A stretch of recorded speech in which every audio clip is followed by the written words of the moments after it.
This chubby young man is named Choi Siu. Every day he persistently skips rope up to 10,000 times. His level of diligence in training even surpasses that of professional athletes. He can easily catch a ball flying at a speed of 300 km per hour without even looking. He wakes up earlier than the roosters crow and goes to bed later than everyone else. All day long he eats only 3 bowls of rice. However, when he confessed his feelings in class, he was bluntly rejected. That moment left him unbearably embarrassed. That afternoon, Choi Siu resolved to change by jogging with the hope of losing weight. But unexpectedly, he ran into a peculiar old man. As a result, he was taken by the old man to a completely unfamiliar place. When he woke up, the scene before Choi Siu was a mystical sight he had never seen before, and the old man informed him that this was the yakai world. However, the old man did not explain what yakai meant. The old man told him to observe the surroundings and verify it himself, then asked whether he saw anything. All had gathered here, the inhabitants of the yakai world. Choi Siu glanced around and vaguely recognized many creatures that were not human. According to the old man, in ancient times they were once revered and worshipped by humans as deities. But now their existence is considered superstition and merely a product of imagination. Every 666 years, a grand assembly is held to select the yakai king. Every yakai clan across the world, including those in Korea, must send an outstanding young talent to participate in the competition. 666 years ago, a young yakai overcame countless opponents to become the king of this world. At this point, Choi Siu interrupted because the story was too overwhelming to comprehend, and he directly asked why he had appeared in this place. The old man explained that each clan must nominate a candidate, including yakai living in the human world, and that Choi Siu was the only one carrying fairy blood. Hearing this, Choi Siu found everything increasingly bizarre. The old man even remarked that his fairy blood had been diluted through 4 to 5 generations. Choi Siu wanted to explain that the old man had misunderstood, but the old man did not give him the chance to speak. Before he even knew how to react, a gigantic monster suddenly fell from the sky. The old man said this was a test. If Choi Siu won, he could eat its flesh, but if he lost, he would become its meal. This wide-mouthed yakai was named Zogyugi. However, Choi Siu did not care about its name, because his mind was focused solely on the mouth filled with sharp teeth that could tear him apart at any moment. After 666 years without tasting human flesh, Zogyugi appeared extremely ferocious and did not want to miss the opportunity before such weak prey as Choi Siu. It charged forward powerfully, while Choi Siu had no ability to resist and was immediately sent flying. The violent impact caused the ground to sink into a large crater, with earth and rocks scattering everywhere.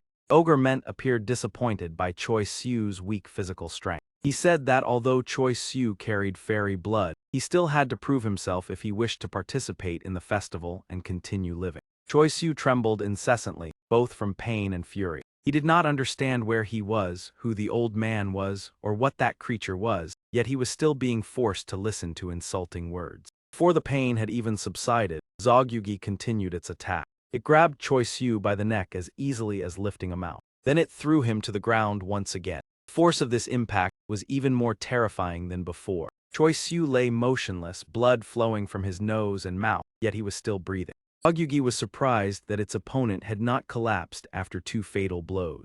It had once thought this battle would be easy, but now it was intrigued by the stubborn piece of meat before it. Choi Siu realized that the opponent's gigantic hand was preparing to strike down. However, he was so exhausted that he did not know whether to run or defend. And just as Zogyugi's hand descended, a miracle occurred. Even Zogyugi did not expect that Choi Siu could use both hands to block that enormous attack. The Ogre Ment, however, was not surprised by the awakening of his potential. Since ancient times, the abilities of fairies have been difficult to measure. Their talents are deeply ingrained like instinct and automatically manifest when necessary, just as with Choi Siu at this moment. When he raised his hands to defend, his chubby body had disappeared. In its place was a muscular physique and eyes blazing with fury. Not only defending, Choi Siu poured all his strength into a counterattack, turning the tide and slamming the mountain-like monster to the ground. That moment marked the awakening of his bloodline, transforming him from an ordinary person into a half-fairy. After Zogyugi was defeated, the surrounding monsters whispered in astonishment at Choi Siu's victory and questioned the hidden fairy blood within him. Ment struck his staff heavily against the ground and declared before hundreds of monsters that Choi Siu was not human but a monster. The news quickly spread throughout Busan, making the appearance of a new fairy a hot topic. However, when he woke up the next morning, Choi Siu found himself at home with his plump body as before, and assumed that everything had only been a dream. At school, he recounted the story to his best friend. The friend listened with fascination and was surprised by how vivid and detailed the dream was, while also finding it strange. His friend wondered that in dreams people usually only repeat familiar actions, whereas Choi Siu had never learned wrestling yet used it proficiently. Choi Siu himself also found it strange that in the dream he fought as if he had known everything beforehand. His friend teased that perhaps he had been drawn into the dream due to recent pressure, while Choi Siu merely laughed and assumed it was caused by stress. He reassured himself that he was only obsessed with losing weight, otherwise how could he have a six-pack body in the dream? Then he sadly looked down at his beer belly. Suddenly, he once again fell into a state identical to that in the dream. At this moment, Choi Siu clearly saw his firm abdominal muscle and his veiny arm. Before he could recover from his shock, he heard the voice of the ogre Ment echoing. This time he appeared with a white-haired girl and said that Choi Siu had awakened because he had dozed off while standing. Looking around, Choi Siu realized this was no longer a dream after having fallen into this state twice. That belief was further confirmed when Zogyugi was still unconscious right beside him. A flood of thoughts surged through him, making him realize that everything was real: the monster, his victory, and even the six-pack body. Despite countless questions arising, the ogre Ment seemed to have no intention of providing answers. Instead, he merely asked what Choi Siu intended to do next, leaving him confused as to whether the question was directed at him. Before he could respond, the white-haired girl spoke up, expressing her disappointment upon meeting a half-fairy for the first time and finding him foolish and pathetic. She even doubted Choi Siu's identity as a half-fairy despite having witnessed the entire battle. Because during the fight, he had only used physical strength without employing any magic, which contradicted the typical traits of fairies. As the two of them continued their prolonged debate, Choi Siu could no longer hold back and spoke to interrupt. "Sorry, but the trial has already concluded, correct? So may I return home? That is right, you have proven your capability."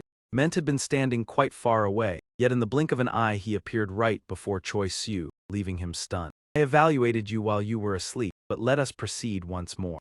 At present, Choi Siu has proven himself worthy to participate in the battle before the Yakai King. From now on, no one may detain or harm him without just cause. That was Ment's declaration, and it sounded truly promising. Yet at this moment, the only thing Choi Siu wished for was to return home. This made the white-haired girl furious. "Are you truly foolish or merely pretending not to understand? Did you not hear clearly? You are a monster. A monster that has not yet been recognized for the ability to conceal its identity from humans or has not reached 500 years of age, is not permitted to set foot in the human world." Human, hearing this, although Choi Siu did not fully understand, unease began to rise within him. He had never caused trouble or harmed anyone, so why was he unable to return home simply because he bore the identity of a monster? Seeing Choi Siu's confusion, Ment let out a soft sigh and explained, "If you still cannot comprehend, I will be forced to eliminate you." As soon as he finished speaking, his gaze immediately turned cold. Sensing the imminent danger, Choi Siu's body reacted before his mind could think. By instinct, he immediately leapt backward, creating a safe distance from Ment. At that moment his gaze softened again. "You have seen it, even if you claim to be human, your nature is still that of a monster. Among all species, fairies possess the most terrifying power, and although you have only just awakened, your ability already far surpasses that of humans. If not controlled, an ordinary human body would not be able to withstand such power." Choi Siu gradually accepted the truth that he was a yakai, but having to wait 500 years to return home was truly too cruel. However, Ment did not require him to wait that long. He only needed Choi Siu to wait half a year, for the 500-year regulation was a law issued by the current Yakai King. 666 years ago, monsters once freely entered the human world and brought about devastation. Weak humans, when confronted with them, could only flee and tremble whenever night fell. At that time, fear intertwined with reverence was humanity's common attitude toward Yakai. After the Yakai King was chosen at that time, for many reasons, he did not favor this situation. Therefore, on the day of his coronation, he issued laws established with the very blood of the monsters he had defeated. From that moment on, Yakai were no longer free to appear in the human world, nor could they arbitrarily harm humans. Thanks to this, humans gradually forgot their fear and the existence of them, viewing monsters merely as superstitious tales. However, this state would not last forever, because as Ment said, every 666 years a new Yakai king would be chosen. In 6 months, the current reign will end, the Yakai king will abdicate and new laws will be reestablished. According to Ment, the moment of sunset on the day of abdication in the human world is the time all monsters have awaited for 666 years.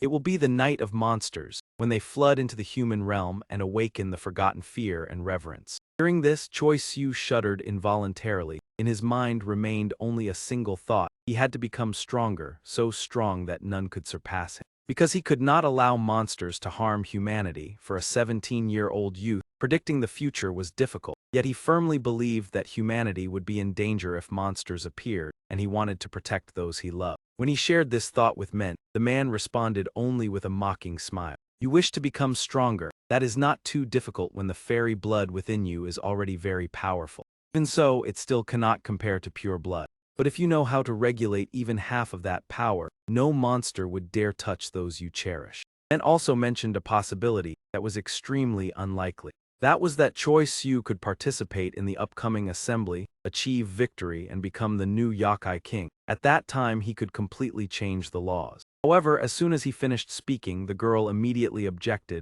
Do not speak of such fantasies. He has some potential, but his chance of survival is nearly zero. You know that clearly. Seeing Choi Siu staring at the girl, Ment realized he had not yet introduced her. This difficult young woman is named Seo Hoa like you. She came here to participate in the evaluation. Why did you reveal my name to him? In any case, I will not meet him again.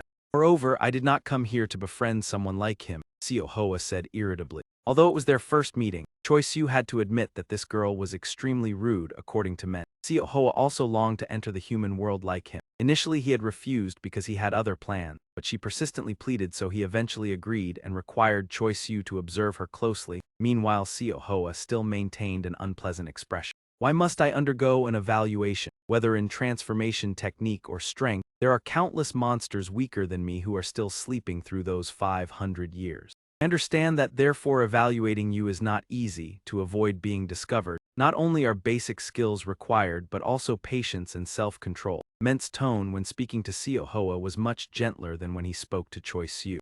Nevertheless, the young girl still maintained her displeased attitude and openly showed her dislike toward Choi Siu, even though he was the reason Ment had summoned her today. The Yakai assembly is about to take place, and the old laws will become invalid after 6 months. This is the ideal time to test Seo Hoa's ability to integrate with humans without causing trouble. To evaluate compatibility, a human is required in the test. Therefore, Choi Siu was compelled to accompany this difficult girl. Ment required Seo Hoa to teach him all basic monster skills within 1 month, including the transformation technique. If after 1 month both show progress, Ment is willing to acknowledge that they meet the requirements to enter the human world. Initially, Seo Hoa strongly opposed. Training someone who had just awakened with zero knowledge within 1 month was unimaginable. Not to mention, she did not like Choi Siu. It would be better if you simply said that I failed. Why must you force me to teach him? If you think so, then wait another 6 months. In any case, it does not affect me, Ment replied calmly.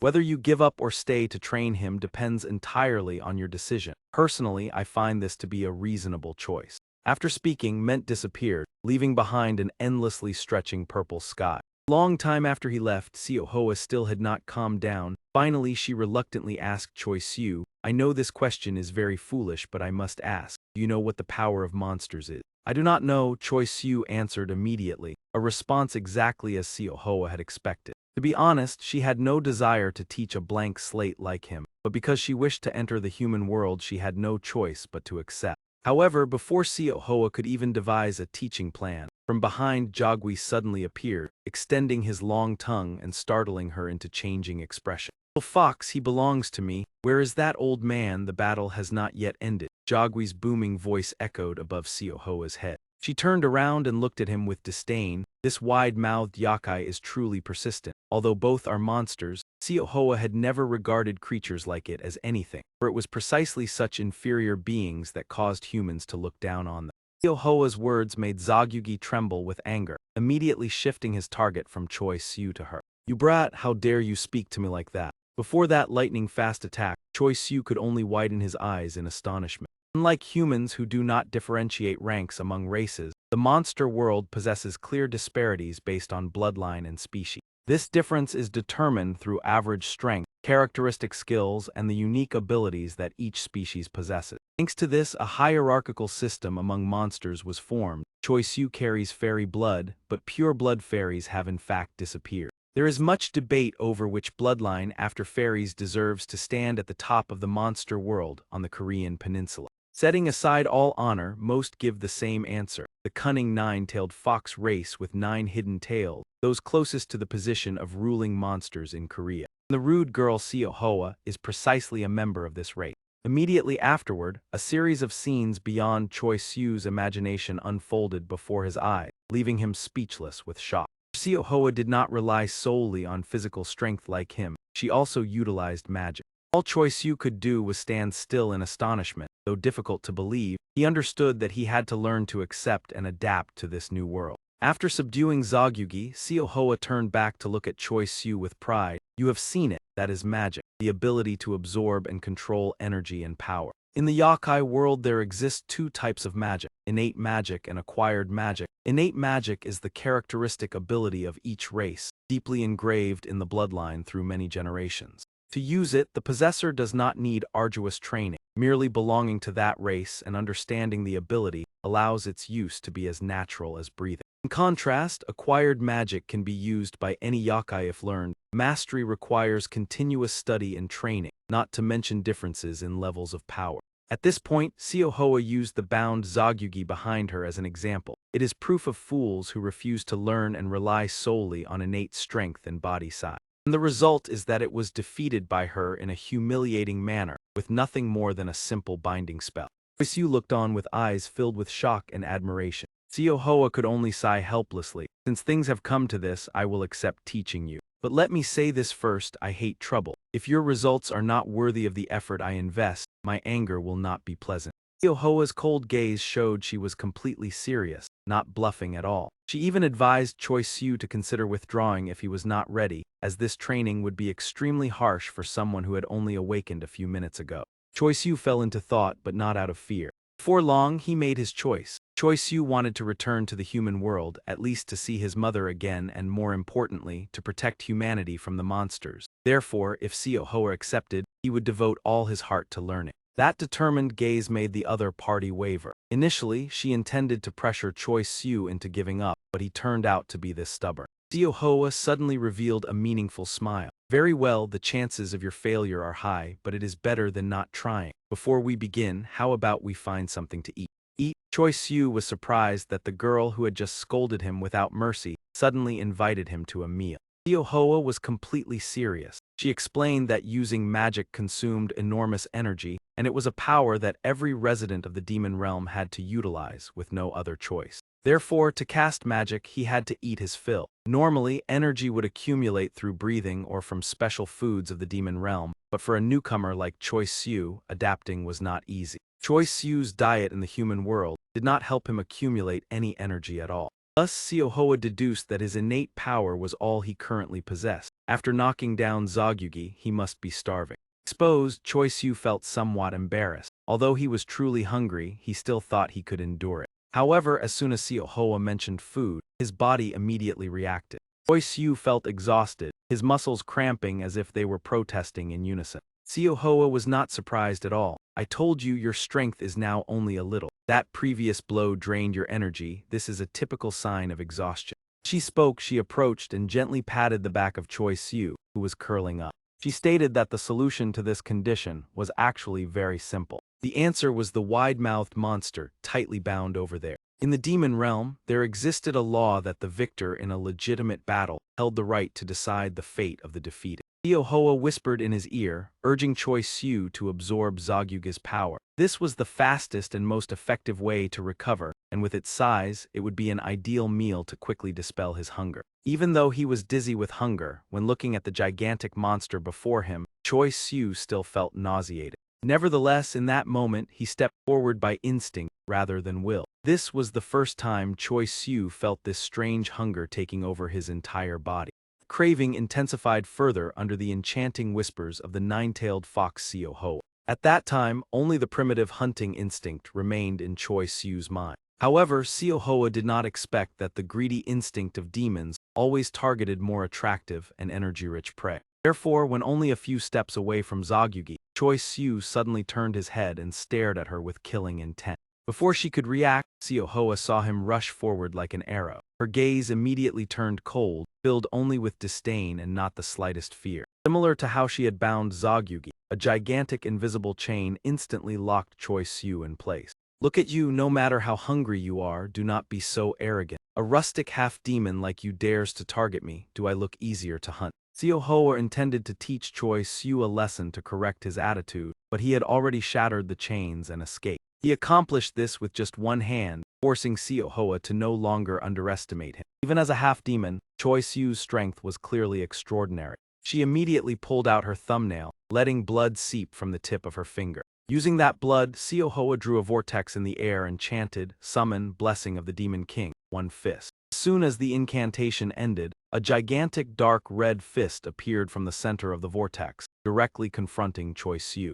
Charging forward, Choi Siu had no way to evade the sudden appearance. By instinct, he could only cross his arms in front of his chest to defend. However, the disparity in strength was too great, and Siohoa's magic was terrifying, causing Choi Siu to be blown away immediately. After a while, the sky became quiet. Siohoa saw a faint figure in the distance staggering to his feet. Oh, still alive, she appeared surprised. Even if he collapsed, he would hardly escape his fate. Daring to attack me is no different from seeking a tragic end. In any case, I never expected much from him, Siohoa muttered. However, when she looked closely, she was stunned to see a dark red horn growing from Choi Siu's forehead, even though he had only just awakened. Even the most powerful demons rarely possessed unique magic, and such individuals usually had outstanding strength. The horn on Choi Siu's head was proof of his potential to become a new symbol of the demon race.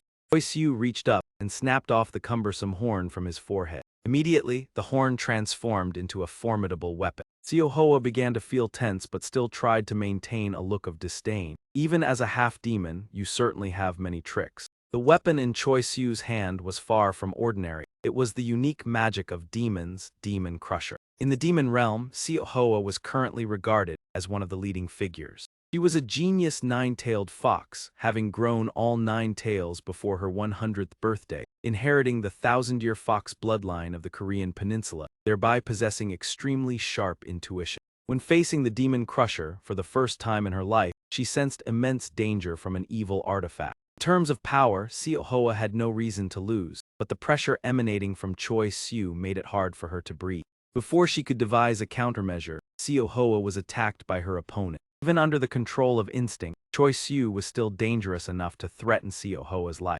However, this time, he did not charge straight at the enemy as before. Instead, Choi Siu leaped high into the air, swinging the Demon Crusher down forcefully into the sky, creating layers of overlapping lightning strikes. From his elevated position, Choi Siu gained a clear advantage, forcing Siohoa below into a passive stance. Sensing danger, all 9 of her tails appeared simultaneously. When the lightning strikes descended, the resulting power was terrifying.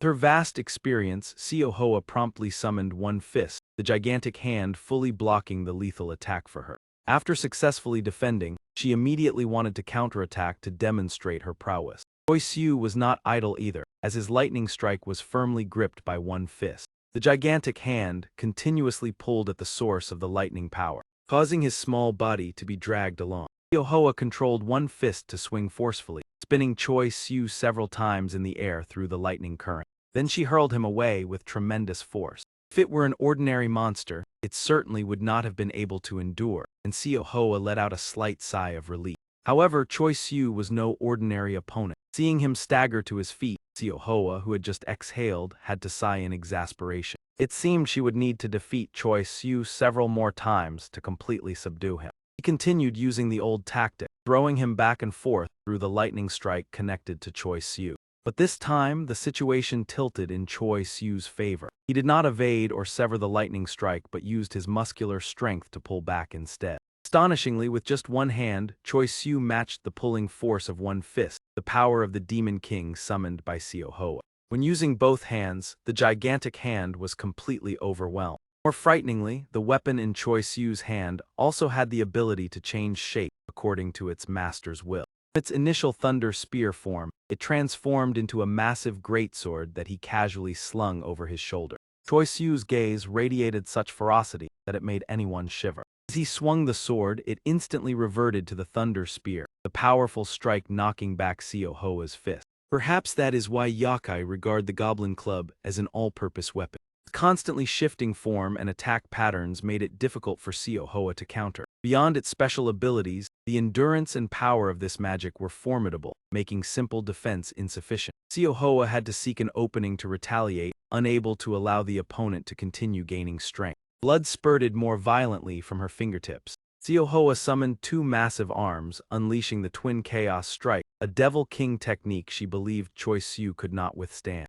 But once again, her judgment was wrong. Despite the continuous blows from her arms, Choi Siu's weapon shifted unpredictably, shielding him from all harm. Seo Hoa began to feel dizzy. With this power, even a 200-year-old nine-tailed fox would struggle to match Choi Siu. Now she understood why the Goblin clan was revered as monster overlords. If just a half-goblin like Choi Siu was this strong, then a pureblood goblin must be even more terrifying. While the Twin Chaos Strike continued and Choi Siu focused on defense, Seo Hoa pressed herself to devise a counter-strategy. Though powerful, Choi Siu seemed to have poured all the Goblin Club's capability into instinct, lacking combat experience. If prolonged, his magic, no matter how enduring, would reach its limit. In contrast, Seo Hoa could maintain stable magic, so even under power pressure, she remained unharmed and could continue fighting for extended periods. However, assessing the current situation, Seo Hoa believed Choi Siu would stubbornly fight until utterly exhausted.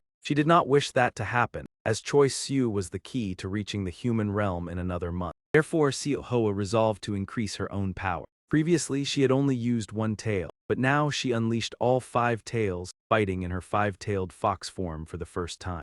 In this form, Seo Hoa's opponent would undoubtedly struggle immensely. Sure enough, after summoning the 5 tails, Seo Hoa regained battlefield initiative. Choi Siu was quickly overwhelmed, lying motionless on the cold ground, his breathing weak. "Sorry, it's unfortunate, but you're about to be removed from the royal roster." Seo Hoa's cold voice sounded, intensifying his suffering. "The magic's consumption is ravaging your body, but you brought it upon yourself. Truly one who doesn't know his limits, unaware even as his body decays. That old man will scold me again soon." Seo Hoa intended to leave, ignoring Choi Siu's fate, when she heard him whisper a few words. Mother. Turning back, Seo Hoa saw Choi Siu's face drenched in tears, his eyes completely clouded, unlike his previous bloodthirsty glare. Whether the yokai sensed pity or not, seeing Choi Siu so weak and calling for his mother, Seo Hoa could not ignore it. She extended her hand, using magic to lift him from the ground and draw him close. Then Seo Hoa suddenly pressed her lips to Choi Siu's. On closer inspection, it was not a kiss but a transfer through the mouth.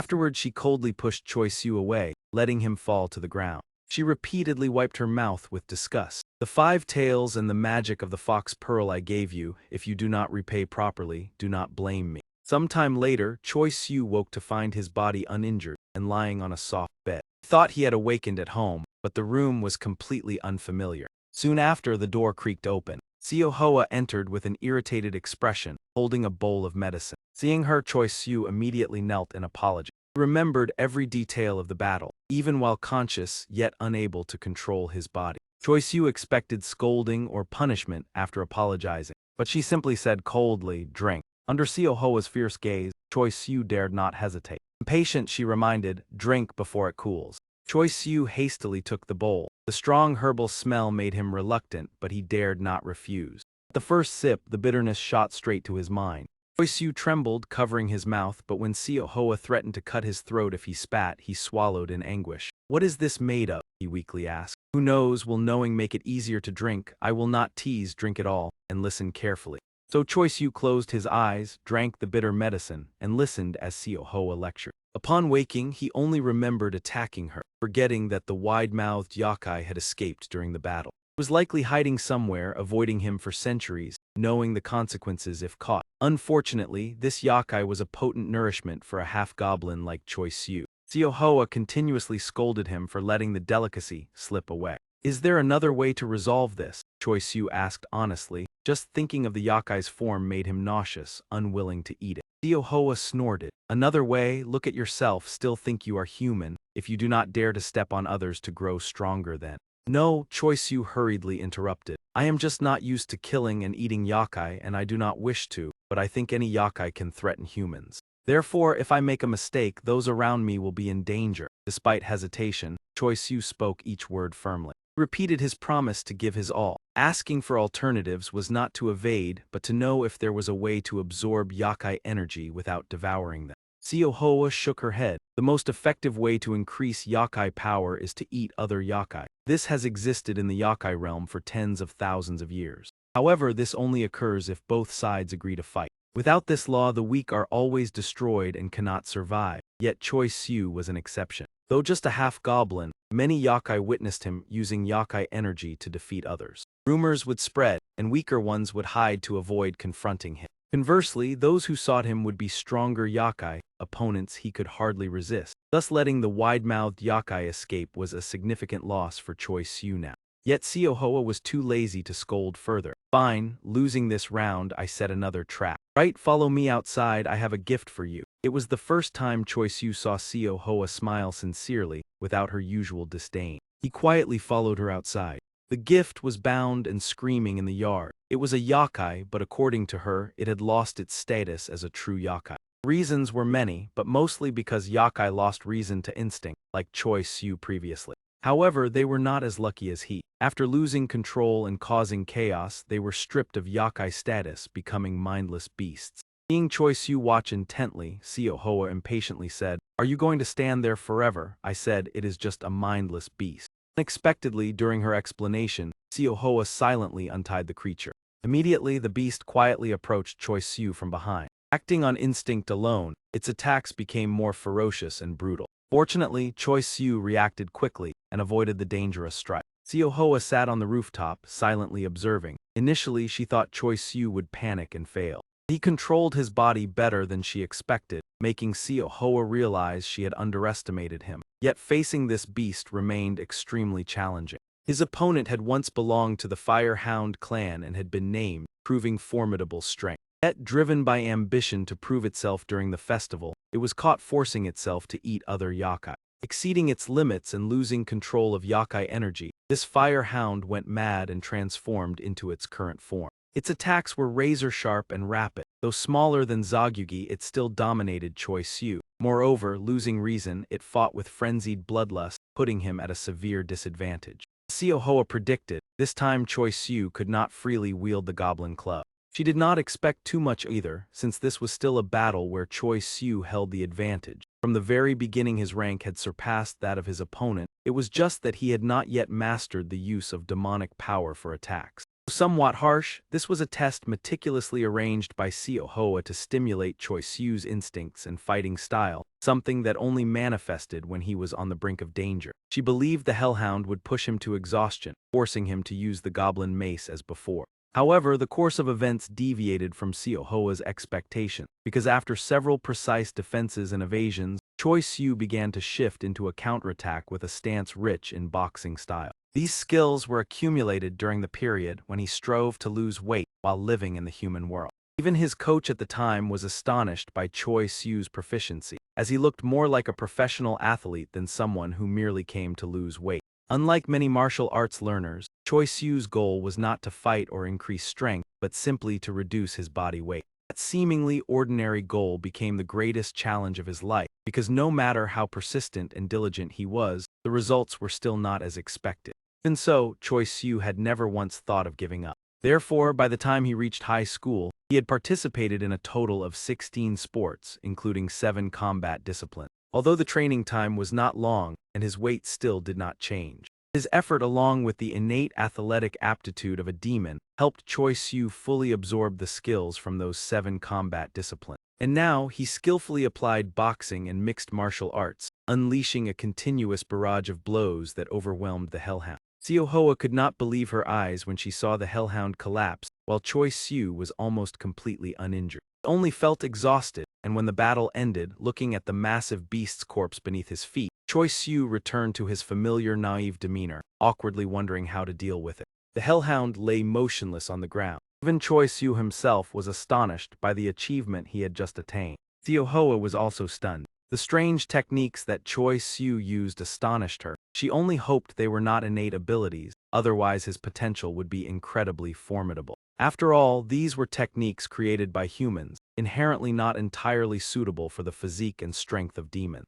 Having only recently awakened his identity as a demon, Choi Siu had already mastered human martial arts in combat, even taking full control of them. His potential seemed to far exceed all of Xiaohua's predictions, prompting her to begin calculating the next training plan. As for Choi Siu, after defeating the hellhound, he once again became flustered, not knowing how to deal with the monster's corpse, since from the very beginning he had never thought he would win or have to eat it like Xiaohua. At the very least you should achieve a complete victory before thinking about the next step, Xiaohua mocked. Choi Siu did not yet understand her meaning, because it was clear that he had already defeated the hellhound. In the very next moment, a searing pain erupted from his left shoulder. It turned out the monster had not been completely defeated. With tenacious vitality and a will to resist, it suddenly ambushed him from behind, its sharp fangs clamping tightly onto his shoulder as blood gushed out. Choi Siu was violently thrown to one side. His body was weakened by the pain and the excessive loss of blood. After tasting his opponent's blood, the hellhound became even more ferocious. If he did not act quickly, defeat would certainly belong to Choi Siu. As he struggled to rise, he realized that a portion of muscle on his shoulder had been torn away, the pain nearly numbing his mind. The opponent gave him no time to recover, immediately launching another attack. Although the force had not reached its limit, the blow was still enough to send Choi Siu flying like a boomerang. Well then, I believe that after dealing with it we will have plenty of time to talk, Xiaohua observed calmly. Meanwhile, Choi Siu no longer had the presence of mind to respond. The reason humans fear injury is not only because of pain, but also due to the dread of losing a part of their body, a primal instinct of survival. Such injuries were enough to drive a 17-year-old like Choi Siu into a state of panic, especially while he was still facing the threat of the gigantic hellhound. However, he forgot that he was no longer human. As the hellhound prepared to attack once more, the missing flesh on his left shoulder suddenly regenerated, becoming whole as if it had never been injured. Claw marks on his chest also gradually disappeared. Choi Siu's body once again became flawless and perfect. Though astonished, he quickly accepted the reality and focused on evading the next attack. This was a major difference between humans and demons, not only in strength but also in regenerative ability, which shaped entirely different ways of thinking and acting. Humans fear losing their bodies, while demons only need to avoid fatal injuries for all damage to be restored. Upon realizing this, Choi Siu's self-preservation limits were shattered, causing his physical capabilities to surge dramatically. Choi Siu charged at the hellhound like a madman, because he understood that ordinary injuries no longer threatened his life. The liberation from fear helped him quickly regain the initiative, continuously unleashing boxing strikes that left the hellhound unable to defend. In the end, he brought it down with a decisive punch. Due to the opponent's massive size, the punch left Choi Siu's hand almost numb, but the resulting impact was as powerful as a truck collision, making it entirely worthwhile.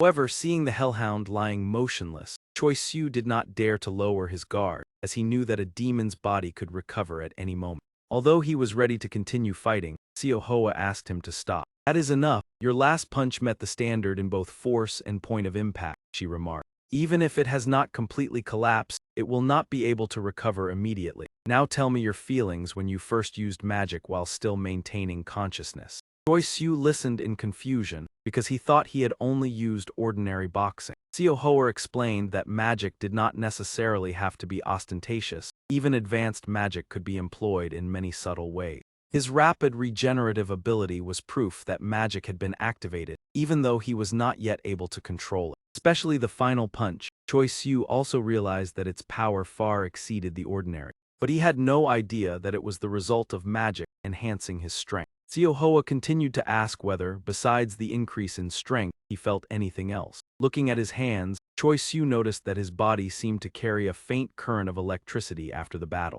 Xiaohua nodded in confirmation that this was indeed the sensation of magic. Allowing him to fight the hellhound was meant to help him accumulate experience, gradually becoming accustomed to unconsciously using magic. However, after witnessing the battle, Siohoa was extremely surprised that Choi Siu needed only a single session to sense and utilize magic, instead of dozens of days as she had predicted, proving his exceptional talent. Accustomed to being criticized by Siohoa, being praised for the first time left Choi Siu somewhat embarrassed, while she paid no attention to his reaction. Just a flick of her hand, the unconscious hellhound was lifted and brought close to them. Now let us finish everything. You said you were ready, but first, have you ever taken anyone's life? As Siohoa had predicted, Choi Siu's answer was that he had never done so. Nevertheless, personally ending the hellhound's life at this moment was necessary. Siohoa did not intervene, only warning that if he failed to do so, the consequences later would be even more severe. To assist him, she pointed out the monster's fatal weakness located above the navel, where the demon core resided, the center where demonic power converged. By concentrating his strength and breaking through that position, he could end the opponent. Choi Siu took a deep breath and stepped closer. Although he understood that this was his first time and far from easy, the sense of guilt from taking a life and absorbing another's power still weighed heavily on his heart. Amid the inner turmoil, the images of his mother and his close friend suddenly appeared in his mind. That was right, he needed to become stronger to protect them from the monsters. Gritting his teeth, Choi Siu gathered his strength into his fist and struck the vital point, officially ending the hellhound. Afterwards, a demon core appeared in the palm of his hand. When he swallowed this demon core, the hellhound's demonic power would belong to Choi Siu. He obediently followed Siohoa's instruction. However, after swallowing it, his body showed no particular reaction, making him feel puzzled. Those thoughts were suddenly spoken aloud, and when he glanced to the side, Choi Siu discovered a black crow perched on his shoulder. Startled, Choi Siu immediately stepped back several paces. Black Crow quickly transformed into a human form. Siohoa seemed to know this person. Upon seeing her, she cast an unfriendly glance and asked, "What brings you here?" That sounds truly sad. Do friends really need a reason to meet? Though it is true that I also have something to take care of here today. As soon as he finished speaking, the other person's gaze left Siohoa and locked onto Choi Siu, his voice suddenly becoming unusually excited. "You are the half-goblin from the rumors, right?" The girl with fruit-colored hair introduced herself as Sunmi, Siohoa's childhood best friend. However, judging by Siohoa's expression, they did not seem as close as her words suggested, and Choi Siu politely introduced himself. Siohoa seemed to lack patience for this small talk. "What did you come here for? Do not be so hasty. As you know, I work part-time for the ogre men, and since you defeated 2 demons, I have brought your payment and reward." Siohoa shrugged and told Sun Mi to hand all the rewards to Choi Siu. She was not the type to claim credit, and in fact he was the one who defeated those 2 monsters. Hearing this, Sun Mi's gaze toward Choi Siu grew even more infatuated, as if she wanted to devour him. "I knew it, I observed everything from the start. You are truly extraordinary. It is hard to believe you have only just become a yakai." Sun Mi even believed that at this rate, Choi Siu would become a formidable opponent for Siohoa at the upcoming yakai tournament. Siohoa only treated it as a joke. Although she acknowledged Choi Siu's strength, she still believed that the time until the tournament was not enough for him to shine, and when the time came, he would be defeated in an instant without her even needing to act. In contrast, Sun Mi believed that at the upcoming yakai tournament, this young man would certainly become a dark horse thanks to his limitless potential. Turning to the main matter, the reward Sun Mi brought to Choi Siu included 2 options. One was to return home immediately. The other was to continue the path of becoming the strongest yakai. After this incident, Choi Siu sought to contact his close friend Kim Yuzin. His disappearance for the entire day and failure to answer calls had worried Kim Yuzin immensely. "What happened?" "I only answered the unknown number because I thought it might be you." "Nothing at all, I wish I could say that." Choi Siu sighed over the phone and made a request that even he found insane, asking Kim Yuzin to help lie to his mother to justify his absence from home for a month. The real reason he could not reveal, and even if he did, his friend might not believe him. Therefore, he fabricated that he was undergoing seclusion at a traditional martial arts center for a month to lose weight. "I thought you already knew. That place is not for ordinary people." Kim Yuzin worried. "I know it sounds absurd, but I have no other choice. I can only rely on you, Kim Yuzin." As his best friend, Kim Yuzin had witnessed Choi Siu's futile attempts to lose weight and understood his desire better than anyone, so upon hearing this reason, he had no doubts. Nevertheless, Kim Yuzin still felt that Choi Siu was hiding something, and as a best friend, he wanted to know the entire story so he could help. Choi Siu hesitated for a few seconds, intending to speak, but Sun Mi standing beside him quickly covered his mouth. She reminded him that fabricating stories was fine, but revealing the existence of the yakai world to humans violated the law, and both she and he would face serious consequences. So Choi Soo had to swallow the words he intended to say. Seeing his dilemma, Kim Yuzin did not press further. "All right, if anything happens and you can make contact, call me first." The call ended there, but Kim Yuzin continued staring at the phone for a long time. He was certain things were not as simple as Choi Soo had said, but even with imagination, he could not guess the specifics. Turning to earlier, when Choi Soo stood before the choice of returning to the human world immediately or continuing to train to become a top monster. Both Sun Mi and Seo Hoa thought he would choose the first option, and at first Choi Soo was also surprised. Because he had always believed he had to wait until the ogre meant evaluated him as qualified after 1 month before he could return. But Sun Mi affirmed that if he wished, she could take him back to the human world immediately. However, Choi Soo refused. He wanted to leave after 1 month by passing Ment's test on his own. Sun Mi exclaimed in surprise, "Oh, why is that?" This decision troubled Choi Soo greatly, but he felt that if he did not train seriously now, he would be unable to handle dangerous situations upon returning. Especially after 2 battles with monsters, he realized he had truly become a similar creature and needed strength to protect himself in such situations. Therefore, Choi Soo decided to stay and continue honing his abilities as a yakai. Hearing this, Sun Mi could not help raising her thumb, her eyes sparkling like stars. "Amazing, what you said is far cooler than I imagined, just like a comic protagonist." Seeing Choi Soo's naive expression, Seo Hoa could not help but speak. "Do you not find this ridiculous? Stop teasing him with non-existent choices and give him what he needs." Saying so, she turned to Choi Soo and poured cold water on him. "Moreover, you cannot pass the test." Seo Hoa revealed that the earlier options were merely Sun Mi's bad habit. She liked to lure others into revealing their desires and observe their reaction. In Sun Mi's flowery words, it was a test to understand another person's personality, thinking, and adaptability. "By the way, Seo Hoa, you still have not finished the book I gave you last time, right?" Sun Mi suddenly asked. While the two chatted, Choi Soo silently observed Sun Mi. From her words to her gestures, everything about her differed from other yakai, giving him the feeling that he was facing a real human. After chatting to her heart's content, Sun Mi returned to the main matter and suggested taking Choi Soo somewhere for a while without revealing the destination. Seo Hoa immediately agreed because she was not a babysitter, and the two of them did not even ask for Choi Soo's opinion. Sun Mi waved her sleeve and transformed from human form into a gigantic crow. "I told you I was not making things up, right?" Her voice echoed from above. She belonged to the crow demon race, a type of yakai capable of freely traveling between the human world and the yakai world. Sun Mi could also bring yakai who had not passed the test to the human world, on the condition that they took full responsibility for any consequences.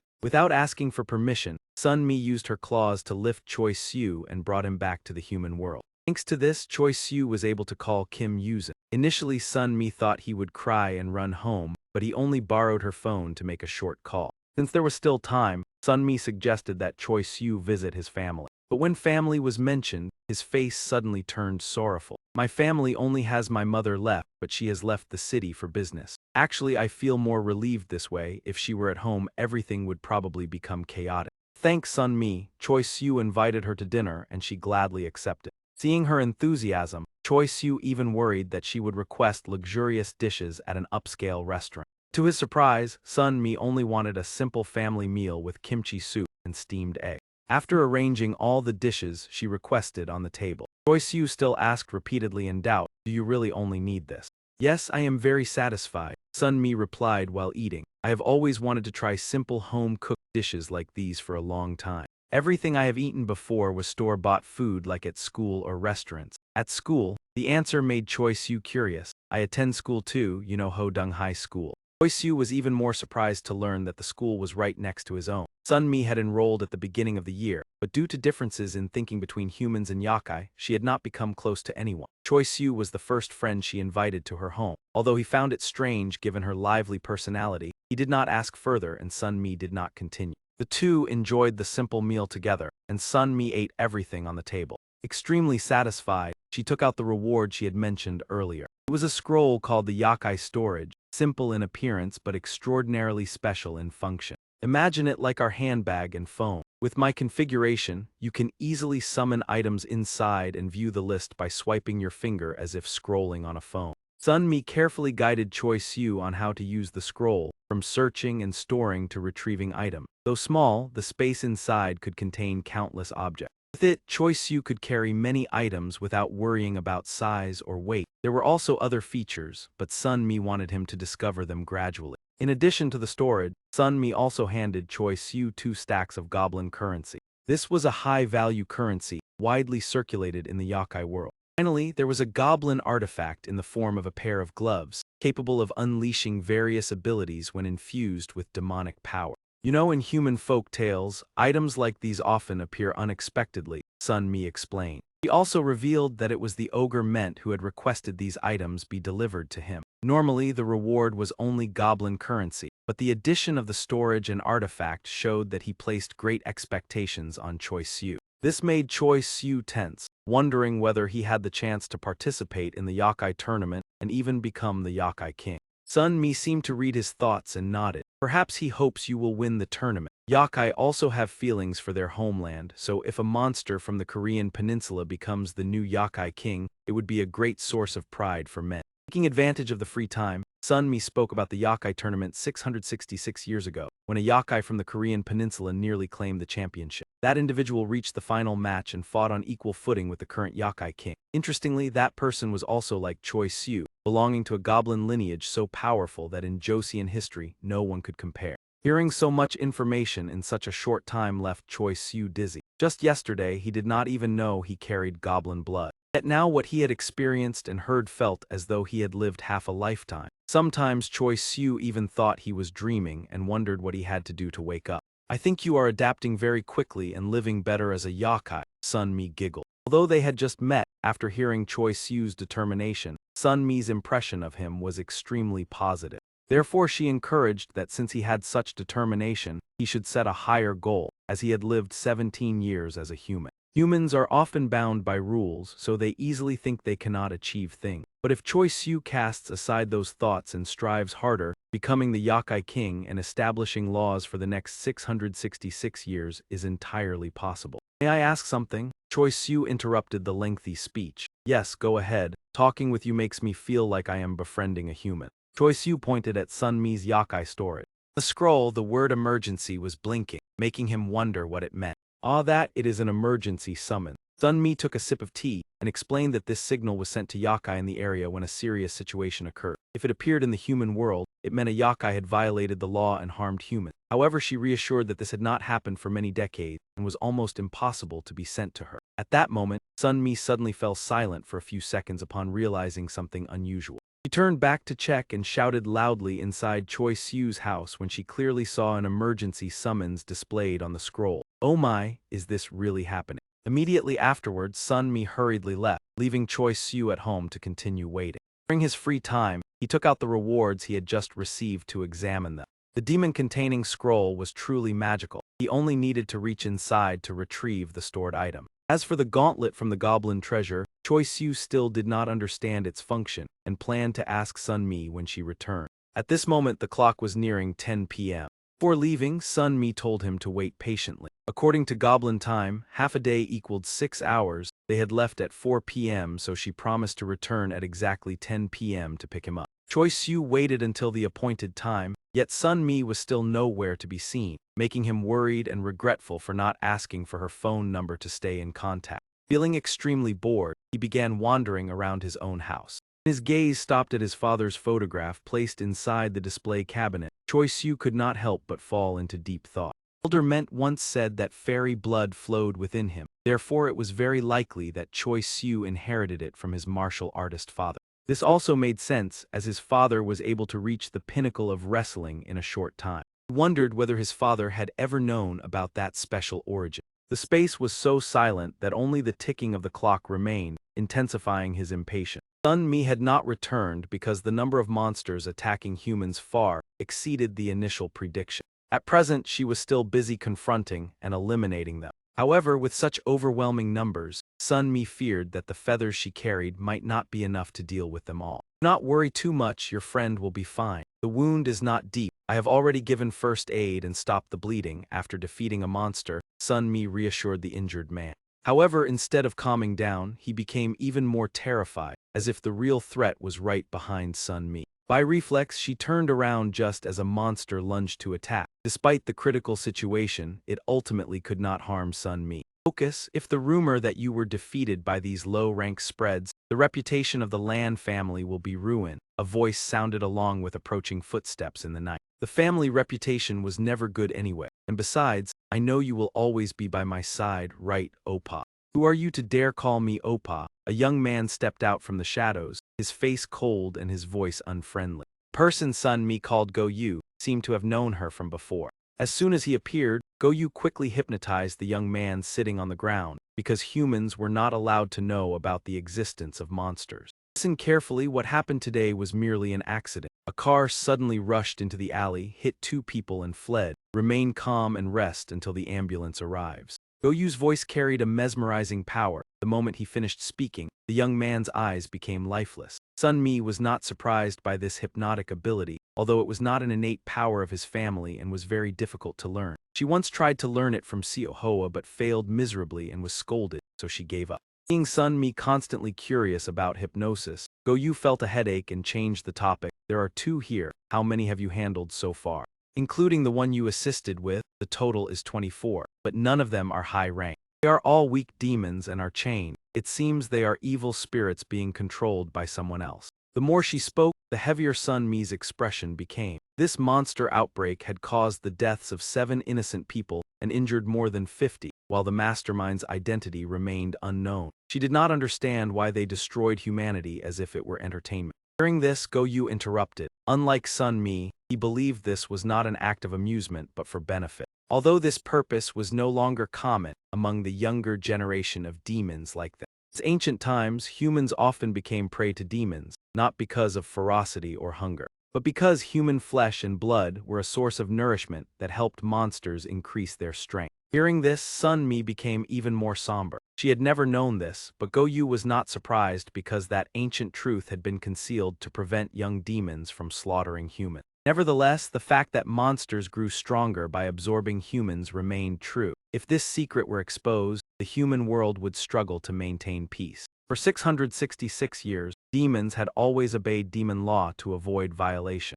But now, with the demon assembly approaching, many sought every way to increase their strength. Therefore, they were willing to cross the legal boundaries. Go Yu believed these individuals were behind the incident, and Sun Mi, who had once worked for men, must have noticed that many demons had recently destroyed themselves to gain power quickly. Only then did Sun Mi realize that recently many demons had indeed been stripped of their status and transformed into beasts. Even so, today's incident left righteous demons like Go Yu extremely enraged. In his eyes, the one controlling evil spirits to attack humans was merely a coward targeting the weak. Sun Mi intended to continue exchanging a few more words with Go Yu, but a sudden sense of unease arose within her. In the blink of an eye, Sun Mi disappeared, leaving a few scattered feathers behind along with a lingering message. I will go ahead, Opa. I trust you will handle things here. Sun Mi's unease was directed toward Choi Siu. Although he was inside his own home, he faced great danger when he discovered that the balcony glass door had suddenly opened wide despite previously being tightly shut. Out of curiosity, Choi Siu stepped onto the balcony to observe, unaware that a mysterious creature was silently approaching from behind. How incredibly easy, had I known he was this careless, I would not have needed to go to such trouble, that man thought to himself. He crept closer, silently shortening the distance to Choi Siu. Although he believed it would be easy to strike, he did not expect Choi Siu's instincts to be so sharp. When that man launched a sneak attack, Choi Siu immediately dropped low to evade, forcing the opponent into a disadvantageous position. Seizing the opportunity, Choi Siu swiftly grabbed the opponent's arm, then slammed him forcefully onto the floor. Afterward, Choi Siu stood there breathing heavily, as the situation moments ago had been extremely tense. Although he had subdued the opponent, his heart still pounded as if it would burst from his chest. Powerful impact caused severe damage to his balcony. However, what mattered was that he silently thanked the previous experience of being ambushed by the fire hound, which had sharpened his instincts. In that instant, the chilling sensation along his spine allowed Choi Siu to react in time. Otherwise, he might have faced fatal danger. Due to the urgency, he could not control his strength, and inadvertently threw the enemy down into the courtyard, only hoping that no one had witnessed it. Choi Siu looked down from the shattered railing, but below only a large crater remained from the throw, while the creature had disappeared. Immediately, he sensed another wave of threat. As expected, a smug voice echoed by his ear, "Do not worry, I have already put all the humans in this area into a deep sleep." A freezing sensation enveloped Choi Siu's body. He did not know whether the sleep he mentioned was harmless or something more dangerous, but before he could think further, his throat was tightly constricted, and he vaguely saw the opponent's form. "So you really are the fairy from the rumors. Your demonic power is far too weak. I even thought you would be able to injure me." He seemed completely unharmed after the previous collision. Choi Siu was tightly constricted around the neck by that man's tail, completely unable to resist. Immediately afterward, he dragged Choi Siu from the high-floor balcony down to the ground. Choi Siu was violently thrown into the very crater he had just created. His body lay motionless beneath the building's parking basement. That man immediately followed down, his eyes looking at Choi Siu like prey about to be devoured. He chuckled, believing that the residents here would only think the incident was due to a construction accident or a gas explosion, causing the property prices to drop slightly. Choi Siu realized that the opponent was the demon harming humans mentioned in Sun Mi's urgent summon. With her not yet returned, he was forced to face him alone. However, compared to those he had encountered in the demon realm, this one was far stronger, making the situation disadvantageous. Seeing him trembling as he stood up, the opponent became even more interested. "You should cry out in pain, it would be more entertaining. If you continue to resist, everything will become troublesome." Choi Siu's instincts warned him that even a small mistake in this battle could cost him his life. The opponent appeared to be a snake spirit that had taken human form. Looking at the sharp fangs and the constantly flicking tongue, Choi Siu could not help but feel goosebumps. He also did not conceal his intention to devour him. "You will only suffer more if you keep resisting. The outcome is already decided. Departing peacefully would be better. In return, I can promise you one thing." His sinister gaze filled Choi Siu with an ominous premonition. As expected, he took out a photograph of Choi Siu and his mother, saying he would spare her and only absorb others. However, a promise from such a cruel demon was impossible to trust, and the fact that he had already traced his mother's whereabouts meant she was unlikely to escape danger. Things had reached this point. He had no choice but to grit his teeth and charge forward. Choi Siu grabbed the monster by the collar, intending to throw him down like he had done with Guj. But before he could act, Choi Siu's body suddenly went limp, his strength seemingly drained away. Seeing this, the enemy grew even more delighted. "Sorry for speaking so much, but truly I couldn't think of a more amusing taunt." Panicked, Choi Siu released his grip and stepped back, watching the enemy triumphantly raise two blood-stained fingers. He had just unleashed the secret technique of his clan, lethal poison. Seizing the moment Choi Siu lunged, the bastard thrust his two fingers into his chest, injecting deadly toxin. "No matter how strong you are, it is useless against me. Even if you escape, facing a stronger foe makes survival unlikely, and this is just a trace of the poison." As Choi Siu's body began to collapse, the man's satisfaction grew. The poison spread swiftly through the veins, turning them a dark purple and prominent. He completely lost all sense of strength, as if his life force was drained.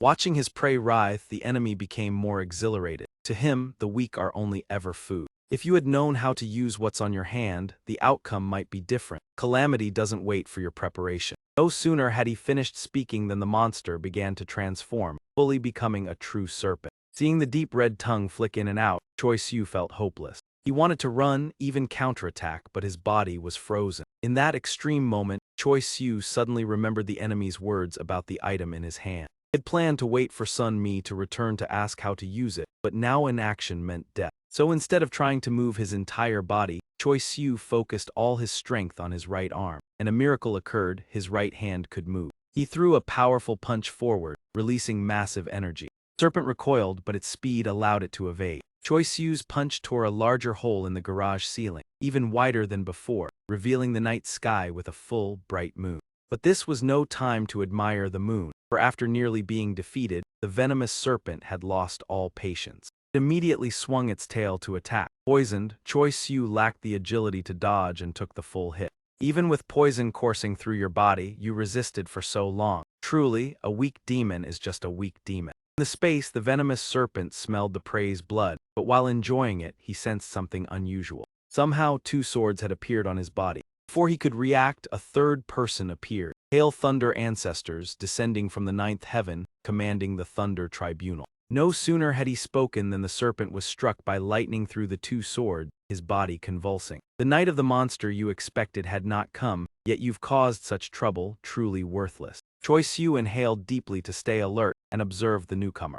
He seemed to be a boy of the same age, but wore a wooden mask that hid his face. After the lightning, the boy reverted to human form, blood dripping from his abdomen. He panicked but tried to appear calm. Wielding a useless weapon and speaking like a priest, "Where did you come from to be so insolent?" He tried to hide his trembling, but instinct warned that this masked boy was extremely dangerous, unlike other exorcists. When the masked boy drew his sword again, the serpent's mind wavered between staying or fleeing. Hesitation further would be disastrous. Moreover, Sun Mi could return at any moment, complicating matters. He did not want to give up a tasty prey like Choi Siu. After fierce deliberation, the serpent chose a compromise, not to flee but summon a subordinate evil spirit. According to him, when alive, this evil spirit was notorious in the West. Though unclear why it became this form, its body retained god-level demon strength, extremely difficult to handle. Play with it happily, this is your trial, exorcist. I will return to enjoy my unfinished meal. The serpent believed the evil spirit would hold the masked boy long enough to deal with Choi Siu.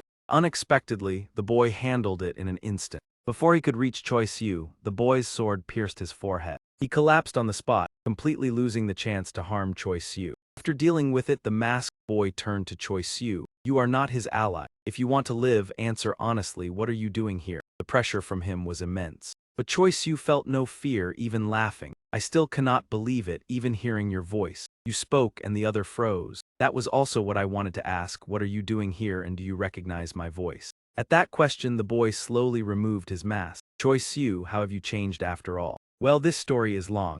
It is strange. Choi Siu, an ordinary youth, was kidnapped and discovered he was a half-demon. Meanwhile, Kim Yuzin, his closest friend, is an exorcist. Facing each other now, Kim Yuzin could not believe his eyes. Choi Siu, what happened? Besides this new body, there is also that monster. What is happening?" Kim Yuzin barely spoke before Choi Siu's weak breathing alarmed him. "That's right, he is poisoned by the serpent's unique magic, not curable with ordinary medicine." Kim Yuzin planned to find help.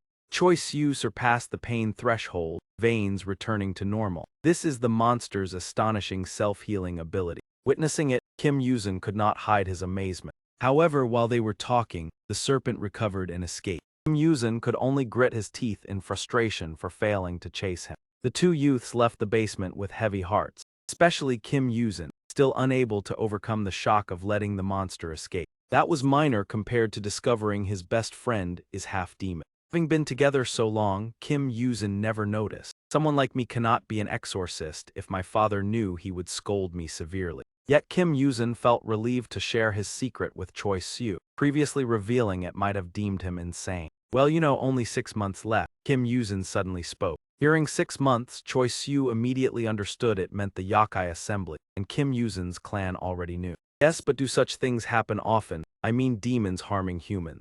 Choi Siu asked, only to receive a disappointed shake of the head from his friend. Sun Mi said, "Monsters causing chaos in the human realm are rare." Kim Yuzin did not know why demons fight, but attacks on humans are so rare that in a century they are counted on one hand. Then Kim Yuzin recounted recent times when demons frequently attacked humans, as Go Yu told Sun Mi that some demons saw humans as the most nutritious food source. Tensions rose a month ago as disappearances increased. Though evidence was scarce, traces of blood or demons often appeared at the scene. "This was the first time I saw one act openly." Kim Yuzin spoke, looking up thoughtfully. As he spoke, his expression changed abruptly, hands swiftly grabbing the sword nearby. Choi Siu panicked, thinking his friend intended to attack. But the real danger appeared right behind him. Fortunately, it was not a malevolent demon but Sun Mi returning. She hurried, eyes red. Seeing Choi Siu, she worriedly inquired and apologized for the trap, intending to check his condition. However, Kim Yuzin's demon-slaying sword blocked her. "Stand still, demon. Take another step, and I will treat it as ignoring my warning and eliminate you immediately." Kim Yuzin's demeanor was resolute, eyes cold, unlike his usual gentle self. Choi Siu intended to explain Sun Mi's identity, but Kim Yuzin ignored him, sword still aimed at her.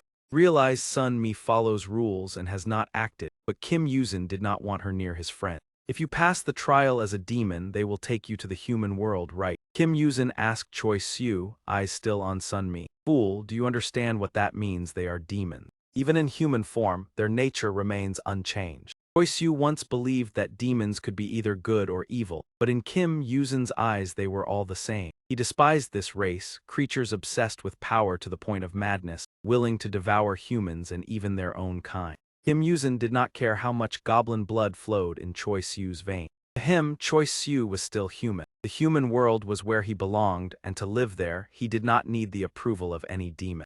Being taken away without resistance and forced to become a demon just to return to what was originally his home filled Kim Yuzin with immense fury. He declared that he would not allow this to happen again. Faced with such harsh criticism, Sun-mi merely lowered her head in silence. She clearly understood the stance of an exorcist like Kim Yuzin and also sympathized with Choi Soo's perspective when everything had happened so irrationally. However, Choi Soo had officially registered in the demon world, meaning he had become a resident there. If Kim Yuzin tried to keep him, both would violate the laws and have to pay a heavy price. Sun-mi silently thought that everything needed to be resolved before it was too late. She intended to secretly take Choi Soo away as she had when they arrived, but Kim Yuzin's formidable presence made her uncertain whether she could succeed. Nevertheless, as his guardian, she remained determined to take him away. When Sun-mi showed signs of ignoring the warning, the sword in Kim Yuzin's hand immediately glowed, signaling that he was ready to act. But before he could act, the sword was swiftly seized by Choi Soo. Is this a demon-slaying sword? It looks really cool. What do these characters mean? Choi Soo asked while examining it and pretending to be naive. Kim Yuzin clearly understood that he was pretending. His intention was simply to prevent him from harming Sun-mi. What astonished Kim Yuzin was that he did not sense any sign of manipulation, yet in an instant the sword had been taken. At that moment, Choi Soo suddenly became serious and called his friend by name. Choi Soo admitted that what Kim Yuzin said was not wrong, because from the moment he set foot in the demon world, he had been forced to do such cruel things. Kim Yuzin was stunned, and although worried, Choi Soo still decided to tell the truth. He had once doubted the path he chose, but to protect himself and his loved ones, he had defeated a hellhound. In the future, if absorbing power from demons helped him become stronger, he was willing to continue even though he had no desire to harm anyone. Kim Yuzin still tried to persuade him that Choi Soo did not need to follow that path. He affirmed that with his own strength and the support of his family, he could ensure the safety of Choi Soo and his mother for at least the next 6 months. Choi Soo lowered the sword and told Kim Yuzin that he had one more crazy thing he wanted to share. He looked straight at his best friend, forced a smile, and declared his goal of becoming the successor to the Demon King. These words left Kim Yuzin speechless for several seconds. He angrily scolded Choi Soo for being insane, not understanding the true meaning of the title Demon King, yet daring to speak so recklessly. However, Choi Soo was determined to pursue this path to become the strongest, thereby changing the laws and protecting the world from the disturbances of demons. Kim Yuzin was almost in tears when he thought about the harsh trial and the risk of personality corruption that Choi Soo would have to face. Nevertheless, Choi Soo firmly maintained his stance. Kim Yuzin wanted to say more, but in the end, could only bite his lip and accept it. He admitted that with such determination, he could no longer force Choi Soo to stay. Kim Yuzin sheathed his sword and decided not to obstruct him any further, but warned that if Choi Soo lost his humanity and became bloodthirsty, he would not hesitate to act as an exorcist. Choi Soo accepted this and hoped that Kim Yuzin would act exactly as promised if that day ever came. Kim Yuzin did not respond but instead asked about Sun-mi's identity and status in the demon world, clearly not out of mere curiosity. He apologized for having lumped her together with other demons. At the same time, he warned that if Choi Soo were to face danger or lose his life meaninglessly, he would use his authority as an exorcist to hold all those involved accountable. In truth, Kim Yuzin only wanted to remind Sun-mi to protect Choi Soo carefully. After that, he put his mask back on and prepared to leave. Before departing, he said goodbye and reassured them that Choi Soo's mother would be well taken care of. Watching his friend's departing figure, Choi Soo could not help but feel a sense of emptiness. Sun-mi finally breathed a sigh of relief, admitting that she had truly been frightened by Kim Yuzin's formidable presence and that this was the first time she had encountered such a powerful male exorcist. Another voice sounded, stating that Kim Yuzin was a special case. Choi Soo turned around and saw Go-yu appear. It turned out that Go-yu had been secretly observing Sun-mi from the alley earlier. Despite his sharp words, he still showed concern and reproached her for recklessly confronting such a powerful exorcist. Faced with his reprimand, Sun-mi could only lower her head and admit her mistake. After scolding Sun Mi, Goyu's gaze shifted to Choi Siu as he stepped closer. In the world of demons, individuals originating from animals are called demonic beasts. They often retain the form and instincts of their ancestral species, such as the hellhound that Choi Siu had encountered. More advanced species can take on human form, exemplified by Seo Hoa and Sun Mi. Demons of this type are called phantom beasts, possessing bodies superior to ordinary demonic beasts. Even higher are divine beasts, entities that have evolved completely and are revered by both the human and demon worlds. Goyu was precisely such a divine beast. He introduced himself and declared that he would be the opponent Choi Siu must overcome if he wished to become the Demon King. Goyu extended his hand in greeting, but his eyes were filled with disdain, something understandable given his status as a divine beast of the Haku clan. He politely offered a handshake, expressing his honor at meeting Choi Siu. Choi Siu also extended his hand in response, but felt that the atmosphere was somewhat unusual. Suddenly, a shout rang out warning him not to shake hands with Goyu. Choi Siu turned his head in surprise. It was Sun Mi, who hurriedly questioned Goyu about his sudden appearance when Choi Siu had just gone through a day full of upheaval. Goyu merely smiled and casually replied that no one had the right to forbid him from appearing whenever he wished. He quickly grasped Choi Siu's hand, appearing delighted by a half-goblin who dared to declare that he would become the Demon King. Immediately afterward, he bit his own finger to activate a demonic technique, causing blood to drip down and triggering a skill notification. A ring of purple flames instantly surrounded them, marking Goyu's use of a spatial teleportation technique. As the flames flared up, both of them disappeared, leaving Sun Mi astonished. They appeared at a location near the sea. Upon landing, Choi Siu staggered as he had not yet adapted. He trembled as he remarked that Goyu was stronger than he had imagined. Goyu placed a hand on his neck and praised him, saying that very few people could withstand such a sudden attack, especially on their first encounter without any preparation. Though still trembling, Choi Siu realized that he was not overly surprised and directly asked whether Goyu also intended to devour him. Goyu responded ambiguously that it was perhaps the most likely possibility, but first he wanted to ask a few questions. His question surprised Choi Siu as it concerned whether he played games, specifically online PC games. Though puzzled, Choi Siu replied that he had played a lot when he was younger, but less so after entering high school. Goyu continued by asking about his favorite genres such as AOS, FPS, or mobile game. Choi Siu stated that he preferred action role-playing games and was not interested in online games due to the pay-to-win factor. Hearing this, Goyu revealed a meaningful smile and said that it was truly wonderful. Immediately afterward, he teleported behind Choi Siu, startling him into turning around, then remarked that the two of them had quite a few things in common. A massive explosion suddenly occurred. Fortunately, Choi Siu reacted in time and was not injured. He realized that a gigantic pillar of ice had appeared on the surface of the nearby lake. Sensing danger, Choi Siu immediately turned around. A series of ice pillars shot up from the depths of the lake and aimed directly at him. They rushed toward him at extremely high speed. As the attack unfolded, Goyu confirmed that his assumption was correct. He raised his head to look at Choi Siu hovering in the air to evade the strike, and remarked that he possessed very impressive speed. As for himself, Choi Siu silently evaluated Goyu, realizing that before he evaded, his opponent had calculated and shifted positions with extraordinary precision, demonstrating a formidable ability of judgment. Below, he was gathering power as his hand emitted a violet aura. Goyu silently assessed Choi Siu as an outstanding rookie, even surpassing expectation. Choi Siu stepped back, recalling everything he had experienced. Although his senses and combat abilities were remarkable, the key factor at present was his capacity for rapid assimilation. Without him realizing when, Goyu had appeared behind him and touched his back with 2 fingers, while the familiar enemy from earlier in the day began closing in to attack. The touch caused Choi Siu to collapse in pain, yet whether the opponent struck or not, he maintained extreme vigilance against every danger. Goyu was astonished to see a violet source of power appear above his head. It was Choi Siu. He had concentrated all the violet energy into one arm as a solution he had just comprehended. Immediately afterward, Choi Siu launched that stream of energy toward Goyu, directly applying the lesson he had just learned during the day.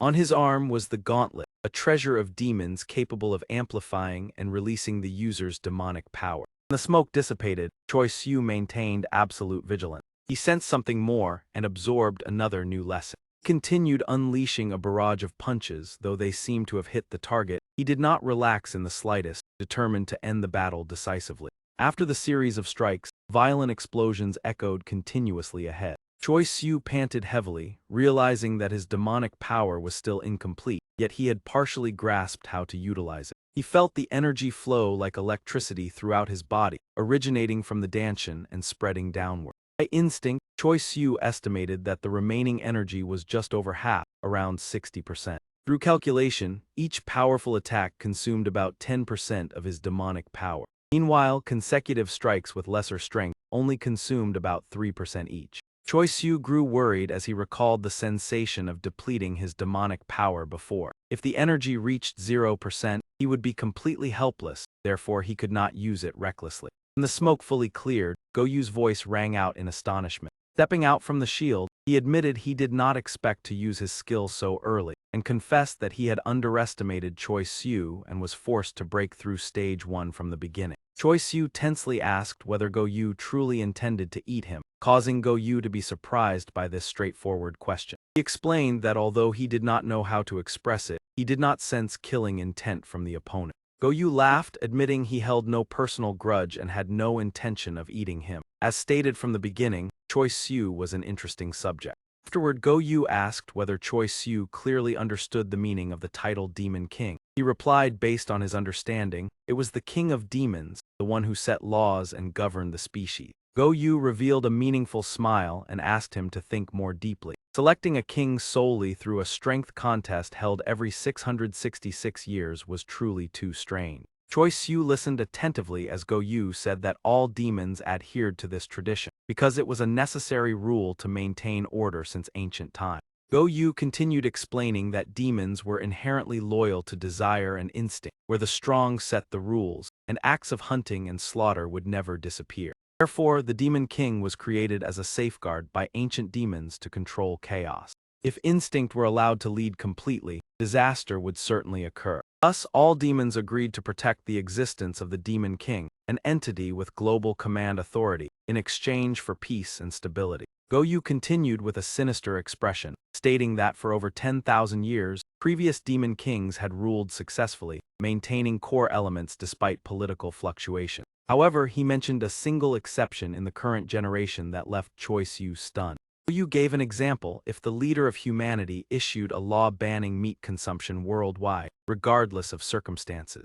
When asked about the consequences, Choi Siu replied that humanity would certainly strongly oppose it, and compliance could not be guaranteed, potentially leading to major conflict. Go Yu laughed and emphasized that demons had complied with something similar for 666 years. After the smile, Go Yu returned to a serious demeanor, affirming that Choi Siu had understood the importance of the Demon King and the patience of demons in maintaining this tradition. With a sharp gaze, Go Yu stated that this patience was gradually running out and asked whether Choi Siu understood his meaning. Realizing the issue, Choi Siu asked if the next Demon King continued to enforce the old law, whether all demons would still obey as before. Go Yu praised his intelligence and affirmed that not all demons would submit, even if it was an order from the Demon King. He described the current situation of the demon world, where the authority of the Demon King was no longer absolute. If the majority of demons revolted, no force could stop them, and the consequences would be extremely severe. Go Yu warned that not only would the new Demon King collapse, but the entire symbol and privileges that had existed for tens of thousands of years would also disappear. Stepping closer, Go Yu asked Choi Siu whether he had understood the significance of what had just been said. Go Yu declared that he would become the next Demon King to maintain the current laws, while warning that many demons, especially the elders, would not tolerate Choi Siu's ideology. The image of Sun Mi flashed through his mind. Go Yu remarked that although Choi Siu had good intentions, he was not suitable to become the Demon King because he did not yet understand how this world operated. Maintaining a defensive stance, Choi Siu asked whether Go Yu wanted him to retract his words, and Go Yu responded with a contemptuous tone that it was indeed so. Go Yu admitted that at first he had viewed Choi Siu as a naive individual easily defeated, but now he had progressed rapidly with formidable potential. He proposed cooperation. If Choi Siu helped him become the Demon King, he would be granted governance over the Korean peninsula. Go Yu considered this an attractive offer, and although he could not completely exterminate humanity, he could spare Choi Siu's loved ones. Choi Siu countered by asking about Go Yu's strength and his true ability to become the Demon King. Go-yu replied that although he did not dare claim to be the strongest in Korea, among the current candidates none surpassed him, especially with age limitations. During this, Choi-soo responded briefly, "All right." After speaking, he extended his hand forward. He declared that if it helped protect those he loved, he was willing to accept. Go-yu grasped his hand with satisfaction, affirming that Choi-soo had made the correct choice. However, Choi-soo suddenly interrupted, stating that he would no longer hesitate. At that moment, the violet energy in his hand flared up. The unexpected action startled Go-yu. Choi-soo criticized his lack of trust in the transaction. With a cold gaze, he accused Go-yu of pretending to shake hands, deceiving him and always seeking to strike first. Choi-soo immediately seized the opponent's collar, displaying a completely different demeanor, no longer his usual fighting style. He poured the remaining 60% of his demonic power into the attack, retaining only a minimal amount of energy. Not relying on reflex but on will and awareness, Choi-soo executed the technique for the first time with absolute determination. He used the technique Mountain Earth Overturn to decisively throw Go-yu over his shoulder. Choi-soo's eyes blazed, displaying unwavering will and a spirit ready to fight to the end. When Go-yu's body struck the ground, a tremendous explosion resounded. The shockwave from the throw was so powerful that it tore apart the cloud layer in the sky. After delivering the strike, Choi-soo was nearly exhausted, collapsing while gasping and wondering whether his body not trembling was due to the demonic power sustaining him. Looking at his weakly trembling hands, he realized that even lifting them had become extremely difficult. Choi-soo's recovery ability was temporarily halted because he had poured all his strength into the attack, leaving only the minimal amount of demonic power. Raising his head to look ahead, he faced reality as he had completely exhausted his strength. In front of Choi-soo, Go-yu still stood firm and unharmed. In this state, Choi-soo no longer had the ability to continue fighting. Go-yu coldly remarked that pouring all strength into the final strike was the spirit of a true battle. He possessed an ice-type ultimate technique capable of freezing and controlling water within a certain range, then asked that if the difference in demonic power had not been too great, perhaps he would have been defeated. Go-yu concentrated ice power into one hand, preparing both offense and defense, his fierce gaze asking whether Choi-soo had any trump cards left. Despite being exhausted, Choi-soo firmly replied that he did not, and even if he did, he would not reveal it, because from the moment he decided to confront Go-yu, he had prepared himself for the worst possible outcome. The next words made him pause. He calmly asserted that he had not given up yet. Choi-soo struggled to stand in a defensive stance and declared that if he thought he would kneel and beg for mercy, that would never happen. He looked at Go-yu with a resolute gaze, his eyes still burning with determination, seemingly searching for an opening in his opponent, or perhaps the goblin battle instinct within him was gradually awakening without his own awareness. During that, he chuckled softly and mocked that even standing steadily made him tremble, yet his tongue remained stubborn. Go-yu's earlier words made Choi-soo feel somewhat wary. After that, he extended his hand toward him as a form of acknowledgement and praise. Go-yu cheerfully placed his hand on Choi-soo's shoulder, confirming that he had passed the test. He continued to praise him, leaving Choi-soo embarrassed, affirming that he had finally not disappointed him and that such spirit was truly commendable. Not understanding what was happening, Choi-soo anxiously asked again, and Go-yu explained that it was merely a test to see whether he was worthy of being supported to become the Demon King, as no one wished to back a weakling. Choi-soo brushed Go-yu's hand aside and questioned the matter of support, reminding him that he himself had once said Choi-soo could not become the Demon King, which Go-yu agreed with, stating that everyone was waiting to choose a successor. He continued to explain that what they truly did not wish for was the event known as the Night of the Goblins. Go-yu recalled his childhood when he read about this event and expressed his disgust at the chaos, biting, and meaningless screaming of the demon world, whose purpose he could not comprehend. While sitting in a cafe, he shared his feelings that compared to that world, the human world was far more peaceful and ideal, where each individual could freely choose their way of life. Go-yu also excitedly mentioned the interesting aspects of the human world such as books, coffee, games, comics, novels, and films, things that could not be found in the demon world. He stated that his kind even loved those pleasures more than hunting, and a world without humans to create them would be a true tragedy. Choi-soo wondered about Go-yu's frequent mention of we, speculating that there were many other demons with the same thoughts, but he believed that supporting him was unnecessary and that Go-yu was the one suitable to become the Demon King. Before he could finish his sentence, Go-yu interrupted with an innocent tone, considering that to be troublesome. Turning to a serious demeanor, he affirmed that Choi Siu was the most promising individual on the Korean peninsula. But whether he became the Demon King or not, there were still other troubles to resolve, which left Choi Siu even more confused. Go Yu explained that the top candidates of the Night Walkers, including himself, all originated from ancient clans and inherited innate talents from their ancestors. Creatures such as dragons, foxes, turtles, and snakes possessed unique demonic arts and secret techniques passed down through many generations. Although the demonic arts had comparable power, those who inherited millennia of essence still held an overwhelming advantage. To make it easier to understand, Go Yu likened this to being born with a golden spoon. After hearing this, Choi Siu asked whether such inheritance created family pressure.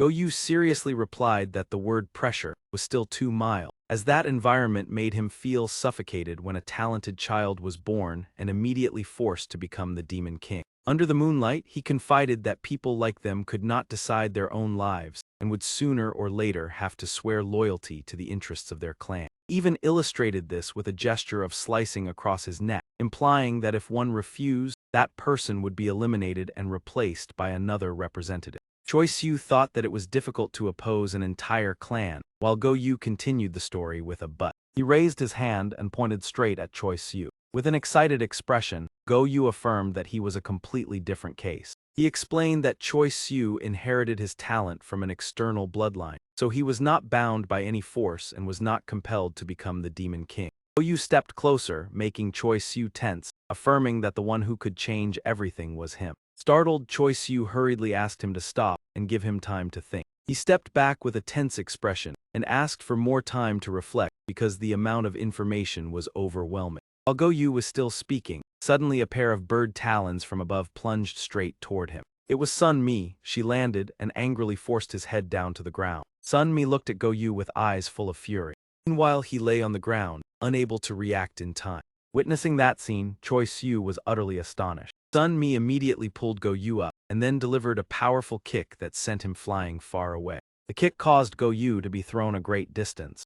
Afterwards, Sun Mi gently landed on the ground. However, her anger had not yet subsided as she continued to unleash a special technique called wind feather. Choi Siu hurriedly tried to stop her and shouted for Sun Mi to cease. But because she was too enraged, Sun Mi did not hear and launched sharp feathers toward Go Yu. Immediately afterward, a loud explosion resounded. Choi Siu approached Sun Mi and carefully observed in Go Yu's direction to check the situation. Sun Mi reassured him that the attack was not enough to harm him. Looking at the trees that had been knocked down along the path where Go Yu had been sent flying, Choi Siu worried that Sun Mi might have struck too hard and questioned his true identity. Sun Mi explained that the person Choi Siu had just met was not a human, as he once thought, but merely another personality of him. He recounted the legend of Xuan Wu, where a snake and a turtle combined into a unified entity. When a young turtle was born, it became the origin of the story, and according to legend, it was initially just an ordinary turtle. Sun Mi stated that this origin was far more ancient than what people commonly knew. Long ago, there appeared a genius who was proficient in yin and yang. This person discovered a way to separate the yin and yang energies from a single soul. He attempted to remove the purest yin energy. As a result, a divine beast was born, surpassing all human limitations, and that was the emergence of the first Xuan Wu. Upon returning to the room, Sun Mi continued that the descendants of Xuan Wu were born with innate abilities, but to perfect their power, they had to undergo harsh training, and the snake personality was the consequence of that. After hearing everything, Choi Siu concluded that although he initially seemed frightening, he was not necessarily a bad person. Sun Mi partially agreed, believing that Go Yu harbored no ill intent but was too impulsive and capricious, often placing others in difficult situations. He further explained that this personality formed when yin energy accumulated excessively, making it calm yet also cold. According to Sun Mi, that personality should have completely obeyed the main personality and served as an analytical supporter.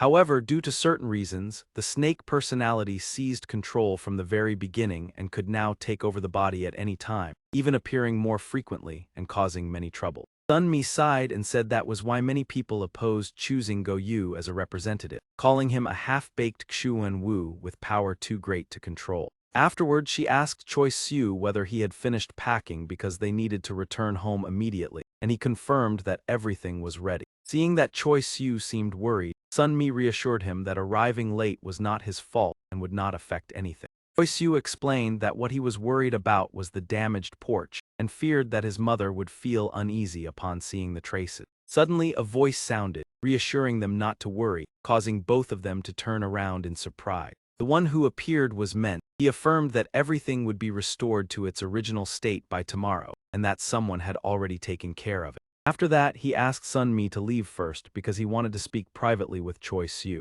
Sun Mi anxiously defended that Choi Soo had done nothing wrong and that everything was due to her own judgment, but Ment interrupted and stated that he already understood, and explained that Sun Mi could not stay because there was a matter that needed to be discussed among three people, leaving both of them surprised by the mention of a third person.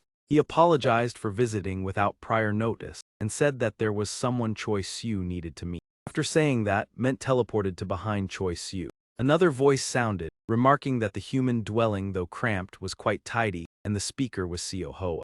Choi Soo turned to look at her in surprise and asked whether she had permission to come here. Seo Hoa replied that she had neither permission nor visiting time as stipulated and had no intention of coming to the human world, simply being brought here with the promise that everything would be explained. Ment stroked his beard and began to get straight to the point, stating that first they needed to recount the events that had occurred during the night. He recounted that as soon as night fell, approximately 50 monsters appeared and surrounded Seo Cho Gu Seul, all of them being controlled and attacking the people on the street. After dealing with them, Ment noticed that the method of operation of the mastermind was quite crude and not concealed at all, so he deduced that it was a scheme to lure Sun Mi away in order to target Choi Soo. However, Sun Mi was still present, so she suspected that the original target might not have been Choi Soo, and Ment replied that this was not necessarily accurate. Ment continued with a solemn expression, believing their objective surely did not stop at a single purpose. In just this one night, at least 200 people had gone missing across Seoul and the subway system.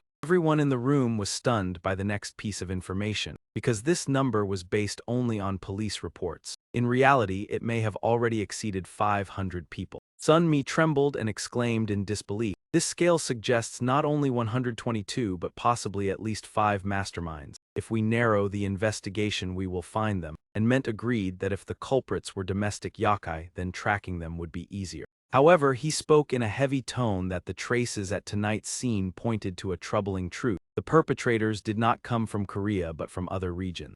Although the exact number could not yet be determined, it was clear there were many foreign yokai. If they committed crimes in their own territories, they would be easily captured, so they shifted to hunting humans in Korea. And if not found soon, they would continue until the night parade begins. Seo Hoa worriedly exclaimed, hoping that was not the truth. Ment continued, emphasizing the need for a capable yokai willing to protect the human world, and at this moment any assistance was valuable. He proposed a mission for the two with an evaluation to take place after 1 month. He looked at Seo Hoa and Choi Soo, proposing that if they agreed, the examination would be conducted in a special form. The serious voice Ment assigned the mission: quickly find and eliminate those who have infiltrated Korea. The scene shifted to the modern city, where for 3 consecutive days the streets were deserted without a single person. Kim Yuzin stayed awake all night, his eyes dark like a panda, walking while blaming himself for letting Choi Soo leave and not understanding why he had agreed. He reproached himself that if that fool did not return, it would be entirely his fault. While searching for a solution, he suddenly realized his phone had run out of battery.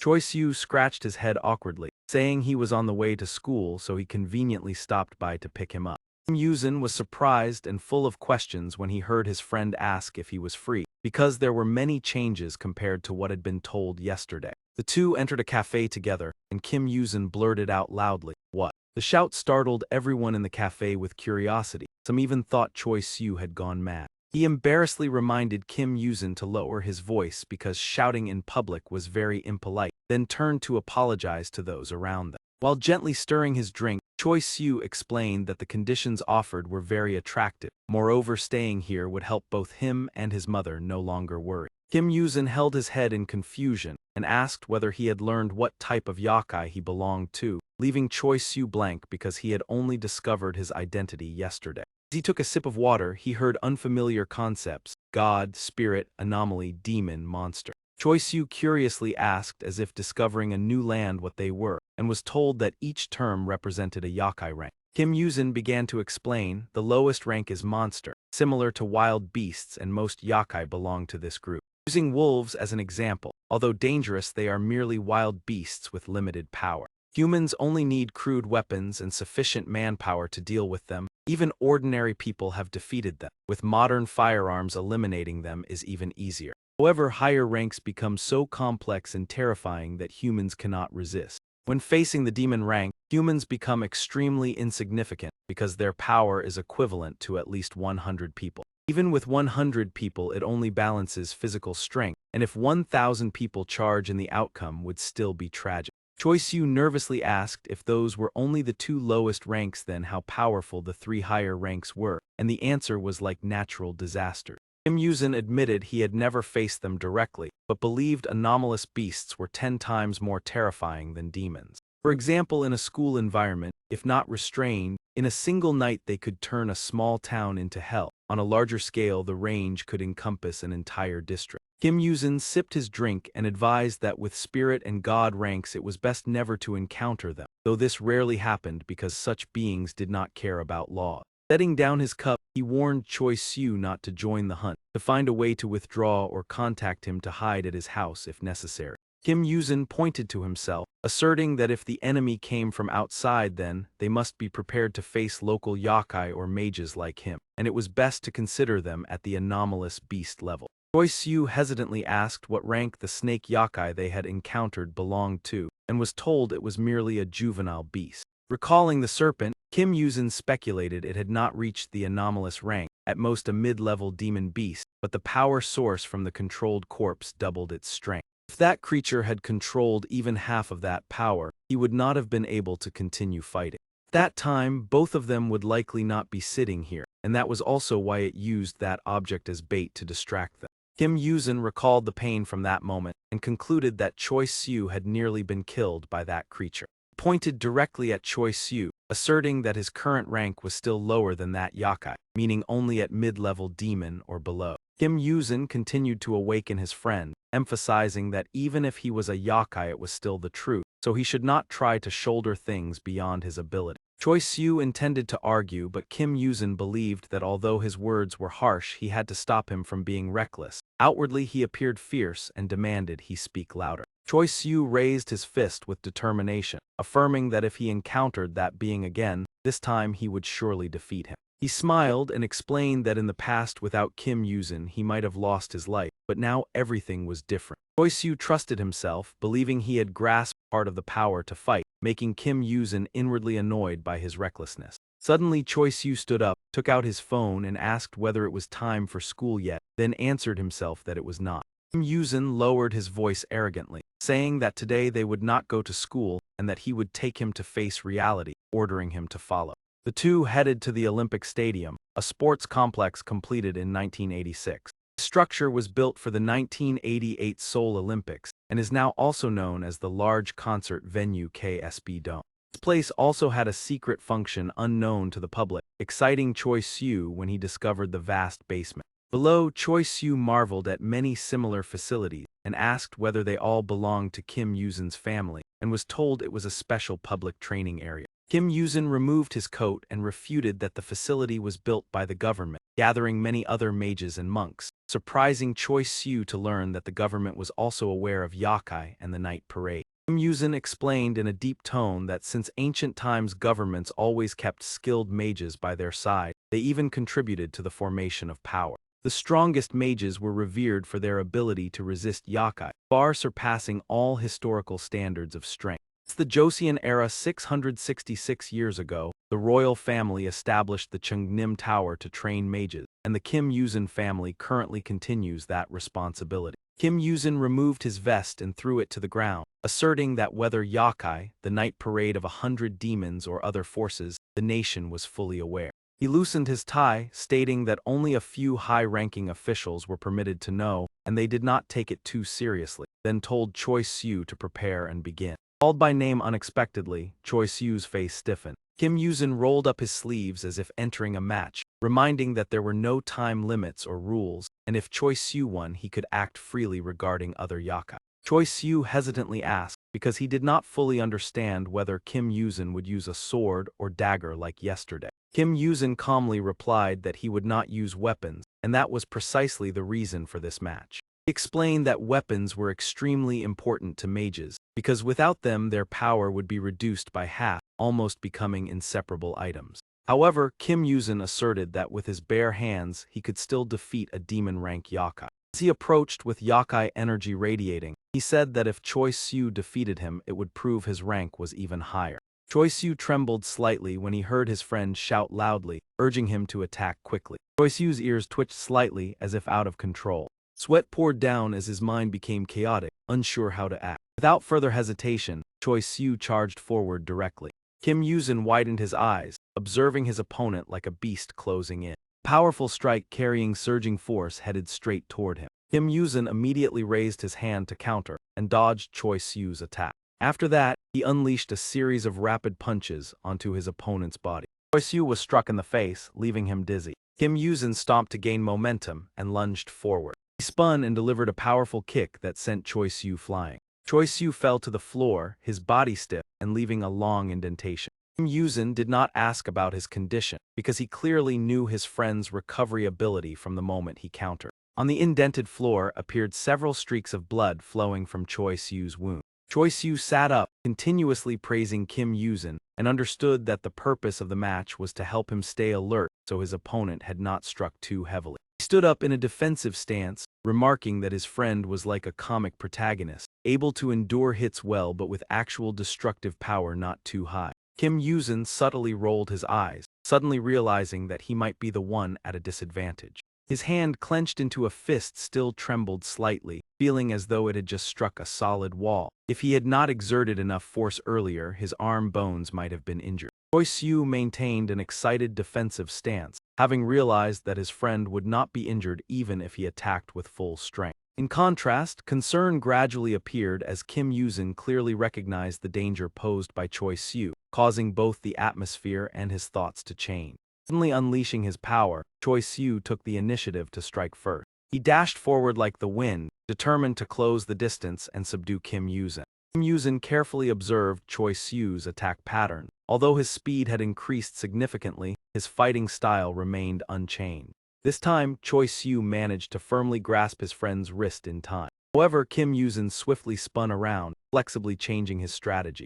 He drew up his leg and delivered a powerful knee strike aimed directly at Choi Siu's head. Kim Yuzin frowned cautiously, not taking his eyes off every movement of his opponent. Immediately afterward, Choi Siu seized Kim Yuzin's arm and hurled him into the air. Choi Siu suddenly realized that his opponent was channeling energy to counterattack, a surge of power gathering as if from all directions. His gaze changed, each word ground out through clenched teeth. The source of power was merging with this mortal body. Suddenly, Choi Siu released Kim Yuzin. A massive surge of energy instantly flooded the battlefield. Kim Yuzin reacted quickly, leaping backward to maintain distance. He stared intently at Choi Siu, wondering whether what the opponent held was truly it. Looking at the hazy object in his hand resembling a thunder mace, Kim Yuzin felt momentarily confused. Perhaps it was true, this was the first time he had summoned it on his own. As time passed, the battle grew increasingly tense and suffocating. Choi Siu held the mace with a bewildered expression. Clearly, his current state had reached a dreadful limit. He took a deep breath and exhaled. His physical stamina remained fine, but the major issue lay in the remaining amount of demonic power. Choi Siu recalled last night's battle, where he had expended 93% of his demonic power. Normally, a full day of rest would be enough for recovery, but in the lower realm where spiritual energy was scarce, the process was slower.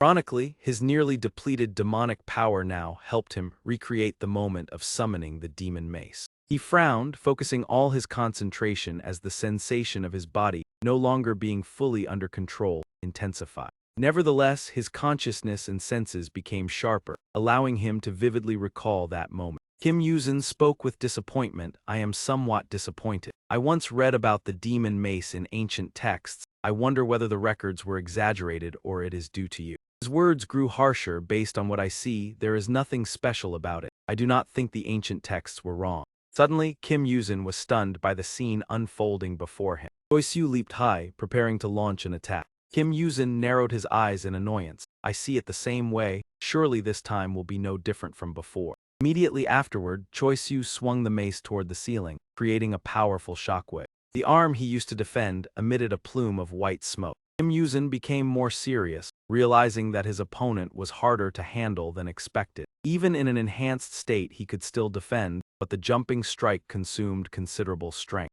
Suddenly widening his eyes, he thought, there is no need to shorten the distance, just maintain a defensive stance and wait for the opponent to exhaust himself. The mace was firmly anchored beneath his foot. When he tested its grip by pulling, he could not help but be surprised by its effectiveness. Kim Yuzin was bewildered by the scene. What is this? What are you doing? Choi Siu replied frankly, it seems winning at close range is difficult. I also cannot keep enduring that ultimate punch. He tightly gripped the rope attached to the transformed mace, fully aware that he could not achieve the same power as before. Although he had once flexibly transformed the mace in the previous battle, its current size and power were less than half of what they had been. A sphere gradually formed beneath it, yet he still maintained a certain level of control over its ability to freely change shape. He spun the weapon like a top and skillfully utilized it. I am coming. Kim Yuzin still had no time to react. The sphere was swiftly hurled straight toward Kim Yuzin. Fortunately, he managed to raise his hand in time to block the attack. Kim Yuzin braced himself, gritting his teeth to withstand it. Even so, the force still pushed him backward toward the wall behind. Without hesitation, Choi Siu retrieved the sphere and prepared to launch a second strike. Noticing this, Kim Yuzin immediately steadied his defensive stance. Then he quickly retreated to create a safe distance. Before he could move far, the spot where he had just stood was struck by another powerful blow. Kim Yuzin realized in horror that although the aura had not changed much, merely altering the shape and swinging method of the mace had multiplied its power. The ground at that location caved in, forming a large crater. Raising his head, Kim Yuzin questioned, are you really intending to fight dirty, Choi Siu?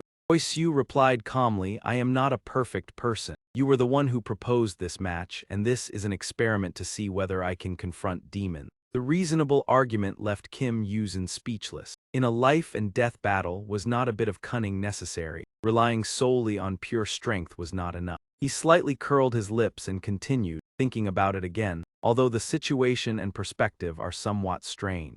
Choi Siu proposed a way to end the match. In the end, we are merely teenagers and close friends. Admitting mistakes is sometimes also a solution. Those words struck Kim Yuzin like a bolt of lightning. It was not wrong, his abilities were still limited. What else could he do?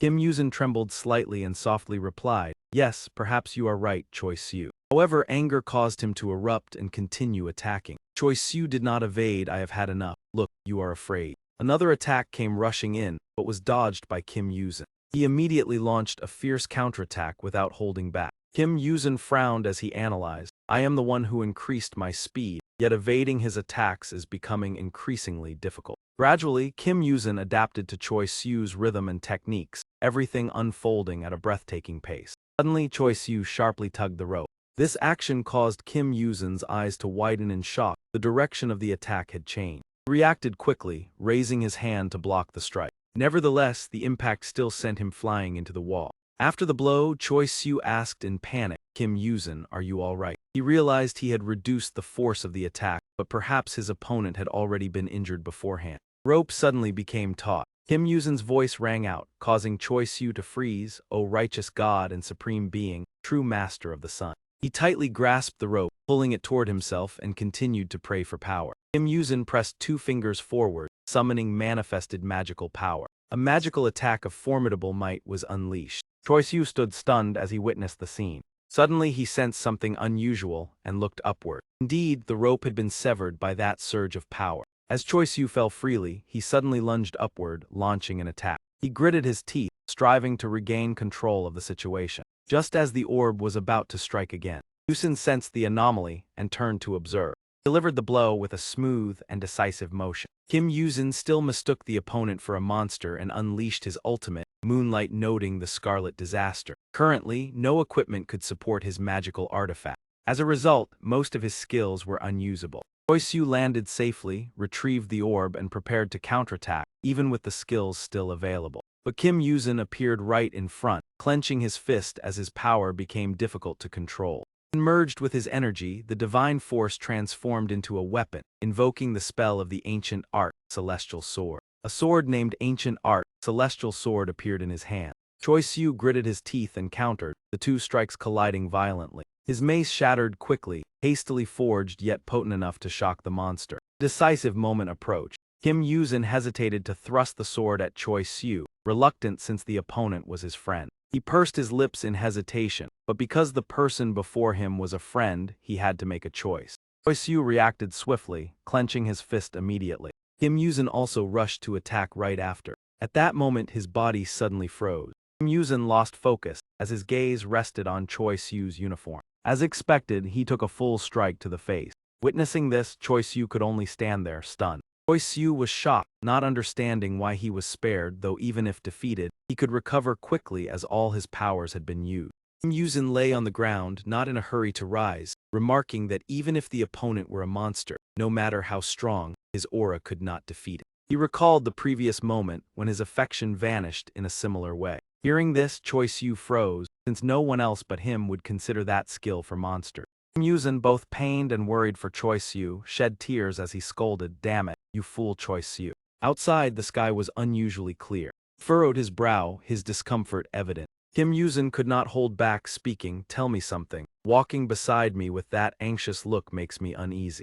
Choi Siu replied awkwardly, "Oh no, I was just worried about your nose. If it left a scar then probably not." He touched his nose and reassured that even if not a monster, his body was well trained. Minor wounds healed in a day, and he had held back when hitting him right. Kim Yuzin recalled the punch. Realizing it was ineffective, he had nearly used full force, otherwise his nose would have been shattered. He sighed helplessly, "Yes, you are really skilled, Choi Siu. If you want to roam hunting monsters, go ahead." Hearing that, Choi Siu was delighted but quickly explained, "Thank you for understanding. I still don't grasp everything, only promise that's why I acted."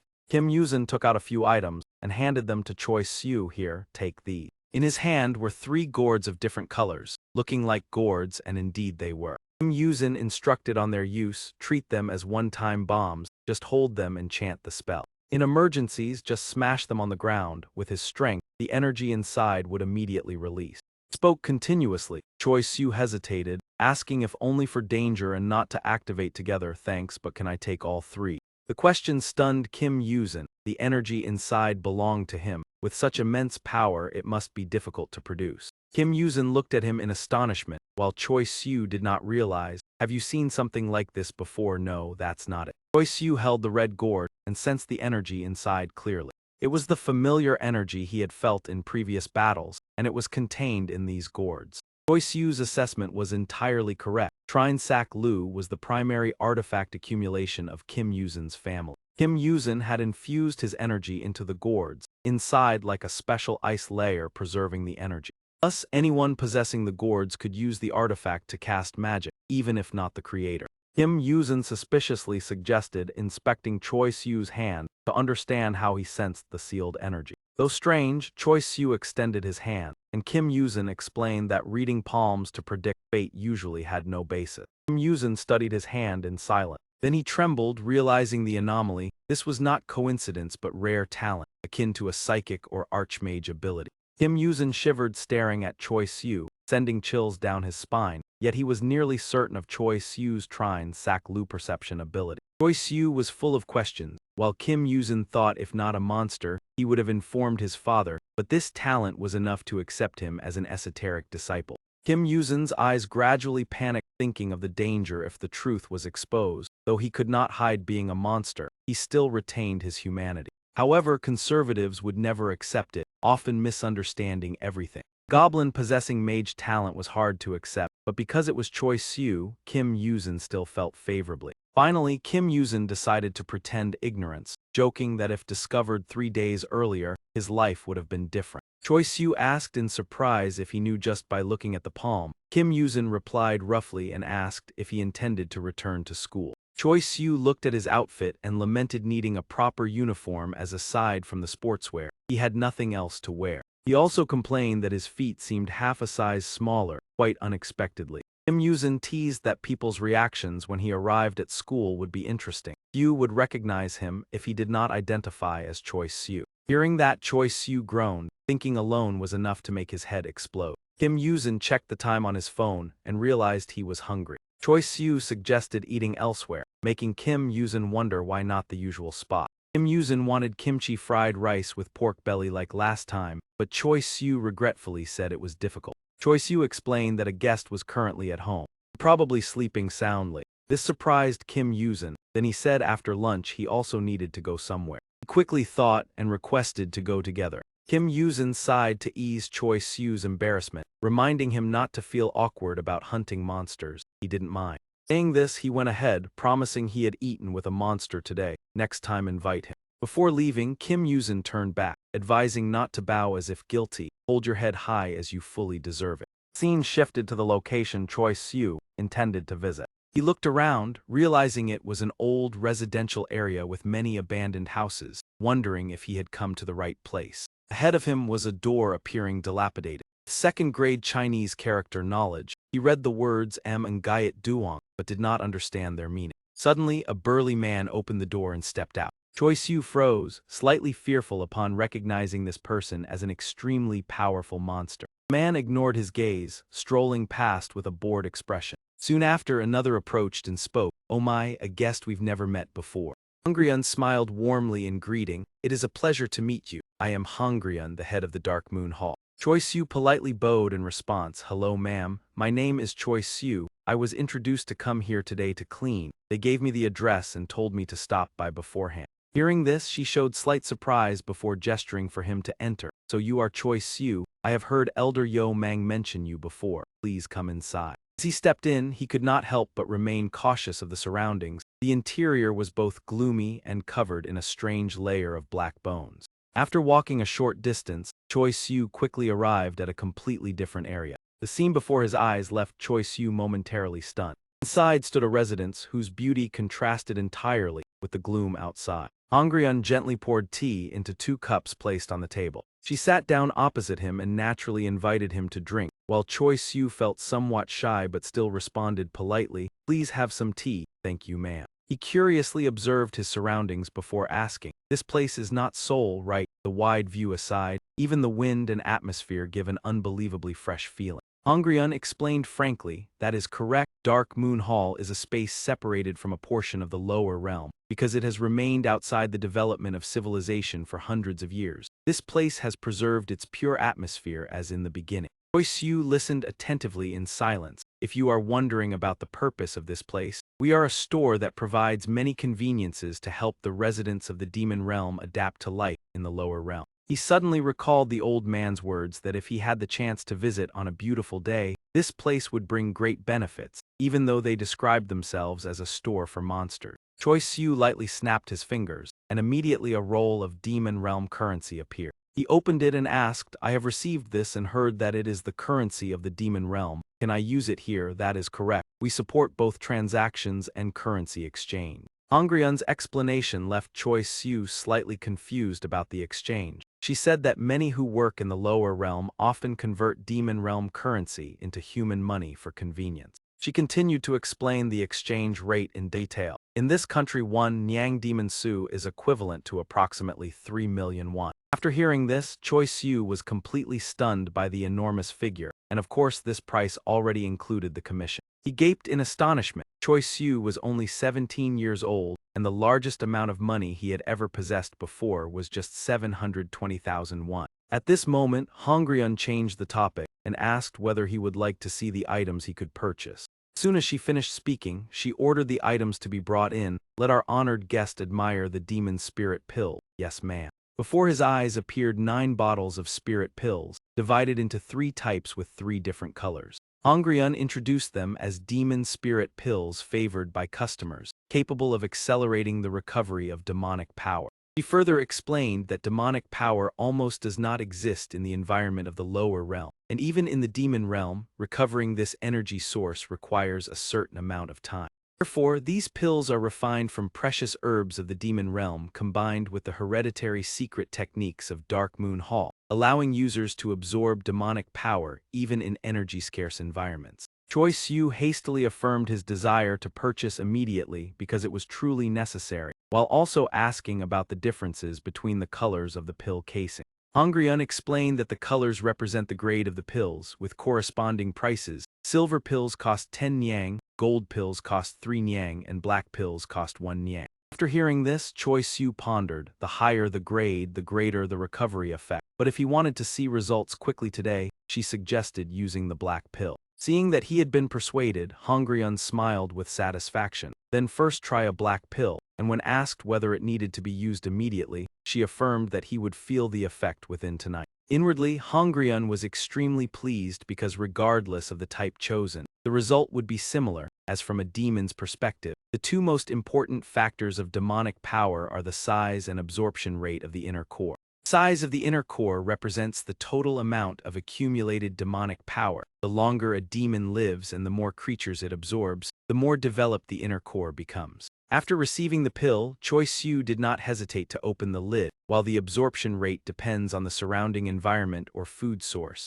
and is very difficult to improve on one's own, often influenced by talent or bloodline. Hongryun secretly rejoiced as she calculated that for a high-level demon it would take only a few hours to fully absorb a black pill, but for a half-demon like Choi Siu, it might take many days and he might not even digest half of it. With a hint of jealousy in her eyes, Choi Siu slowly placed the pill into his mouth, and she told herself that if he could absorb even half overnight, that fragile inner core would be improved. After swallowing it just as initially predicted, the Black Demon Spirit Pill became a precious remedy for Choi Siu, as a single pill helped his core recover 3 to 4 times. While Hongryun was still enjoying her satisfaction, a dazzling beam of light suddenly appeared. Immediately afterward, an explosion resounded, causing a powerful tremor throughout the space. The cups and tea on the table were thrown into the air and scattered everywhere. This phenomenon indicated that the pill was completely compatible with the size of his inner core. Hongryun's eyes widened in shock, unable to believe that the reaction occurred just seconds after he swallowed the pill.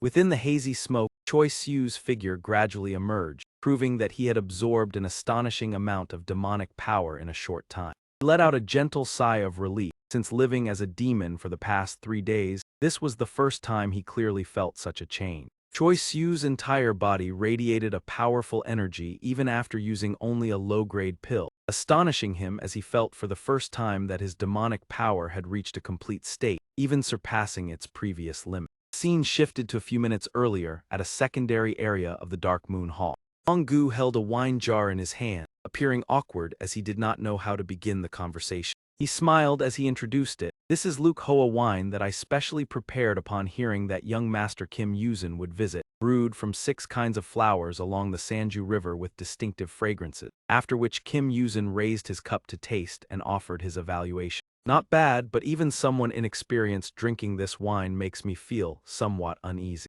He began probing Hongryun's whereabouts with a sarcastic tone. "It has been a long time since I last saw that girl. She said she would return after meeting someone. Could it be that she does not regard me as an honored guest?" Afraid of offending the guest, Dong-gu awkwardly replied that she was only late because she had some matters to handle. He frowned upon hearing that a guest specially instructed by Elder Ment needed to be received, which caused the delay. This piqued Hate Yusium's interest. "You mentioned Ment. Who is that? I am not entirely sure of the details, but I heard he is a half-demon bearing the bloodline of the demon race." Hearing this, he showed contempt. "I thought it was some important figure. It turns out to be just a half-demon brat. That old man is truly unpredictable to leave behind such a person." His words grew increasingly harsh as he could not believe that the old man had found a half-demon to participate in the festival, even calling him a demon as an official contestant. Seeing Dong-gu remain silent, he became displeased and reproached that such silence made the conversation boring. In the face of the sarcastic remarks, Dong-gu could only endure, while Hate Yusium continued to insinuate that perhaps he felt resentful because he himself was also a failed half-demon. He did not stop and continued to mock the tradition of the Dark Moon Hall, claiming that this place was merely a refuge for half-demons not accepted by any world. According to him, those insignificant beings could not become human, yet were also not acknowledged by the demon realm. Dong-gu could only clench his fists in frustration, but he believed that establishing this place was merely a clever way for half-demons to seek recognition. Hate Yusium sneered, asserting that no matter what, beings like them would never be acknowledged as true demons. After making his mocking remarks, he turned to ask Dong-gu whether he agreed with that viewpoint. Although filled with resentment, Dong-gu had to endure for his own safety, gently replying that mortals like them could hardly foresee the future, then proposing to pour more wine as the guest's cup had emptied. Seeing this reaction, Hate Yusium sighed and shifted to another topic. stating that even if one became a merchant for life, possessing the entire world might not necessarily bring joy, causing Dong-gu to hurriedly apologize. He returned to the main issue, asking when he could leave this place and whether everything would be prepared today. Dong-gu replied that all the demon Su had been exchanged the day before. Additionally, all information related to his identity and residence in the lower realm had been arranged according to his request, ensuring the highest quality and minimizing contact with humans. Hearing this, Hate Usium appeared satisfied and offered praise, while Dong-gu humbly replied that since he had risked his life for the lower realm, he merely tried to fulfill his duty as best as possible.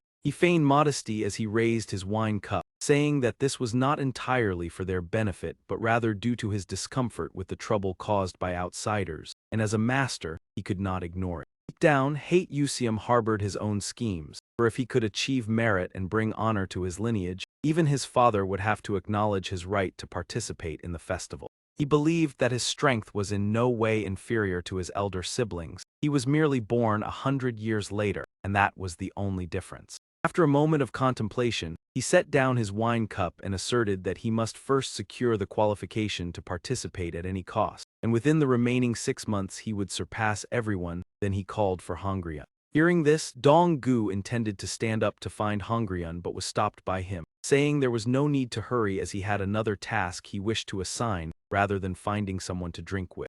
Kim Yuzin requested that while in the lower realm, he wanted Hongryun to personally serve him. Seeing Dong-gu's astonishment, he explained that he had no intention of teasing her despite her beauty, but because aside from hunting outsiders, he had another target he wished to pursue. However, Dong-gu still awkwardly stated that this was beyond their capability.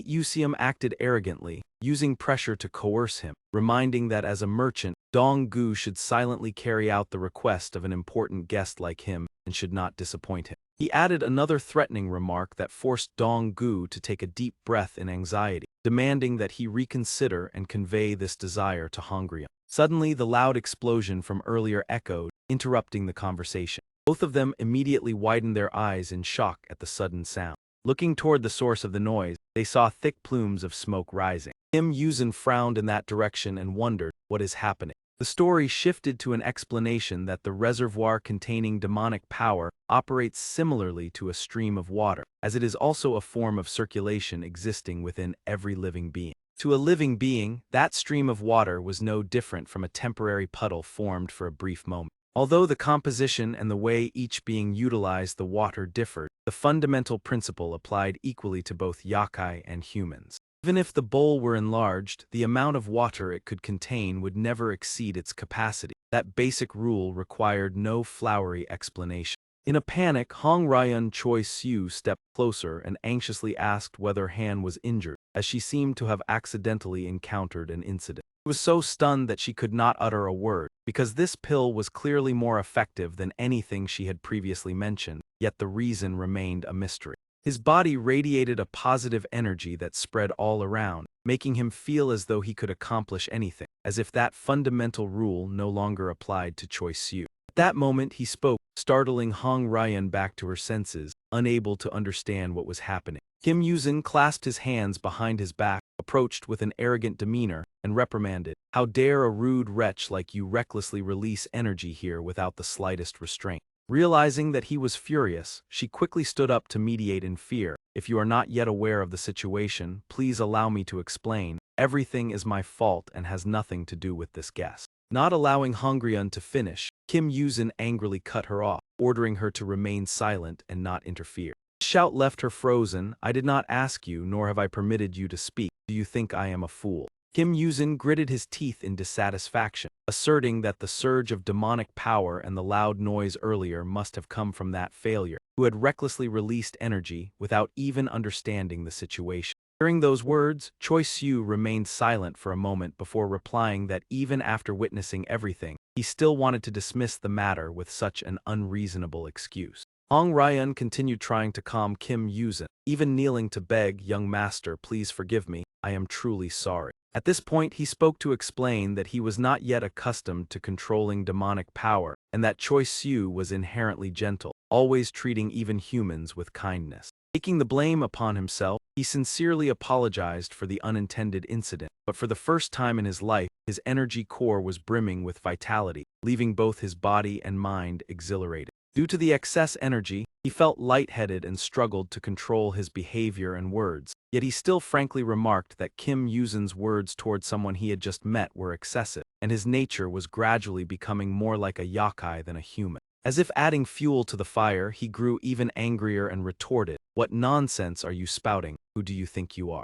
Choi Siu smiled brightly and gently reminded that he sincerely apologized, but words like failure truly should not be uttered. Kim Yuzin could no longer restrain himself and immediately struck. Before Hongryun's eyes, he sent Choi Siu flying out into the courtyard. Choi Siu quickly crashed hard into the nearby steps. Hongryun was so terrified that she could not speak upon witnessing the scene, just as he spoke again in a cold voice. With a contemptuous gaze, Kim Yuzin warned that this was not a duel but a punishment, and it would be best if he did not dream of exceeding the permitted limits. Caught off guard by the attack, Choi Siu sat silently on the ground. As to Kim Yuzin, this was merely teaching manners to an inferior. He raised his hand, preparing to deliver another strike. Kim Yuzin's attack drew ever closer to him. As expected, Choi Siu was struck once again. Only then did Hongryun regain her senses and hurriedly intervene. "Young master, please calm down. Dark Moon Hall strictly forbids all acts of violence."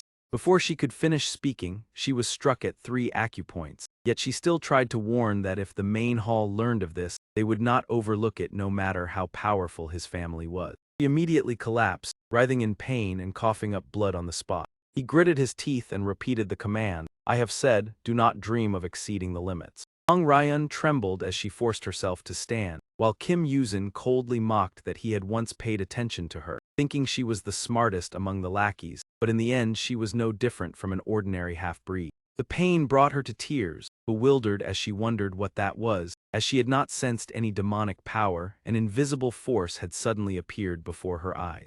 After dealing with Hongryun, he turned to order Choi Siu, introducing it as a divine beast, the unique ability of the Hate Usium clan, and forced the half-breeds to kneel before him. Despite being struck, Choi Siu showed no fear and boldly stood up, removed his coat, and challenged that he would teach them the etiquette once passed down by his ancestor Yu. He threw his coat to the ground and stepped forward, calmly stating that if they wished to talk, they should behave properly. Striking people while preaching etiquette was truly laughable.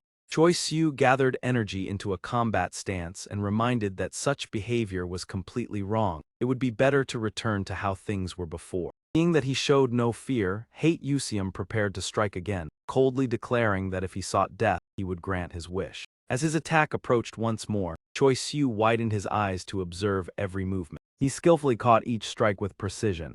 This scene left the other two utterly astonished. Choi Siu calmly stated that the previous blow merely served to warm up his body, and remarked that what he used was essentially just water launched at extremely high speed. He suddenly recalled the moment he had been attacked earlier.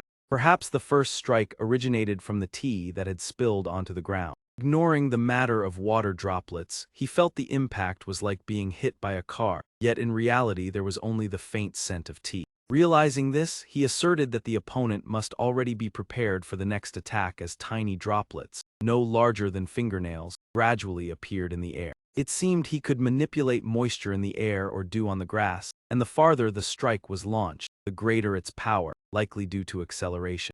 Choi Siu smiled disdainfully and said that although it was nothing to be proud of, he had experienced a similar situation the previous night with another person. His words caused Hate Usium to freeze for a few seconds, as in comparison, he was not even a fraction of the previous opponent. Without further words, Choi Siu immediately charged to attack and politely apologized if he hurt the opponent's pride. Choi Siu accelerated to the point that only an afterimage of energy remained where he had stood. Only then did Hate Usium fully process his words, grinding his teeth in anger at being looked down upon by a half-breed. Within Kim Yuzin's sight, Choi Siu swiftly closed in on the target. Confronted him head-on. Hate Usium observed and calculated, determining that the opponent attacked with his right hand and had poor control of demonic power, to the extent that the direction of attack was obvious due to his inability to conceal it. While he was still arrogantly launching his strike, Choi Siu had already acted. He slipped to Hate Usium's flank and declared that he would make him pay for his arrogance. As expected, his opening was glaringly obvious. Under the opponent's astonished gaze, Did not hesitate to deliver a powerful blow to Hate Yusium's abdomen, creating a significant impact. Hongryun gaped in astonishment as she realized this was exactly how Kim Yuzin had once read her movements. Choi Siu stood proudly before his opponent, brushing back his hair with confidence while Hate Yusium trembled and clutched his abdomen, admitting that he had been struck. The scene shifted to another moment at Dark Moon Hall, leaving everyone astonished. Mo Jiang looked around and sighed, lamenting that after 10 years he finally had a brief vacation, yet an incident occurred during this time. Honggu stood behind him and bowed in apology, but Mo Jiang did not blame him and stated that self-reproach would solve nothing. Mo Jiang gently reassured that hosting the guest was not the responsibility of Dong Gu or Hongryun, and admitted that although he knew the youngest member of the Hate Yusium clan was extraordinary, he did not expect it to this extent. He then asked about Hongryun's condition, and received the answer that she had only sustained minor injury, nothing too serious. Dong Gu frowned, pained by the fact that Hongryun's spirit was more shaken than her physical wounds, as she constantly blamed herself for causing trouble. Mo Jiang listened to the explanation that with shadow absorption magic, Hongryun could not have anticipated the absorption speed to be so rapid. After hearing this, he explained that it was precisely that absorption speed that created an opportunity for deduction, then inquired about their guest. The scene shifted to the room where Choi Siu was resting. The table was filled with many delicious dishes, beautifully presented. He sat silently, seemingly still unable to process what he had done in his excitement, and was in the process of regaining his composure. Previously, Choi Siu had experienced a similar state, but this time it was entirely different, unlike the phenomenon 3 days ago when he completely lost control of his body. The recent memories continuously resurfaced, and he realized that he had been somewhat fervent due to the surging vitality, yet all emotions and will still fully belonged to himself. It was this powerful life force that caused everything to erupt, and as the surge of emotions gradually subsided, his emotions seemed to freeze, entering a state of tranquility akin to the moment of a sage, making him wonder what it truly was. A sudden sound of movement echoed within the quiet space. Choi Siu lay stretched out on the floor, staring at the ceiling in contemplation, frankly admitting that regardless of one's nature, anyone who resorted to violence to the extent of taking another's life could hardly be justified.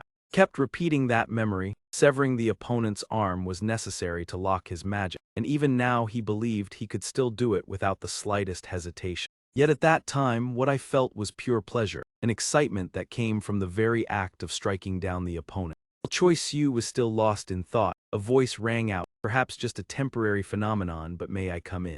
Looking at the silhouette behind the door, he sprang up and replied, "Ah yes, please come in." The girl stepped in with a calm expression. The moment he saw Hongryun, the first thing Choi Siu asked about was her condition. She had been injured before, was she better now? He answered gently, yes, it was only a minor injury. But to him, it was not minor at all. She had coughed up blood, right? I have experienced it too. It is not as simple as she thinks. Right in front of him, Hongryun knelt down to apologize. Please forgive me, master. I lost control and behaved improperly before you. That made him flustered. No, it is not like that. The battle is the responsibility of those involved. I should be the one apologizing, even just a root I could ruin. She lowered her head in shame. It was all my fault at first. The black spirit pill was not meant for you. During that, Choi Siu paused. The effect master hoped for could be achieved with silver spirit or spirit pill, but I still suggested using the black spirit pill even knowing that. He hesitated and asked, so did you deceive me? The black spirit pill is the most expensive type. Hongryun calmly spoke of her origin. As you know, I am a half-breed between human and demon. This world has an unspoken rule. Half-breeds are not rare. The union of two races and having children is not unusual. But those children carry traits of both. In other words, they do not fully belong to either side. Frowned as she continued, most hybrids are born with strong survival instincts. They can sense energy but cannot absorb it. Hongryun was someone who had to endure that, a lingering suffering, like a thirsty person standing before a stream but unable to drink. Even using medicine like Radiant Lotus only eases it slightly, like moistening dry lips. During this, Choi Siu widened his eyes. That is why she was jealous of me. He sat silently. For us hybrids, you are a special existence. Even with mixed blood, you possess outstanding demon power. She recalled her previous actions. Taking the spirit medicine was not for personal gain. Someone has what I desire but cannot obtain. I cannot accept that. I was wrong and tried to correct it. Saying that, she bowed again in apology. A deceitful merchant like me deserves condemnation. As she was repenting, another voice interrupted, regardless of the punishment. The way of apologizing may not be correct. Mojang entered, stroking his beard, however it is handled. In the end, one should not push responsibility onto the one receiving the apology. Both were startled. Master walked in calmly. Apologies for everything. I am Mojang, head of a modest cultivation family. He told Hong Ryan to continue attending to guests. It is fine, I will handle it as you wish. Reassure her, Choi Siu said. I understand and accept the apology, no need to worry further. He even wanted to share responsibility. Hearing that, the man laughed. If the black spirit pill money can be refunded, that would be good, of course that is reasonable. After finishing, Hong Ryan bowed to him. Even so, she still carried heavy guilt. The apology was like an excuse, but I am grateful that you accepted it. Hearing that, he scratched his head. I think it is not that serious. Two sat facing each other and talked. If possible, I would like to arrange a reconciliation meeting later. Mojang spoke about the other person. The one in conflict was Useum, the youngest of the Hate clan, also known as a divine beast. After hearing that, he thought, Hate, he is different from what I imagined. The Hate clan carries the majesty of divine beasts, if you understand clearly. He spoke of Useum leaving in anger. It may not be serious, but unfavorable misunderstandings could arise. He suggested, before the misunderstanding deepens, it is better to meet and clarify everything. He also admitted fault. Our negligence put both sides in an awkward situation. Please do not be too harsh. Choi Siu did not care much. There is no need to bear the responsibility of reconciliation to that extent. That surprised Mojang, but he remained calm. If they come, I will explain everything in my own way. Thinking back to that moment, Choi Siu had no regrets. It was his fault for escalating everything, turning an apology into excessive and insulting actions. I only did what was necessary. He spoke seriously. This is clearly a matter of right and wrong. I would rather fight. It feels better that way. Mojang found it interesting but still warned, do not underestimate the Hate clan. Even someone like Kim Yuzin is on a different level. He replied calmly, that is obvious. I have faced opponents stronger than him, but they were not villains.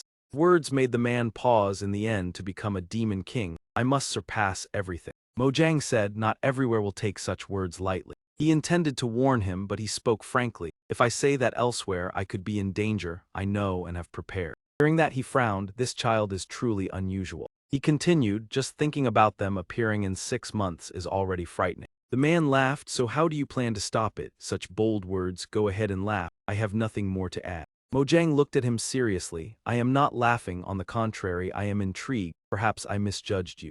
Touched his robe. Since the previous head, this is the first time I have had such a strong intuition.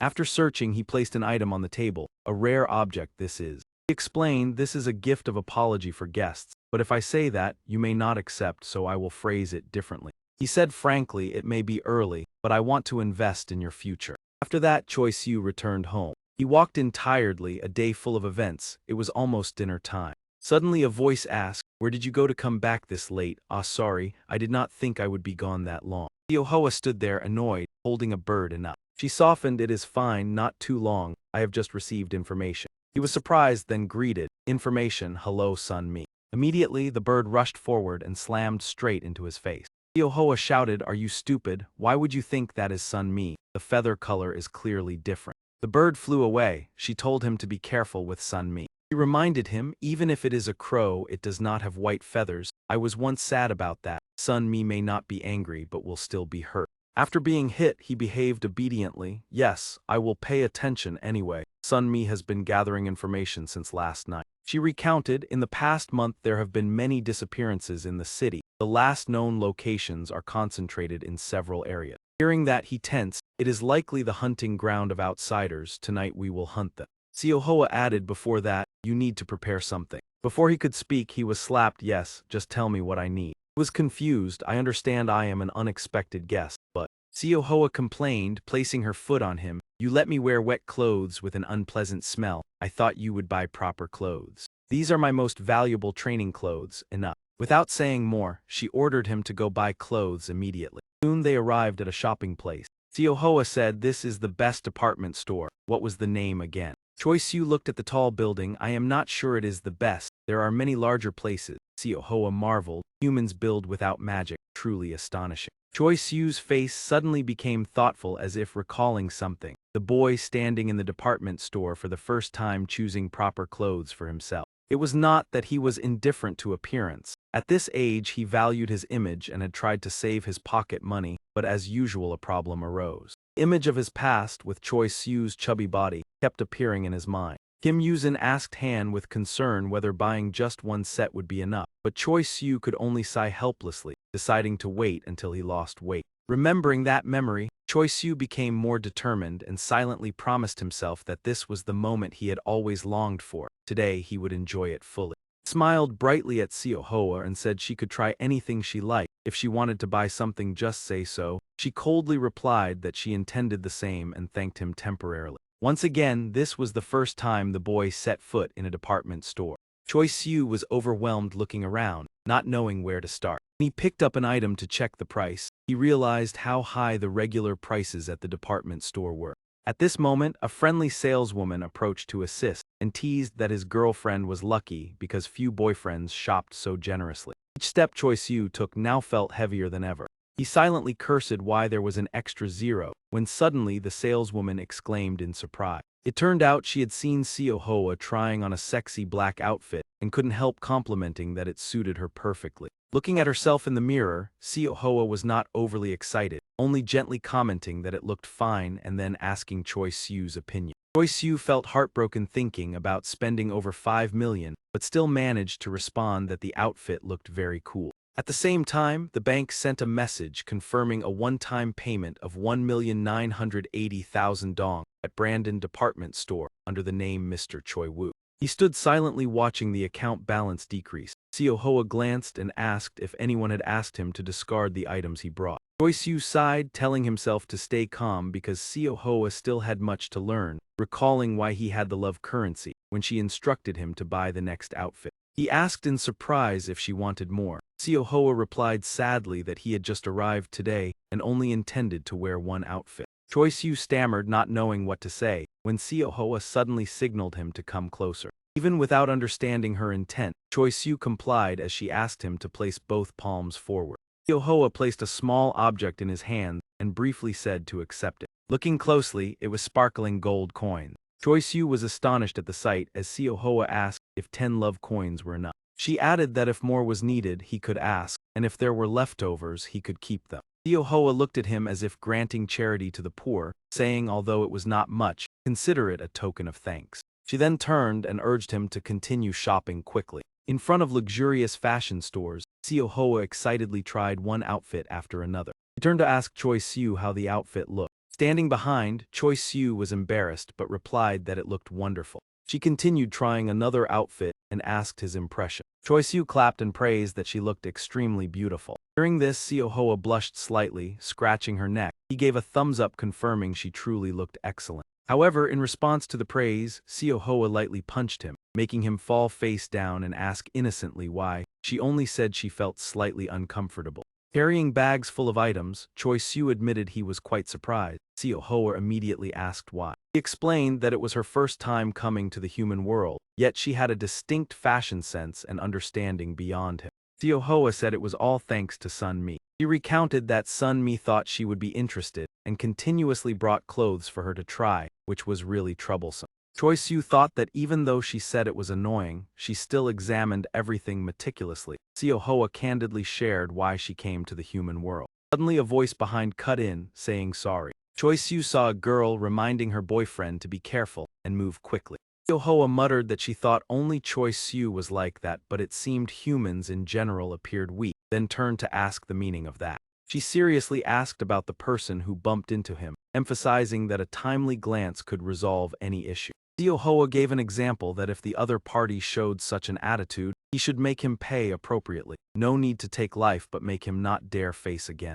Choi Siu asked in surprise if that was necessary. She affirmed without hesitation that it was. Seo Hoa's cold eyes emphasized that in the human world, if a demon appeared weak, it would be despised regardless of real strength. She continued that showing weakness, no matter how strong, made one easy prey for others. Seo Hoa crossed her arms looking directly at Choi Siu, saying he had bowed to hate Usium despite being able to win, leaving him shocked at how she knew. She calmly explained that as soon as she entered the house, she had smelled his distinct scent, a rare scent easy to recognize. The description surprised Choi Siu more when she correctly guessed his identity, and he asked if she knew him. Seo Hoa sighed in disappointment, saying she did not exactly know him. He was her friend's younger sister's brother and they had fought once. She recalled about 20 years ago when unfounded rumors about her led to meaningless disputes with someone over 100 years older.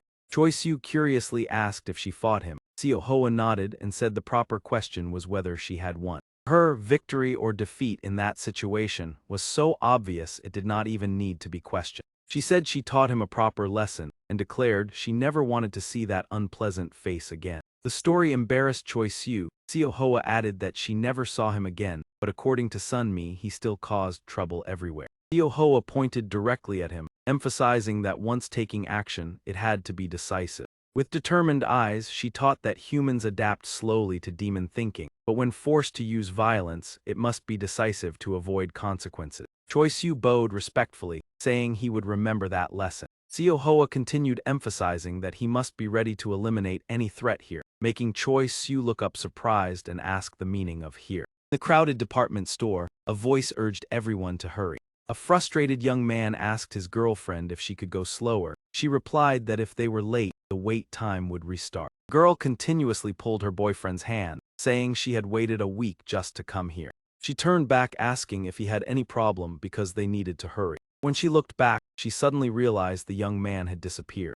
She frantically searched for the familiar figure and exclaimed in worry. He looked around in panic, calling his name and thinking he was joking. Nearby, a person with crossed legs had been quietly observing early on. Leaning back comfortably, she rested her chin on her hand and confidently affirmed something. Smiling schemingly, she thought that instead of confronting directly, targeting those around would be more effective. She casually sipped her coffee and glanced around. A boy passing by with his mother kept looking at Trine. The woman also turned to watch the boy with a wary gaze. Suddenly the boy's mouth dropped open, eyes wide in fear. Realized the other looked bizarre when Trine spat out a dark red tinted glass from his mouth. The ghastly scene frightened the boy out of his mind. He screamed loudly, startling those around to ask what happened. At that moment, a voice called her a cursed master demon. A young man wearing dark glasses approached Trine and suggested they talk privately. The other coldly replied that the upper world belonged to him and the underworld to her, and they had agreed not to cross each other's hunting boundaries, which he always seemed to strictly observe. They fell silent for a moment at Trine's words before speaking. Why must we, like blood brothers, part ways despite once being so close? He continued, the native demons are approaching. They have likely been secretly watching us for a long time. She did not hesitate to question, I anticipated this, so should we stop? The broker's condition was that we must not engage in combat with the peninsula demons, correct? They spoke in a low voice to remind her, precisely, we should not cause trouble. In other words, everything remains fine as long as we handle it quietly and avoid drawing attention. Trine responded with slight dissatisfaction, I understand that clearly. It has been a month since we began hunting and only now have they realized it. After many battles, she noticed that the demons here were too ordinary. They could not even protect their livestock behind fences. It was ridiculous to think they were retreating out of fear. They sternly emphasized, that is why he and his brothers decided that since they had accepted the risk of violating the law to come here, there was no need to limit themselves to safe prey. He proposed, help him, Trine. Today 2 peninsula demons have appeared, we will capture and feast on them. They will certainly boast arrogantly as usual. Turning to Choi Soo, he was astonished by what he had just heard. So the reason she initially came here was because of clothes. Seo Hoa immediately replied that was only part of it. The other reason was the information provided by Sunmi. She smiled and presented the collected data. This is the largest department store in the country, and it is also the place with the highest number of disappearances. Choi Soo listened in silence. Throughout the journey, we have scattered these seeds. In crowded places, observing and capturing is more effective than fleeing. Seo Hoa looked at him and explained, instead of hiding, they have established their nest here. In this case, we need to clarify the situation. Her expression became mischievous. This area, more precisely this city, has become our hunting ground. They have made a serious miscalculation. Choi Soo observed his surroundings and realized that the reason this area was so crowded was not only because it was the busiest shopping center in Seoul. It was also a subway station where 3 lines intersected. In addition, there was a bus terminal connecting Seoul with many other regions. These 3 factors overlap, turning this place into the heart of Seoul with tens of thousands of people passing through each day. Therefore, he was certain that even if many people went missing, it would be difficult to attract attention. Choi Siu closed the wardrobe, thinking carefully, as long as they avoided cameras and people's gazes. No, even without blind spots it would not matter. He told himself if someone disappeared in the middle of a crowd, most would assume it was merely a misunderstanding, or that the person had left for somewhere else.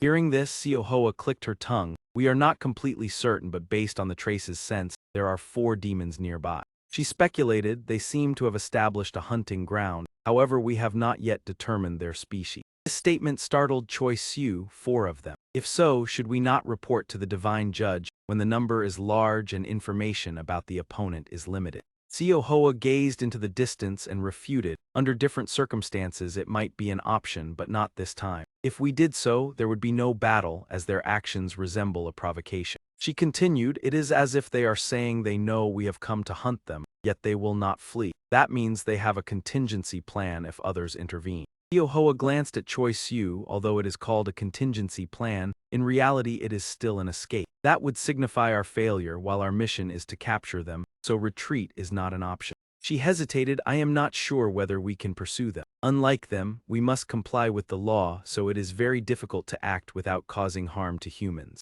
After observing the surroundings, she sighed. They will exploit this advantage to the fullest. The battle will likely take place here. The master would not assign a meaningless mission, and if we do not take the initiative to attack, there will be no viable solution. They have already left. Siohoa opened her phone. The area around the subway station or bus terminal will soon be deserted, but the department store will close in the near future. Correct. Hearing this, she pursed her lips. Even after closing, there will still be staff remaining, but that is not a problem. She smiled and emphasized, in that case it is perfectly fine. At the same time, at the rooftop garden of the Brandon department store, Bai crossed his arms and asked, where is Metter?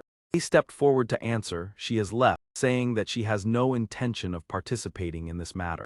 Recalling the previous conversation, Trine bluntly refused. It is not that I do not care, but I prefer my current peaceful life and will not give it up just to hunt 2 weaklings. Hearing this, he shouted. He had said there would be no problem, the 4 of us are enough. But she immediately interrupted. That is only his opinion. Trine gently placed her cup down. In her view, this felt like he was inviting her to participate in a gamble of chance. She crossed her arms and looked at him. She understood his frustration, but what she had witnessed over the past time was not entirely reliable. They grew even more angered but still asked, did she not intend to stop them? Trine replied she was serious. Did he think she could stop them? She gently stood up to reassure him. She did not mean that, so he should not worry. In any case, she had to find a new hunting ground, and before parting, she wanted to speak sincerely. As she left, he stammered. She smiled in response. Thank you for everything. Thanks to him, she had learned many things, but perhaps from now on it would be no more. She turned back, smiled, and left only a final wish, good luck.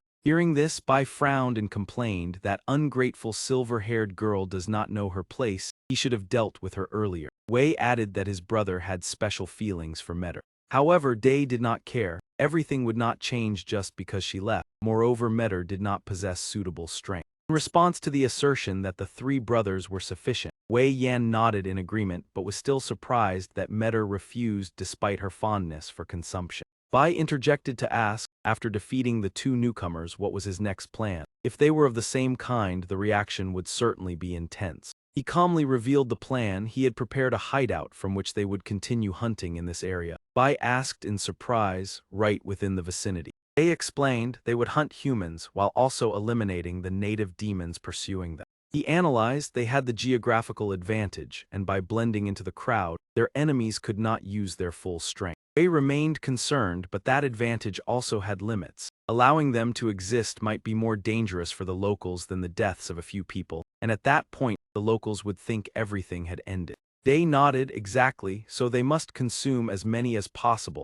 until they returned to the mainland and entered the spirit realm. He called out sternly, Wei Yan, Bai Yan, remember the humiliation our clan has endured. His expression darkened as his aura surged. Although they could not yet return to the mainland, once they did, no one would dare to look down on them again. He continued to persuade them. If united, the 3 of them could control all the demons of the Central Plains. Then he corrected himself, painting an even greater vision. No, they would dominate the new era and become demon kings. At that moment, Siohoa suddenly appeared. Immediately afterward, the entire building shook violently, terrifying them. What surprised the 3 brothers was the sudden surge of demonic power that enveloped the entire building. A voice resounded, have you not arrived too late? She issued a command to the entire city. Everyone should quickly return home. A spell imbued with the tone of imperial speech spread throughout the city instantly. With a voice infused with demonic power, the gentle yet authoritative command was transmitted. Its effectiveness grew stronger the closer the distance, and the greater the disparity in demonic power between the parties. Yahello was astonished. What were there not four of them? With this type of magic, casting it from afar without direct contact is extremely difficult. She appeared against the night sky with a challenging smile. That is right, you cannot be that foolish. A genius demon is covering the entire department store. Day had not yet regained his composure, glaring at Yahello as he thought, this is the aura he sensed below earlier. She leaped to this height in an instant. He listened as she spoke, let me see. With her fox instincts, she quickly realized. She smelled the scent inside the department store, and as she approached, it became clearer. Human indifference is truly enviable. Fortunately, this place is quite spacious. Yahello continued to mock them. If it were her, merely breathing the same air as them would already be unbearable. Hearing this, Bai became enraged. This girl. Day immediately stopped him. Do not be provoked by meaningless words. Bai Yan and younger brother. He ordered, go down. Wei asked in surprise, were they not going to fight together? Day explained they must capture both. This one would be handled by him and Bai Yan, while the other, being weaker, could be dealt with by Wei alone. Wei became excited, then he would capture it alone and devour it completely. Was that true?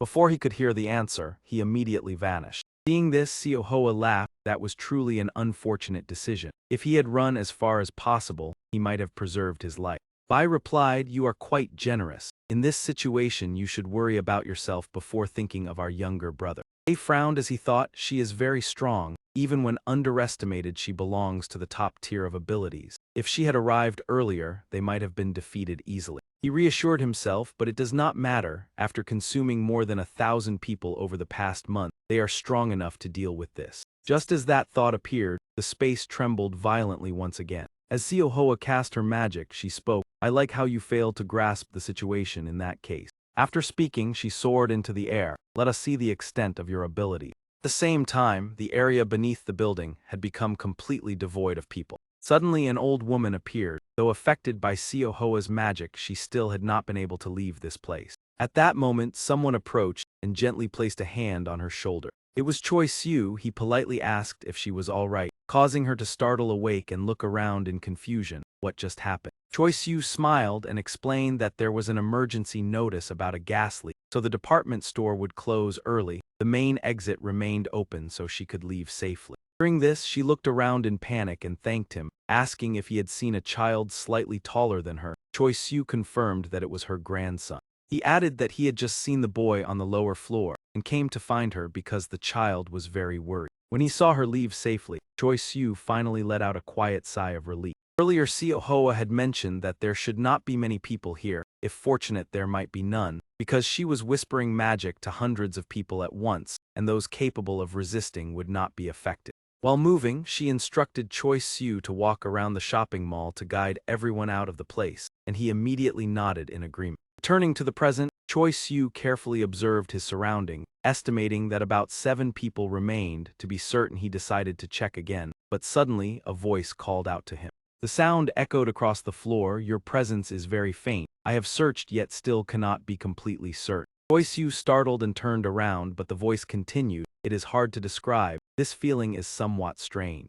Wei Yan suddenly appeared with a radiant smile and suggested that they pretend not to see each other and not engage in combat. The proposal left Choi Siu stunned, while Wei Yan casually said that she initially intended to devour him, but it seemed he was not very nourishing. She chuckled softly and added that more importantly, he suited her taste very well. Seeing Choi Siu's horror, she explained that yakai did not necessarily have to slaughter one another. Unlike her siblings, she had no interest in becoming the yakai king. Being able to feast freely for the next 6 months was enough. When Choi Siu remained silent, she continued to persuade that both of them could hunt freely during that time, so why not get along instead of maintaining the current tension? He repeated with delight, it is true, I really like you. At this moment, Choi Siu suddenly asked whether she had come up from the lower floor. Wei Yan laughed and confirmed, then asked if the person who had just been pushed down was his doing. She recounted that she had dealt with the grandmother and grandson when she saw them going down, devouring both the one above and the one stepping down. After saying that, she even scratched her head innocently. What a pity that we happened to encounter each other. The moment she finished speaking, Choi Siu gathered his strength and delivered a powerful punch to her face. Caught off guard, Wei Yan was struck directly and became dizzy. Choi Siu's face was filled with fury, as if he intended to end everything with that blow. Wei Yan was sent flying far away with tremendous force. Choi Siu looked toward where she had fallen, a purple light flashing beneath the staircase. He stood motionless in a daze, thinking he understood everything yet still feeling uncertain. Beneath the escalator lay bodies sprawled in blood, creating a horrifying scene of a yakai hunt. Images of terrifying yakai continuously surfaced in Choi Siu's mind. Over the past 3 days immersed in darkness, he had personally experienced the true nature and danger of yakai. Cold sweat poured down his body as he lost control upon realizing this truth. His hands trembled with fear as he understood that the dangers he once perceived were only a fraction of the threat yakai posed to humans. Wei Yan stood up after the blow, blood still flowing on her face, yet she merely complained that his anger was quite rude and that he should have at least warned her. With excitement, she licked the blood at the corner of her mouth and remarked that this turn of events was quite interesting, as she had previously thought Choi Siu was very weak. Choi Siu's anger surged as the aura around his body grew denser, his gaze fixed on her like a predator. He softly uttered a chilling sentence directed at her. Wei Yan sensed something unusual, but her reflexes could not adapt in time. In the blink of an eye, Choi Siu appeared before her, leaving her unable to comprehend what had happened. However, Wei Yan's reflexes were also swift. She immediately calmed herself and predicted an attack from the left. Without hesitation, Choi Siu struck her left side before she could defend. With furious eyes, he said that instead of claiming to like him, treating him as prey was far more terrifying. In an instant, Choi Siu unleashed consecutive blows to Wei Yan's face and abdomen, leaving her unable to retaliate. Taking advantage of an opening, Wei Yan counterattacked his leg, causing Choi Siu to lose balance. Beneath the station, the atmosphere suddenly became eerily silent. Suddenly an object fell, creating a thick cloud of dust that engulfed the space. Choi Siu looked toward the deep pit where he had just sent Wei Yan falling. Without hesitation, he jumped down to continue the pursuit, causing Wei Yan to laugh with delight. Her body had now completely transformed. Although her limbs were twisted after the punches, her face showed no sign of pain. She mockingly remarked that she looked truly pitiful, despite possessing all the factors to become powerful like Choi Siu. Her eyes shone with enjoyment and excitement as she looked toward him. With determination, Choi Siu summoned a sword and advanced straight toward Wei Yan. Seeing the weapon, Wei Yan was both astonished and thrilled, asking whether it was his unique magic. Choi Siu coldly replied that it was and swung the sword. Immediately, a sword slash shot straight forward. The attack surged forward at extreme speed, while Wei Yan had not yet fully recovered to defend. A collision sound rang out as the slash reached her position. Choi Siu trembled in shock upon realizing the result was not as expected. Wei Yan had completely recovered from all injuries in an instant. He even caught his slash barehanded, creating an unbelievable scene. She drew her arm back, preparing to counterattack with similar force. This caused Choi Siu to retreat in panic, horrified by such terrifying power. At the same time, the sword in his hand suddenly vanished completely. Fear intensified as he realized that not only her strength, but also her regeneration and speed far exceeded imagination. Choi Siu immediately understood that what he needed to do now was to block the counterattack. He raised his hand just in time to intercept the strike in that brief moment. However, the overwhelming force knocked his arm backward. Seizing the opportunity, Wei Yan lunged forward and attacked with her claws. Her strike generated a powerful shockwave that spread throughout the surrounding. Suddenly, Wei Yan realized that something was wrong. The arm that had just attacked was neatly caught by Choi Siu. Taking advantage of the moment, Choi Siu drove his knee forcefully into her arm. Without stopping, he focused his strength into his legs to restrain his opponent. With unwavering eyes, he tightly restrained Wei Yan in his grasp. Then Choi Siu used all his strength to hurl her straight into the wall behind. Despite his exhaustion, he realized that Wei Yan remained completely unharmed after the impact. She stated that if he had seen this form from the beginning, he would have fled. She calmly stepped toward Choi Siu, confident that victory was in her hands, explaining that this was her primal form and unique magic. Choi Siu gave an awkward smile and replied that the issue was not her appearance, and she calmly acknowledged it. Wei Yan continued to share that her body carried the stench of a decaying corpse, that she had long been called the false hound, but now she had grown accustomed to it. He began recalling the time before she possessed a human form. Unlike many other demons, her race was born with the instinct to hunt and consume human flesh to sustain their vitality.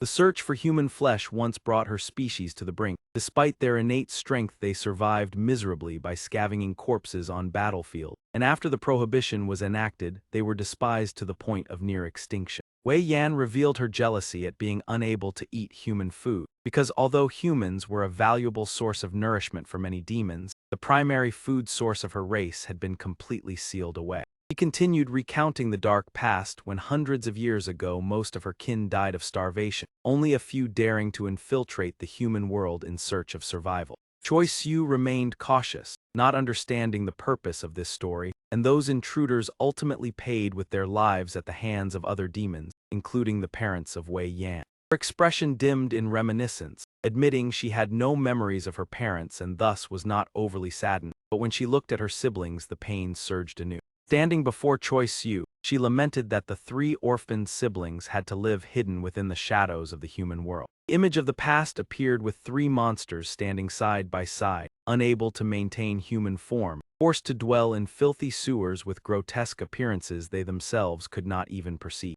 A strange smile appeared on Ki's face as she said, "But look at me now." She took pride in her current beautiful appearance, able to frolic beneath the clear sky and enjoy the sunlight instead of living in the foul darkness of the past. He expressed dissatisfaction with the world, believing that eating human flesh was not wrong, as it was an instinct of survival spanning tens of thousands of years and would continue again in 6 months. These words stunned Choi Siu, and she affirmed she would not abandon her wonderful current life for a strange rule after losing so much. Fury was evident on her twisted face as she asked Choi Siu to pretend, because after meeting a demon she felt affection for she did not want to kill him due to the law, so she demanded he state his stance clearly. Choi Siu responded with disgust that he was not a demon but a human, and hoped that rule would exist forever. He proposed a life and death battle, which excited Wei Yan, instead of speaking meaningless words or seeking sympathy. After a moment of silence, Wei Yan's expression softened with regret before she vanished in an instant and said that she understood. Immediately afterward, she appeared before Choi Siu and swung her demonic arm in a direct attack. Choi Siu immediately defended and blocked the blow, but the immense power made him grimace under the force. He was astonished to realize that Wei Yan's strength had changed, faster and stronger than before, making direct confrontation dangerous. With gifted bloodline and innate talent, Choi Siu possessed all the qualities of a true demon, along with rapid progress in spirit, skills, and control of demonic power. Wei Yan showed no mercy, continuing her assault with the other hand, while her growth far surpassed Choi Siu's current development. Thanks to experience from the previous strike, he reacted in time, but the innate differences between species remained vast. Although the attack missed, it still destroyed the wall behind Choi Siu and caused a loud explosion. The terrifying power made Choi Siu uneasy, and Wei Yan apologized for not yet being accustomed to controlling her new speed and strength, emphasizing the factor that helped her overcome her disadvantage, human flesh. Wei Yan's eyes flashed dangerously as she looked at Choi Siu, confident she had adapted and could end the battle without obstacle. Demons, human flesh was not only an abundant source of nourishment, but also like a special elixir, granting extraordinary power without side effects. Over the past month, continuously absorbing this energy had allowed Wei Yan to develop to a level even she could not explain. Standing before the system interface, Choi Siu pondered whether he should use magic. Wei Yan paused to remark that among Choi Siu's techniques, the previous strike was the strongest and had the advantage of range, thus also the choice with the highest chance of victory. Choi Siu showed no concern, clenched his fists and looked at her seriously, replying that he did not know. After saying that, he poured all his strength into launching a new attack toward Wei Yan. She immediately rushed forward with terrifying speed, her power and speed nearly equivalent to close-quarters combat, while Choi Siu's previous magic could exceed his control. Unable to evade in time, Choi Siu used both hands to block Wei Yan's attack. However, she unleashed a relentless barrage of blows, needing only to overpower and defeat him. After the series of attacks, Choi Siu's body was covered in injuries, leaving him unable to stand firmly. He panted, blood spilling with each breath, yet still tried to ask the opponent's name. Not missing the opportunity, Wei Yan continued her relentless assault and coldly replied that she was pleased to make his acquaintance. Choi Siu's combat ability declined significantly, his body trembling, but based on the course of the battle, his chance of success was still increasing. However, in a sudden moment, Wei Yan realized something in shock and understood that Choi Siu was wagering his life on a dangerous gamble. Despite his injured body, Choi Siu still blocked Wei Yan's claw using the technique Mountain Earth Reversal Transmission, and in that gamble he claimed victory.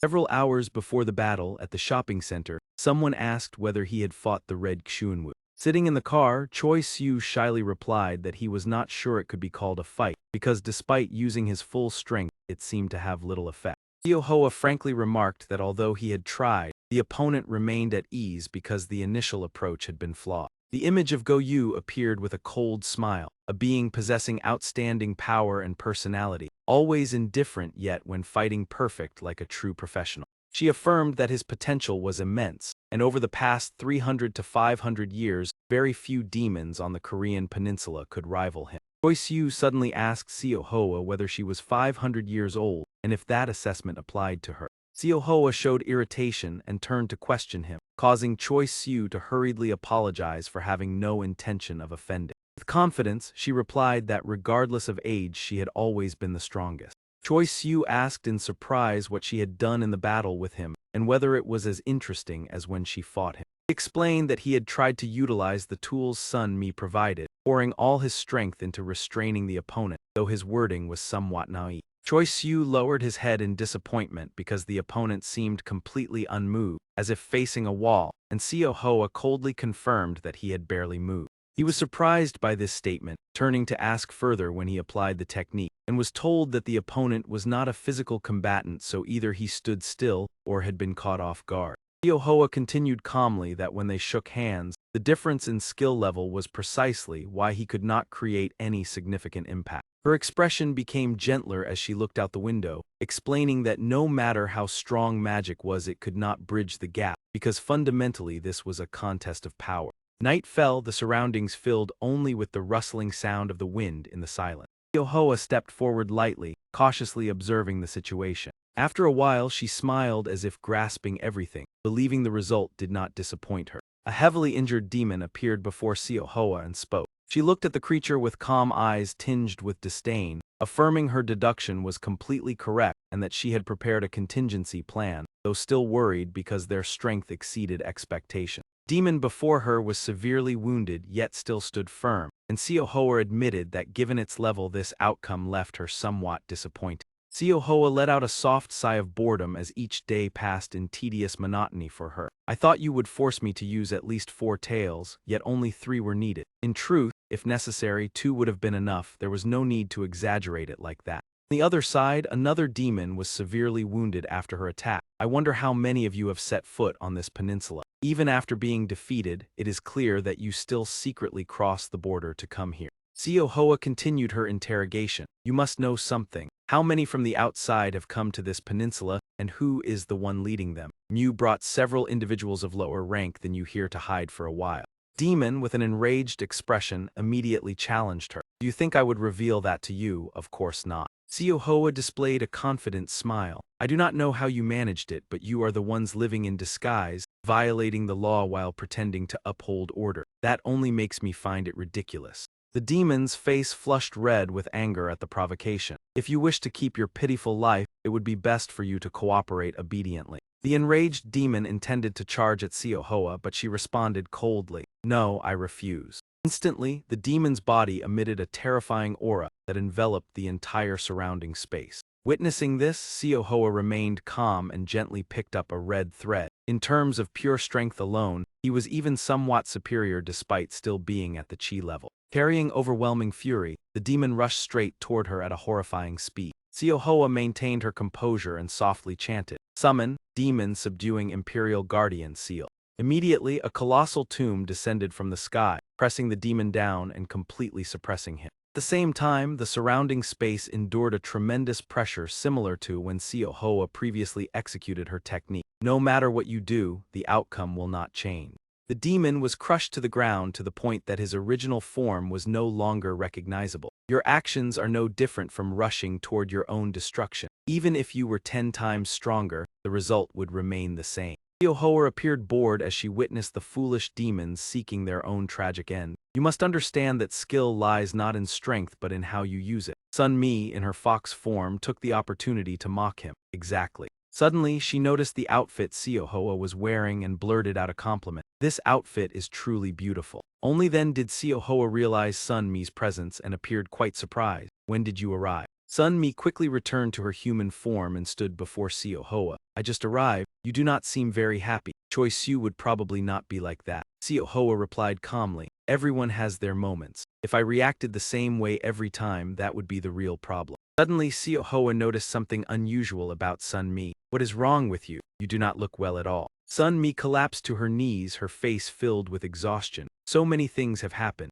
Since last night I have not slept at all, running all over both the demon realm and the human world. Sun Mi's face was dark like a panda, her teary eyes directed at Siohoa. Siohoa, please help me. Sun Mi tightly grasped Siohoa's hand, pleading earnestly. I have gathered information, delivered messages, handled the aftermath, and even personally entertained guests. There is still a mountain of work waiting. Siohoa was bewildered. What do you mean? Sun Mi's voice remained full of urgency. Help me charm the humans. Siohoa reluctantly agreed but still wondered. All right, but what does entertaining guests mean? Sun Mi was about to explain when a slight tremor appeared beneath them, causing her legs to weaken. She anxiously asked Siohoa, what is happening beneath the stairs? Are there still monsters left? Siohoa immediately understood it is probably Choi Siu. Sun Mi appeared astonished. Then they must be fighting already. Sun Mi suddenly realized the reason Siohoa was here. You brought Choi Siu here. I warned that they are dangerous demons who could harm him. Siohoa replied calmly, yes, they are very strong. If unlucky, he could lose his life, although that possibility is quite low.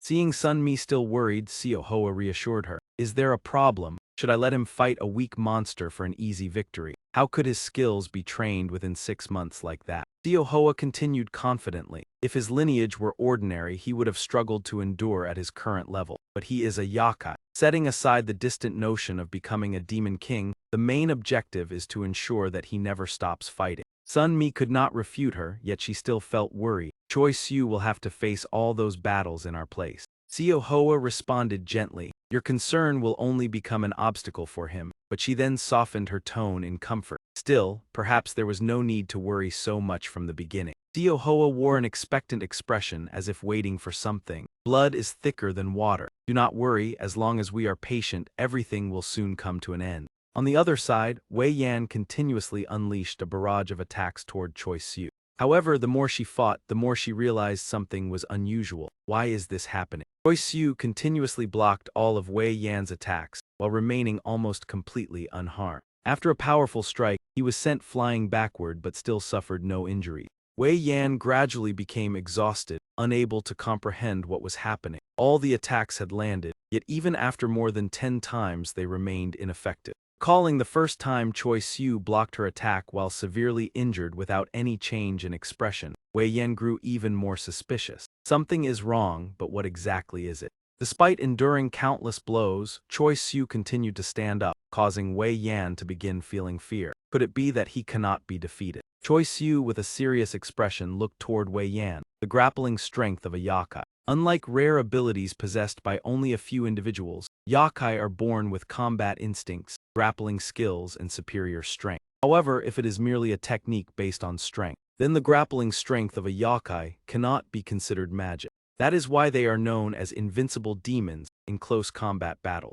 Choi Siu stepped forward, fully aware of what he had just comprehended. I am sorry. He approached Wei Yan with a challenging gaze. After realizing that sense of exhilaration, I want to become more familiar with it so that I will never forget. Standing opposite her, Choi Siu's eyes were resolute. Let us end this here. Without allowing him to say more, Wei Yan immediately charged forward. If the impact force had not been completely nullified, there would have been some movement to reduce the shock. Wei Yan tightened her grip around Choi Siu's neck, intending to crush it. Now there is only one way left to end this. Her eyes were filled with determination as she exerted her strength. I will return everything to how it was. Wei Yan slammed Choi Siu's head into her knee, using that motion to seal herself before launching a counterattack. After the strike, she realized that something was wrong. Choi Siu's face was completely uninjured. He had minimized the damage by channeling the opponent's force. This is not only a fundamental principle of martial arts and self-defense. His legs were firmly rooted like tree roots. Not only did he absorb the impact, but he also released it through the contact surface to neutralize it. Yakai call this technique root.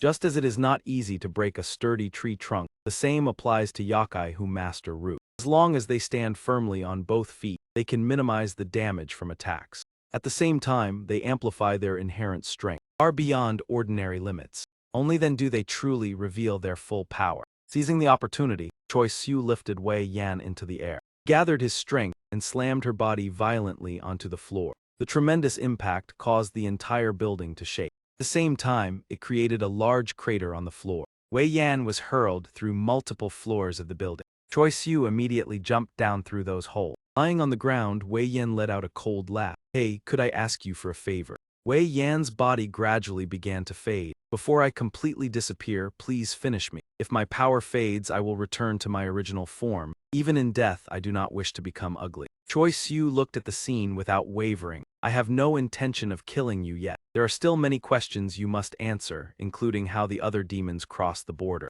Hearing this, Wei Yan burst into loud laughter. "Would it not be more interesting if you kept me alive for another reason? Perhaps I expected too much." Suddenly, in the blink of an eye, Choi Siu was blasted away by a surge of power before he could react. But what does entertaining guests mean? Where did those people come from? Sun Mi calmly explained. According to the information gathered, several demons from the mainland were part of the group that crossed the border. Even the main demon realm is aware of this and has sent people to assist, taking responsibility themselves. Seo Hoa crossed her arms, appearing dissatisfied. "That sounds impressive. If they truly possess such ability, I would like to meet them. I am quite curious about their level." Sun Mi responded with slight hesitation. "I think they are skilled, but..." She continued to express her thoughts. Perhaps for the sake of honor, they sent a highly renowned assistant from the mainland. Dealing with this person will not be easy, and their attitude is somewhat cold. Seo Hoa appeared unconvinced. "Renowned? Could it be that they sent an elder who has slept for thousands of years?" Sun Mi shook her head. "No, they said it was a direct descendant who inherited the bloodline."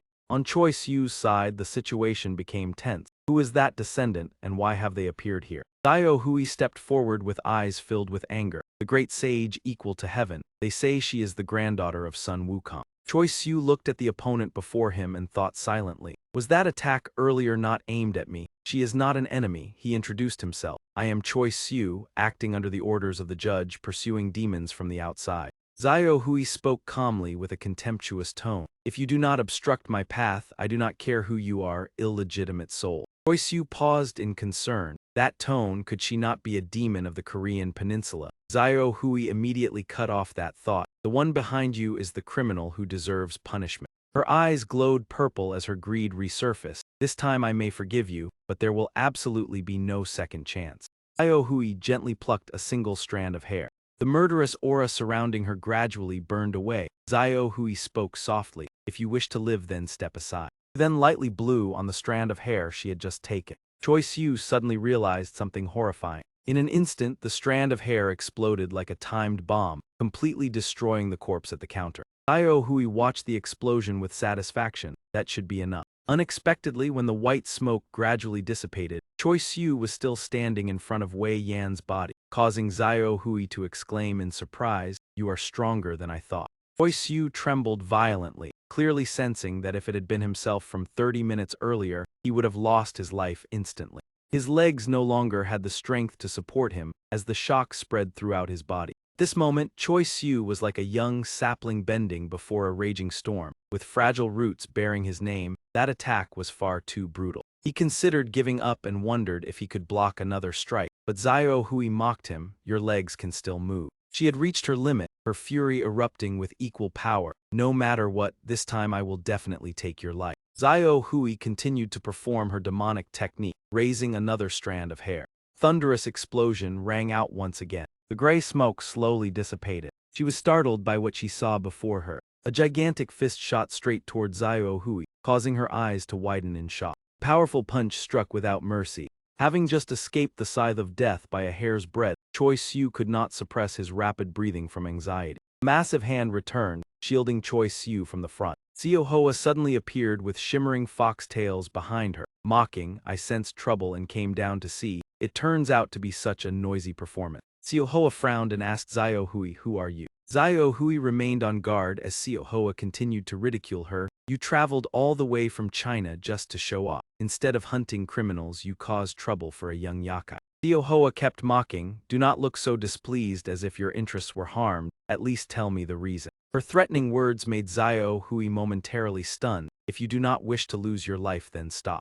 Seo Hoa turned to Choi Siu with a gentle voice. Choi Siu, are you all right? Choi Siu's body was covered in injuries as he replied with difficulty. Yes, it seems I am not too seriously hurt. Seo Hoa nodded. I see that as well, but what is that, and what about the chaos earlier? She continued to calmly look at Zio Hui. Never mind, even if I told you, you would not believe it. The true cause of this chaos is likely something else. Choi Siu widened his eyes and asked worriedly, the true cause, she replied. It is obvious, wherever you go you are a famous figure, yet you do not realize it yourself. Seo Hoa revealed a strange smile. You do not seem like someone who obediently follows orders, or perhaps you want to capture us to claim merit. Zio Hui remained silent for a moment before replying disdainfully. At first I did not wish to come to this peninsula, but after arriving I realized matters were more troublesome than expected. She irritably touched a strand of hair. No one understands what is happening, so how am I supposed to complete my mission? Seo Hoa retorted, the monsters are plotting something, but it seems you can temporarily handle the area around here. Correct, then stating the location clearly would be faster. Seo Hoa spoke in a tone that made Choi Siu turn pale. Let me teach them a lesson. Two streams of murderous aura and powerful energy spread. Both were evenly matched. Their contemptuous gazes met. Neither had any intention of yielding. One twisted her hair while the other cracked her knuckles. Choi Siu hurriedly intervened. Wait. Suddenly another voice rang out. Stop. Sunmi shouted loudly, Seo Hoa, what are you doing?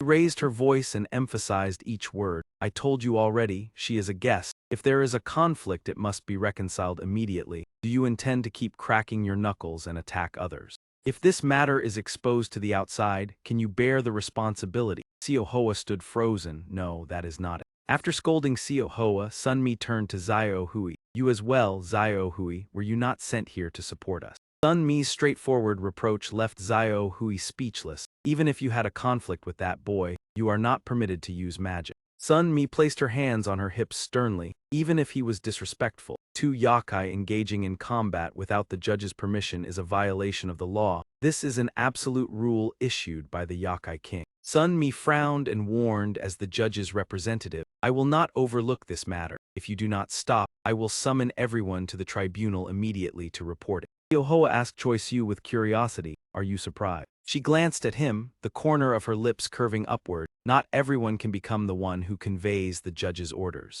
She once declared she would pick up celestial bodies to eat, yet other messengers fled in less than a day. Among those to whom she had to deliver orders were countless gigantic creatures, and when facing them she always stood firm instead of being intimidated. Although I consider that excessive leniency toward the weak, even when facing immense power, if she sees injustice she never retreats. Zio Hui gently released the earring she had been touching and said coldly, very well, I understand. It is true that I lost control slightly. It is not worth changing myself merely to justify a stubborn individual.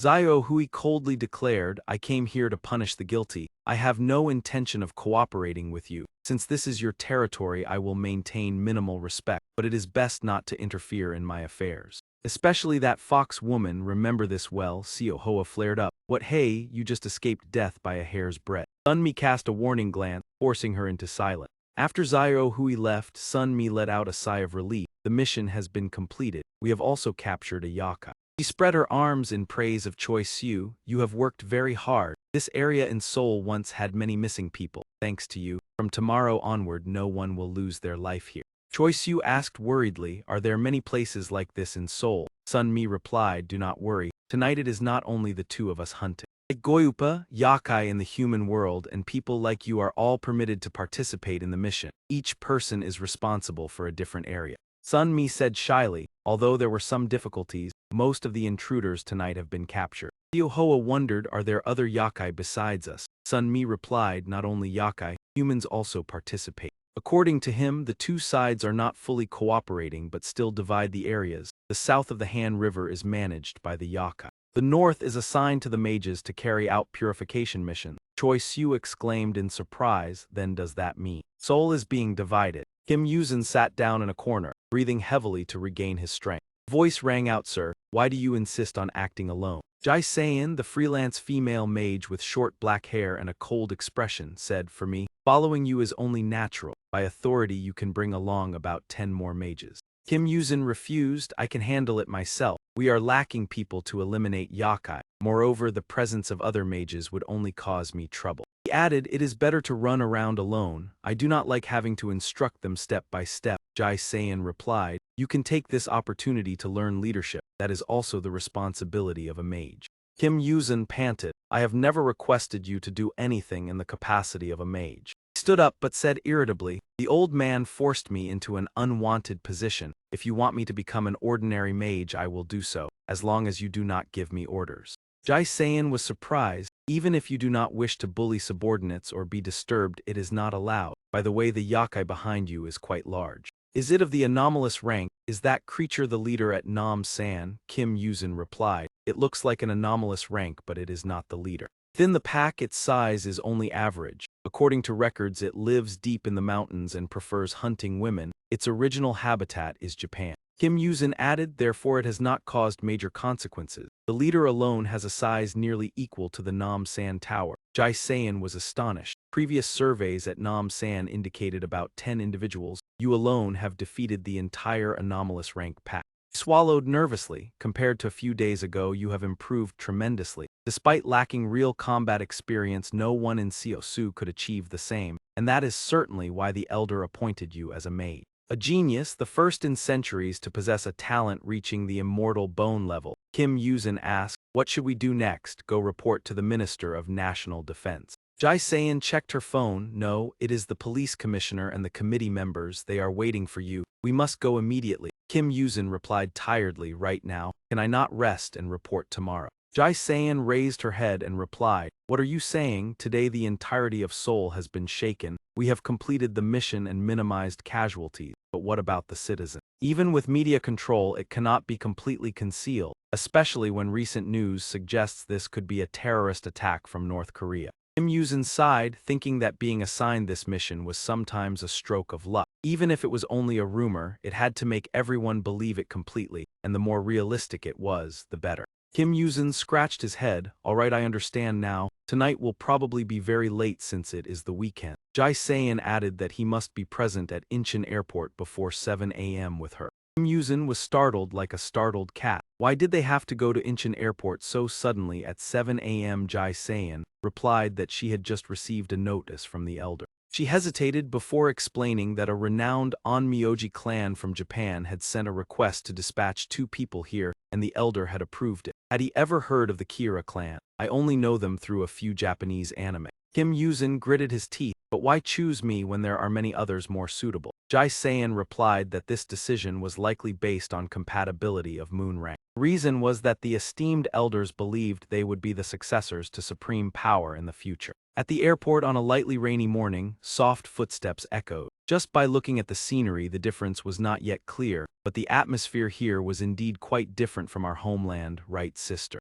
Receiving no response, the young man continued, "Come on, this is our first trip abroad after all." The blonde-haired young man and the black-haired girl knew that everything would not be easy, but they still hoped that Korea would be a fascinating destination. At the airport, Kim Yuzin stammered, "Hello, welcome to my Korea." Jai Sayan frowned. "Is it not too late to start using a translation device now?" Kim Yuzin nervously replied that it was true, but he still wanted to speak directly in their way. He stared intently at his phone with many thoughts. Why did father accept this deployment request? A mage and an Onmyoji cooperating was something that had never happened. Jai Sayan argued that it was not entirely unprecedented, especially during the period of Japanese rule that he also knew about. She explained that at that time 2 Onmyoji had arrived at Busan port under the supervision of the government general of Joseon. Records stated that they had once cooperated with Korean mages to perform exorcism rituals in Seoul and Busan, each person responsible for one location. Kim Yuzin curiously asked what had happened afterward. Jai Sayan calmly answered while walking that they had captured the entity Choi Siu that caused disturbances at that time, but many problems arose afterward. The atmosphere between them became tense. It seemed that these 2 people were inherently unable to get along with each other. The conflict escalated to the point of nearly causing a serious clash, and ironically the damage from stopping them was even greater than the exorcism process itself. Jai Sayan remarked that this could have been predicted due to the fundamental differences in perspectives and working methods of the two sides. He advised Kim Yuzin that the young master needed to be extremely cautious. Even if they did not intend it, discord could arise unexpectedly, and she hoped he would remember this. Kim Yuzin pouted, "I am not sure either. If you feel uncomfortable, you can say that you are not capable and withdraw. Perhaps that is not a bad choice." Jai Sayan spoke, I think they have arrived." A handsome young man and a beautiful young woman appeared. She added that since we had sent photos beforehand, they would probably recognize us.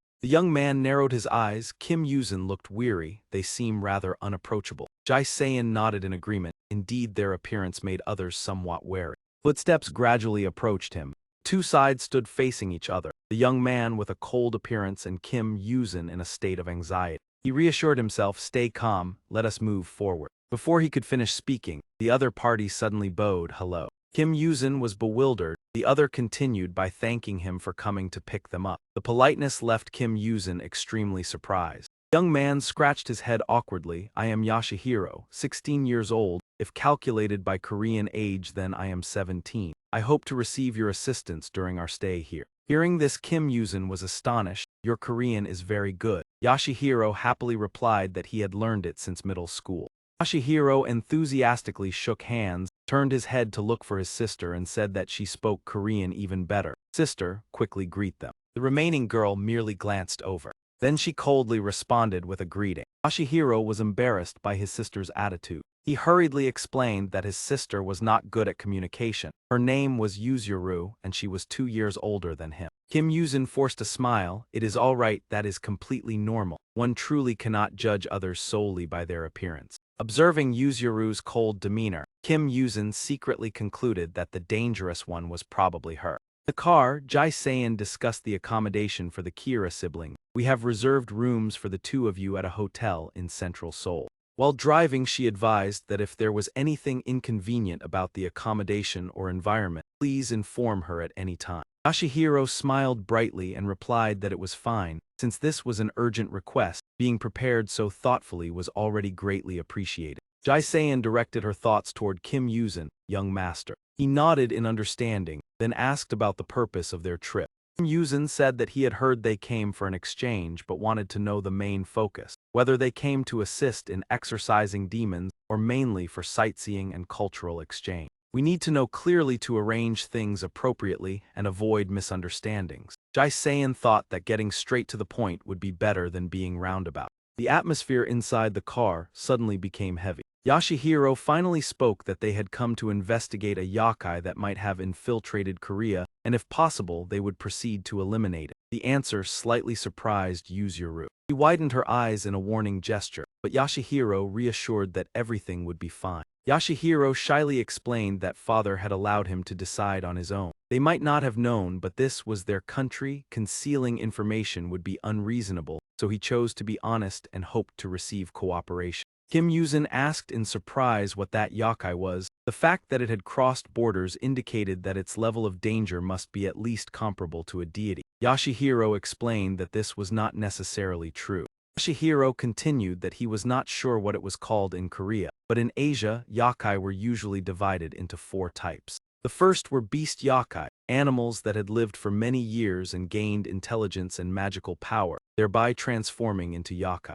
Second were vengeful spirits, human souls that accumulated magical power from obsession or deep resentment. The third were spirits residing within ancient objects, often referred to as Tsukumagami or ghostly spirit. Different from the 3 types above, there were also spiritual entities born from natural energy called spirits. In addition, there existed an exception that did not belong to any of these 4 categories. Jai Sayan and Kim Yuzin immediately reacted strongly upon hearing this. Yashihiro explained that they called this entity Tadarigami. Kim Yuzin nodded. In Korea they were known as black gods, correct. Jai Sayan turned pale, beads of sweat forming as she confirmed that it was a yakai not belonging to the 4 aforementioned types, an entity born from the void whose origin no one clearly knew. People could only speculate that it was formed from the desires and fears of all living beings in the world. Although their forms differed, within the same era 2 black gods would never exist simultaneously. When one black god was destroyed, it would take hundreds or thousands of years for a new individual to appear. Her body trembled as she mentioned that each individual possessed unique forms and abilities, yet all held enormous potential and desires beyond imagination.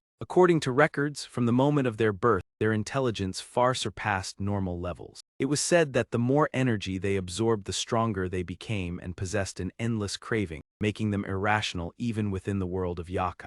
In history, each time a black god appeared, it brought chaos everywhere, and onmyoji and mages had to join forces to subdue them. Jai-Seiyan asked whether they knew the specific form of this black god. Yashihiro sighed and said they did not know, and were not even certain whether it had already arrived in Korea. However, based on the prophecy regarding the appearance of the black god, they only knew that it had been born and was moving westward across the sea. After a long journey, everyone finally arrived at their destination. Upon arriving at the hotel, Kim Yuzin politely bowed and said that they would contact them again in the evening, hoping the two could rest comfortably. As the figures of the Kira siblings gradually disappeared, Kim Yuzin asked Jai-Seiyan what she thought about this situation. He pondered, what should we do next, deliberate or rest? I will cooperate to the best of my ability and report to father first. If everything is as they said, then this will be an extremely serious issue. Jai-Seiyan was about to say something, but Kim Yuzin continued that he understood what she wanted to mention. She looked at him with concern, saying that she had been thinking about this since last night when fighting the yakai. If there was someone manipulating events from behind, what was his purpose? All of them were merely ordinary yakai. Although they became stronger after absorbing human life force, they did not know how to use their power. If other entities were similar, then their destruction would only be a matter of time. Kim Yuzin pondered. Aside from the question of why it was done, everything seemed meaningless. But what if another purpose had existed from the very beginning? If that person intentionally released a large number of low-level yakai to create a diversion and cause us to misjudge their true capabilities, then that plan had almost succeeded.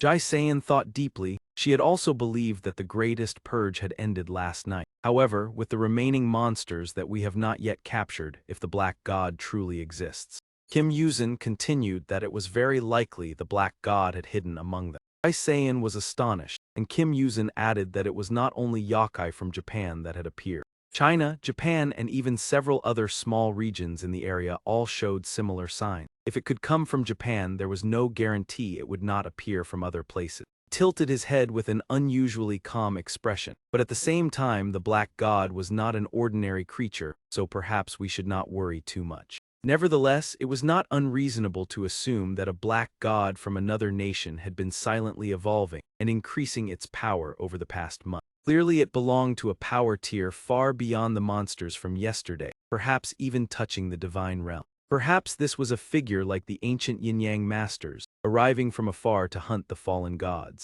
Oh, I hope all of this is just my needless worry. Mui Mountain, located near the capital Seoul. Choi Siu and Seo Hoa arrived at a quiet area. He noted that this place seemed suitable, not frequented often by humans. Seo Hoa replied cheerfully. A few passers-by would be fine as long as they avoided unnecessary encounters like in the commercial district yesterday.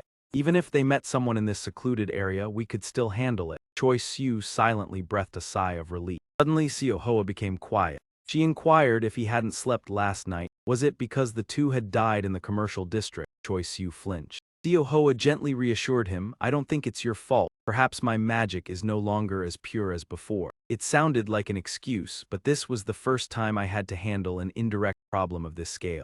Realizing her words didn't comfort him, Choi Siu cautiously admitted, yes, I just wondered if I could have done better. She placed her hands on the ground. Indeed, I brought you here to teach some skills, because events like yesterday will repeat countless times in your future. Seo Hoa declared frankly, from today onwards, whenever I am free I will teach you the skills I have learned. That is my role, and if you understand them well, you might even transform like a demon. Not as strong as me, just mastering basic magic like barriers, confinement, detection, or sealing is highly useful in various situations. Try to study well. Choi Siu nodded with determination. All right. Seo Hoa stepped back slightly. In the blink of an eye, she closed in on Choi Siu as fast as lightning, leaving him no time to react. Choi Siu lost his balance weight. Fortunately, Seo Hoa caught him just in time. Be careful. Sweat poured from Choi Siu, eyes wide at her voice. Even a goblin shouldn't lose balance over a small surprise. Seo Hoa wrapped her arms around Choi Siu's waist, praising, the stance isn't bad at all.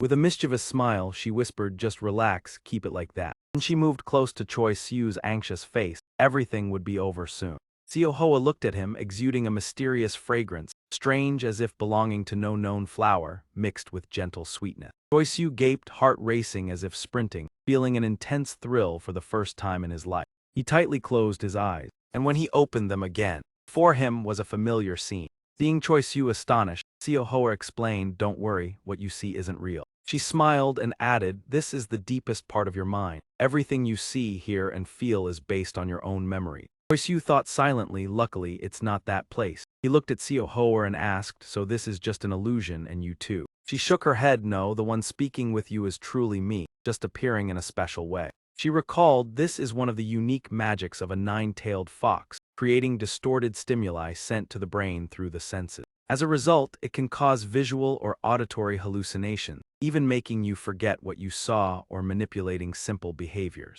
Compared to that magic, this is one more advanced application, not only generating stimuli but opening a path to the mind, temporarily connecting our thoughts. Seo Hoa exhaled lightly and continued, simply put, I am visiting your mind briefly. Usually it doesn't need to last this long, but Choi Siu looked at her, the test will start now, and frankly it excites me. She smiled coldly, extending her hand, let's see how you perform against this person. A strong gust of wind suddenly blew. Choi Siu anxiously looked at Seo Hoa, wait, don't tell me. Seo Hoa crossed her arms and smiled, a familiar appearance yet not for you. This might be the first time you face the true nature of a human directly. Choi Siu watched her with fiery eyes as she spoke. It may not be exactly as before, but this is a replica created from your memory. She scratched her head and continued, my memories of that entity combined with your direct experience. After cross-checking, the accuracy of this replica is quite high. Aren't you curious who is stronger of the two? Choi Siu took a fighting stance and said, I'm not sure about that. Seo Hoa snapped her fingers, let me tell you, this entity's demon energy will be identical to before. A gust arose, his body weakened from depleted demon energy, nearly gone. Step dashed across the ground directly toward Choi Siu. Choi Siu and his replica faced each other directly. The replica threw a punch straight at him. Seo Hoa sat observing and commented, even without demon energy, you are still incredibly strong. Choi Siu thought in shock, what is this strength? He dispersed force by stepping on the ground. The replica attacked with full power. Choi Siu struggled to defend. He suddenly realized, was he really this strong then? Choi Siu continued thinking, the strength, speed, all far beyond battles with monsters in the commercial district, and above all. The replica suddenly lunged toward him. The replica's elbow approached his face. Meanwhile, Seo Hoa leisurely lifted a teacup, commenting, indeed, not easy at all. He looked at Choi Siu and said, I told you, you have potential. If that were a demon requiring my real body, the battle would be even tougher. The corner of Choi Siu's mouth began to bleed. Seo Hoa sipped tea and thought, Ikai's combat ability is unbelievably high, that alone gives you an advantage in most battles. He said to Choi Siu, but that's only true if the opponent is weaker. Against an equal or superior in some aspects, what will you do to overcome? By now Choi Siu was exhausted, balancing with his hands and wondering, why is it like this? He looked at the replica sharply, though it gave its all, it caused no harm, not even a tremor. Suddenly, as if struck by electricity, Choi Siu pondered, how strange, if that were truly me without demon energy, then why? Seo Hoa looked up, exclaiming, oh. She realized Choi Siu had risen and returned to his fighting stance, his eyes locked on the replica. Replica lunged, Choi Siu focused on every movement. Every technique he had used was influenced by that entity. The ability to transform weapons from the first time he drew them. Because memories of that entity remained in his body. In other words, whatever that entity could do, he could also do. While deep in thought, the replica lunged with a punch. The replica's lifeless eyes looked at him and said, manipulating the ground, right. The ability to absorb force and consume energy through steps on the ground. You do it even better than me. Choi Siu grabbed the replica's hands and shouted, to narrow this power gap. His hands gripped the opponent, feet rooted firmly. As if deeply rooted in the earth. He poured all his strength to push the replica away. Thrown back, the replica clenched fists and shouted, I'll try everything. Choi Siu held his staff provocatively, telling the replica, let's see if you can still manipulate the ground without touching it. Choi Siu dashed toward the table behind. The two sides immediately rushed into a tense confrontation. In another corner, Seo Hoa calmly read a book, occasionally glancing at Choi Siu and the copy fighting. He approached Seo Hoa with a confident smile. I did it. He was truly strong, but because he was like me, the weakness was obvious. He closed the book and replied softly, "That is right, you performed very well, that cannot be denied." Choi Siu asked in confusion, "What do you mean both, what do you mean?" She laughed and raised her hand to point ahead. Look. Sensing unease, Choi Siu turned his head back. The copy was slowly approaching him. Its gaze was icy, as if it wanted to devour the opponent. Seo Hoa changed her tone. "At least he has acknowledged you as a formidable opponent. Before that he had not." Choi Siu lifted his head, speechless. Before his eyes, his own copy was about to overwhelm him. Choi Siu stared at the staff he had just used. After defeating the copy, he turned to look ahead. The copy trembled as it spoke. "This is clearly cheating." It unleashed a blow that shook everything. Choi Siu was buried in the rubble, his face in pain before losing consciousness. When he woke up, he found himself lying beneath the cool shade of a tree. As soon as he opened his eyes, he saw Seo Hoa standing there praising him. "Not bad, I thought you would end up worse." He smiled and continued, "From the very beginning there was no chance of victory. He forced me to use 5 tails." Choi Siu weakly asked, "The more tails the harder to deal with, right? How many do you usually use?" She pondered. 2 is weak, 3 when needed, 4 if I want to finish quickly. Each tail increases strength by 1.5 times. Hearing that, Choi Siu calculated inwardly. The gap between 3 and 5 tails is very large. Seo Hoa added, "Most troublesome ones only require 1 tail, then shouted, "You there, why are you still sneaking around?" It turned out Hongryun was peeking. She awkwardly apologized for fearing to disturb. Hongryun bowed her head, affirming she had no ill intent. Choi Siu interjected, "Yes, it is fine." Seo Hoa asked, "Do you know her?" Choi Siu replied, "She is from the Yang shop." Hongryun said, "You have signed the contract. I was assigned to bring the items here." He added, "The most precious is the outfit for you." A day earlier, under gentle sunshine, voices of conversation echoed. Calling it an investment sounds somewhat vague. In the antique room, Mojang explained, "I only support you to achieve your goal." He smiled confidently and allowed a glimpse of several rare treasures. He added, "You can also use our services and information repository." Choi Siu was slightly suspicious. This investment surely is not unconditional. He asked directly, "If I become the Demon King, what do you need?" He laughed and praised his insight. The next word surprised Choi Siu. "In fact, for now nothing is needed." His face was radiant. "At present there is no specific requirement." The talisman glowed as he said, "Logically this is not exactly an investment." He continued, "Many people seek sponsorship, not only us." He explained, "The Demon King will rule for 666 years. Whoever ascends the throne will have great influence." He added, "We want at least to become loyal retainers.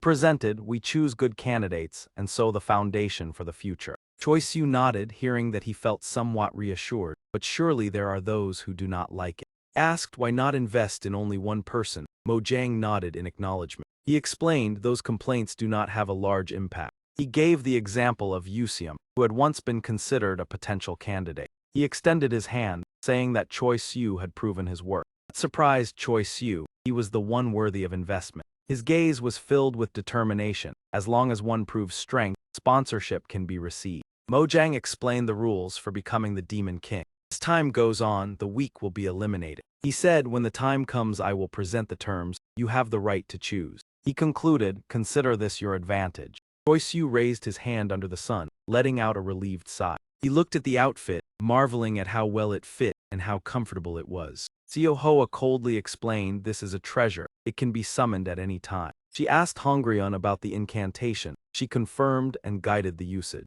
Choi Siu tried to follow, murmuring, "Remove." The outfit immediately vanished, leaving him astonished. He was delighted, repeatedly trying to put it on and take it off. Seo Hoa stopped him. Enough playing. Hongryun stood watching timidly. Hongryun thought to herself about Seo Hoa's reputation, a genius who rejected every invitation. Suddenly Seo Hoa turned back to look at her. The icy gaze made Hongryun hastily explain herself. "Once you have delivered the items, then leave. Why are you still standing and watching?" Choi Siu gently reminded, then turned to Hongryun and asked if she had something to report. Given permission, she spoke about the fugitive whose location had been discovered. She continued, "The master requested that the news be delivered and assistance provided for the cleanup." Seo Hoa interrupted, asking how that location was known. Hongryun placed her hand on her chest, mentioning Kim Yuzin from yesterday. Choi Siu immediately realized that was Yusium on Hate's side. She confirmed. She recounted, Yusium along with 2 demons had been sent on a hunt last night. Choi Siu recalled Seoul, guessing the injuries were not too severe. He asked worriedly, was it Yusium who reported the news, but she denied it. He remembered the horrifying scene. The 2 companions had been taken down during the hunt. Yusiam escaped in a state of exhaustion and panic. Hearing that, Siohoa was momentarily stunned, not expecting such a thing. Hongrian also said they only learned of this morning. At that time, Yusiam was trembling and kneeling before the door, his mind in turmoil even after returning. In the quiet room, only the faint moonlight spread across the ground. We brought him inside and tried to calm his mind, but he still could not settle down. Yo crouched in the corner, constantly muttering, "Mother, sister, I am sorry." Hongrian calmly recounted the entire incident to Choi Siu and the others. The terror of the yakai and the guilt from his failure seemed to have become a deep trauma for him. Siohoa let out a soft sigh of regret for Yo Xiam. His future would surely be bleak. Not only did he fail to die on the spot, but he also fled in humiliation, bringing disgrace to the entire guild. If it were me, I would have ended everything myself. At this moment, Choi Siu, who was standing beside her, slowly spoke, asking why she was telling them this story, as he believed the magistrate should have been the one to inform them. Siohoa unexpectedly answered his question, saying that they might have already informed them or would do so soon, but in her estimation, there would be no concrete action in the near future. A small bird suddenly appeared in her hand, startling Choi Siu, while Siohoa calmly continued that the cost of last night's incident was greater than she had expected, and the failure of the hunt in that area would require them to gather teams from elsewhere to launch a full-scale assault. While Choi Siu was still staring at the small bird, she gently said that she had to leave because Sun Mi was having difficulty with the cleanup, as the girl was still not proficient in tidying magic. She glanced at him and said in a low voice that if he was still troubled, he could go and see for himself, causing Choi Siu to respond in surprise, asking if that was truly allowed. Siohoa nodded and gently stroked the bird's head, saying evenly that magistrate meant and Sun Mi might stop him if they discovered it, but they only evaluated matters from their own perspectives.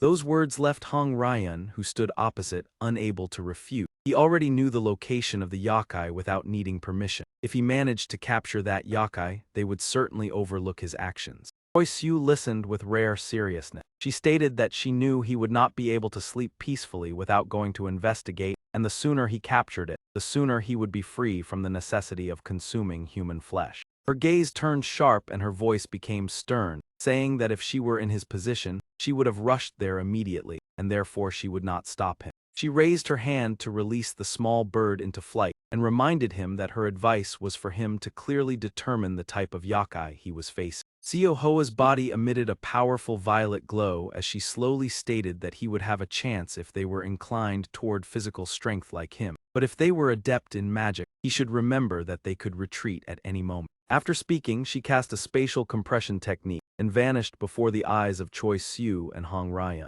After she left, Choi Siu slowly asked Hongrian if she could tell him more. His serious gaze was directed toward her, mixed with gentle concern, as he expressed his desire to know everything that Kim Yuzin had told her. At a luxurious hotel beneath the night lights, a voice called out, asking her to wait and questioning where she intended to go. Yuzuru turned back with a cold expression, replying that she was simply going sightseeing, as it would be wasteful to remain in the room all day after arriving. Kira placed his hands on his hips and looked at his sister helplessly, sighing as he clarified that he understood her meaning, but was asking whether she truly intended only to sightsee. Gently reminded Yuzuru that they were guests in this place, not in Japan, and that there were rules and laws they were obligated to follow. Kira continued trying to dissuade her, stating that the spiritualists they had met seemed willing to help if they maintained a friendly attitude, but Yuzuru abruptly interrupted, declaring that she did not believe it. He turned to look directly at Kira with a stern expression, asking whether he truly thought she would go mad and hunt yakai recklessly in a foreign country, causing Kira to pause in surprise as he questioned whether she would really not do such a thing.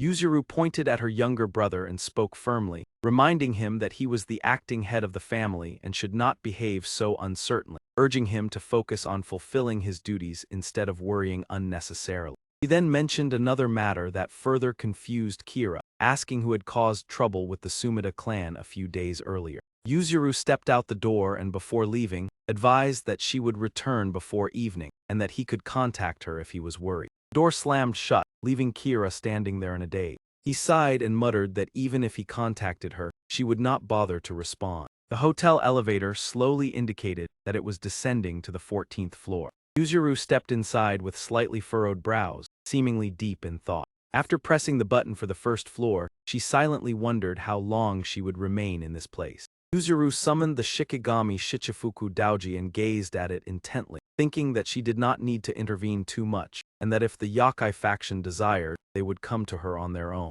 In the quiet space of the elevator, she spoke clearly, saying that she needed a bit of luck and asking it to help her draw a fortune. Yuzuru was a spiritualist specializing in controlling Shikigami, capable of manipulating spiritual entities with various abilities. Shichifuku Daoji accumulated lucky energy each day for its master, and could enhance fortune at a desired moment, cheerfully responding that she had already accumulated quite a considerable amount. From within a small box appeared a tiny scroll containing 7 types of blessing: wealth, health, love, career, education, family, and fame. A spiritualist could not foresee which fortune would be drawn, yet Yuzuru still smiled as she accepted the slip, expressing her gratitude. Shichifuku Daoji would automatically bestow the blessing it deemed most necessary for its master. She opened the slip and narrowed her eyes with a quiet smile, remarking that using luck for this seemed somewhat wasteful, but with it, she could capture the Yakai without expending much effort. Love blessing. Upon reading this, her eyes immediately widened in astonishment. Slip read, a wonderful day, you will meet the destined person you have long desired. The journey will have some challenges.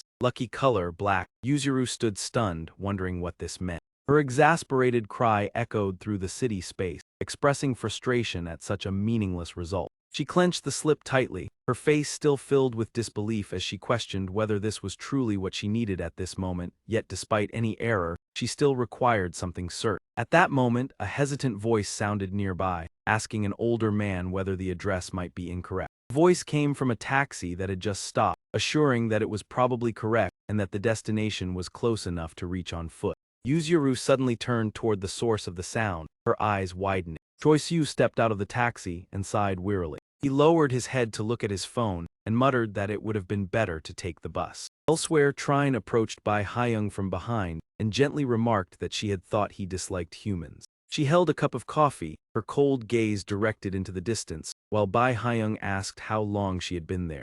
Trine looked down at him indifferently, the corner of her lips slightly raised as she replied that it had only been a few minutes, and that she had considered whether to disturb him but ultimately decided against it, finding his sudden appearance quite interesting. Bai Hyung chuckled softly and bowed his head, responding that disliking something and observing it were entirely different matters. He looked at the ants crawling on the ground and slowly remarked that humans often disliked insects, yet when observing them from afar, they found them rather interesting. A faint smile of amusement appeared on his lips, as he added that occasionally watching them squirm brought a bit of enjoyment. Trine rested her chin on her hand and sat beside him, commenting with boredom that it served no purpose, to which Bai Hyung responded with a gentle smile that she was still young and had not even experienced her second birthday, and that with her learning speed she would eventually understand his meaning. Trine turned her head and sighed, beginning to complain about the matter just mentioned. She remarked that some things were only realized after everything had ended, and questioned whether the 3 members of the Bak Lan family were all dead. Bai Hyung uttered a soft acknowledgement as he recalled that the 2 stubborn individuals, Wei and Bak Lan, were likely dead due to facing an opponent too powerful, while the youngest, Nguyen Enhin, might still be alive but was no different from being dead. Thinking of Nguyen Enhin being captured for interrogation, he laughed and commented that since the child had been taken alive, they would likely attempt every method to extract information about them, even though there was actually little to reveal. Trine suddenly interrupted him, stating that she had regretted her actions throughout the entire night. Recalling the earlier events, she expressed sadness, explaining that everything had been fine until she refused that proposal. But after leaving the shopping center alone, the passage of time made her realize things more clearly.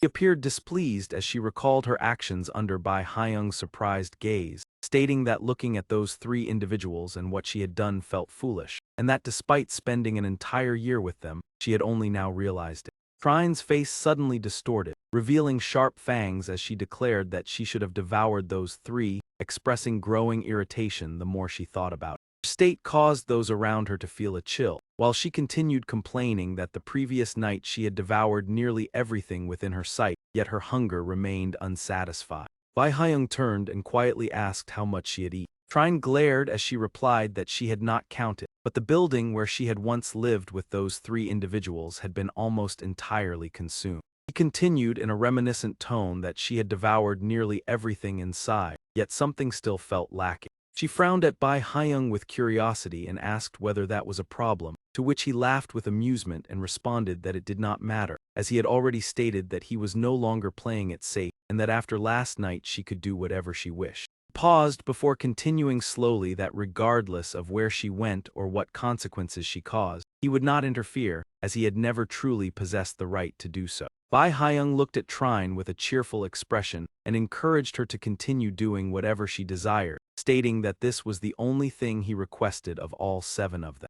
He took out his phone and manipulated it while saying that all residents of the apartment complex had disappeared and that the news would likely surface around noon, while Trine stopped drinking her coffee and softly added another remark. A trace of confusion appeared on her beautiful face as she asked how he knew that Wei and Bok Lan had encountered an opponent and that Nguyen En-heen was still alive, questioning whether Bai Haiyang had been present there. He slightly curled his lips, revealing a sinister smile as he affirmed that he had indeed been there. Recalling the dramatic battle, Bai Haiyang continued that he had been present at that time. A strange gleam of amusement flashed in his eyes before he quickly explained that it was not because he had any business there, but merely a coincidence. His voice deepened as he remembered the bruised face from that moment, stating that he had observed the entire incident, prompting Trine to remark in surprise that it sounded very serious. Bai Haiyang's eyes shimmered with an eerie violet hue as he chuckled softly, remarking that there was nothing particularly special, at least not until now. On the quiet street, sunlight illuminated each paving stone as Choi Siu walked slowly.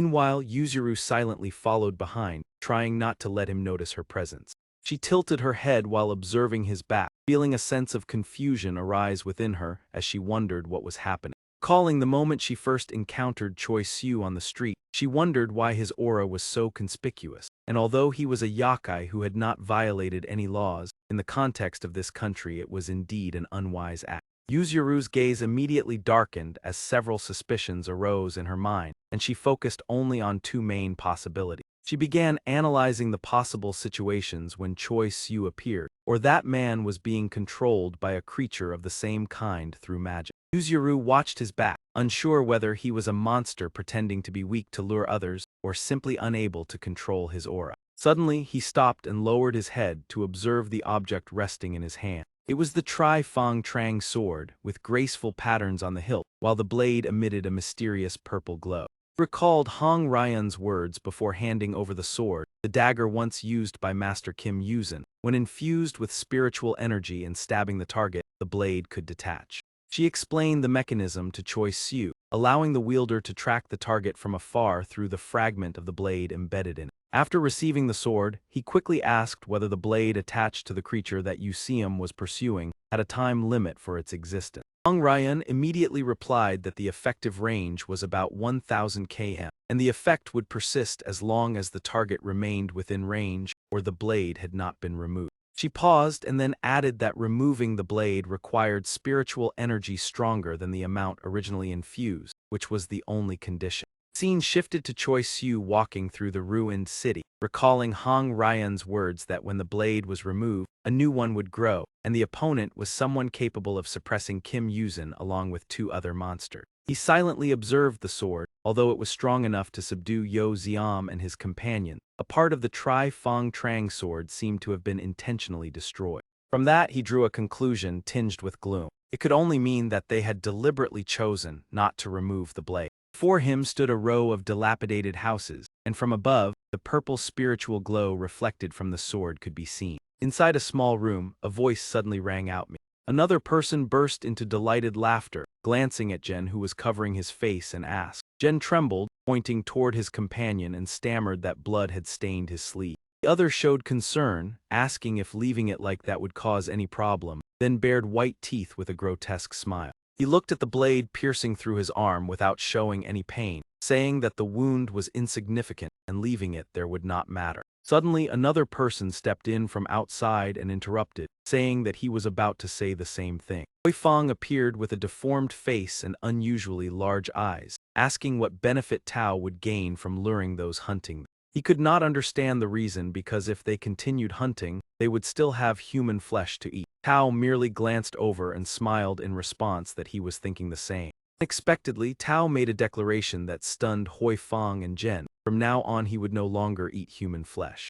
Hui Fang shouted in shock, but before he could finish, Tao cut him off, admitting that human flesh was very delicious and brought strength but pondered the distant future. No matter how much he ate, his hunger would never be satisfied. After much contemplation, especially after last night, he had found the answer. He recalled the valiant image of Kim Yuzin and sighed, admitting that the three opponents that day were extremely formidable and that in the past he might have been defeated. In Tao's mind appeared the scene of himself defeating them. The last one resisted weakly, and after the victory, he deeply felt his stomach swell. He looked at Zen and said that the one who had brought him here would surely understand, because he was born to enjoy that sensation. A faint purple aura surrounded his body along with a dangerous smile. Tao affirmed that he wanted to hunt powerful creatures for the feeling of conquest rather than their taste, so there was no longer a need to eat human flesh. Hui Fang gritted his teeth in opposition, believing this idea to be utterly absurd and unwilling to die because of Tao's momentary ambition. Tao merely let out a low chuckle and replied with a single phrase, "Is that so?" Gently landed on the ground, walked toward Hui Fang and admitted that it was merely his own greed. Their viewpoints had always been different. Standing before Hui Fang, he proposed ending their cooperation, though with some regret. Cold sweat broke out on Hui Fang's forehead, as he thought that if Tao no longer ate human flesh then perhaps. Tao's hand extended in front of him, causing Hui Fang to tremble with tension. But he only smiled kindly and said, "Take care." Jen standing beside them was also surprised by those words. Tao admitted that although the time was short, he had learned many things from them. His gaze was filled with gratitude without any calculation, and he said that if they could continue cooperating it would be good, but each should walk their own path. Finally, he sincerely offered an apology and thanks, causing a tear to roll down Hui Fang's cheek. Hui Fang quickly regained his stern demeanor, turning to Zen and ordering him to leave before nightfall. Seeing that Zen remained silent, Hui Fang urged him. Zen stammered for a long time before finally speaking. In the end, he firmly declared that he wanted to stay by Tao's side, leaving Hui Fang in disbelief. Zen hesitated and then said that they had survived last night thanks to Tao fighting for everyone. The following words caused Tao to turn his head as well. Zen wanted to become strong like Tao and fight, but not against humans. Hui Fang angrily criticized him, reminding him that their nature was different from Tao and that he was merely an imitator. Tao stopped Zen, warning that traveling with him was extremely dangerous and that Zen's chances of losing his life were even higher than his own. He displayed a confident smile, revealing sharp teeth and promised that if Zen died, he would not allow him to depart before himself. Zen looked at Tao in confusion, while Hui Fang remained furious. Unable to endure any longer, Hui Fang turned his back and sighed, saying that they could do whatever they wanted. He paused, turned his head and asked whether both of them would no longer eat human flesh, then declared that he would deal with those on the lower floor before leaving and would not allow anyone to interfere. Tao cheerfully replied that it would be best to eat as much as possible. Hui Fang's face darkened, his voice lowering as he responded, "Indeed." Outside the abandoned building, Choi Siu stood before the gate, pondering for a long time. That monster had existed since ancient times through many eras. Noticing Tao's strange attitude, Jin spoke up to ask. Its name changed with each era and region. Tao clenched his hand and quietly replied that he was fine, merely somewhat surprised. Regardless of the era, its warlike nature had never changed. Sensing Choi Siu outside, he murmured that he knew he would come. That was the period when it rampaged most fiercely, and both monsters and humans called it by the same name. Tao, also known as Kaidia, the embodiment of violence that devoured the world, opened his eyes wide to welcome the guest and reminded Jen to be ready. Choi Siu slowly stepped into the old industrial complex, weak sunlight shining through the holes in the ceiling. The moment he entered, he felt a chill run down his spine, goosebumps rising as two different sensations surged from opposite directions. He raised his head to look at the purple aura gathering above, a source of energy pouring down from high above. A pungent metallic smell rose from beneath the staircase, making the scene even more horrifying. In that terrifying situation, Choi Siu gave a slight cough and then made a decision. Elsewhere, Yuzuru also stopped before the desolate industrial complex and observed it for a long time. A sense of unease surged, causing cold sweat to form on her forehead. If the building did not possess a special history, then it was certainly a monster's lair. Watching Choi Siu's back as he entered, she wondered how he could fail to recognize the danger and still walk in so calmly. Yuzuru looked up at the ruined building again, pursing her lips as she believed this might be a foolish trap, but She tightened her grip on the piece of paper in her hand, believing that the prophecy of the 7 lucky children could not be wrong. Many thoughts about love arose in Yuzuru's mind, such as ensuring good fortune for the entire day. The most important thing was still meeting the ideal person safely. However, she suddenly realized that she had never clearly thought about her ideal type and paused for a few seconds to question herself. Finally, she sighed when thinking of Choi Su's appearance, commenting that he was neither too ugly nor particularly handsome. Observing the building once more, Yuzuru noticed the ominous aura emanating from it and felt an abnormal energy from above. A snow fox was summoned. Yuzuru slightly curved her lips and commanded, "Advance, Ryuji." In an instant, it carried her through the gap in the window and into the interior of the building. As soon as she landed, a loud noise echoed through the silent space. Yuzuru's gaze turned cold as she asked the figure before her, "Are you afraid?" Jen stepped out from the shadows, prompting her to scornfully remark that he did not appear very strong. Despite his trembling body, Jen did not retreat and stammered that he could do it. Yuzuru's attitude remained indifferent. She curled her lips into a contemptuous smile and declared that she would capture anything that appeared. On Choi Su's side, he was slowly descending the staircase shrouded in darkness. Suddenly a strange sound echoed, making him flinch slightly. When he turned around, Choi Su noticed a figure bent over, focused on some task. The figure looked at him, still holding a partially eaten body part in his hand. Fang asked hoarsely with hesitation, "Human, no monster." Choi Su's face darkened as if restraining anger. "You." A black aura slowly spread around his body, signaling an uncontrollable rage. How many so far? The question seemed meaningless, but he knew there was certainly more than one. The rest must have gone upstairs.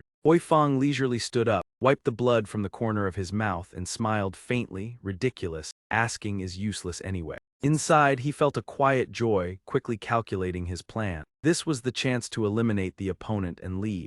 Fang smiled smugly. "Thanks to you, I haven't even had a taste of the stored meat." After a brief pause, he said solemnly, "Perhaps you must compensate for this." In the darkness, Choi Su's lips curved slightly. He calmly replied, "Fine." His eyes widened, not expecting the other to agree so easily. In an instant, Choi Su appeared before him with a powerful punch. "If you dare, then try again." The strong punch struck his stomach, electricity flashing, making him stagger. Fang spat a mouthful of blood in shock. "What is this speed?" Choi Su reached out and grabbed a corner of his jacket. He pulled with force, lifting him off the ground. Immediately after, he threw Fang away with overwhelming strength. Collision created a loud bang with thick dust rising. He frowned, forcing himself up amid the rubble while Choi Su slowly spoke, "I will ask again." His gaze was cold, exuding a powerful aura. "How many monsters are here? What are their strengths and abilities? Speak concisely." Fang gritted his teeth in anger, his arms sprouting sharp thorns. "You dare threaten me, you little rat." Yet Choi Su remained unflinching, staring straight at him. Suddenly, a slash ran from the top of his head to his right eye down to his neck, blood splattering. Choi Su opened his eyes wide in shock. Fang transformed into a monster with 2 scythe-like arms, laughing loudly. "Foolish. I should have taken you down from the start. Who do you think you are to act so arrogantly?" He laughed disdainfully, recalling foolish ones who opened shops without understanding the true meaning behind his name. Fang raised his sharp arm, thinking whether everything would go as planned, but a ranged attack would suffice. "My strike will surely hit." Immediately, he decisively launched a series of rapid slashes. The attacks rained down, creating numerous wounds on Choi Su's body. Fang continued swinging his claws, determined to defeat Choi Su. Debris and blood flew across the ground. Despite countless slashes, Choi Su showed no sign of pain or retreat. Blood continued to spurt, even one of his ears had been severed. After the assault, Fang panted, trying to steady his breath. "What is this?" He was shocked to see Choi Su still standing and slowly approaching. "What are you? You should have fallen already." Choi Su calmly uttered a mocking word, though sweat poured like rain. "Weak. I understand why you consume humans to grow stronger. I understand that despair." He glanced at the piled corpses in the distance, adding, "But killing so many for trivial benefits only makes you thirstier." Choi Su's eyes burned red, fists clenched. "I cannot comprehend killing for such petty purposes." Fang panicked at his abnormal speed. He screamed, swinging to sever Choi Su's hand to prevent the attack. The clenched hand fell to the ground. Yet that could not stop Choi Su from delivering an extremely powerful punch to him. Fang laughed mockingly. "You are ridiculous. Why do we consume humans simply because we can?" With a face full of wounds, he continued, "The strong eat the weak, so what? Same for you." Fang grew increasingly mad. "The strong naturally have that right." Choi Su replied gently, "Yes. Without another word, Choi Siu delivered the finishing punch to Hoi Fang. He pulled a glowing purple gem from his chest. His face was obscured by shadows, expression unreadable. Choi Siu silently turned his head to look into the distance, his gaze cold. Looking at the scattered corpses, many dismembered, he pondered. Finally, he slowly placed the gem into his mouth. Upstairs, a faint blue electricity flashed in the air. Zen was restrained by Yuzuru, trembling constantly, which made her sense something unusual. She crossed her arms, asking doubtfully, "Are you alone here? No leader or teammates with you?" He stammered, body shaking, "I don't know, don't scare me, focus." Yuzuru's eyes were sharp. She calmly replied while the mark on Ryuji's forehead glowed, "I am doing it." A strong bolt struck Zen's chest, hurling him far away. Cold on the outside but calculating inside, could it be so easy to defeat, even though it's only common level and inexperienced in battle, perhaps separated from the pack? Seeing Zen motionless, Yuzuru had a new thought. Killing it would be troublesome, maybe better to capture. Confident voice laughed, "That won't do, Zen. Your attitude is wrong. If you continue, they won't consider you a worthy opponent." Due to Japan's island characteristics, psychics here had more combat experience than other regions. Yuzuru widened her eyes seeing him. Yuzuru, a 14-year-old exorcist psychic, had accumulated experience exorcising over 100 spirits in 5 years. Yet that experience made her shiver as the voice echoed in the empty room. In battle, momentum was key. Though seasoned in fights, nothing compared to the creature before her. He stepped forward slowly and reminded his team, even if stronger, the important thing is to make him feel challenged. Yuzuru gritted her teeth, unable to believe what had happened. He had hidden until now, and his energy was probing, not the spirit sought but so dark and furious. Finally, she drew the terrifying conclusion: he had reached goblin level. Meanwhile, his body radiated an intimidating aura as he slowly said, "Sorry, I had no intention of hiding." He paused slightly, then continued as if speaking to an old friend, "I just wanted to give this friend a chance because he is too eager." Sweat ran down Yuzuru's forehead. His energy worried her. Whether fleeing or fighting, chances of success were equal. As he finished speaking, a sudden sound came from outside. Black aura like a binding cord wrapped tightly around his wrist, surprising him momentarily. The long, silent cord seemed to signal an approaching storm. In an instant, Choi Siu appeared fully recovered, grinding his teeth, spinning to deliver a kick to his head. He glared, clenching his fist with a sharp-toothed grin. Choi Siu added force to his leg, making the kick even stronger. The electricity around his leg grew denser. Choi Siu's powerful kick sent him crashing to the ground. Not stopping there, his body was hurled into the wall with extreme force. The bang echoed with debris and dust scattering. Zen tried to brace with trembling hands, calling his name Tao. Choi Siu's low voice startled Yuzuru. "What did you just say? Some kind of hunt?" He glanced coldly at her and ordered, "Leave, you can't help." Unwilling, Yuzuru immediately protested, "Wait, if you came here to destroy them all, I would be truly disappointed." Suddenly he sat up, smirking, "You are blocking my path. If obstacles appear, I won't be able to unleash my full strength." He opened his eyes wide, his body still retaining some strength after Choi Siu's kick earlier. "You are thinking that, right? I can tell just by looking." After carefully observing him, he calmly remarked that you were somewhat different from him,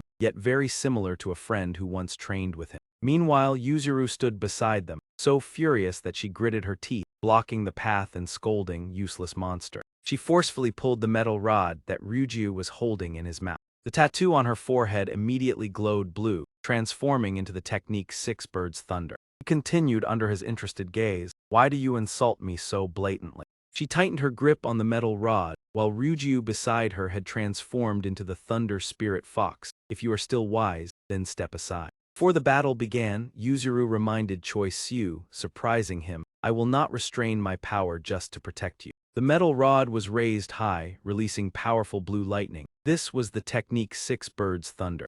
As soon as Yuzuru shouted, Ryuji immediately shot forward like an arrow with the technique Fierce Thunder Charge. It rushed straight toward me and Zen. A thunderous explosion erupted, earth and dust scattering in the direction of the attack. Yuzuru spun the rod, her face stern as she observed the battlefield. The enemy was right before her. There was no reason not to go all out. Ryuji crawled along the ceiling, awaiting the next command. "I will unleash all of my power." He issued another low command, the blue light flaring even more intensely. Fierce Thunder Charge. The dilapidated building instantly blazed with light, accompanied by a deafening explosion.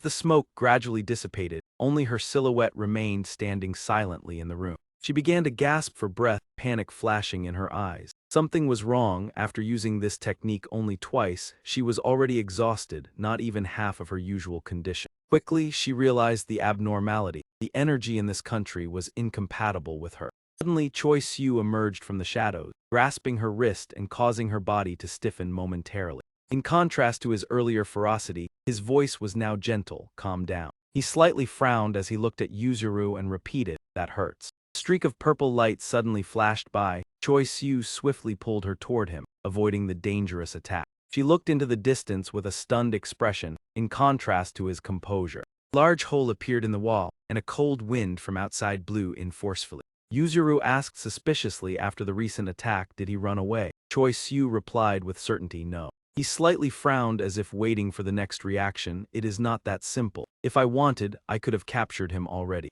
The rope wrapped around his hand trembled slightly. Both of them directed their gaze toward the rope, silently observing its movement. Choi Siu slowly spoke, his eyes firm and fearless. One of them is not accustomed to combat. Thinking of Zen's trembling appearance, Choi Siu sighed softly, therefore I let him go. He will return soon, or rather, we can track him through this connection. Finally, he seriously declared, I will follow him, and as I said, I do not need you. Yuzuru angrily turned to look at Choi Siu, her eyes blazing. What nonsense are you talking about? The words that reached her lips were swallowed back. Yuzuru's eyes widened in shock. In Choi Siu's eyes, a powerful purple light flared like a warning. Do you want to see how meaningless you are? A trace of fear flashed by, and Yuzuru's body lost its balance. Because at that moment, Choi Siu was gripping her neck and coldly threatening, I have never killed anyone, but it would probably be no different from crushing a strand of hair. Pupils were covered by a mysterious purple glow. With just a little more force, her neck would break instantly. His hand tightened further, causing Yuzuru to tremble, yet Choi Siu only coldly asked, why are you still standing there? If you do not want to die, then act. However, a warm surge suddenly rushed straight toward him. Choi Siu felt a slight numbness in his body from the electricity, and could not help but be surprised. He slowly looked down to identify the source. It turned out that Ryujiu in his small form was exerting all his strength to ram into his side, as if urging him to release Yuzuru. Choi Siu narrowed his eyes at it, momentarily unsure of how to react. In the end, he released his grip from her neck, in accordance with Ryujiu's intent. Watching Yuzuru clutch her neck and cough on the ground, he could not help but feel apologetic. Sorry, I was a bit rough but not excessive. He paused briefly and then continued with an indifferent expression. Did you realize that the attack earlier was aimed at me, not at you? Choi Siu gently explained to avoid misunderstanding. I mean that you were not strong enough to evade that strike, and I knew I could save you, so I acted to buy you time. Hearing this, she pondered for a long time, unsure how to respond. Whether due to pride or another reason, she needed to understand that she was not strong enough to defeat that monster. Despite Ryujiu bristling and glaring at him with hostility, Choi Siu continued to advise, therefore you should return. He walked past her but did not forget to remind her, at least today I do not wish to witness any more deaths. As if suddenly remembering something, Choi Siu turned back and spoke, causing her to look over her shoulder. Ah, that is right. He slowly added a reminder, in the basement there are many corpses, the scene is quite unpleasant, I hope you can handle that for me. Choi Siu's eyes showed a hint of difficulty in expression. Consider it a favor to me, seeing them like that is truly unbearable. The brilliant sunlight outside shone down upon the old residential area. Choi Siu followed the rope, passing through every corner of the desolate region. Suddenly another person's voice rang out, causing him to stop. I like the way you act. He stood not far away, hands on his hips, one side wrapped by Choi Siu's tracking rope. Whether it was last night or now, fighting was fine, only then could he keep his promise to his companion. He extended his hand toward Choi Siu with confidence. You must have realized it already, but do not worry, no humans will be involved in this matter unless by accident. He pointed to the words demolition schedule painted in red on the old metal door and said that this area was under redevelopment, so few people lived here.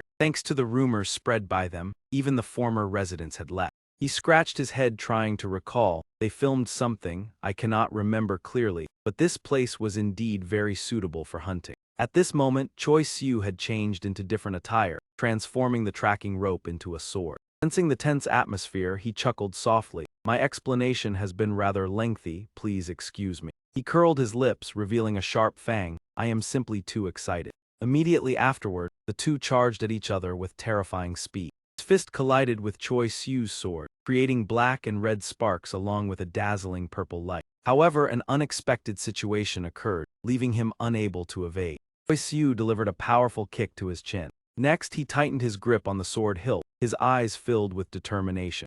He decisively swung the sword, flashing straight at him.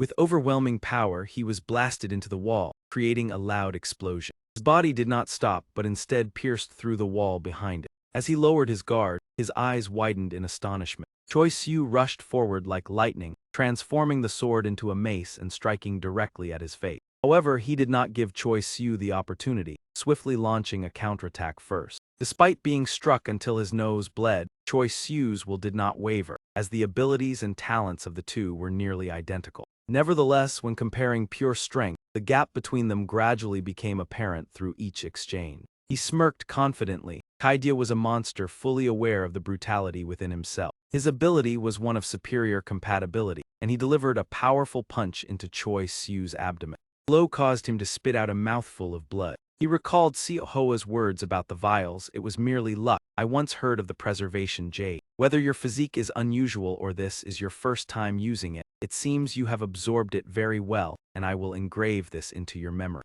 She warned in a firm and serious tone, from now on you must absolutely not use the second pill. Choi Siu looked down at the medicine box in surprise, but thanks to it I was able to defeat Hecha. Moreover, I spent quite a lot of money to buy it. Siohoa showed a regretful expression as if forging iron that failed to become steel and complained, I told you that was only luck. Basically, absorbing too much dangerous energy is no less perilous than being completely drained. He recalled the previous incident to illustrate, like when you fought the beast before, you could not control the overloaded energy and allowed your instincts to take over. Looking straight at Choi Siu, she gently gave a final warning: if you continue to use this to pursue power, the consequences will be unpredictable. You may be fine, but you may also turn into a monster. Choi Siu held his injured ribs and tried to stand steady, while Tao beside him commented, "You are indeed very tough." He clenched his fists with a terrifying expression. Yesterday, when I fought those three, I was not as excited as I am now. This is the first time I have used so much power.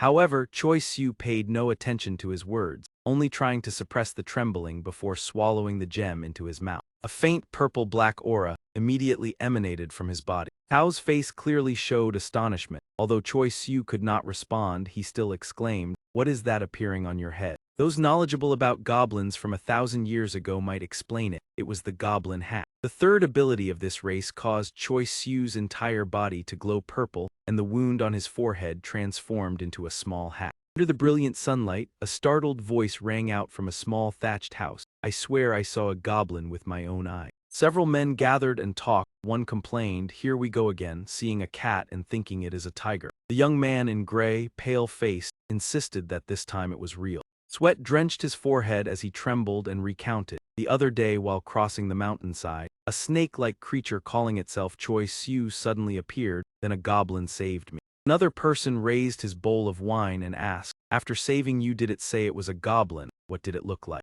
The young man looked up at the sky trying to recall. It was very large, nearly twice the height of an ordinary person. In his memory, the goblin had a muscular build and dark skin. Otherwise, it looked no different from a human, with complete facial features. The man wearing a hat laughed in disbelief. "That sounds more like a human than a goblin. I even thought it had horns on its forehead." He still insisted that what he saw was real. There were no horns. The calmest man drank his wine and said, "The blacksmith from the neighboring village is more trustworthy because he is not as cowardly as you." The remaining man spoke up, "I am not saying the blacksmith is lying." The next statement astonished the other two, because the goblin I once saw also had no horn. They curiously pressed him, "You have seen one as well." The slightly drunk man replied while picking up food, "That is right." He slowly recounted in a slurred voice, "When I was young I saw two goblins fighting." Memory gradually became clearer. Aside from being large and dark-skinned, they looked exactly like humans, merely standing and staring at each other without saying a word.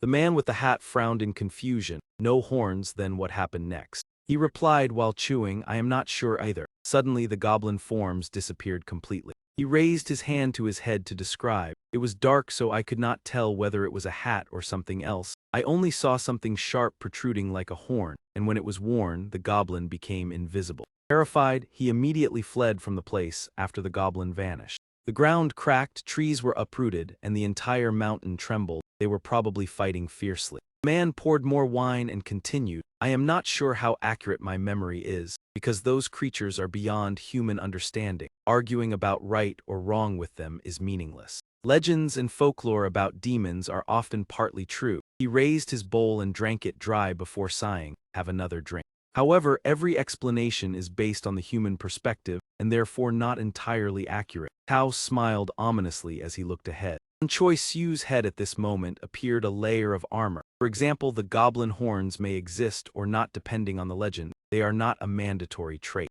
In folklore, the demon-faced fighter is called the goblin mask, and on Choi Siu's face at this moment was that very mask, a part of the protective layer formed from goblin energy. At the same time, his feet slightly lifted, as if gathering strength in preparation for a sudden strike. The rumor that a goblin wearing a mask becomes invisible is only half true, as Choi Siu vanished right before Tao's eyes. In reality, the goblin wearing the mask did not truly disappear, which caused him to be momentarily startled. It was simply that their movement was so fast that the naked eye could not keep up, especially for creatures like Choi Siu. Immediately afterward, he suddenly appeared before Tao with a punch already prepared. A resounding explosion accompanied by a blinding flash shook the space. Excitement was clearly visible on Tao's face before this outburst of power. The fist he had used to block earlier now had several fingers bent in an unbelievable manner. Not giving him any chance to recover, Choi Siu immediately delivered another punch to the opponent's chin.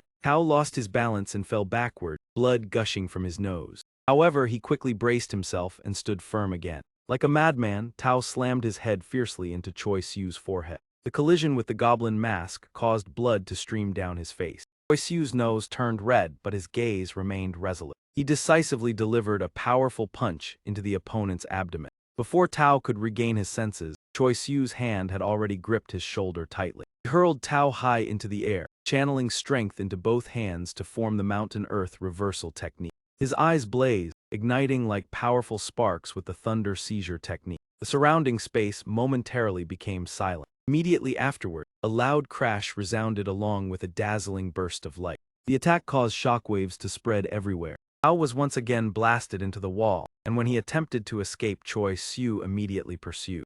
Only stopped when he lost his balance after the collision. His arm was severely injured, blood continuously seeping from the wound. Choi Siu's figure emerged like a dark shadow, slowly approaching. After the mountain earth reversal technique, he had to gasp for breath. This ability was not like a direct offensive weapon, but rather a supportive equipment, breaking limits similar to the tail in folklore, typically like Seo Hoa's fox tail. Thanks to it, he had surpassed his own limits. A thin layer of sweat appeared on Choi Siu's forehead as he reached his current threshold. He looked down at his trembling hands and thought, this is the first time in this form that I have felt pain. He realized that the demonic energy was being consumed 3 times faster than usual, perhaps even more.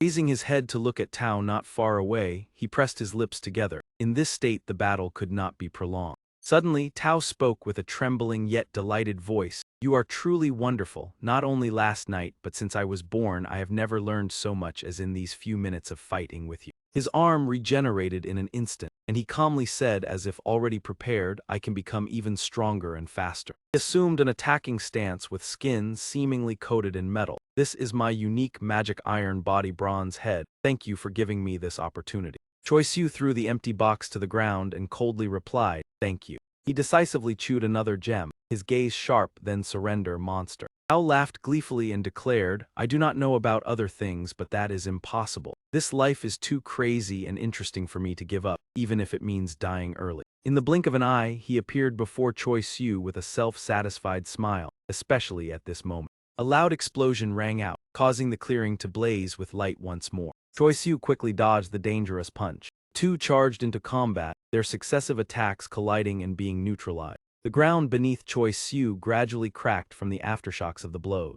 In that moment, the strength and speed of both sides were equal, and he gritted his teeth to endure. But in the end, the one who reached the limit first would collapse, like 2 racing cars rushing toward the finish line. One of Tao's hands gathered a sphere of energy, while the other continued attacking relentlessly. Waiting for an opening, he hurled the sphere into Choi Siu's chest, causing him to spit out a mouthful of blood. Carried by inertia, his body was blasted far away, crashing into the wall and creating an explosion of dust and smoke. Choi Siu stood frozen, his entire body stiff and immobile, as if absorbing the privilege of learning amid a brutal battle. Not just the goblin, he lowered his head to observe the 9 secret cold wind spell forming a sphere of energy in his hand with surprise and delight. It turned out I can do it too. Choi Siu watched him closely, and then slowly moved away from the wall behind. As for me, I went mad, decisively throwing the energy sphere straight at him. The small sphere erupted a fierce blast of energy with great destructive power, but Choi Siu quickly dodged. He summoned a flicker of black electricity in his palm. Without hesitation, Choi Siu launched a direct attack, shaking the entire corner of the area. However, an unexpected situation left him stunned. It was his speed. I had dodged the strike and immediately countered, a relentless duel between 2 monsters. His fist closed in, carrying a strong aftershock. Choi Siu tried to evade, his right arm was still struck. How to defeat an opponent far beyond current level. Both sides continuously launched relentless moves. Both shared the same thought. He rushed wildly with excitement, while Choi Siu struggled to evade. My hand emitted a stream of metallic light, unleashing Iron Head with the 9 secret cold wind. A spear-shaped metal weapon was formed, the Cold Wind Master spear appearing with full power. Choi Siu was not inferior, immediately creating a great blade to confront. He swung the weapon forward decisively. Immediately a whirlwind arose, sweeping straight into the sky. When the wind subsided, the tip of his spear still glowed brightly. But I suddenly spat blood, barely uttering, "I cannot dodge, what a pity." In that moment, over half of the house behind was sliced away. His body showed deep wounds, eyes wide, acknowledging the superiority of your weapon. Choi Siu stood on the ground panting, the sword in his hand gradually dispelling the black electricity. At that moment a voice rang out, startling him, truly astonishing. The mysterious figure praised, making Choi Siu turn, "You have grown remarkably." That was Bai Haiyang, a half-smile full of subtlety, eyes dim violet with a calm tone. "I am Bai Haiyang, your kind." The two fell silent, their gazes meeting tensely. Bai Haiyang broke the tension, "No need to be so wary." He surprised Choi Siu, claiming no intention to interfere with the battle, while acknowledging the same species. As Choi Siu pondered, an unexpected movement occurred, but, the blink of an eye, Bai Haiyang appeared behind him. He cheerfully asked the one on the ground, "You seem satisfied." Seeing the opponent motionless, Bai Haiyang appeared regretful. With more time to master the magic, results would differ. He encouraged softly, "Next time do better." While Bai Haiyang was distracted, Choi Siu appeared behind ready to strike. "Next time what nonsense." He gathered all his strength to deliver a powerful blow. Bai Haiyang was unharmed, sighing with pleasure, astonishing Choi Siu. The ground beneath him sank slightly, though braced by technique, still affected by the strike. Bai Haiyang blocked the weapon with one hand, praising his potential but warning of mistakes. Choi Siu was stunned by the overwhelming power, feeling like prey for the first time. His hand was only slightly injured, proving it was not merely physical strength. He felt as if facing a giant ancient tree. The technique Choi Siu had just learned, the ability to reduce force by using the ground, was perfectly utilized by him. Bai Haiyang returned to a calm demeanor, pleased that he had realized it. He threw a mace, Choi Siu caught it and stepped back cautiously. He panted, asking, "They said I am the last goblin, so where did you come from?" Choi Siu replied coldly, "I am not confused, nor do I care what you are. My left arm gradually healed. I just want to know who brought the foreign monsters and let them harm. Was it you?" Hearing that, Bai Haiyang cheerfully admitted everything from recruitment to support was done by him. Each word left Choi Siu stunned, curious why he did it. Bai Haiyang eagerly explained the purpose, since both are goblins wanted to befriend. He looked straight at Choi Siu, the reason being. Choi Siu angrily swung the mace to attack, but Bai Haiyang easily dodged. Bai Haiyang pondered that reaction. He stepped forward, saying, "This is the first advice from a friend." Bai Haiyang delivered a strong punch to Choi Siu's stomach. The blow made him cough blood. When facing a stronger opponent, keep at least 1 foot on the ground. Before Choi Siu could react, he continued, "Standing firm helps redirect a fatal strike unless poisoned or cursed." Bai Haiyang's legs planted firmly in an attack stance, ready to counter. He launched a direct strike at his face. Choi Siu was knocked away, rolling multiple times on the ground. Bai Haiyang's ear emitted light smoke after the punch, commenting that he could unleash full force without wasting energy. Choi Siu painfully forced himself up. Bai Haiyang praised the instinct of a goblin despite no instruction. Suddenly recalling the original purpose, he returned to the topic and asked, "Choi Siu, do you like dogs?" The question left Choi Siu confused. Seeing this, Bai Haiyang continued that dogs were truly wonderful, in many aspects even surpassing humans, although they sometimes caused considerable trouble. He imagined puppies barking noisily at strangers when raised by an inexperienced owner. They could bare their fangs, bark recklessly in any situation, and even rush forward to bite indiscriminately. Bai Haiyang slowly approached as he trembled while trying to stand. Of course, most of the fault lay with the owner, but at times those pitiful creatures could also become frightening. His thoughts that dog growled menacingly, beings that existed only under the protection of higher life forms, unable to understand their own purpose or actions, merely wagging their tails unconsciously, and that was the real problem. Bai Haiyang revealed a cold smile as he looked at Choi Siu. Once viewed from that perspective, no dog could be considered cute. They were all merely inferior, disgusting and useless creatures, even foolish. Bai Haiyang's words made him so angry that he wanted to curse but was powerless. This bastard released monsters to slaughter humans for such a foolish purpose. It seemed he had misunderstood something. He chuckled softly. It is true that I hate humans, but they are not the only ones who fail to understand the purpose of existence. Bai Haiyang sat down opposite Choi Siu. This had begun long ago. Even before the Demon King appeared, the world of monsters originally had no laws. He referred to was an ecological pyramid, where everything operated purely on strength and the food chain, with balance maintained by distinguishing the strong from the weak. In Bai Haiyang's mind appeared the vision he had always desired. Whether monster or human, the weak could only become prey waiting to be devoured. That thought greatly fascinated him. Such a world would be far more interesting. Tens of thousands of monsters were eagerly awaiting that day when they could freely hunt humans, although in the end it carried no ironic meaning. Choi Siu silently listened to his rambling in exhaustion. Most of them were originally no different from humans, once prey themselves, only capable of barking at those protected longer than them. He provided a practical example to persuade him. Humans who felt uncomfortable under the gaze of others were similar. Choi Siu, you must have seen many times those who placed themselves in positions that did not belong to them. In Bai Haiyang's mind emerged a vision where laws, etiquette, and institutions became shields of protection, allowing shameless individuals to commit crimes openly without bearing responsibility. Those with power always received invisible protection, as long as they stood on what was considered the righteous side. According to him, some people could no longer endure this reality, because they clung to the belief that the law would protect them. Bai Haiyang continued to entice him. Imagine a world where such irrational protection did not exist. It would be far more wonderful. In his mind appeared the scene of humans frantically attacking one another to obtain justice. When nothing remained to shelter the weak, the only remaining standard would be strength. The weak would flee in terror, while those unable to take responsibility for their actions would avoid it while bowing their heads before the entire world. Despite his exhaustion, Choi Siu still struggled to speak. What is wonderful about that, it sounds no different from the fantasy of a high school boy. His words did not concern Bai Haiyang. I do not expect you to understand after hearing it only once. That reaction is normal, even though we are of the same species. Our age, experience, and life values are completely different. He stood up and spoke an incomprehensible sentence. Then why not try to make them more alike?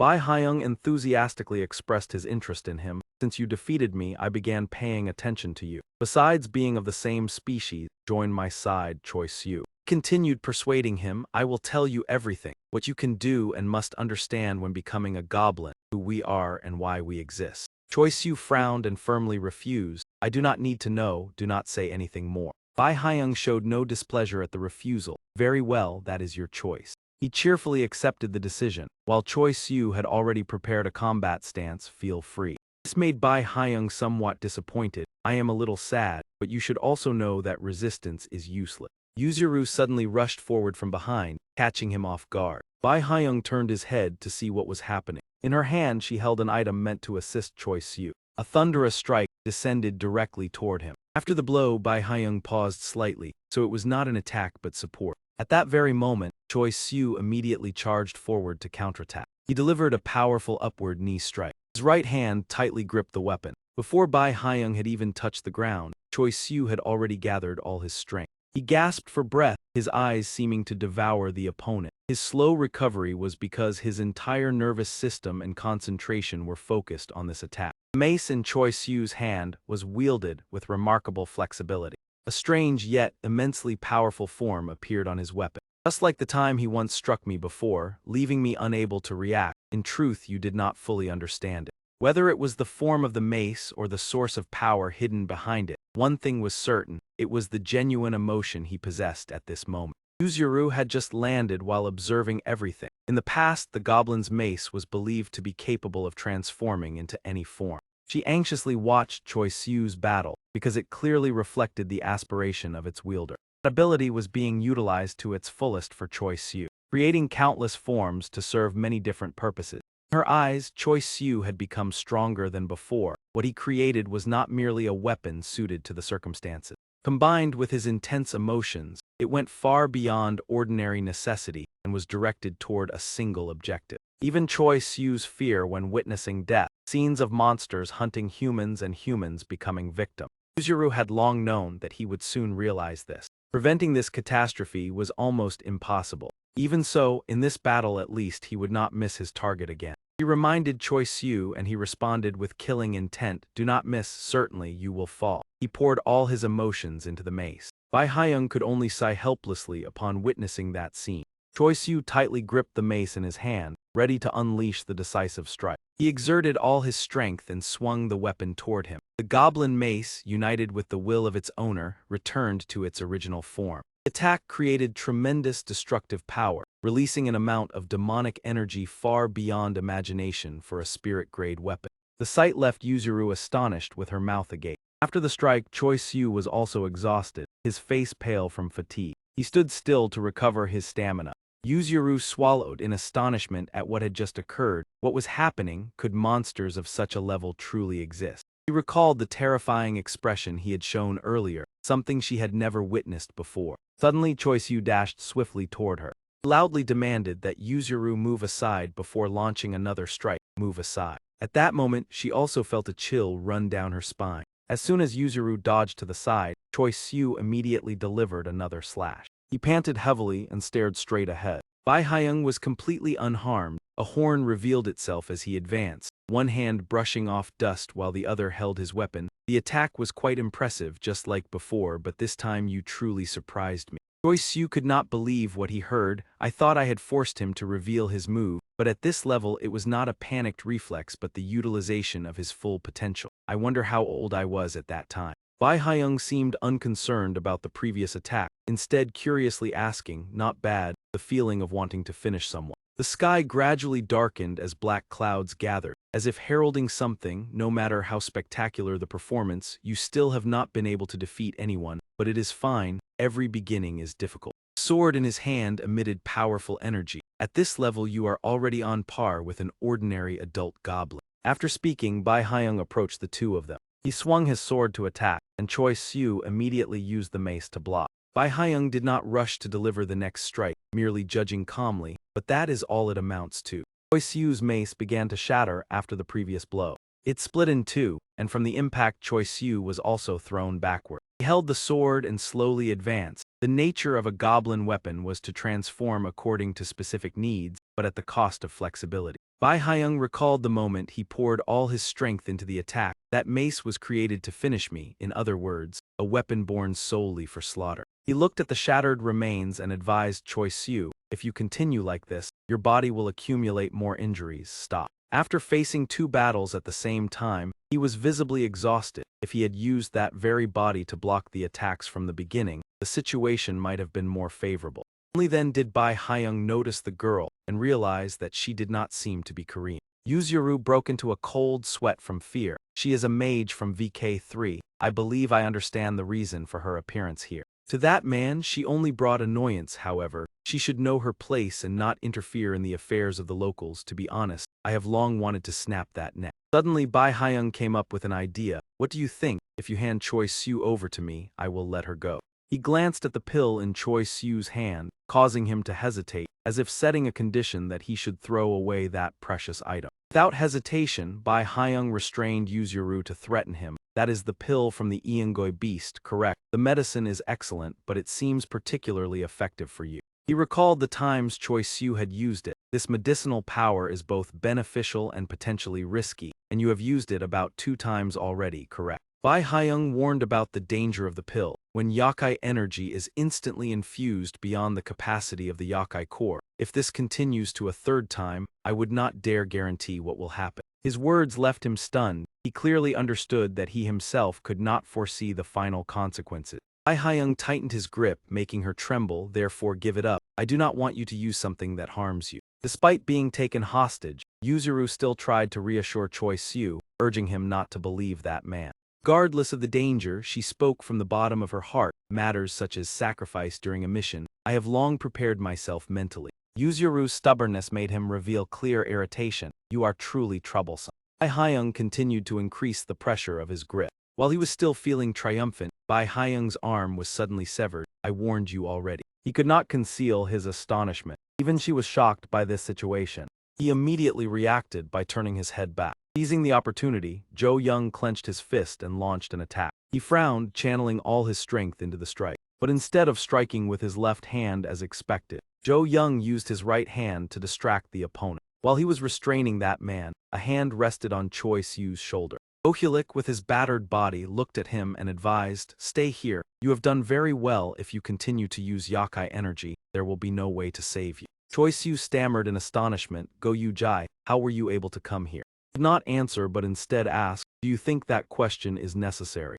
Go Yu looked at the ruins before him and replied, "Does not this chaos already explain everything?" Yuzuru had also managed to escape outside by this time. Seeing her safe, both of them breathed a sigh of relief. Fortunately, he calmly gave the order, "Leave the rest to us." On the other side, Zhou Yung was fiercely battling Bai Haiyang. Zhou Yung launched continuous attacks, but his opponent still easily evaded them. Bai Haiyang counterattacked with a blow to his chin. How weak. By inertia, Zhou Yung fell backward. His technique and speed were excellent, but his strength was not yet proportional. He gripped his sword tightly and mocked, "No matter how many more times you attack, it is useless."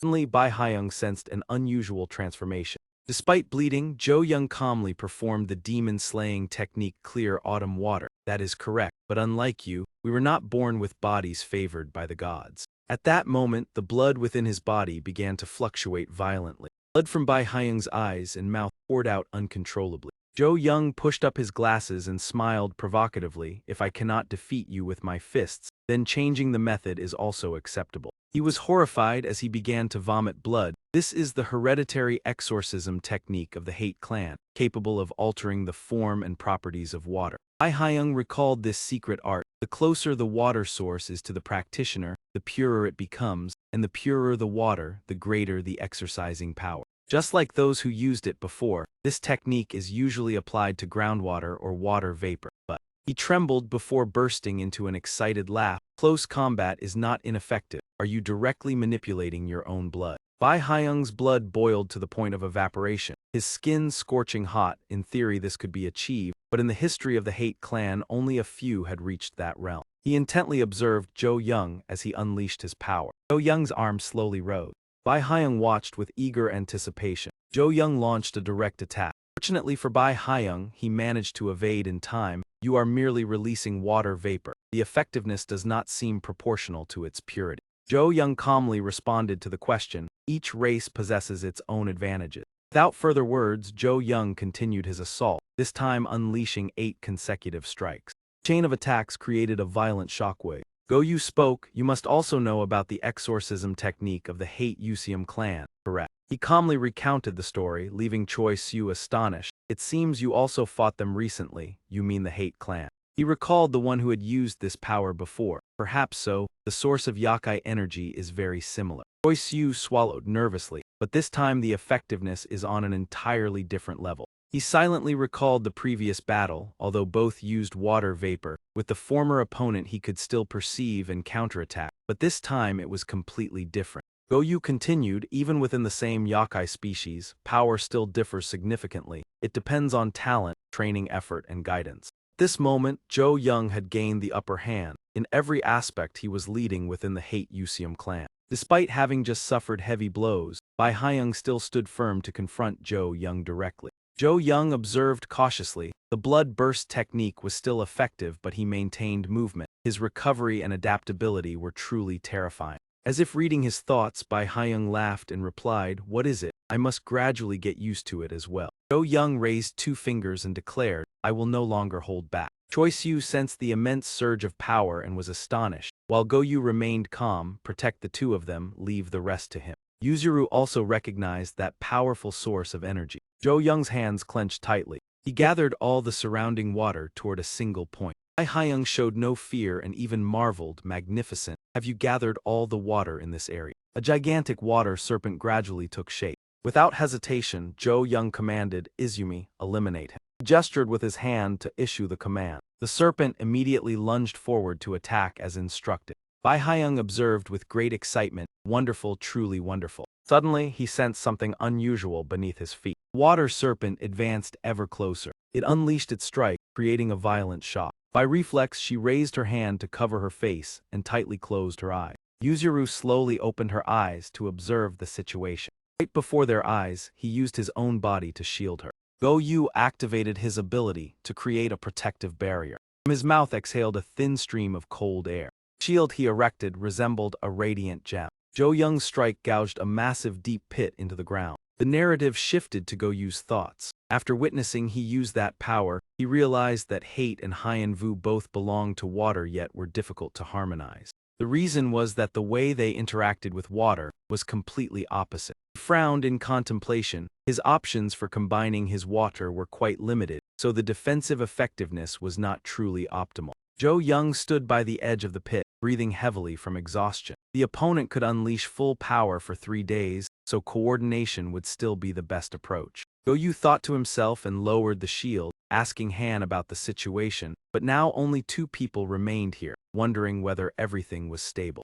He placed a hand on his chest to regulate his breathing. I am fine, I just need to catch my breath a little. It has been a long time since I exerted myself like that.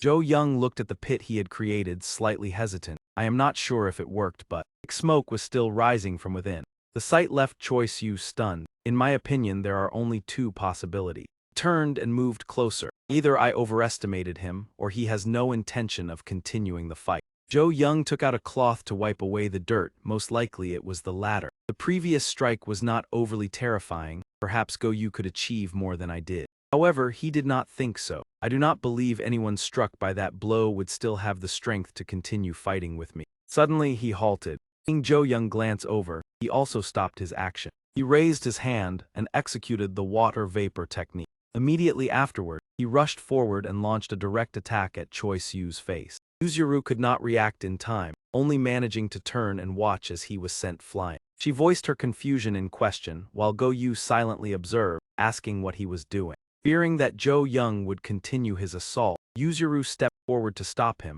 stating that he was on their side and wondering why he acted so suddenly. He seemed unconcerned, merely pushing his glasses up slightly and calmly saying that he was only doing what was necessary. Zhou Yung looked at the now unconscious Choi Siu and said, I have returned him to his normal state. However, she still maintained her vigilance. Now there is nothing left that could endanger the 2 of you. Zhou Yung spoke sternly in proposal. Therefore, from now on, I hope that you humans will not interfere in the affairs of the Yakai. The scene shifted to another location. At this moment, inside a high-rise building, Hao sat quietly in a corner, his gaze distant. Holding a glass of water in his hand, he observed her. This person was also a hybrid like me, yet she possessed a distinct difference, unlike what I had imagined. At that moment she opened her mouth, her gaze filled with craving. From this angle she looks quite appealing. Behind, that man stepped forward to stop her. Wait, Trine. Although the future cannot yet be known, for now it is best to remain in harmony. Bai Haiyang brushed the dust off his body before stepping forward to speak. Our confrontation is not necessarily a bad idea, but if any upheaval occurs, I hope the 2 of you will grow even further.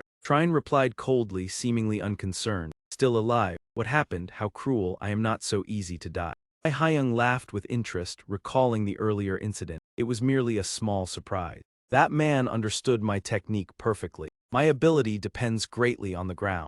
In other words, if the terrain is unstable, I cannot use it. Therefore, before draining the water from the ground, he deformed the terrain to prevent me from neutralizing the force. After hearing this, she silently calculated, I will remember that when I eat you. Do you want to try? He trembled with excitement at the thought of the next confrontation. Facing someone whom even the strongest could not defeat, I wish to fully experience that power. Trine appeared indifferent. I do not quite understand, but your craving and mine are different. In any case, we have already clashed. Bai Haiyang responded with a gentle smile. very much like the forbidden fruit in the Garden of Eden.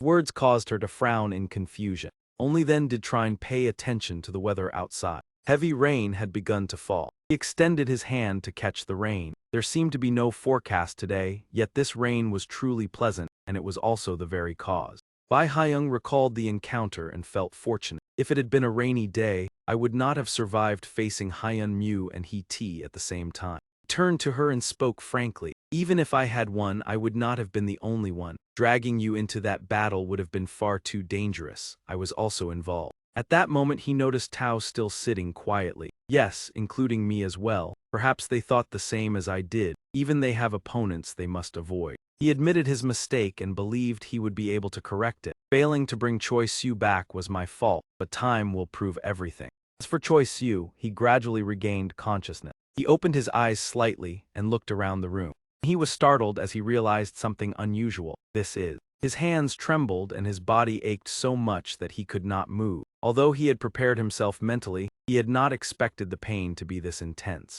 Suddenly, he noticed a figure beside him. That person stood nearby, holding a phone in one hand. Zhou Yung's phone vibrated with an incoming call. Seeing that Choi Siu had awakened, he explained, I just received a call. Zhou Yung lifted the phone and pressed it to his ear. His voice became polite as he responded continuously. Yes, director. Yes, nothing serious has happened. Thank you for your concern. After ending the call, Zhou Yung sighed. I have been thinking about this all day. My boss tends to worry too much. Pulled a chair closer. How do you feel? It is not too serious, but it will be somewhat inconvenient. You should not overexert yourself.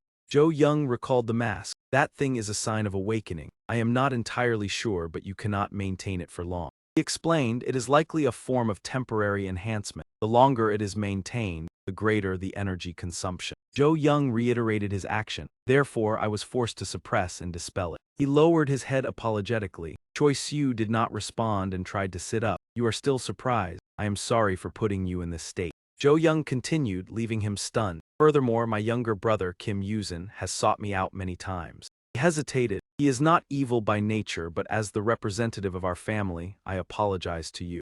He reassured him before returning to the topic. There is no need to apologize, that matter has already been settled. But what ultimately happened to that yakai? As Choi Siu was speaking, Ment spoke up. He claimed to be a goblin, possessing many kinds of sorcery similar to mine, but I thought I was the only one left. I also once believed so. The two looked toward him, but that is not correct. I apologize for this mistake, allow me to explain. Ment stroked his beard as he spoke. He is Bai Haiyang, the prince of the yakai race that existed 1,000 years ago on this peninsula. It is possible that he is your ancestor. The scene shifted to the street beneath the rain. Yahello extended her hand to catch the rain. No matter which world it is, the rain remains the same. She appeared disappointed while Sun Mi merely smiled gently. Humans are indeed stubborn. I thought no one would venture outside in this weather. Do you truly think so? She expressed her gratitude to Yahello. I have survived until now thanks to you, along with Choi Siu and many other witnesses. Alone, I might not have been able to handle it. Sun Mi felt grateful for the help she had received. Without you, the situation would likely have been far worse. In contrast, Yahello appeared indifferent, thanking Choi Siu. I felt no annoyance, better to help her than go with that guy. Hearing this, she let out a quiet sigh of regret. How unfortunate. I should have supported Choi Siu but ended up being a burden to him. They both paused in front of a nearby shop. Outside, two girls were just stepping out. The long-haired girl smiled reassuringly at her friend. You really want to talk to him, right? But the sudden request for his number startled me. Those words surprised Sun Mi. While she couldn't recall them clearly, the manager here was known to be strict and unapproachable, yet so many people secretly admired him. Yahello watched their backs fade into the distance with a puzzled expression. What's going on? She folded her umbrella and cheerfully explained, most customers come just to see him, yet amusingly, he seemed entirely unaware of it. They both folded their umbrellas and stepped inside the cafe. Upon seeing them, he spoke, sorry, the shop is closing early today.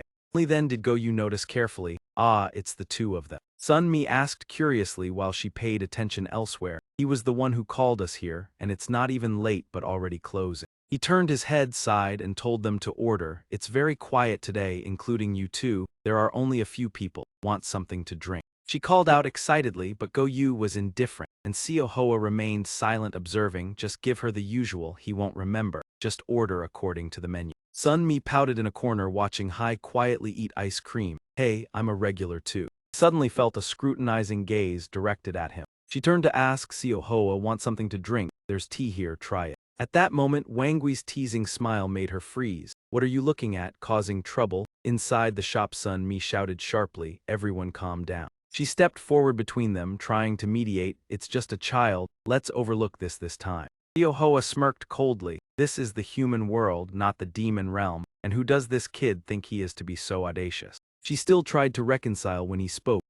Actually they know each other, a fox trying to wear a tiger's guise. Wang Gui stood unflinching, challenging. They say when the forest lacks tigers, all beasts run wild, and that fox is the clearest example. This visibly irritated her. Even among demons, natural nemeses exist. In most cases, demons are influenced by their animal origin. Interspecies enmities continue to shape them even after cultivation. The initial power balance may shift after becoming a spirit. They stared at each other with murderous intent. The hostility persisted and continued to affect the next generation of demons. Sun Mi felt suffocated by the atmosphere. She reassured, if this instinct is inherent, then this child is. Don't worry, Sun Mi. He sighed as if unwilling to intervene. Leave them be. Even if they want to fight here, I wouldn't bother. Yet Seo Hoa exuded a threatening aura. Maybe I should summon the judge now. Never mind. Since arriving in the human world, I haven't had a proper meal. He put his hands in his pockets, calmly responding to the provocation. If you like, I can oblige.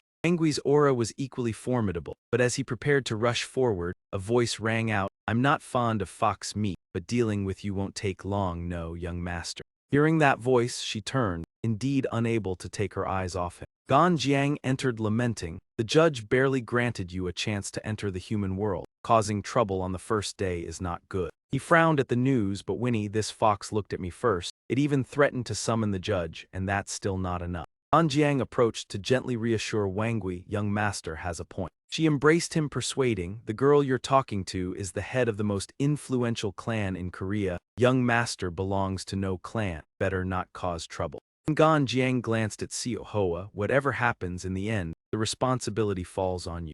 Those words stunned her. That girl clearly knew this well. She replied calmly, of all the pleas for life I've ever heard, this is the most pitiful. Never mind. Personally, annihilating a rare species is not interesting. Hearing this, Sun Mi breathed a sigh of relief. Luckily, it's just mutual provocation. If Seo Hoa were truly angry, the other might be right. She shouldn't be allowed to cause chaos freely. Seo Hoa looked at the two, then continued. Perhaps I acted too harshly. After all, they are just an outdated pair. To her eyes, they appeared extremely bizarre. The woman taking care of him was a decrepit mala. Seo Hoa criticized bluntly, but Gan Jiang gently reassured him to avoid conflict. First, stop showing arrogance. Second, you'll be plucked. I don't understand why she cares for you, but that ghost isn't good for children. Don't listen. Then she turned to question. So why do you and Sun Mi want me to meet these people? Speak frankly. The smell here is unpleasant. Gan Jiang also turned. I'm curious. After hunting yesterday, we wanted more rest. What happened? Seeing the situation settled, he began announcing, as everyone knows, given the current chaos, superiors issued temporary permits. Demons are allowed to enter the human world to eliminate intruders without permission until the situation is controlled. But now there has been a change.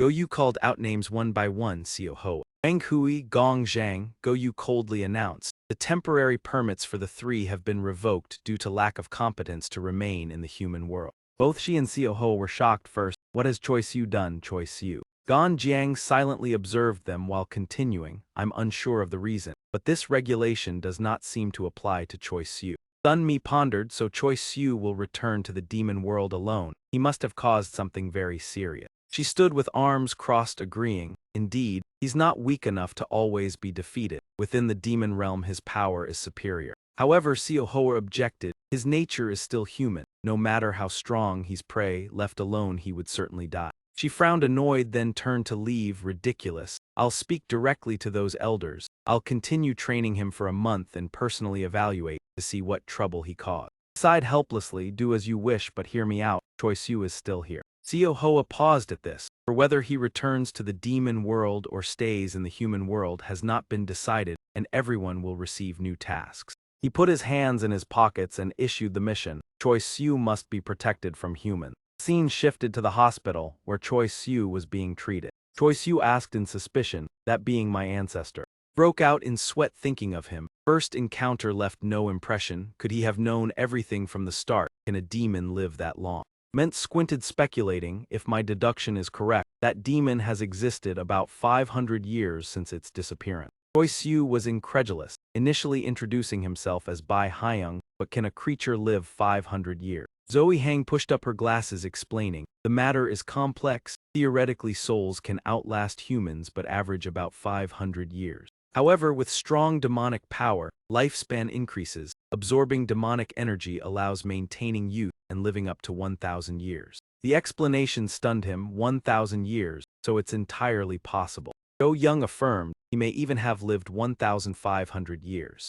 He recalled a battle where he couldn't fully defeat Bai Hyung despite experience. I caused no significant harm, let alone force him to retreat. Joe Young frowned with regret. My skill is still too weak, not as strong as everyone thought. Hearing this, he reassured, finding a young person to match you. Probably only Suha and will here, even if he's a demon, an aged body struggles to confront you directly. Ment returned to the main point. Choi Siu, now you need to know the truth. All demons disappeared completely 666 years ago under the previous judge. He recounted the story. 1,000 years ago the demon clan split into two factions. After one lost, the other fully hid from the world. However, the winning faction also suffered heavy losses, gradually weakened, and by 666 years ago only one individual remained. The demon was named Beacon. He lived until the latter part of 666 years ago, then died from old wounds. Since then demons were considered extinct. Choi Siu sat listening. Ment continued, I believe you are Beacon's descendant, though called the last demon. He died only about 100 years after that title.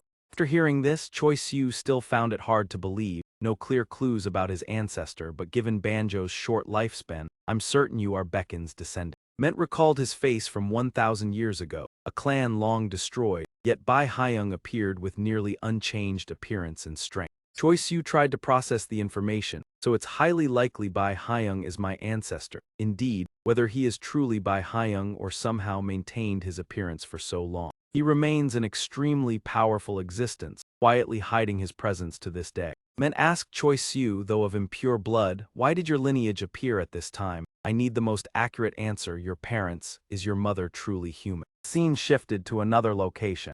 Choi Siu's mother stepped in and spoke, I'm home. At an elementary school, excuse me. He kept bowing and apologizing. Beside her stood the boy with injuries still visible on his face. I am truly sorry, everything was caused by me. Aside from this apology, I do not know what else to say. Hearing this, the teacher awkwardly reassured her, asking whether the other children were seriously injured and about their parents as well. No ma'am, the incident is not that serious. Choi Siu is currently only in the 3rd grade. He did not bully those younger children. Moreover, the 5th grade students were the ones who initiated it. According to the teacher, Choi Siu only wanted to retrieve the ball that the group of 5th grade students had taken. It was an item brought from home by his classmate. When witnessing the situation, Choi Siu asked them to return it, and the conflict arose from there. He gently comforted Choi Siu's mother. Fortunately, the other children only suffered minor scratches from the scuffle. The incident stemmed from older students bullying a younger one, so their parents would find it difficult to place blame. Hearing this, she seemed to release a heavy burden and bowed in gratitude. If there are any further issues, please inform me. Thank you very much. The mother and son walked out into the hallway together. Feeling guilty for misunderstanding her son, she gently asked Choi Siu, you must be very angry with me, right? He frowned, somewhat uncomfortable, but still replied, I am not angry, it is all my fault. Choi Siu's mother smiled kindly, I do not think you were wrong, hurting others is not right, but I understand that sometimes you have no other choice. However, Choi Siu.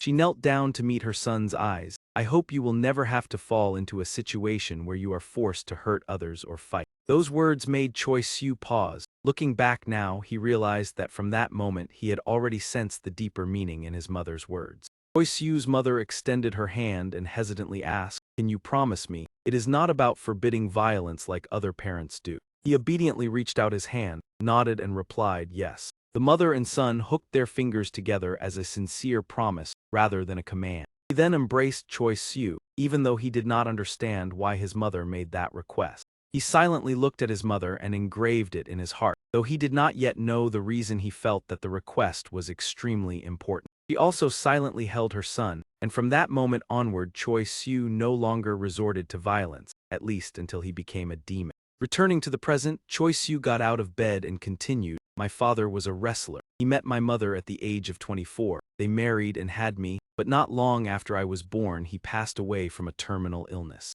He stood up and put his clothes back on. "With his outstanding athletic achievements, I believe I inherited that strong bloodline. As for my mother." Recalling his mother, Choi Soo affirmed, "My mother appraises ancient artworks such as ceramics and paintings and sometimes acts as a broker. She is just an ordinary person and has no connection to this world." He tried to explain, but the person opposite did not agree. "If that were the case, then why did I only discover a few days ago that I am a demon?" Perhaps she deliberately concealed it. Hearing this, Choi Soo was stunned. "I understand that hearing this suddenly will confuse you, but if you compare your current self with a few days ago, your nature has completely changed, as different as day and night." Ent recalled their first meeting. "At that time you were more human than demon. I merely informed you of the obligation to participate in the festival and did not expect you to grow as you have now." After hearing this, Choi Soo could only smile helplessly. "But I am not as useless as you think. This story is truly hard to accept, is it not?" Ent paid no attention to his expression while Zoe Ang remained silent. "Indeed, in just a few days you have made remarkable progress.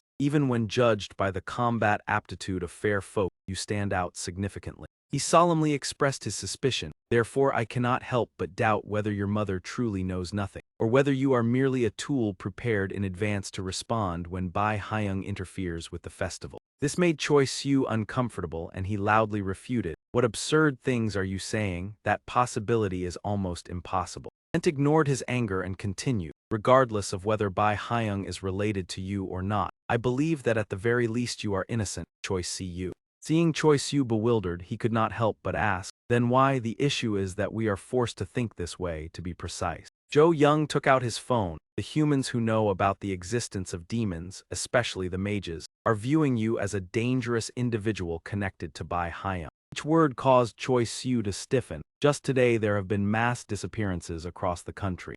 Jo Young mentioned a disappearance at an apartment complex on the outskirts of Seoul this afternoon. The police confirmed that most residents had vanished after receiving reports since last night. He handed the phone to Choi Soo. Two similar cases also occurred in other areas of Seoul, along with incidents in Incheon and Busan. The news spreading online has left the public extremely anxious. Jo Young frowned as he recounted. "During last night's suppression operation, we prepared for 2 weeks alongside the mages, coordinating patrol zones and manpower between both sides. The mages also requested the cooperation of the national leadership for this operation. They could only accept a single night of chaos. At the same time, we agreed to conceal the incident if we managed to eliminate the majority of demons within the territory." Choi Soo silently read the news and realized everything matched Jo Young's words. Yet in less than a day, the situation had become like this. He read the comment section with a troubled mind. Jo Young continued, "Not only last night but throughout the past month concerns about disappearances have been spreading."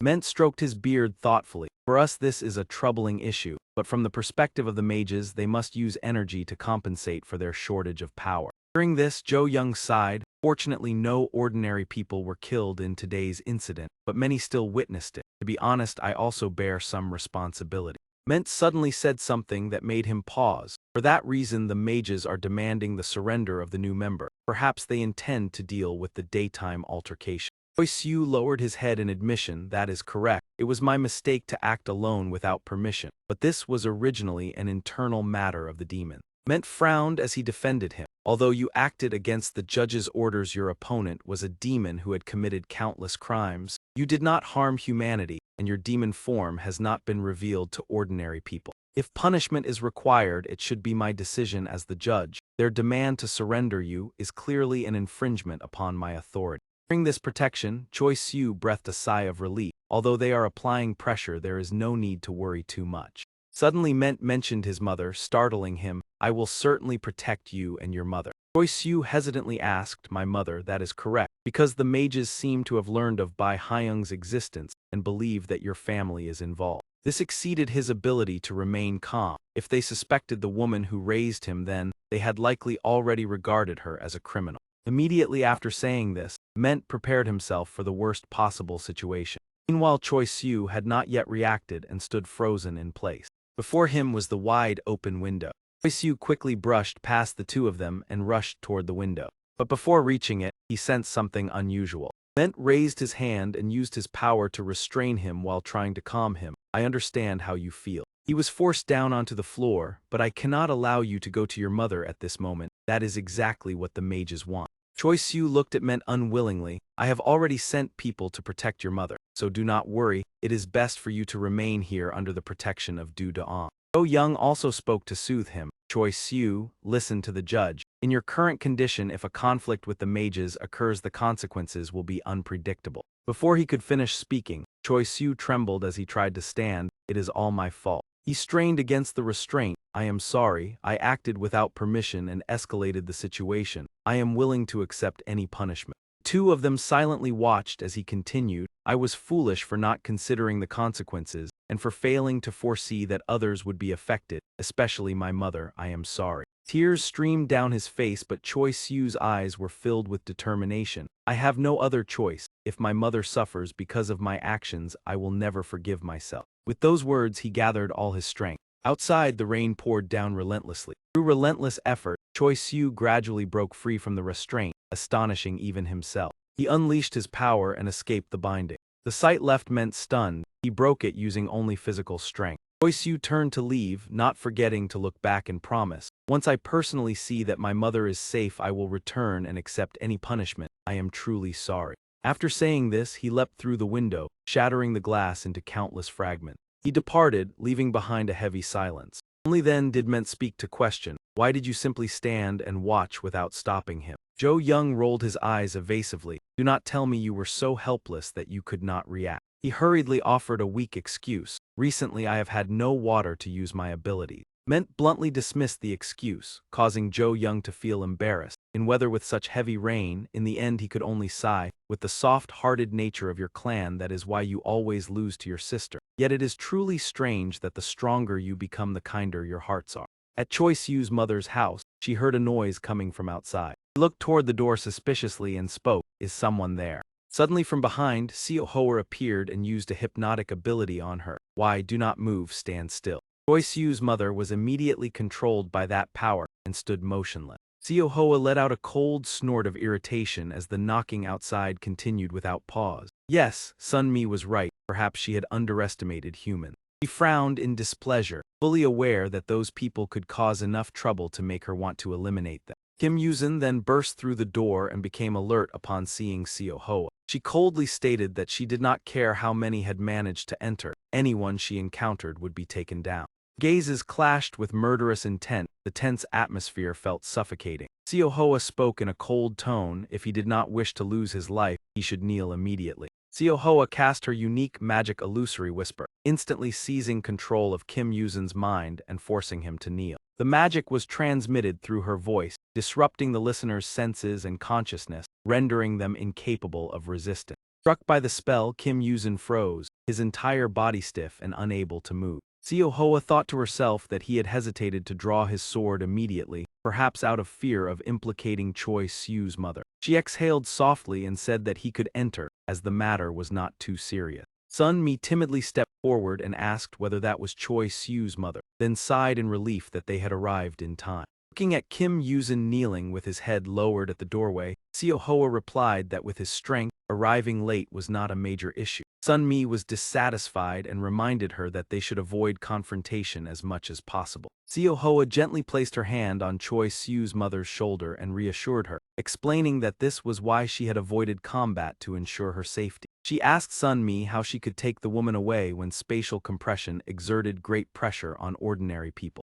Suddenly, Seo Hoa sensed something unusual and immediately frowned in vigilance. Sun Mi also felt the change, her eyes widening in astonishment. A mysterious blue energy was enveloping the entire high-rise apartment complex around them. For those born after the last grand ceremony, this disorienting sensation was their first experience. Sun Mi turned pale and trembled as she asked what it was. By instinct, the two yakai quickly understood what was happening. Seo Hoa could not control her trembling hand as she softly remarked that the intention to avoid confrontation had only come from their side. She realized that this pressure originated from a pre-prepared barrier, not a type of magic that could be cast in an instant. Seo Hoa silently grew suspicious, wondering why the opposing side had sent someone ahead. Kim Yuzin slowly stood up, his entire body enveloped by a powerful aura. Sensing that presence, Siohoa turned back in shock, wondering whether he had broken free from illusory whisper on his own. She quickly pressed her fingertip hard to maintain her own alertness. At that moment, a loud sound echoed throughout the room. Kim Yuzin's sword fell to the floor and lay motionless. He spoke firmly, stating that he had no intention of fighting. The person Siohoa was holding was his friend's mother, and he had come only to prevent her from being taken away. Siohoa frankly proposed cooperation if his objective was the same. Sun Mi was supporting Choi Siu's mother, and upon seeing Kim Yuzin, called out his name in surprise. Siohoa suspiciously asked whether he was truly Choi Siu's friend. Sun Mi quickly explained that the previous night when she was absent, he had been the one to take care of Choi Siu. Kim Yuzin went straight to the point, stating that time was running out and that the apartment complex was already covered by a barrier, preventing them from leaving while it remained active. He added that fortunately the barrier could still be broken from within. Siohoa remained skeptical, questioning his motives and why he spoke in such a roundabout manner. Kim Yuzin asked in surprise, and Siohoa replied that although she understood he was Choi Siu's friend, he was still fundamentally a mate. Siohoa calmly stated that Choi Siu of 2 days ago and the present were different, especially in the eyes of mages. She did not believe he could abandon his foundation solely for the sake of friendship without any doubt. Sun Mi worriedly thought that although Siohoa's words were somewhat cold, they were entirely reasonable. If this were a trap meant to lower their guard, continuing the conversation would already be extremely dangerous. Kim Yuzin pondered for a moment before replying in a deep voice that he understood. His hand began to move slowly. Siohoa frowned in vigilance, thinking that she had anticipated this situation. Kim Yuzin endured the pain and used his hand to perform a self-sealing technique. He sealed the vital acupoints on his body. Witnessing this scene, both Sun Mi and Siohoa were utterly astonished. Kim Yuzin panted as he explained that although blood still flowed to his dantian, the energy had been temporarily sealed. Wiping the sweat from his forehead, he calmly stated that he was now no different from an ordinary human. If Siohoa used her illusion again, she would be able to see his entire mind.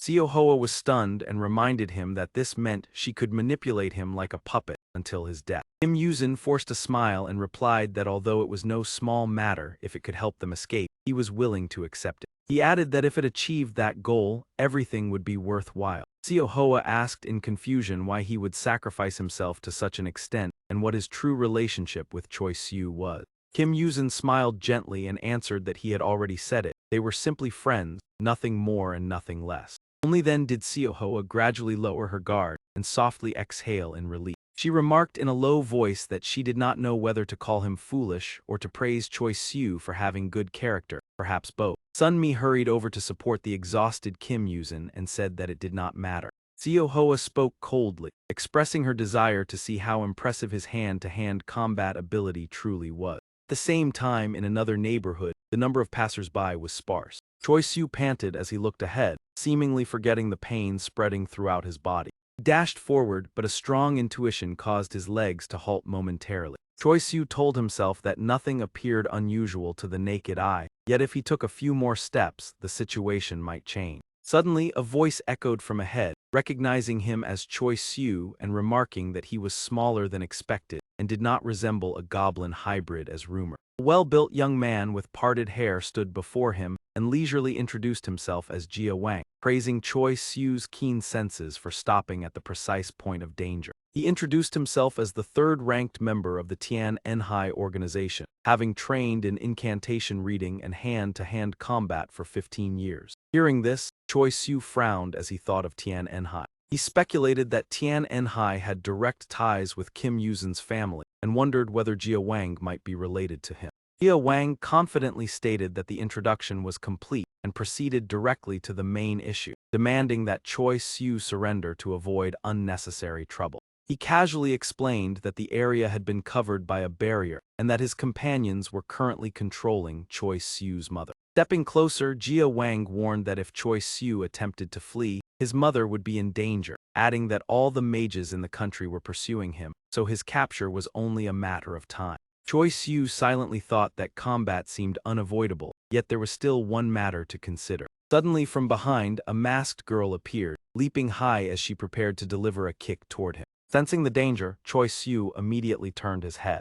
However, he was still struck directly in the face by the kick. The girl wearing the eerie mask stared intently at Choi Siu without blinking. Choi Siu had to exert himself to evade her relentless and dangerous attack. In an instant, he was sent flying far away with tremendous impact. He quickly dug his feet into the ground to maintain his balance and avoid being pushed back further. Choi Siu's eyes widened in astonishment. Before him, the girl had vanished, replaced by an undefined blue space. Jia Wang slowly explained that it was a trap. Once the prey stepped inside, it would be difficult to escape, and the crucial point was forcing them back to their starting position. He smugly asked whether Choi Siu now realized that he could no longer leave. Jia Wang excitedly cracked his knuckles and reiterated the two choices: either surrender silently or continue resisting and face a grim outcome. Choi Siu did not respond, but his defensive stance spoke for him. The very next moment, a dizzying sensation spread through his tense nervous system as Siohoa's voice echoed, "Kneel down." Although the distance of over 100 meters made the sound nearly impossible to hear, the power contained within that voice was far too familiar to him. The young man immediately acted, and Choi Siu vanished from Jia Wang's sight in an instant. He accelerated forward while thinking that it must be the power of Siohoa or another yakai, and it was likely that she was within the barrier near his home. Choi Siu told himself that instead of returning home immediately, he should move toward another location. He speculated that his mother might be surrounded but still safe, and that Siohoa was most likely by her side. Choi Siu analyzed that even if they suspected his mother, their primary objective was still to capture him first. He silently devised a plan to create as much chaos as possible far from his home, to give Siohoa an opportunity to withdraw. While running, Choi Siu noticed that something was rapidly approaching him. Jia Wang decisively launched a straight kick toward Choi Siu.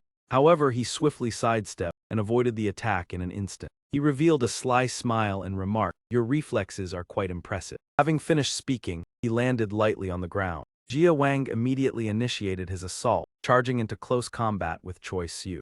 Choi Siu braced himself to block the attack and anxiously realized that the opponent's speed and strength far surpassed Yusin by 1 or 2 levels. Even though Yusin had previously been cautious, there still seemed to be something more. Jia Wang swung a powerful punch aimed directly at Choi Siu. Choi Siu raised his hand to defend, wondering in surprise if that was truly the case. Seeing that reaction, Jia Wang was momentarily surprised and exclaimed that it was beyond expectation. He had trained in martial arts to a certain level, while Choi Siu silently understood that this had never been a true one-on-one duel. He glanced at the mysterious masked girl and thought that although it was unclear what kind of magic it was, the energy emanating from her showed that their side was far stronger and was being amplified by her. Choi Siu suddenly spoke. Although it might sound strange at this moment, he did not wish to fight here, in a residential area on an afternoon like this. There would be no telling how many people might witness it. Jia Wang mocked in response, "What nonsense are you talking about? Did you think we set up the barrier merely to capture you? Ordinary people without energy cannot see inside. If they step in, they will immediately faint and fall into a deep sleep, and after the barrier disappears, they will awaken after a long while."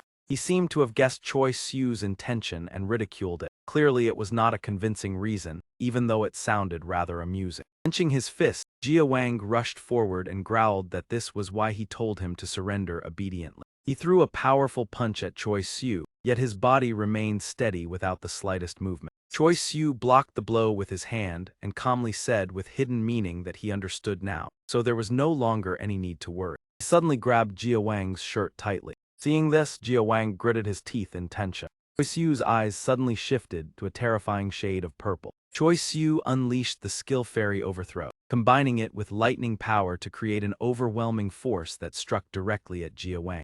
The guardian mage remained standing in place, attentively observing the battle. Choi Siu coldly stated that his slowing down at the last moment was not due to underestimating him, but because he did not wish to personally end someone's life. Jia Wang turned pale and trembled, while Choi Siu warned that it did not mean he would stop, but this time he would give him a reminder. He added that he would go all out, so he might not be able to fully control his power. During this, Jia Wang angrily ground his teeth. He immediately charged forward with the speed of a whirlwind. Jia Wang leaped high and delivered a powerful kick aimed straight at Choi Siu's face. However, Choi Siu's body remained motionless, his foot staying in its original position. Jia Wang's kick stopped just inches from his face without being able to reach him. Losing his composure, he frantically unleashed a barrage of attacks at Choi Siu. Gradually exhausted, Jia Wang angrily thought that there seemed to be no way. This was not merely skill or resilience, but felt like crashing into a gigantic wall. Not giving his opponent time to think,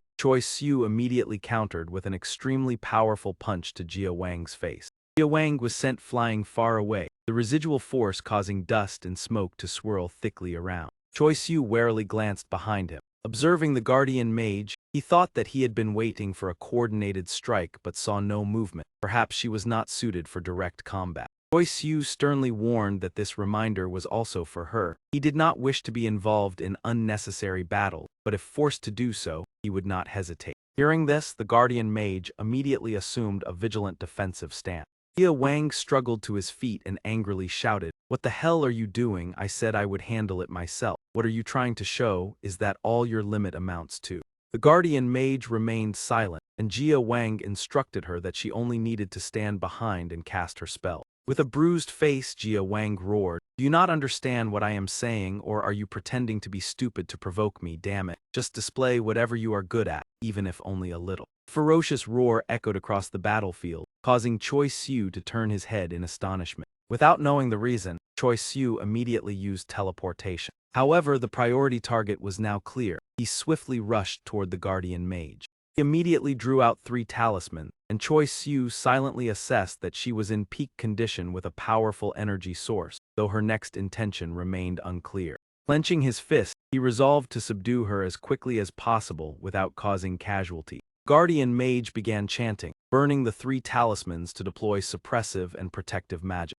In the blink of an eye, the talismans turned into ashes under the command of the royal decree. Instantly, invisible chains wrapped tightly around Choi Siu, preventing him from approaching her. Realizing this, he halted for a brief moment. Suddenly, an immense surge of power descended from the sky, aimed directly at Choi Siu's position. At the same time, a punch was directed straight toward the guardian mage's face, yet she merely let out a cold snort. From within the cloud of dust and smoke, Choi Siu burst forth and delivered a powerful punch toward the guardian mage. She was almost completely unharmed and calmly concluded that although 3 talismans had been used, the demon suppression and exorcism seemed ineffective. Only the protective talisman had taken effect. Perhaps the exorcism did not affect demons. Choi Siu's punch was blocked by a barrier right in front of her, and she nonchalantly added that exorcism against demons appeared to be ineffective. Suddenly, a red horn emerged from Choi Siu's forehead, radiating a gloomy aura. He raised his hand and swiftly summoned a source of dark spiritual power that surrounded him.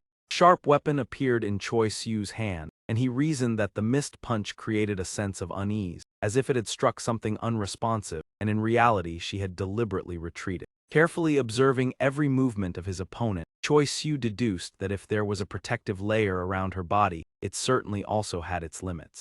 Guardian Mage continued to cast her spell, murmuring an incantation that called upon the gods to judge the sinner. Choi Siu looked at her with confusion, wondering whether this was a time-limiting ritual, a limit on the number of hits it could endure, or only effective against certain types of attacks. A chilling voice echoed, requesting that he lower his hand. Unconsciously, Choi Siu complied and slowly lowered the arm holding the weapon. The scene shifted to Choi Siu's apartment, where Kim Yuzin clearly announced that 5 mages had been dispatched, not including him.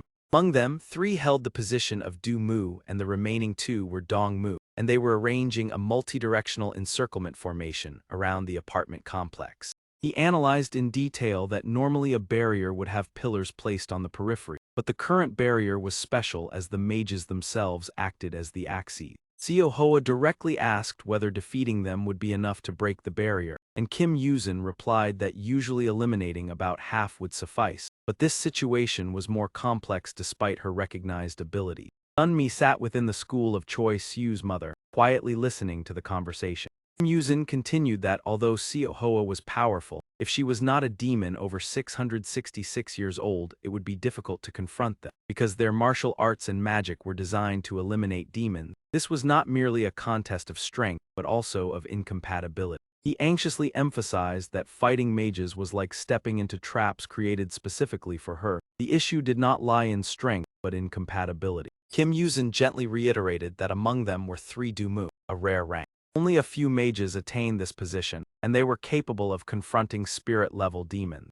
After some thought, he proposed a plan in which each person would take on one opponent, and defeating about 2 mages was necessary to break the barrier. Kim Yuzin quickly presented the strategy. He would handle one while Hoa pursued another to break the barrier and rescue his mother before the enemy could react. Fortunately, he clearly understood the abilities of each member. Hoa hesitantly replied that it sounded acceptable, but she doubtfully asked that at present he could not use energy, as he had previously sealed his dantian with his own hand. Hearing the question, Kim Yuzin was immediately stunned and did not know how to respond. Sun Mi suddenly spoke that there was no other choice, but defeating at least 2 mages here would be very difficult. She worried that even if everyone was unconscious, it would still be hard to avoid human casualty. Hoa sighed in frustration and said that they were not the only ones who had to worry about that. She looked at Kim Yuzin, who was wearily leaning against the door, and calmly remarked that their mission was to protect ordinary people, so they also could not fight if humans were implicated. Kim Yuzin held his forehead and awkwardly replied that it was not the case. They were truly more obsessed with Choi Siu than she thought, and even if there were casualties within this apartment complex, they would still find a way to conceal everything. Sun Mi asked in shock, "What is happening? Why has capturing Choi Siu taken so long?" He quietly replied that the target was not only Choi Siu, but also concerned the honor and power they would hold in 6 months. Kim Yuzin turned around, his voice full of implication. For 666 years, not only she awaited the night of the monsters but the mages as well. Sun Mi asked bewildered, "I do not understand, wasn't this the most glorious era of humanity for hundreds of years?" He quickly answered yes, because they had nights without monsters. Kim Yuzin explained that when free from monsters, civilization had developed far beyond thousands of years before. It could be regarded as the dawn of mankind. He added slowly, more precisely, the peak for most humans. Kim Yuzin's voice lowered. Nights without monsters allowed ordinary people through their diligence to build culture, technology, and prosperity. He said sadly, therefore the existence of mages gradually became hidden in darkness, from protectors of civilization to remnants of outdated superstition.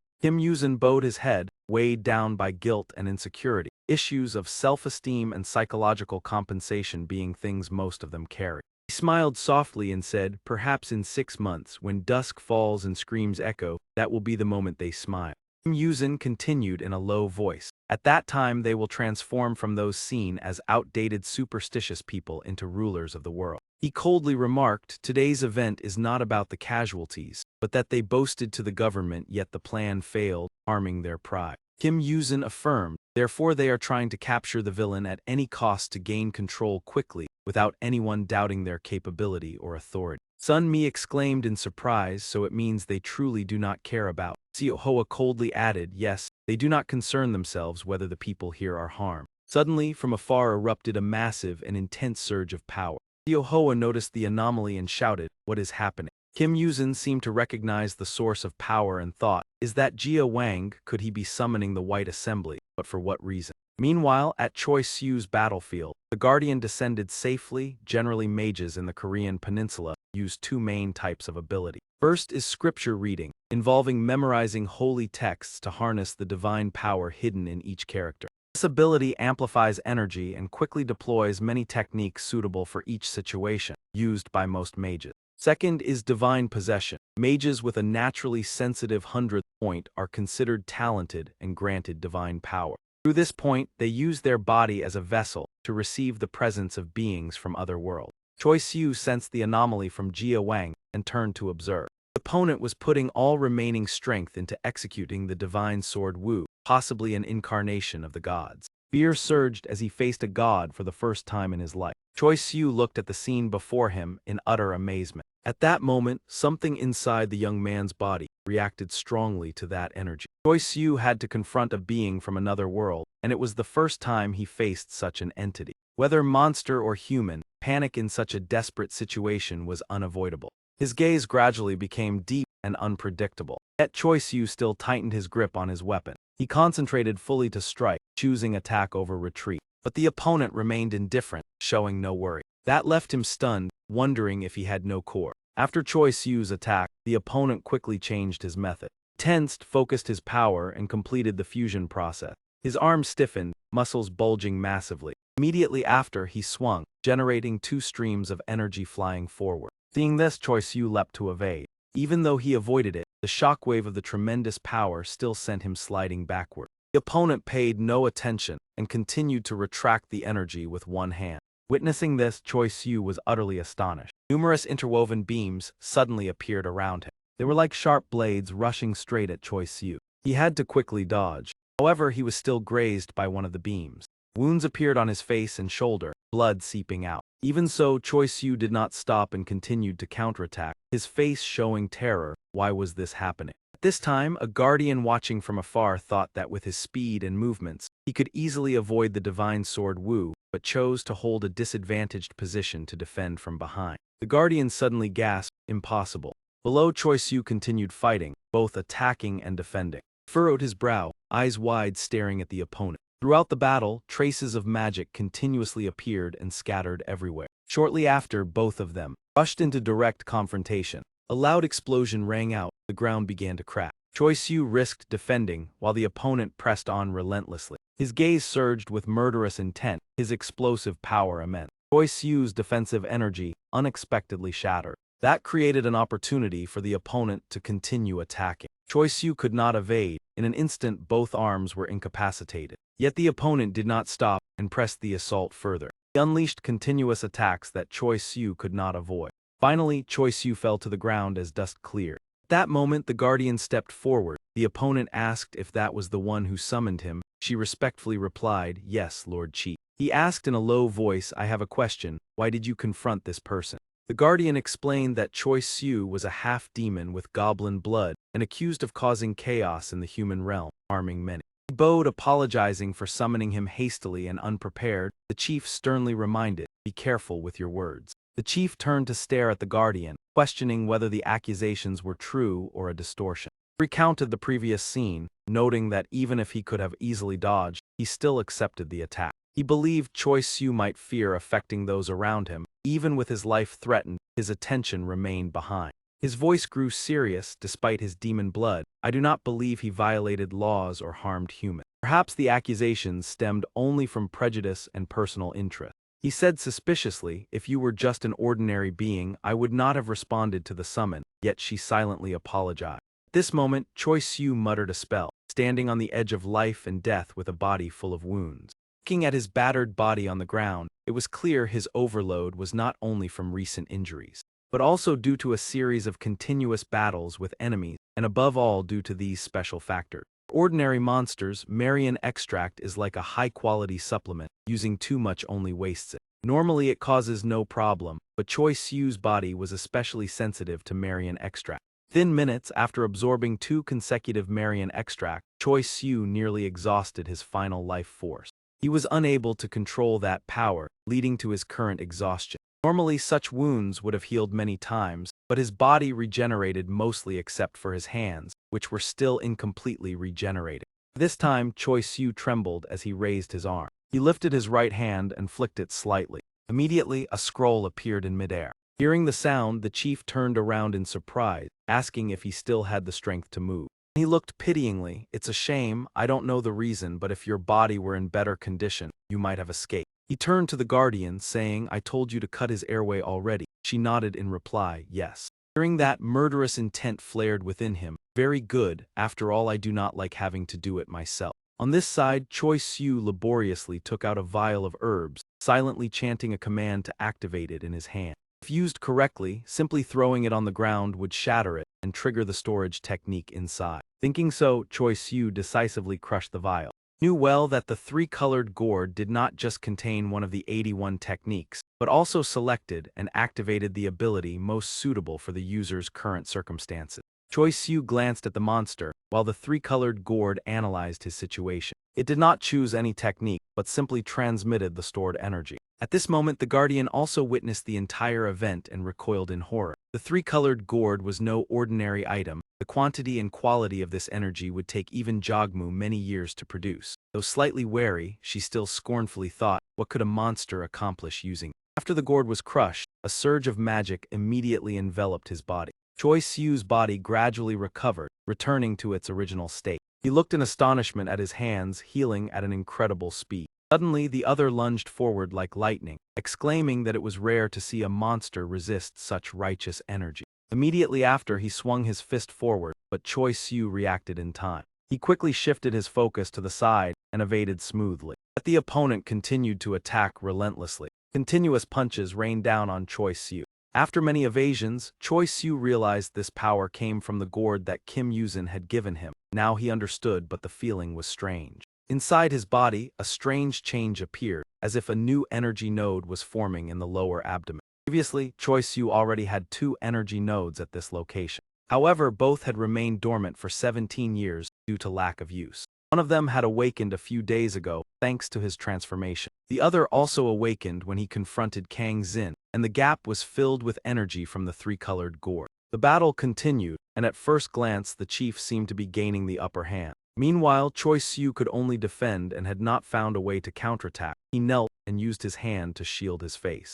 He thought to himself, this energy in essence was no different from magical power, perhaps even the same type, helping defense more effectively. However, Choi Siu focused, his body covered by a stream of power, but he still could not exert his demon energy as desired. The ability to absorb shocks also became unstable, likely due to conflicts between different types of energy. As the other continued to lunge, Choi Siu realized the goblin mace only compatible with Zoryak energy could not be used now, adding to his confusion on how to respond. After thinking for a moment, Choi Siu clenched his fist, determined to find a way to utilize this new energy. Suddenly, a tremendous surge of power erupted. That energy surged straight toward the opponent. Even Choi Siu was stunned by the power he had just generated. Guardian stood frozen at this scene. The chief was also thrown back, revealing his true form as Ryujiu. He faced Choi Siu, who stood dumbfounded. It emitted a deep, muffled roar, a PF fume sound. Scene shifted to sunset at a large hotel. Yashihiro, with a gloomy face, lamented that since morning she had only eaten a sandwich at the airport before boarding. Yuzuru replied coldly, "What do you want me to do?" She lay on the bed, staring at the ceiling, and said emotionlessly, "I don't know whether to call room service or go out to eat alone." Yashihiro sighed, thinking room service was insufficient when already here, lightly blaming, "Is it because of you that I cannot go out alone?" He continued, recalling the 2 guards outside, "We are being monitored because of what you did before, though not completely forbidden from going out. When outside, we must go together." Yuzuru replied that she knew, otherwise she would have gone to find him already. Yashihiro curiously asked who he was. Yuzuru replied it was that goblin, actually he was a half-demon. As she spoke, she recalled Choi Siu's battle. "Thanks to him we survived, and he was here to monitor people like us."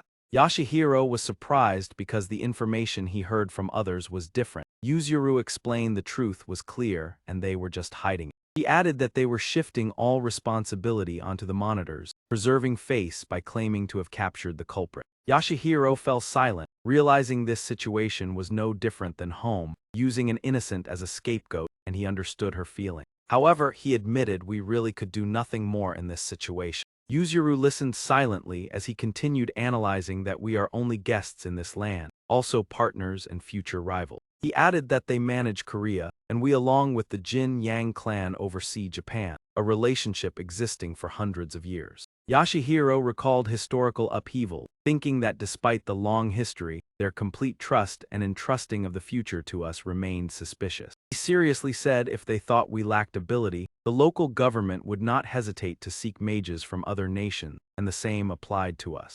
As Yashihiro continued, Yuzuru sat up and interrupted, saying our intervention could also be seen as meddling. He tensely admitted that even if wanting to retreat, she no longer had the strength, now understanding the teacher's point that shifting ground brings difficulties. She recalled the previous incident, stating that by lunchtime she had already felt her state was unstable. When trying to use all her strength, she realized that since arriving in this country, her abilities had noticeably weakened. Hearing this, Yashihiro looked at his hands and said indeed a serious problem, since she was a much more experienced mage than him, and asked if she used Ryujiu last time. Yuzuru thought not only him but that boy's condition could be even worse, and at that moment another voice asked if she wanted to go together. The remark startled both. Yuzuru's face darkened, asking where he intended to go. The scene shifted to Yuzuru being grabbed by the neck, causing her great discomfort, a voice ordering her to go obediently. It was Bai Haiyang. He held her neck with a sly smile, saying he wanted to prevent things harmful to him.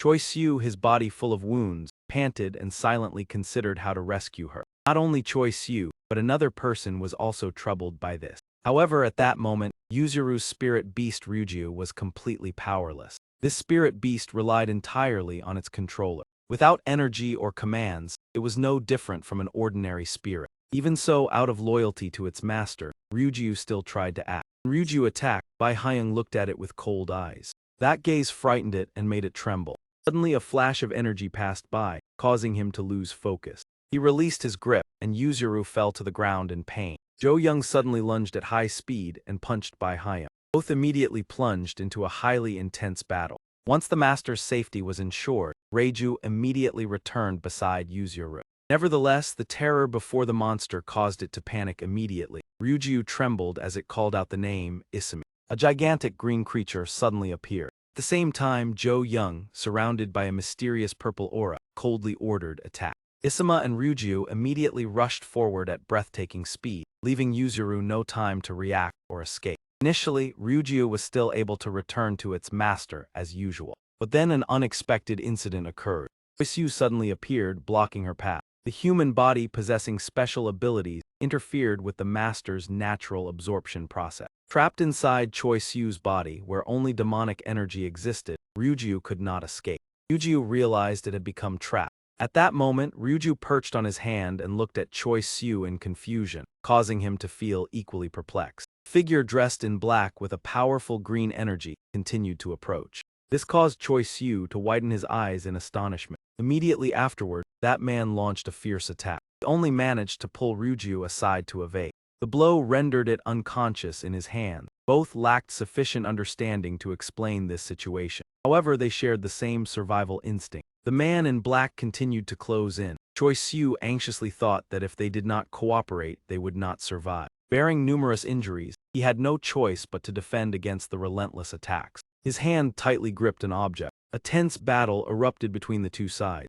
Suddenly, the object in his hand transformed into a sword. Choi Su gritted his teeth and thought that this sensation was completely different from the goblin staff. As long as he could endure, it would be enough, and now he could affirm that. Observing his opponent fighting fiercely, he realized that he held the advantage in strength and speed. However, the opponent's suppressive ability was unique. With every movement, that man anticipated the timing and struck, making it difficult for him to evade. Suddenly, both were scratched on the hand by each other's blade. That man suddenly realized something. Choi Su had counterattacked perfectly. The female guardian mage standing outside witnessed the scene and assessed that the previous strike was intended more for probing than for defense. The man in black spoke. Interesting. That man continued, since you cannot seize the initiative, I will be frank, give up. You do not even defend yourself unless your life is threatened. Looking at the heavily injured Choi Su, that man added that even if he patiently waited, he would not give him an opportunity. Nevertheless, he showed no fear and responded resolutely. Whether this would be effective or not, he was not certain, but this was the only choice, so he had decided. During this, that man merely smiled faintly and said, "Very well." As he spoke, that man summoned an enormous source of energy. I will wield this sword with all my power. Come and test it if you believe you can endure it. Seeing this, Choi Su could not help but be startled. Blue rays carrying immense energy erupted. This was the sword dance of the divine general. It was as if a deity were dancing with the sword. This opponent was not someone Choi Su could easily challenge. Though he had calculated his strategy, this was not a form of martial art that could be resisted alone. That man charged forward with overwhelming power, threatening to shatter all of his efforts. As he unleashed the decisive strike, that man coldly declared, "It is over." Naturally, Choi Su also sensed this clearly. He believed that everything was merely the past. No matter how powerful the opponent once was, even the most terrifying monster had a weakness that could temporarily paralyze the body. That man continued, "So from the beginning you never intended to exploit my weakness, the weakness of those who descend as gods.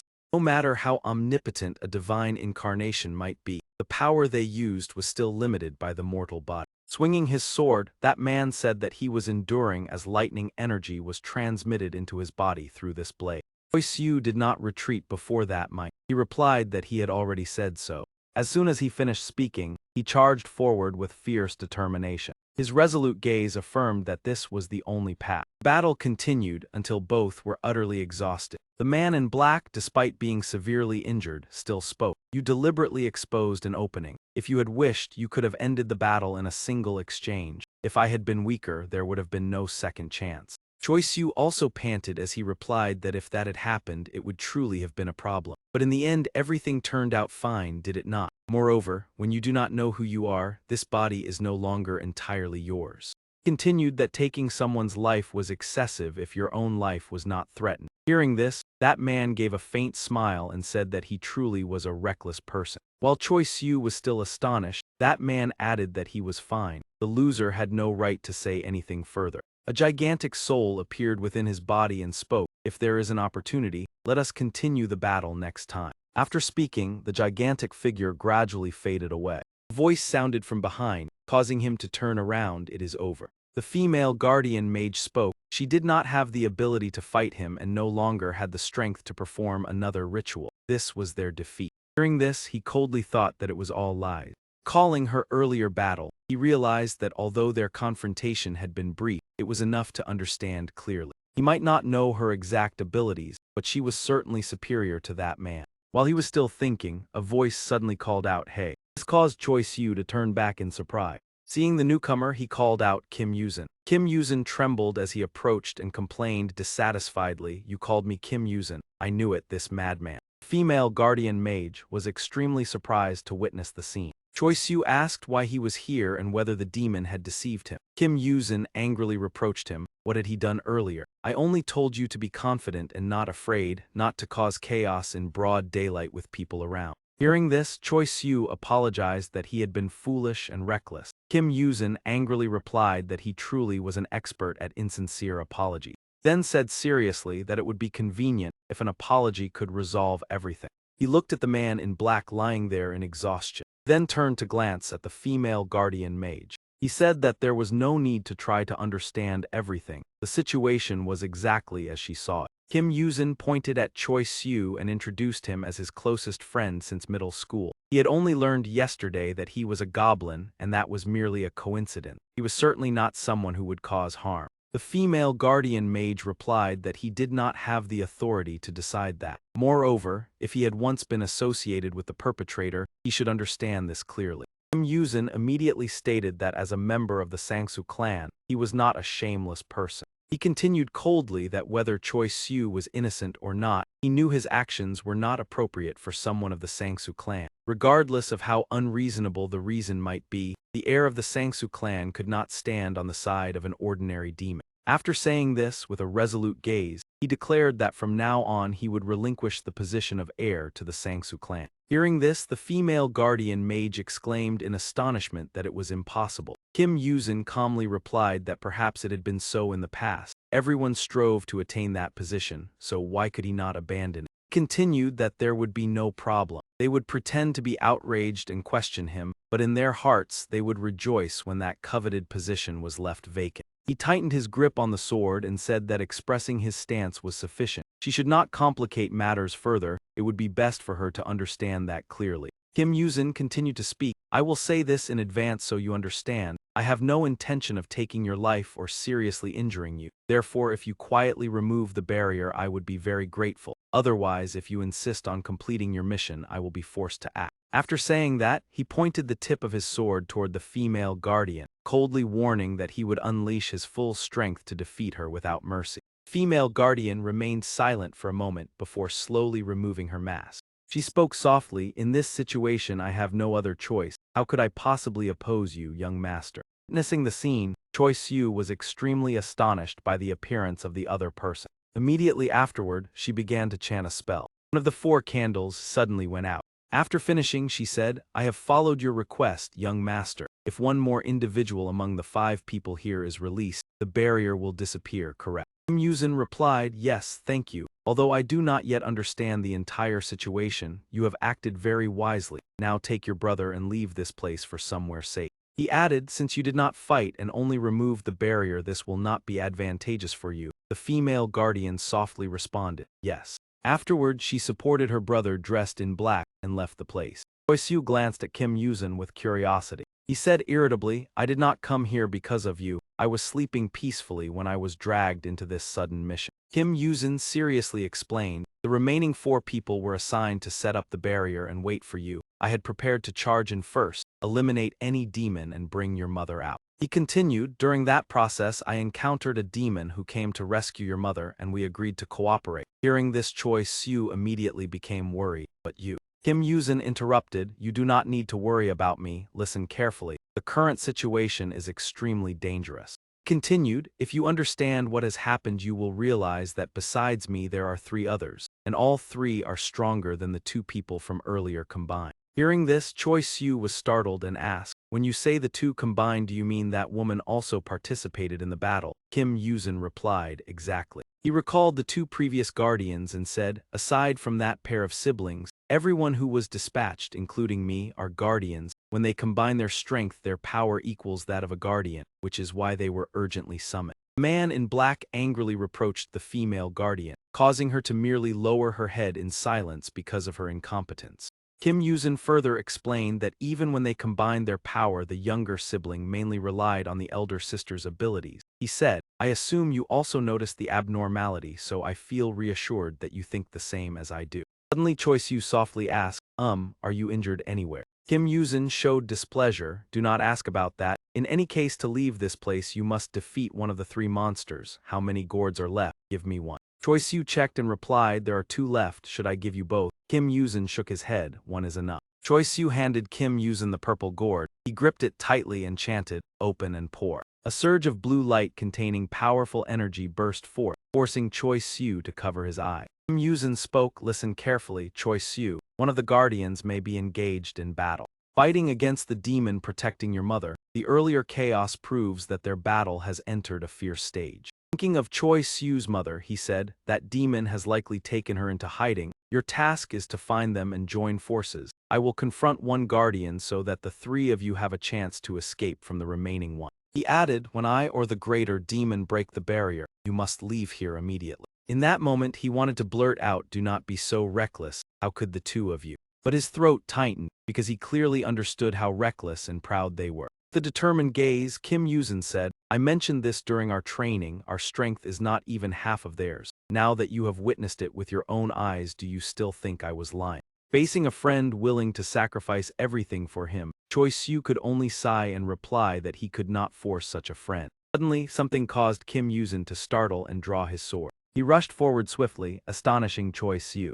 His blade collided with the object, creating a powerful shockwave. Witnessing this scene, Choi Soo was stunned.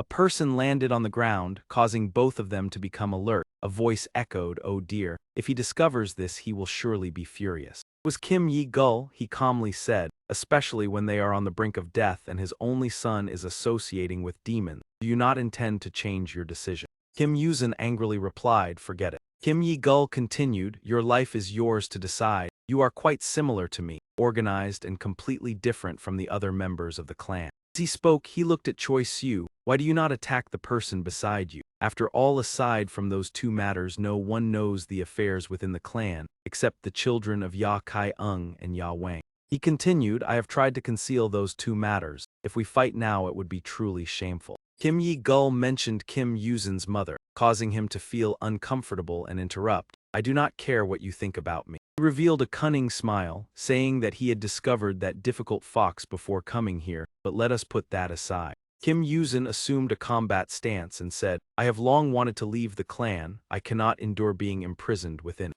Kim Yi-gul responded, is that so? I understand to some extent. Suddenly, Kim Yuzin told Choi Soo that his mother was on the rooftop of the building. When the barrier is broken, he can fly away to escape. He urged, leave immediately, and no matter what happens always stay by her side. Choi Soo pressed his lips together and replied, understood. He immediately departed, leaving behind the scene as it prepared for the confrontation between Kim Yi-gul and Kim Yuzin. Kim Yi-gul spoke, if I am not mistaken he and you are friends, life is truly full of surprises. Kim Yuzin gave a faint smile, I have nothing to say, even if you consider me insane. Kim Yi-gul was surprised, why would I call you insane? How many people in this world would dare risk their lives to save a friend? Within the Sang-Soo clan there are 7 heirs. He tightened his grip on the sword and sighed, truly regrettable. All of them are evaluated as possessing skills on par with spirit-level demons, and they possess physical strength equivalent to a legion. With their own martial arts each is bestowed a title akin to a deity. Kim Yi-gul unleashed his power and said, therefore the clan will assign Aru, one of the few true geniuses, for you to face. Kim Yuzin showed no inferiority as he replied, I will end the battle as quickly as possible. He added, that way you will suffer fewer injuries. It is truly regrettable that this is the final opportunity. The scene shifted to a palace where Kim Yuzin was resting when a voice sounded from outside, Your Majesty, may I enter? Dragon King carried an injured person inside and said, Enough, lay him down. His condition is not too serious. Check the others first. He raised his head to look at Kim Yuzin and said, Oh, I have disturbed your rest. He hurriedly replied, Ah no, not at all, then thought to himself, Did I just hear them address him as Your Majesty? Dragon King waved his hand and left, apologizing for the disturbance. Rest well. Kim Yuzin thought to himself, Is that truly the Dragon King? He does not look like it at all. He looked at the injured person and wondered, Is he also from the Dragon Palace or a participant in the tournament? His condition is terrible. Even a demon would find it difficult to recover from this level of injury. Suddenly a reproachful voice sounded, Can you lie still? You do not need to work until tomorrow. You are always so stubborn. This left Kim Yuzin extremely surprised. Sunmi spoke, Are you not a friend of Choi Siu? The scene shifted to a high-rise building a few minutes earlier. Sunmi frowned and asked, What is happening? Kim Yuzin tensely thought that someone had clearly summoned a deity. He spoke, Hey, I am only asking as a precaution, but everyone. Sunmi trembled as she held her phone and said, Impossible. Seohoa pressed urgently, What is it? What happened? Sunmi replied in fear, Choi Siu is coming here. The message was sent just now, so he is likely already very close. Kim Yuzin angrily said, That guy is truly reckless. Do you mean he left without resisting? The two of you have been with him for several days, so you should understand that fool's personality. Suddenly he was startled. A voice rang out, causing everyone to freeze. Oh dear, what is this scene? A masked woman spoke, saying that those two troublesome individuals were merely a minor matter. She stomped her foot on the ground and mocked, unable to understand why their young master was conversing with such creatures. Seeing this, Sunmi immediately became vigilant and stood protectively in front of Choi Siu's mother, prompting the woman to sneer that she was worried the old woman might get hurt. He continued, suggesting that perhaps their young master was overly confident, believing that his words and strength alone were enough to intimidate these pets. All Sim rested her chin on her hand and leisurely remarked that she truly could not understand. Kim Yuzin gritted his teeth in anger, thinking about the guardian mages protecting the barrier in the four directions of east, west, south, and north. Although Hall Sim had appeared, the real concern was that he could not currently use his spiritual power and wished he had more time to prepare. Suddenly, he remembered the three-colored gourd. If Choi Siu had not used it all, just one bottle would be enough to fully restore his spiritual power, even leaving some to spare. Kim Yuzin silently calculated a countermeasure. He only needed an opportunity to meet Choi Siu. Seohoa spoke with sarcasm, saying that although her strength was not particularly remarkable, Hall Sim was quite famous. Taking advantage of Kim Yuzin's momentary lapse in vigilance, Hall Sim suddenly hurled a dagger toward him. She remarked with interest that the situation here was quite amusing, as her original target had been none other than the young master Kim Yuzin. When she saw Seohoa catch the dagger, Hall Sim appeared puzzled, wondering why a yakai would protect the young master. Seohoa's hands trembled slightly due to the injury she had sustained. Hall Sim removed her mask and continued to mock, suggesting that the young master might have forgotten his duty and chosen to ally himself with yakai. Suddenly Sunmi tightly grasped Kim Yuzin's hand. With her other hand, she held Choi Siu's mother and seriously stated that they had to leave immediately. Kim Yuzin intended to speak, but worried that the opponent might use him as a hostage. Seohoa stated that under the current circumstances, even using him as a shield was not feasible. She urged them to quickly find Choi Siu and take care of him. Kim Yuzin remained silent as Seohoa continued, saying that if they encountered Choi Siu, they should allow her to handle the situation. She affirmed that matters on this side would not take much time. Inside that room filled with murderous intent, Hall Sim smiled sinisterly and said there was no need to be so tense, as the target needed to be preserved and she was willing to wait. She continued that in any case, none of them could leave this place, the only difference being the timing and who would ultimately capture them. Hall Sim then asked whether Seohoa's injured hand hurt, noting that even yakai could still feel pain. Seohoa replied that if the resentful charm were sufficiently authentic, it would cause far greater pain. During this, Hall Sim became excited, saying that Seohoa had recognized it and revealing that she herself was the creator. The resentful charm was formed when a human soul collapsed after being consumed by extreme emotions and hatred. It was similar to a vengeful spirit, but differed in that it was a product deliberately created. Those chosen as materials would be subjected to torment both physically and mentally, until they were on the verge of death.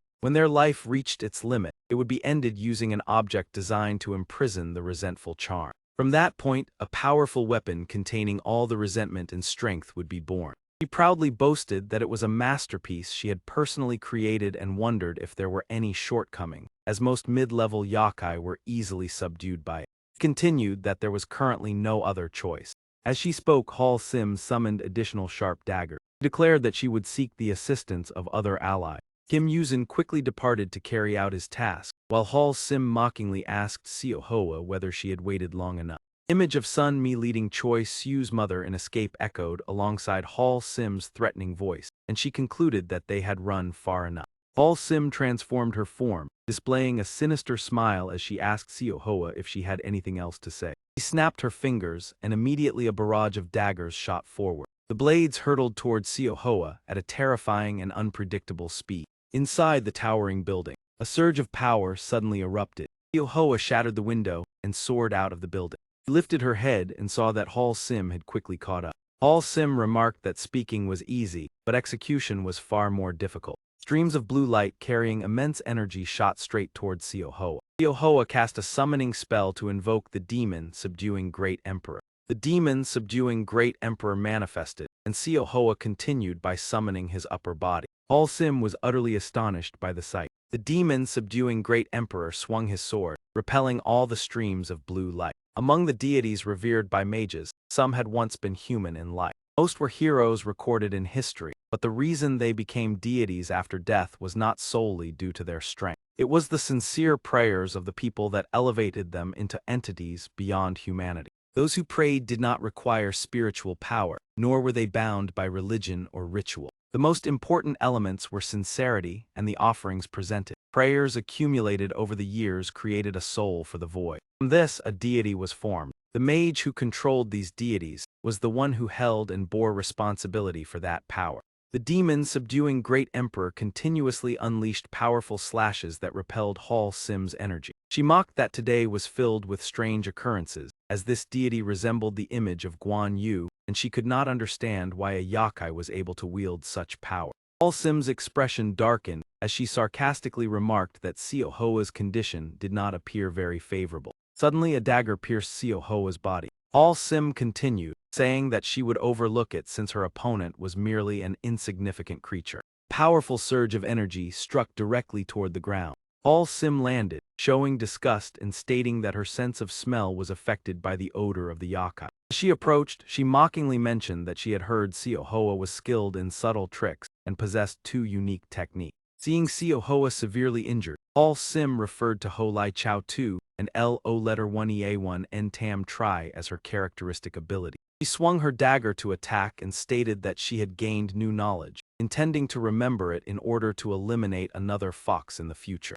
Suddenly, another tail appeared behind Seo Hoa. This shocked Hall Sim, and Seo Hoa coldly stated that there was no need for her to remember. The daggers flying towards Seo Hoa suddenly slowed before reaching her. Hall Sim was horrified to realize that an invisible force was not only blocking them but had completely halted their movement, and she could not understand why.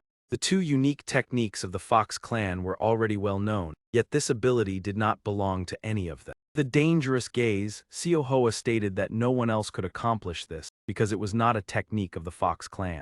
Hall Sim exclaimed in shock that controlling the resentful charm daggers was unimaginable. Seo Hoa calmly replied that it was merely a trivial tool and that Hall Sim's judgment remained unchanged despite their differing races. Seo Hoa halted the daggers and stated that during her rest, she had discovered how her opponent controlled the resentful charm daggers. Therefore, I created a type of spell capable of controlling this far more skillfully than human. Not only did she employ demonic techniques but also combined human and Taoist arts. Hall Sim's face darkened as he angrily exclaimed that this was truly unbelievable. Moreover, she was a genius at controlling and adjusting. Seo Hoa possessed an abundant source of energy, calmly replying that she did not fully understand it herself, yet she was still able to perform it. This world contains 2 primary forms of power, demonic power and spiritual power, both representing the energy used by humans and demons. In truth, both of these forces originate from a common natural energy known as Qi.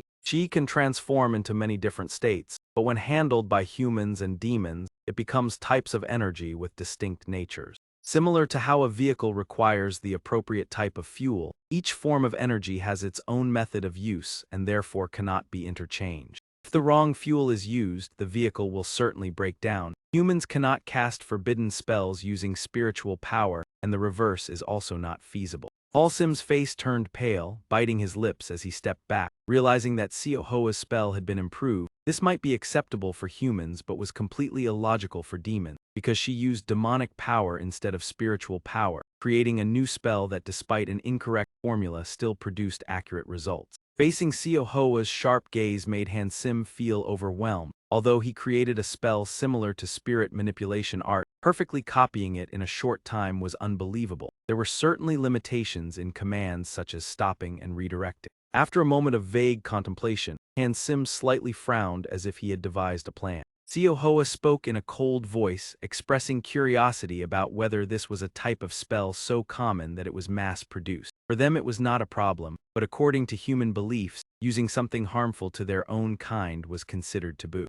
Hearing this, the corner of Hansim's lips unconsciously curled into a contemptuous smile, mentioning our kind. He took a deep breath and clearly stated that Siohoa had misunderstood. The reason forbidden spells were banned was not because they harmed humans, but because they were a rapid path to increasing power. Siohoa tilted her head in confusion, continuing to listen as Hansim mentioned the concept of grasping the problem. With murky brown eyes and a bizarre smile, Halsim asserted that no species grasped problems better than humans, yet at the same time they were creatures who easily turned their backs on their own kind. Hansim clearly revealed his personal ideology. From physique and intellect to appearance, even within the same species there existed stratification based on innate quality. Those in lower positions naturally had to show reverence toward those of higher status. In a steady voice, he continued that it was precisely the act of resisting those natural laws that define the essence of humanity. Even if they died and returned, humans would forever envy and slander those more outstanding, instead of acknowledging their talent, faith, morality, law, or rights, were merely artificial layers to appease such individuals. And Siohoa silently listened as these words inadvertently caused the opponent to misunderstand. Slowly, Hansim mysteriously withdrew a wooden tube from his sleeve, implying that they possessed both power and privilege. With a contemptuous expression, Siohoa sternly refuted that she could not confirm those words as true, because there were still humans who thought differently. As she spoke, the image of Choi Siu appeared in her mind, someone who seemed genuinely saddened by the death of his own kind without any ulterior motives, despite having no blood relation or special bond. Hansim burst into mocking laughter, letting out a disdainful and sarcastic remark. Immediately afterward, he quickly leaped backward, distancing himself. Siohoa instantly became vigilant, calmly observing every movement of the opponent. While retreating, Halsim continued to mock that those people were truly foolish. Their actions were no different from distracting themselves before an enemy. Having finished speaking, he dashed away and quickly disappeared into the vast sky. From above, Halsim looked down smugly, gripping the wooden tube in his hand and confidently believing that at this distance, that thing would not be able to catch up. Below, the tiger-drawn carriage still stood calmly, gazing upward. Sim dropped to one knee, gently opened the wooden tube and challenged Siohoa to try to stop him, while advising her to strive to survive while she still had the chance. A wisp of black smoke carrying a sinister scent escaped from the tube. He revealed that this was the most ferocious soul among the souls he possessed. Siohoa's eyes briefly showed indifference as she softly remarked that this was truly unbelievable. With a serious expression, Siohoa gently asked that although there had been no explicit agreement between the two sides, it seemed they had tacitly consented to fight in silence, so whether humans being implicated truly did not matter. Ignoring all the words, Hansim gathered momentum, preparing to launch that evil soul toward Siohoa. Suddenly he halted and his expression immediately changed. The corner of Siohoa's lips lifted with pride, asserting that regardless of the direction, the advantage still belonged to her because she had entered a space of absolute stillness. The colossal figure covering the sky caused Halsim to startle and turn his head back. From behind, a vast shadow appeared enveloping the space. It was the maximum power of the five-tailed being that had been summoned. A gigantic hand emerged behind the clouds, powerful enough to destroy an entire city. Siohoa attentively observed that arm and controlled it with a pointing gesture, satisfied with exchanging 5 tails to create this power. On the opposite side, Hansim trembled incessantly and temporarily stood motionless. The gigantic hand slowly advanced toward the place where he was standing. Siohoa's eyes lit up with excitement, smiling as she sensed the moment drawing near. Immediately, Siohoa performed a finger flick. At the same time, the gigantic arm also repeated the same motion. She suddenly recalled the memory of happily flicking Choi Siu's forehead. A resounding impact rang out as the colossal flick sent Hall Sim flying straight into the building. The twilight scene remained tranquil among the towering high-rise building. Han Sim's weapons, bearing the traces of battle, lay scattered across the ground. Siohoa's hand trembled uncontrollably. She looked down at her hand and quietly sighed without a sound. In a hesitant voice, Siohoa recalled Ment's advice about the restriction. Although she had never heard that she needed it to reach the human world, Ment explained that even demons who had reached or surpassed the spirit level still needed to have their power limited. Siohoa silently reflected, realizing that no one knew she had reached that level, a secret known only to herself. Frowning seriously yet still smiling, Siohoa expressed gratitude for being highly regarded, but felt ironic when she was considered too inexperienced while also being deemed too powerful and therefore subjected to the restriction. Ment gently explained that this measure was not intended to oppose her, but was an order from the Demon King, and even he had to endure the restriction when entering the human world. With a calm demeanor, Ment continued that in necessary situations, he believed Siohoa could still unleash her power even without removing the restriction. Her sharpness was precisely the reason he sought her out, believing that she could surpass all limitation.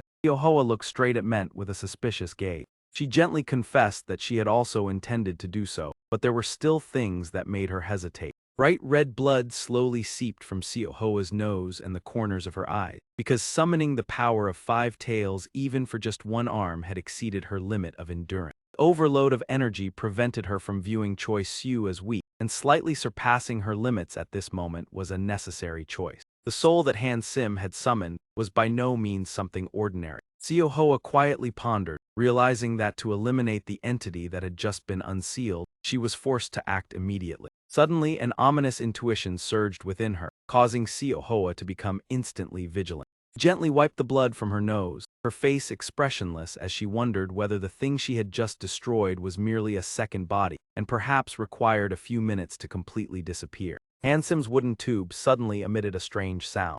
Siohoa still did not recognize the danger, slowly wiping away the remaining blood and thinking about going to find Choi Siu. Suddenly realizing something unusual, Siohoa froze, her pupils widening. The soul suddenly appeared behind her, sending a chill down her spine as it spoke in gratitude for enabling it to completely escape. Siohoa's face turned pale as she slowly turned around. The invisible entity displayed a cunning smile and declared that from now on it would always play with her. Meanwhile, on the rooftop of a building, Sunmi was overjoyed, realizing that the barrier was weakening, which meant they had succeeded. She only hoped that everyone was safe and that no one was seriously injured, especially Siohoa and Choi Siu. However, Sunmi still frowned in concern upon noticing that the barrier had not completely disappeared, and if she tried, she might find a way to escape. Behind her, Choi Siu's mother had completely fallen unconscious and stood motionless. Sunmi herself was unharmed, but the human body was easily injured. Sunmi softly sighed and quickly stepped toward her, hoping that nothing would happen until the barrier completely vanished.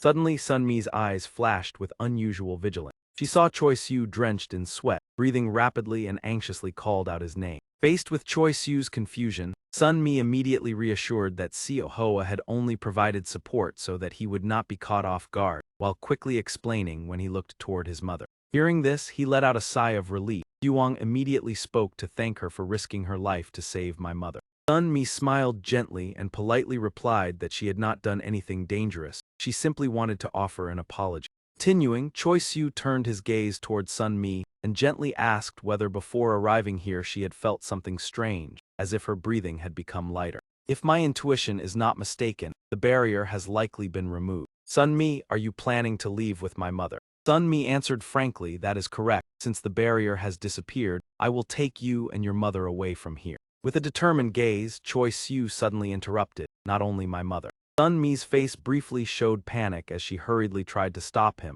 What are you saying, Choi Siu? I understand your intention, but at this moment. Choi Siu immediately cut Sunmi off, affirming that this was not an impulsive decision. With a resolute expression, Choi Siu stated that on the way here he had thought a great deal and realized something unusual about the Guardian's presence. From the very moment I realized that you were inside this place. If we join forces, everything will be resolved quickly. A bead of sweat rolled down Sun Mi's cheek as she listened anxiously, and Choi Siu continued to analyze that after he and Kim Yuzin neutralized one guardian, another immediately appeared as if waiting, leading him to consider two possibilities. Choi Siu seriously concluded that either there was a condition preventing the guardians from maintaining the barrier close to one another, or for some reason they were not in harmony with each other, although this possibility was quite low. Choi Siu's sharp gaze affirmed that regardless, they had anticipated the barrier being broken, hinting at a mysterious guardian and emphasizing that another person was still waiting for the chance to escape. This deeply worried Sun Mi, yet Choi Siu calmly stated that the disappearance of the barrier meant Yahello had already triumphed, and if he joined forces with her he could deal with the remaining enemy, therefore Sun Mi should take his mother and leave first. While he summoned his power,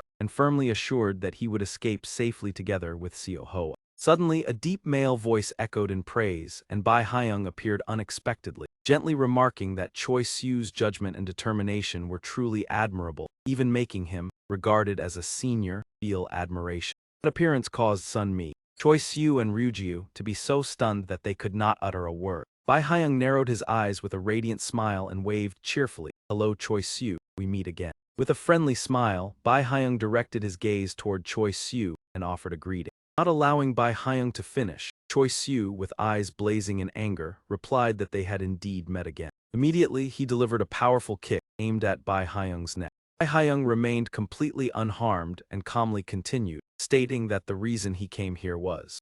Suddenly, Bai Hyung's gaze shifted as if he had sensed something. Feather shot toward Bai Hyung's position at incredible speed.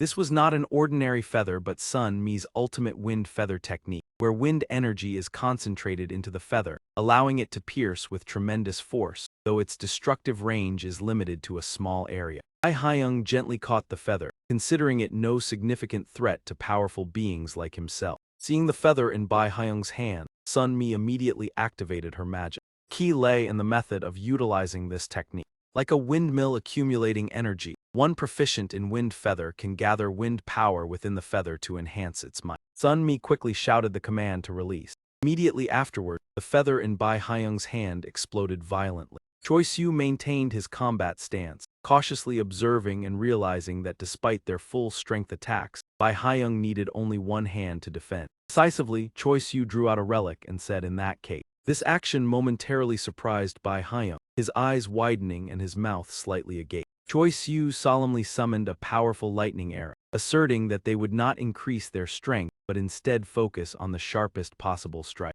At the same time, Sun Mi poured all her strength into charging forward. While Bai Hyung was distracted by Choi Siu, she quietly approached his mother. Choi Siu gritted his teeth and rushed forward with all his might to attack. A blue light carrying immense destructive power tore through the air. Choi Siu's pupils trembled slightly after the collision. The corner of Bai Hyung's lips curled upward as he remarked that Choi Siu's choice was very correct, targeting weaknesses with sharp or special attacks. With a calm demeanor, Bai Hyung used one hand to block Choi Siu's attack and stated that it would only have meaning if he could strike from the very beginning. He looked at Choi Siu coldly and exerted force, rendering his arm incapable of continuing the fight. Witnessing the entire event, Sun Mi was horrified to the point of trembling. Choi Siu's breathing became heavy as he painfully collapsed to the ground, realizing that controlling and effectively using righteous energy was an entirely different challenge. Bai Hyung's hand was stained with Choi Siu's blood as he glanced at Sun Mi with a contemptuous gaze, remarking that bloodline indeed had a significant influence. Sun Mi immediately shifted into a defensive stance, recognizing that the yokai attacking Choi Siu was Bai Hyung. She frowned, her gaze both gentle and firm, warning that he should not come any closer. Her hand tightened around the feathers as a threat, asserting that this time the wind feather attack could not be blocked with just one hand. Bai Hyung scratched his head and offered an awkward smile, admitting that the previous attack was impressive and difficult to block with mere physical strength, but her companion's condition prevented her from unleashing her full power. Those words caused Sun Mi to freeze instantly, her lips pressed tightly together. Bai Hyung's expression turned dark and unreadable as he warned that if Sun Mi unleashed her full strength, not only he but everything around them would be destroyed, and even Choi Siu might not withstand. He then directed his attention to Choi Siu's mother, suggesting that when burdened with protecting her, wind feather was not an appropriate choice. Unexpectedly, Bai Hyung changed his attitude, offering a friendly smile and stating that he had come to help them. explaining that everything was merely a misunderstanding caused by Choi Siu's attack, and proposing that they listen to the reason for his appearance. Bai Hyung turned to Choi Siu, who was struggling to stand, and gently said that the previous blow had likely helped him regain his composure, while admitting that he had not expected to meet him again so soon. However, he stated that matters had gone beyond control, and initially he had thought the opponent would target him rather than Choi Siu. Bai Hyung slowly revealed his plan, explaining that he had even left traces to lead them to him. That whether due to oversight or carelessness, they had followed Choi Siu instead of him. If he had known the situation would turn out this way, he would have approached more discreetly. Meanwhile, Choi Siu panted and asserted that he had not come here merely to say these things. Bai Hyung firmly replied that he had stated from the beginning that his purpose was to help them, and that Choi Siu's assessment had been correct. With a serious expression, Bai Hyung stated that although he did not know how the barrier had been broken, leaving safely would still be extremely difficult even if only one guardian remained, and they might already be on their way. Hearing this, both Choi Siu and Sun Mi fell silent, their expressions tense. In contrast, Bai Hyung remained calm, stating that the opponent had even brought along a swordsman capable of tracking him to hunt Choi Siu, while the remaining guardians should not have been able to reach this place. Not stopping there, Bai Hyung continued to reveal more information. Stated that they possessed two bloodlines capable of combining to emulate the power of a guardian. This was not an exaggeration, as they were a force strong enough to protect souls. Looking toward the city that still appeared peaceful, Bai Hyung said that although tonight it might be thrown into chaos, capturing Choi Siu remained the top priority. As he spoke, he glanced toward Sun Mi. He assessed that the strength of Choi Siu's allies was insufficient, and that the judges had likely sent elite volunteers without anticipating the Guardians' full deployment. Choi Siu maintained a vigilant expression while listening attentively and asked what they should do next. Bai Hyung explained that since the Guardians had come this far, they would exert their full strength to minimize losses, and even if they had not yet arrived, they were certainly on their way. Stepping closer, Bai Hyung looked directly at Choi Siu and said that time was running out after the barrier's disappearance, but he could guarantee everyone's safe departure if Choi Siu helped him with one matter. Choi Siu's black eyes gleamed with suspicion as he asked everyone. Bai Hyung cheerfully confirmed that it included even those who were absent, stating he was not so cruel, then smiled when Choi Siu asked what assistance was required. Bai Hyung gently stepped forward to stand before Choi Siu. He leaned close to his ear and whispered that the request was not too difficult, it was merely. Choi Siu's face immediately froze in shock, so astonished that he could not utter a word. After speaking, Bai Hyung stepped back with a probing gaze and asked whether the request was not too burdensome. Choi Siu's expression darkened as he replied in a hoarse yet resolute voice that he accepted that condition. While Choi Siu was still flustered and had not finished speaking, Bai Hyung quickly arranged everything, considering it a brilliant idea. They only needed to go downstairs and leave this place immediately. Choi Siu revealed a clearly bewildered expression and blurted out, "What?" Bai Hyung kept his eyes fixed on the phone and replied firmly, "That is right, you do not need to fly, simply leave in any direction and no one will stop you. I know what I am saying because I personally defeated the third guardian." Once again displayed an innocent look and flashed a sly smile, apologizing for only mentioning it now, but explaining everything in detail would only waste more time. The phone in his hand suddenly vibrated, seemingly the signal he had been waiting for. On the other side, Sun Mi carefully monitored his every move and said hello. Bai Hyung calmly responded to the person on the other end of the line. Who else could it be but the one who finished off the owner of this phone? Get straight to the point. There is no need to beat around the bush. Hearing this, Choi Siu could not hide the astonishment clearly displayed on his face. Bai Hyung cleared his throat softly and quickly gestured to Choi Siu. "You truly can leave. I promise to handle the rest." Witnessing the scene, Sun Mi could not help but be stunned. Bai Hyung turned toward her, gave a gentle smile, and lightly waved in farewell. Choi Siu nodded in goodbye and quietly left with the other two. The three of them quickly followed the stairs and exited the building. Suddenly, both Choi Siu and Sun Mi stopped at the same time, standing frozen in surprise. Before their eyes was Seo Hoa with a pale face, curled up and sitting on the ground. Seo Hoa. Despite her purplish complexion, she still tried to reassure them, "Do not worry, I just accidentally stepped on something that made me feel a bit uncomfortable." Kim Yi-gul stood firmly in the middle of the road, speaking on the phone. "So things have turned out like this, understood. I will clean up quickly and then leave." After hanging up, he frowned and sighed in irritation. It was quite puzzling that they requested him to leave immediately after arriving, but this was not a bad deal either. After speaking, he turned to Kim Yuzin, who was breathing heavily. Uncle is not sure about everything, but it seems your friend is safe, causing the boy to ask in astonishment, what? Kim Yi-gul solemnly recounted, did that person not appear? Personally came here and said that he had captured the enemy, and I am here. Kim Yuzin stood frozen, almost unable to move. It seemed that he had defeated Bitch. Do not just stand there in a daze, everything has its reason. Kim Yi-gul slowly lifted his heavy blade. Well then. Before the stunned eyes of Kim Yuzin, we must end this matter. Without the slightest hesitation, Kim Yi-gul decisively severed his own arm. Kim Yuzin panicked, sweat pouring down as he stammered, Uncle, what are you doing, why would you? Kim Yi-gul calmly reminded him not to panic. Uncle had to do this to avoid being held responsible for failing to capture you. Even if Uncle returns later, Uncle will still have to hear a few complaints. Hearing those words, Kim Yuzin trembled slightly. But things will be easier if you return later as the one who defeated Kim Ye-gun. You know, in this world the strong always win, no matter how angry the old man may be. Deep down, he will be pleased if Uncle says that you were victorious, and when you return as before, Uncle will certainly be proud of you. Kim Yuzin's eyes welled with tears and his lips trembled, Uncle, I. Not allowing him to continue, Kim Yi-gul interrupted, whether you return or not is your decision. But Uncle has one wish since you have left the clan, live the way you want, at the very least enjoy a life worthy of the price Uncle has paid, you understand. These final words echoed as Kim Yi-gul turned his back and left. That is the only thing Uncle hopes for. On a day of clear skies and bright sunshine, a week had already passed since the events of that day. Everyone was shopping together in the Choi Siu supermarket. At first glance, the world seemed as peaceful as before. Sun-mi stared intently at her phone, lost in thought however. Suddenly she noticed a little girl standing beside her, staring at her attentively. Sun-mi smiled warmly and gently waved in greeting. The girl's mother suddenly rushed over and pulled her into an embrace. Sun-mi clearly sensed the mother's wary gaze. It turned out that what had changed was not the world but the hearts of people. She lowered her head slightly, unsure of what to say, which was understandable. Unlike us, they knew nothing about the recent upheaval.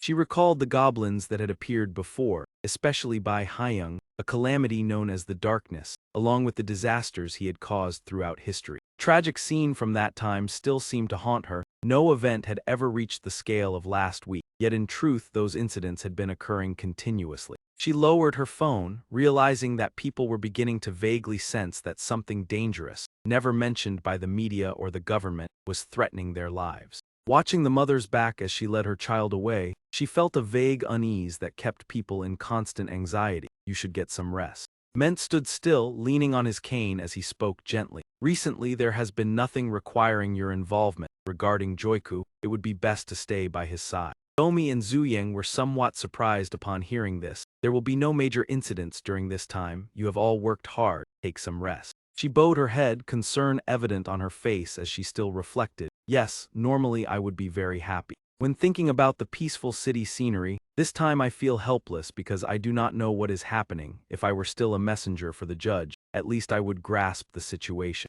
Suddenly a voice called her name, Sun-mi. She looked toward the woman waving as she approached and realized the reason she still did not feel discouraged. Choi Siu's mother cheerfully asked, out shopping alone so early in the morning. Looking at her, Sun-mi could not help but think that the place she was living in contained so many meaningful things. Sun-mi politely bowed. Hello aunt, she asked in surprise. This place is not very close to the Choi Siu supermarket. How about I take you shopping together tonight? Sun-mi smiled in response. With such beautiful weather I would like to take a walk. Do you have an appointment with someone? Choi Siu's mother happily shared. Ah, a friend from my hometown has come to visit. Seeing that happy smile, Sun-mi suddenly thought about how Choi Siu had been living here for about a week. She recalled the day Yu-Hal Sim appeared with a strange smile. Due to that incident, his apartment was severely damaged after the confrontation between Sun Hoa and the Guardian. Fortunately, there were no casualties.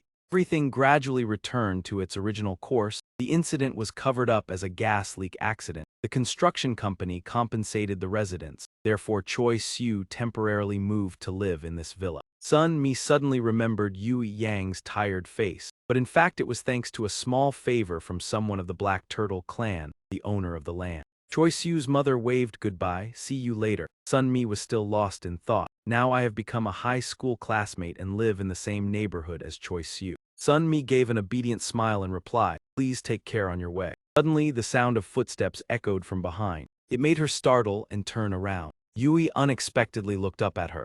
Recognizing him, Sunmi smiled lightly. I was planning to stop by and visit a friend for a while. Today is the weekend, you have gone through many things, you must have been very busy this past week. He adjusted his glasses and calmly replied, it is nothing, it was necessary work. Moreover, this week I also had you assisting me. Watching him turn away, she could only give an awkward smile. Remember to take care of your health. Although the possibility is low, everyone is still striving to protect Sieg's mother from potential dangers. He looked up at the elevator, moving toward the 3rd floor. Sunmi quietly texted on her phone, Choi Soo, are you awake yet? The person on the other side quickly replied, making her breathe a sigh of relief. I just woke up and finished washing up. Do you want to come over? I will cook something delicious for lunch. What a relief. Dishes began to be prepared and cooked. Sunmi's gaze turned toward Choi Soo, who was focused on his phone. Since last week he had looked extremely exhausted. While cooking, she anxiously glanced back. These past few days he had almost stayed indoors. Today was the first time I had seen him since he moved here.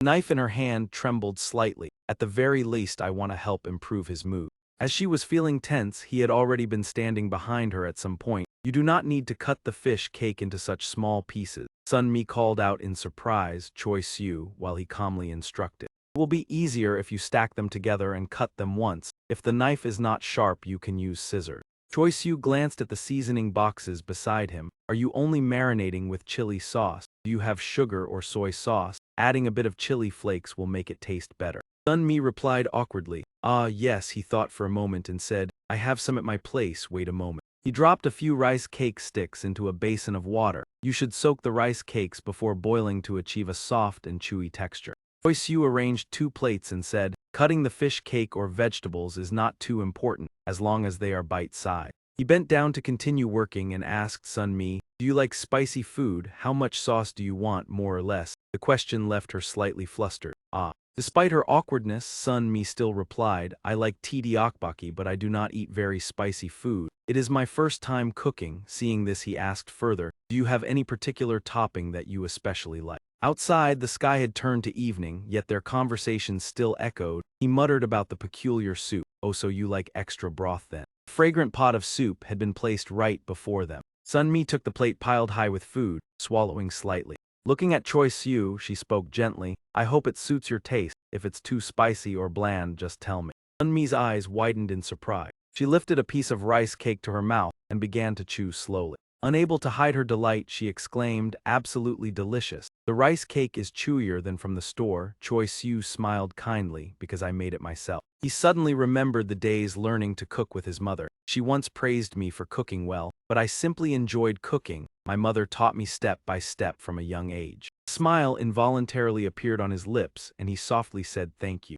Sunmi paused at his words, reflecting, she had specially bought ingredients for me, hadn't she? Actually, my condition isn't that serious, I just temporarily forgot when thinking about recent events. In meeting, he kept worrying whether my act of saving someone that day was truly right. His hand poked repeatedly at the rice cake. In the end, I couldn't save anyone. Things worsened. Many were injured or even lost their lives. He grew more pessimistic the more he spoke. Even my mother and close friends got entangled in troubles I caused. Sunmi spoke worriedly to comfort. It's not your fault, Choi Soo. You may be blamed, but you are not guilty. Hearing Sunmi, he responded indifferently. What happened in the dark apartment was due to the mages acting wrongly, perhaps.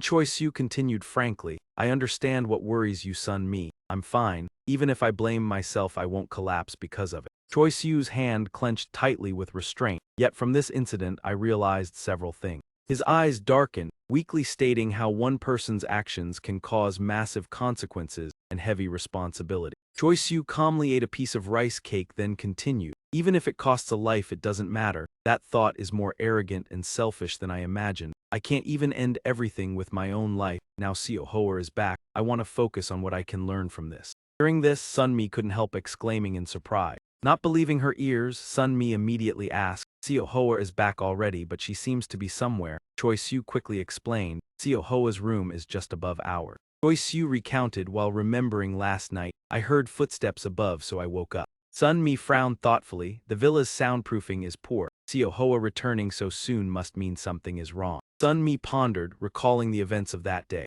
After the battle with the mages, Yahello had returned to the demon realm to rest. Full of questions, Sun Mi immediately moved forward, especially since she hadn't informed anyone. Sun Mi entered the passcode to Seo Hoa's house, finding no information about her return last night. The door swung open, Sun Mi's call echoed Seo Hoa. Hesitant to enter, Sun Mi softly called, "Are you in there? If you came back you should at least stop by." Before her lay Seo Hoa unconscious, curled up on the floor. Sun Mi shouted in panic, "Seo Hoa." From the cafe, a voice asked, "No visible wounds or bleeding. When was the last time she was healthy?" Go Yu calmly explained over the phone, "Perhaps she has been like this for a week. You know Seo Hoa is very proud, so she might have tried to hide it." Sun Mi rubbed her forehead, listening tiredly. Her return meant she thought she could handle things alone, but in reality she couldn't. What should we do? Go Yu's voice continued, to treat Seo Hoa. The only way is to take her back to the demon realm, as no one in the human world can heal a demon, but understanding Sun Mi's hesitation, Go Yu continued, doing so may endanger her life. She could lose her chance to become the next demon candidate, as Seo Hoa's clan has unique views. The secret struggle among clan members is fierce. Even among blood relatives competing for personal gain, schemes and betrayal are common. The weak are eliminated. Everyone desires the successor's position, but Seo Hoa has never revealed any weakness in skill or character. However, if rumors of Seo Hoa's decline spread, no one knows what other demons will do to bring her down. Choi Siu anxiously watched Seo Hoa lying weakly on the bed. Go Yu's voice said, "There is a way, but it may not be effective." Sun Mi eagerly asked, "Really? Please tell me what I can do to help her." Go Yu inhaled and instructed, "If the cause is from the battle with the mages and there are no external wounds, it's probably not illness or injury, but soul damage." Sun Mi protested in shock, "Impossible, Seo Hoa is harmed just by an evil spirit." Go Yu replied, "Perhaps she initially thought so too, and that is what happened." Go Yu spoke coldly yet calmly, "If it's caused by the evil spirit, there's no need to return to the demon realm as there are some experts nearby." Suddenly Go Yu's eyes lit up. "That's right, they also live in the same villa as you." Holding the phone, Go Yu confirmed, "I've contacted them, they will come immediately." The shadow of a person appeared at Seo Hoa's door. A faint smile curved the lips, a voice full of curiosity spoke. An Jiang and On Hai were present at the door. "Why would the young demon lady need a trivial ghost like me?" Seo Hoa's breath was heavy, her body motionless on the bed. Ganjiang's eyes fixed on Seo Hoa. He gently felt Seo Hoa's pulse. Ganjiang's lips curved slightly, speaking, "All right, I am certain of one thing." Choi Siu and Sun Mi anxiously waited by the side for results. Ganjiang looked at them worriedly. If not treated correctly, she may last only 3 more days before stopping breathing. Sun Mi asked in panic, "Is there no other way, like an exorcism ritual?" Ganjiang explained, "Her state is like being soaked in a heavy rain. The cure isn't too complicated." Choi Siu frowned hearing Seo Hoa's condition, "But depending on circumstances and the opponent, we can choose the right strategy. Best choice is to remove the harmful source to return things to normal. The body will recover naturally. If complete removal isn't possible, hiding and waiting is also a solution, though imperfect. It avoids further damage." Ganjiang hesitated and asked, "But why is this person so severely poisoned?" The image of Han Sim's wooden tube appeared. "I don't know who created this curse, but that foolishness deserves punishment. It's unbelievable that Hall Sim secretly kept such a dangerous item. Contact with a soul under oppression without the ability to handle it leads to such consequences." Ganjiang lowered her head, eyes half closed in helplessness. "I'm sorry, but I have no right to intervene." Sun Mi immediately reacted, "Then at least try to do something." Sun Mi paused at Ganjiang's warning. She seemed to be deceiving herself. "I don't refuse help out of personal feelings, but I am not obligated to save her." Ganjiang's gaze was firm as I said, "The thing inside cannot be handled." Given the current condition, Ganjiang affirmed that even if one wanted to remove it, they couldn't. If anyone tried to take it out, its wrath would affect not just one person but spread to those around. Ganjiang held her position. "According to me, if that happens, over 1,000 could be implicated. Seo Hoa's endurance is thanks to her exceptional ability." Sun Mi listened trembling. "Even so, taking those souls to the Golden Stream is still right, but doing it for personal reasons is too risky." A deep male voice suddenly interrupted, "This is truly difficult." Sun Mi and Ganjiang simultaneously turned toward the voice. "I don't know much about souls, but if it's Ms. Ganjiang, she will surely find a way." Wang Gui leaned against the doorframe, saying, "However risky the method, as long as we don't intervene directly, even if they cause trouble." On Hai glanced at Sun Mi and Choi Siu. "They wouldn't shamelessly drag us into danger, right?" Choi Siu froze without replying, then Sun Mi quickly answered, "That's right." Ganjiang asked in confusion, "But sir, why do this?" Wang Gui replied coldly, "This fox isn't worthy as my rival, so granting a bit of mercy is fine." The three listened attentively, regrettable that her friends couldn't help as she weakened. Gan Jiang was moved, really. He rushed to embrace Wang Gui, surprising Sun Mi and Choi Siu, so touching. Since when did Sir become so sensitive? Choi Siu's gaze suddenly drifted, staring straight ahead. Noticing that Wang Gui was intently watching him, Choi Siu spoke up to thank him for helping Seo Hoa.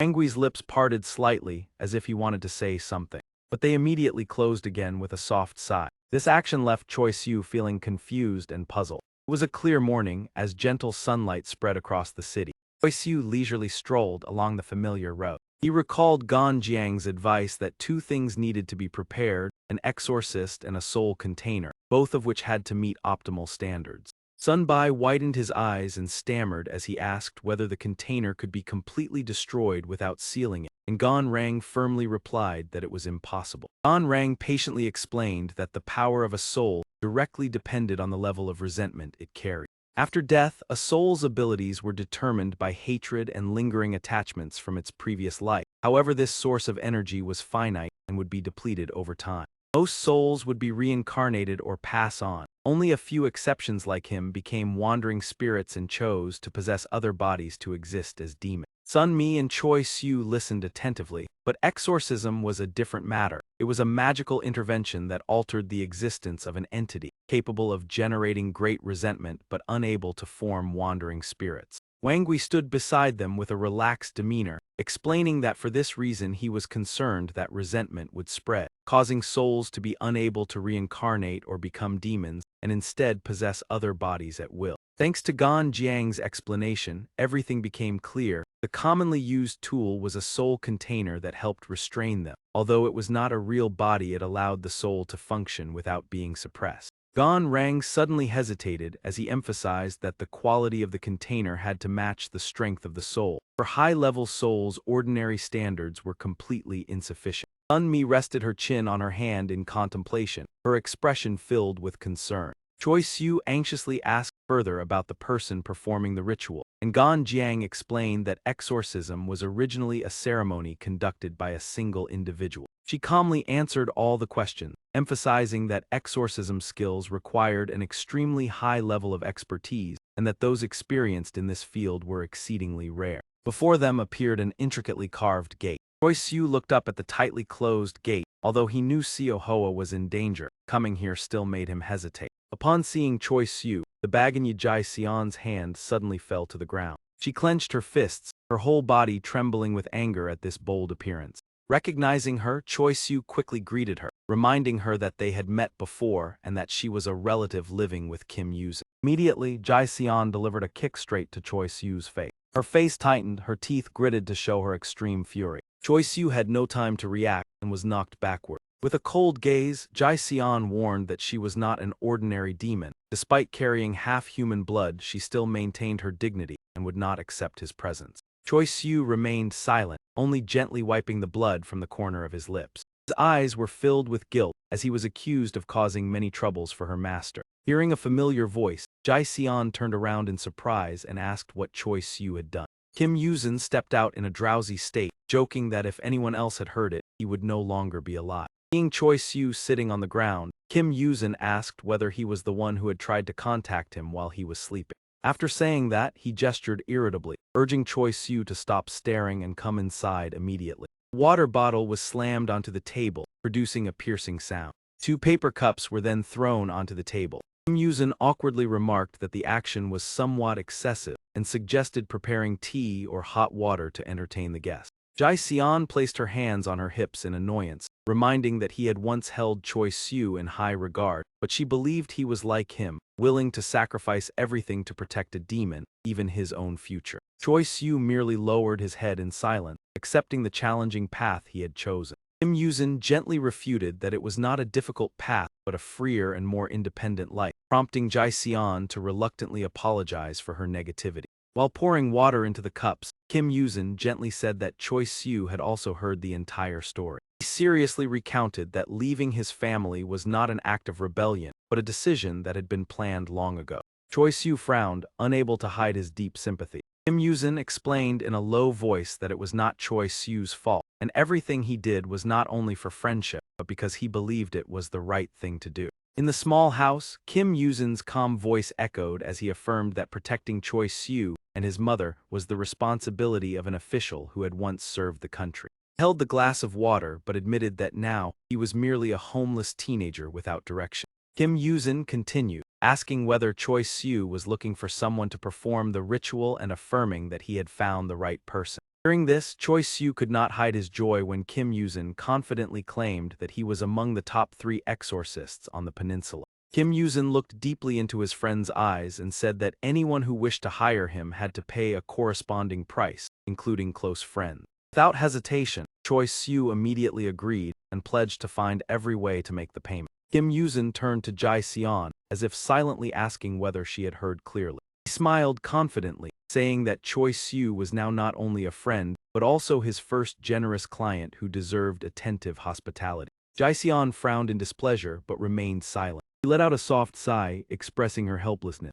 Kim Yuzin returned to the main topic, explaining that the world was divided into 2 parts, the human world and the demon world, where most inhabitants could travel between the two. While enjoying the cake, he compared the 2 worlds to 2 continents floating on the ocean, with smaller worlds scattered between them like islands. He added that some humans and demons lived on these nameless islands, places not governed by modern laws or the authority of the Demon King. Kim Yuzin gradually revealed that Choi Soo had likely heard of these places in fairy tale. Majestic mountains appeared like the land of Hoa Dao, where immortals resided upon the highest peaks, or the vast ocean with the dragon palace and magnificent kingdoms beneath the sea.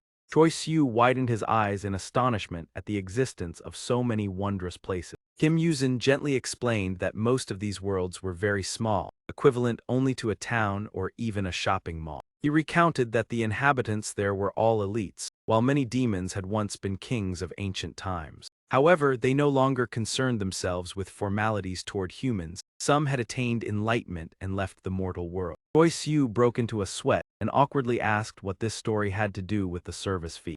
Kim Yuzin leisurely sipped his tea and replied that Choi Soo could not make the payment immediately, but had promised to find a way. He went straight to the point. 2 days later, the Dragon Palace would host a birthday banquet for the youngest princess and hold a martial arts competition open to both humans and demons. The scene shifted to the eastern coastline, where waves continuously crashed against the shore. Yupa Ryan gently stepped onto a rocky outcrop. She clasped her hands behind her back, revealing a calm and emotionless smile. Then she raised her head to gaze toward the distant horizon. On the cliff appeared a small pavilion serving as a resting place. Kim Yuzin and Choi Soo silently observed the surrounding scenery. Hearing a greeting from behind, Kim Yuzin turned around and politely returned it. Yupa Ryan bowed and introduced herself as the steward of the Eastern Sea Dragon Palace, thanking Kim Yuzin for attending the banquet as a representative of the Spirit Water Bureau. Kim Yuzin solemnly replied that he was no longer affiliated with the Spirit Water Bureau and was attending only in a personal capacity, hoping she would not be overly formal.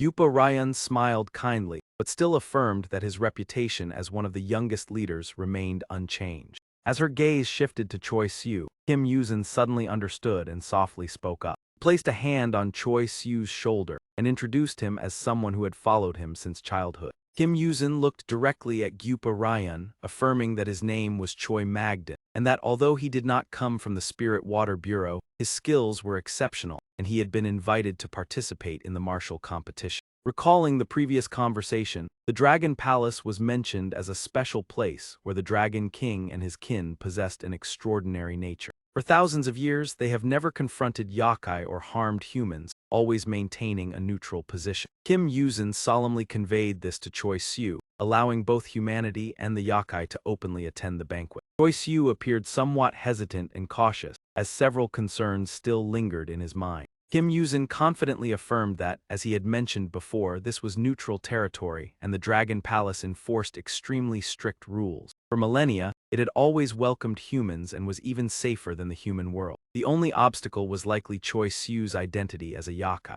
As soon as he finished speaking, Kim Yuzin pointed at Choi Soo and asserted that a yokai accompanying a human like him would undoubtedly arouse suspicion. Even if the Dragon Palace remained silent, other guests might still scrutinize him. Choi Siu tilted his head in confusion, as this place was intended for martial contests. Therefore, if he did not use demonic arts or weapons, Kim Yuzin immediately interrupted, stating that there were still other options. Having seemingly calculated everything carefully, Kim Yuzin analyzed that although he had not directly witnessed the battle with that clan, he knew Choi Siu could utilize righteous energy. Choi Siu immediately objected that such power could not compare to demonic arts. Unshaken, Kim Yuzin calmly replied that it did not matter, the difficult matches would be handled by him. Choi Siu only needed to disguise himself as a human, which was a mandatory condition. Returning to the present, Gu Gyupa Ryan was guiding the two step by step. Before leading them into the palace, she briefly introduced the upcoming martial contest.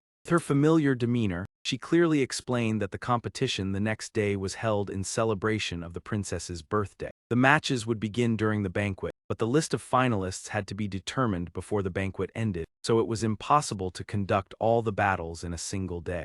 Kim Yuzin quickly understood and asked for confirmation, meaning they needed to pass the preliminary round first.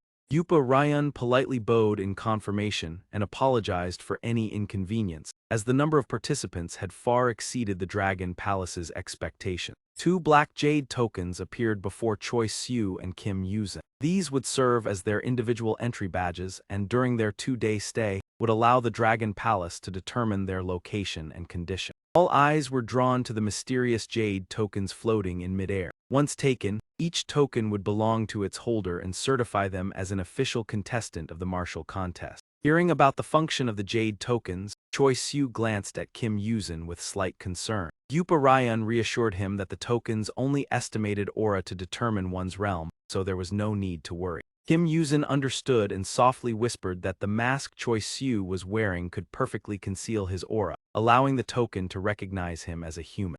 Wu Peryun concluded with a final reminder, thanking them for their participation and announcing that she would escort them to the preliminary venue immediately. On the vast ocean surface, a whirlpool gradually formed, opening a mysterious passage. At the depths of the ocean, an arena bearing the distinct mark of the Dragon Clan appeared. In an instant, the figures of the 3 individuals appeared on the arena. Yupa Ryan swiftly led Choi Siu and Kim Yuzin to the competition site. Kim Yuzin coldly observed the area ahead. Opposite them, 3 figures gradually became visible. Kim Yuzin lowered his voice to signal to Choi Siu that they were likely their opponent. The 2 red centipede cave yakai brothers had also arrived at the arena.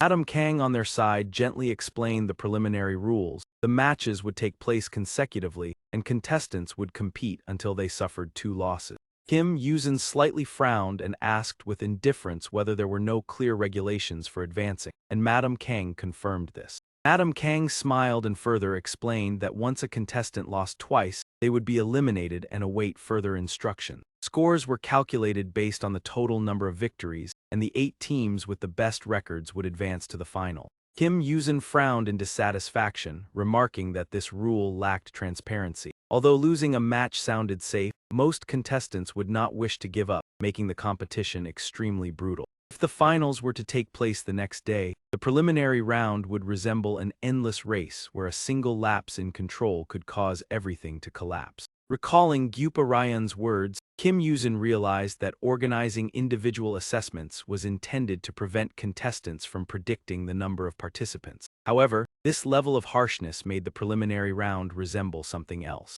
Suddenly, Kim Yuzin halted and exclaimed in astonishment. Choi Siu decisively and slowly stepped forward. Only then did Kim Yuzin realize and hurriedly call out, reproaching Choi Siu for acting without prior notice. Choi Siu calmly replied that there was no need for concern. He believed that conserving strength was important, so it was best for someone as inadequate as himself to take the field first. Behind the mask, Choi Siu narrowed his eyes with a confident smile, firmly declaring that he would surely achieve victory. From behind, Gyupa Ryan gently spoke, briefly introducing information about the opponents before the match began.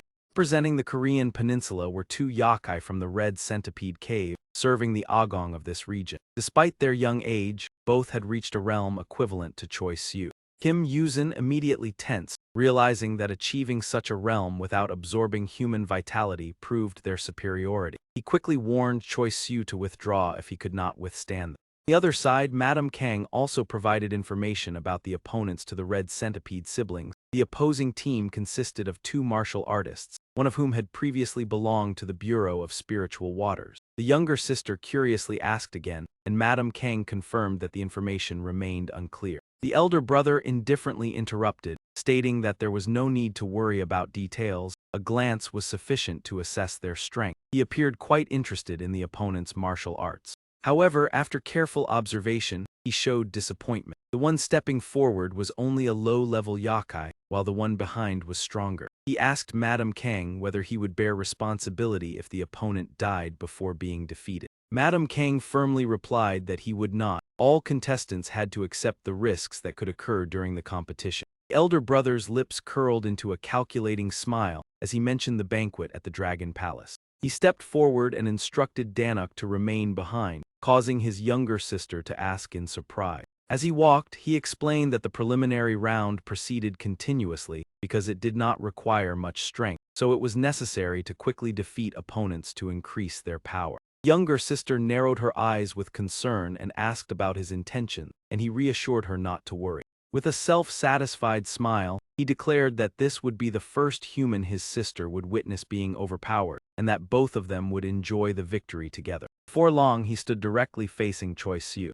He raised his hand provocatively, signaling a challenge. Choi Siu appeared slightly awkward, unsure of how to express his emotion. The elder brother began to circulate his inner energy, mocking that Choi Siu was truly bold to appear with such a youthful appearance, and declared that he would strike first. Kim Yuzin, standing behind, could only offer a wry smile, realizing that arrogance would not be beneficial. He hoped Choi Siu would attack swiftly as he had demonstrated with his impressive combat instincts before. Suddenly, Choi Siu leaped high into the air. He charged toward his opponent with incredible speed. The elder brother curled his lips in disdain, while Kim Yuzin could not help but feel anxious. Closing in on his target, Choi Siu launched a direct punch.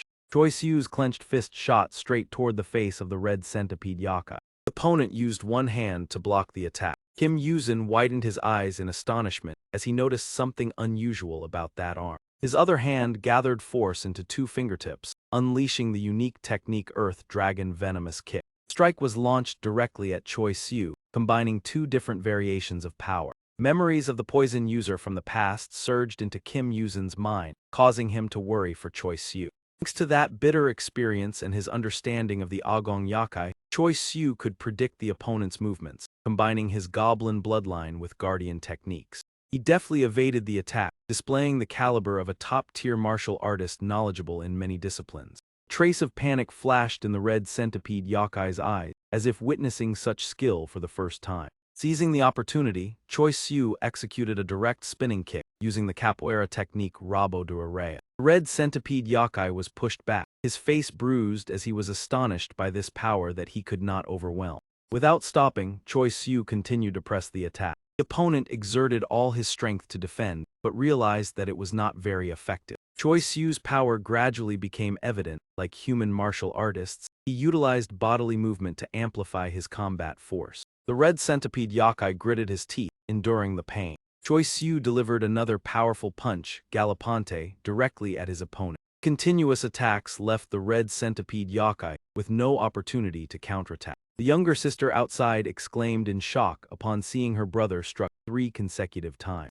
Kim Yuzin observed attentively, silently praising Choi Siu for gaining the upper hand, although the disparity in strength remained an issue. He reflected that Choi Siu's true energy was still at a basic level, so despite landing many hits, it was difficult to inflict significant damage on the opponent. Choi Siu continued his relentless assault without pause. The red centipede yakai's eyes turned bloodshot as he struggled to endure, wondering how much longer he could last if struck again. Suddenly his complexion turned pale. Choi Siu's hand, a sharp sword, suddenly appeared. Next, Choi Siu spoke with a choked voice. This way he would not have to endure 4 more strikes. As soon as he finished speaking, a swift and decisive horizontal slash swept across the body of the red centipede cave yukai. Light from Sang shone directly onto the large circle where the two were standing at the center. He painfully raised both hands to shield his head. Choi Siu raised his weapon high, preparing to deliver a downward slash. Suddenly, the surrounding energy was completely nullified.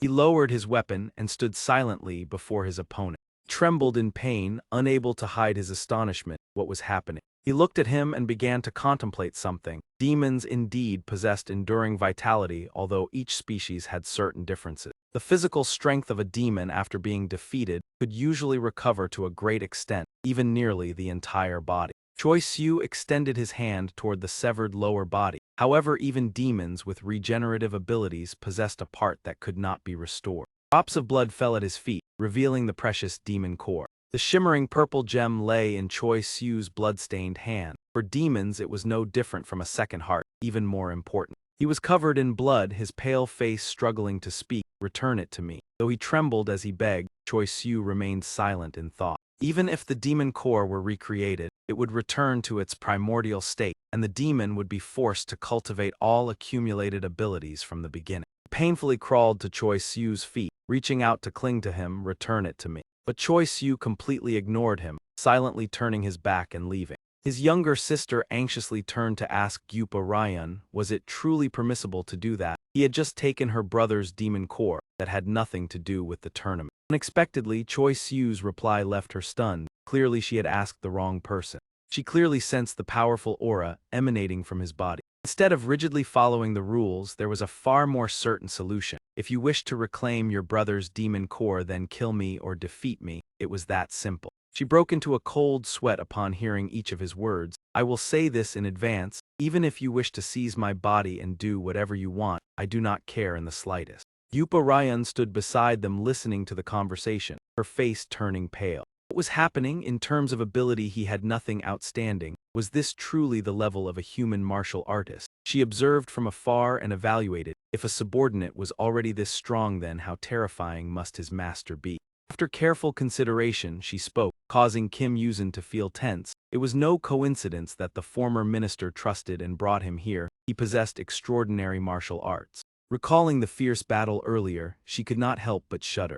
Exceptional skills and instincts allowed him to overcome the vast energy gap. Moreover, she also mentioned the finishing blow earlier. He preserved his strength until the final moment and dispersed his energy skillfully. Instead of exerting his full power, that distribution was extremely refined. If he had revealed his strength from the beginning, he would not have exposed such a major weakness. Kim Yuzin listened and surmised that based on his aura, he had not trained for long but would certainly become extremely powerful in the future once he accumulated sufficient inner force. Kim Yuzin placed his hand behind his back and calmly replied, "It is nothing noteworthy." He tried to force a smile but was filled with worry. Although he was talented, facing someone of that level would still be very difficult. "In truth, I do not think so." He recalled the strange mask yet did not know how to explain it. Kim Yuzin's plan was quite simple. The mask given to Choi Siu not only concealed demonic power, but also limited the release of energy. Thinking about how a person required immense cultivation, and moreover for humans even with martial talent, a long training process was still necessary. Rapidly increasing inner force like demons through hunting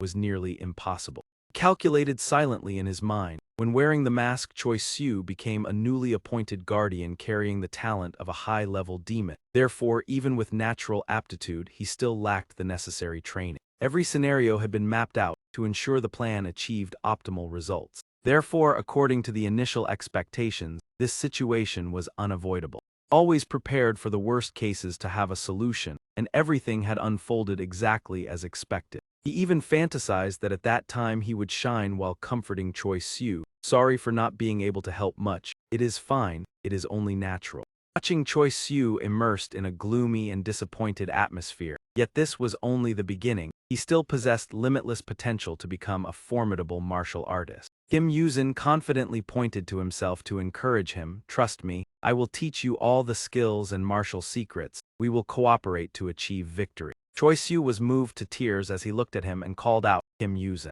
The two quickly regained their momentum, clasping hands tightly to show their determination. However, all of this was merely imagination, causing Ieson to dejectedly cover his face. It was only a plan within his mind. Looking at Choi Siu's fierce expression along with Kim Yuzin's confident gaze, one could clearly understand. In truth, Kim Yuzin persuading Choi Siu to participate in the long martial arts tournament was not only for competition, but also to change his path. The image of two shimmering gems symbolized the Iakai and the former guardian, both possessing outstanding talent in two fields yet still in the early stages of development. Kim Yuzin maintained a calm expression but subconsciously believed that if Choi Su's martial talent were nurtured, he would grow vigorously like sprouting seedling.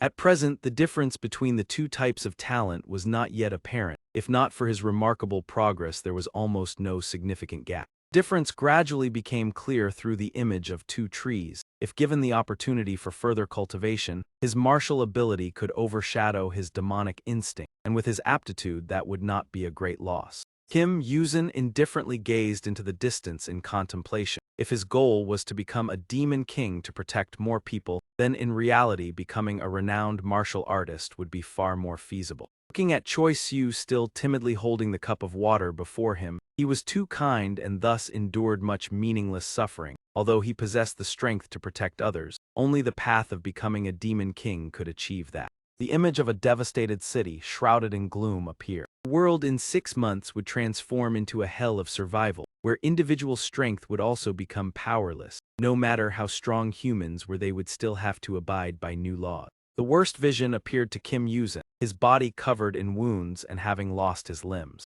Instead of trying to change the laws only to collapse while fighting the demons who had become enemies, or choosing to stand proudly before everyone, living as a martial artist respected by those he protected, bringing far more joy and happiness, and in that position he would be compelled to understand and accept. Kim Yuzin frowned, beads of sweat forming as he pondered with difficulty. Even if he opposed it, this was still the only answer. Kim Yuzin clenched his fists, becoming even more determined. In this tournament he would certainly turn Choi Su into a true martial artist. His younger sister anxiously turned and conceded defeat. "We surrender, we have already lost, must you still force us to kneel?" Not knowing what to do, he finally spoke. "Ah no, the match has ended with victory belonging to Kim Yuzin. Any further attacks from now on will not be accepted." His younger sister's gaze was no longer directed at Choi Su, but focused entirely on her brother. She immediately rushed over. Kim Yuzin standing beside them sighed as he heard her panicked question, "Brother, are you all right? Can you recover?"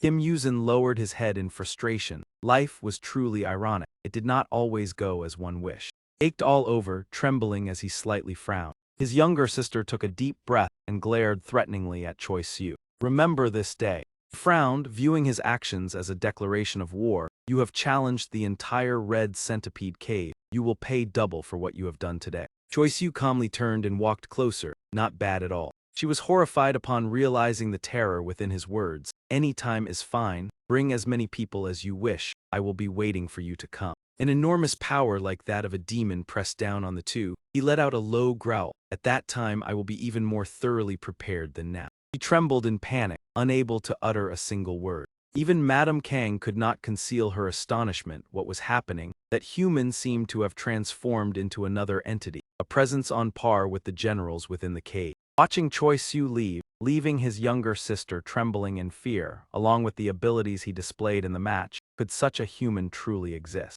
Ba Riyun revealed a strange smile and asked, "Madame Kang, you just declared the end of the match. Why are you still silent?" She was startled, her face turning pale. He hurriedly bowed an apology and began to act. "I request permission to withdraw with the 2 individuals under my management." Immediately afterward, the Red Centipede Cave Yukai also teleported away from this place. Kim Yuzin turned to Gyupa Ryan and asked, "So will we have to face the next opponent right now?" She calmly replied, "Not exactly. If the preliminary round proceeded like that, it would not be fair." Gyupa Ryan smiled strangely and gently explained, "The preliminary matches take place simultaneously. At this moment the others are likely reaching their climax. After the final match ends, the next round will begin after about a quarter of an hour."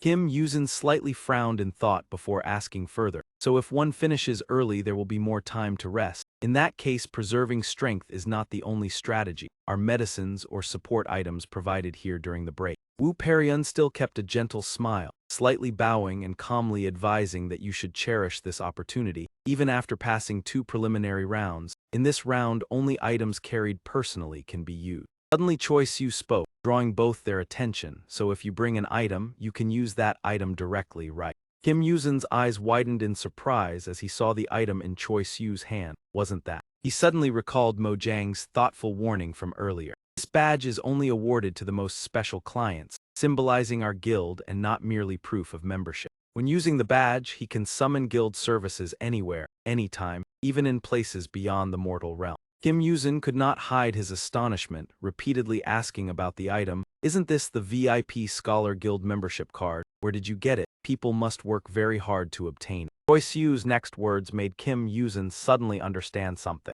What is the master saying? Didn't he give it to me when leaving home? How could he forget I am allowed to carry it? Kim Yuzin turned, awkwardly replying, right, I did not forget. If others knew you brought it out, the consequences would be unpredictable. Gyupa Ryan gently bowed to explain, if this were the main hall of the Dragon Palace there would be problems, but this area is just a training ground for soldiers, so buying and selling items is fine as long as the summoned person does not fight directly. Looking at the badge in Choi Siu's hand, she continued to remind that summoning consumes energy and items depending on distance, and since this place is isolated from the outside world, you only have one chance to summon today, so consider the timing carefully. Kim Yuzin anxiously looked at Choi Siu and calculated silently. These contestants are more interesting than I thought. I wonder if they are the people the Emperor seeks. Choi Siu nodded innocently in agreement. Yes, master. With your preparation they can achieve good results. Seeing Gyupa Ryan preparing to leave, he devised the next plan, needing to observe other matches since this one ended too quickly. Usually the strength between contestants does not differ much. He noticed a purple flame appear in Peryung's hand, realizing that the remaining 5 matches had also concluded. On the other side, a woman stood silently with teary eyes, at her feet a scene of devastation. Her body trembled and sobs burst out in waves. Before her eyes was a battlefield stained with intensity, traces of combat visible everywhere.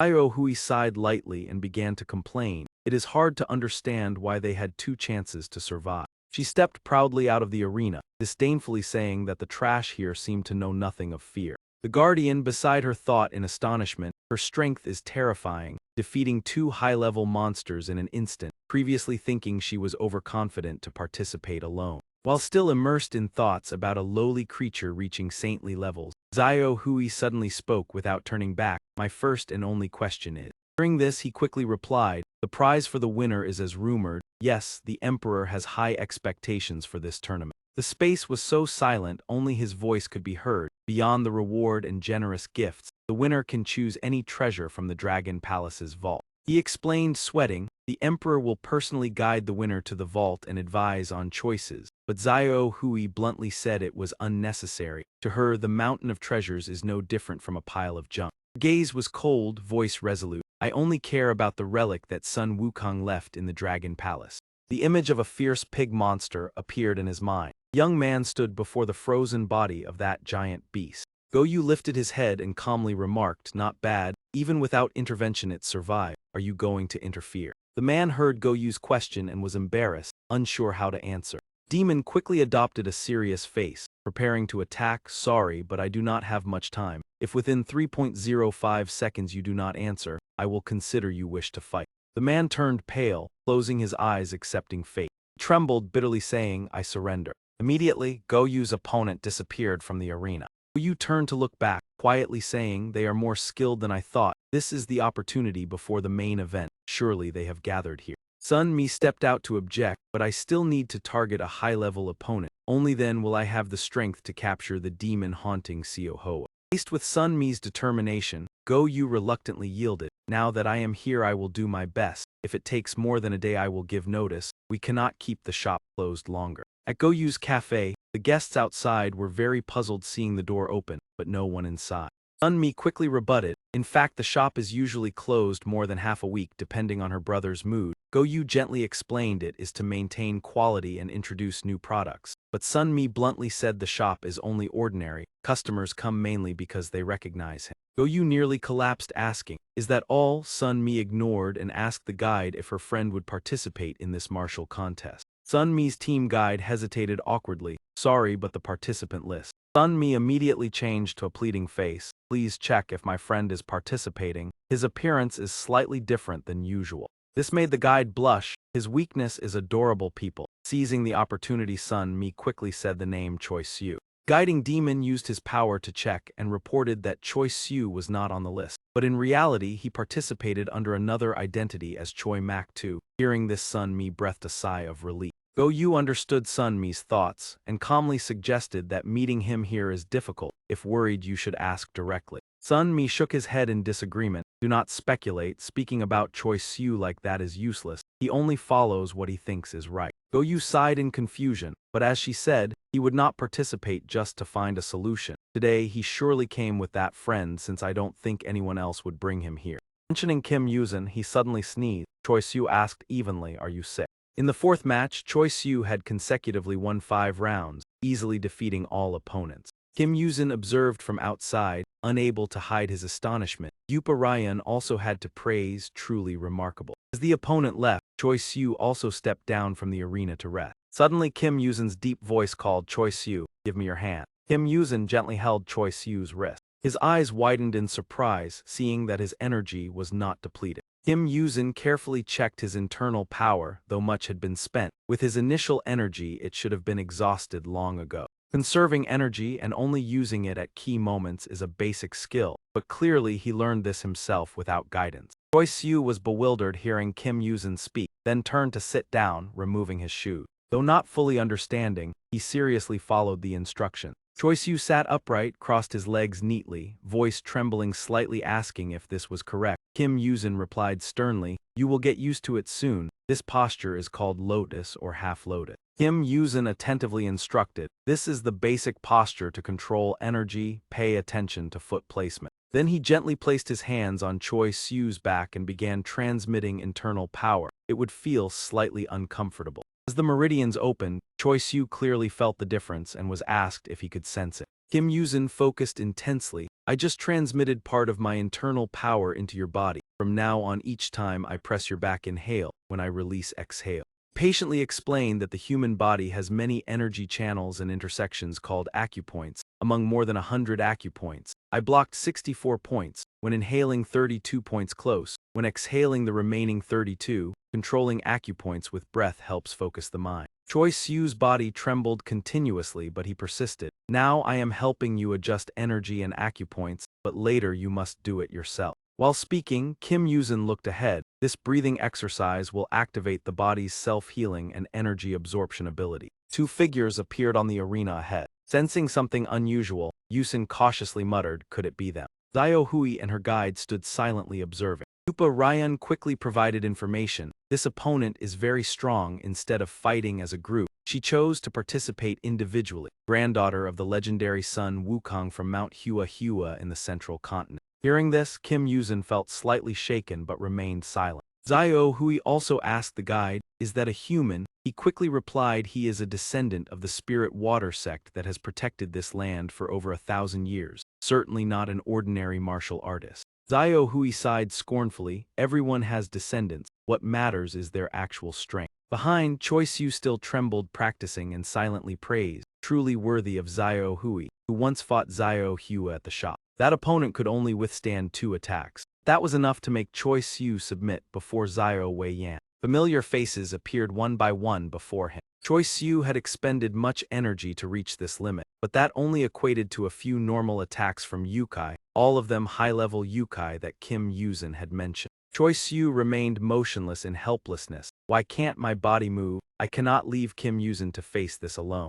Kim Yuzin's deep voice gently reminded, "Sit still. I have locked your acupoints and do not forget to regulate your breath with the acupoints. Have you read martial arts stories before? Incorrect timing in breathing can easily cause internal disorder." Kim Yuzin looked on with gentle eyes, smiled softly, and said that to withstand 5 waves of attacks one must know when to retreat. The match between Kim Yuzin and Xiao Hui officially began.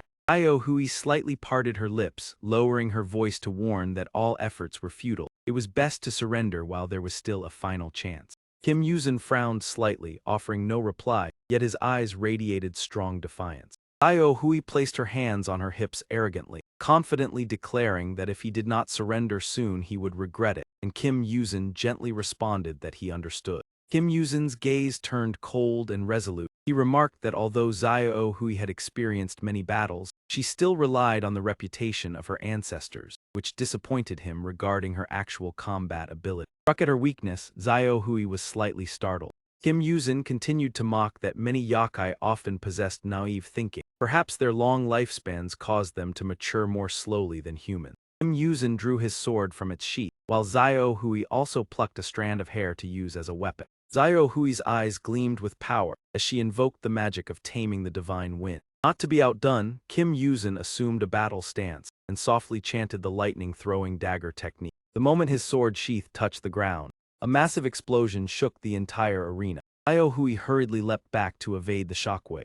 Her eyes widened, her mouth agape in surprise. Kim Yuzin charged forward with astonishing speed and delivered a decisive slash. Kim Yuzin's left eye shifted to a blue hue, symbolizing the surge of his power. Suddenly, his pupil trembled slightly with a sense of unease. Xiao Hui had vanished in an instant, leaving only a strand of hair sliced in two floating in the smoke. Kim Yuzin exclaimed in astonishment upon realizing it was merely a strand of hair. Immediately, he glanced around with heightened vigilance. Xiao Hui suddenly appeared and launched a direct strike at Kim Yuzin. Fortunately, he managed to evade it, though he had not yet fully regained his composure. Without stopping, Xiao Hui continued her relentless assault. With superior speed, she repeatedly closed in and pressured Kim Yuzin. Choi Siu circulated his energy while observing, noticing that Xiao Hui was not only fast but also extremely precise. Yet he wondered why Kim Yuzin only evaded despite having many opportunities to counterattack. Kim Yuzin gritted his teeth, cautiously avoiding each powerful strike. On one side surged the power of Yakai energy, on the other was the steadfast will tightening around the sword. The two swords clashed repeatedly, just as Choi Siu had predicted. The Yakai's physique was highly resilient, yet Yuzin's swordsmanship and strength were still sufficient to subdue her. Yuzin retreated to maintain a defensive distance, seemingly guided by instinct and still not initiating a counterattack. Xiao Hui leapt high, preparing to unleash a powerful kick from above. Kim Yuzin frowned as he sensed impending danger. Supa Ryan also recognized the threat and immediately deployed a protective spell. Xiao Hui's kick was so powerful that it cracked the arena floor. Choi Siu and Xiao Hui's instructor both felt uneasy. The arena shook violently as if struck by a massive tremor. A tremendous explosion spread throughout the competition area. Kim Yuzin lost his balance and realized that the arena floor was supported by seawater, which explained why it had not moved earlier. He recalled the previous matches. Despite enduring many powerful attacks, the arena floor had remained unaffected. The arena's special structure was designed to absorb energy and transfer it into the water, far surpassing the usual limits of absorption devices. At present, the arena swayed violently along with the seawater, with an estimated mass reaching tens of tons. A sudden idea flashed through Kim Yuzin's mind regarding the element of weight. The corner of his lips curved into a wry smile as he thought of the power of the great sage equal to heaven, Sun Wukong. In legend, that power was boundless, yet before reaching the supreme realm, Wukong had merely been an unknown demon, and Kim Yuzin bluntly questioned Xiao Hui about her unproven arrogance. Xiao Hui's expression turned serious as she gently stroked her hair and declared that she usually gave her opponents a chance, but this time would be no exception, while revealing that her special magic was the ability to control her body's mass into a state of weightlessness. Xiao Hui's face darkened with anger as she warned her opponent to consider his words and understand the disparity in their strength. Though already exhausted, Kim Yuzin firmly asserted that the difference lay in the ability to turn the situation around. Morning sunlight filtered through the window of an ancient martial hall. Kim Yuzin as a child lay sprawled on the floor, breathing heavily from exhaustion. His hand hung loosely, no longer strong enough to grip the sword hilt. With a weary face, he complained that he was both hungry and exhausted and could not continue training. At that time, he was only 10 years old. Kim Yi-gul approached and reminded him not to be lazy, but to continue training since there was still an hour before dinner. He lightly tapped the wooden sword against his hand and said that making use of training time would make dinner more enjoyable, then urged him to stand up and continue. Kim Yuzin sprang up in protest, asking why only he had to train more while others merely needed to cultivate their minds, and Kim Yi-gul replied that if they needed to cleanse their hearts, then perhaps they had never been pure to begin with. Drenched in sweat, Kim Yuzin continued to protest that if he had been assigned those light tasks, he would have completed them long ago.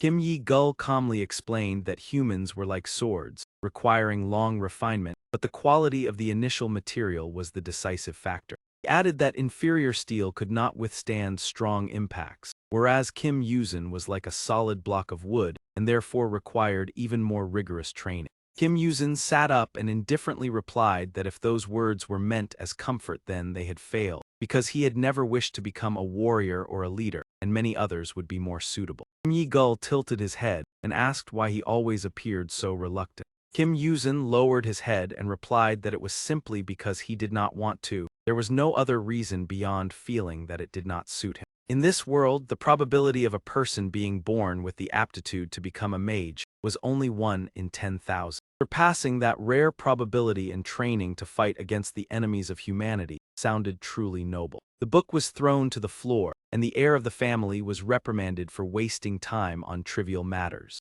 Kim Yuzin's father grew furious, mentioning the blood within him and demanding that he focus on his noble lineage and the responsibilities that came with it. Kim Yuzin trembled as he replied that he would remember those words. The strict father ordered him to discard useless things and warned that the next punishment would be harsher, while also scolding the servant for stopping too soon. The servant stammered in fear as he apologized. Kim Yuzin continued to endure the lashes until his body bled. His father coldly declared that in the future the nation would kneel at his feet and that his duty was to rule over the lowly just as he was being punished. Kim Yuzin bit his lip, silently enduring and gradually realizing that they were not heroes but merely villains who followed absurd rules. The book titled Judgment, the image of living by trampling the weak, was mentioned as an undeniable truth. 4 years later, at the entrance ceremony of the high school, Kim Yuzin sat by the window quietly reading a book when a rude voice demanded that he change seats. With a cold gaze, he replied that there were no fixed seats here and that the latecomer should find another place. Brown-haired male student displayed an arrogant and challenging smile. He stepped closer to provoke him, but Kim Yuzin coldly suggested settling the matter outside.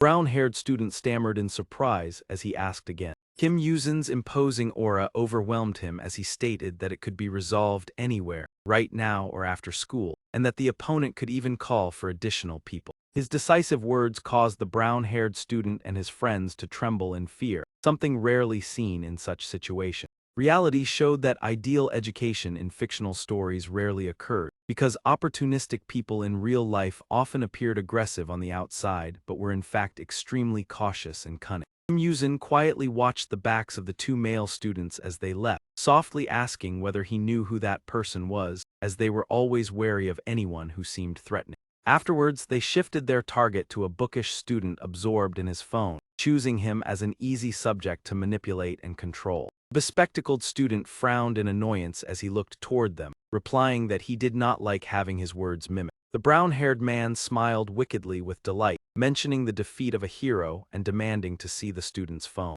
The classroom clock pointed exactly to 8:15. Voice distracted Kim Yuzin, and he turned when he heard angry scolding about changing an item without permission. The brown-haired man snatched the bespectacled student's phone, declaring that he would transfer it to the auction house, ignoring the trembling pleas for a little more time and the fear of losing it. The brown-haired man showed irritation and threatened that he had transported items many times and would not lose it, then boasted about carrying out the task. The bespectacled student cried out in despair. Unwilling to accept this, he hurriedly reached out to reclaim his phone. This action immediately caused the brown-haired man to frown in anger. Despite the hurried apology, the brown-haired man still attacked and hurled vicious insults. The entire class remained silent as witnesses, while he loudly justified that he only wanted everyone to play together but was insulted over a trivial matter. The bespectacled student's cheek was bruised. The brown-haired man threw the phone back and threatened that he would put him in danger if they met again,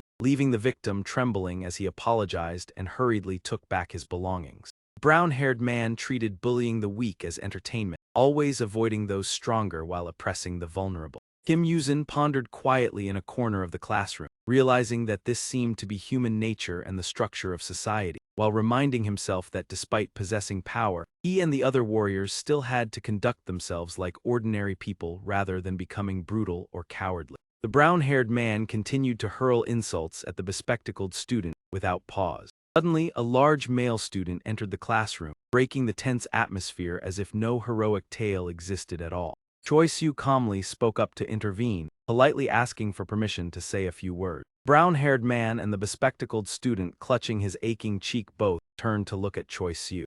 Choi Siu scratched his cheek and smiled gently, politely apologizing for the interruption and recognizing him as Oh Hyun Jayu from their elementary school days, then gently advised that there was no need for violence since they were now classmates and should live harmoniously. The brown-haired man became irritated, his face filled with displeasure as he hurled an insult. He stepped close to Choi Siu with an overbearing attitude, mocking that an ordinary person dared to speak up, leaving Choi Siu flustered and unsure how to respond.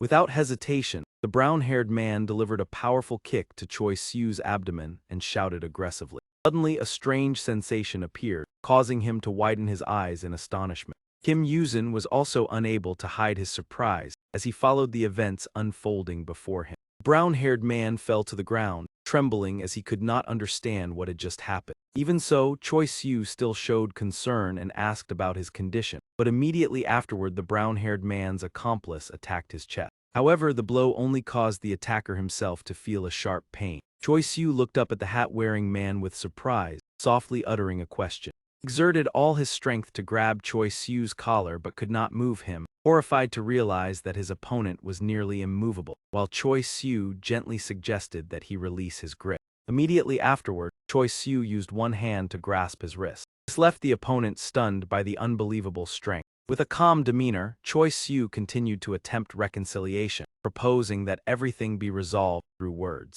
He then calmly released the opponent's arm. In response came only furious curses from the brown-haired man. He and his accomplices clearly revealed their fear, but still loudly threatened to settle the matter later before leaving. Choi Siu pressed his lips together, showing concern and saying nothing further. Kim Yuzin spoke in a warm, deep voice, warning that Choi Siu had gotten into serious trouble. He tilted his head and reminded him that they would cause trouble without reason, possibly dragging him to a secluded place before lunch or after school and tormenting him until satisfied. Kim Yuzin turned away, wondering whether it was truly worth it. He looked at the bespectacled student slumped over his desk, realizing that even the person who had been helped did not offer thanks and was likely trying to avoid trouble, perhaps even covering for the bully.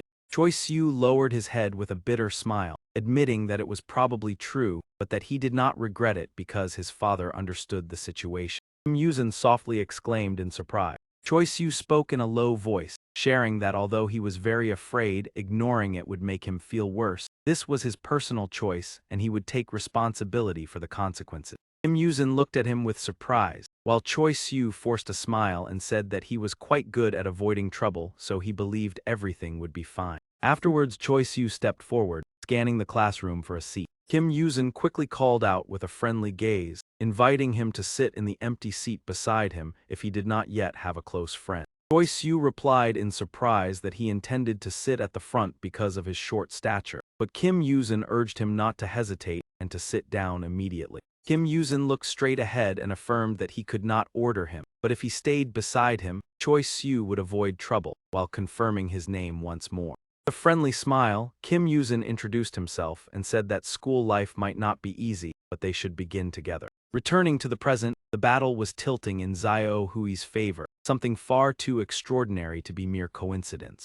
Yupa Ryan promptly created a protective barrier for Choi Siu, the arena once used by generations of royal generals now collapsing after just a single step. Uparion anxiously remarked that the opponent had not even used full strength, it was merely a light strike.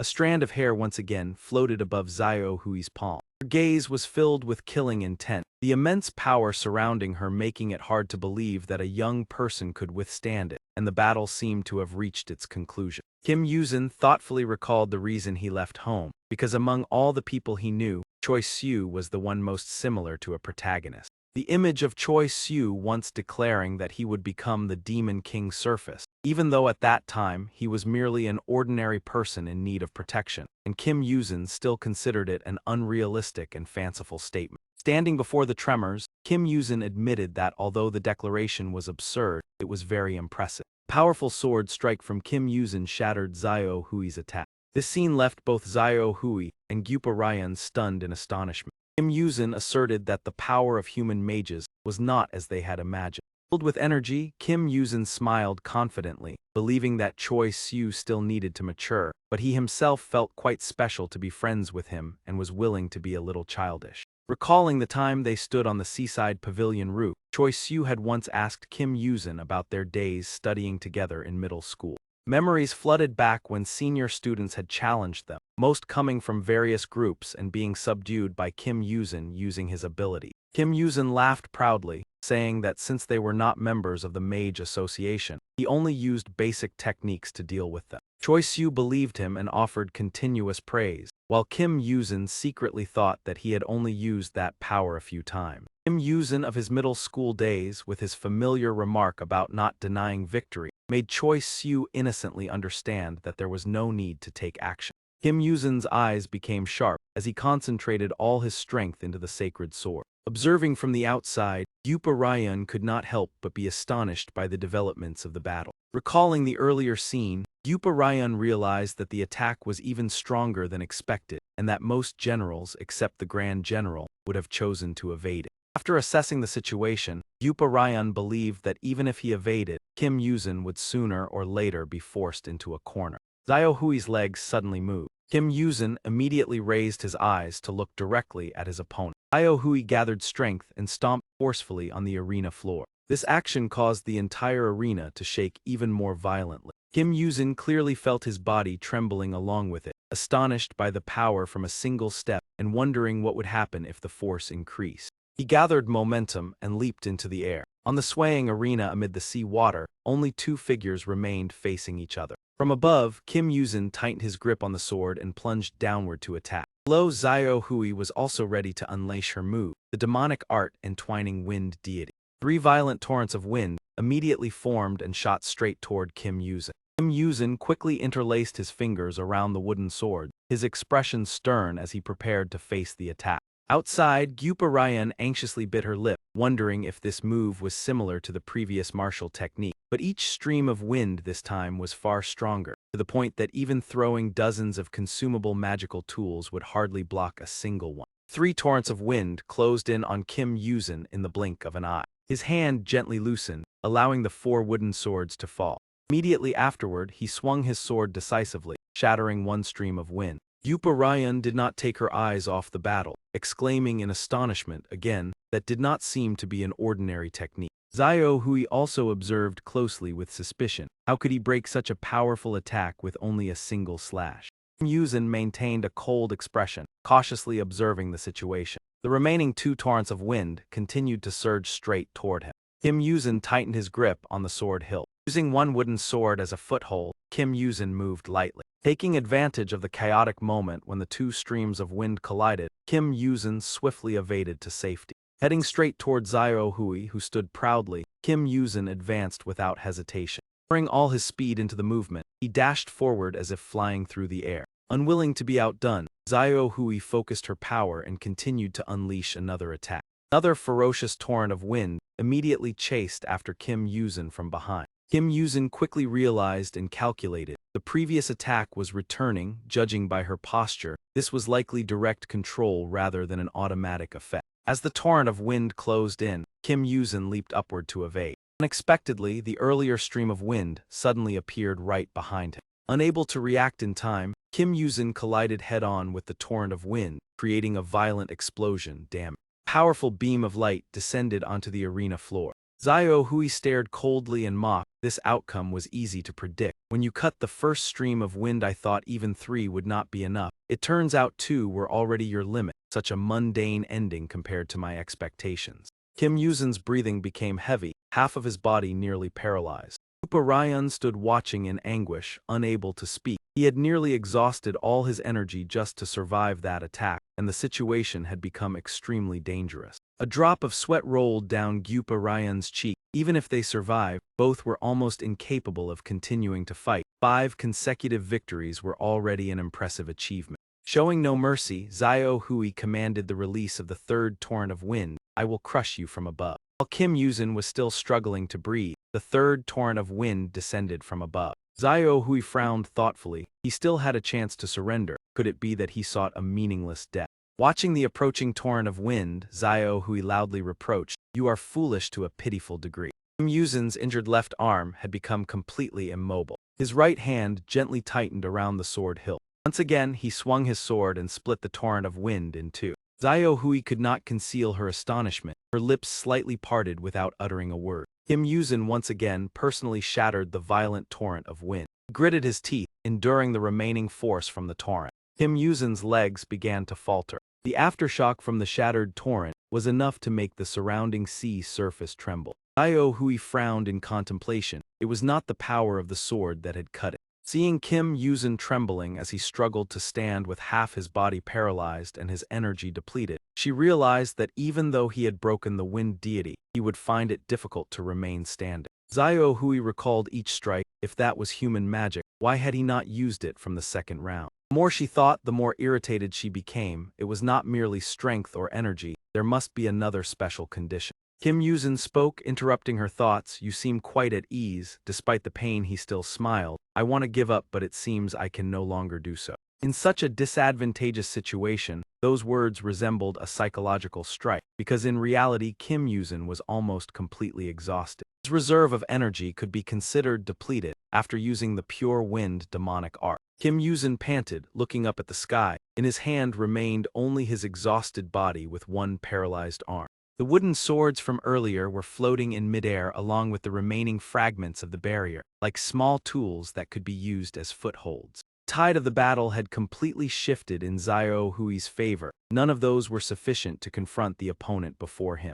Even so, Kim Yuzin did not hesitate and continued to charge forward. Zio Hui raised her hand, intending to pluck a strand of hair to perform a demonic art, but then suddenly changed her decision. Why was that? She looked straight ahead, choosing to confront him directly rather than attack from a distance. At the very least, she should show respect to an opponent who had far exceeded expectations. Zio Hui calmly waited for Kim Yuzin, who was charging toward her like an arrow. With a sharp gaze and her entire body emanating formidable pressure, Zio Hui launched a direct attack. Kim Yuzin maintained a serious expression and quickly dodged to the side, narrowly avoiding the strike. Sword blade brushed past Zio Hui in an instant. Kim Yuzin clicked his tongue helplessly before such a formidable opponent. Zio Hui remained completely unharmed. Her unique demonic art mountain pressure increased her body mass to the equivalent of a mountain. Because of this, even a single stomp from her was enough to shake the space, allowing simple martial strikes to alter the terrain, and as her body density increased with weight, her durability rose accordingly. Kim Yuzin maintained his determination, his gaze meeting Zio Hui's directly. Zio Hui silently observed his every movement. To defeat a user of mountain pressure, the opponent needed enough power to crush or split the mountain itself. Earlier, Kim Yuzin had precisely evaded the attack by recognizing this point, but attempting to split a mountain with all his strength while having only one arm and a single sword would only lead to failure. Zio Hui pondered deeply. The previous attack resembled a scratch rather than a true stab. Recalling Kim Yuzin's strike, she suspected that he had attempted to replicate the principle of splitting the wind deity, but it could not penetrate. However, even if it had penetrated, it would have been meaningless, because mountain pressure was the pride and natural blessing of her lineage. Zio Hui continued to increase her power, causing the arena floor to shatter. Until now, no one had ever been able to approach this true mountain. Kim Yuzin was shaken, his expression revealing clear concern. His mind echoed Kim Yi-gul's teachings that training was never meaningless, and the question of whether humans could defeat innately powerful demons. Kim Yi-gul silently listened and contemplated for a long time. Kim Yuzin continued to express his concerns. Humans could not compare with demons in strength and lifespan. Their only weakness might be negligence in training, but those aspiring to the throne of Demon King would not make such mistakes, especially with unique demonic arts. He also shared that he had read many books on methods of eliminating demons based on their characteristics, weaknesses, and elemental counters. Kim Yuzin cautiously looked at Kim Yi-gul, admitting that it was impossible to eliminate all demons or defeat the strongest among them. Therefore, one should only deal with lower-level targets to survive. Kim Yi-gul agreed. Training a human to pierce steel was impossible. No matter how hard one tried, it could never be achieved. He confided that he himself could only handle some average demons, while confronting true demons directly would almost certainly end in defeat. Kim Yuzin exclaimed in astonishment, "With your status, how could you say such a thing?" Kim Yi-gul sincerely explained that materials as hard as steel and true steel were entirely different concepts,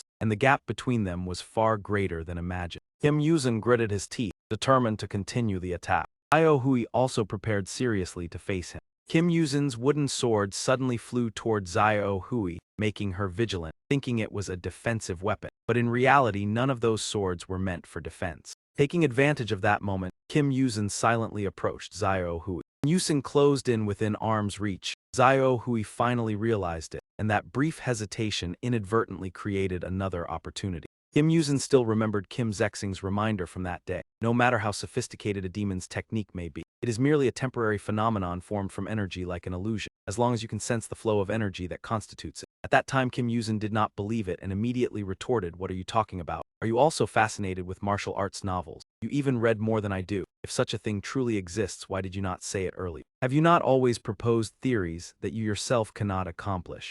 Faced with Kim Yuzin's firm assertion, Kim Zexing had no choice but to admit, "That is right, even if I spent my entire life training I might not achieve it, and the same applies to you." Kim Yi-gul suddenly hesitated, his voice ambiguous, but if the young master is truly determined, everything will be completely different. The technique Kim Yuzin comprehended in this battle was an extraordinary ability belonging to mages, transcending the boundaries of reality. Swift, powerful, and decisive slash struck directly at Xiao Hui. This miraculous power was called by ancient mages the finishing holy art, and today one of those sacred arts has been recreated by a genius. It is said that in ancient China, there was a butcher who possessed extraordinarily rare skill. His carving movements flowed as smoothly as water, the blade always clean and untainted, greatly impressing the king, who ordered an investigation. The king gently raised his hand, his voice calm yet filled with authority, asking how he had achieved such mastery, and the butcher replied. Without hesitation, he explained that ordinary butchers had to replace their knives every month because they often struck bone, whereas a master only needed to change the knife once a year as he handled only the flesh. He further stated that he did not observe the animal with his eyes but perceived its structure with his mind, following the laws of nature. Thanks to this understanding, his blade always glided effortlessly through the gaps between skin, flesh, and bone, without encountering any obstacle. Afterwards, the butcher knelt and presented his knife, stating that he had used it for 19 years, processing thousands of livestock, yet it remained as sharp as new. The king expressed his admiration and remarked that he had grasped the philosophy of nurturing life. The story and craftsmanship of this man were later known to posterity as Ding's understanding of the ox. Among the demi-mages of the Korean peninsula, this technique is also known as life-severing strike, a move of terrifying power that even the strongest opponents find difficult to withstand, and for many decades no one has been able to match it. But at this moment, the young man could not sense any sign of that skill. The sword continued to tremble, or more precisely, it was not that he felt nothing at all. A familiar figure was silently observing the battle on the ice field. Voice sounded filled with regret, truly unfortunate. Kim Yuzin, his body covered in wounds, had fallen unconscious. With such an exceptional skill, using it even once would not have been a great loss. The old man in red gently lifted him up. After a brief examination, he breathed a sigh of relief upon realizing that he still maintained his breath. Whether it was confidence or pride, he hoped that next time Kim Yuzin would be more cautious when assessing his opponent. As soon as his words ended, another voice interjected that he was not foolish, but rather because he had assessed his opponent too accurately that he chose such an action. Surprised by Gyupa Ryan's remark, the old man in red asked again, and she explained that the mysterious swordsmanship Kim Yuzin used in this battle was extremely unpredictable, even though he had tried to block attacks that seemed impossible to withstand. When facing evenly matched techniques, he could have completely avoided or counterattacked, yet he did not choose to do so. The old man in red gradually understood and suggested that perhaps he had consumed too much energy or lacked the ability to unleash consecutive strikes in a short time, and Gyupa Ryan agreed. However, after observing their defensive methods at the final moment, she realized something unusual. Although he continued attempting to attack while injured, those strikes could not affect the opponent, even though he clearly understood the danger and futility of such actions within his current limits. In other words, it seemed that he intended to use a certain technique but had not yet succeeded, or perhaps he wished to complete an unfinished move through this battle, leaving the old man in red extremely perplexed. The old man in red exclaimed in frustration that if it were merely arrogance or foolishness, it would be easier to understand, as her implication was no different from him deliberately wagering his life just to execute the technique. Gyupa Ryan helplessly replied that this was only her speculation, and perhaps the opponent thought the same, which led to the current reaction. On the other side of the arena, a figure still stood silently after the fierce battle. It was none other than Xiao Hui, who was able to stand thanks to her astonishing regenerative ability. Although not belonging to a race renowned for regeneration, the vitality of demons is proportional to their strength, and even when their bodies are severely damaged, they can still survive and recover. Therefore, it could not be denied that Kim Yuzin's blade had once split Xiao Hui's body apart. However, at the very moment the holy sword pierced through, her body had already begun the process of regeneration, so only one strike truly took effect. What left Xiao Hui stunned was that this was the first time in her life she had experienced such intense recovery. The ability Mountain Pressing Summit allowed her to stand as firm as a mountain, unmoved by any external force. Possessing this ability since birth, unlike other beings who must undergo countless trials, Xiao Hui had almost never been injured. Thus, the sensation of her body being severed by the blade was an incredibly powerful experience for her. Xiao Hui clenched her hand, gently twirled a lock of hair, and admitted that this time she had been defeated. The old man in red announced that there was still a possibility for the battle to continue if the opponent wished, though it could not yet be confirmed. When the old man in red appeared puzzled, Yupa Ryan explained that asking at this moment was quite difficult. She directed her gaze toward Choi Siu, realizing that he had no longer been focused on the battle since the first clash and had been quietly concentrating on his breathing. The old man in red praised this, stating that being able to immerse himself completely in regulating his breath to the extent of forgetting time amid such chaos was truly remarkable. He concluded that if this condition continued, perhaps both would be unable to keep fighting, and that would be beneficial for both sides. At that moment, Xiao Hui appeared in a new ceremonial dress and declared that it was unnecessary as she had already acknowledged her defeat. The old man in red was surprised, believing that when both sides recognized the result there was nothing left to dispute, but Xiao Hui immediately interrupted him. With a serious demeanor, she affirmed that acknowledging defeat once was sufficient. Xiao Hui glanced at Yusin, lying motionless on the floor. It was a demon offspring in a state of unconsciousness and severe injury, completely devoid of awareness. Xiao Hui expressed her gratitude for the experiences he had brought her. She believed that if Kim Yuzin had been fully proficient in swordsmanship from the beginning, she might not have been able to withstand the countless dangerous situations. Thanks to this battle, she experienced defeat for the first time and recognized her own recklessness, as well as the aspects she needed to improve. With her sharp violet eyes, Xiao Hui promised that at their next meeting she would leave them utterly astonished and would no longer be careless as she had been today. As she prepared to depart, the old man in red awkwardly stated that the other matches had not yet concluded and that everyone should move to the next location. Blue flames flickered as Xiao Hui reminded him that the location of the Dragon Palace was extremely difficult to determine. Suddenly, from a relaxed state, she shifted into vigilance. It turned out that Choi Siu, who had remained motionless all this time, had begun to move and rubbed his head as if just awakening. He shared that it felt as though he had just experienced a deep sleep, yet the actual time was not long, and upon waking he saw everyone conversing. His next words astonished everyone. "There is no need to forfeit. Continue the battle with me." Xiao Hui frowned and asked whether he intended to trade away the precious opportunity that his teammates had worked so hard to obtain. Choi Siu calmly replied that if forfeiture were permitted, he would be willing to accept it, but his teammates would certainly not agree to that. According to him, a victory achieved without fighting would become meaningless, leaving Xiao Hui confused as she asked whether he intended to defeat her. Choi Siu tilted his head and answered that it was simply what should be done, and although the chances of victory were not high, he would still give it his utmost effort. Choi Siu's composure made Xiao Hui realize that he truly believed he had the ability to win.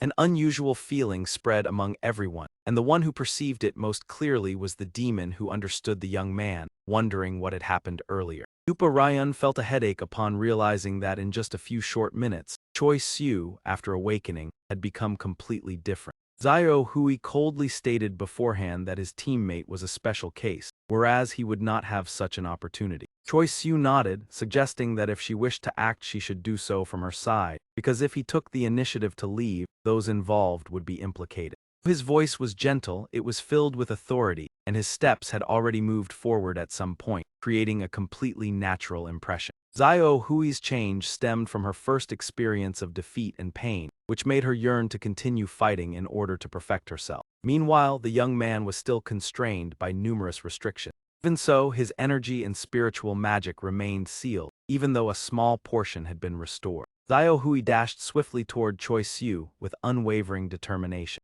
Choi Siu stepped back, confidently facing the demon who had come to understand his strength. Xiao Hui raised her hand, her violet eyes gleaming with the desire for victory. At the same time, behind her, a surge of blue energy was also swirling forward. The long-awaited moment arrived as Xiao Hui closed in on Choi Siu. The old man in red hurriedly chanted a spell to prepare for any contingency. Yupa Ryan also quickly erected a protective barrier. Two powerful sources of energy drew close to each other, heralding an imminent and violent collision. Xiao Hui swung a downward strike, but he vanished without a trace in time. She immediately turned around to observe the situation behind her. At the same time, the old man in red announced that the other matches had concluded. To continue the program, he acknowledged Xiao Hui's surrender and teleported everyone to another location.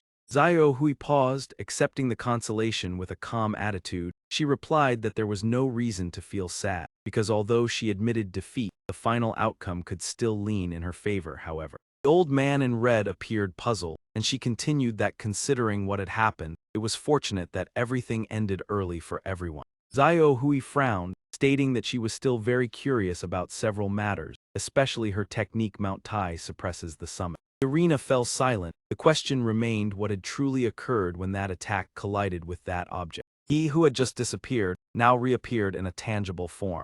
Parian bowed and said that he understood the desire to continue the match, but since the right to compete had been revoked, the result could not be changed. Yupa Ryan rubbed his forehead and sighed, explaining that if the match continued, it would be considered a personal confrontation between guests rather than an official martial contest, and the organizers would be forced to intervene more deeply if that happened. He replied that if the result could not be changed, it would be best to avoid such a situation. When she awoke and saw the young master collapse, she realized she had been too reckless. Yupa Ryan sighed in relief, expressing joy upon hearing this and inquiring about his condition. Although no serious injuries were visible, there was still concern. He smiled reassuringly, saying that if nothing was certain, there was no need to worry too much. He would recover soon. Looking at her close friend Yusin lying there, she remained calm because his pulse and breathing were completely stable, perhaps thanks to the internal energy technique Yusin had once taught. He was unconsciously healing himself by regulating his breath. Yupa Ryan then asked whether she was ready to face the next opponents,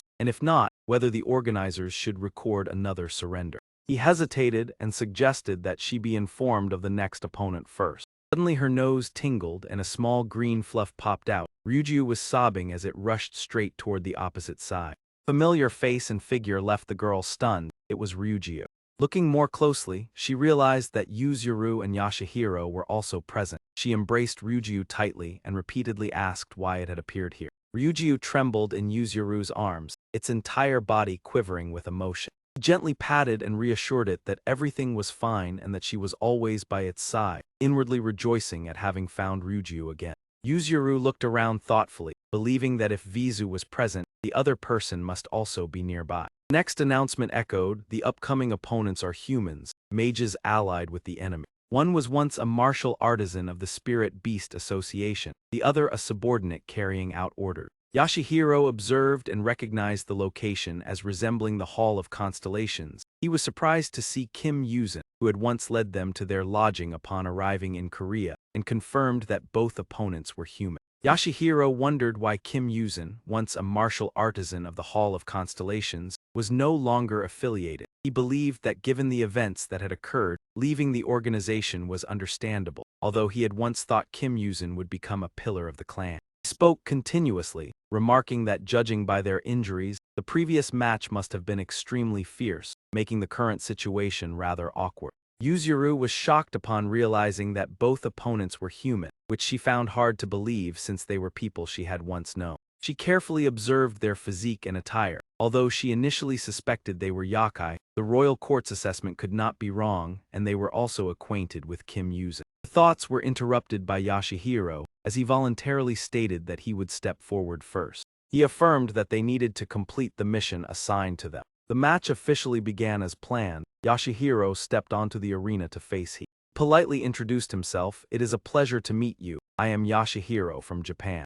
Yashihiro hesitantly explained that he was unsure whether the opponent had heard of Kim Yuzin, but he was currently working with his sister and had met Kim Yuzin upon arriving in Korea. Under his assumed identity, he responded enthusiastically, introducing himself as Choi MacDonald and stating that he was assisting the young master, while also remarking that Yashihiro spoke Korean quite well. Yashihiro scratched his head shyly and then frankly asked whether he could consider yielding this match. He appeared displeased and refused, not understanding the reason for such a proposal. Yashihiro immediately apologized for his thoughtless remark. He repeatedly bowed in apology, admitting his lack of consideration and hoping the opponent would forgive him, causing his impression of him to change. Yashihiro continued to confess that facing humans created psychological difficulty for him, as it was not an area in which he excelled to achieve his objective. The observer of the match remarked in surprise that her younger brother seemed excessively kind. With the skills he had displayed, he could easily defeat his opponent, yet now he humbly bowed his head, causing Yuzuru to tremble and repeat, "Kind." She tightly embraced Ryujio. At the same time, she attempted to reduce the energy emanating from it. Yuzuru believed that her younger brother simply had not yet become truly serious. Returning to the arena, he raised his hand amicably and said that Yashihiro did not need to apologize so much and that he understood the hesitation of fighting humans. Yashihiro proposed a different form of competition, arousing his curiosity as he listened to the explanation. He desired a match based on mutual consent, eliminating the risk of causing severe injury or threatening life. Yashihiro suggested not using magic or mystical tools, fighting solely with physical strength and basic martial techniques. With confidence, he admitted that he trusted his physical abilities greatly and was unsure of the extent of the opponent's training. Looking toward Yuzuru, Yashihiro declared that if he lost, he would acknowledge that the opponent had defeated both siblings, considering it a fair outcome. Hearing this, Yuzuru immediately became angry, reproaching her brother for making a decision on her behalf. Yashihiro calmly replied that they could not fight to the end with the people here, and since he had never been defeated, losing a single match would not immediately eliminate him. After a moment of silence, he agreed to the proposal, accepting the condition of defeating only one person while remaining ready to face both if necessary. Yashihiro was delighted by this cooperation, reassuring that the agreed conditions would be maintained, while the blue-robed observer lamented the increasingly subdued atmosphere. He had anticipated a dramatic battle between two undefeated warriors, yet instead saw one who had not even moved. Given the current atmosphere, it seemed the match would conclude after only a few brief exchanges. He and Yashihiro simultaneously accelerated, deciding to end the match swiftly. Both launched attacks almost simultaneously. He struck Yashihiro's left cheek while Yashihiro hit the opponent's right cheek. The blue-robed, curly-haired observer stood frozen in astonishment. Truong Lukyuong Duong, a low-ranking official within the Dragon Palace, originated from a prestigious family with special abilities and was regarded as a promising talent. He had once dreamed of becoming a great general of the Dragon Palace and had undergone formal martial training. Throughout many decades of youth, as a yokai, he had tirelessly exerted himself, pouring sweat and dedication into his efforts.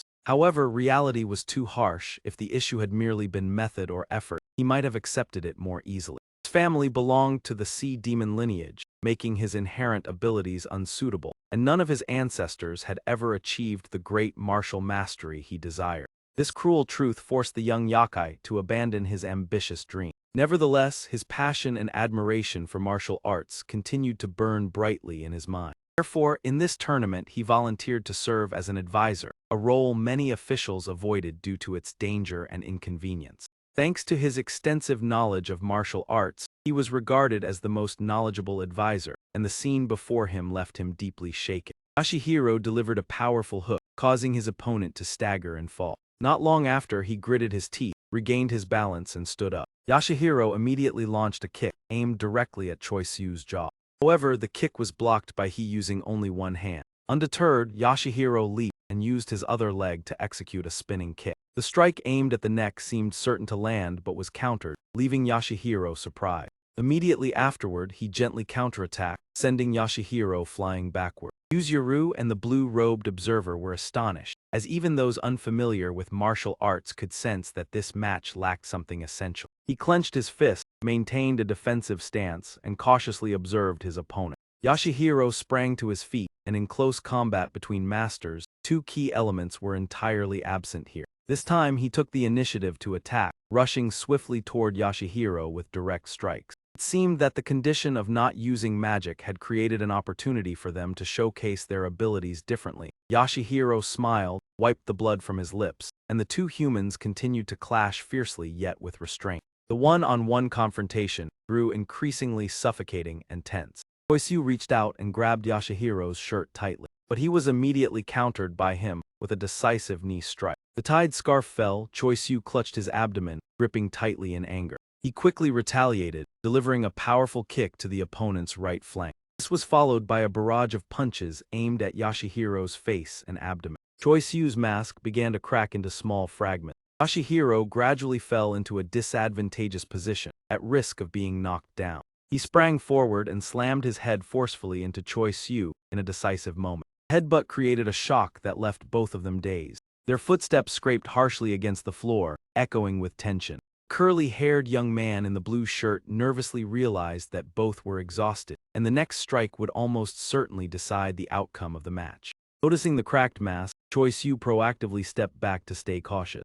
Yashihiro seized the opportunity and threw a powerful punch. Choisyu seized the chance and delivered a precise kick to Yashihiro's right knee joint. After that, he brought down a hammer-like punch to the face, directly knocking him down. Next, he raised his fifth fist, preparing to deliver the finishing blow. Yashihiro, now passive, lifted his face to receive it with unwavering eye. Yuzuru was worried, while the curly-haired young man in the blue shirt could not hide his astonishment. But then something unexpected happened as he stopped his hand. Punch halted right in front of Yashihiro's face, leaving him confused, as Choisyu could have ended the match. He explained that both of them had promised to fight without causing serious injuries and that no one had to lose their life. The mask had cracked, with one half falling to the ground. Half of Choisyu's face was revealed, confirming that they had only used physical strength as agreed.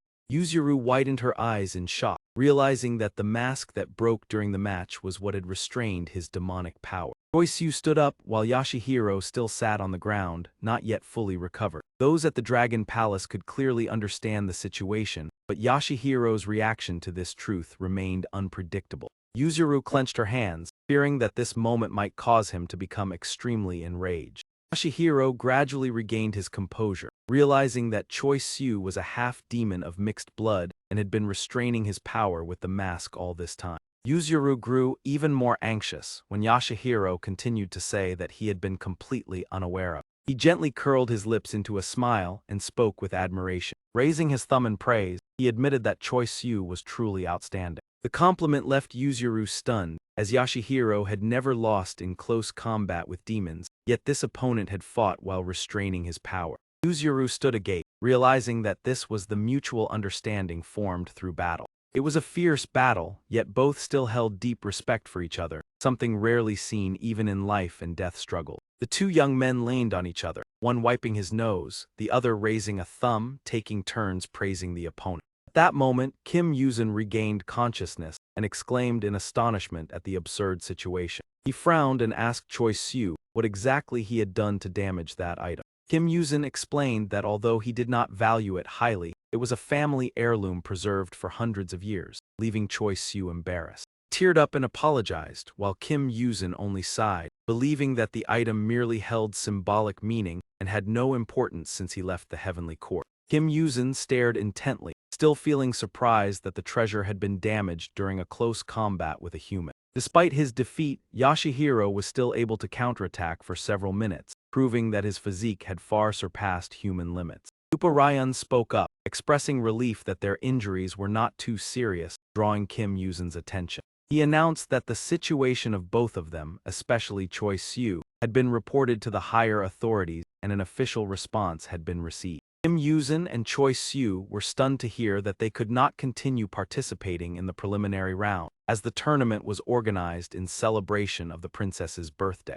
Uparayan solemnly explained that the presence of an unidentified contestant with a sensitive background before high-ranking guests, including the Dragon King, was a matter requiring consideration, but fortunately, the organizers had contacted the EU judge on the Korean peninsula, who confirmed and guaranteed Choisyu's identity, allowing everything to be resolved smoothly. Kim Yuzin sincerely accepted responsibility, believing that he was the one who initiated the incident and was willing to bear all consequences. Yupa Ryan smiled reassuringly, stating that the only penalty was their inability to continue the preliminary round. Both were still in the waiting phase and had a chance to enter the finals if their record of 7 victories was sufficient. Choi Soo asked in surprise whether they had been eliminated, and Gyupa Ryan stated that the Dragon King himself had directly addressed this case. On the throne, the Dragon King showed interest in the rumor of demonic blood within humanity, especially when Choi Soo achieved 7 consecutive victories despite wearing a mask that restrained his power. He smiled faintly, believing that there was no reason for such an intriguing contestant to be eliminated when his identity had already been guaranteed.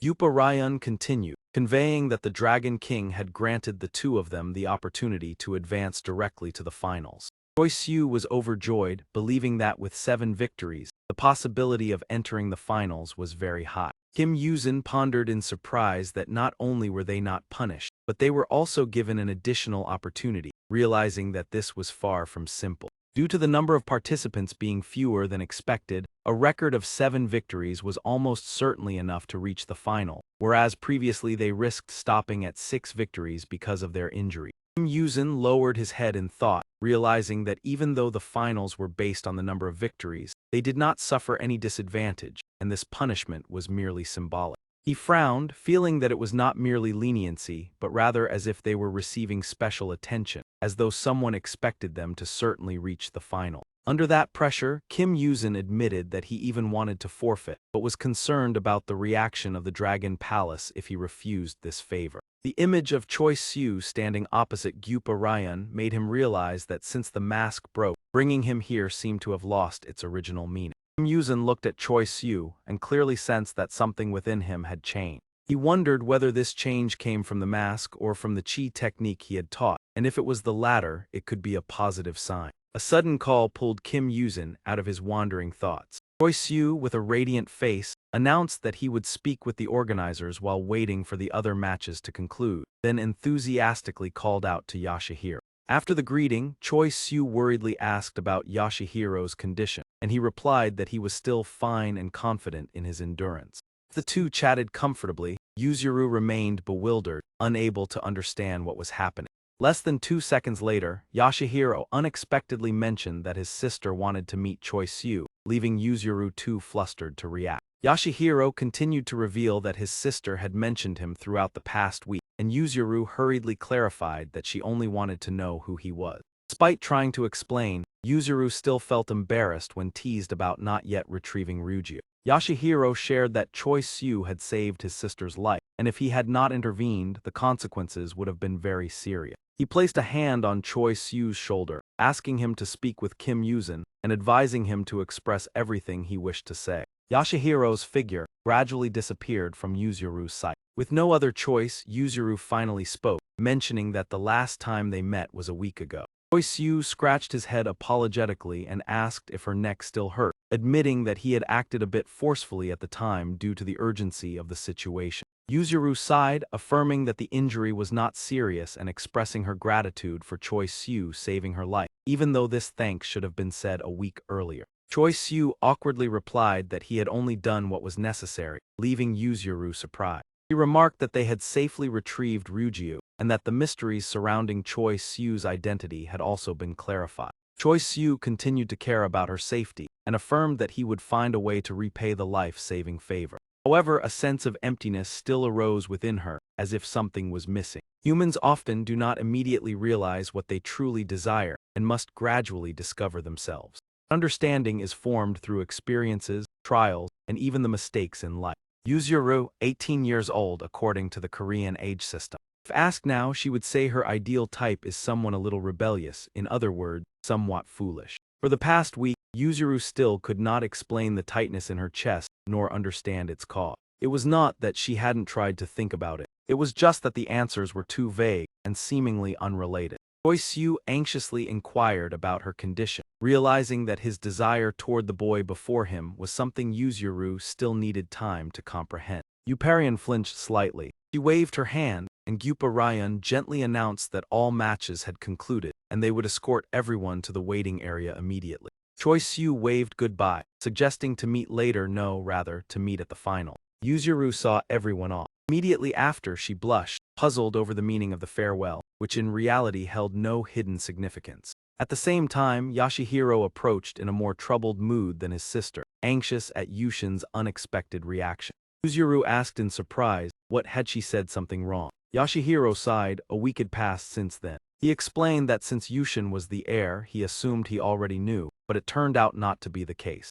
Listening to his younger brother, she worried, hoping that when he learned the truth, he wouldn't be too shocked. Meanwhile, in a space heavily styled with ancient Korean aesthetic, Choi Soo had been transported to this place. Alongside Kim Yuzin, he wondered where Gyupa Ryan was and whether they should simply wait here. Receiving no response, Choi Soo softly called Kim Yuzin. His face was cold and empty, as if soulless, leaving her speechless. A few minutes earlier, Yashihiro had expressed deep condolences, leaving Kim Yuzin puzzled and asking for clarification. Seeing that reaction, he reminded him of the disaster that occurred a week ago. Kim Yuzin immediately pressed, wanting to know what happened at the Spirit Bureau since he was absent. Yashihiro was stunned, while Kim Yuzin begged him to recount the details of the so-called disaster. Yashihiro fell silent, his face darkening. He bowed sadly, confessing that they had learned of the news in a very unusual way. After the village's destruction, he and his sister had been confined in a hotel under the Spirit Bureau's supervision. Nevertheless, they were still dispatched to Korea for a mission to search and subdue the Odaksini. To gather information, they seized the opportunity when one of the supervisors had to leave urgently. He hypnotized the remaining guard to extract as much information as possible from the Spirit Bureau. Through this, they learned that the organization was hunting a goblin, considered the main culprit of the incident. Kim Yuzin panicked upon hearing the mention of a goblin. Yashihiro confirmed it was not his friend but Bai Hayoung, the leader of the Odaksini. He did not know all the details, but Bai Hayoung had proactively contacted them, arranging a meeting in the outskirts of Seoul to reveal his location. Thus, almost the entire Spirit Bureau force was mobilized to capture him. Kim Yuzin panicked further, asking what happened afterward. Yashihiro hesitated, struggling to speak. Kim Yuzin trembled hearing that most of the mobilized force had failed to return. About 300 personnel from Seoul and other provinces, nearly 90% of the Spirit Bureau, were killed in battle with Bai Hayoung. Among them were 4 chief leaders, including his father, head of the Kim Seo Hyun clan. Kim Yuzin was stunned and exclaimed. Yashihiro panicked, offering help if there was anything he could do. Immediately after speaking, both were transported elsewhere. Yashihiro lamented that it was already too late. In the present, Choi Soo anxiously asked if it was due to an injury and considered finding a doctor, but he only requested some quiet. She nervously inquired what he and Yashihiro had discussed earlier. The door creaked open slightly, signaling someone outside. A familiar figure appeared, requesting them to wait a moment. Choi Soo called out Gyupa Ryan's name loudly, and he immediately signaled silence, explaining that her sudden summoning was a trap to lure her outside and urging her to remember the warning. He warned that whoever stood behind the door should not appear here, and whatever they said or did should not concern them, apologizing for the brief message. Gyupa Ryan, sweating profusely, revealed that the person was the youngest princess of the Dragon Palace. At East Sea Palace, Lam Hai Palace, heavy footsteps and a tall figure entered. On the throne, the Dragon King with blue hair and a haughty tone greeted mockingly. Baekhyo immediately knelt to apologize for arriving late without orders, prompting the Dragon King to remind him of overstepping authority. Avoiding politics, Baekhyo rarely appeared at court or the palace, but this time he still tried to explain. Dragon King leisurely sipped wine, demanding him to be silent and leave, as this was his private time. He continued to complain that, unlike Baekhyo, he could not ignore daily troubles. Setting down the wine jar, the Dragon King said he drank alone weekly to relieve stress. While drinking and scrolling through news, he considered the rare joy was following trends on the surface. Finishing the cup, he blamed Baekhyo for ruining the precious moment, deeming it rude. He ordered Baekhyo to step back and promised to speak after the princess's birthday, insisting it was proper protocol. Baekhyo gritted his teeth, his body trembling as he suppressed emotion. He blamed himself but insisted he could not comply. Baekhyo said the Dragon King knew the purpose of his visit and delaying until after the birthday would be meaningless, enraging the Dragon King. The Dragon King accused him of defying orders and summoned guards, leaving Baekhyo desperate, questioning if his brother-in-law truly intended this. Baekhyo argued that the martial arts contest to decide Princess Myra's marriage was too hasty, especially with candidates being terrestrial creatures. The Dragon King raised his wine jar, saying Baekhyo should have spoken directly and mocked his delay. Baekhyo vehemently opposed, unable to accept the decision, and proposed Myra only participate in the festival to gain experience. Nevertheless, he still firmly opposed, believing the current approach inappropriate. The Dragon King sighed, saying Myra's chances of winning were almost zero, and the main issue was her love for the terrestrial world. Baekhyo reacted strongly, claiming Myra only loved martial arts, but the Dragon King insisted she had not yet understood life fully. He believed that when Myra ascended to land and experienced a different environment, she would realize where she belonged. Dragon King recalled his youth, initially forced to leave, yet after a difficult journey he felt nostalgia. Looking at the reflection in the wine cup, he thought that if he were not the sole heir, he might have lived on land with a woman. He noted that his mother was human, and many previous Dragon Kings married humans or terrestrial monsters. Dragon bloodline was stronger than imagined. Even Myra lacked the terrifying traits of the aquatic race. That was why he wanted to select a consort from the land, hoping a strong husband would help Myra bond with the Dragon Palace while benefiting the Baekhyo clan. Baekhyo admitted, embarrassed, that his clan was just a normal martial family, and unsure if they could support Myra if she succeeded him. He looked at his brother-in-law, cautiously suggesting to consider the crown prince as heir instead of Myra. Baekhyo suddenly fell silent, the atmosphere heavy. Terrifying pressure spread from the Dragon King, his anger making Baekhyo tremble. Compared to him, everyone else was nothing more than a tiny shark. The colossal dragon coldly warned that this time he would only tolerate it. The Dragon King spoke sternly, "You look at me as a brother-in-law rather than a king, so I will also treat you as a brother-in-law instead of a subject and overlook this matter, but only this once. If you dare to mention this again, even if you are my brother-in-law, I will not forgive you." Baekhyo fearfully knelt down and replied, "Yes." The Dragon King glared, "I understand now. If even you speak like this in front of me, then perhaps everyone wishes for the eldest prince to inherit the throne. But I decided long ago that will never happen because he is completely unworthy. Even if he were not imprisoned for his crimes, he would never inherit the throne. To be honest, his actions have made things easier for me. He is unqualified to be a leader, let alone become king, as he has never been suited to lead anyone."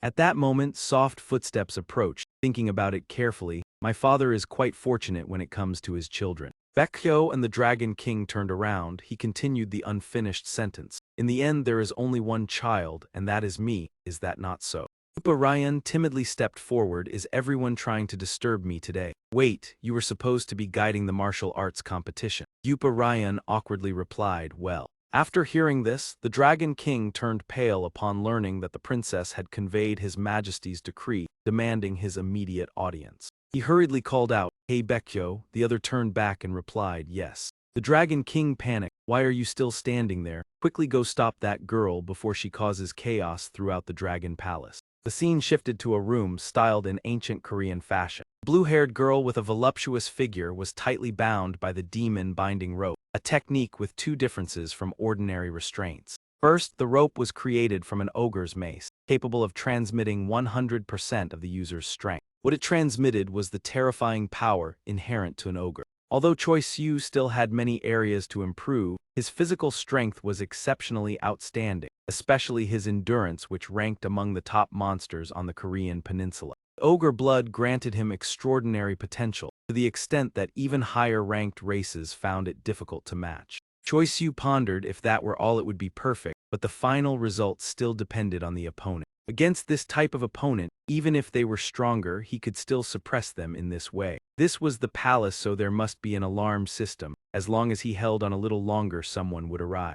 However, if she was like the two before, restraining her for a long period was almost impossible. Fortunately, Choi Siu's wish became reality. The Azure Dragon, one of the 4 sacred beasts, the guardian of the East and the clan governed by the Dragon King of the Eastern Sea. They not only controlled water and the sea, but were also said to possess authority over storms and thunder, although in reality this was not entirely true. In truth, only the leaders of the Dragon Clan possessed such power. The inherited abilities of the Dragon Clan were surprisingly simple and heavily oriented toward combat. Bound tightly, Myra sighed that relying solely on pure strength was still not enough, leaving Choi Siu extremely surprised. Myra smiled brightly. "Very well, let me show you something extremely interesting." Choi Siu tried to tighten the demon binding rope even further. Myra chuckled softly and released her demonic energy, and Choi Siu immediately sensed that power. Demonic energy is the term used to describe the distinctive source of power possessed by monsters. In an instant, Myra shattered the demon-binding rope. What mattered was not only the quantity, but also the output and purity of demonic energy. Choiseul felt his strength gradually being eroded. From afar, Myra rushed toward him at astonishing speed. Choiseul gritted his teeth and attempted to counterattack, because if a monster possessed both of these factors, they could create terrifying power simply by unleashing their magic without the need for any special spell. A massive surge of energy blasted Choiseul thousands of meters away. Myra cursed under her breath, and the race that possessed both factors at the highest level from birth was the Dragon Clan. Seeing the distance her opponent had been blown away, Myra sighed. Perhaps I went a little too far. This power did not resemble magic, but rather a natural mechanism, like breathing. Myra cheerfully said that she had no other choice as her opponent had excited her. Dragon pressure, this absurd ability, was the symbol of the race that ruled the ocean. Choiseul collapsed onto the ground, nearly exhausted. Drops of blood seeped out little by little. He knelt down, his body covered in wounds. A familiar voice echoed, "I already knew everything would turn out like this." With white hair and sharp fangs, she scolded him, truly an idiot. He crossed her arms and reproached Choiseul, thinking this time would be different, but in the end it was the same as before, always acting as if he could overcome everything, only to realize that he was still not strong enough. Choiseul's face darkened as he called out Siohoa's name, but she immediately replied that of course not, you fool. Siohoa continued, "How could I possibly come here when both my body and mind are collapsing? Perhaps at this very moment I am nearing death somewhere in the human world. All because I must clean up the consequences of you rushing recklessly into battle without understanding the identity of your opponent." She leaned down and whispered, "You acted only with pure intentions, but if you had known the outcome beforehand, would you still have dared to be so reckless? In the end, you were unable to save anyone. Innocent people were dragged into it, nearly facing a tragic fate. And your friend, Kim Yuzin, no one knows how much he sacrificed for you. At that time, what did Yashihiro and Yushin say to each other that could break such a strong child, or perhaps you truly never knew?" Each of Siohoa's words pushed Choiseul deeper into despair. Perhaps something had happened between them, as well as the agreement with Bai Hyung in the past, and all because you chose to retreat in weakness. Siohoa continued, "So what will the outcome be this time? Who will bear the consequences of our courage and kindness?" Choiseul's hands trembled as he stammered in denial, "No, that is not true." His lips parted slightly in trembling. Meanwhile, Myra had patiently waited for several minutes. Siohoa showed irritation, grabbing Choiseul's head and pulling him to his feet, urging him to act instead of wallowing in self-pity, stand up and fight to the end as a minimum responsibility. Myra calmly observed, and noticed that he was still in an unstable state. Unlike Choiseul, Myra could not see Siohoa, and wondered whether she had expected too much upon seeing him collapse to such an extent. From her perspective, Choiseul gradually straightened up. Myra immediately became excited. "You can still continue, can you not?" With tears streaming down his face and his body full of injuries, Choiseul forced a reply that of course he could. His gaze contained regret yet was filled with determination, ready to fight whenever his opponent desired. The battle was now reaching its climax. Myra was brimming with confidence, her fighting spirit surging powerfully. Meanwhile, Choiseul seemed more serious than ever before. The bloodstains and wounds on his body gradually disappeared, marking a transformation entirely different from before. As a horn began to emerge on Choiseul's forehead, the intent to finish his opponent also arose. This was not a new power but a change from within his own barrier. Myra raised one hand to grasp the other, preparing to cast magic. Her hands came together, creating a faint purple light. That magic was aimed directly at the place where Choiseul stood. From her hands, a powerful surge of magical energy was launched toward him. That force took the shape of two dragons rushing forward at a terrifying speed. However, Choiseul showed no fear and instead looked straight at them as if ready to accept their attack. He tightened his grip on the mace in his right hand, spreading his legs to maintain a firm stance, and as the object rushed toward him, he immediately raised the mace to block it directly. From another direction, the remaining creature suddenly appeared and charged at Choiseul. It accelerated, aiming straight at his position. A deafening explosion echoed as thick clouds of dust spread, obscuring all visibility.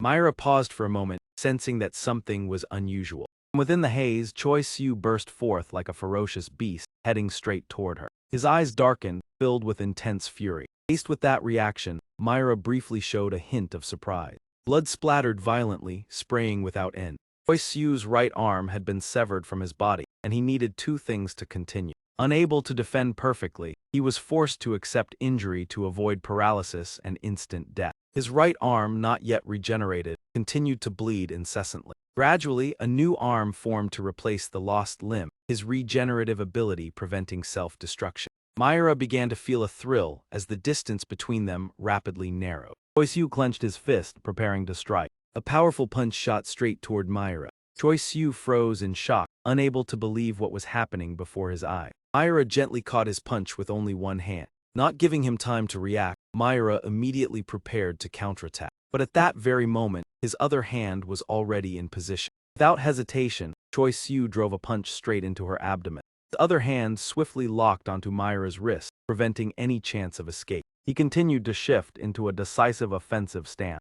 With only one hand, Choi-Soo slammed Myra forcefully onto the ground. He breathed heavily, his cold gaze fixed intently on her. His right hand still gripped Myra's wrist tightly, refusing to loosen. Suddenly, Choi-Soo dropped to his knees, the immense pressure causing the ground to crack. Lying on the ground, Myra let out a pained groan as blood gushed forth. Hearing that sound, he did not hesitate and immediately swung his arm. Choi-Soo repeatedly hurled Myra from left to right and back again without pause. Suddenly he froze, his eyes widening in astonishment. Myra's arm had been torn from her body. Choi-Soo stared in horror at the blood spraying from the severed limb. From a distance, Myra calmly spoke. "This experience is truly fascinating, but I cannot accept defeat." He immediately turned toward the direction of the voice. At that moment, Myra had already closed in on Choi-Soo and was preparing to strike. Choi-Soo noticed the sphere of energy forming in her hand. Myra lunged forward at incredible speed, compressing Choi-Soo's demonic energy into the smallest possible crystal. The sphere gradually cracked before releasing the entire mass of compressed energy in an instant. Certain of her victory, Myra cheerfully uttered, "Explode." A violent explosion erupted, sending shockwaves across the entire area. Choi-Soo struggled to brace himself with his legs to avoid being blown away. The mace transformed into a shield, enabling him to block the attack. From behind, another energy sphere suddenly appeared. Myra extended her hand and skillfully caught it. This sight left Choi-Soo visibly alarmed. This time, Myra summoned 5 spheres simultaneously and hurled them directly toward him. Spheres rapidly sped toward Choi-Soo's position. One by one, cracks began to appear on their surfaces. Before they detonated, Myra playfully winked at Choi-Soo. Immediately afterward, 5 consecutive explosions erupted from the energy spheres. The scene shifted to an explanation of the earlier sphere. The Tyrant Dragon Stone possessed characteristics distinct from ordinary yokai ability. Rather than being intricately crafted, it functioned like a bomb based on pressure, with its destructive power originating from extreme air compression. Even Myra herself was blasted into the wall behind her by the shockwave, proving that this technique did not grant immunity to its user. Looking at the place where Choi-Soo had once stood, now reduced to rubble, Myra laughed with delight. "You may compress the air to protect yourself, but it is not perfect." Myra rose with her body covered in injuries, especially with both arms missing. This ability was originally forbidden unless facing an enemy that had to be destroyed at all costs, but for her now, it no longer held meaning. She recalled past battles, when the curiosity and impulsiveness of the Dragon King's favored successor had led many masters of the Dragon Palace to become both her teachers and opponents. However, certain limitations still existed. As an unspoken rule, no one truly regarded the princess as an equal opponent. The yearning for recognition and the sense of suffocation quietly formed within her heart without her realizing. From the hazy smoke, a figure gradually emerged. "Can you still continue?" Myra looked at Choi-Soo with excited eyes and pleaded, "Please," the desperation causing her to disregard the taboo. After the explosion, Choi-Soo's body was charred and severely damaged, but like Myra, he had also been driven into a desperate corner. With his legs spread to maintain balance, his body was reduced to skin and bones, sustained by extraordinary endurance and astonishing regenerative ability. The burned portions of his body gradually emitted thick smoke, showing that he had far surpassed his own limits. Choi-Soo was nearly out of control, baring his teeth in rage, exuding obsession and a frenzied will to fight. Myra's arms regenerated as well. The goblin mace was a weapon capable of changing its form and material according to the user's will. Mace continued to transform, wrapping around Choi-Soo's body, reinforcing his bones and replacing the damaged muscle fiber. Myra's eyes widened with excitement at the sight. Marvelous. The mace gradually extended to cover Choi-Soo's leg. It became both weapon and armor, allowing him to continue fighting not for his body or reason, but for pure hostility. Myra beamed with a radiant smile. For the first time in her life, the Dragon Palace princess felt both fear and exhilaration. She laughed with excitement at the killing intent emanating from her opponent. Myra did not hold back her praise. I did not expect things to become this serious. Regardless of the outcome, I will have no regrets. Truly, deciding to fight you was absolutely the right choice. With that, she summoned a dragon formed from her own energy. I wish this battle could last forever, but that may be too much to ask. Therefore, as soon as her words ended, Choi Siu immediately charged forward to attack. Myra began to cast her magic. Two rushed at each other at extreme speed. Choi Siu swung the mace with full force, pouring all his strength into the strike. He cleaved the entity in two and passed straight through it. The atmosphere was so silent that it sent chills down the spine. Choi Siu's mace dripped blood onto the ground. At this moment, he was pinning it straight into Myra's chest. He trembled, muttering incomprehensible sounds as blood continued to pour out. From behind, the Dragon King stepped forward and interrupted, saying that although it was somewhat rushed, everything had unfolded more simply than he had expected. The sudden appearance startled Choi Siu into turning around, and the man only wished to ask a single question. He awkwardly scratched his head and asked whether he was a man, while expressing his desire to meet his grandchild as soon as possible. White blade was stained with dark crimson streaks of blood, pierced into Seo Hoa's chest, causing her entire body to convulse violently. The Dragon King remarked that he had heard he was the result of a union between a human and a fairy, but was unclear about his gender, while Choi Siu simply stood there silently with his body drenched in black and red. He continued scratching his head, guessing that based on his physique he was male, and if he was mistaken it would be quite impolite, realizing that his words were somewhat rude. He silently withdrew the sword from Seo Hoa's chest and turned to look at him. Observing this action, the Dragon King saw Seo Hoa collapse to the ground as if utterly exhausted. She sat quietly, showing no emotion whatsoever. After a moment of thought, he said that Myra had acted discourteously and thanked him for his cooperation. But before he could finish, Choi Siu's sword had already lunged toward him. Sensing danger, the Dragon King quickly dodged and calmly exclaimed, "Oh my." In his current state, Choi Siu was no longer lucid enough to assess the situation. He raised the sword to eye level with a cold, murderous expression. Seeing that terrifying expression, the Dragon King hurriedly reassured him that a misunderstanding had likely occurred, raising both hands to affirm that he meant no harm and had only come to stop the conflict. His instincts remained on extreme alert, his white eyes clearly reflecting his vigilance. The Dragon King attempted to persuade him that the incident was not his fault and mentioned the appearance of a new and more powerful opponent, subtly referring to himself. He stood watching him, then suddenly a gigantic black figure appeared, expanding and issuing a command. "Stay calm and lower the sword." It was one of the monsters that had continuously hindered his progress. Choi Siu charged forward to attack, but the black figure suddenly dissipated, revealing the Dragon King inside, still maintaining his raised hand posture. He gathered all his strength and swung his sword repeatedly toward the Dragon King, forcing him to continuously evade, while asking whether he truly appeared so untrustworthy. Afterward, he speculated that perhaps, before he could finish speaking, a desperate call of "Your Majesty Dragon King" echoed from afar, causing him to turn his head. Not far away, a person dressed in red was panting heavily. Baekhyo threw off his hat and forcefully tore apart his red garment. Witnessing this scene, the Dragon King exclaimed in astonishment, utterly perplexed. Without hesitation, Baekhyo rushed forward, shouting that a mere human dared to look down on everyone. While the Dragon King was still observing, Choi Siu had already leaped into the air, intending to launch a surprise attack.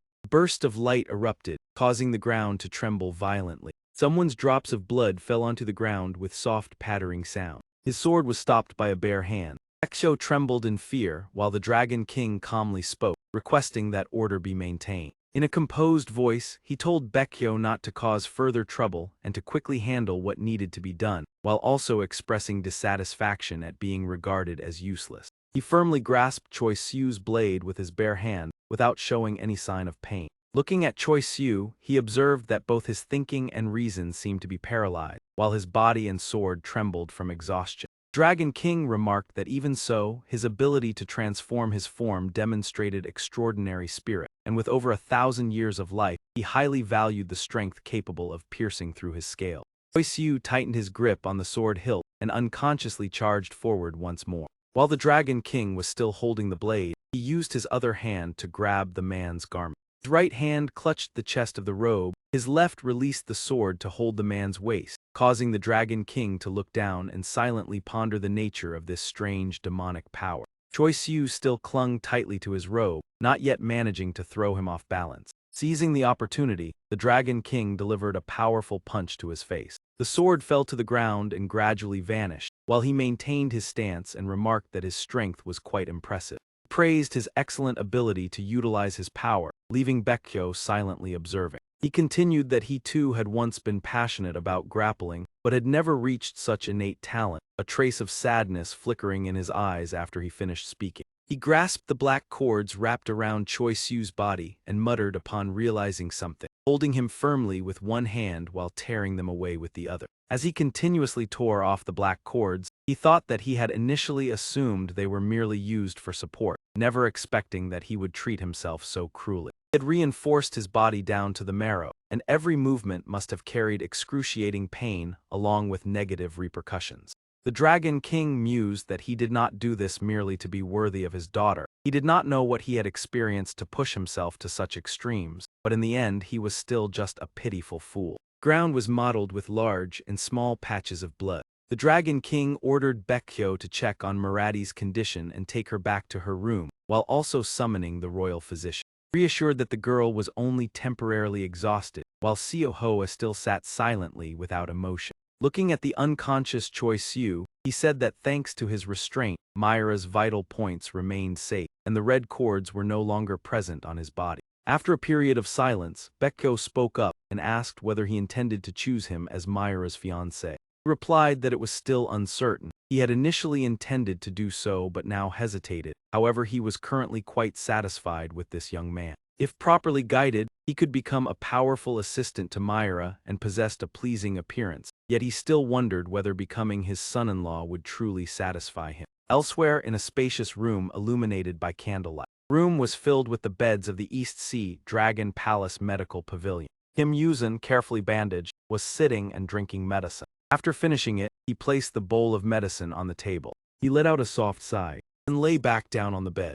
Gazing at the ceiling, Kim Yuzin thought that it would be a lie to say he felt heartbroken over his father's death, as that emotion did not feel genuine. In fact, it might have been the moment he had always awaited, his eyes devoid of emotion. For although humans possess both good and evil sides, that seemed not to apply to the man. He had failed as a father, a husband, and even as the commander of the Spirit Water Bureau, the image of the man holding a pipe surfacing, merely inheriting the position and maintaining it in a mediocre manner. From afar, the entire inner residence appeared under the night sky. The image of Kim Yuzin as a child lying on the ground with an emotionless face emerged. Suddenly, a dark figure approached and struck up a conversation, teasing that he had been punished again for taking his book despite being told only not to get caught. Yuzin retorted that he was not punished for that and was not in the mood. If he wanted to scold him, then he should do it another time.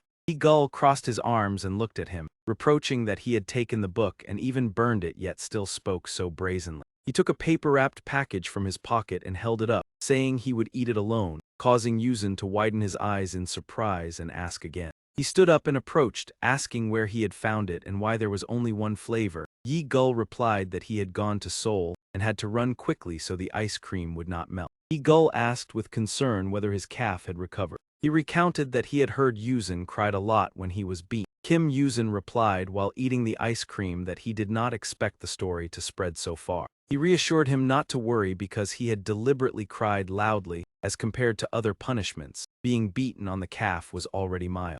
Gull stared intently, while he chewed and said that even so, it was still necessary to react a little. If he remained silent, Sister Daniel would also be punished. He recalled her gaze when she saw him being beaten, and reminded that Gull understood that person's character well.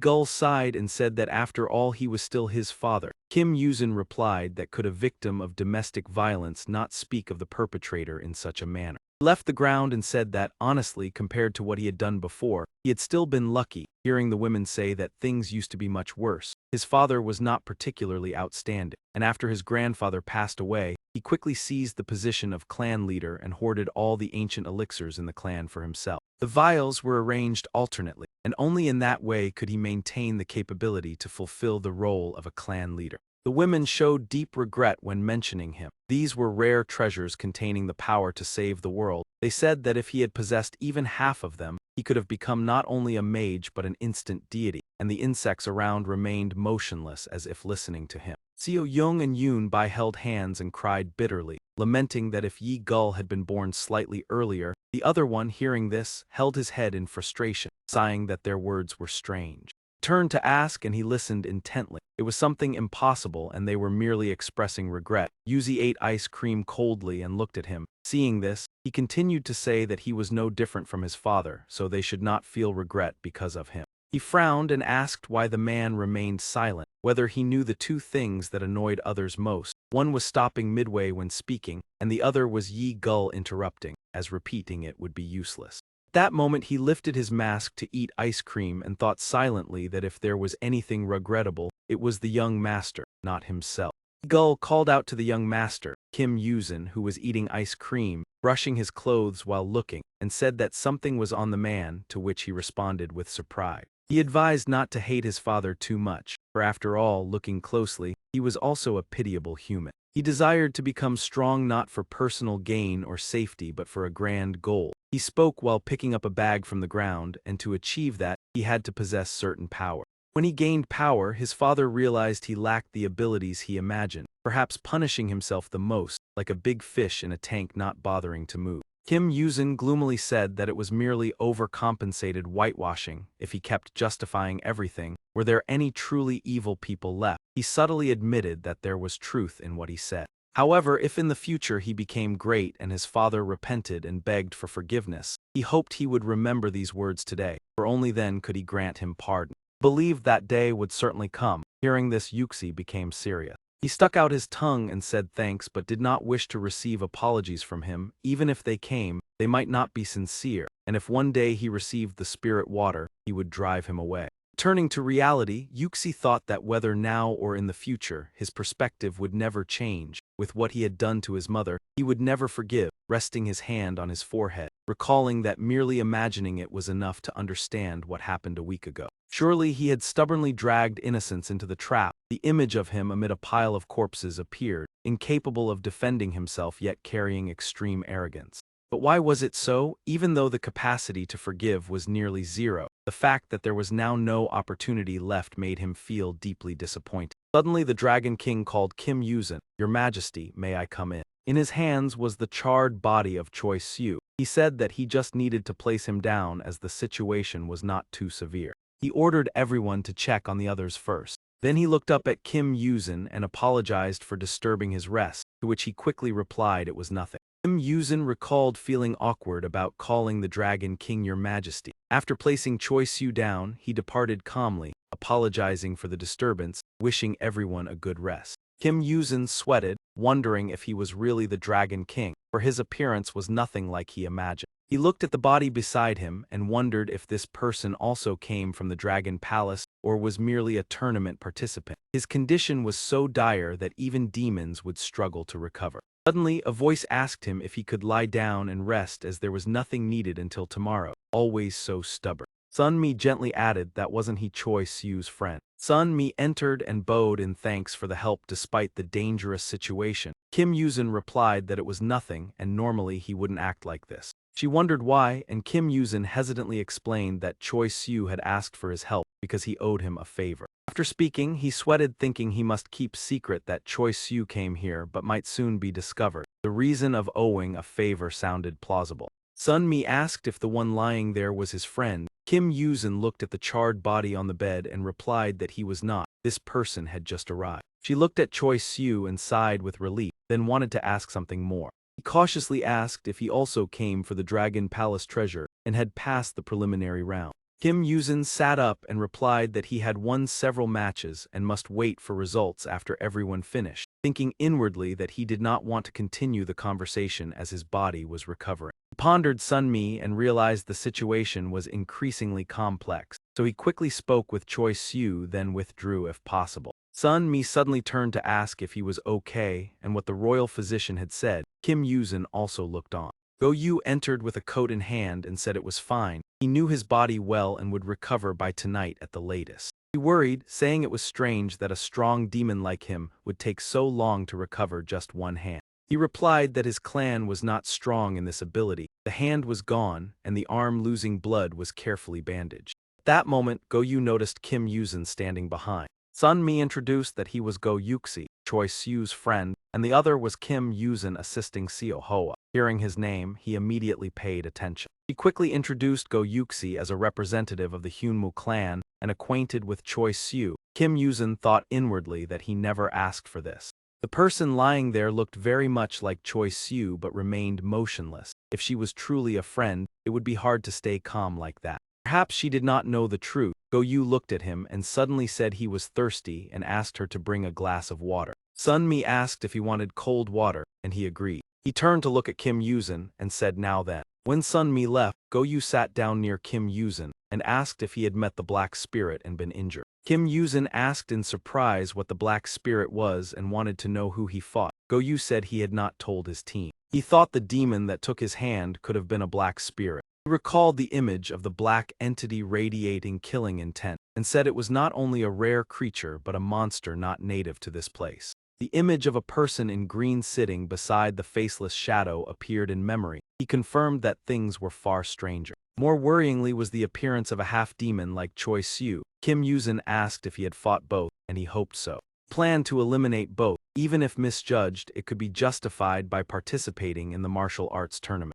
Images of the battle appeared as he admitted he had underestimated the opponents. He threw a punch at the shadow, a giant head with sharp teeth lunged, showing they were far more dangerous than expected, blood spreading on the ground. He recounted that he should have given full force from the start or not fought, his hand extended as evidence. Sun-Mi stood beside, covering her mouth in shock. Anyone could understand the answer. He only realized after losing an arm, standing amidst dust with a serious gaze as it devoured his hand. They were far more aggressive. The shadow clinging to the ice stared at Go-Yu with killing intent. He said that though his spirit was unaffected, losing flesh had taken part of his strength, a power beyond natural laws. Kim Yuzin jumped up, saying that if it was truly a black spirit, everyone must be informed as they were targets to be destroyed. Go-Yu quickly agreed, but the situation was delicate. In the human world, they could report via communication channels.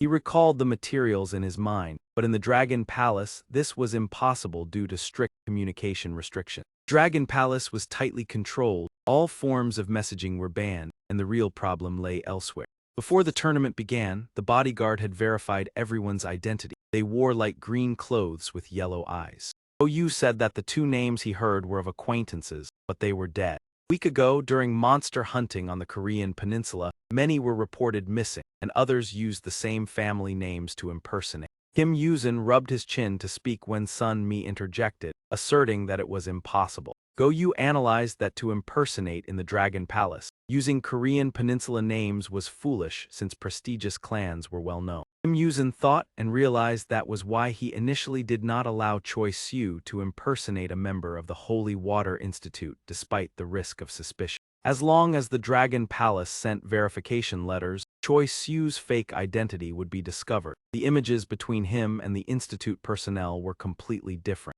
However, if asserting he was his servant, the Dragon Palace would have to believe. The plan only succeeded because he was the guardian of the Holy Water Institute. But what was their real purpose? Kim Yuzin speculated that either the Dragon Palace was too weak or there was an insider helping a stranger. Go-Yu nodded, agreeing that this was the most reasonable hypothesis. He thought that someone in the Dragon Palace was cooperating with the Black Spirit for evil purposes, so he kept it secret from the team and temporarily withdrew from the contest. Kim Yuzin thought that however strong, they still needed support from insiders to operate here. If there truly was a conspiracy, even withdrawing would not make it easy to be released. The image of fish in the sea flashed through his mind. And Kim Yuzin worried about the complex situation. Go-Yu turned back and heard Sun-Mi apologizing for being gone too long. She hurriedly brought a tray of water, explaining that the clinic had no cold water so she had to fetch some outside, and discovered a very strange well in the Dragon Palace. She prepared to pour water and said it was very cool. Go-Yu thanked her but declined and asked her to care for the other person. Sun-Mi set down the bottle and irritably said she would care for both but wondered why he called the other that one, reminding him not to speak rudely to newcomers, though it was different with Choi Siu. Hearing this, Kim Yuzin immediately cut him off, saying that he truly did not care, leaving Sun Mi to helplessly call his name, Kim Yuzin. Suddenly, both Kim Yuzin and Sun Mi widened their eyes in shock as they stared ahead. Choi Siu, who had been unconscious until now, regained consciousness, his body trembling as he tried to ask, "Where is this? Have you gotten better?" Kim Yuzin shouted loudly, "Better? What kind of condition are you in right now?" while Sun Mi could only stand behind with a frightened expression. Unexpectedly, the bowl of water in Sun Mi's hand was snatched away by Go Yu. He took a sip and casually remarked, "It is indeed refreshing." Tournament announcement appeared at 7:58 p.m. Korean Peninsula time, officially concluding the preliminary round of the martial arts competition. Based on the team's performances, a total of 8 groups were selected for the main round. In the hospital room of Choi Siu, Kim Yuzin and Sun Mi were sitting beside him. The announcement continued. Go Yu and Sun Mi, along with Kim Yuzin and Choi Siu, had all passed the qualifiers to advance to the main round. Elsewhere, Yuzuru stood watching Yashihiro, who was panting and complaining of exhaustion. All participants had entered the main round and were regarded as VIP guests of the Dragon Palace, with time to rest and prepare for the banquet the next day. Io Hui gazed intently toward the distance. Many of them sensed that the scale and level of the tournament far exceeded expectations, yet no one anticipated the unprecedented calamity about to descend upon them and the Dragon Palace. An underwater city, beside a tranquil pool, a figure was leisurely immersed in the water. That person spoke, "The water is quite warm, it seems the temperature is rising." She looked at her hand and continued, "I thought soaking in hot water would be more comfortable, but it seems I am the one making the water colder." Person sitting on the shore interjected, "That makes sense, Trine has eaten the black tortoise turtle." While flicking away the cigarette ash, that person added, "Even a single arm is difficult to digest. Tonight will probably be very cold." Trine turned her head and replied, "I feel a bit guilty for you, Aileen. Because of me you cannot soak in hot water." Aileen gently responded, "It is all right. Actually, I like cold baths, do not worry. Just keep it that way until you warm up." She turned around, placed both hands on the edge of the pool and said, "We have only known each other for a few days, but Eileen seems quite different from the others." Hearing this, Eileen appeared puzzled. Trine continued, "Those chosen by Bai Hyung are all rather strange, including myself. Each one has different preferences, making conversation difficult. Some of them even keep following me around." She recalled someone standing with hands on hips challenging her, "Hey, I still have strength left in me, want to fight?" Suddenly she spoke with regret, "If only I could eat them, how wonderful that would be. But Bai Hyung's only rule is to forbid fighting." Drool trickled from the corner of her mouth as she muttered, "How troublesome." Then she continued, "The black spirit was born from the desires of all living beings in the world." Trine raised her voice while Aileen remained calm, "I envy you." Aileen replied, "Yes, because each being possesses its own abilities and mindset tied to their core desires. Trine's core is hunger. In the past it could devour everything, even the sun. Humans and monsters have called it by many names." The image of a wide-mouthed monster appeared behind Trine as Aileen remarked, "You look very tired, Trine. Are you hungry again? You have already eaten 20 times today." Trine interjected, "It is all thanks to me. I thought that would be enough, but it seems I am still not satisfied." Her gaze deepened as she recalled someone, then said, "I keep thinking about him. His arm tasted better than all the others combined. I should have used all my strength and bitten off his arm."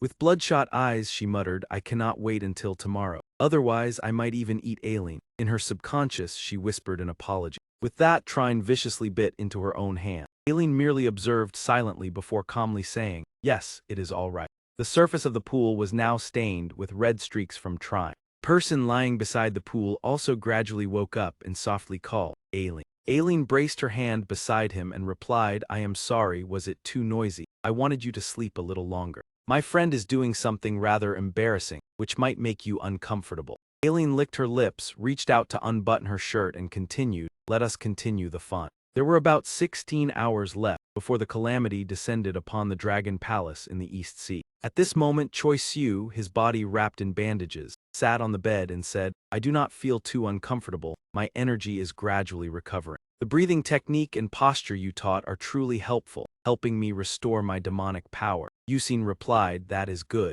Yusin's concern stemmed from the understanding that for demons, regenerative ability directly reflects their health. Just as oxygen is distributed through the blood, a demon's body also prioritizes transmitting demonic power to heal injury. Therefore, when recovery is impossible, it is a sign of a fatal wound. The image of a giant demon missing one arm appeared. Kim Yuzin looked at Choi Siu thoughtfully. Is it because you carry human blood, or because you are a fairy that you can still recover from such a catastrophic state? Simply recovering is already fortunate, but it is strange that you appear almost normal, even though your skin has not fully regenerated. He recalled the moment Choi Siu awoke. Choi Siu suddenly called Kim Yuzin, causing him to startle and respond, huh. He continued, from now on I must do something that you may not like. He snapped his fingers and a scroll appeared. If you feel uncomfortable, I will do it somewhere you cannot see. Kim Yuzin asked in surprise, something that I would not like. Choi Siu replied, it is this.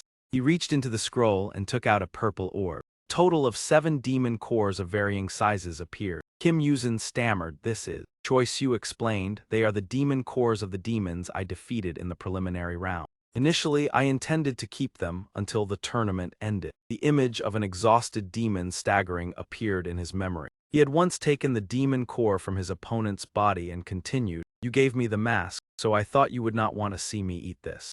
The mask has been broken, and I also overheard the conversation between you and Go Yu. He pulled down the bandage on his mouth. Tomorrow. No, in just a short while, in my current condition I cannot unleash my full strength. Especially if I have to face the Black Spirit. I once fought one, even if it was only a single one. But its power was not only immense, it could also evolve during the battle. The image of the Black Spirit charging forward with cold eyes appeared in his memory. I won not because I was stronger, but thanks to a small trick that overwhelmed it before it could adapt. In just 1 week, if I had to face it again now, honestly, there is a 99% chance I would fail. Kim Yuzin silently looked at him in contemplation. Choi Siu added, I do not know the strength of the two who have come to the Dragon Palace, but they are certainly at least equal to the Black Spirits I once fought. Kim Yuzin replied, we do not necessarily have to confront such dangerous individuals. Let us consider this an opportunity. Choi Siu continued, to leave the Dragon Palace safely. Withdraw and prepare for next time.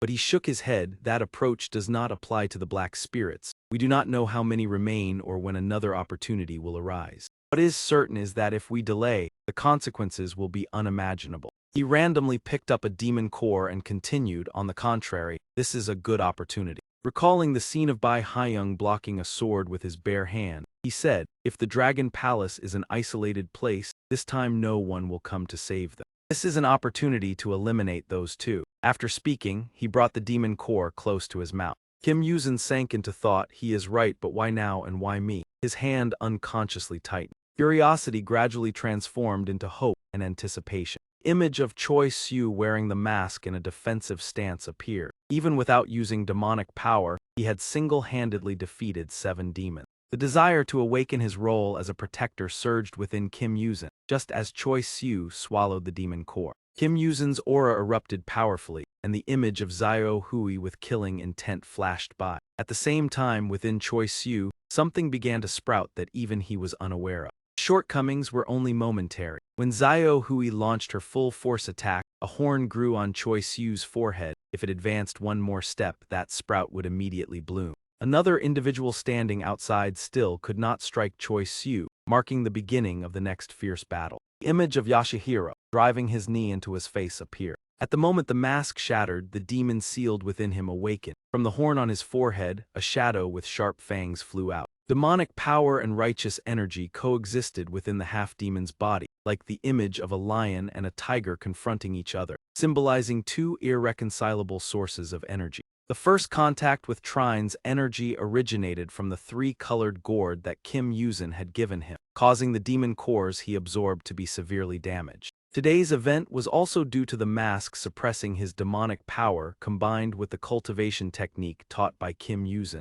The memory of him handing over the mask and instructing its use resurfaced. Choi Siu placed the demon core into his mouth, thinking, I do not know exactly what has happened within my body, but I can vaguely sense it. I told Sun Mi that I was fine.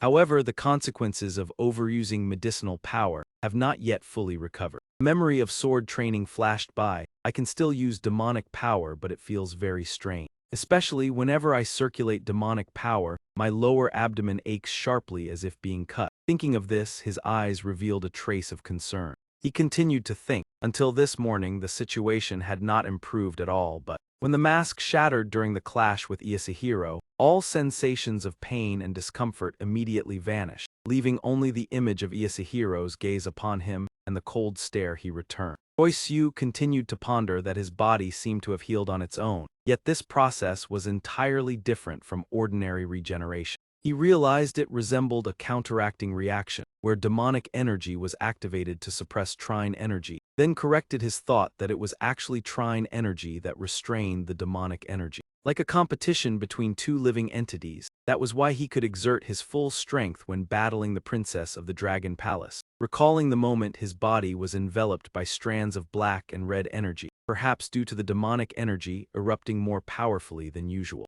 However, controlling trine energy became more difficult. He looked at his hands and attempted to manipulate both demonic energy and trine energy. Although he could clearly sense their presence within his body, he still felt uneasy as if they were very close yet impossible to grasp, and only a tiny amount of righteous energy was emitted from his fingertips. This was the consequence of the powerful growth of demonic energy suppressing trine energy, and in his mind appeared the image of demonic energy taking the upper hand while trine energy was bound by chains. In the end, Choi-Soo believed that this also provided a certain advantage, as he raised his hand to lightly scratch his face. Compared to the diverse abilities of monsters, righteous energy had rather limited applications. The image of Ryujiu flashed through his mind, and even though righteous energy was sealed in exchange for an increase in demonic energy, it was not too regrettable. Vague concern about choosing a path with no return briefly surfaced, yet the image of himself standing between two crossroads had never been a particularly important issue for him.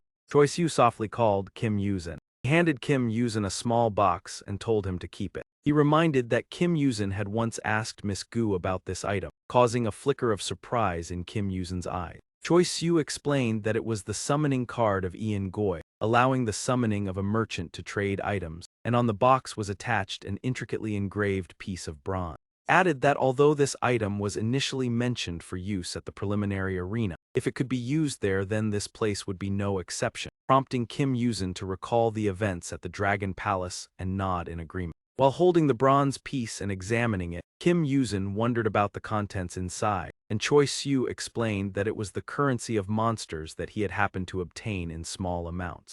He continued that if the merchant could be summoned, informing him about the appearance of the Black Spirit, and using this money to purchase necessary items would be very helpful. These items included healing medicine, restorative energy, and many other useful tools. Upon hearing this, Kim Yuzin immediately asked where he would go. Choi-Soo turned his back and walked toward the door, replying that he would simply stroll around the area to observe the room without being detected, even though everyone had been advised to remain indoors until the next day. He concluded that many participants shared the same objective, not only Go Yu and Sun Mi, as the images of other contestants appeared one after another in his mind. Although not entirely certain about Zio Hui, he believed that Ayashiro and Yuzuru would actively provide support. Kim Yuzin hurriedly stood up, worried that he might encounter the Black Spirit, but Choi-Soo quickly reassured him that everything would be fine. He recalled the gloomy sensation that Go Yu had once mentioned, as if walking through an abandoned cattle pen.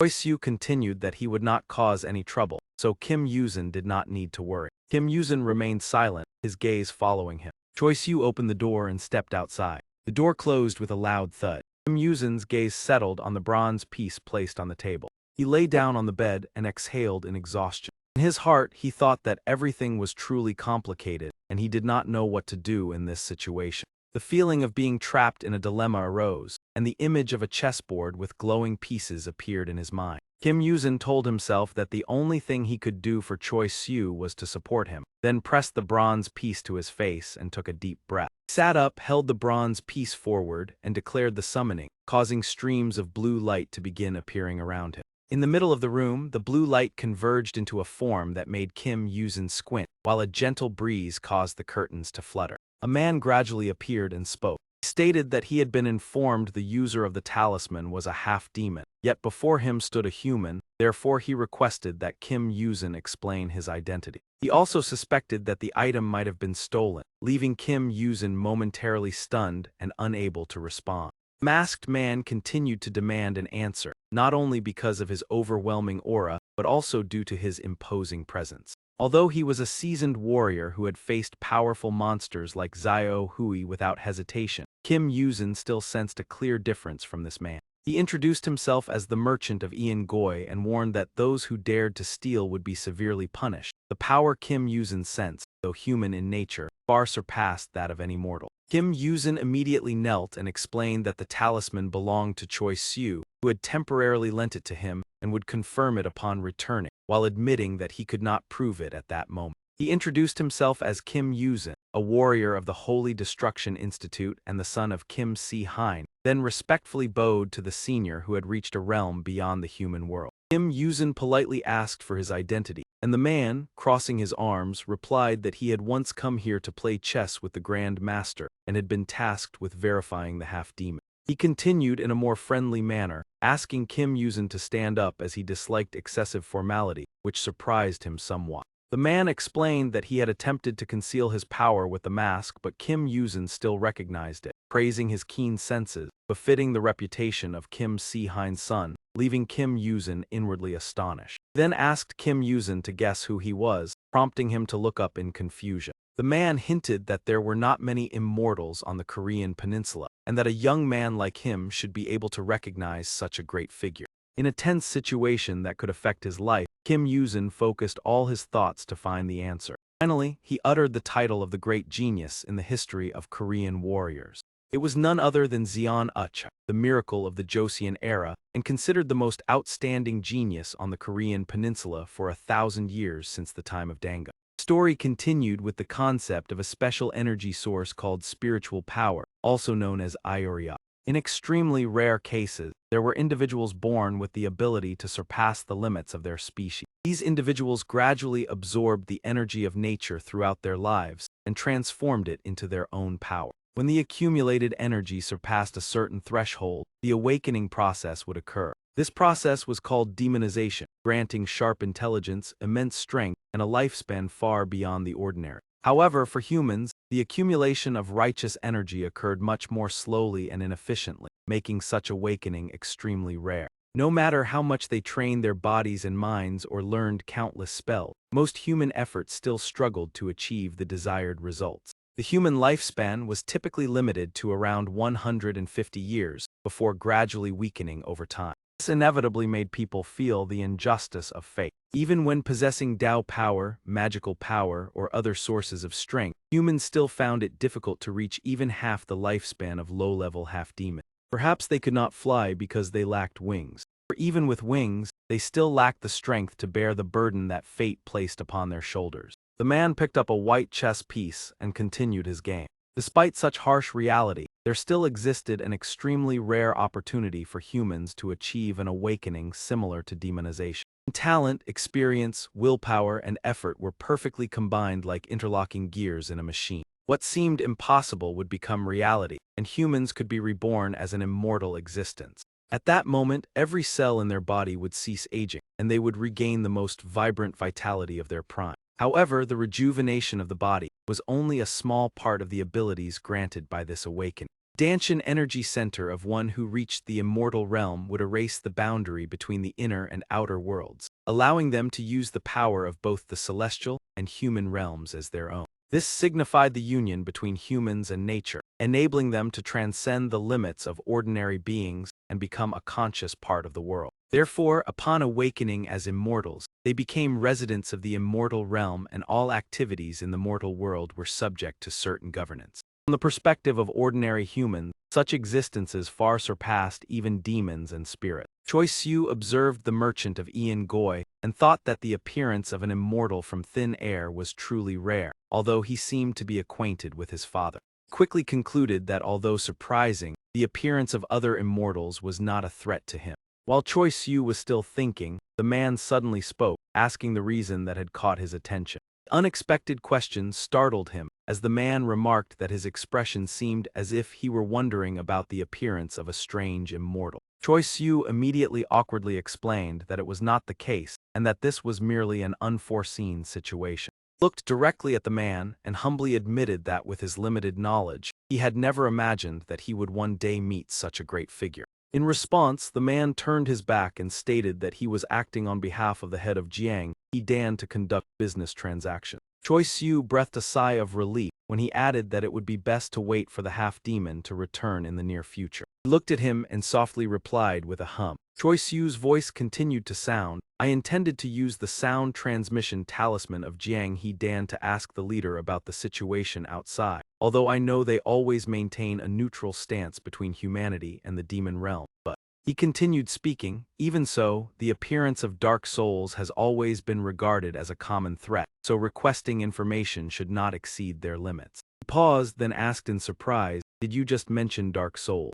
In his mind, he suddenly thought that it was not only a confirmation but also a shock, yet the other person did not seem to care in the slightest after hearing it. While he was still distracted, wondering whether for an immortal the affairs of the lower realms were merely trivial, the man suddenly called out to him. Atmosphere around him became heavy. Are you telling the truth? Then does that not mean you have all been led by the nose? Upon hearing the hesitant response, he bluntly stated that no matter how it was viewed, they had been deceived far too easily. Moreover, there were two dark souls present here. He turned around and recounted that when he was alive, he once pursued a soul that had escaped from the netherworld, and it was not a pleasant experience. He was questioned to the point of turning pale, while the man calmly remarked that the world was already chaotic, and this time it had gone even further, making him think that the person before him was truly difficult to understand. He tried to remain calm, and replied that he did not yet know what to do, but would do his utmost within his ability. The man sighed, saying that such words were understandable, but in reality he was not yet capable of handling this matter. He continued to comment that he was not entirely useless but not much better either, causing him to feel uneasy, yet partly understand the perspective of an immortal. He was startled when the man said that if he intervened,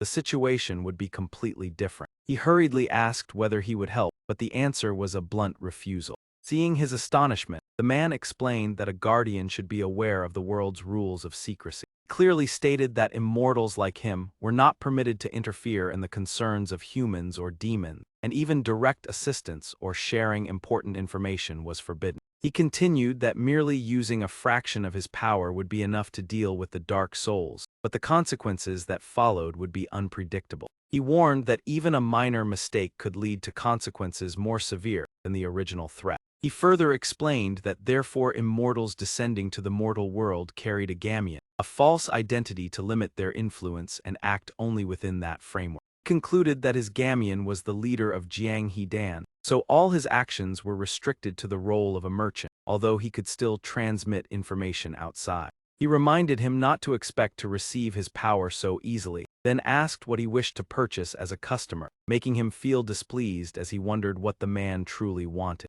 He looked at the man with inner irritation, thinking that if he was only going to state the obvious, he should not have given hope from the beginning. That attitude made him uncomfortable. While thinking, he suddenly realized that the man might be deliberately provoking him, so he decided to try purchasing something. After some thought, he called out, "Boss." The man turned and asked whether he had chosen an item yet. If not, he would introduce more since there were many things here. He hesitated and then said that he had chosen, but wanted to know whether the man possessed it. He took out a box and asked whether the money inside was sufficient to purchase what he needed. With a serious expression, he said that he had heard the leader of Jiang He Dan sold not only items but also knowledge, so he wished to purchase guidance. The man immediately showed interest and agreed. However, he then hesitated, remarking that his approach was quite refined, yet the guidance of an immortal was not something easily bought here. He continued that each leader possessed different sources of knowledge, and refusing a customer solely because of his identity as an immortal would not be reasonable.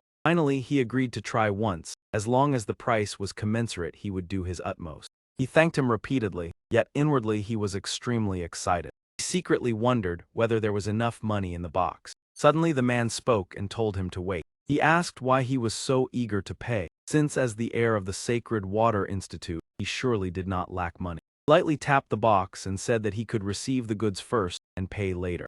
Nevertheless, his words still carried a hint of warning that if he could not pay, he would have to incur a debt, causing him to tremble as he agreed. The man pondered what he should teach, while he cautiously asked whether someone else could receive this item in his place. The man asked in surprise, "If not you, then who?" and he mentioned his half-demon friend. He explained that this person was a guardian with special talent and good character, hoping the man would understand. He also said that the man seemed to have been interested in that person before, and that Jiang He-dan also valued him. The man immediately scolded him directly. With an irritated expression, he said that he had thought him sharp, but it turned out he intended to yield the opportunity to someone else. He angrily picked up his staff, stating that such words were not those a martial artist should say, and that he could guess his thoughts. He continued that the half-demon friend could choose his own path, and pursuing power in this era was not simple at all. He believed that yielding the opportunity was not truly for his friend's benefit, but merely a poorly considered decision. The staff pointed straight at him,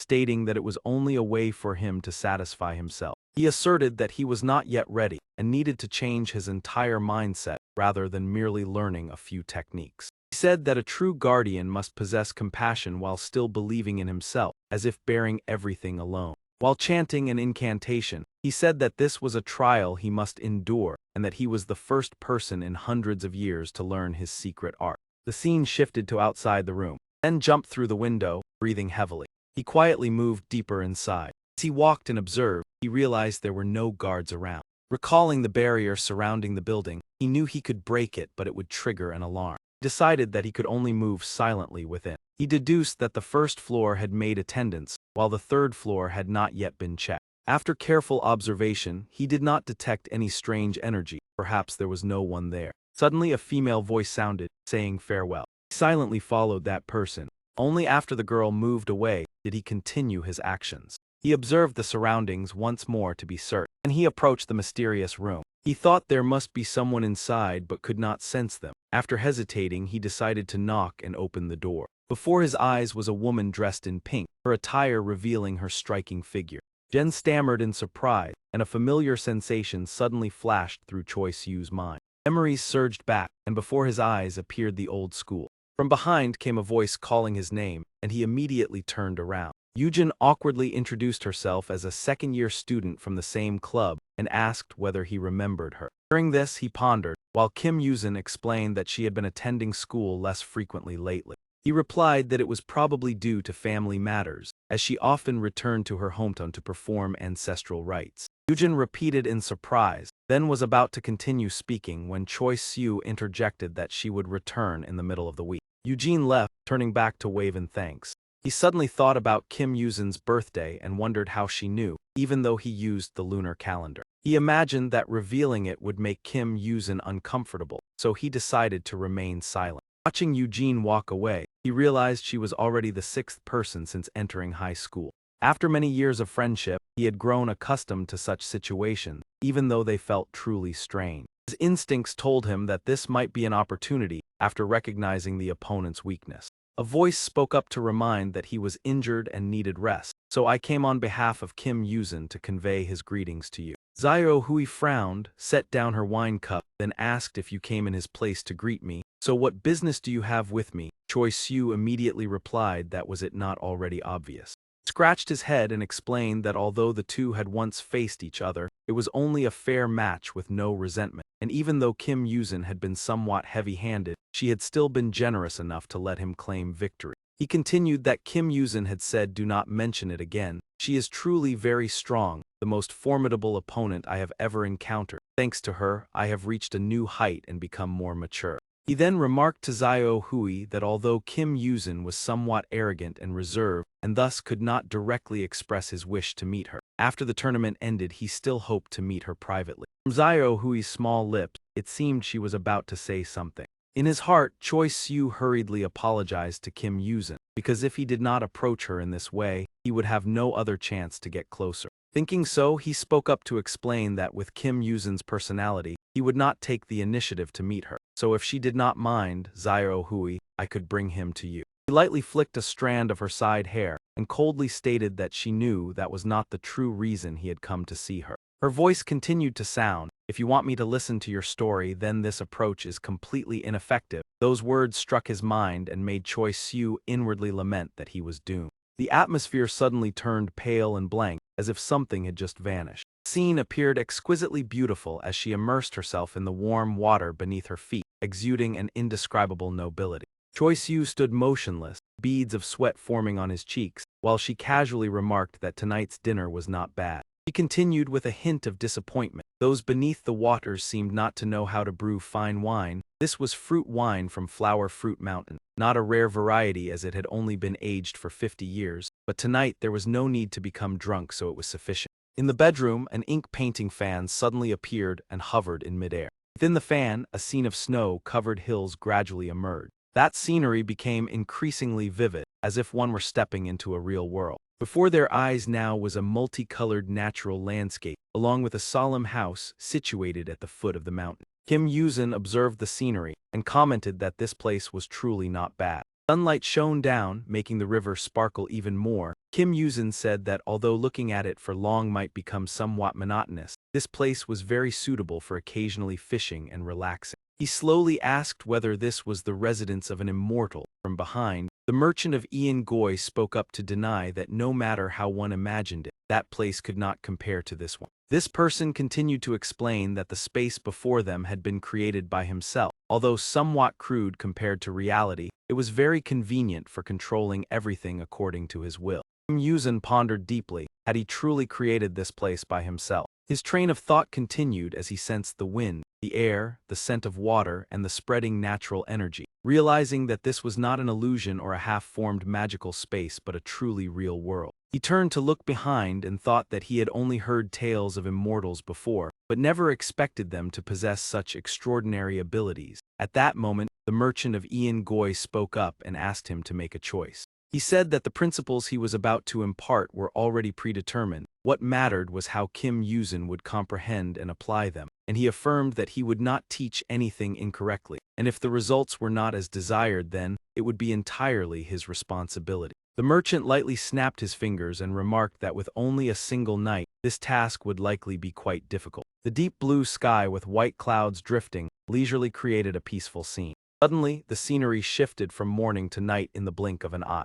Kim Yuzin looked up at the bright moon above with astonishment, and the merchant explained that he need not be surprised because he could manipulate many things at will. After another snap of his fingers, he stated that he could control the flow of time in this place, making it pass faster or slower than in the real world, and this change would only be noticed upon leaving. Kim Yuzin was stunned, while the merchant continued to explain that even if time accelerated, it would be like a joke to him, because if 1 minute here equaled 1 hour outside, then he would have only about 12 minutes left. He pondered for a moment and then proposed slowing down time, in which case 1 hour outside would correspond to about 1 month within this space, allowing Kim Yuzin nearly a year to train before dawn arrived. However, the merchant also warned that the price to be paid was lifespan, and Kim Yuzin immediately accepted it without hesitation. He raised his thumb to signal Kim Yuzin to calmly listen to everything before making a decision, emphasizing that the cost was not simply 1 year of lifespan. He explained that experiencing a slower flow of time would place great strain on the body of an ordinary person. For each month spent here, about 1 year of lifespan outside would be reduced, meaning that 1 year of training would consume roughly 12 years of lifespan. Kim Yuzin could only stand silently and listen, while the merchant continued that this number was merely an estimate and could be even higher. Nevertheless, he would not lose his life but would simply have his years short. The merchant's voice caused Kim Yuzin to hesitate briefly, because exchanging 1 year of life for 12 months of training was no small price, and even he believed that the growth achieved in a year was difficult to predict. He suggested that time could be slowed down less to reduce the cost, but Kim Yuzin immediately interrupted and affirmed that this was sufficient. The merchant sighed in admiration at the young man's courage in being willing to sacrifice more than 10 years of lifespan without hesitation, and questioned whether it was confidence or recklessness. Kim Yuzin denied it, admitting that he was truly afraid of exchanging his lifespan and was not certain whether it would be worthwhile. He looked down and recalled the senior's words that one should not do things half-heartedly but must take full control, for that was the responsibility he had to bear. Hearing this, the merchant fell into thought. While Kim Yuzin clearly felt the burden on his shoulders, though somewhat unreasonable, it was impossible to avoid. With strong determination, he thought that if someone dreamed of becoming a demon king in just 6 months, then he himself had to achieve at least that much. He told himself that instead of hesitating, it was better to close his eyes and give his utmost effort throughout this entire year. The flow of time continued to change. Kim Yuzin appeared with a great sword in hand, facing a familiar person, and reproached that it was that very person who had made him go through everything. Immediately afterward, the two charged at each other, creating a violent collision of power. The two blades clashed, producing a resounding sound. Kim Yuzin exerted all his strength to block the attack, his voice trembling as he questioned fighting while conversing, while the opponent explained that it was part of real combat training. The person before him was Kim Yi-gul, who sternly reminded him that he should focus more on his training. He bluntly suggested that continuing to study for another year would not bring much meaning, causing Kim Yuzin to grind his teeth in anger. In his fury, he quickly drew his dagger. He questioned Chi-gun as to why he had changed his attitude, when it was he who had previously advised him to enjoy school life and supported his move to Seoul. Kim Yuzin suspected that someone had influenced him to pressure him, asserting that he had done his utmost, but he replied that this was not his father's intention. Yi-gul frowned and stated that he could not continue to stand by while someone with Kim Yuzin's potential lived aimlessly, while many of his peers were risking their lives out there. Those words made Kim Yuzin contemplative, and when asked whether he could try for at least 1 year, he hesitated before agreeing. Suddenly, Kim Yuzin gripped his sword and rushed swiftly toward Yi-gul, startling him. He swung his sword in a powerful attack, yet Yi-gul easily blocked the strike. With a calm expression, Yi-gul said that even if Kim Yuzin tried harder, it would not change much, because he could not defeat every demon in the world. He believed that what Kim Yuzin would achieve was merely becoming his father's pride, something he had always despised. Power within Kim Yuzin's sword was gradually neutralized by Yi-gul. Kim Yuzin quickly lowered his sword. Yi-gul realized that the initial attack was not intended to overwhelm, but merely to adjust the distance for the next move. He briefly considered his sturdy physique before taking action. Immediately afterward, Yi-gul launched a powerful counterattack, catching Kim Yuzin off guard and prompting him to cry out that he had fallen into a trap. The atmosphere in the room became tense and stiflingly hot, and Kim Yuzin blurted out a complaint. The sword in his hand fell, and he protested that they had initially agreed to use only defensive energy and engage in hand-to-hand combat. However, Kim Yuzin understood that the opponent would justify it as a means to create a realistic combat experience, and Yi-gul admitted this with an indifferent attitude. After the unexpected blow, Kim Yuzin sat in a daze with a minor injury, realizing that in real combat, restrictive conditions were often exploited or demonstrated a lack of wisdom. Yi-gul sternly pointed out his mistake and questioned the sword movement Kim Yuzin had just performed, surprising him. He recalled the detail of redirecting the blade before launching the strike, and Kim Yuzin explained that he thought he was referring to something else.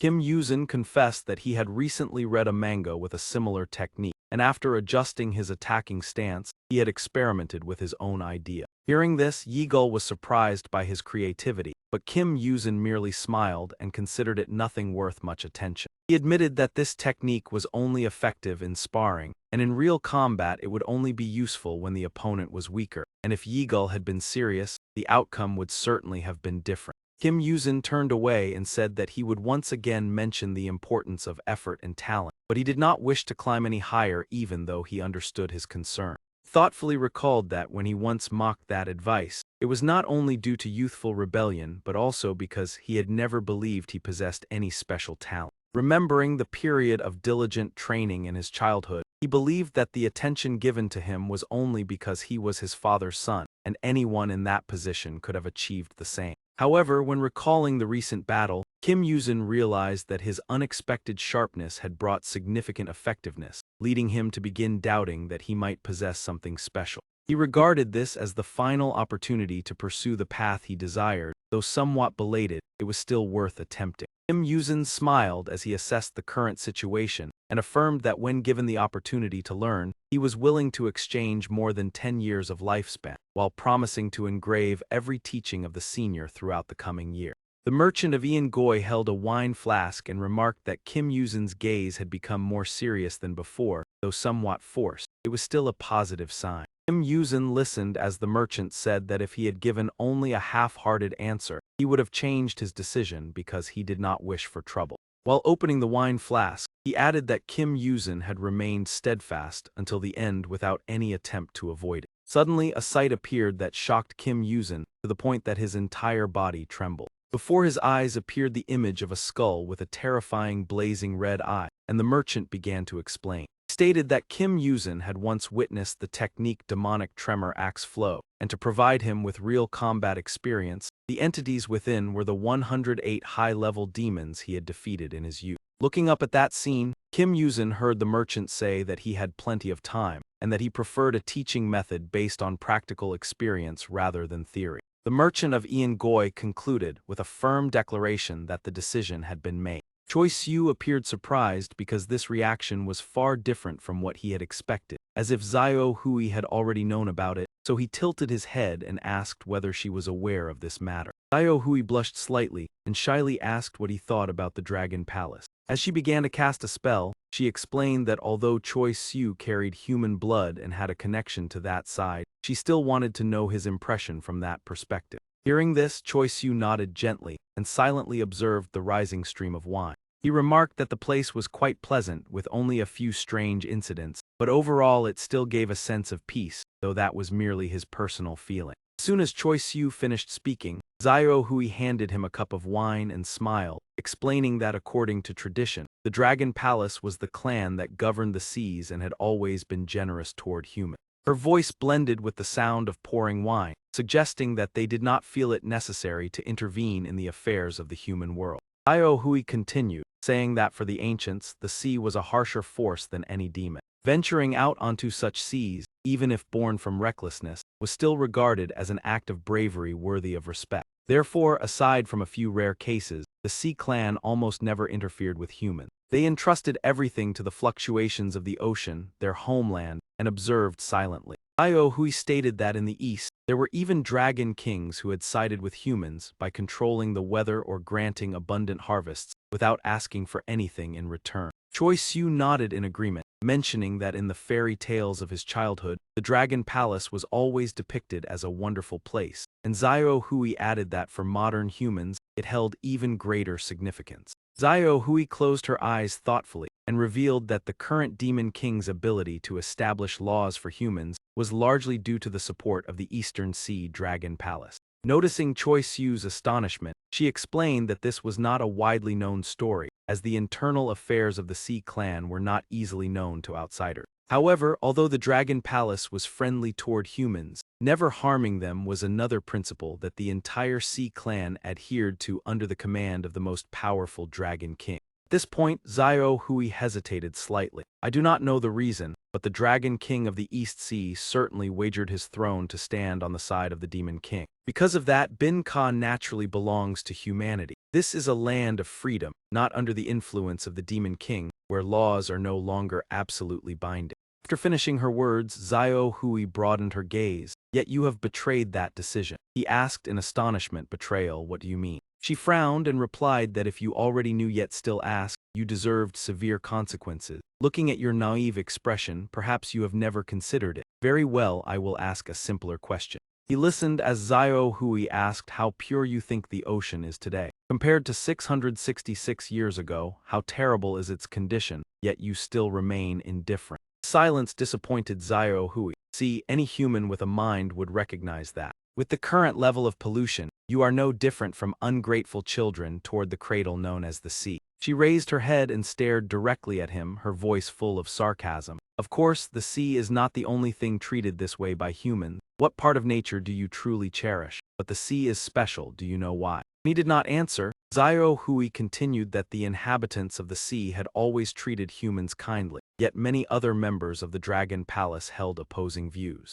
Most officials of the East Sea Dragon Palace were dissatisfied with the Dragon King, except for those absolutely loyal. For 666 years, they had to obey laws that could have been abandoned at any time. However, no rebellion had occurred because the power system was very clear. The East Sea Dragon Palace is currently one of the most formidable forces in history, and even united, the dissatisfied could not oppose him. Zio Hui fell into contemplation after summarizing, therefore they are secretly plotting rebellion, even summoning a calamity known as the Black Spirit. But, pausing for a moment, Zio Hui suddenly noticed something. He shouted at he, what are you doing? He replied in confusion, is something wrong? Zio Hui pointed at the wine glass before him. I am talking about this glass, why have you not drunk it? She became furious, her aura surging and making the atmosphere tense. How dare you refuse the wine poured by my own hand? He hurriedly explained, it is not like that. He stammered under her beast-like gaze. I am only 17 years old, so I am not allowed to drink alcohol and do not know how to appreciate. Hearing this, Zio Hui gritted her teeth. You are using your age as an excuse again. Ignoring all explanations, Zio Hui sternly warned, listen carefully. She emphasized each word while glaring at him. When an elder offers you wine, you simply drink it in silence. That is the rule in the East. Those words made him even more awkward. He thought there was no longer any reason to refuse, however. His experience with alcohol could be counted on one hand. Moreover, those few experiences were not very pleasant. He could only tolerate certain types of alcohol with very limited strength without becoming intoxicated. Therefore, he hesitated to drink. The wine looked very strong. Even from a distance he could smell it, though the fragrance was acceptable. He glanced at Zio Hui to gauge the situation.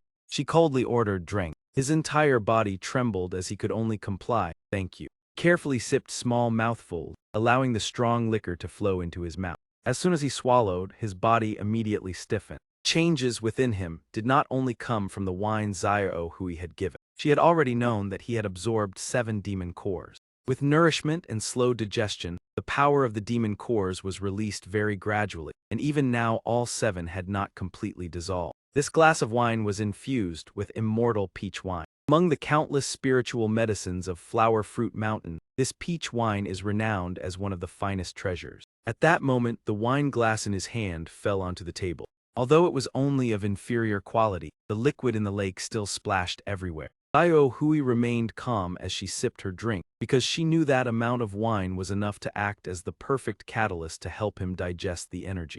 He gradually sank to the bottom of the lake, his figure becoming faint. His body lost all strength and no longer struggled. The water along the shore also slowly dried up. Beneath the water, he completely relaxed as his consciousness grew hazy. His entire body emitted a strange light, and the bandages gradually loosened.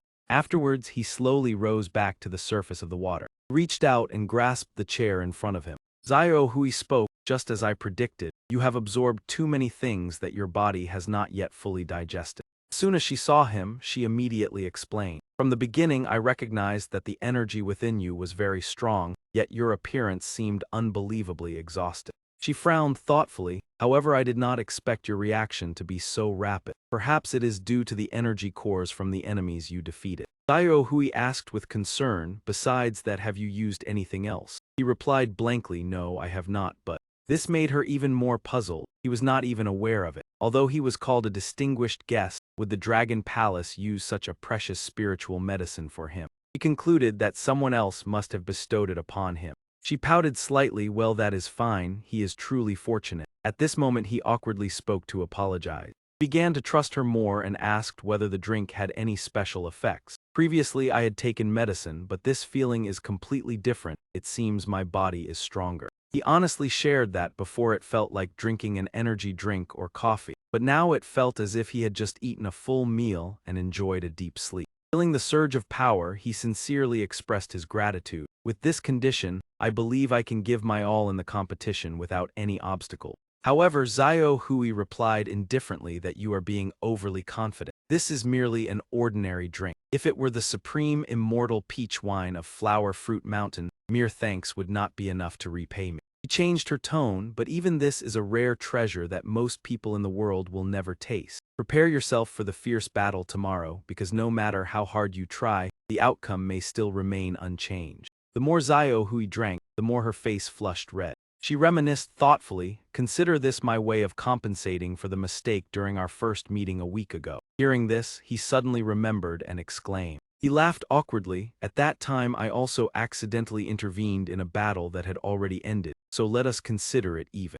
Zio Hui continued seriously, I am also glad to see that you have recovered faster than expected. This gives us more time. He brushed his hair and said, I am not truly sleepy, but since there is nothing else to do I will rest for a while. However, she immediately interrupted, do not speak nonsense. Zio Hui looked straight at him, you will stay with me until morning. Time passed quickly, the night grew late, and the moon hung high overhead. The long night gradually came to an end, and the horizon began to brighten. He walked while covering his face and sighing. He complained it was exhausting. Of course it was 100, even 1,000 times better than doing nothing, but mentally I am drained. Afterwards he opened the door slightly, and softly called Kim Yuzin. As he stepped inside, he smiled and said, you are awake. Look at me, it seems I do not need to cut my hair anymore. Upon seeing each other, both were stunned and exclaimed in unison, huh. Kim Yuzin widened his eyes and asked, why are you looking at me like that? Is there something strange about this appearance? He was also bewildered, attempting to analyze the situation and consider every possibility.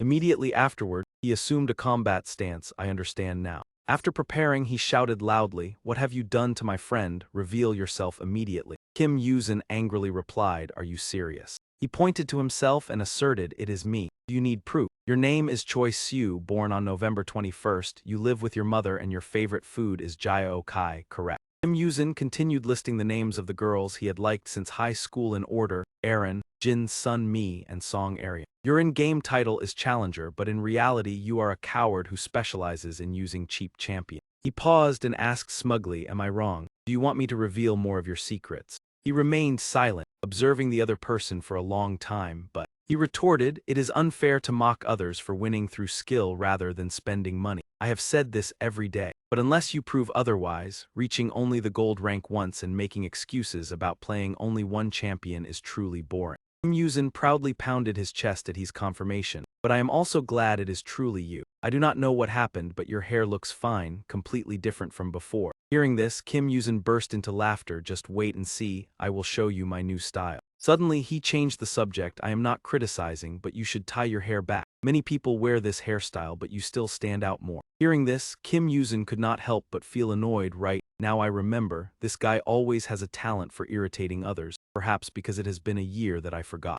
Just then someone entered and called out, "Have you two already woken up?" It was Gyupa Ryan. She smiled gently and said, "I hope you two rested well. The banquet is about to begin. I came to escort you to the banquet hall where the main event will take place if you feel unwell or wish to withdraw." But Choi Siu quickly interrupted her and firmly replied, "No." Brilliant sunlight poured down, covering Jianghe Dan's luxurious mansion in splendor. In front of the grand estate gate, countless crates were neatly lined up in long rows. Nearby, the servants stood ready, prepared to receive their assignment. A middle-aged woman with a stern face was Hong Lian, the manager of Jianghe Dan, holding a ledger as she carefully instructed about the new shipment, both rare and exceedingly abundant. According to Hong Lian, among the goods at the gate were also elixirs of longevity intended for the upcoming immortal banquet. Therefore, proper preservation of each type was of utmost importance. Therefore, she sternly warned the servants not to make any mistakes, demanding everyone focus completely on their duties, and they all bowed with clasped hands in unison, "Yes, manager."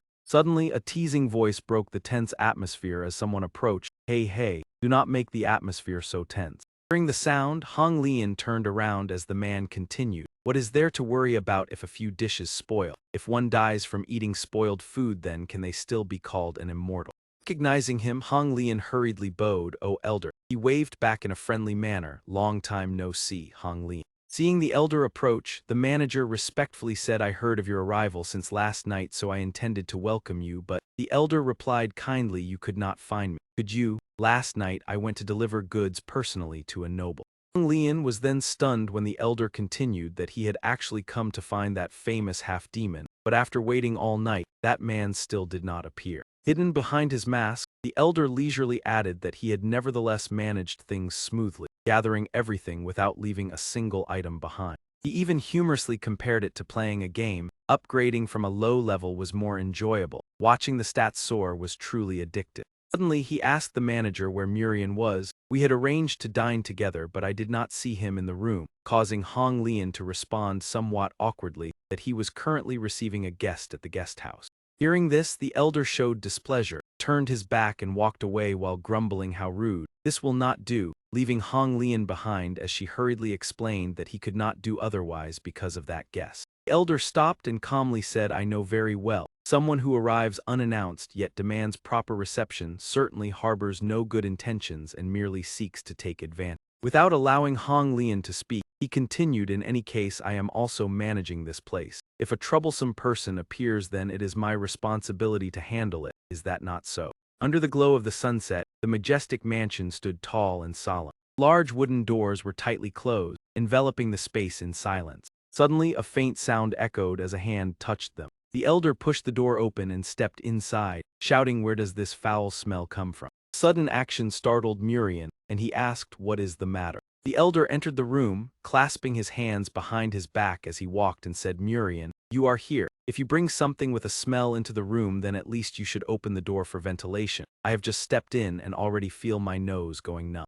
After speaking, the elder moved forward and flung the window wide open. Before him appeared a majestic mountain landscape stretching endlessly, prompting him to exclaim, "What a wonderful view! Ventilation is indeed important." With an expressionless face behind the mask, he coldly continued, "That is right, especially when there is such an unpleasant smell. Wait." He looked toward the man sitting opposite and said, "Is that not Man Choi? If you intended to come, then you should have informed us in advance. At least I could have prepared some fragrance to welcome you." Hearing the incessant mockery, Mo Jiang remained silent before asking, "What business brings you here? You have never regarded the children here with any importance, always believing that their pretending to be human is ridiculous." The elder's face darkened as he criticized, "Yet you still accept their gifts and enjoy their reverence." Man Choi calmly replied, "Sit down." Without hesitation, the elder sat on the window ledge and said, "Because you are a member of Ian Wedding, you need to hear this. It is not that I do not wish to listen, but that I do not want to sit at the same table." Man Choi seriously replied, "Even if I do not sit opposite you, I would not be deaf. As you know, after the recent incident, the Holy Water Institute has suffered severe loss." Man Choi calmly explained that although the laws of heaven forbid interference in the mortal world, we cannot stand by when only 6 months remain before the festival. This is a disaster that cannot be ignored. The elder also pondered and asked, "So you intend to confront the demons despite the rule?" With a sharp gaze, Man Choi replied, "Not exactly. Although we cannot directly intervene, as immortals we have a responsibility to act." An image of the Korean peninsula engulfed in a purple aura appeared as Man Choi said, "If this continues, then in 6 months this place will become hell. To compensate for the void left by the Holy Water Institute, we must act swiftly." Leaning against the window ledge, the elder asked, "How do you intend to fill that void?" Man Choi resolutely replied, "We will revive the H-Warring Order." Hearing this, the elder was astonished and could not believe it. What Man Choi explained that the immortals on the Korean peninsula, including both you and me, will select children with potential and take them as disciples. According to him, images of outstanding youths appeared like radiant stars. The children who inherit our will and skills will bear the responsibility of protecting the future of the peninsula. Not a decayed organization like the Holy Water Institute, but true warriors who once existed here. Man Choi's proposal left everyone stunned. "That is why I came to ensure the supply for the new H-Warring Order. We need Jiang He Dan to provide elixirs of longevity and weapons to train the next generation. Of course, there will be appropriate compensation." In Man Choi's mind briefly appeared the image of the servants in the mansion. The half-demons here would no longer be despised under the name of the new H-Warring Order. And if any of them possess sufficient talent, they could even become official members of the H-Warring Order, our disciples. The elder immediately interrupted in an angry voice, "Are you joking with me?" He jumped down from the window ledge, reiterating the duty of immortals, the matter of filling the void of the Holy Water Institute, and the idea that half-demons would no longer be despised. Approaching Man Choi, he growled, "Do you not feel ashamed when uttering such hypocritical words? If that were truly the case, you would have died from an allergic reaction long ago. When you heard that the Holy Water Institute had been eradicated, were you not delighted?" Urian silently observed the argument as the elder continued, "That has been your lifelong ambition since you were human. For thousands of years you have wished to become the greatest ruler." Man Choi paid no attention to the sarcasm as the elder continued, "Very well, I will respect it if you truly intend to teach those children, but will you spare them after nurturing them?" Man Choi gently rotated the puppet on the table without responding. The elder answered his own question, "Of course not. They are not disciples, but pawns for you to control the mortal world without directly taking action." He bluntly stated, "Is it not true that in this way the Korean peninsula will quickly fall into your hands? Everything will lie under the control of those who call themselves immortals with noble intention." In the face of such sarcasm, Man Choi remained calm and coldly asked, "What is wrong with that?" The elder was stunned by the response and asked, "What did you say? Even the Supreme Being has permitted this. He must believe that the humans of the lower world need to be governed more effectively." Man Choi placed his teacup down and said, "No, this should have occurred hundreds of years ago. It is ridiculous that due to the excesses of a demon, humanity enjoyed 666 years of unrestrained freedom." With a cold gaze, Man Choi looked at the elder and said, "You of the Joseon era are the product of that period of freedom. I understand your resentment, but at the very least be aware that you are an immortal, an existence more noble than human." Hearing this, the elder clenched his fists. "If we cannot reach an agreement, then remain silent and observe. In 6 months, the Korean peninsula will become the greatest paradise in the world." In his anger, the elder threw his mask to the ground and said, "Very well, I understand. If you have finished speaking, then come outside with me." He narrowed his eyes, clenched his fists, and coldly challenged, "Man, Choi, it seems my patience has run out. Let us settle this outside, filthy old man." Sunlight shone upon the clear blue sea where schools of fish swam freely. Beneath the sea, the magnificent palace was Thuenhoa Palace, where the Eastern Sea Dragon Palace hosted its banquet. Inside the splendid yet tranquil white palace, a figure dressed in white slowly walked in. That person raised a hand to cover her mouth and gently cleared her throat as if preparing to speak. The girl was named Sodden, the host of today's banquet. "Esteemed guests, have you been satisfied with breakfast? I am Sodden. To heighten the excitement for the upcoming martial arts tournament, I am honored to serve as the master of ceremony." On the main stand sat the palace's master with Princess Myra beside him, even though she was merely a humble attendant of the princess. Everyone seemed captivated by her words, with fluent expression and knowledge of martial arts. "I am greatly honored to take on this responsibility." Sodden gently unfurled her fan and smiled gracefully. "However, since the distinguished guests are likely not interested in this part, let us proceed directly to the main event. The first match of the finals is about to begin." As soon as she finished speaking, following the direction of Sodden's fan, two figures descended from the air into the arena. Sodden cheerfully introduced, "First is a special matchup even among the most outstanding contestants, a valiant noble warrior from the Korean peninsula and a descendant of the demon race who has reappeared after many centuries." The two young men who had just landed looked around in surprise at the surroundings. Sodden continued, "Please welcome Choi Soo and Kim Yuzin." Faced with this grand scene, Choi Soo could not help exclaiming. Kim Yuzin also remarked that he had thought after breakfast they would be allowed to rest quietly, never expecting to be brought here without any prior notice. Choi Soo was still astonished, blankly letting out a confused huh. On the main stand, Princess Myra blushed and waved to him. Choi Soo awkwardly returned the gesture with a forced smile, secretly thinking that he had not expected to see her looking so radiant. He then looked toward the Dragon King seated beside her and realized that it was indeed the Dragon King, recalling that in his panic he had once attacked him without thinking. Now reflecting on it, he truly recognized it as a mistake.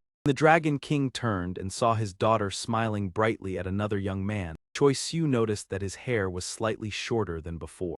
Myra, with her flushed face and sparkling eyes, gazed at the young man below the stage. Seeing his daughter like this, the Dragon King could only sigh helplessly.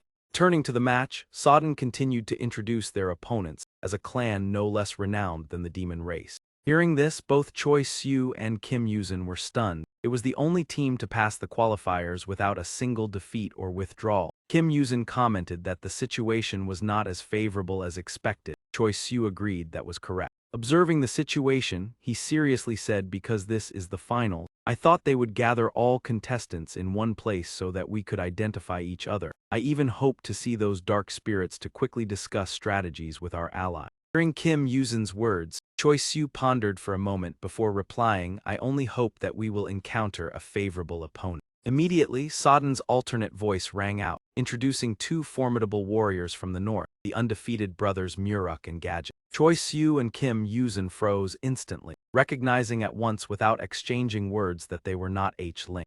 The brothers had long red hair and a muscular frame, raising a sword with imposing authority. The sharp blade reflected the cold light under the palace lamps. He growled, baring terrifyingly sharp fangs. Muruk suddenly bit through the sword with his teeth effortlessly. The bizarre act stunned Choi Soo and Kim Yuzin, cold sweat rolling down their cheeks. Ajin sighed in exasperation, saying, "Really, you had to bring food all the way here." Muruk chewed the sword contentedly and replied, "I thought I had eaten enough, but there's no choice. The portion was too small, so I have to compensate." Holding the hilt in hand, he continued, "Even with quality ingredients, weapons and metals only become truly appealing after use." He shoved the hilt into his mouth, consuming it entirely, then added that no matter how enticing a new item is, without having been used by its master, it lacks flavor.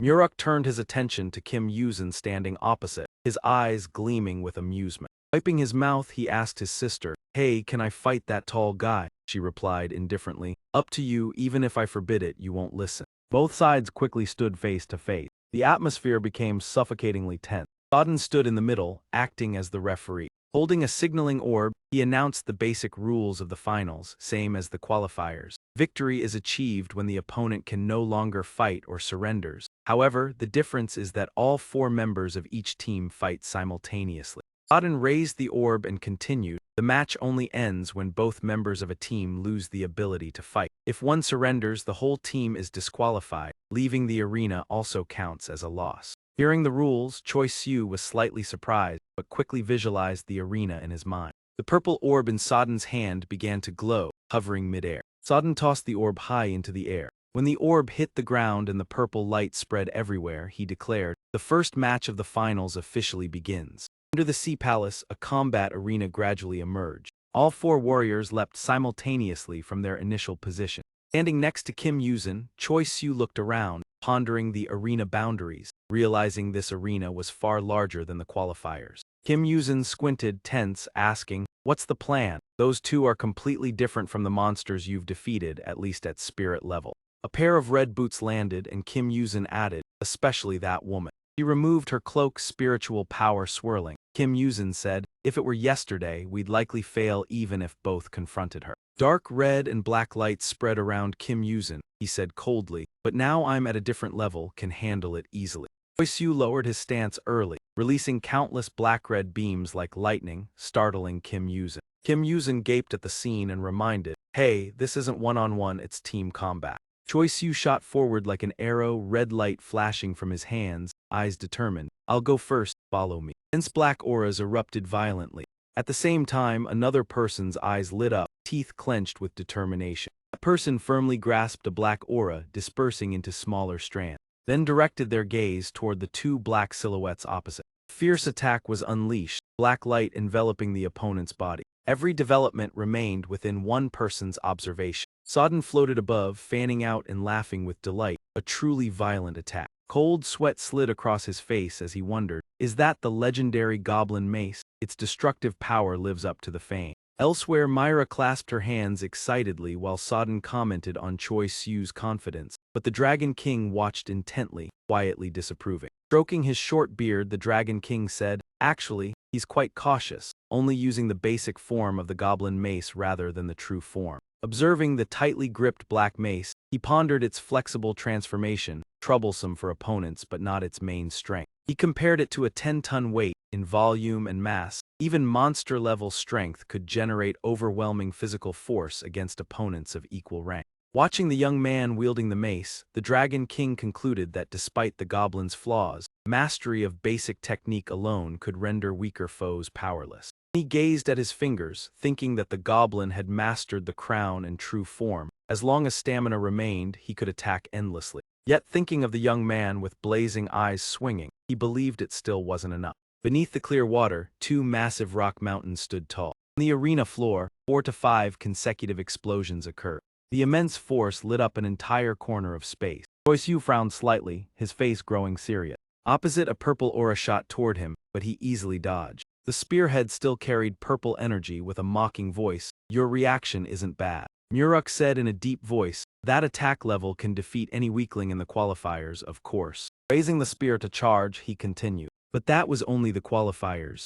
Choi Siu remained intensely focused, cold sweat streaming down his face. Meanwhile, Muruk advanced at extreme speed, carrying a dark staff. However, Choi Siu flexibly dodged aside. His body moved smoothly to evade consecutive attacks. After a while, Muruk coldly struck his weapon against the ground. Expressionless, he silently calculated, preparing to use weapon-breaking techniques combined with evasion. Recalling the opponent's smooth dodges, he adjusted the first strike to lure Choi Siu into believing he could counter. Seeing Choi Siu seriously block the purple aura with the mace, Muruk believed if he defended or countered, the second strike would hit directly. Muruk stepped back, pointing the spear forward and said, "Well done, but it'll be more interesting if you use the blade." Choi Siu's eyes flickered with worry, cold sweat pouring continuously. He continued to face the fierce attack as the purple aura surged. Yet Choi Siu still dodged lightly. Suddenly frowning, something caught his attention, and he glanced quickly. Immediately, a giant mace appeared before him.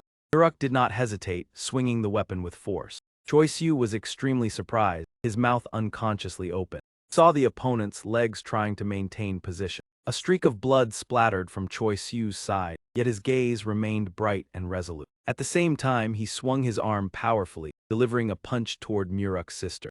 Immediately after, he prepared another punch. This left her utterly shocked, mouth agape in disbelief. Simultaneously, a purple aura pierced through Choi Siu, blood continuing to flow. Seizing the opportunity, Muruk's sister charged forward, swinging her mace fiercely. As her weapon passed, a massive explosion erupted instantly. Muruk now revealed a weary expression, his body drenched in sweat after a series of intense clashes. Meanwhile, his older sister seemed captivated by something, her expression clearly showing astonishment. She had no time to react when Choi Siu suddenly closed in from the lingering smoke after the explosion. He then unleashed a relentless barrage of attacks across her body. At this moment, Muruk's sister gritted her teeth, silently wondering about her opponent's identity. His attacks were not particularly special and did not involve magic, and no matter how many times she was struck, she was not worried about serious injury. The most puzzling aspect was his absurd endurance. Recalling the sequence of attacks, the first strike was manageable, but she had poured all her strength into the second to finish him. When the massive explosion occurred, she clearly felt the shockwave reaching her fingertips.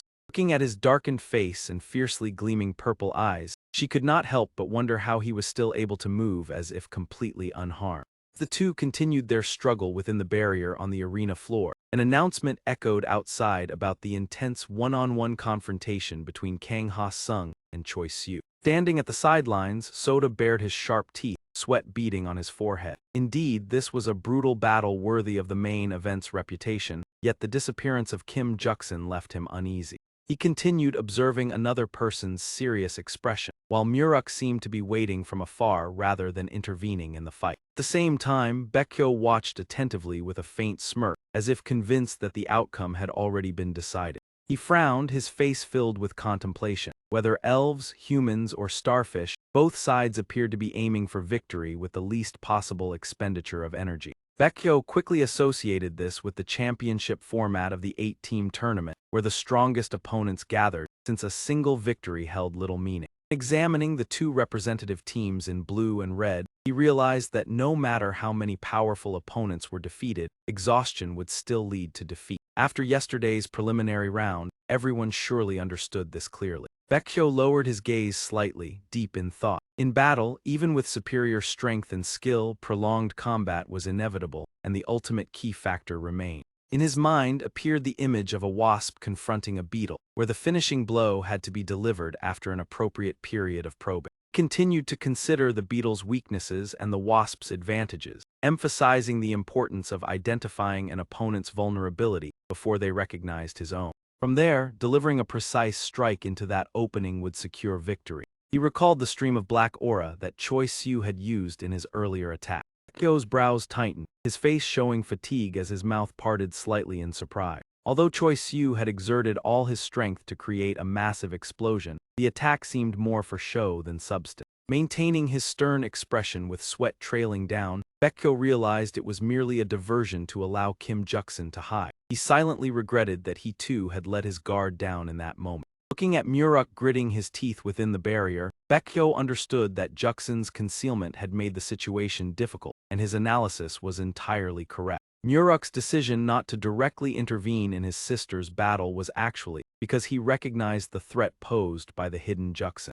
Juksun was concealed somewhere in the arena, waiting for an opportunity to strike whenever an opening appeared. They deduced that the two opponents had clearly divided their roles, with Choi Siu responsible for drawing attention. Therefore, they remained vigilant in searching for Juksun while maintaining their focus on the ongoing battle. Their objective was to restrain Muruk's sister without exposing any opening, quickly defeat Choi Siu, and gain a 2-against-1 advantage when Juksun appeared. Meanwhile, Choi Siu continued to nimbly evade the opponent's attacks imbued with purple aura. When his gaze shifted in a certain direction, a train of thought suddenly arose but was interrupted by an unexpected event. Immediately, fury became evident on Muruk's sister's face. She raised her mace high above her head and brought it down with terrifying force. Noticing this, Choi Siu steadied himself with his legs spread wide, his hands clasped together in front as a guard. He prepared to receive the opponent's devastating downward strike. Collision created a spectacle that shook the very ground.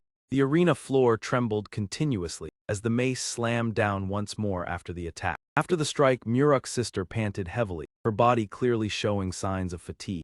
Opposite her, Choi Siu trembled slightly but still mocked that it was truly regrettable, as she apparently had not used her full strength. Despite his bloodied face and severely damaged arms, he maintained an arrogant demeanor, claiming that if his opponent had been more reckless, the battle would have already ended. A commentary voice rang out, emphasizing that relying solely on brute strength was insufficient to defeat an elf like Choi Siu. Immediately afterward, he delivered a powerful punch toward his opponent as a form of release. As his fist struck the mace, his calm voice remarked that a robust physique and rapid regeneration were significant advantages, yet they could also become disadvantages for humans. The two sides continued to clash, one attacking and the other evading incessantly, causing Muruk to curse inwardly in anxiety. Watching his sister still gripping her weapon with sweat-soaked body, Muruk wondered why she had yet to gain the upper hand despite his support. Maintaining a defensive stance with the mace, she gritted her teeth, thinking that she had only heard that elves were powerful and fought strangely, but no one had mentioned their astonishing resilience.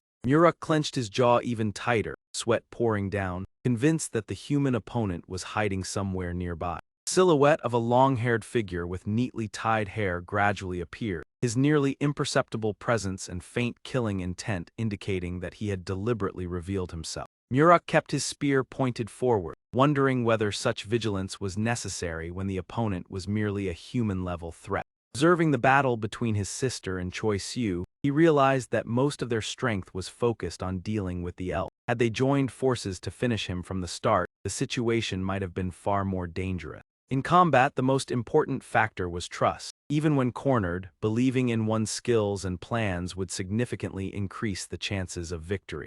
With allies, that trust was amplified, much like the increase of strength on the battlefield. Muruk bit his lip until it bled, sweat still streaming down as he resolved to support his sister before it was too late. He gripped his spear so tightly that veins bulged, no longer concerned with the actions of that human. Immediately afterward, Muruk thrust his spear forward repeatedly with a resolute gaze, confident that as an invincible starfish, he could endure any ordinary attacks. Suddenly, a young man appeared behind him, startling him as he questioned whether Muruk had truly fallen for such a simple trap. The final decisive moment arrived as Dushin gently landed behind Muruk. He raised his hand and unleashed a sharp strike regarded as a finishing ultimate technique. With an unusually calm demeanor, he remarked that although it was merely a moment of distraction, he hoped Muruk did not rely solely on the toughness of his race. Dushin's hand closed with 4 fingers together as his cold voice declared that he was no fool and that a starfish could not be defeated so easily. Sighing, he closed his eyes as the opponent slowly collapsed, believing that despite having sent multiple warning signals, Muruk had ignored them all. Afterward, Dushin glanced elsewhere and called out to Choi Siu, teasing that he would probably boast about making him follow the plan. Gleaming knife in his hand fell to the ground. He gritted his teeth, blood continuously flowing from his nose. Kim Yuzin looked at his opponent and reminded him to lie still. As Jun lay motionless with his body in agony, Kim Yuzin continued, telling him not to try to get up and to rest as it would be more comfortable, though he likely could no longer hear anything. It was not out of pity, for that final slash to Kim Yuzin had already been executed a year earlier. It was one of the techniques he had learned during his battles with Xiao Hui. By creating an energy blade at the tip of his finger, he could perform an attack that pierced through the gaps in an opponent's body. His strike passed through muscles, bones, and internal organs without causing direct damage, yet in reality, it was a rather ineffective skill. The scene shifted to a peaceful mountainous region stretching before the eye. Kim Yuzin asked again in surprise, and Uchai replied without looking at him, mentioning the final slash and asking whether he had learned how to use it properly. Uchai candidly shared his thoughts, affirming that he was not criticizing, but was genuinely impressed that Kim Yuzin had created this technique on his own. Faced with the praise, Kim Yuzin appeared embarrassed, admitting that he had some talent but hoped it would be a more useful technique. Uchai glanced at him and suggested that after using it, he must have realized its limitations. Beside the crystal-clear lake, he continued explaining that when fighting monsters, completely severing them was very difficult, and in fact, Kim Yuzin had not even been able to defeat his opponent despite successfully executing this technique. Kim Yuzin was stunned and asked how he could know that. Uchai casually cast his fishing line and speculated that although the technique was performed accurately, it did not produce the expected lethality, especially when facing powerful monsters capable of awakening during battle. Monsters that reached a certain level could rapidly recover even after being cut, while weaker creatures could be defeated without the need for this technique. Uchai acknowledged that the skill was still valuable for delivering a powerful strike, but in terms of difficulty and prestige, it was disappointing, like possessing an SSS-ranked character whose strength did not match its status. Ultimately, an overly clean cut did not offer much benefit, As for creatures with regenerative abilities, it could even make their recovery easier. When facing monsters, the more ragged the wounds and the rougher the armor, the more useful they become. Adding a bit of poison or a curse makes it even more ideal. Kim Yuzin widened his eyes in astonishment at Uche's words. Although it sounded overly pragmatic for an immortal, was that not something that often happened? He lifted the fish he had just caught and continued calmly, regardless of whether it was called monster hunting or anything else. Its essence was merely the act of hunting another species to survive. Embellishing it too gloriously only made it strange. Kim Yuzin bowed his head in acknowledgement, but then suddenly froze. Wait, how were you able to do that? Holding the fish in his hand, Uche looked at him and asked in return what he meant. Had he not said he once fished, which was why Uche brought him here? Kim Yuzin shook his head in denial. No, not that. He immediately stood up, his eyes fixed on Uche in amazement. He pointed at the fishing rod and questioned, Master, is your fishing rod not exactly like mine? It has neither float nor line. It does not even have a hook or bait attached. Then how did you catch the fish? Uche let out a soft sigh at Kim Yuzin's naivety, looking at him as if thinking he truly was a fool. He released the fish back into the river and said, What do you think I brought you here for? Did you think I would make you sit pretending to fish all day with a useless rod? Kim Yuzin immediately associated this with Jiang Taegong and explained that he had thought it was a mental training method of immortals, as Jiang Taegong was said to have fished with a hookless rod for leisure. Instantly, Uche struck him on the face and shouted nonsense. Uche put away the fishing rod and said, training the mind by meaningless fishing, I thought you did not believe in such absurdities. It is understandable for ordinary people to be ignorant, but guardians like you are easily trapped in illusions. There is no special meaning in such things. This method was simply created by Jiang Taegong. Kim Yuzin was in so much pain that tears welled up, and Uche's words barely registered in his ear. However, the old man was very practical. After speaking, he carried the fishing rod and prepared to leave. Think carefully about how I caught the fish with a rod without a hook, weight, or float, and how you would accomplish it. With his reddened nose, Kim Yuzin tried to listen as Uche continued. This would be his task for the next month, and no further hints would be given. He had to catch at least 5 different types of fish in this river, using that seemingly useless rod. Uche turned back with a sincere smile and said that even he felt 1 month was quite harsh. But Kim Yuzin was not someone with much time. If he succeeded, his final slash would become a true ultimate technique. In the blink of an eye, the day ended, and night gradually fell. On the following day, the sun had already risen high in the sky. Kim Yuzin had been sitting here for many consecutive nights, staring dejectedly at the useless fishing rod. 3 days had passed since Xian Uche assigned the task. Kim Yuzin concluded that although it sounded foolish, it was impossible to fish with a bare line. It did not even sink into the water. He also could not sense any magical or energetic presence from his master. If it was because Uche was immortal and beyond his perception, then so be it. But thinking this way made the task seem impossible and suggested that Uche had no intention of teaching him how to fish. He began to contemplate seriously and realized that only one possibility remained: to create the necessary components through the control of pure energy without using magic. Kim Yuzin's index finger emitted streaks of blue light, representing the theoretical solution he had conceived.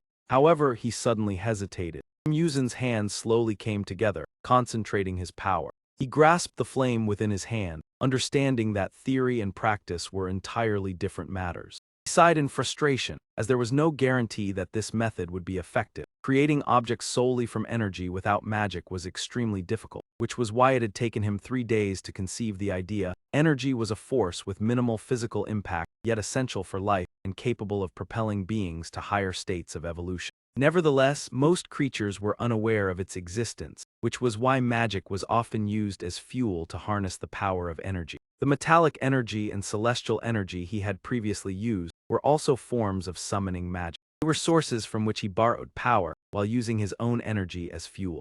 He felt confused. Everything seemed meaningless. Even if he could create objects from energy, using magic would still be easier and more effective. Unless he were like Choi Siu, who could summon anything with mere thought. Such extraordinary ability was an exception, and Choi Siu smiled warmly at him. Kim Yuzin, are you once again trying to justify yourself? Are you going to continue calling the power of others too great? He sighed and told himself to forget it. Why should he care? If he doubted the words of an experienced immortal, there was no need to worry about others' opinions. Had he not always trusted his own judgment? Touched by those words, Kim Yuzin felt uneasy, but when he thought of his close friend, his determination returned. The scene shifted, and from inside the house a voice was heard. "Ha, what a fool, did you do this on purpose?"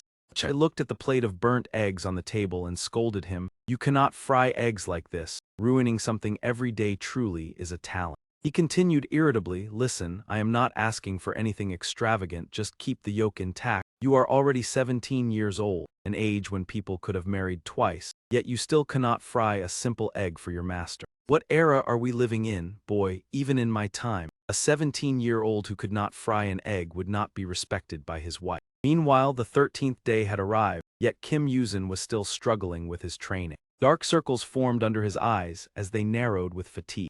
He began to apply magic, and by controlling the flow of energy, he mastered the technique of compressing high-density spiritual energy into a specific form. The phenomenon Kim Yuzin referred to was Gang Chi, a form of ancient martial art. Upon completing the exercise, he exclaimed with joy that he had finally succeeded. Turning to the warm house, Uchai commented while eating that the next day would mark 2 full weeks. Kim Yuzin had progressed halfway and even a day earlier than expected, to which Kim Yuzin asked in surprise, "Halfway?"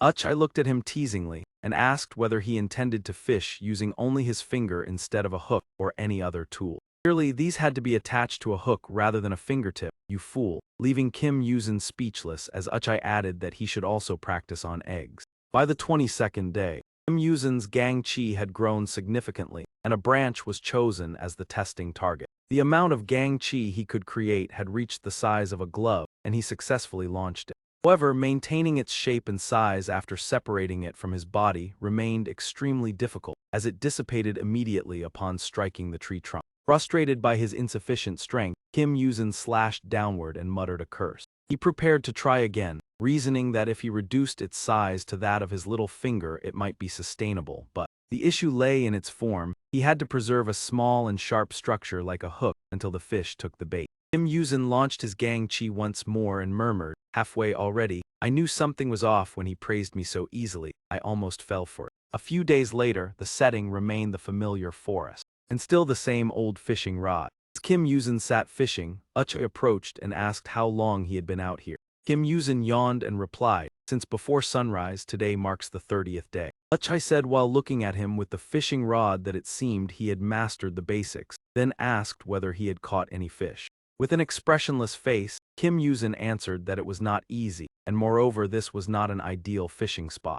Uchai laughed, acknowledging it as a reasonable excuse, thinking that if Kim Yuzin had only begun at dawn, he could not complete the task in a single day. Nevertheless, he praised him, stating that honestly, merely creating a hook from Gang Chi within 30 days was already extremely impressive. Then his gaze shifted to the basket covered with a white cloth, asking what on earth was inside. He reached out to open the basket. Uchai was stunned by what he saw inside. Kim Yuzin said that, as he had mentioned, catching 5 different types of fish was truly not easy, and he had wondered why his master emphasized species rather than quantity. He continued that when he went out at dawn and began creating the hook and bait, he finally understood the true challenge. He used Gang Chi to form the hook, and once the method was grasped it was not too difficult. Although not perfect, the structure was quite similar, however this alone was still insufficient. Compared to real bait, it lacked scent, taste, and movement, merely an external imitation that would not deceive the fish. Uchai was astonished, questioning how scent could be effectively recreated, as even an immortal would struggle to reproduce the flavor and smell of living creatures. Kim Yuzin quickly reeled in the fishing rod and said that therefore the only thing he could realistically recreate was, "Oh, I caught one." Kim Yuzin's hand was a large fish, and he proudly asked Uchai how long he thought it would take him to reach such a level. Surely not a month. He removed the bait from the fish's mouth and added that he was even more curious about how many months it had taken his master. Bait in Uchai's hand moved slightly as he manipulated his Gang Chi, and he replied that he had mastered the skill in about a day, no, to be precise, half a day, but Uchai immediately cut him off, suspicion evident on his face. A self-proclaimed genius who still could not soft-boil an egg after more than a month. He turned to Kim Yuzin and asked, so what exactly had he realized? This content is directly related to the final slash. He replied briefly, yes, now I have understood it thoroughly. Returning to the present, Muruk was still writhing and trembling on the ground in pain. Kim Yuzin looked down at the fallen opponent with a cold gaze. The purpose of the final slash aimed at Muruk was not to cause external injury, but to plant something else within him. That surge of energy could mimic the movement of a swimming fish, even after leaving its owner's body. Kim Yuzin had secretly implanted that energy inside Muruk, transformed into a form of living poison, silently eroding and destroying Muruk's nervous system without leaving any trace on the skin. Even the regenerative abilities of a spirit-level demon could not withstand this internal devastation. The power of the technique caused the victim to collapse suddenly, as if struck by a death curse, which was why in the past both immortals and demons referred to it as a sudden death strike. Kim Yuzin turned and walked away, his face expressionless. "Hey, Choi Siu, at least I have completed my part." Meanwhile, Choi Siu and Gajin were still locked in a tense battle. Kim Yuzin continued, "If you find it difficult to manage alone, just fall back and recover. I will show you how to resolve it." Choi Siu sighed and said, "My friend is not a bad person, his words are just a bit harsh. Honestly, our strategy is more effective, not that you are weak." Gajin gritted her teeth but realized that the situation had already tilted in our favor. "If you are willing to surrender now, everything can come to an end. This will prevent further harm to both sides." By this time, Choi Siu was already covered in tattered wounds. "Of course, if you refuse, there is no other choice. I am not as tactful as my friend, nor do I know how to reconcile and subdue a powerful demon like you." Tarzan immediately rushed forward with the intention of finishing off the opponent. But suddenly blood splattered from nowhere. Garzin halted as if she had just suffered an invisible impact. Some unseen force had struck her. She collapsed to the ground, her entire body stained red. Choi Siu delivered the decisive blow at the final moment, causing Gajin to collapse on the spot. Choi Siu calmly said, "I told you, I am not subtle." The opening match of the official tournament concluded with victory belonging to Choi Siu and Kim Yuzin, while the two of them had barely expended much stamina. Gajin's mutilated body lay trembling on the ground, blood spreading into streaks that made the scene horrifying.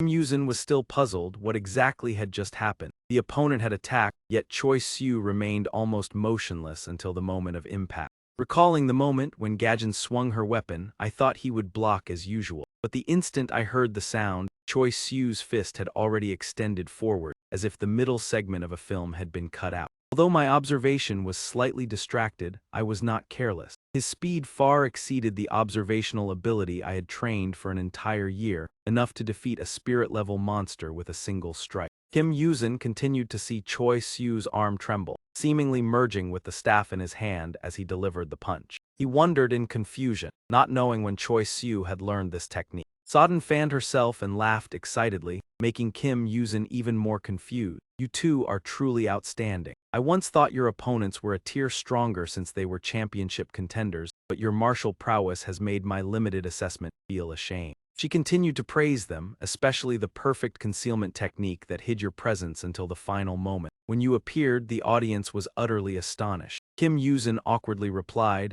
"Ah, so is there anything we need to say after the victory?" Sodden appeared delighted. "The idea of a victory speech sounds wonderful. From the second round onward, we should consider that." Kim Yuzin was surprised when she continued, saying that she had stepped onto the stage for another reason. They had not yet fulfilled the conditions to be officially recognized as the victor. Sodden glanced at the two of them. "To the audience, your victory is obvious, but that is merely a subjective perspective. Depending on the interpretation, the match can still be considered undecided." Both Muruk and Gajin had been defeated and temporarily lost their ability to fight, but their energy orbs remained unharmed. With the regenerative abilities of spirit-level monsters, these injuries would quickly heal. She smiled mysteriously. More importantly, despite having many opportunities, they had not declared surrender. They could do so right now, but you are still standing and waiting because that has not happened, so the match has not ended. The authority to conclude this match lies in your hands. Kim Yuzin did not expect such a rule. From his perspective, the match had already ended because we had won, but the standards of monsters were different. Like the instinct of wolves, the victor regards the defeated opponent as prey. Therefore, aside from surrender, defeat is synonymous with death or being devoured by the victor. Kim Yuzin speculated that Choi Siu had previously collected and absorbed energy orbs during the preliminary round, so with the strength he had just displayed, the act of devouring would be considered natural in the eyes of the monster. After understanding clearly, he turned to Choi Siu. "Hey, perhaps we have no other choice." Choi Siu immediately replied, "Then we should finish it." He reached out and touched Gajin's body. Unexpectedly, he pulled her arm upward. Sodden covered her mouth with her fan, her eyes wide. Kim Yuzin was also shocked and exclaimed, "Hey, hey." Choi Soo hoisted the remaining part of the opponent's body over his shoulder and said, "It is done." Kim Yuzin asked with a darkened expression, "What are you doing?" Sodden was also left speechless, while Choi Soo replied innocently, I thought of another way. We cannot wait for them to wake up to continue the battle, so we must use a different method." He turned to ask Sodden, "Where exactly is the boundary outside the arena?" She hesitated before replying, Sodden quickly calculated, and answered that the area outside the arena begins from the flat ground where the platform structure ends. "Thank you." Choi Soo turned to Kim Yuzin. "You heard her. Take the other one beyond the boundary." He added, "There is no guarantee that your technique will last forever, right?" Kim Yuzin replied reflexively, "Yes, that is correct." The two immediately cast their magic and teleported into the tea room. As soon as they appeared, Choi Soo wanted to sit down and complain, "I am exhausted. Not only my abilities but also my mind is weary, probably due to excessive tension." After settling down, Kim Yuzin asked, "Why did you do that?" Choi Soo turned and replied blankly, "Huh." Kim Yuzin pressed, "You clearly knew the rules. The Dragon Palace allows us to absorb them, so why did you not do so?"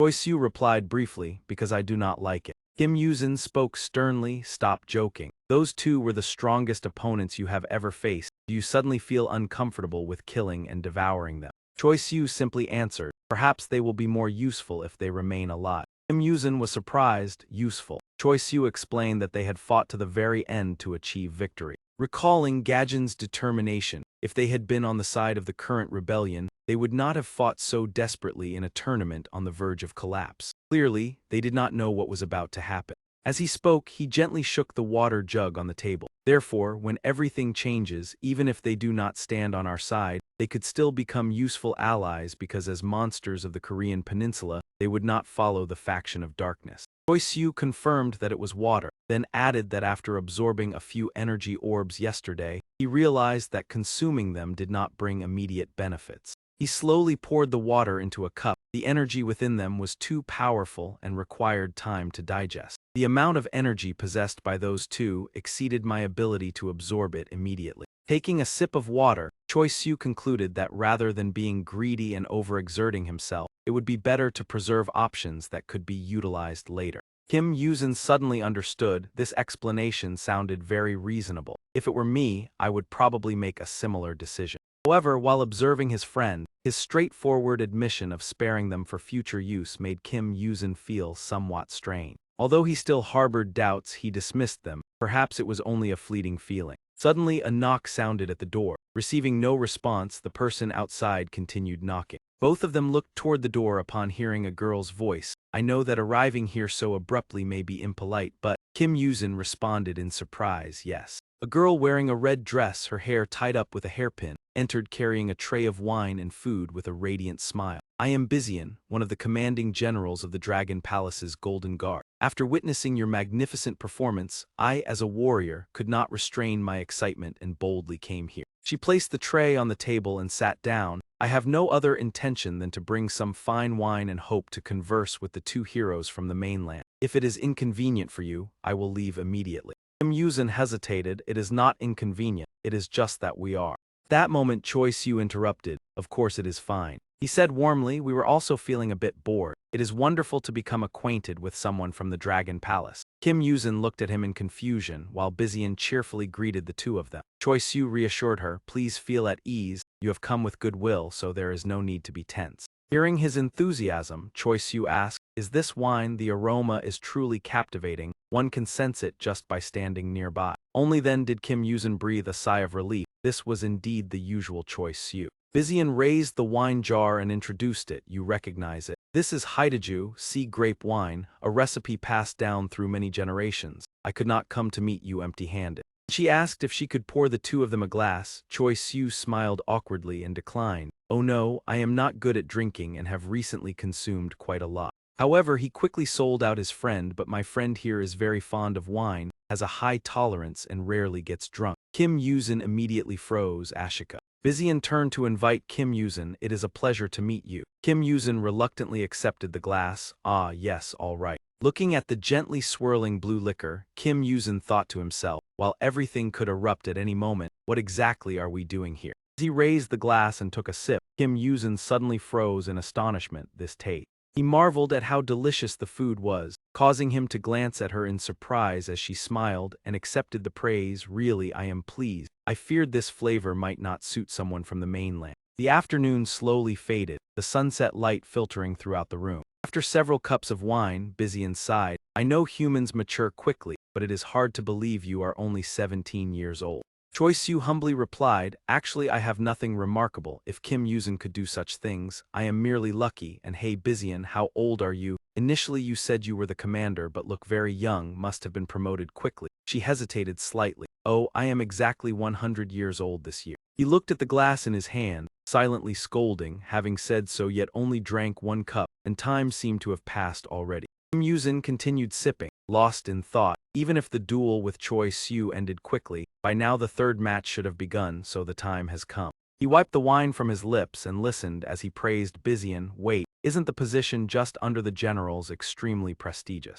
Her face darkened, forcing a smile, hands clenched to restrain herself. If judged by title alone, indeed, but that position was not fully earned by my own skill, I merely inherit from the previous generation. Choi Siu tilted her head curiously about the previous generation. She added, ah, my predecessor was appointed when the current Dragon King ascended. Bizian recounted that this occurred hundreds of years ago, when His Majesty first ascended and announced reforms. Travel by sea became safe, no longer required tribute, starting with ending demands for mainland tributes. His Majesty changed many policies of the Dragon Palace and assigned key positions to peers sharing his vision. Kim Yuzin listened intently, yet His Majesty was a special case among dragons, retaining peak power, while peers could no longer keep up. Choi Siu forced a smile. In recent years they gradually retired and young officials like us replaced them. Ah, I understand, you must bear much pressure. Her expression darkened further to rectify what previous generations caused. Bizian acknowledged, indeed, we must restore the Dragon Palace from the chaos left by those fools.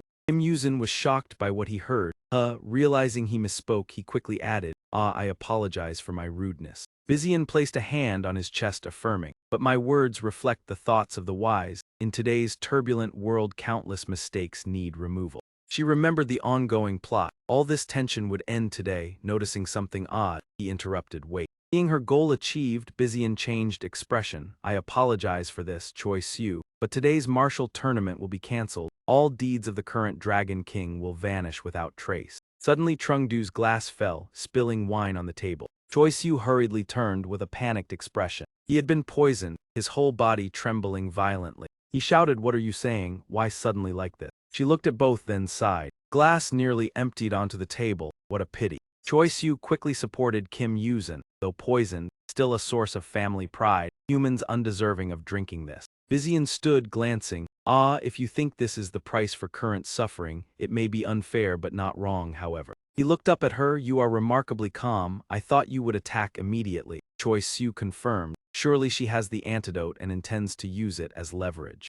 During his analysis, otherwise I wouldn't be poisoned yet. No reason for her to be so calm. Bizian admitted with pleasure. As expected, you are sharp. The only reason I remain calm is believing I can control you alone. She sighed, then turned, abrupt as this may be. The current Dragon King will abdicate today. We will apologize to other contestants for canceling the tournament and compensate fairly. Kim Yuzin now breathed heavily as if fainting. But humans are an exception. Even if the current Dragon King forgives, you must pay for entering the Dragon Palace unaware. Bizian paused briefly, but luckily for you, Choi Siu, someone values you highly. A mysterious figure who respects you greatly. The new Dragon King wants Choi Siu beside him, using her goblin power for Dragon Palace's benefit. She set a condition, if you meet the new Dragon King and the Trung Than, I will prepare the antidote for the other. Choi Siu anxious for your safety, yet now you need the antidote immediately. She smiled nonchalantly. Ah, I assumed you would drink so the poison was mild. But the human body weaker than expected, even low-level monsters endure at least a day, Bizian said coldly. I haven't prepared the antidote. If you worry so much, follow me quickly.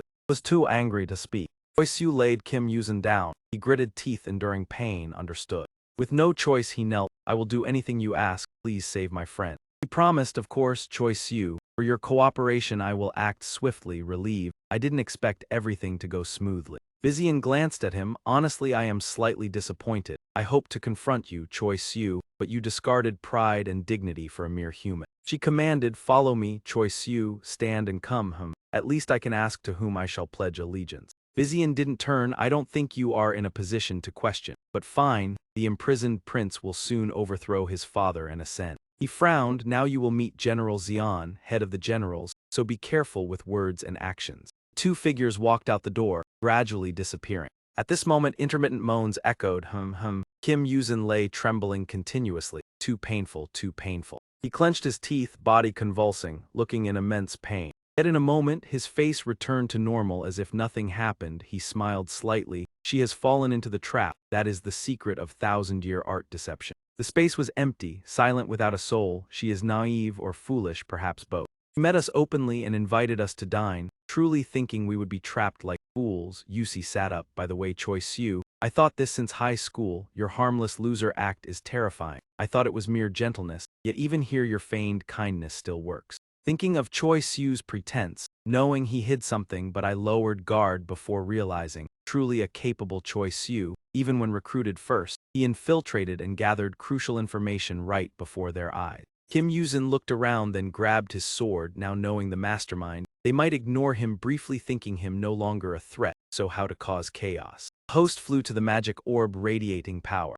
Sodden excitedly remarked, the first round of finals reached the last match, every battle exceeding expectations. As a warrior's daughter I've seen many tournaments but never one of such high caliber. The match just ended, the final result Go Yu and Show Me won the second match. Gao Yu sighed, turning to her, weren't you overexerted? Luckily nothing serious, but you could have been seriously injured. You should let me handle front and support from behind. Sun Mi panted, voice trembling from fatigue. I know, but now conserving strength for you is more important, isn't it, madam? Her gaze dropped, words tinged with sadness. If you try your best, perhaps, just perhaps, you could awaken a little more. On this side, blood from the arm dripped continuously onto the arena floor. Yuzuru sighed at the scene, reproaching, I anticipated this when you charged recklessly. In front of her, Yashihiro's right arm was severed, blood flowing. Father would be proud to see this.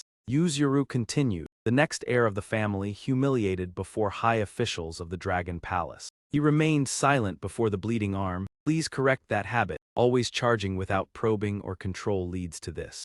Yashihiro bowed. After silence uttered one word, with bloodied face, bruised eyes, broken teeth, yet smiling. I must say this is intriguing. Hearing his words, she felt helpless. The more she thought, the more she felt the decision to come here was right. Yes, watching Choi Siu's battles was marvelous. Yuzuru sighed resignedly, mind racing, knew this would happen. Calm and rational in daily life serves no purpose. That's not his nature. He recalled Yashihiro's figure in battle during crucial fights. He seemed 10 years younger, always rushing recklessly. If only he used half his brain, instead relying on instinct. Thoughts still looping, perhaps it is the bloodline, reason he was chosen as successor. He spoke, but by the way you seem quite well, Yashihiro said, stepping closer. Before coming you were well, perhaps your improved mood enhanced ability. What nonsense are you saying? She crossed arms proudly. You think because of bad mood your magic is so effective. How weak must a mage be? I already said, the Korean peninsula simply does not suit you. Yuzuru analyzed, for people like us, Shikigami summoners, dwelling is crucial, if natural energy mismatched, like saltwater fish in freshwater. Yashihiro, despite injuries, casually asked, that bad? I didn't think that bad, there's much energy here, she replied, not about good or bad but compatibility. You hate shrimp though everyone likes it, right? Yuzuru switched from that topic to his injuries. Anyway, let's deal with this, you look pathetic. He obediently replied, ah yes. Despite injuries, victors Yashihiro and Yuzuru. The host's voice rang. Now the final match of first round. Judging by performance, they outshone previous 12 contestants. First, Zio Hui, direct descendant of Great Sage, showed overwhelming dominance in preliminaries, except one loss from withdrawal. She ended all matches with one strike, a true heir of a prestigious family. Other contestants stepped forward, surpassing limits, defeating strong opponents to reach here. Next, the sisters of Korean Peninsula, EU In and EU Ah. Facing them, Zio Hui exchanged a glance, regrettable. Elaine licked lips excitedly, would be better not meeting here and now, yet from what I've seen, damn. Her face showed desire, saliva nearly dripping as she spoke. Why always like this? Why must I face such attractive opponents? I cannot swallow them. He proposed a bold idea: should I abandon everything and act like last time? Elaine laughed at the suggestion. I understand your thought and partially agree. She focused on the opponents, emphasizing each word, but after all we owe by Hyung from birth, all of us, so helping him when requested is right. Elaine immediately sneered, her tone shifting slightly. As long as it stays within limits we can endure. On the opposite side of the arena, within Xiao Hui's field of vision, she stared at her opponents with a stern expression and thought to herself that there was no mistake. Unless her energy perception was flawed, those two were indeed black spirits. Xiao Hui continued to observe and speculate. The one standing on the right, if she was not mistaken, was the cursed beast she had once mentioned. Could it be greed? Her intuition was absolutely certain. That energy almost perfectly matched the toxic presence she had once sensed from the traces of the previous generation of greed during her investigation before arriving here. She frowned as she looked at Elaine and the other individual, having never sensed a similar source of energy before. Compared to greed, this power was even more terrifying, and although it was unclear what kind of magic it contained, being struck by it would undoubtedly lead to a dreadful outcome. She quickly assumed a combat stance, her aura surging as she remarked that this was becoming increasingly interesting. These two black spirits would be the perfect test to determine whether she was worthy of becoming a king. At the same time, that source of power also spread toward the two sisters. Xiao Hui took the initiative to attack first, leaping forward. Lai displayed a sinister smile and extended her hand. She poured all her strength into a swift charge forward. At that very moment, Elaine suddenly spoke up, saying that she had forgotten something. Xiao Hui, who was in the midst of her attack, was forced to halt abruptly. Elaine raised both hands in surrender and said that was enough and that they wished to withdraw. Autumn was stunned by this unexpected situation. She immediately asked what was happening and then exclaimed in surprise. Sodden hurried down to the arena floor, repeatedly questioning how they could intend to withdraw when they had already reached the finals and the match had not even begun, asking for the reason. Elaine merely gave an awkward smile and apologized for disappointing everyone. He calmly explained that, as mentioned during their introduction, they did not come from a distinguished lineage and therefore did not overestimate their own abilities. Their purpose in participating was mainly to gain experience rather than to achieve victory. Sodden gritted her teeth upon hearing this, saying that they had hoped the finals would at least end in a spectacular manner, but it had turned out otherwise. Every word spoken by Elaine further enraged Xiao Hui, who thought that they had no choice when they were forced to face something like that from the very beginning. Elaine continued speaking incessantly without paying attention to the situation, stating that they would therefore withdraw and that although it was regrettable, reaching this point had already fulfilled their objective.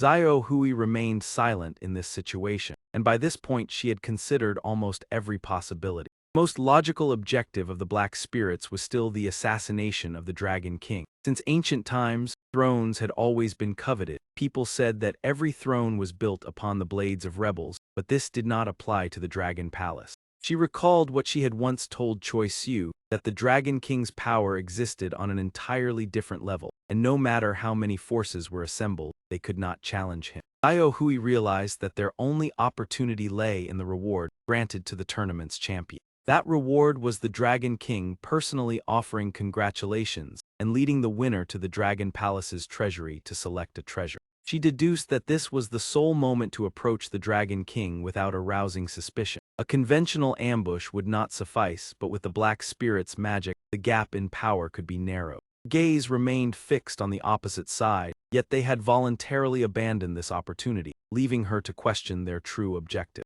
Xiao Hui clenched her fists, believing this might be the final chance. Even if it meant confronting the Dragon Palace, she understood that the Black Spirits had to be eliminated immediately. Elaine continued speaking that although they had withdrawn, she still felt guilty toward the audience. These words made Sodden even more uncomfortable, as everyone had likely held high expectations, yet the result was disappointingly bland. Elaine added something that surprised Sodden, saying that to apologize, she wished to share an interesting story. She looked around the stands before raising her voice, wondering how loudly she should speak. Her image appeared on the broadcast sphere as she addressed the audience, asking whether they knew that their current emperor was praised as the greatest king in the history of the Eastern Sea. To this day, he had two empresses. Elaine's next words left the entire audience stunned. The first was the biological mother of the crown prince, who was currently imprisoned. Sodden immediately rushed forward to stop her, telling her to wait and demanding to know what was happening. She instantly sensed a threat and frowned in vigilance.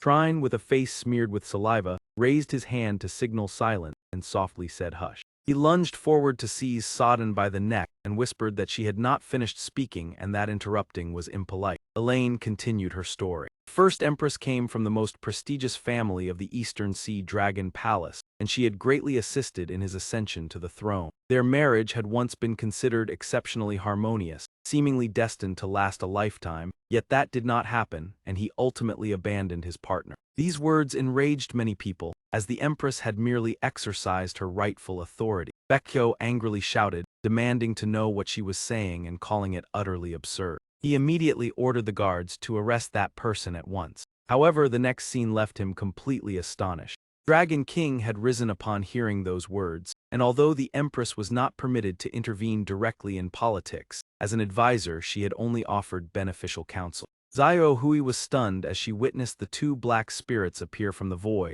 her body stiffening as she became unable to react or think. She could only stare straight ahead, not because of defeat, but because the situation had moved beyond her control. Her gaze fixed upon the terrifying dark face, realizing that the situation was entirely beyond her reach. Elaine smiled at her own words, stating that His Majesty must have believed even those pieces of advice had exceeded the Empress's limit. As she finished speaking, a deep and slow voice echoed throughout the arena, saying that he might not be forgiving, but after 100 years of reign he no longer cared about gossip. His footsteps were gentle yet filled with authority, remarking that kings often had to face such matters, and that the whispers below were no different from insects swarming around scraps of food. His appearance caused Xiao Hui to turn pale, realizing that although it was unpleasant, it was unavoidable and part of the natural order. His formidable magic, abundant energy, and perfectly honed skills were overwhelming. Xiao Hui trembled with each of his steps, confronted by an existence that rendered everything meaningless.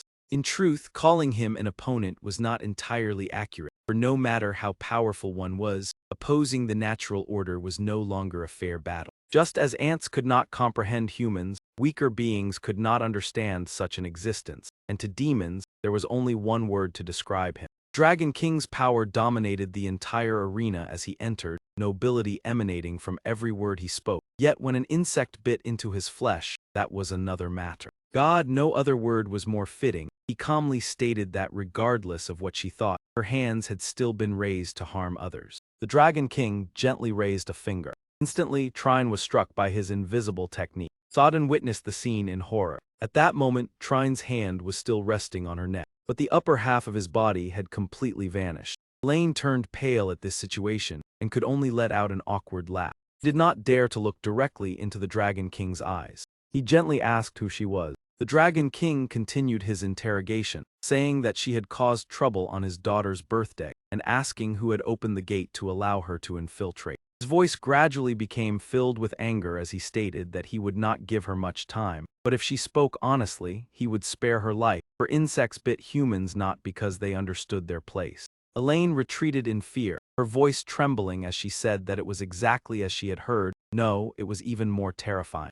He recalled what Bai Haiyang had once said, that a rebellion would never succeed because the Dragon King far surpassed all ordinary demons. Bai Haiyang had analyzed that even outside the palace, no one in the Eastern Sea could rival him. He was the absolute ruler, and no matter how numerous or powerful the opposition, it would be like resisting the master of this world. Elaine had asked what could be done, and he replied that they must provoke his anger. Bai Haiyang smiled and proposed striking at the Dragon King's deepest pain by mentioning something he did not wish to hear, compelling him to come personally, while Elaine worried that doing so would lead to their immediate downfall. Bai Haiyang laughed confidently, telling her not to worry, that if the Dragon King had wanted them dead, they would have perished long ago, but he would not do so.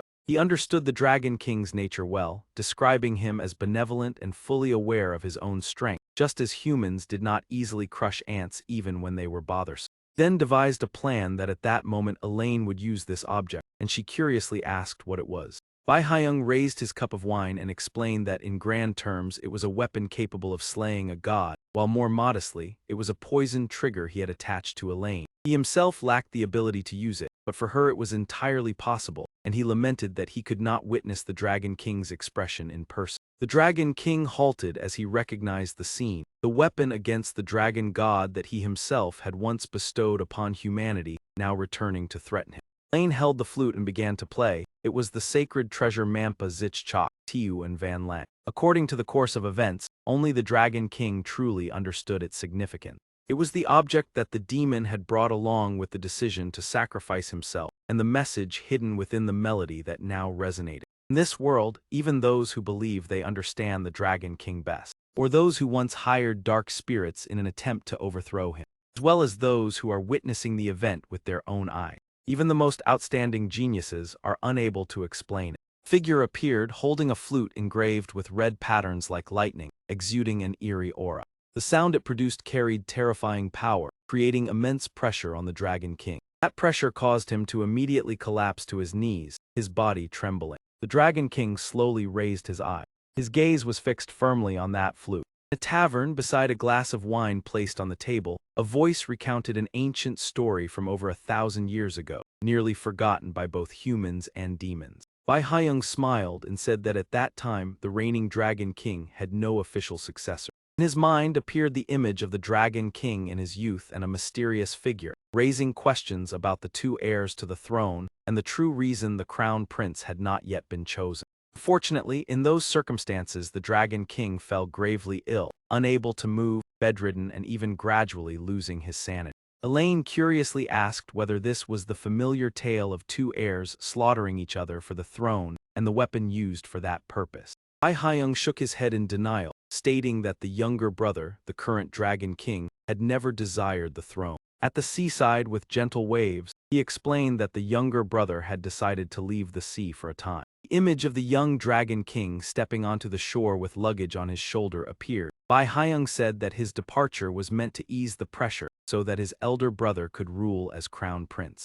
He followed behind a monk, beside whom was the familiar figure holding a wish-granting staff, and this also served as the perfect pretext to leave the Dragon Palace without arousing suspicion. Before leaving, the young Dragon King turned to look at the sea, believing that his absence would help everything become better. Under the sunlight by the shore, he fell silent and then admitted that expectation had completely collapsed. Elaine sipped her wine and speculated that the incompetent elder brother had destroyed the Dragon Palace with his weak rule during the younger brother's absence. Bai Haiyang laughed and replied that if that were the case, the story would have been far too simple. When the Dragon King returned, he was astonished by the sight before him, and Bai Haiyang stated that the elder brother was in fact quite an excellent king. However, a scene of desolation appeared, and he mocked that this was only true within the confines of the Dragon Palace. Elaine asked in confusion what drought had to do with the Dragon Palace. Bai Haiyang smiled and explained that the sea had a great influence on the climate of the mainland.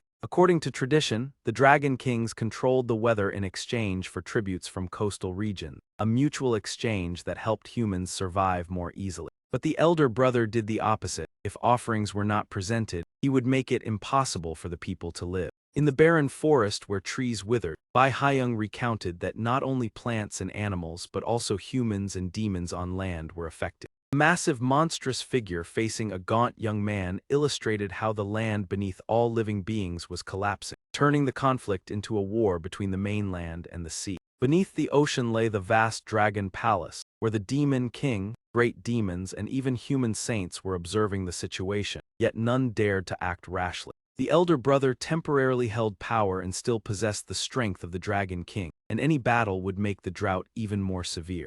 Younger brother knelt before his elder brother, attempting to persuade him that continuing this way would lead to an unprecedented war between the mainland and the sea, but it was in vain. The elder brother completely ignored that desperate plea. Bai Haiyang revealed that the elder brother's true objective was to wage war against demons and humans to seize dominion. Elaine asked whether in such a case the Dragon Clan would have a chance of victory, and Bai Haiyang replied that the Dragon Clan's power was not absolutely superior. War was avoided because of its unpredictable consequences. Even so, many officials of the Dragon Palace supported the elder brother's ambition, perhaps because they lacked understanding of the world beyond the ocean. Bai Haiyang raised the flute in his hand. He smiled meaningfully and said that if everything had proceeded according to plan, it would have been very interesting. But the younger brother had given this flute to someone on land. He explained that it was a weapon capable of sealing and restraining the Dragon King's power at sea, secretly handed over to avoid division within the Dragon Palace. Elaine laughed mockingly, stating that such an act was no different from harming oneself, and Bai Haiyang agreed. However, the flute only functioned when the Dragon Palace caused harm first, otherwise it would be completely sealed. The initial version was primarily intended for defense and counterattack. Even so, Bai Haiyang still considered it a self-detrimental decision. He affirmed that he was not the one who created or modified this flute. The scene returned to the present, as Elaine used the flute's power to suppress the Dragon King.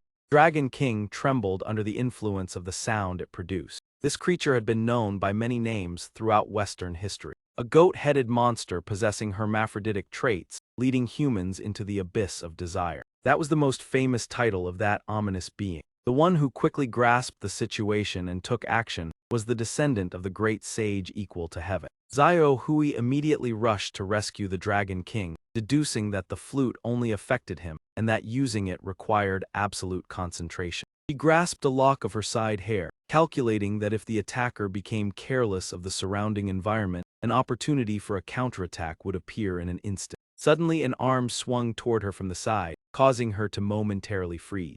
Xiao Hui swiftly glanced to the side. Her feet stood firmly on the arena floor.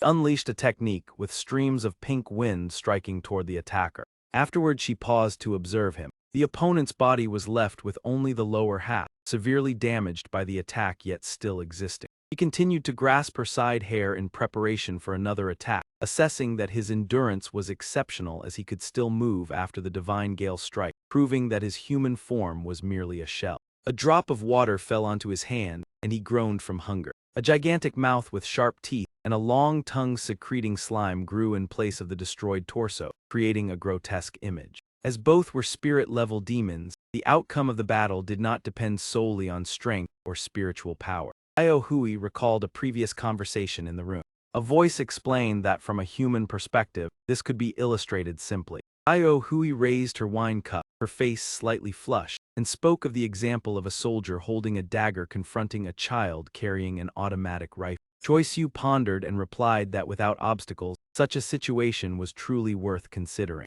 Xiao Hui explained that time, location, distance, physical condition, and psychology all influenced the outcome. Neither side was guaranteed victory. He concluded that magic was the same. If one could defeat the opponent, other factors would become more important than pure strength. The image of the boy awkwardly using the gun illustrated that despite possessing great power, a lack of skill would significantly reduce its effectiveness. Conversely, if one clearly understood the opponent's abilities and took advantage of the circumstances, it was possible to respond appropriately. When it was realized that the boy had run out of ammunition, the opponent immediately seized the opportunity to charge forward, demonstrating that flaws could be found even within one's own magic. Choi Siu understood, and Xiao Hui concluded that in his current state he was no different from that child. He admitted that she did not yet fully understand him, as they had only met twice over the past few days. They both recalled the scene of Choi Siu defeating an enemy, and Xiao Hui remarked that in such a short time, he had matured to the extent of becoming like an entirely different being. Xiao Hui seriously stated that such growth was commendable, thanks to the potential of his bloodline, a bit of luck, and above all his will, yet he had also felt the backlash of that power. She reminded him that although he acted according to his will, at times it felt as if someone else had been controlling him during previous battles. Choi Siu became contemplative after the warning, realizing that emotion or excessive aggression was not the only issue. The image of a masked figure with a body wrapped in red bandages and wielding a great blade appeared. Xiao Hui warned that using magic he had never learned was akin to being possessed by something, a sign that he was gradually being consumed by his own power. She continued, especially with someone like you, a demon possessing a powerful bloodline but lacking guidance. This is a sign you must be more wary of than anything else. He illustrated it with the image of a beast losing control, viciously attacking its prey, not only due to excessive spiritual power consumption, but also from using strength recklessly beyond control, causing the demon to gradually be consumed by its evil nature and lose its sanity. Her face flushed from the alcohol. She looked straight at Choi Siu and advised that he should temporarily stop increasing his strength. Choi Siu looked at her with concern as she said that even the spirit orbs he absorbed today had exceeded the limit, and since she could not ask him to expel them, she would help him digest them. Xiao Hui suddenly remembered Seo Hoa, the nine-tailed fox, and remarked that if there had been a wise protector, they would have done everything possible to stop him. Xiao Hui pointed at him and warned him to avoid a fighting style that relied entirely on overwhelming power. Otherwise, he would constantly reach his limits and push himself into danger. He compared Choi Siu's strength to wielding a dagger, explaining that at his current level, what he possessed was already enough to confront opponents several tiers stronger. Instead of seeking new weapons, he should learn to use what he had with greater finesse and efficiency. She said that she had digressed a little, but the important thing she wanted to share was her understanding of the dark spirit. Choi Siu was surprised to hear her say that she was not sure whether the creature in the Dragon Palace was a dark spirit, but if it was, she knew how to deal with it. He continued that the best approach was to capture it directly. When Choi Siu asked whether he should apply that strategy if he encountered it alone, she confirmed this and admitted that even she could fail depending on the situation. Returning to the present, Xiao Hui was facing a monster with a gigantic mouth but no facial features. She plucked a strand of hair to prepare for an attack, then suddenly realized something and told herself that she understood. Noticing a group of mysterious people behind her, she concluded that this was not merely a simple rebellion. One of them spoke up with praise, saying that as expected of the granddaughter of the great sage equal to heaven, even in this situation she showed no fear, truly remarkable. That man added that it was a pity she was not the target, and when she glanced back in response, she considered that unsurprising.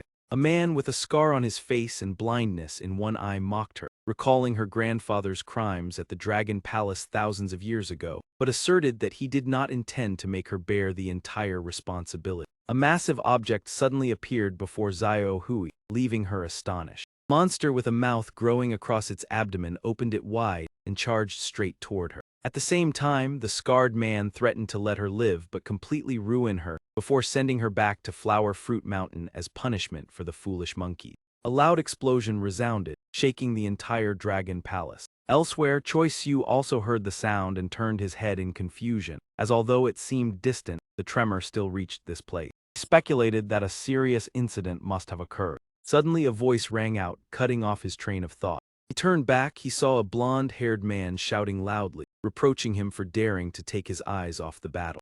Realizing that he was still in the midst of an intense duel, Choi Siu hurriedly apologized. Despite being severely injured, his opponent still stood firm, leading him to admit that he had lost focus and had not expected that man to endure the previous blow. Gaining his seriousness, he prepared to continue the battle and declared that they should proceed. A few minutes later, the scenery at the bottom of the ocean gradually came into view. Vizian led Choi Siu deeper into the Dragon Palace. Looking around and seeing no one, he was surprised because this place was usually bustling with activity. Choi Siu recalled that palace maids often moved about chatting within the palace. Only the guest area was quiet, while the first floor was always noisy throughout the night. He looked at the person ahead with suspicion, wondering whether they were plotting something. She raised her hand to her head as if contemplating something. Vizian frowned in discomfort, muttering that it was still not the right time. Choi Siu tried to smile and asked whether something was wrong. She raised her head and replied that it was nothing, telling them to continue forward.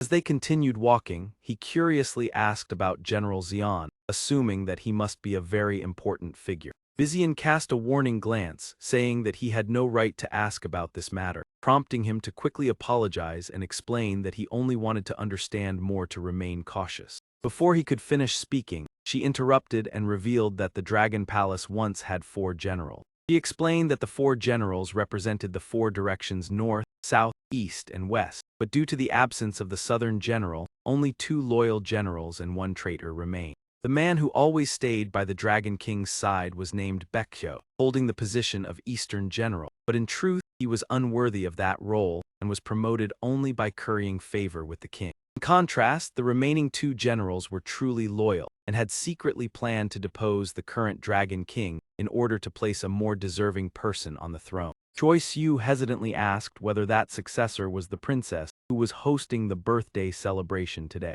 Vizian laughed as if she had just heard something utterly ridiculous and denied it. Suddenly someone approached, and Vizian reprimanded them for bringing the person late despite the general's orders to act swiftly. 2 soldiers dragged Gyupa Ryan forward, explaining that before the tournament they had politely invited her to participate, but she had attempted to escape. Her mouth was gagged with a blood-stained cloth and she breathed with difficulty. As they could not extract information about the jewel's location, They were forced to coerce her but still achieved no result. Bizian looked at them coldly and ordered them to step aside so she could handle it herself as requested by the general. She mocked that being unable to make an old woman speak was nothing to be proud of, and questioned their intention of bringing her before the generals in such a state. With a chilling aura, she declared that she would personally check whether the old woman would speak and called them useless.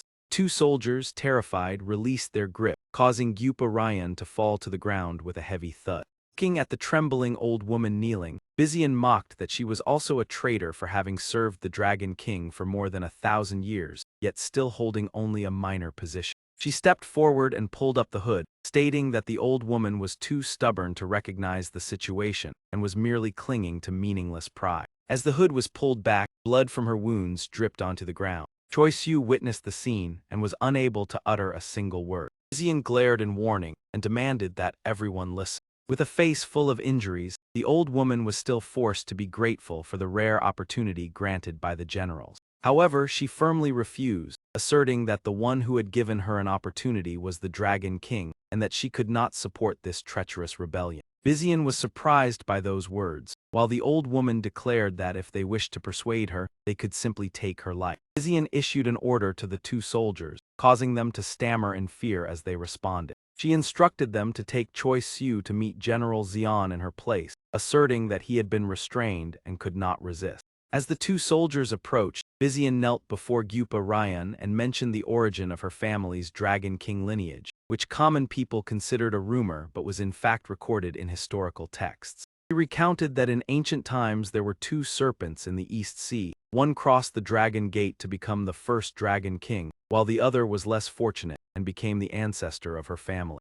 Using her fingertip to lift Gyupa Ryan's chin, she said that although that bloodline could not rule the seas, it had developed another special ability. Bizian suddenly changed her state, emanating a terrifying aura.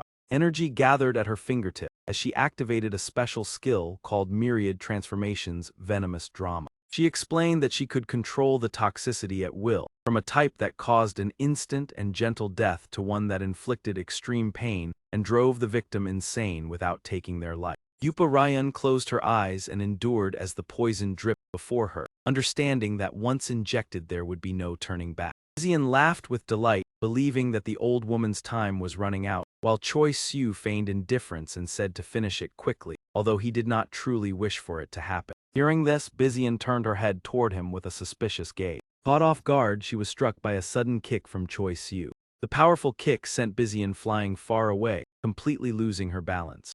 Gyupa Ryan trembled violently upon witnessing the scene, and Choi Siu quickly asked whether she could stand. Although maintaining a defensive stance, he continuously observed her and reassured that if it was difficult to move, she should remain still because he would protect her. Bizian gritted her teeth in anger, calling him a useless insect. He threatened whether he wanted to see his friend die, but Choi Siu feigned indifference and replied that if that happened it would be of no concern since they were not particularly close. Bizian angrily clenched her fists, admitting that her patience had reached its limit. She revealed a dangerous smile, declaring that regardless of what the opponent's plan was, it no longer mattered because she had grown bored with these predictable developments. Bizian continued by summoning another form of power, stating that Choi Siu might be the first person from the land to experience her venomous skill. The moment her words ended, Choi Siu threw a straight punch at her. She could not react in time and could only let out a piercing scream. He was on the verge of tears, his words pouring out without end. At that moment, she was finally able to stand despite her trembling body. Gyupa Ryan. She was knocked into the wall by a punch, leaving both Gyupa Ryan and Bizian astonished as they were already familiar with his techniques. Both recalled the time they had monitored his combat abilities, when Gyupa Ryan observed him throughout the preliminary round. Meanwhile, Bizian had studied his performance records and followed the first half of the main tournament. They had witnessed his strength before, yet the speed he had just displayed far exceeded all previous expectations. He became furious, realizing that he had concealed his power, not only in terms of physical strength. Thinking of the powerful punch she had just endured, she believed that he had used body enhancement magic. Turning back, she saw two soldiers already collapsed on the ground, and this allowed him to defeat two more before reaching his hand behind her back. He considered the situation in confusion, but detected no signs of spellcasting or energy fluctuation, which was perplexing. Regaining her composure, she began activating her ability, telling herself that as long as she knew of its existence, that speed was still within her reaction capacity. She twisted her wrist, controlling the myriad transforming lethal poison as it began to move. She then compressed it within the palm of her hand. Suddenly, she swung her arm and launched the stream of poison toward him. Waves of toxic miasma surged violently toward him. He grew serious, his eyes intently observing. Immediately, he stomped the ground and leapt high into the air. He dashed toward Gyuparayan, embraced her, and left the position. At this moment, the soldier struggled to his feet, his body still aching. Looking up, he saw the toxic miasma about to descend upon him. Ignoring the soldier's panicked screams, he held Gyuparayan and leapt away to escape. The two left the dangerous area and flew to safety. However, she did not relent and continued launching more waves of poison in pursuit. Sensing the critical situation, he softly uttered an apology. While Gyuparayan was still confused, he said he would try to minimize the pain as much as possible, causing her to ask in alarm. Before she could understand, he used all his strength to throw her far away. Immediately afterward, he summoned the staff back into his hand. He swung the staff and struck directly at the poisonous miasma before him. The resulting scene left him utterly stunned. The moment the staff touched the poison, it instantly dissolved. The toxic miasma continued to close in, forcing him to grit his teeth and retreat. He stared in shock at his opponent, who still maintained her combat stance. He gripped the corroding staff tightly, cautiously observing her. His gaze fixed on the smoking staff, filled with astonishment. Even without further contact with the poison, smoke continued to rise. His full force strike was completely ineffective as the weapon melted instantly, rendering defense meaningless. Seeing the soldier whose lower body had been corroded away, he shuddered. Limbs might recover, but if the poison touched the main body, the consequences would far exceed any possibility of healing. He recalled Sa Tin and Ayakai, realizing that this was an entirely different level compared to previous poison users. Their attacks on Iyuzin and him were clearly not coincidental. Xian launched another attack aimed at him. He quickly soared into the air to evade. With a ferocious expression, she gritted her teeth and charged forward. Upon landing, he continued to move, realizing that at this level both the attack range and speed were not overly threatening. He could evade and gradually close the distance. He carefully observed her attack pattern once he was close enough. Suddenly, he recognized the characteristics of the myriad transforming lethal poison. Vizian's magic could create many types of poison but had to follow certain rules. He analyzed that each additional advantage granted to the poison dramatically increased the consumption of magical power. Therefore, Vizian could not create a poison that was invisible, colorless, odorless, and lethal with only a small amount. He smiled faintly because if the poison reached an invisible, colorless, and odorless state, it would at most cause mild paralysis, which gave him an advantage. Meanwhile, she confidently prepared to strike, believing that combining various poisons had already trapped him. Noticing that he consistently avoided her techniques, she understood that against a highly skilled opponent, the poison whip was unlikely to inflict direct damage and mainly served to slow and restrict movement. Vizian calculated that she needed to use the poison whip as initial camouflage, and then create poison spores as the finishing blow. He thought that although its toxicity was not extremely strong, its concealment and diffusion capabilities were exceptionally effective. Recalling the times he had approached without noticing, she believed that while evading and closing in, he had already inhaled the poison spores. Suddenly, he halted in the middle of his movement. She realized that her prediction was correct. The paralysis would last only a few seconds, but once the poison took effect, even the Dragon King would find it difficult to control his body. At this moment, he could only stand still, completely unable to move. Recognizing that the opportunity had arrived, Vizian believed this would be the end.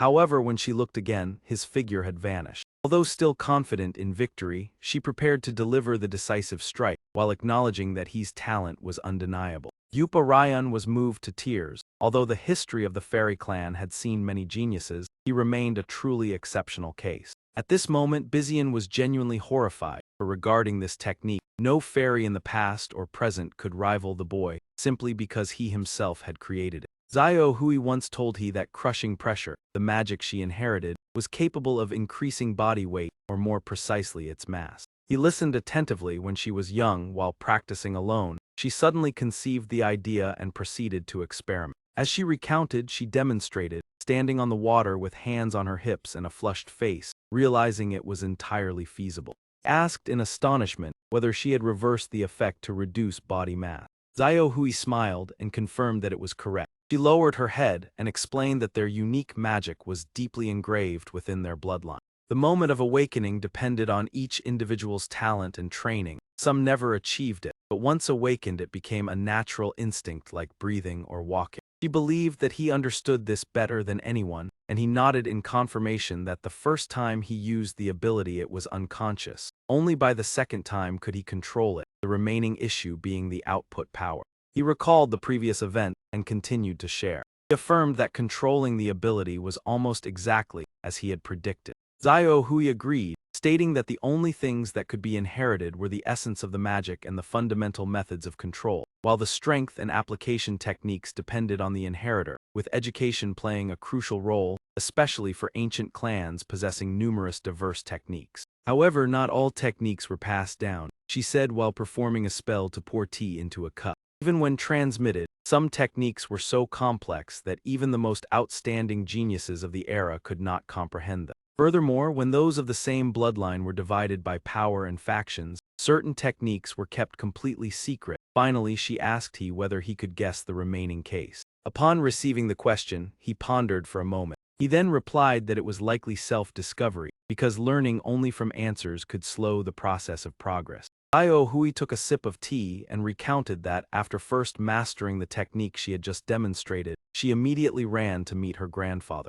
Although to many elders in the clan it was merely an ordinary discovery, even a meaningless joke, she still hoped he would find it endearing. But at that time he simply praised her gently, saying that she had done very well and that it was truly admirable. He said that at her age, grasping the foundation of transformation magic was rare. He stroked Zio Hui's cheek, encouraging her that what many had failed to understand for 1,000 years, his granddaughter had surpassed. The application of the technique itself was not overly complex, requiring only a creative idea combined with unique magic. According to my grandfather, no one in our lineage had ever attempted that seemingly simple idea. Perhaps more accurately, they saw no need for it, as the ape summoning technique was already an extremely powerful form of magic. Even so, from the simplest perspective, the transformation technique was essentially an applied skill with potential far beyond my imagination. My grandfather once mentioned that Sun Wukong regarded it as a trump card when facing formidable enemies.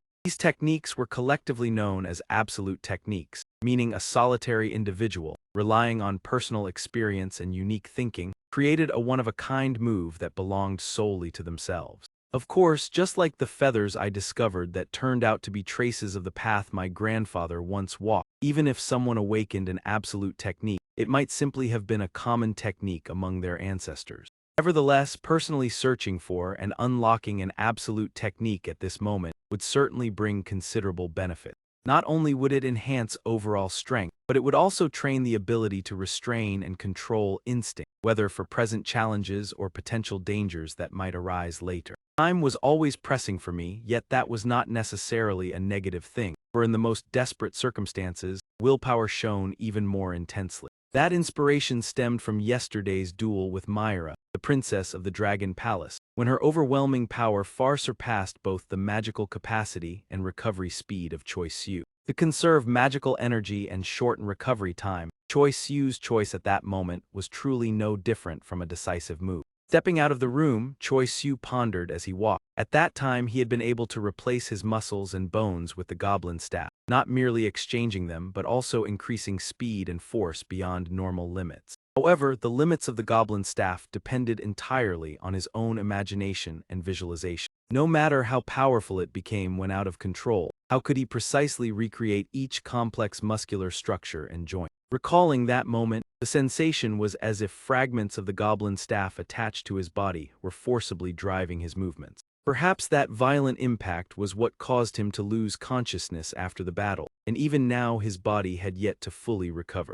If repeated once more, he would certainly struggle to endure as long as before, unless it was used only for an instant and within a limited range of motion. Choi Siu recalled the scene on the arena floor at that time. He utilized his arm, rippling with powerful muscles. Choi Siu threw a punch with his bare hand, sending the opponent flying into the distance.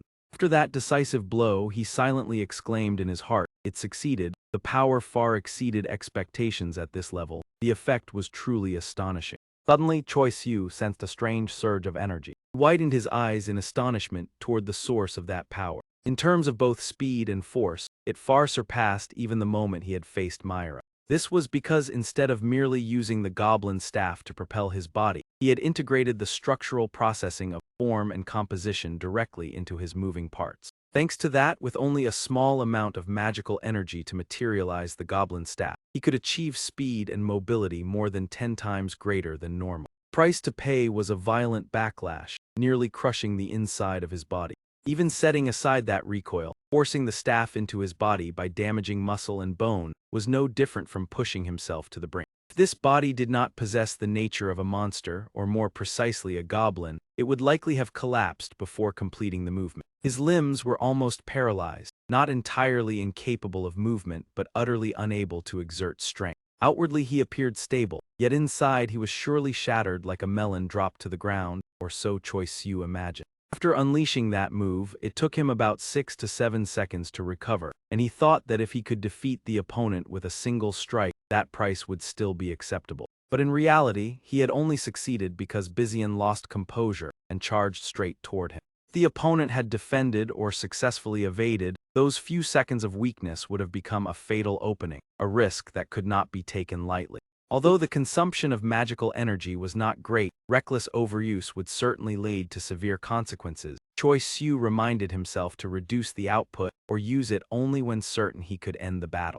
Bizian, whose body had yet to fully recover, turned pale and stammered, How could you possibly? The scene at that moment was engulfed in a thick cloud of dust and smoke. The wall behind was destroyed, leaving a massive hole.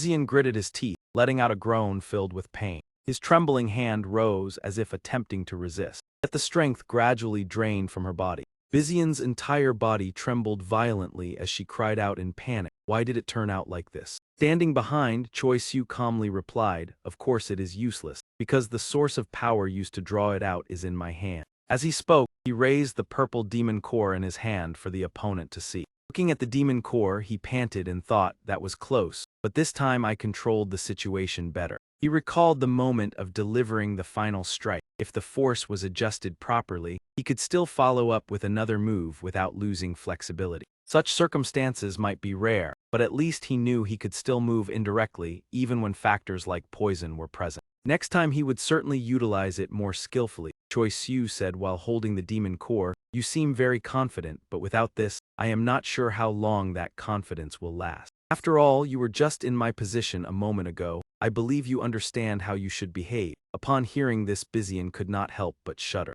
Choi Siu continued, I have many things I wish to ask, but for now only 2 questions. First, what is your specific plan to bring the Dragon King out? Or at this very moment, how can I leave this place and return to the surface? Holding the demon core as a hostage, Choi Siu said that if the answers were satisfactory, he would return it and only detain her in a quiet place. Of course he would ensure she could not cause trouble for a period of time. Bizian, though indignant, remained silent due to her disadvantage.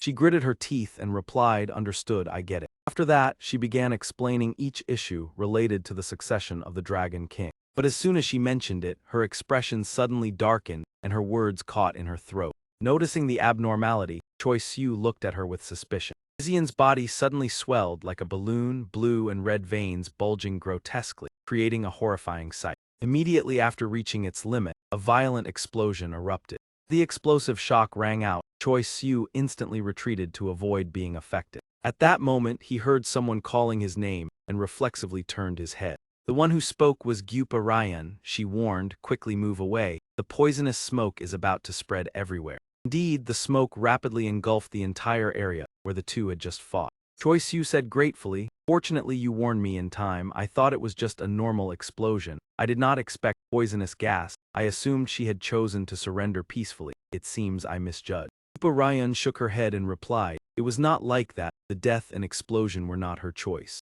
She explained that if the user betrayed them, the poison would immediately activate within their body, harming those nearby, and it was likely that those involved in the rebellion did not even know they had been poisoned. Hearing this, Choi Siu somewhat understood. So that was the case. The energy from the explosion was identical, so I did not think there was any external interference. She added that it was not strange for him to perceive it that way, and revealed a shocking piece of information that the one who created the poison might be her father. As for his earlier question, she could only provide an incomplete answer. Choi Siu listened attentively, It was clear that the Dragon King had encountered a mishap, as evidenced by the complete paralysis of the internal communication system. He said, Choi Siu, during the preliminary round you saw me transport 2 people and touch my temple to receive information, correct? Only then did Choi Siu suddenly realize. She continued, those communication and teleportation techniques were not mine but abilities borrowed from the Dragon King. Not only I but all officials of the Dragon Palace could communicate and move in that manner. The rebellion rendering it ineffective proved that the Dragon King's power had been restrained. Hearing this, Choi Siu seemed to awaken, his eyes widening. Recalling that familiar gesture, he thought to himself, I understand now. When she placed her hand on her temple, it was to check the communication network. At that time it was still functioning, meaning the Dragon King was safe, but to weaken someone so powerful, what had they done? Seeing him deep in thought, Yupa Ryan continued, however it is likely that the rebels have not yet reached the core. Dragon Palace throne and the Dragon King's authority are passed down through the royal jade, a hereditary treasure from the first Dragon King, and the current legitimate heir is Princess Myra. If the Dragon King is harmed, the jade will immediately recognize the princess and grant her the power. If both encounter misfortune, the royal jade will seal itself. Choi Siu rested his chin in thought. It is like a will, as long as the rules remain unchanged, they cannot directly harm the Dragon King. His face filled with astonishment as he stared intently at Perion. Suddenly, she knelt before him and said that allowing an honored guest to witness the chaos within the palace was a grave sin. As a shameful old woman, I earnestly beg you to leave this dangerous place as soon as possible. But before that, please help me find General Baekyo somewhere within the palace. This might be a carefully prepared rebellion, but if it is him, he is surely hiding to act for the Dragon King. Although the chance of stopping it is almost non-existent, I still hold hope. Without letting her finish, Choi Siu interrupted, I am sorry, I am in great haste and do not know how long I will be trapped here, so I cannot delay any further. Yupa Ryan understood the situation and could only accept it in silence. Choi Siu continued, if you allow Kim Yuzin to leave with the necessary item, I will fully support this side. Yupa Ryan understood immediately and replied, I see, you came here to obtain the treasure used to seal the vengeful spirit. Choi Siu explained, actually, the matter is more complicated, but Kim Yuzin must return with the sealing item before today ends. We need a weapon strong enough to seal the vengeful spirit troubling an entity far beyond me. Can we obtain such an item now? Yupa Ryan was silent for quite a long time before speaking. She replied, long ago we received a challenge. It was a treasured sword offered as a tribute from the mainland. As a minor official in the palace, I dare not appraise it, but the Dragon King greatly admires and often collects swords. If you go to His Majesty's hall, you will surely find that sword. Hearing this, he immediately stood and said, then let's go at once. It would be better if we encountered General Baekyo along the way. Choi Siu thought to himself, worrying about Sunmi, Go Yu, Yashihiro, and Yuzuru, yet the top priority remains Choi Siu Hoa's condition. He glanced around and told himself, I cannot confirm everyone's safety in this vast palace. The only thing to do is hope. Splitting from Kim Yuzin seems sensible, but given his personality, he would never sit idle surely. Choi Siu sighed lightly, hoping he stays safe and avoids further trouble, hoping he has not gone too far. Turning to Kim Yuzin, he held the sword in one hand, supporting his chin with the other, and said, by the way, a bit off topic, but I've always wondered about your identity, specifically the outfit. I see those in yellow robes are just regular soldiers. I met the lot on the way here, not worth paying attention to. What about the 3 in red robes? What rank are they? Like the 10 new masters of the Dragon Palace or the Red Dragon unit? There must be a hierarchy or special reason for the red outfit, right? He asked a young man but received no answer. Kim Yuzin continued, are you the one arranging them? As he finished speaking, Kim Yuzin drew his sword. Sorry for the odd question, but from your manner of speaking, I realize you are just a slightly stronger ordinary soldier. Kim Yuzin sighed, his arrogance evident as he said, well, I did not expect much. He continued, recalling the first time I saw that demon, she looked absurd, or more precisely, it was her. Kim Yuzin stepped forward slowly, preparing to draw his sword to challenge. If you were truly strong, why gather in such numbers? Kim Yuzin fully drew the sword from its sheath. His lips moved slightly then. He pointed the sword at them, his aura matching his words, are you planning to attack me one by one? After observing, he added, the one at the back seems to be for show, unknown of his true strength. The one standing far away smiled and replied, you are not wrong. Confident, Kim Yuzin affirmed, you cannot win unless you attack me simultaneously. Mysterious blue-haired youth commented, reckless, there are 2 humans who have we lost. The other responded, regardless, he must be eliminated. Someone who should have died or been captured cannot appear here. The blue-haired one sighed. From the start we were overconfident. Even if the finalist is weak, too many variables exist when one faces two, right? He began channeling power and said, anyway, I will support you. Kim Yuzin began noticing the oddity from the opponent. The masked figure suddenly unleashed a great power called Cursed Fish Mystic Water, causing Kim Yuzin to feel uneasy. He wondered what kind of strange magic resembles a bra. The octopus-masked figure lunged at him. A giant hand pressed against Kim Yuzin's face. Fortunately, Kim Yuzin dodged to the side in time. With sharp eyes, he quickly grasped Kim Yuzin's movement direction. Immediately, the masked figure grabbed Kim Yuzin's arm. A stream of bright red blood spurted from the force of the attack. He caused serious injury to Kim Yuzin's arm, then praised, "Not bad, you have the skill to reach here, however." Kim Yuzin felt pain from his wounded arm, grimacing at each word. "You are not as strong as you think." The masked figure lunged again and said, "Perhaps there won't be a second chance. Remember humility and caution in your next life." Suddenly he noticed behind, his gaze scanning quickly. The mysterious blue-haired figure exclaimed in surprise. He quickly analyzed what he had just observed in an instant. He seemed overwhelmed, unable to react in that brief moment. At this time, the masked figure realized his arm was injured, while the blue-haired one said, "The engraved sheath has a purpose." Kim Yuzin leapt in front of him and retaliated, "Humble your head." He turned to hear him speak. "Who are you to dare lecture me, you scoundrel?" Two streams of purple power charged simultaneously. Kim Yuzin was stopped as two darts flew straight at him. He gradually pierced deeper into flesh. Kim Yuzin grimaced in pain when a voice rang out, "Look at this." The mysterious blue-haired man revealed his power and threatened, "You won't anticipate all the variables." Two darts pierced his body. Kim Yuzin coughed up blood in pain. Sensing opportunity, the masked figure also charged and replied, "Certainly." The power caused his arm to swell. He commented, "He is not someone to underestimate." A punch from the giant hand struck Kim Yuzin.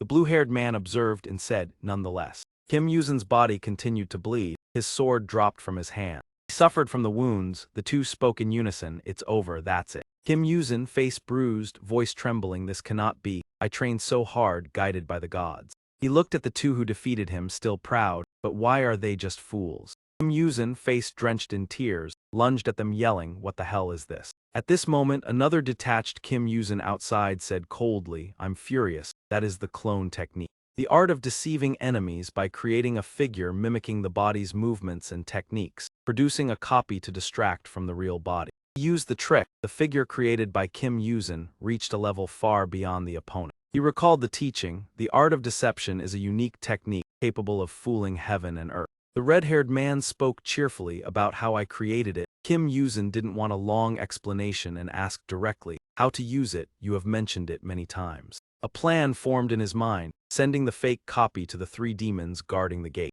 It was a clever plan. While the demons were distracted, he could easily pass the wall. Shouts continuously echoed at the gate. One of Kim Yuzin's eyes was used to observe the situation.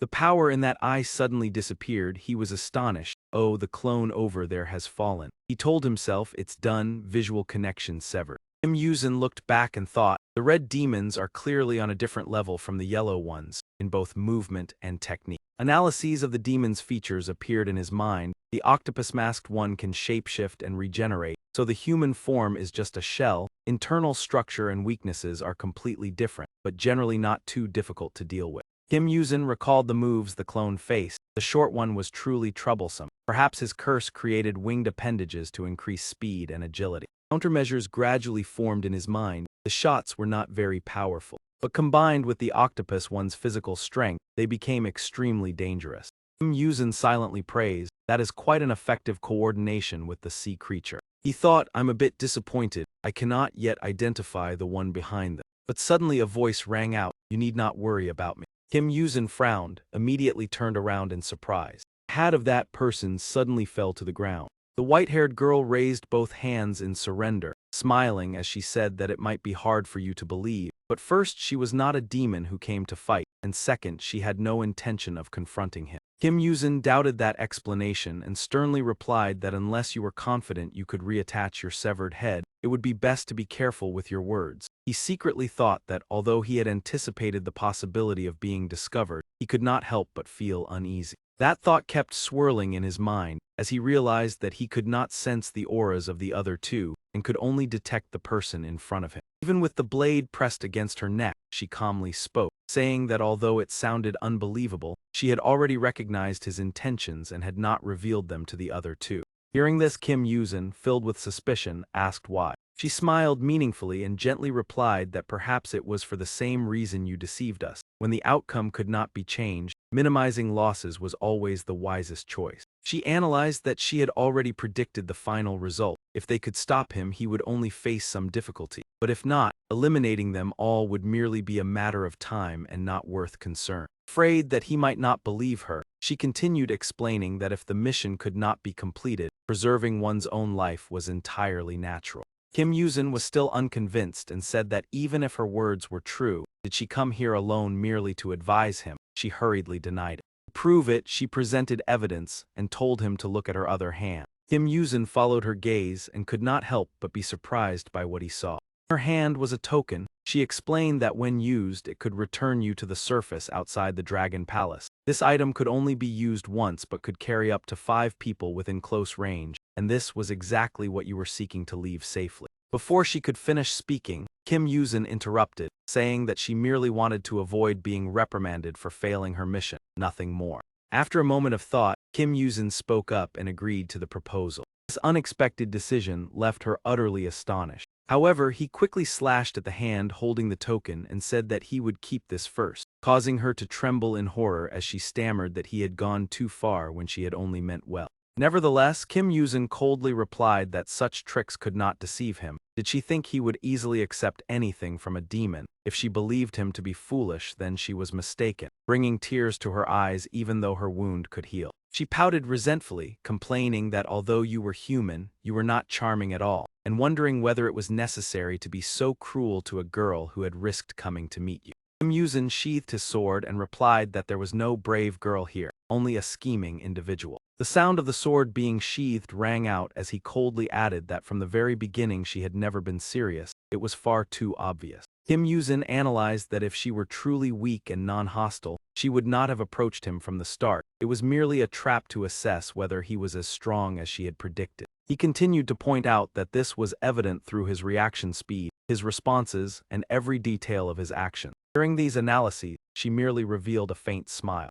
She admitted that she was a demon by birth but had been raised on the surface. She recounted her past, saying that her father had once been a great demon who governed the ocean of the Dragon Palace, but since her birth, the family had lived on land with her mother among the human world. Because of this, she did not hate humans. On the contrary, she held many feelings for them. Her face flushed as she added that she was especially interested in humans who appeared attractive enough to become prey. Only those humans strong enough that she did not dare act recklessly were worthy of the time and effort of the hunt. Kim Yuzin remained indifferent and replied that he did not care about her preferences, then asked why 3 people were needed to guard that direction. He appeared somewhat annoyed but still answered that it was the arena where he had once participated in the final match, and the Dragon King was likely being imprisoned there. Kim Yuzin worriedly thought that the rebellion could only occur when they had found a way to control the Dragon King, yet he had not expected everything to unfold so quickly. She further speculated that the place might also be the site of the succession ritual. He revealed that the location of the final match had been chosen near where the crown prince was imprisoned, and after he seized the throne from his father, the only remaining task was to find the princess's location within the palace. They had not yet determined the princess's exact residence but believed she was still within the palace, so the search would not take much time. Kim Yuzin's face turned pale as he thought that if the Dragon King had already been captured and the transfer of power was nearly complete, it would be best to leave as soon as possible, because a successful rebellion was entirely different from one that had merely begun. He clearly understood the Crown Prince's strength and concluded that whether he was a prince or possessed the Dragon King's bloodline, he was not an opponent that he and Choi Siu could confront. While Kim Yuzin was still thinking, she reminded him that if the token was used to return, they should stay as far from the coast as possible because many dangers still lurk. He asked in confusion whether they intended to create a storm to celebrate the coronation, but she immediately denied it. She revealed that their plan involved 2 locations, the first being Busan on the Korean peninsula. The second location was the city of Fukuoka in Japan. According to her, the objective of the plan was to submerge both of these areas beneath the ocean. They intended to use all the resources and lives there to compensate for the tributes that the Dragon Palace had lacked for hundreds of years. She stated that the execution of the plan could be as early as tomorrow, and there was even a possibility it might occur today. Upon hearing that this would happen if the princess was found, Kim Yuzin could not help but exclaim in shock. Afterward, he remarked with deep concern that our situation was truly critical. The scene shifted to the place where the crown prince was imprisoned, where light shone down into the still deep waters. Guarding soldiers had all been defeated and lay unconscious on the ground, creating a chaotic scene. Many other guards quickly surrounded the area around the central figure. The door at that place slowly opened. A long winding staircase appeared, leading downward. Anju slowly approached a stark white coffin that exuded a chilling aura.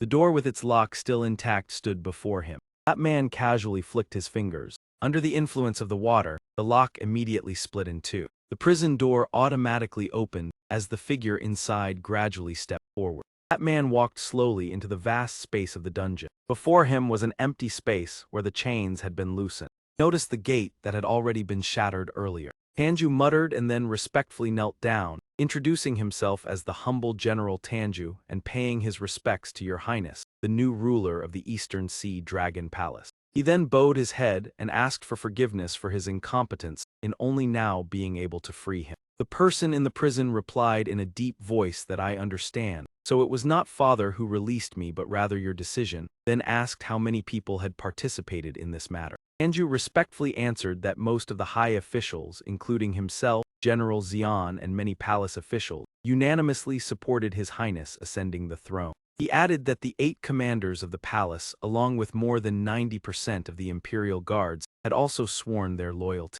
Anju continued reporting that a small number, such as General Yu, remained loyal to the current Dragon King, but had been subdued and would sooner or later submit. The crown prince rubbed his wrist still marked by the shackles and realized that today was his younger sister's birthday, also the moment that had caused his father to lower his guard. He reflected that even until this day his father had not changed his decision, and it was truly regrettable that he had to commit such an unfilial act. Tanju respectfully stated that although the timing was earlier than expected, the throne had always belonged to Your Majesty, when suddenly a voice sounded from behind. The voice apologized for interrupting the important conversation and suggested that they quickly deal with the other person. This caused everyone to turn around, and although he had intended to leave that person at the door and depart, all of them froze as if wary of something. The owner of the voice was Elaine. Beside her was the Dragon King being escorted. She casually said that although they had rebelled, they did not dare show disrespect to the king, so she had personally brought him here. Dragon King's face bore many red marks. He breathed heavily and said that he was not sure what they intended to do, but hoped everything would end soon. Elaine remarked with disdain that watching a beauty endure pain was not exactly enjoyable, yet it still made her feel a slight sense of guilt. Tanju turned and reproached that he had ordered no one to enter without permission, questioning whether the guards outside had allowed her to come in. Elaine calmly replied that she vaguely remembered that order, but when she sincerely requested it, they agreed to let her enter. Tanju exclaimed irritably in frustration, but at that moment the crown prince called out to him. Crown Prince stood up and ordered that matters had come to this point. They should avoid unnecessary disputes in front of father, and if you carried a sword, you should hand it to me. Tanju immediately obeyed, respectfully presenting the sword to His Majesty. The crown prince gazed at the sharp blade and murmured that it had been a long time since I last saw father. Perhaps it was time to fulfill a portion of my duty. He raised the blade before his face as if preparing to tidy his appearance, gently shaving away the patchy stubble. He immediately jerked his arm and drew the sword from its sheath. The crown prince handed it back to Tanju, praising it as an exceptional sword and apologizing for damaging the sword tassel. Crown Prince used the tassel as a cord to neatly tie his long hair. Sensing a gaze upon him, the Crown Prince raised his head. Under Wai Lan's scrutinizing eyes, the Crown Prince asked if she had something to say. She replied with disdain that the scene was not what she had imagined when he wielded the sword. She had expected something more provocative and thrilling, and although it was not bad, it still left her slightly disappointed. The Crown Prince flung open the prison door and said in a low voice that he did not understand what she was implying. If he had disappointed her, then he apologized. Elaine was surprised, and he continued that if she was in a hurry, why not end everything quickly? He looked at her with tearful eyes and calmly said that although he had never seen the letter she was holding, he had no interest in asking what it was. It was a long object marked with red streaks along its body, and the crown prince deduced that if anything from the mainland could harm his father, it could only be this item. He calmly concluded that the object did not belong to her, but its true owner certainly understood an important fact. Crown Prince Lian used his authority to threaten that no one could leave the palace safely while carrying that item, and even if she returned empty-handed, it would not be her fault. Wai La-in was stunned by the Crown Prince's words. He hesitantly spoke with regret before handing the flute to the Crown Prince. He paused briefly as he accepted the object. The moment he touched it, dense red marks appeared across his body. Tanju hurried over in concern, but the Crown Prince reassured him that everything was fine. Crown Prince gave a faint smile, realizing that this was a flute capable of suppressing the power of dragons despite being created from that very power, truly his father's handiwork. He admitted that he could hold it only because his own strength and potential were still far inferior to his father's. As he spoke, the Crown Prince looked at the Dragon King in pain, admitting that as a dragon and a monarch, he found it difficult to reach his father's stature. The Dragon King weakly mocked him, saying he was once again speaking meaningless words. No one listened to his monologue in that desolate room. It must have been terribly dull. Crown Prince looked straight at him and replied that it might be lonely, but he had never felt bored. In a calm tone, he said that he had had ample time to reflect upon himself.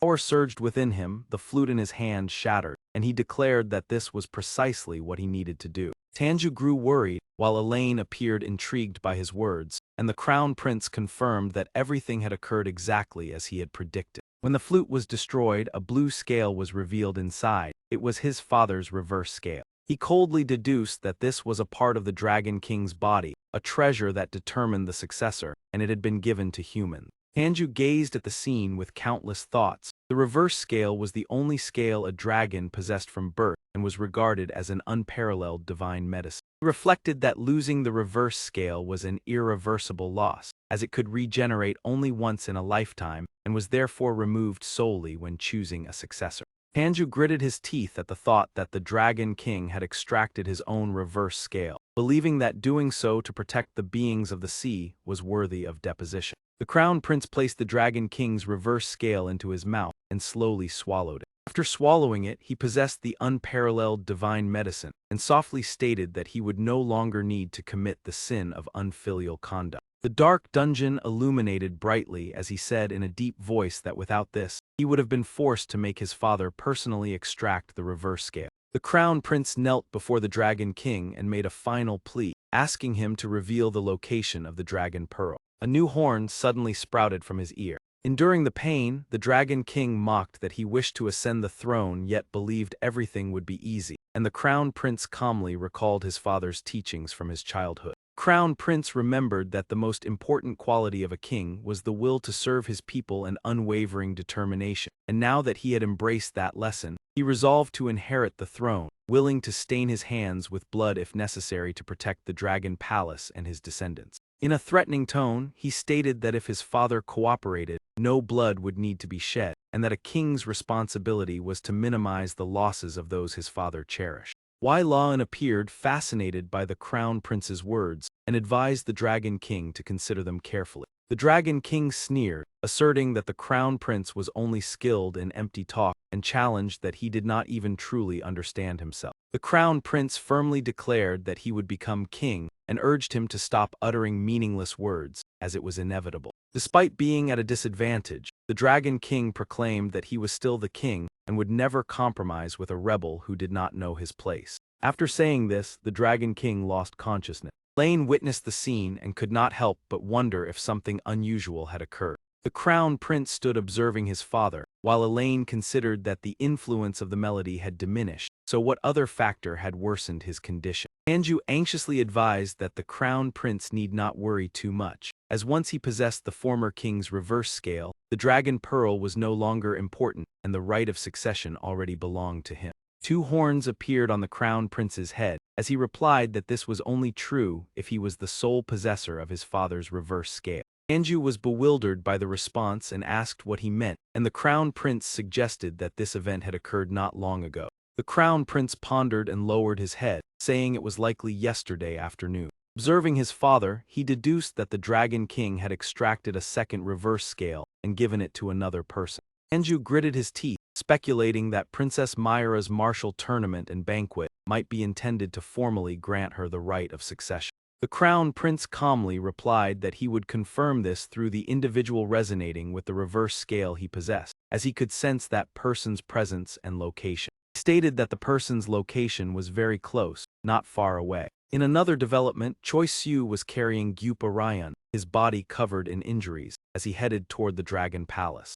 Upon arriving before the palace gates, he suddenly stopped. Gyupa Ryan was astonished by the scene before her, while Choi Siu clearly displayed confusion. Wounded soldiers lay scattered everywhere, creating a terrifying scene of devastation. Choi Siu wondered if they were guards, and Gyupa Ryan calmly explained that the imperial guards were always stationed there, but due to the king's order to reduce manpower, only a minimal force was maintained. The image of the Dragon King appeared in her memory, along with the affirmation that he was still the strongest. Observing the scene, she realized that those in yellow garments were rebels while those in blue were palace guards, and if they had clashed here then. Before she could finish speaking, both of them heard a loud noise. Someone had broken through a wall within the Dragon Palace. Choi Siu set her down and instructed that she should not proceed further, but wait by the wall on the right. He would return to take her out once everything was over. Immediately afterward, horns sprouted from his head and red marks of power appeared. Choi Siu dashed inside at astonishing speed, creating a shockwave at the spot where he had just stood. The scene shifted to the source of the noise, where a massive surge of water had appeared. A mocking voice echoed, stating that he needed to reconsider, as he had once thought his opponent was merely an incompetent figure favored by the Dragon King, a false sword. Baekhyun felt uneasy at those words, but the other continued, remarking that now he had been polished quite well, had he not, General. She placed her hands on her hips, smiling with delight, and said that if that blade had not rusted, it would have been a significant obstacle to her ambitions, and that he could have fulfilled the role of a loyal retainer. That person was Galing, the former general of the Eastern Sea Dragon Palace, her voice filled with contempt as she expressed regret for his status as a warrior. Baekhyun, his body covered in injuries, struggled to steady his breathing, and replied that it was ridiculous for her to believe he could walk without regret if he did not bear that burden. Galing laughed loudly with delight, asserting that a loyal retainer facing a rebel would certainly not die in regret, and Baekhyun agreed with that assessment. Immediately, she rushed swiftly toward Baekhyun. As they confronted each other, she smiled and said that this was only true if the one he served was truly worthy of being called king. Galing's hands unleashed a frenzied barrage of attacks toward him. Baekhyun glanced at the person lying behind him. It was a girl with green hair and numerous red marks on her face. The attack struck, and blood immediately splattered. Seizing the opportunity, Galing displayed even greater contempt, mocking the incompetence and pitiful nature of a loyal retainer. The blow pierced through Baekhyun's chest. He grimaced in pain while she appeared triumphant, for if he had not used his body to shield the attack, the princess's life would have been in danger.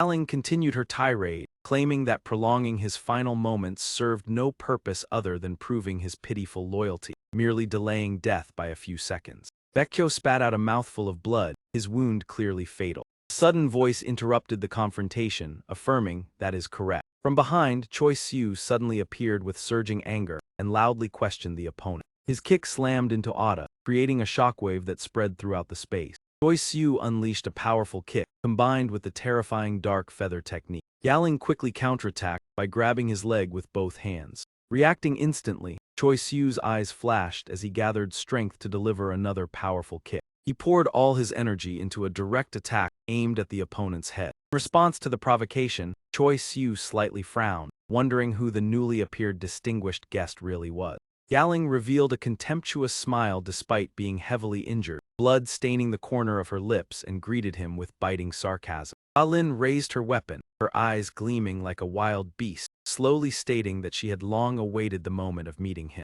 Suddenly, someone from behind tightly restrained her, leaving Galing bewildered. Baekhyun appeared with a face full of fury, his body covered in countless wounds. After the previous attack, Galing suffered severe injuries, the pain spreading throughout her body like a bursting tide. Choi Siu unleashed a relentless barrage of consecutive kicks, fiercely targeting her body. His eyes radiated unwavering determination. Baekhyun shouted for him not to resist in vain, urgently pleading with him to throw that object far away. Choi Siu roughly grabbed Galing by the collar, tightening his grip without letting go. With a fierce gaze, he gathered all his strength to hurl Ada away. The fortress wall was violently shaken, cracking open to form a massive breach. Yaling was flung dozens of miles away, clouds of dust swirling densely. Choi Siu gradually regained his composure, taking deep breaths in a Tai Kai stance to stabilize his inner energy. Baekhyou had already been severely wounded beforehand, and upon joining the battle, he continuously coughed up blood.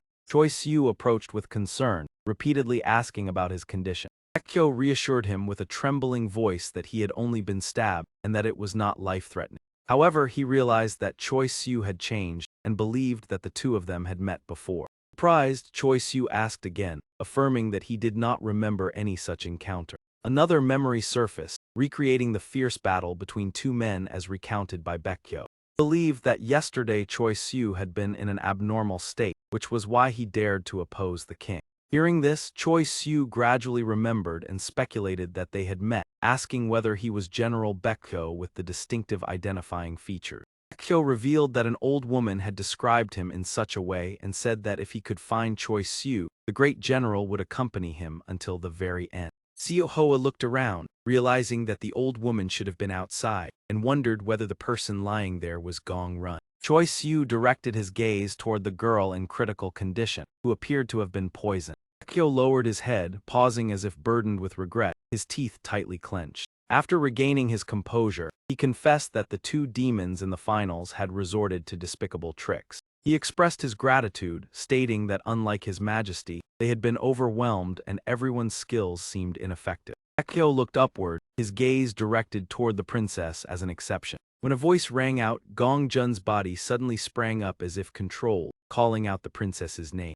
Baekhyou anxiously explained that he had tried to bring the princess to safety but failed in time, so he returned here and urged everyone to listen. Everyone was once again stunned by the unimaginable scene. From Baekhyou's chest, another demonic beast emerged, causing his already weakened body even greater agony. The creature followed the light emanating from the wound and completely crawled out. Witnessing the scene before him, Choi Siu could not help but feel horrified. The demonic beast lunged forward and bit off Choi Siu's arm in an instant. Despite being alert in time, he could only react by a hair's breadth, while Baekhyou collapsed to the ground, trembling incessantly. The situation became critical. Evasion was the only option. If he failed, everything would end. He anxiously asked Baekhyou whether he could still move. Before he could finish speaking, Choi Siu tensely looked ahead as the opponent coldly remarked that Baekhyou was likely beyond saving. The female leader of the dark faction stepped forward, stroking the creature beside her, and stating that it required many demons to break a powerful soul like his.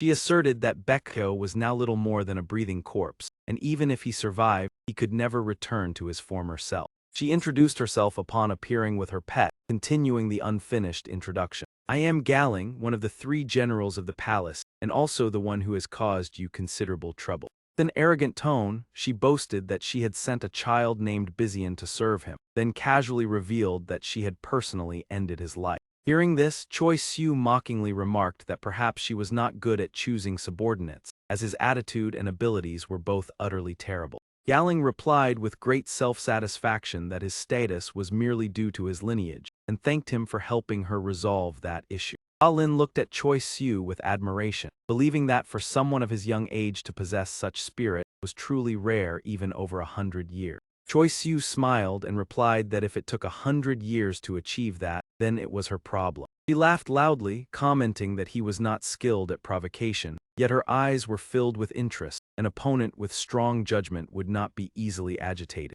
She spread her arms and offered advice that to remove someone from one's path, one should provoke them briefly and directly, for example. Choi Siu listened in surprise, as she revealed that the father of Choi Siu's half-blood child was still alive. He was half doubtful and stammered as he asked again, "What did you say?" Before he could recover, a surge of power from the front suddenly rushed toward him. Choi Siu managed to dodge to the side but could not completely avoid it. The attack still slashed his arm due to its incredible speed. The demonic beast immediately rushed toward the dying Gong Jun, with the intent to finish him off. Choi Siu grabbed its tail, stopping the attack just in time. He had to employ the demon cascade technique to increase his strength, firmly restraining the creature from behind. Hearing a strange sound, Choi Siu turned around with astonished eyes. Galing took advantage of the opening and delivered a kick that sent Choi Siu flying into the air. A violent explosion occurred as his body shattered through the sturdy roof of the fortress. Injured at the nose, Choi Siu quickly deduced that this opponent clearly knew how to counter him. Without giving him any time to rest, the next attack immediately followed. Galing's demonic beast tightly coiled around his remaining arm, its cold eyes fixed on Choi Siu. Choi Siu summoned the dark sword and decisively severed the restrained arm to escape. He gathered strength into his leg and kicked the creature away into the chaotic void. The sword continued to swing toward Galing's head as he stared directly at her. Two sources of power collided, creating a violent explosion of energy. Smoke billowed, the dazzling light seeming to tear the sky apart. Choi Siu emerged from the explosion with a determined gaze, expressing confusion about that strange power. Fragments of memory connected, and he realized that the blow from behind earlier had been from the great general, carrying the turtle fist technique far beyond ordinary strength. When his punch struck the target, he clearly sensed that the opponent's body had been severely ravaged from within. Anxiously looking ahead, Choi Siu poured all his strength into swinging the demonic mace, believing that if he did not win this battle, death would be the inevitable outcome. Within the stream of recollection, he remembered the shocking sensation at his fingertips, understanding that it was not merely an attack or defense but something beyond ordinary logic. As if reading Choi Siu's thoughts, Galing spoke to explain, asking whether he wondered why she was still able to move. Fan Kai discovered a deep pit in the ground, just as the invitation she once mentioned. If I truly wished to confront you, I would have ridiculed your foolishness and struck long ago. I do not see you as an enemy because the child you once met made that clear. Galing smiled with pride, then continued, if you are wondering, I will answer one of the two questions lingering in your mind, first being why you can harm me.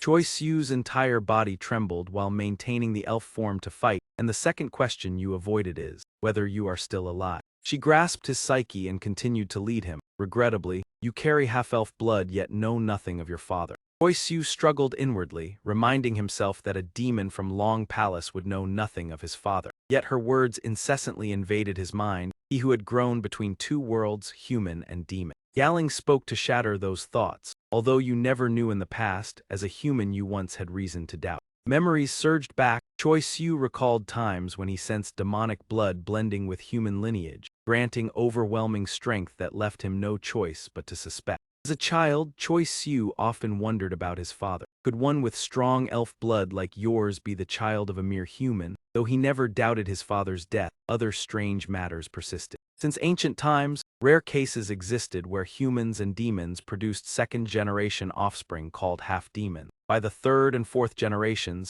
continued mingling with humans weakened their powers until only human nature remained.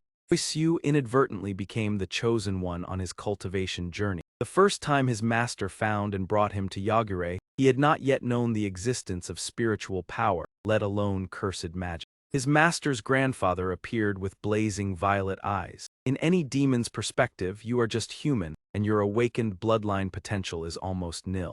He weakly confronted the eyeless monster, pressed to the brink of life amidst countless demons without awakening. He was merely killing a frail human. After those words came the image of his naked body, scarred, which, by terrestrial demon laws, should have shaken his master's position. Hearing this, Choi Siu's gaze grew fierce. If his master was unsure of the awakening and that he was truly chosen by bloodline, could everything have happened from the start? Galing smiled malignantly. He has reasoning like mine, for the lineage of Ba Gan, the last and greatest elf, was never human. Choi Siu sank into chaotic thoughts, endlessly questioning why his family bloodline was only recently discovered, originating from an elf named Ba Gan 666 years ago.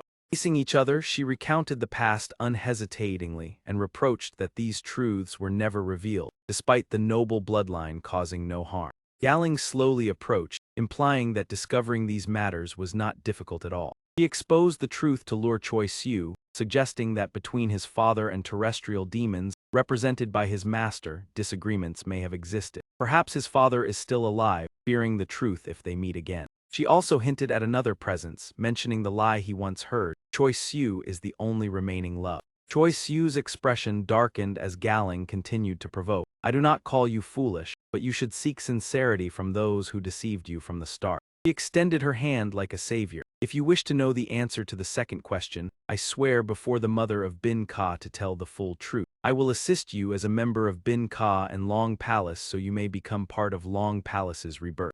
Confident the seduction plan succeeded, Galing believed victory was certain. That moment, a source of power erupted like lightning. What General Galing lacked was the understanding that she herself was a demon. Thus, she could not comprehend the mind of a human boy named Choi Siu. The focus of persuasion should have been his curiosity about his father, not sowing doubt about terrestrial demons, yet perhaps she achieved her goal. But as a demon, that was an impossible task from the start. His hesitation quickly turned into resolve, giving him more time to concentrate. She straightened and concluded, all is futile. Hearing this, Choi Siu was furious. In cursed demonic magic, nothing could harm this body unless the attacker was trained in specialized magic. He was activated, the black sword in his hand emitted sharp rays, clashing with a chilling screech.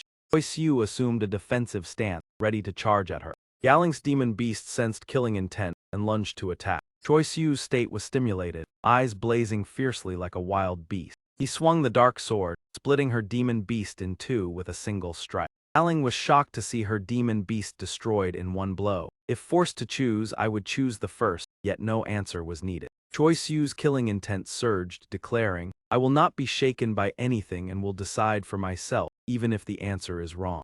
Scene shifted to a seaside hotel. One day prior, about 3 hours before Choi Siu and Kim Yuzin entered Long Palace. Choi Siu was surprised at the hotel breakfast. A buffet, I thought it would be room service like in movie. Kim Yuzin teased that he was country, adjusted his jacket, and said he would buy rice balls and drinks at a convenience store in case Long Palace served nothing. Choi Siu agreed and asked, don't you have another outfit? It's odd if I wear the same as you as a servant. Kim Yuzin calmly replied, just wear it, you're not there to impress. Simple in design but good quality. Seeing Choi Siu, he exclaimed he looked like a homeless person. Choi Siu admitted, see, you think so too, if I must wear it I will, but. Voice rang out, indeed, that is the outfit I prepared for you. She explained no other choice existed since ready-made clothes were designed for women, while the young master and his friend were much taller. Jisai Ian was calling Kim Yuzin, saying in her rush she had sewn the outfit from leftover fabric and apologized if the style displeased. Kim Yuzin rubbed his temple uncomfortably but thanked her effort, merely inquiring for confirmation. Hearing the reason, Choi Siu decided to accept. Jisai Ian's voice echoed, despite objections, the young master follows his will and she can only remind that she warned.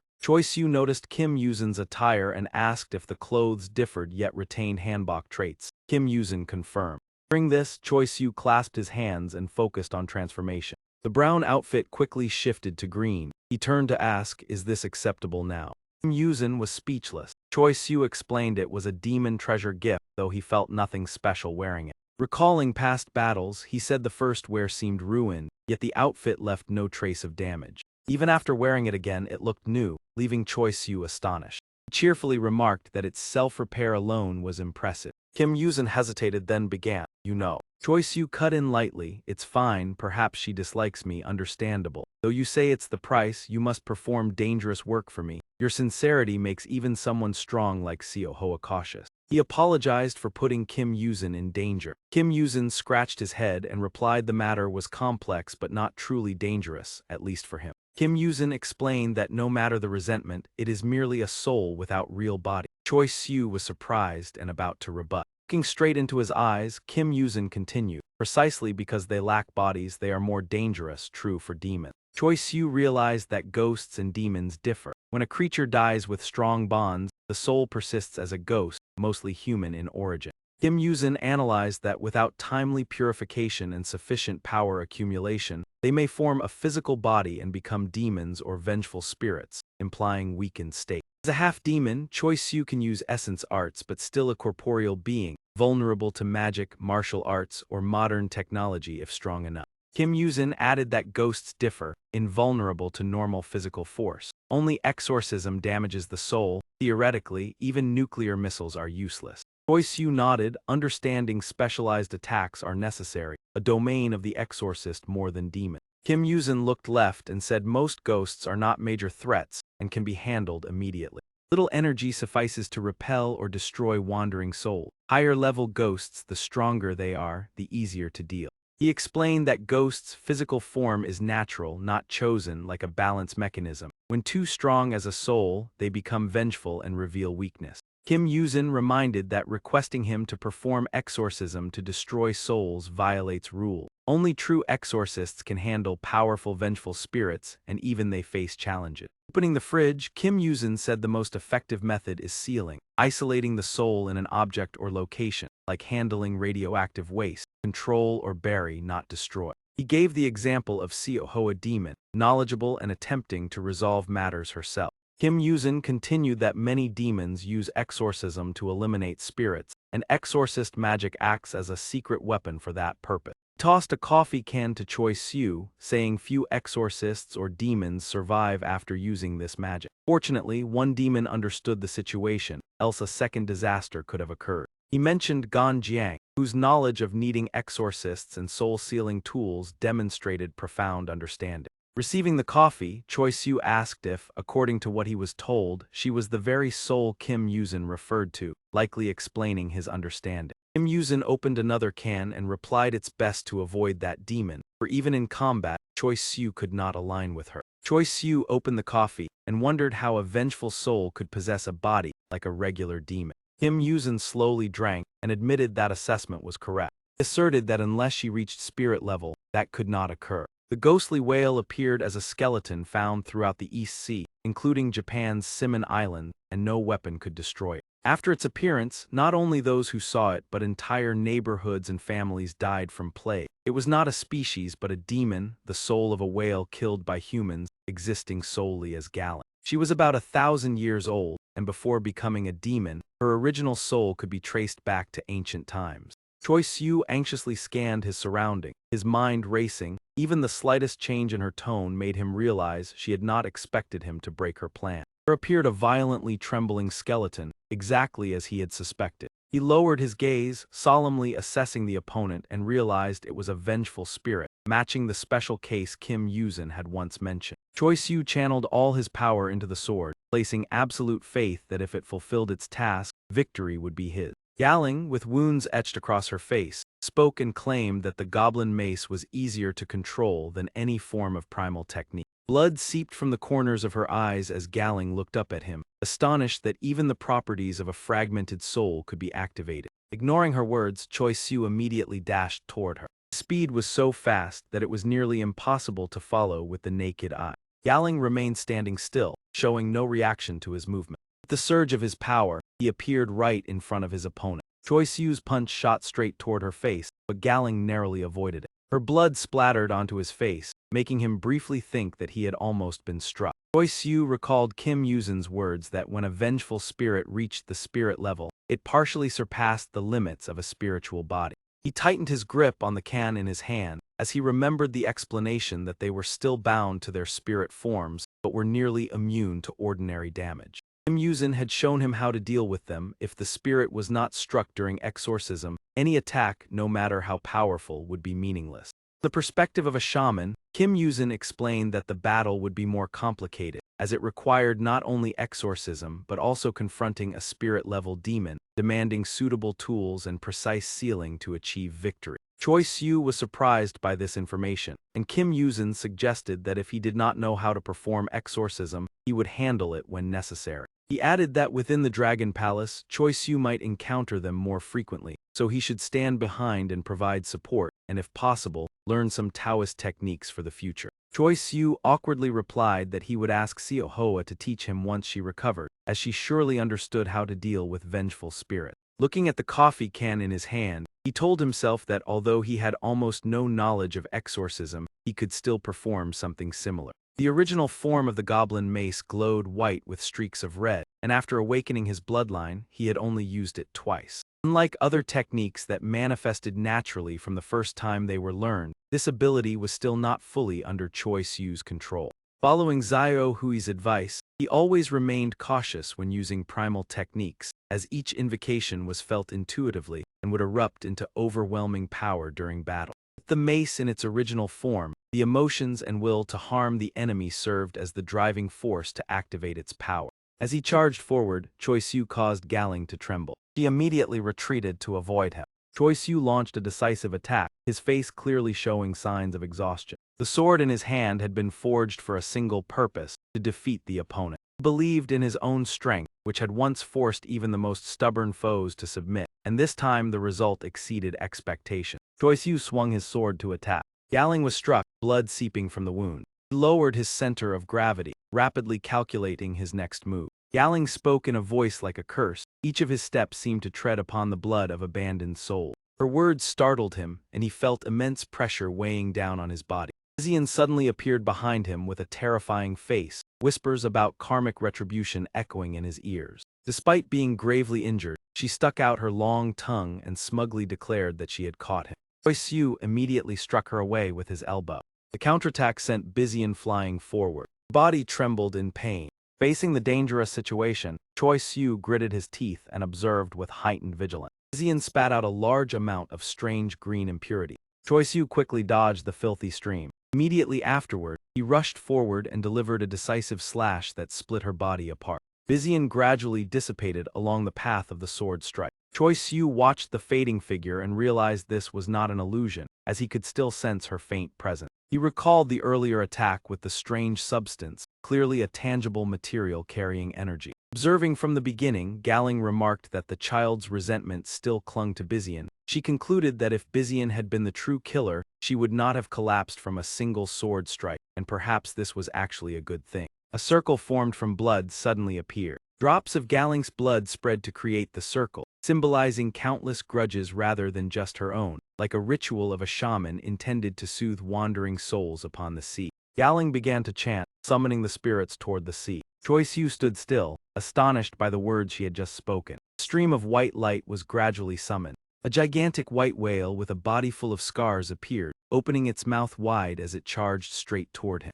Choi Siu anxiously turned his head to look behind. There Big Geo was writhing in pain while the princess lay unconscious. Without hesitation, he gritted his teeth and resolved to confront the monster. The white whale lunged directly at the spot where he stood, but the next development left Galing completely astonished. Choi Siu infiltrated the whale's body, channeling his power into it. His energy spread from the head to the tail of the whale. Seeing this, Galing raised the blood circle and chanted, while Choi Siu created an energy circle that enveloped the white whale. Galing summoned more sea creatures, but was suddenly struck head-on by Choi Siu. Choi Siu's attack created a violent explosion. Numerous surrounding objects were destroyed in the shockwave. The explosive force swept Galing away from her position. Choi Siu slowly declared that she could not harm him with that, then grasped the binding rope and charged forward in challenge.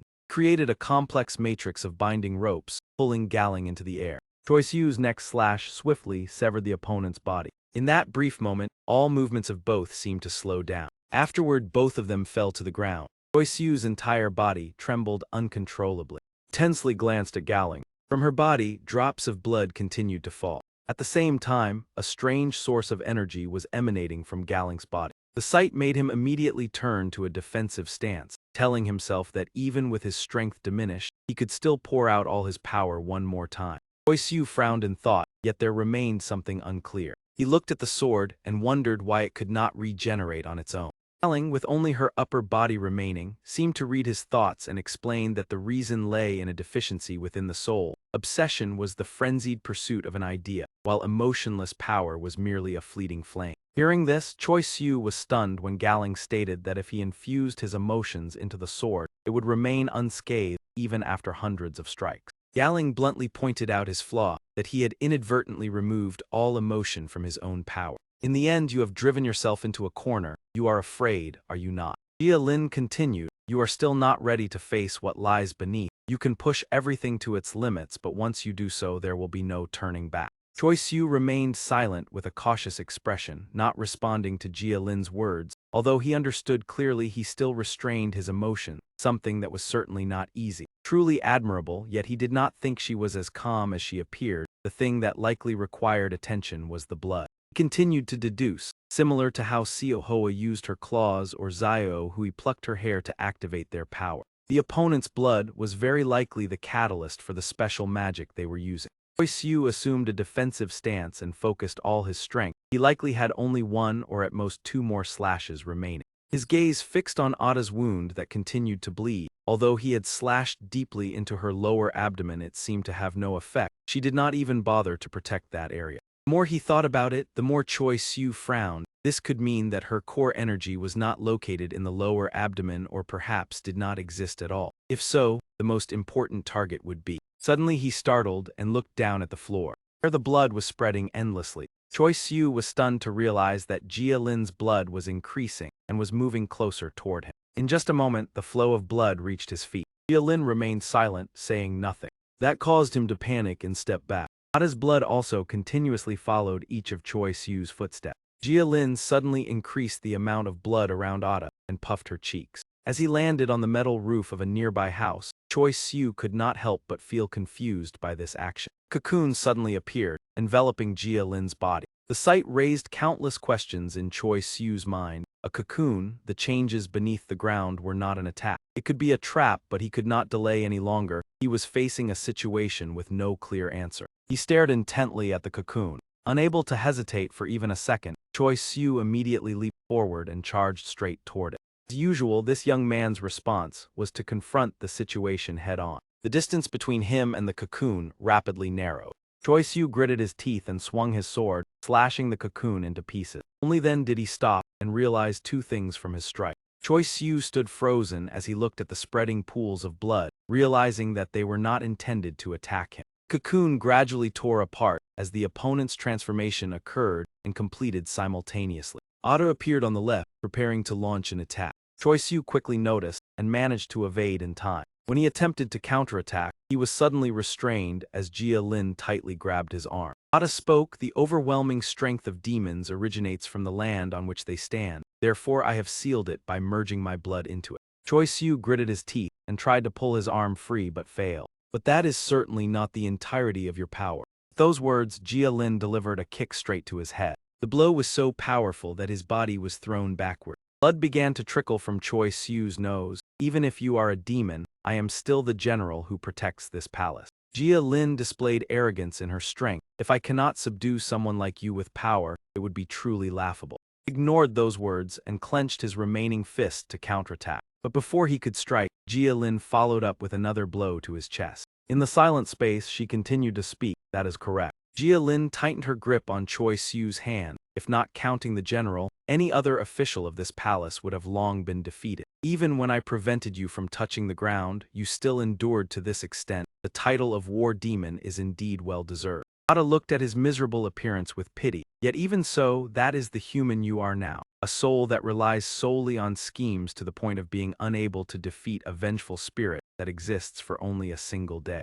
Choi Siu's body trembled as blood continued to flow. "Yet you still harbor ambitions of becoming the Demon King and leading all demons. Such a delusional and arrogant dream, at least for someone like you." Jia Lin mocked him. "Strength and the ability to rule, to impose one's will upon others, are two entirely different matters. You understand clearly that you lack the necessary qualities." She continued to break Choi Siu's will. "You must have been exhausted from pursuing an ideal that deep down you know does not exist. You are merely deceiving yourself. The limits of the vessel you possess are smaller than you imagine." Through each of her words, Jia Lin seemed unconcerned with his purpose and even somewhat disdainful. "I do not know why you joined this tournament, but I suspect it was not for any noble ideal."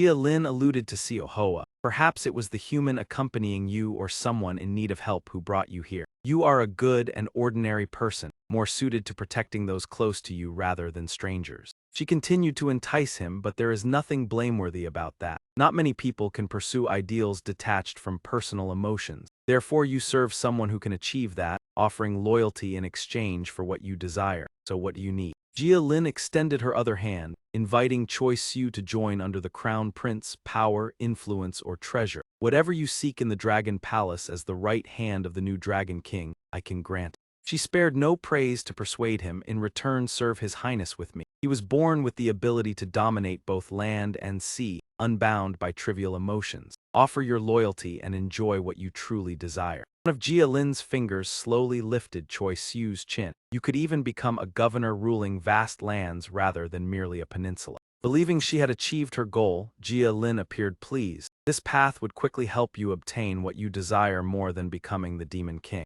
Contrary to Ada's expectations, Choi Siu grew even more furious, his cold gaze fixed on Jia Lin. Yet in that brief moment, what caused Gary Ian to freeze was not killing intent. At this moment, Choi Siu resembled a stalking mantis watching its prey, viewing his opponent like a butterfly, devoid of emotion or hatred. Only a single thing existed, the target. It was like a cold predator, completely focused on bringing down the prey before him through precise calculation. As a being that had once been a mammal with developed intelligence and emotions before reincarnating as a demon, Gary Ian felt an instinctive sense of dread.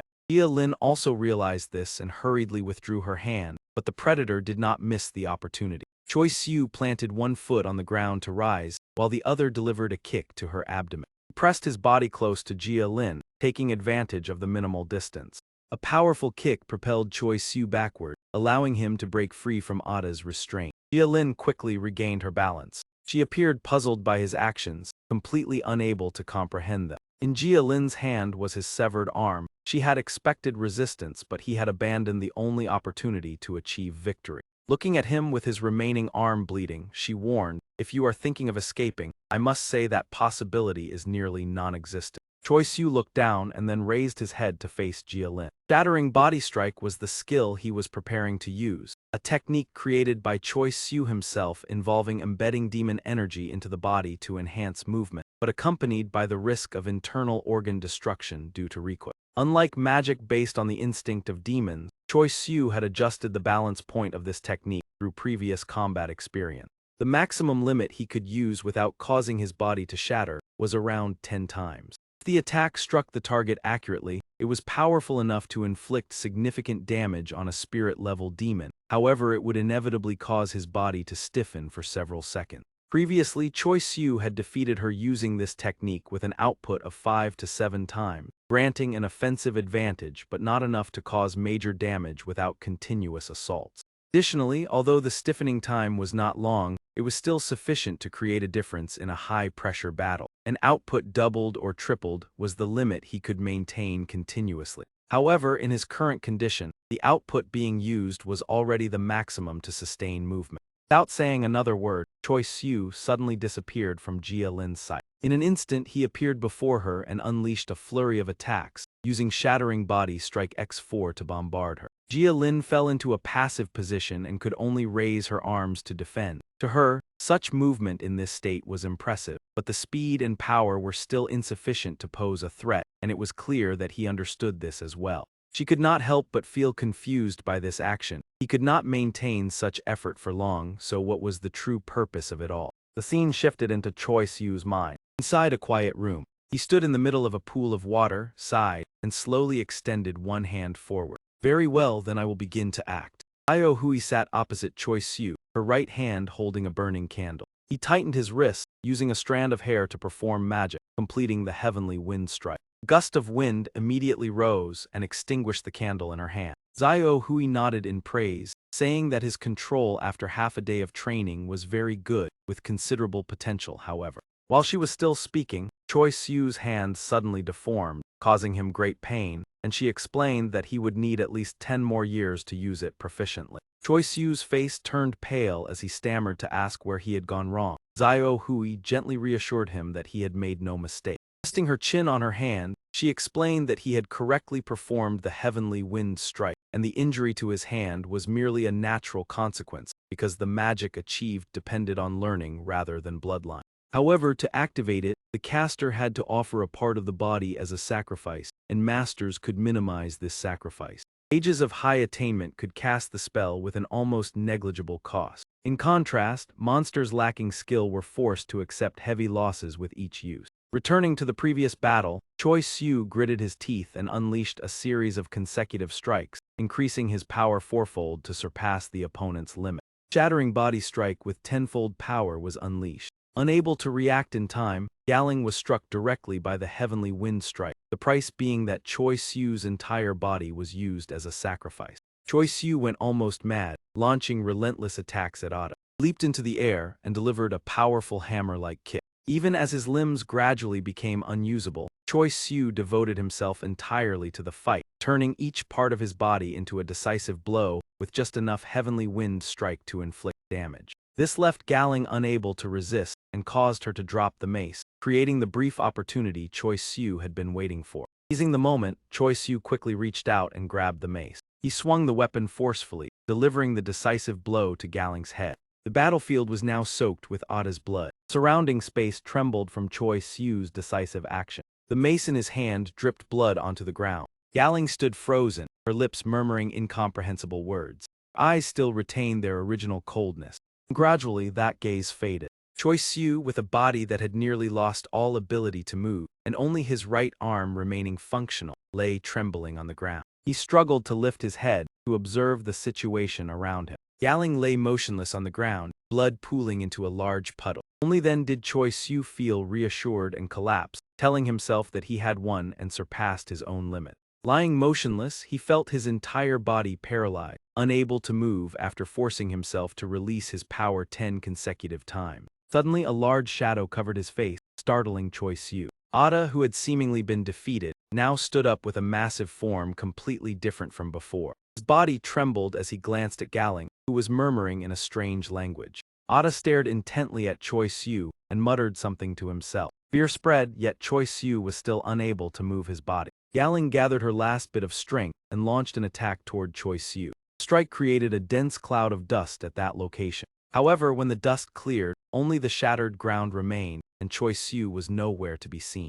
Yashihiro appeared before Galing, breathing a sigh of relief for having arrived in time to rescue him. Seeing him, Choi Siu was utterly astonished. Yashihiro joked that he had almost witnessed a scene that would haunt him for life. Yashihiro lifted him up, observed Ada, and remarked that it was a vengeful spirit with deep resentment that refused to depart even after losing its physical body. Galing emitted a terrifying energy, striving to resist despite knowing she would dissipate, indicating that she once held a high position but acted without dignity. Ada's gigantic body cast a shadow, enveloping the entire group.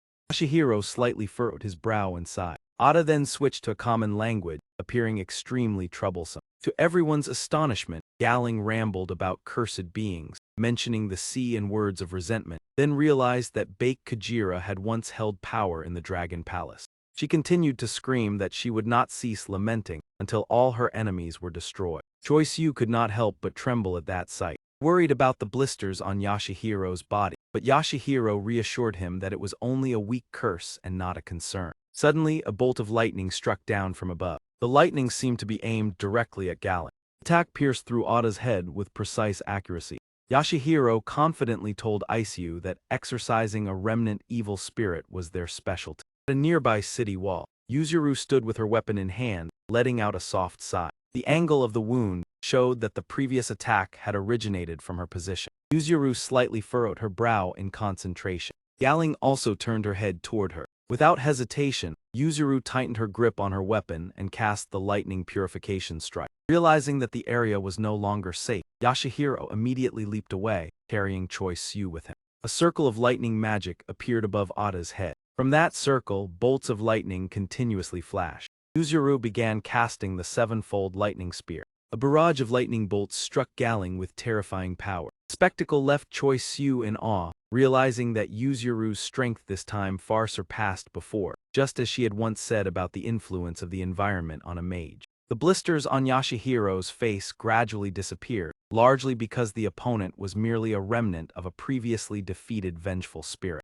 Ada screamed in agony, and if it had been sealed for another decade it might have been different, but before a seasoned mage it was merely a troublesome spirit. Yashihiro looked at Yuzuru, who was concentrating on her attack, and laughed. He teased that there was actually no need to use such a grand technique. Perhaps she simply wanted to appear impressive. The magic circle gradually dissipated after completing its task. On the ground, only a smoldering crater remained. Choi Siu gratefully thanked Yashihiro for saving him, relieved that both he and Yuzuru were safe, then asked whether the rebels had tried to persuade him. At the mention of this, Yashihiro's smile faded as he replied that if it could be called persuasion, then perhaps. He recalled the conversation, initially thinking that the first round had ended quickly, but in reality it was not so. The rebels arrived in large numbers, surprising the siblings and continuously making proposals. The arrogant leader declared that if they surrendered, their lives would be spared, and he also intended to use the young man as a message for the ascension of the new Dragon King.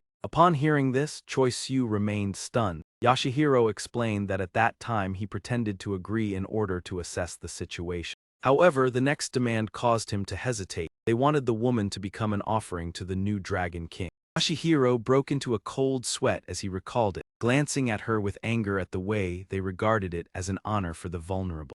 At that moment Yuzuru was so furious that even his breath carried a sharp chill. Yoshihiro recounted the story while scratching his head awkwardly. Whether demon or human, among sentient beings words were rarely enough to resolve everything. Because of those few words, that person received a thunderous strike from her that left a scorched smell, and everything ended swiftly as there was no time to question further. From behind, Yuzuru stepped forward and interjected, "You speak as if there had been time for negotiation, but you were already enraged and handled everything in a fit of anger. Is that not so? Or were you expecting me to joke with a spirit-level demon and recklessly invite disaster?" Still wearing an annoyed expression, she held Galling's mask and approached. "In any case, I am relieved that you are unharmed. The debt from last time has yet to be fully repaid, but I hope this can compensate somewhat." Did not respond, while Choi Siu kept glancing back and forth between the two. "The way she walks really resembles a model, no? Thanks to you I managed to survive. By the way, did either of you encounter my friend on the way here?"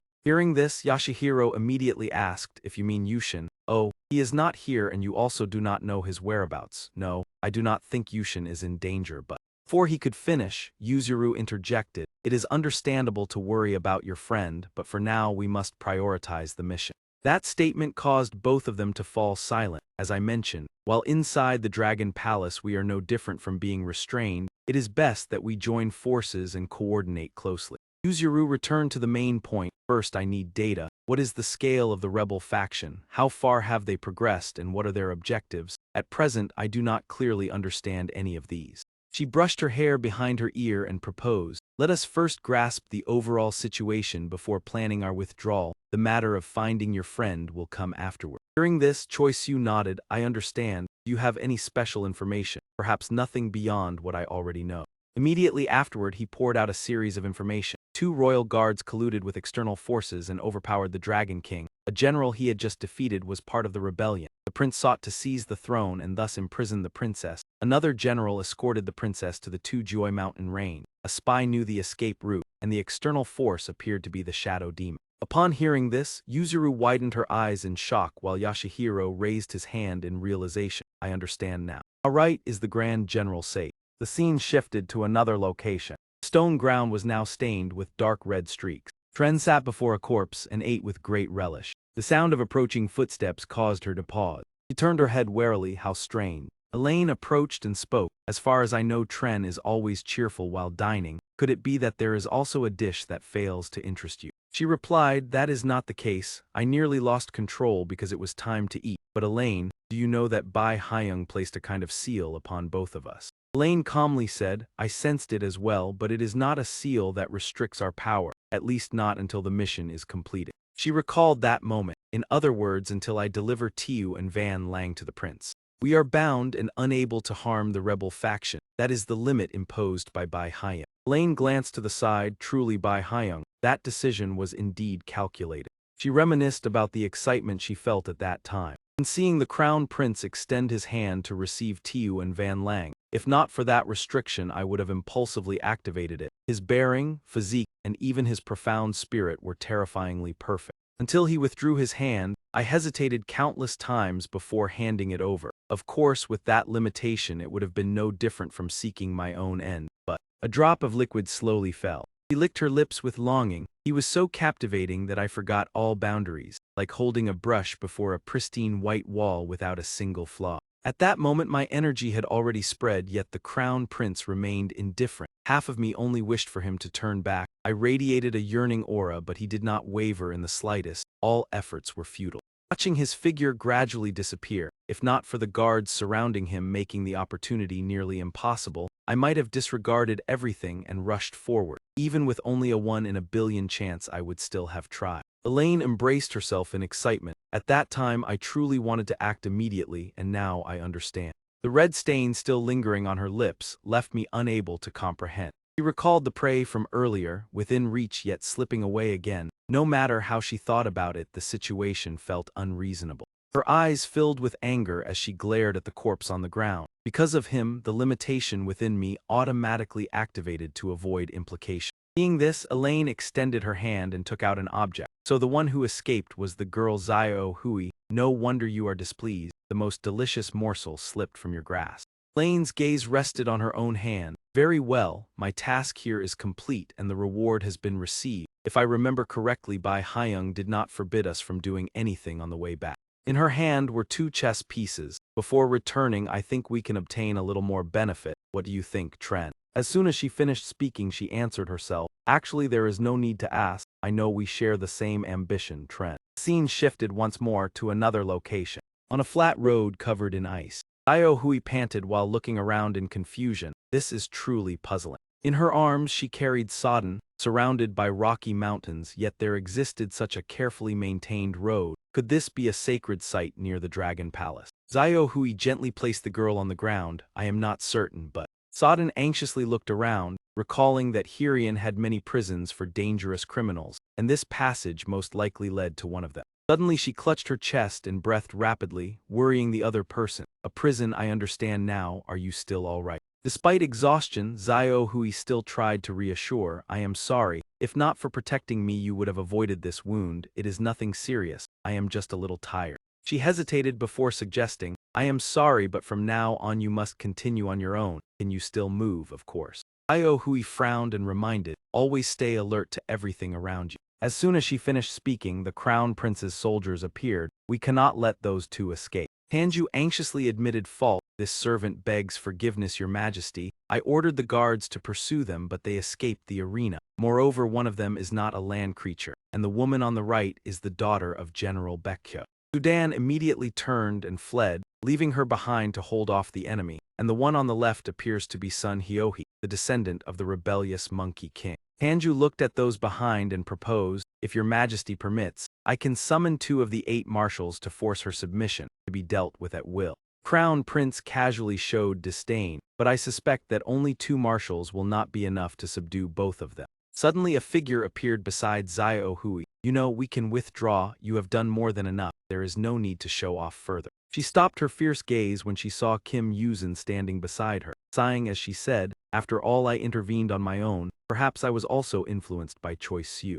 Before she could ask, he interrupted, Kim Do, I am merely a wandering scholar, let it end here. Do not worry about repaying me. Kim Yuzin glanced at Zio Hui. Survive so that my help does not become meaningless. Arrogant one, ah no, I mean a noble creature. Scene shifted to another moment, at the same original location. At this time he was accelerating straight forward. Observing the surroundings, he silently marveled that the long path which seemed disadvantageous had become an advantage in this situation. Kim Yuzin pondered the crown prince of the Dragon Palace's scheme. What he aimed for was nothing other than seizing the throne, and that certainly could not rely solely on violence. Just by looking at our own clan, it is clear that when upheaval occurs, there are always legal mechanisms protecting the rightful heir. The Dragon Palace is surely no exception. Although he did not grasp the specific structure, its essence was likely similar to the system within my family, and to break those protective mechanisms required an element of special value. It could be a royal treasure, a secret location, or an object symbolizing the right of inheritance. Thinking of this, he became worried. That means the throne will not change until the crown prince finds the treasure, so if I... Kim Yuzin gritted his teeth and cursed softly, damn it. He immediately came to an abrupt stop. Kim Yuzin frowned and turned his head back with displeasure. Seeing the girl behind panting, he asked in confusion, how far do you intend to follow me? How far, that is what I want to ask. Kim Yuzin continued, irritating her, I only gave you an escape token. Should you not find your companions to leave this place? She spoke rapidly, leaving him stunned. You can escape on your own or search the Dragon Palace if you wish, though it is a bit embarrassing. Since I gave you the token, there is nothing to worry about. What could I possibly do? Kim Yuzin replied coldly, I accepted the token and the information, but that does not mean I promised anything. He tightened his grip on the sword. I have no reason to care about your circumstances if you feel dissatisfied like this. His words made her fall silent for a moment before replying, then challenge me whenever you wish. She bluntly scolded, angering Kim Yuzin, but he also remembered that from the beginning I knew I could not defeat you. That is why I acted that way. Or are you deliberately putting on airs because you know I cannot beat you? That truly disappoints me. What is this feeling? Familiar yet uncomfortable, Kim Yuzin. She raised her index finger and spoke directly. From the beginning until now you have accomplished nothing. I can guess your thoughts, but... Those words left him stunned. You intend to seek the Dragon King to resolve matters concerning him. do you not? Although I cannot sense it like Choice you, but Kim Yuzin clearly understood that within the territory of the Dragon Palace, the Dragon King was almost an untouchable deity. If within less than an hour he was incapacitated, then it was certainly not an ordinary confrontation. It could be due to a spiritual entity, a curse, or a special talisman binding his power. She presented her speculation: if that talisman is dispelled, I can help the Dragon King restore his power and everything will end. That is your plan, is it not? In response to these words, Kim Yuzin remained silent. The plan sounded reasonable, but with even a small mistake, your life would be in danger, not to mention whether dispelling the talisman would succeed. He did not agree and turned away to leave. Not necessarily. In any case, you have already obtained what you needed. I will not interfere as long as you do not obstruct me. If you only wish to meddle, then it is best to leave early. Kim Yuzin retorted, if we are discovered here in a state of peace, that would be the worst situation. A failed escape and associating with a fugitive are two entirely different matters. She helplessly offered advice: you are truly far from my initial impression. Perhaps you will suffer many disadvantages. I feel there is a long story behind you and you would tell it all if someone asked, what are you saying? Suddenly both of them sensed someone's presence approaching. Quickly left that position. A voice echoed, how strange. This was the very place where Xiao Hui once carried Sodden through, surrounded only by rocky mountains, yet the path was carefully paved. Perhaps nearby is the sacred ground of the Dragon Palace. She stood to one side observing the two of them and silently remarked, truly very strange. Resting her chin on her hand in boredom, she muttered, in the end things have come to this. I thought I would encounter a worthy target after such a long time. But why do people like them push themselves into a dead end? Looking at Kim Yuzin, she thought that if he could overcome this situation and survive, it would surely be a miracle. However, she frowned in dissatisfaction. No matter how she thought about it, it was still beyond his capability. Temporarily not counting the Crown Prince, that general alone was not an easy opponent. She sighed in boredom. I wonder when I will be able to find him. Kim Yuzin's appearance astonished Xiao Hui. Why are you here? He replied coldly, this matter does not concern you. Explaining it would be too lengthy to tell at once. However, through her interpretation, the meaning became completely different to the listener. Those words echoed in Xiao Hui's mind. Although I have pride and am quite strong, I did not say directly that I wanted to meet you, but after the martial competition ends, perhaps I would want to meet you once. Thinking this, she gently pressed her lips together. Xiao Hui turned her face away and silently reproached herself, indescribably foolish. Kim Yuzin heard it but was not too concerned. Perhaps my words were somewhat excessive, but indeed I cannot refute them. If you wish to laugh, then go ahead. Her face immediately flushed red. No, I absolutely did not mean that. He stepped forward and said, all right, I will go first and you hide behind. There is no need, there is. Kim Yuzin observed the group and analyzed, no matter what those people are pretending, they will not attack simultaneously. With those two, I think I can still handle them within my capability. He observed from the center, the monster standing in the middle can be temporarily ignored. Next is Tanju and the one standing behind in an important position. I have a feeling these two will not coordinate well. Hearing this analysis, Xiao Hui was stunned and realized that even in terms of physical strength, he had not yet been able to unleash his full power. Before entering the battle, Kim Yuzin smiled at her. Although we only fought for a short time, I have somewhat understood the discomfort you had to endure. Immediately after, two twins dressed in identical martial attire stepped forward to confront him. One of the two drew a weapon from his hand. Seeing this, he immediately became vigilant. Kim Yuzin quickly drew the Hidongcheng spirit sword to defend. He launched a slash to block the opponent's attack. However, the two swiftly evaded the strike. The two standing behind merely observed the developments in silence. The hat of one of them suddenly fell off. Kim Yuzin confidently deduced, I sensed something was off, and now it is clear if there were no similar cases around, I might not have noticed. The two before him stiffened at his deduction. You are half demons. Though you appear more like demons than humans, you are still very special. Kim Yuzin recalled, in just 2 days you adapted to the atmosphere here. Thanks to carrying human blood, you are treated equally with demons without discrimination. He looked at them with a challenging gaze. Moreover, the things you have done. At that moment, one of them suddenly lunged forward to attack Kim Yuzin. That man frowned angrily and spoke with contempt. Your mouths are truly disgraceful. The scene before him left he stunned, his entire body seemingly frozen. His sword was tightly restrained by that man and could not move. Behind, that man suddenly launched an attack. That man gathered all his strength, preparing to unleash a strike. A resounding impact echoed throughout the space. That man mocked Kim Yuzin for retreating, calling it cowardly. A self-proclaimed mage who disregards his ancestors, how could the treasure you value as life itself be abandoned so easily? Have modern spirit practitioners forgotten their sense of shame? He calmly replied that he still valued it as much as his life. It was just that his life was even more important. Kim Yuzin stepped back and speculated about the identities of the two figures before him. It is ridiculous for you to speak of the honor of spirit practitioners. You are them, are you not? Those words caused both of them to freeze. The twin descendants of the Heen and Gayet master of Mount Ki Long, criminals condemned for murdering their own father and grandfather. According to Kim Yuzin, Mount Ki Long is located in Gongju City, Chungcheongnam Province, Korea. It is one of the most sacred lands of the Korean peninsula, rich in spiritual energy. So since the Three Kingdoms era, many martial sects chose it as their base of development. Among them was the Heen and Gayet clan, not merely ordinary martial artists but swordsmen who pursued the pinnacle of martial arts. It is said that the Heen and Gayet swordsmanship passed down through generations could tear apart clouds and split mountains. He slowly recounted the legend. Around 300 years ago, in the 28th year of King Yeonjo's reign, the son of the Heen and Gayet master befriended a yakai and fathered twin children of half-demon blood. The clan head tried to raise them according to human etiquette so they could live as ordinary people. However, the clan's fate ended in a catastrophic massacre. No one knew the cause, but regardless, the tragic nature of the event could not be changed. The twins, regardless of their bloodline, slaughtered their entire family and then disappeared without a trace. A horrifying tale of ultimate betrayal. That man gritted his teeth and attempted to charge forward, but was stopped and scolded to cease his nonsense and let it go. That man curled his lips in disdain toward Kim Yuzin, believing that his opponent had already realized this and was not worth angering over such a trivial human. That man's confidence made Kim Yuzin cautious, yet in his eyes he was merely a weakling seeking an opening. Without hesitation, that man threw back Yusindi's sword, judging the opponent as lowly and deciding to continue the hunt as planned.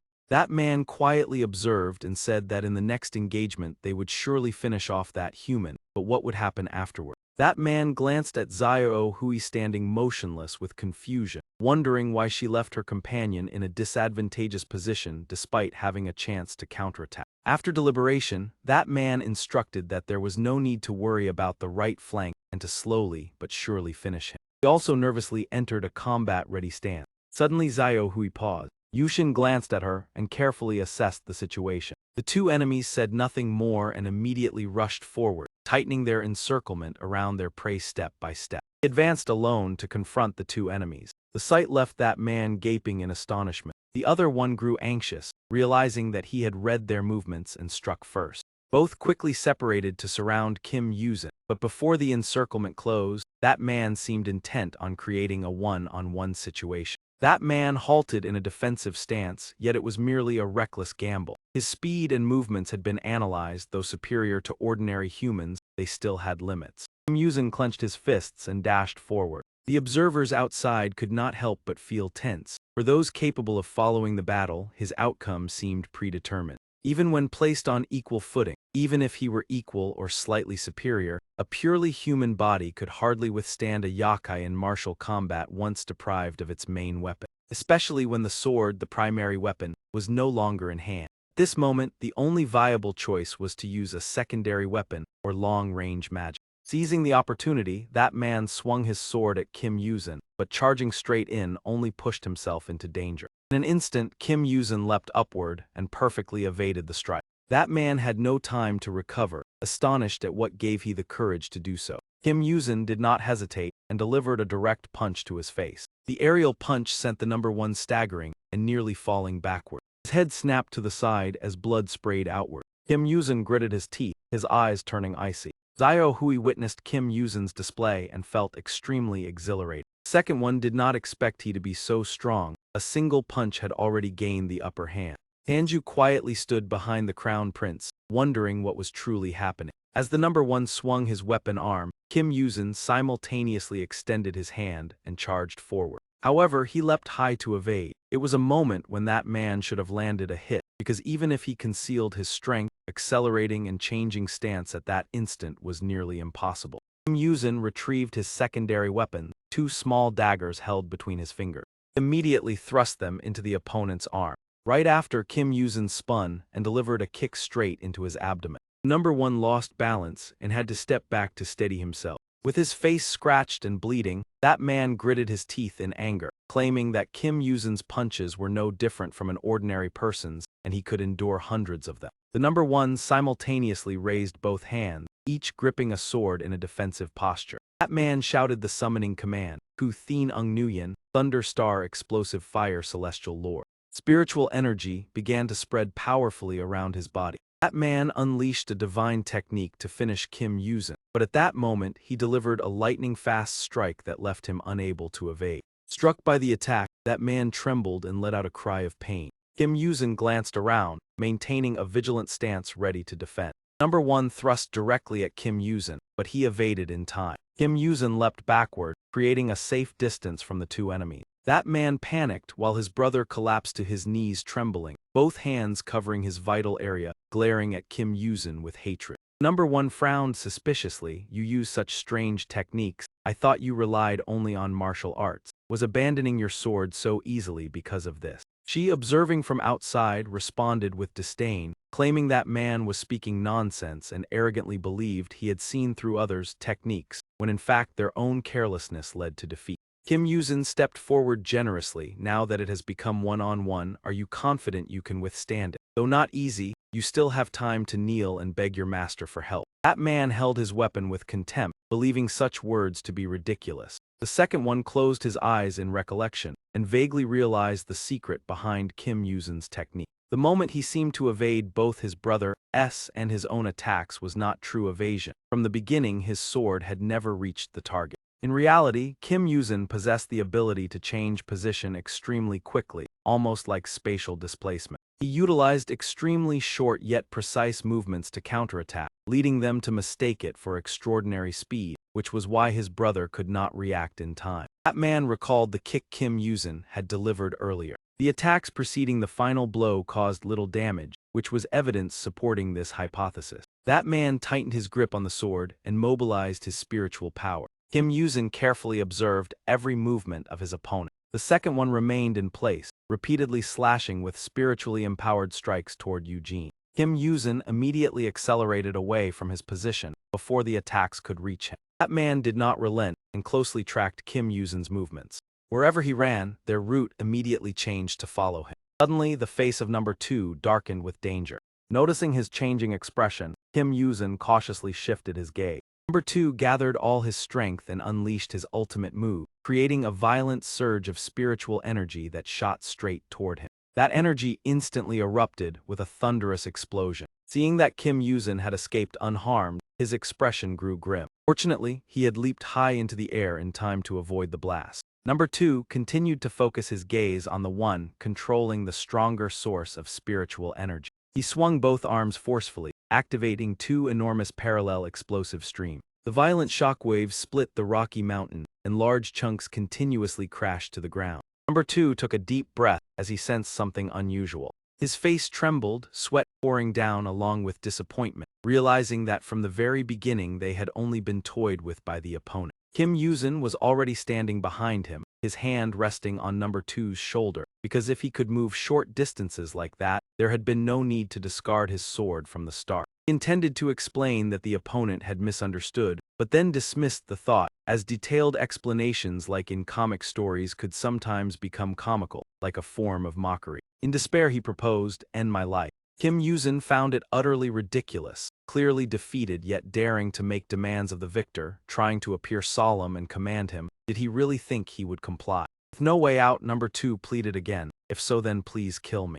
Deduced the reason. Perhaps the two had always been outstanding individuals, and just one failure against someone stronger had caused everything to collapse. Thinking of Tanju, compared to being viewed as an enemy with eyes filled with deep hatred, losing every opportunity after a single stumble due to lowly origins was truly terrifying. Struck at his deepest pain, he could only remain silent, recalling that the despised blood in his veins seemed impossible to change. The man's voice echoed along with the crack of a whip. "From this moment there will be no second chance, remember that well." The 2 siblings knelt on the ground, their bodies covered in whip marks, the younger sister trembling and covering her face as she cried upon hearing the reprimand. I took you in and raised you because the family blood flows in your veins, yet during sword training you dared to reveal demonic aura. With one hand behind his back and the other holding the whip, he pointed at them in warning. If this happens again, I will erase your names from the family register. You are not worthy of becoming monsters. I do not wish to stain my hands with blood so your lives are spared.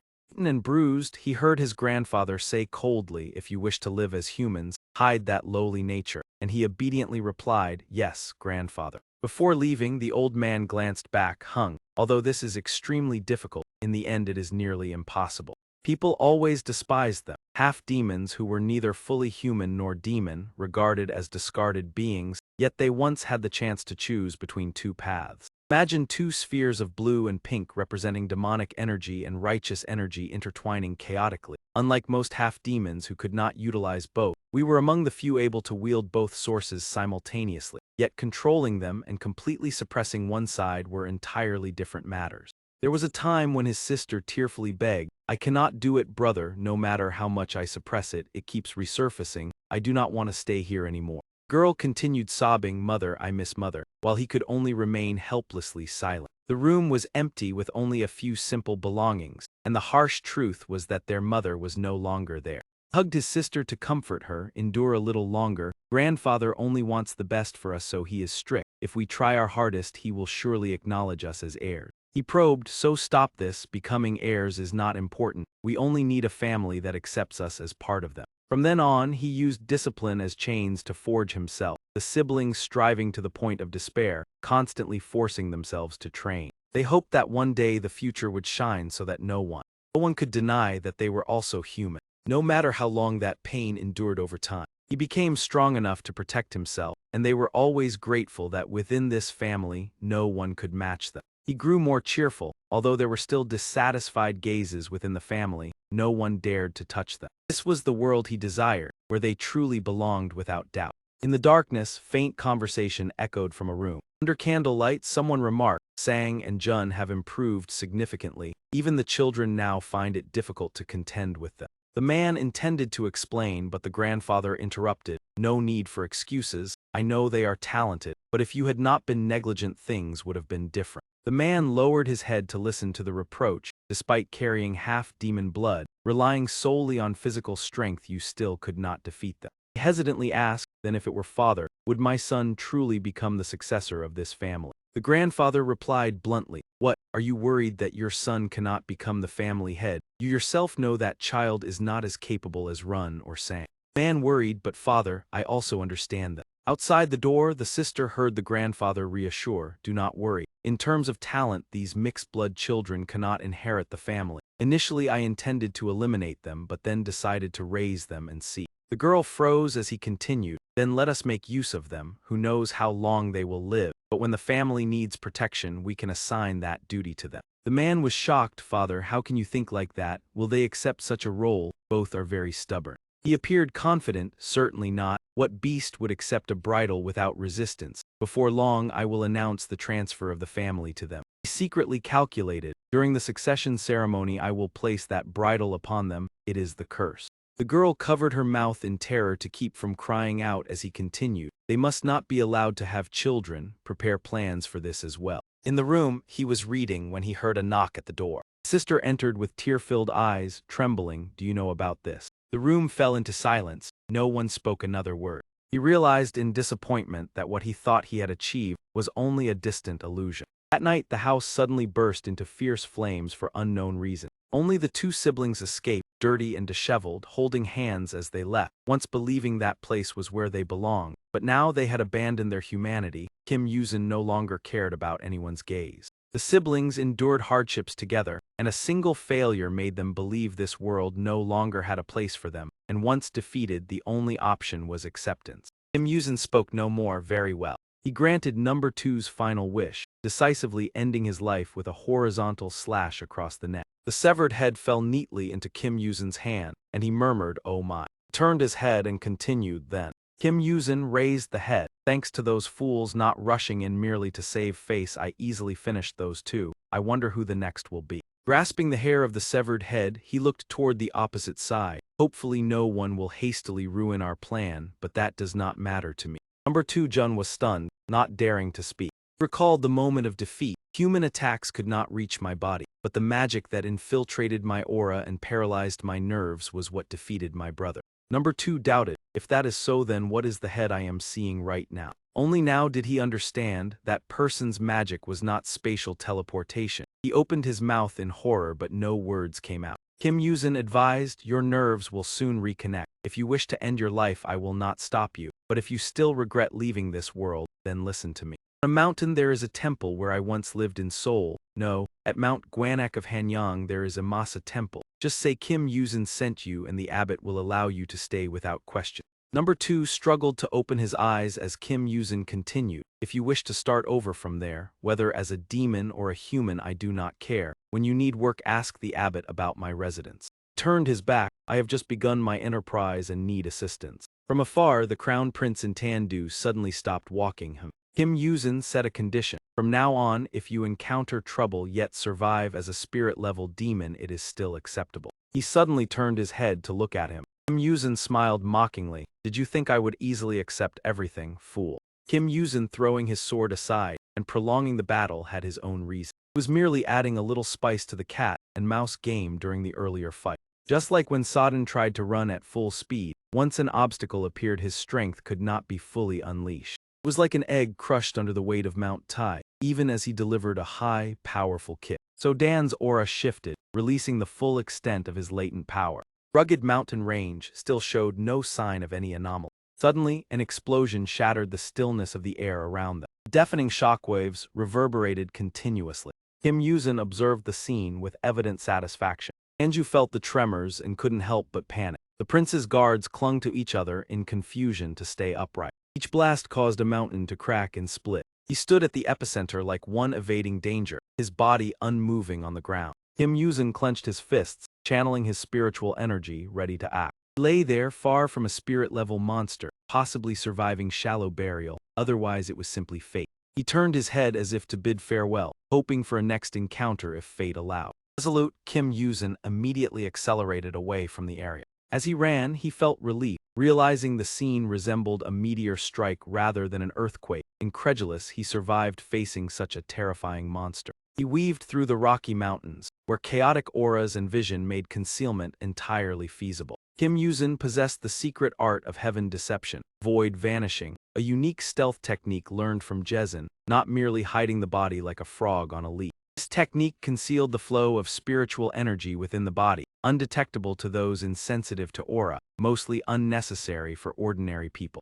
I once taught that those living with aura as daily breath were easily trapped, for not only presence but even footsteps went unnoticed. Kim Yuzin covered his eyes in contemplation, considering footstep concealment excessive, as the sound was so clear yet their nerves remained unresponsive. Still, he felt exhilarated, knowing that using this technique would thrust opponents into extreme tension. Kim Yuzin did not notice Uche appearing from behind, every sound failing to attract attention, as Uche smiled and questioned him. He was astonished, pulling down the blindfold, while Uche explained he merely circled behind, neither moving from afar nor restraining steps.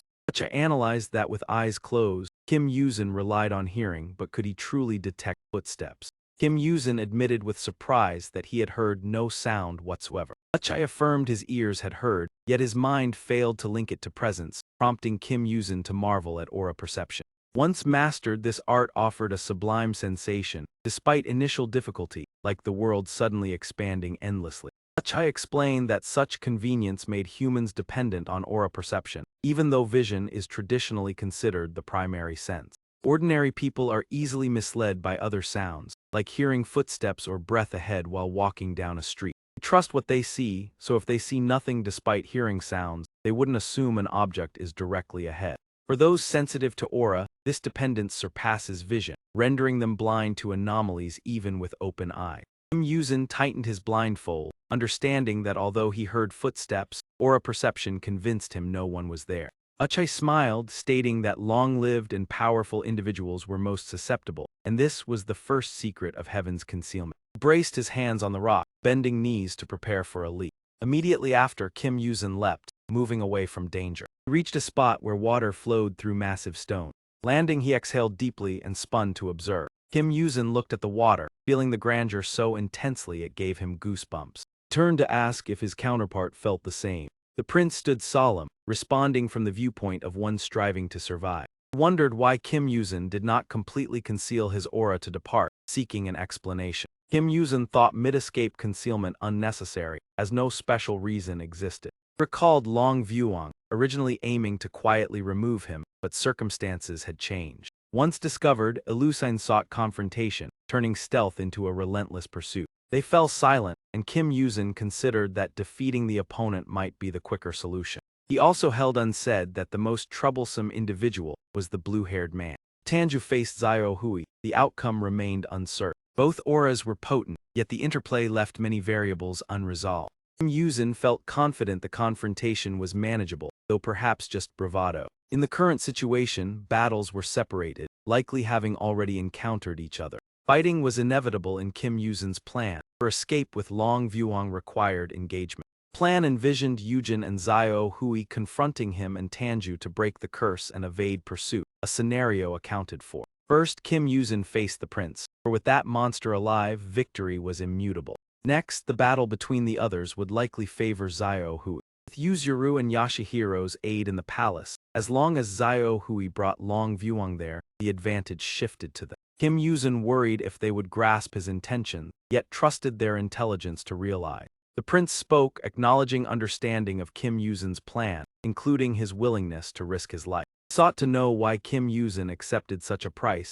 and why the mission was crucial. Kim Yuzin took combat stance, enraged by the plan to submerge 2 cities during the coronation. He stated that no matter the selfishness, no one could remain idle before such a disaster, as if being a monster excused inaction. Kim Yuzin froze, perplexed by the other's meaning. The prince speculated whether Kim Yuzin's motivation stemmed from being a deep-sea monster. Kim Yuzin reacted strongly, insisting the lives of millions mattered most, and the prince misunderstood. He was stunned hearing the prince imply that if that were the sole motive, he would have killed many of his kind. Kim Yuzin wondered what the opponent truly intended. The prince recounted that upon maturing, Long Vuong had entrusted him with an important order. Long Vuong required him to leave the Long Palace for the mainland to experience the world, deemed a treasure for future reign. Initially unaware of the meaning, he followed orders, but through the long journey, he gained profound insights. Kim Yuzin smirked, asking if he believed humans were inferior and despicable. The prince denied it, asserting humans and monsters, mainland and deep sea, were no different. During his disguise as a human, he realized life on land mirrored life underwater. He witnessed happy families, bonds, noble sacrifices, and warm human emotion. Simultaneously, he saw the dark side, as humans turned on and hurt each other over self-imposed boundaries. Observing over time, he understood the difference between humans and monsters was not inherent. Divergence stemmed mainly from environment, culture, lifespan, and innate strength of each race. He concluded few truly understood this. Even among monsters, invisible boundaries existed. Speaking of Tanju and Galing, he felt their loyalty came from arrogance and misguided hatred, and removing misunderstanding was a ruler's duty. Prince continued that if species recognized their similarities, the world would improve, but Kim Yuzin interrupted. He asserted such goals could only be achieved through absolute power, not consensus. According to him, the losses and sacrifices of millions were merely the necessary price to achieve it. The Crown Prince calculated that by forcing them to experience extreme fear and loss, he could subdue 1.7 billion humans and demons of the 2 eastern nations, and by the nature of both races, this was the optimal solution to prevent a greater tragedy in the future. Through countless changes, from the fundamentals such as the homeland on the peninsula that had nurtured many generations, countless people had built the nation for their ideals, and in that process, innumerable sacrifices and losses were inevitable. The wealthy always held overwhelming power, and even outside times of turmoil, the decisions of the minority possessing assets and influence deeply shaped the lives of the common people. Economic upheavals also heavily affected many individuals, the only difference being that they did not directly create brutality with their own hands. When driven to a dead end, humans easily resorted to negative actions, and with just 1 or 2 wrong decisions, millions,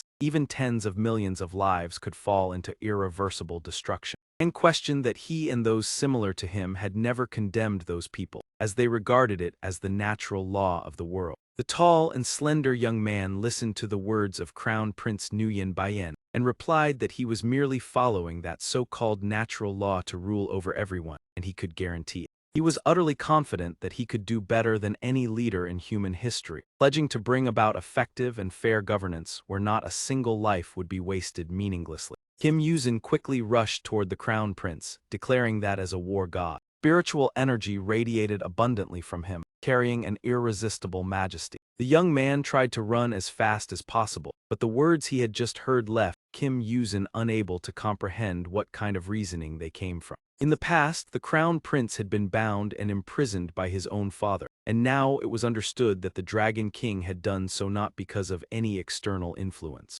Despite transcending the boundary of species, he was still severely punished, for the grotesque creature before them must never be allowed to wield the power of the Dragon King. The Crown Prince still had no intention of retreating, as the danger before him was real and had to be stopped at all costs. He extended his hand straight forward, aiming at Kim Yuzin.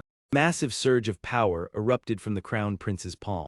That energy shot straight into a distant rock outcrop, creating a powerful shockwave. He let out a soft sigh of regret, appearing dissatisfied. A baited hook was lowered into the sea like an intricate trap. Crown Prince glanced at the approaching young man and said that he had once thought he would be the first human worthy of becoming his subordinate. Beneath the water, a fish had opened its mouth, preparing to bite the hook. Yuzin leaped up, unleashing a powerful stream of energy directly at him. The fish was finally hooked, firmly caught and unable to escape. His body suddenly turned black, causing the Crown Prince's attack to pass through only a shadow. He witnessed the scene in astonishment, unable to understand what had just happened.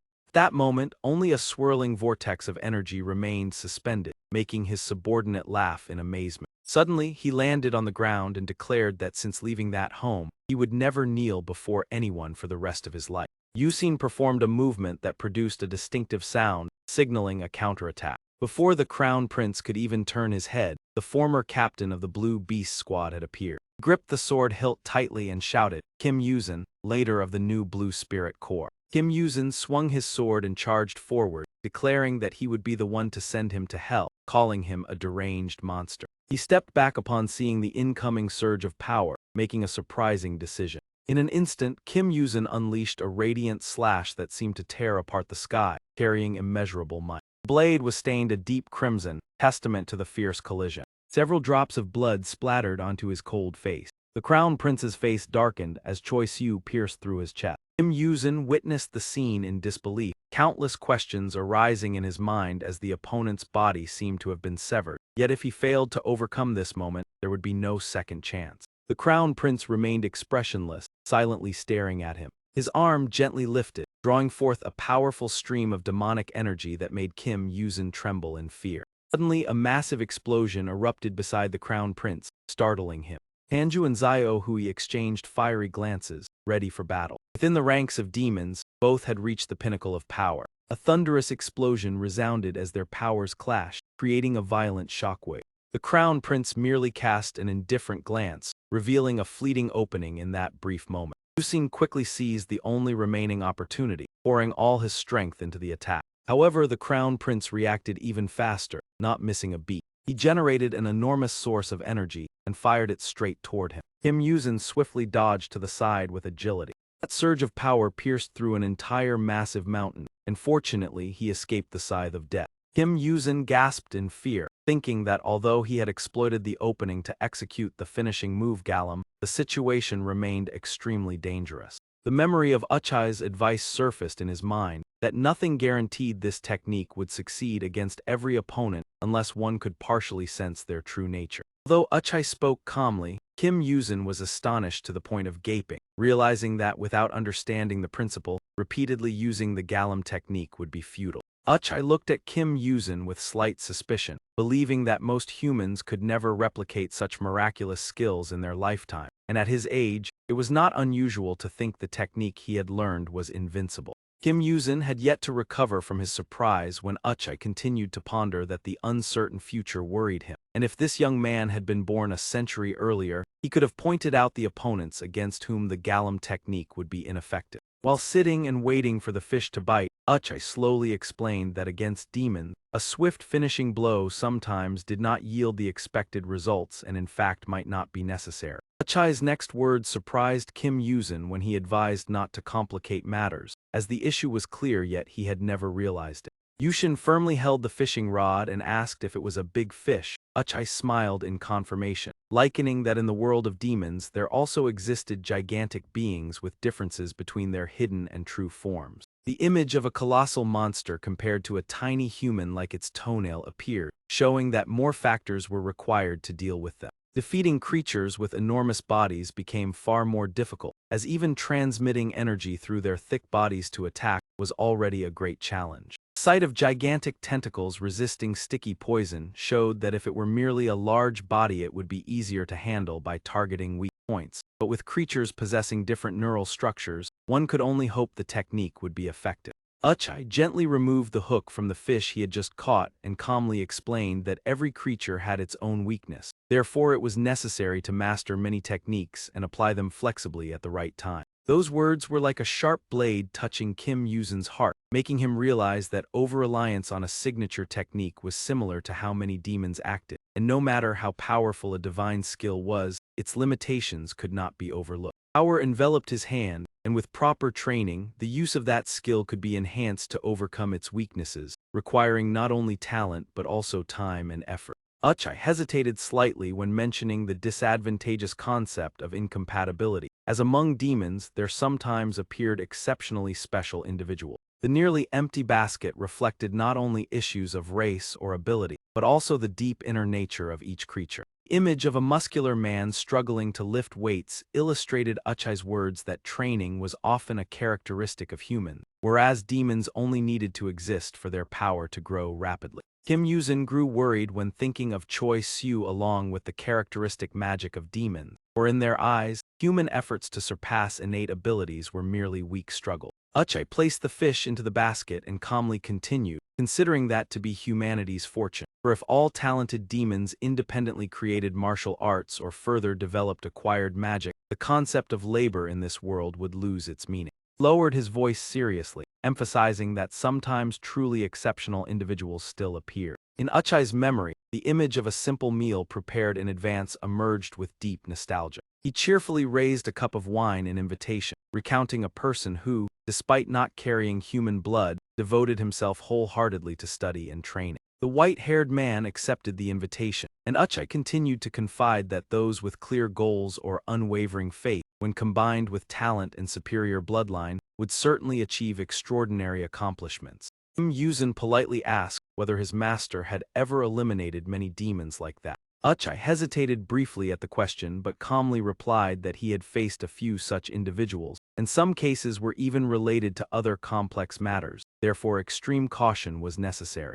Uchai gazed into the distance and emphasized that even if the finishing blow was effective, a single missed strike was dangerous enough. For surpassing limits through training was not only a human privilege, but demons could also break that technique. Returning to the battle, a pungent stench spread throughout the crown prince's body. With a cold expression, he calmly remarked that there was no need to cut into the flesh, only to channel energy into the body to cause temporary damage to the nervous system, and that a young man capable of learning this technique was truly admirable. The crown prince recalled the moment Kim Yuzin had used the finishing blow earlier, and having witnessed it, he had deduced the principle of that technique. His body was once again enveloped in demonic energy, his eyes blazing as if to devour everything. Then he mocked that if not for his royal aptitude, he might have had to kneel before Kim Yuzin, while admitting that in the previous clash, he had truly been surpassed. Kim Yuzin gave a wry smile, collapsing helplessly and saying that he did not need a victory born of pity. If he wished to grant a reward, then he should end his own life. And though his words were resolute, his heart remained anxious before the dense dragon-like demonic aura. As if a solid brick wall had been erected, pressing tightly and enveloping the entire body, sealing every gap no matter how small. Kim Yuzin recalled the sword wound he had once left on the crown prince's body, which explained why his sword energy could not penetrate and only brushed past like an ordinary slash. His hand still gripped the sword hilt, yet it trembled with fear that could not be quelled. He let out a faint laugh to calm himself. Truly, from one person to another, none refrained from using schemes. Kim Yuzin told himself that even if he understood the reason, with his current strength he could not resolve it. The crown prince now stood like an impregnable fortress, while Kim Yuzin was merely a small man with a feeble cannon. He realized that what was lacking was not information, but the power sufficient to bridge this overwhelming gap. But that cannon was utterly useless before the wall. The only secret he could rely on had already been discovered and neutralized. His remaining choices were to retreat or continue risking his life. The crown prince's arrogant voice echoed again. I repeat, I wish to appoint you as the Grand General of the new Qinghai unified heavenly nation. If there is anything you still desire in this life, accept this offer. Kim Yuzin exhaled a short breath. Suddenly he formed a faint smile. The sword in his hand tightened, no longer showing the previous trembling. In the blink of an eye, Kim Yuzin vanished from sight. The crown prince glanced calmly, a trace of regret appearing. What a pity. Immediately afterward, Kim Yuzin swept past his side. The crown prince leisurely raised his hand toward Kim Yuzin, neither hurried nor slow. As he moved, Kim Yuzin remained highly vigilant, his eyes tense. He launched demonic energy straight toward Kim Yuzin. Not just one but 6 powerful streams of demonic energy shot forward simultaneously. The crown prince suddenly paused for a brief moment. Kim Yuzin moved with agility, continuously evading from one direction to another. He created 5 clones and attacked the crown prince simultaneously. The crown prince easily avoided the first strike. As soon as he looked up, he delivered a direct attack to the second clone. He leaned backward, swiftly dodging the third strike. His face remained cold as he thought to himself that he had already grasped everything. So they were merely clones formed from energy. He had witnessed countless similar tricks. Another clone launched a surprise attack, yet he remained deep in calculation. These copies were merely masses of energy imitating form, always carrying an unnatural quality. By observing breathing, movement, and gaze, he could easily discern the falsehood. Calling the 2 previous scenes, the crown prince realized that even without directly attacking, he had once suspected that he was caught in a form of illusion affecting the mind. He easily destroyed the recent clone with a blast of demonic energy. At the same time, 3 other clones charged forward. Crown Prince observed carefully, deducing that creating clones was only part of the technique. Its true nature was the creation of refined illusions. He envisioned that Kim Yuzin not only recreated copies by replicating his own form, but could also conceal himself by filling empty space. However, the precision, number, and range must have limitation. One clone teleported to evade the Crown Prince's attack. He gently caught the blade of sword energy. Simultaneously, he pierced another clone with demonic energy. Another clone rushed forward like lightning. Kim Yuzin's expression darkened, his eyes filled with hatred. Crown Prince suddenly fell silent. He quickly realized the truth, so that was it. Kim Yuzin truly appeared behind him, launching a desperate strike, and the Crown Prince calmly remarked that it was a life-risking attack. The attack was unleashed, but it was all a feint. Kim Yuzin's face darkened. Drops of blood softly fell to the ground. The Crown Prince maintained his cold and emotionless demeanor. The clone behind him gradually dissipated into nothingness. The slash had only torn his outer garment. A large tear appeared in the clothing. Kim Yuzin let out a weak laugh, unable to believe this outcome. He still could not believe that the Crown Prince had seen through everything from the beginning. It all seemed utterly absurd. Crown Prince responded with praise. No, you performed very well. Even I was only certain at the final moment. He reflected on what had just occurred. I merely considered this possibility, someone as meticulous as you. Displaying 5 clones so conspicuously, as if declaring them to be copies, was entirely unreasonable. Kim Yuzin appeared extremely exhausted. Perhaps among them, the one that seemed most flawed was actually the final choice, requiring no defense and thus not worth destroying. He could only laugh helplessly. The Crown Prince continued, I believed you would choose it as your final move. Kim Yuzin replied that his guess had indeed been correct. The Crown Prince intended to say more but was interrupted by Kim Yuzin. Do not do this anymore. How many times has it been already? Blood flowed from the corner of Kim Yuzin's mouth as he said with contempt that no matter how deranged the Crown Prince was, having proclaimed himself king with so many titles, he should at least think and end everything decisively. The surrounding space was dyed red, yet the Crown Prince emotionlessly raised his hand. So that was the case. Please forgive my discourtesy. No longer arrogant, his voice lowered. From now on countless people will submit to me. But at this moment in this place I affirm Kim Yuzin. Pitiful Kim Yuzin had breathed his last, blood still quietly flowing. The Crown Prince spoke, you are an unparalleled hero. There will never be another like you in this world. Kim Yuzin collapsed, his mind in turmoil. The protagonists in the novels he had read since childhood were always the same. The image of a man in simple attire, gripping a sword and wearing a gentle smile, appeared. They always maintained that calmness and smile, accompanied by the support of countless people. Even when facing harsh trials or innumerable enemies, they confidently mocked their opponents with proud words. Kim Yuzin recalled the moment of opening a book to read. Of course, such things only occurred because they were the protagonists of the story. He extended his hand, and thus their courage and decisiveness were always rewarded. Indeed, reality had never been like that. When countless enemies rushed to attack, in the real world the protagonist was merely a foolish and ordinary person, nothing more. Kim Yuzin remembered sitting under a tree reading joyfully, and although he knew this, the reason he remained fascinated was likely because he was just like everyone else. He continued recalling the painful images of that character. He was punished with lashes to the legs, yet reality was even harsher. He was miserably bullied. Villains and foolishness existed even without a protagonist to defeat them. Kim Yuzin still smiled, therefore he had always admired those protagonists. As he grew older, he gradually understood, and that admiration turned into sympathy. He imagined a sword filled with immense energy. Even if he possessed their reasons and strength, he despised himself when standing in the position of the villain. He turned around and was surprised to meet him. Kim Yuzin reacted that way when he saw Choi Siu in his chubby appearance, continuing his thoughts. At that very moment he vaguely thought that he was not an ordinary person either, and so he had thought that although they were different, perhaps they belonged to the same kind of people. The bully collapsed in trembling fear, and within his limits, he would use power and kindness appropriately. Choi Siu blocked the remaining bully's attack with just one hand. Even playing the hero-like, that was enough to make one feel satisfied with oneself. Choi Siu befriended him and the two went to school together. But not long after, Kim Yuzin realized something while they were chatting happily.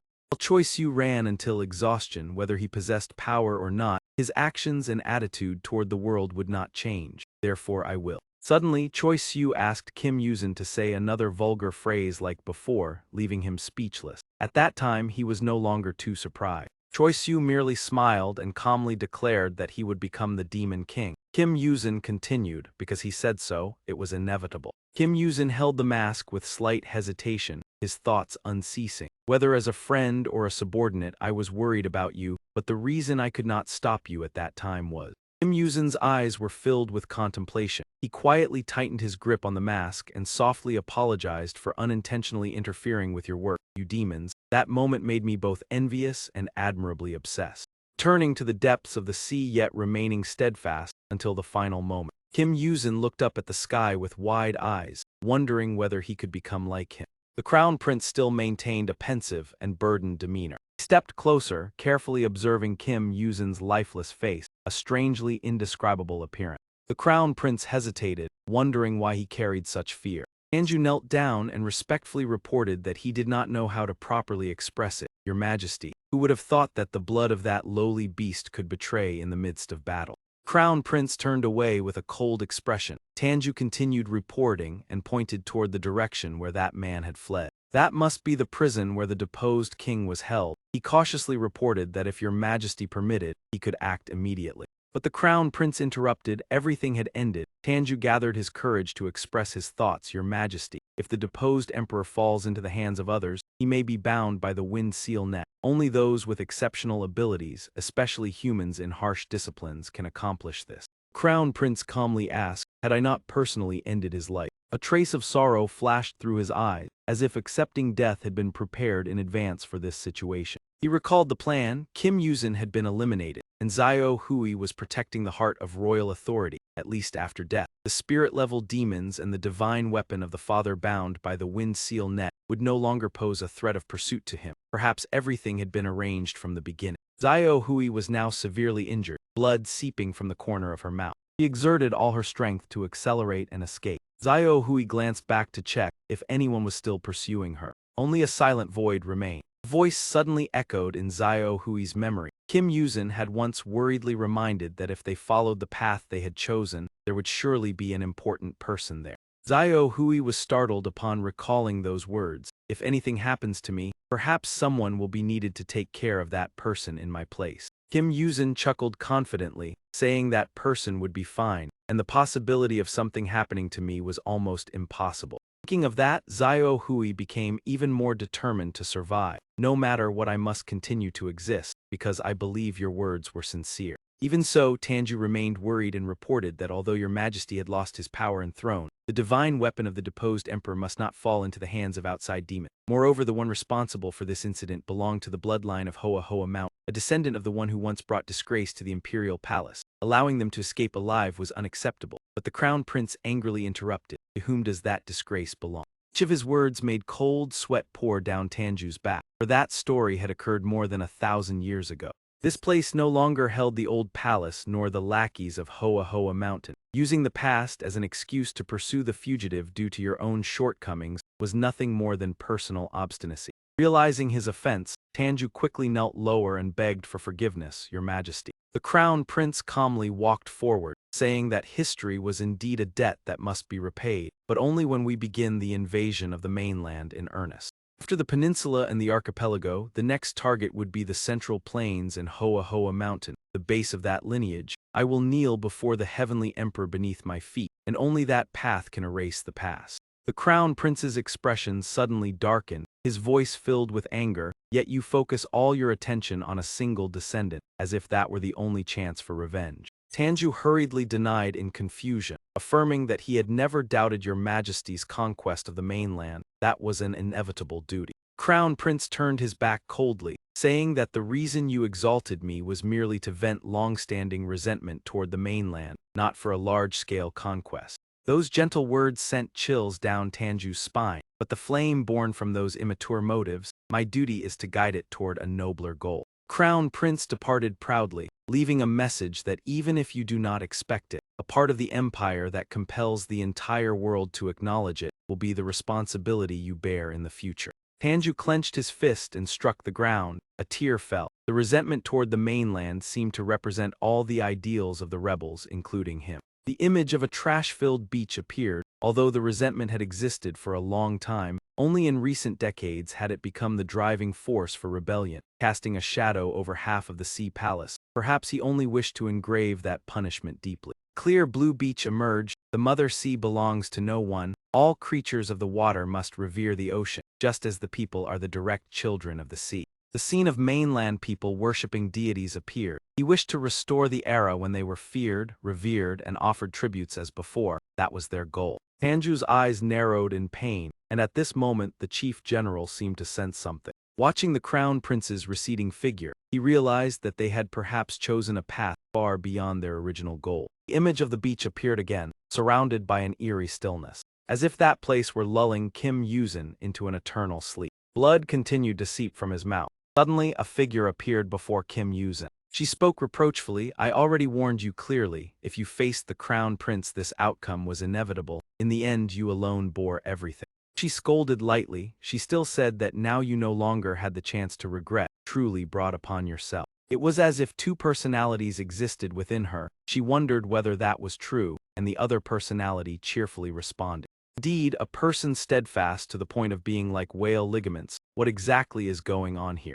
She hesitated briefly, but regardless, the image of Kim Yuzin taking the crown prince's attack head-on appeared in her mind. His mouth was filled with the metallic taste of blood. His body fell backward. She touched Kim Yuzin's body, momentarily feeling a sense of delight at the moment he collapsed. But immediately afterward came regret and frustration, because the one who should have brought you down ought to have been me. She sighed wearily, her body limp. Once a flower has fallen, it cannot bloom again. She hugged herself in deep sorrow. Suddenly an idea came to her. I have thought of a way, Nazi, although it cannot be said to be completely safe. She looked at Kim Yuzin before her and believed it was worth trying. Slightly embarrassed, she lifted his chin and instructed him to wait a moment. I will help you live once more. The scene shifted to a ruined house at the bottom of the sea. A large hole appeared in the wall. Yashihiro slowly spoke then. Yashihiro began to circulate his energy, reassuring Baekyo, whose body was covered in wounds, that it might hurt a little more. But I will transmit my vital energy into your body. Baekyo gritted his teeth and endured, saying that using poison to cure poison was reasonable, not only in exorcism but also in medicine. Yashihiro nodded in agreement, believing that maintaining the current state would cause more harm, and prepared to begin. He concentrated all his energy forward. That power astonished even Choi Siu. Yuzuru sat calmly beside the bed, where Myra was lying. Yashihiro's eyes shone intensely. He transmitted all his energy into Baekhyou's wounded back. He suddenly closed his eyes tightly. A large mouthful of blood was expelled. The floor was stained red, yet within it shimmered a strangely vivid crimson hue. Yashihiro stepped forward and patted his shoulder, saying that the amount of energy released was not as much as expected. You have worked hard, just rest a little, and your basic recovery ability will return. Yashihiro turned to look toward the bed and asked Yuzuru about her condition. It seemed he could not sense any energy.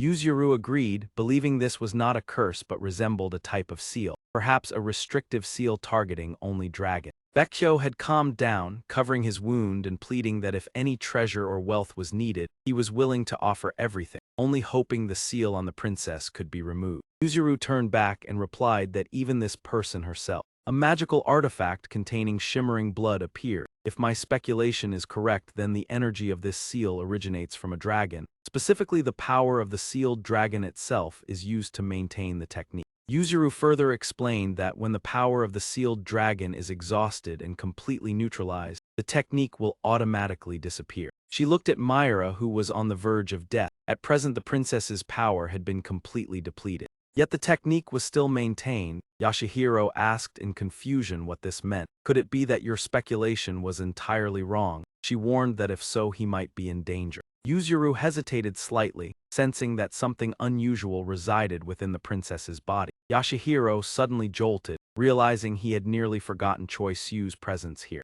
He continued explaining that although the source of power stemmed from a dragon, it did not entirely belong to the princess. Some elements still conflicted with magic, and without understanding its nature, no intervention could be made recklessly. Suddenly, a voice broke the somber atmosphere, that of the luminous pearl. Long ago, the king had implanted it into the princess's body. Ariane stepped forward slowly, holding a large box, no one expecting that its contents could so profoundly affect the princess. The crowd of beasts gasped in astonishment. Wait, let me see. What is this? Impossible. Why would the king do such a thing? Their eyes widened in disbelief. Though the princess had mentioned aspiring to the throne, implanting the pearl in her was astonishing. Baryon interjected, not just the princess. Previously, the Dragon King had taken a creature from the mortal realm as a son-in-law and granted my brother part of his power, forming a pair to rule the underwater kingdom. The princess's pearl and the son-in-law's power would harmonize. Those words left Choi Su speechless, realizing everything had been orchestrated for joint rule. Today's contest was also part of that plan. The king allowed the transfer of power to the worthy to select a future consort. A stammering voice echoed from the underwater palace, "Your Majesty, what is happening here?" Dragon King replied calmly, "Seeing your surprise, your ears are clearly not deaf. Is this so astonishing, and who do you think I should pass the throne to?" He continued, "For an inexperienced successor, assigning a competent queen or consort to assist is entirely reasonable. Yupa Ryan advised, Your Majesty, entrusting such responsibility to someone from the sea may provoke opposition everywhere." He added, "Especially those two who constantly shout loyalty. They will surely rage as if they wield immense power." Knowing them well, Gyupa Ryan continued, "Even those claiming to defend the Dragon Palace will not easily accept a new pillar from the land. Initially, they believed Myra's consort would be their heir. The Dragon King remained firm, so what? I am the supreme ruler of the Dragon Palace, who dares oppose my decision?" She replied, "Yet your Majesty should consider the people's hearts." He sighed gently, "It is precisely because of the people's hearts that I speak." He continued, "I had planned Myra's consort to be from the land, but only once she matured. Thinking of Myra in just 100 years, even opposition will be powerless." He continued, "But by then it would be too late. Calls for tributes from humans and separating land and sea laws are spreading, even among the naive who do not grasp their meaning. Considering the East Sea, in a few years or even months, such ideas will reach the populace.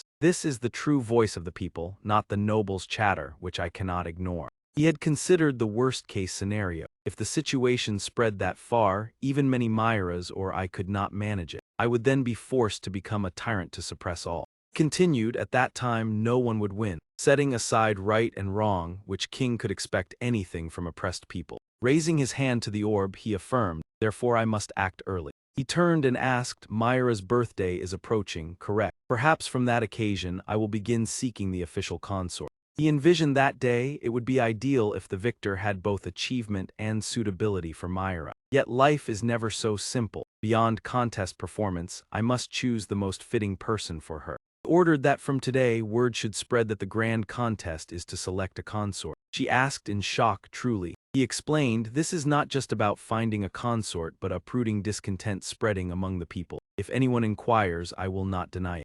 Continued, the most important matter is to announce only the consort selection. He stroked his chin thoughtfully. The consort sharing half the rule with Myra must remain a secret, even from the white sect. He emphasized the goal, that alone will allow discontent toward me to gradually accumulate. He imagined when grievances turn into seething ambition. At the right time I will declare that the Dragon Palace will henceforth be ruled by Myra and her consort together. She trembled, asking, Your Majesty, do you mean? He replied calmly, this is only a matter of time. Anyone intending rebellion will act sooner or later. He continued, I merely accelerate that outcome. If they are innocent, they will surely attempt to persuade me otherwise, not betray. His entire being exuded gloom, yet if they truly rebel as predicted, I am ready to act to ensure Myra and her consort inherit a clean throne. Meanwhile, events unfolded in a corner of the Dragon Palace beneath the sea. A trembling voice spoke about this matter. Yahello said, Incredible. Everyone knows Your Majesty is kind to humans, yet dividing the Dragon King's power is entirely different. Why go to such lengths?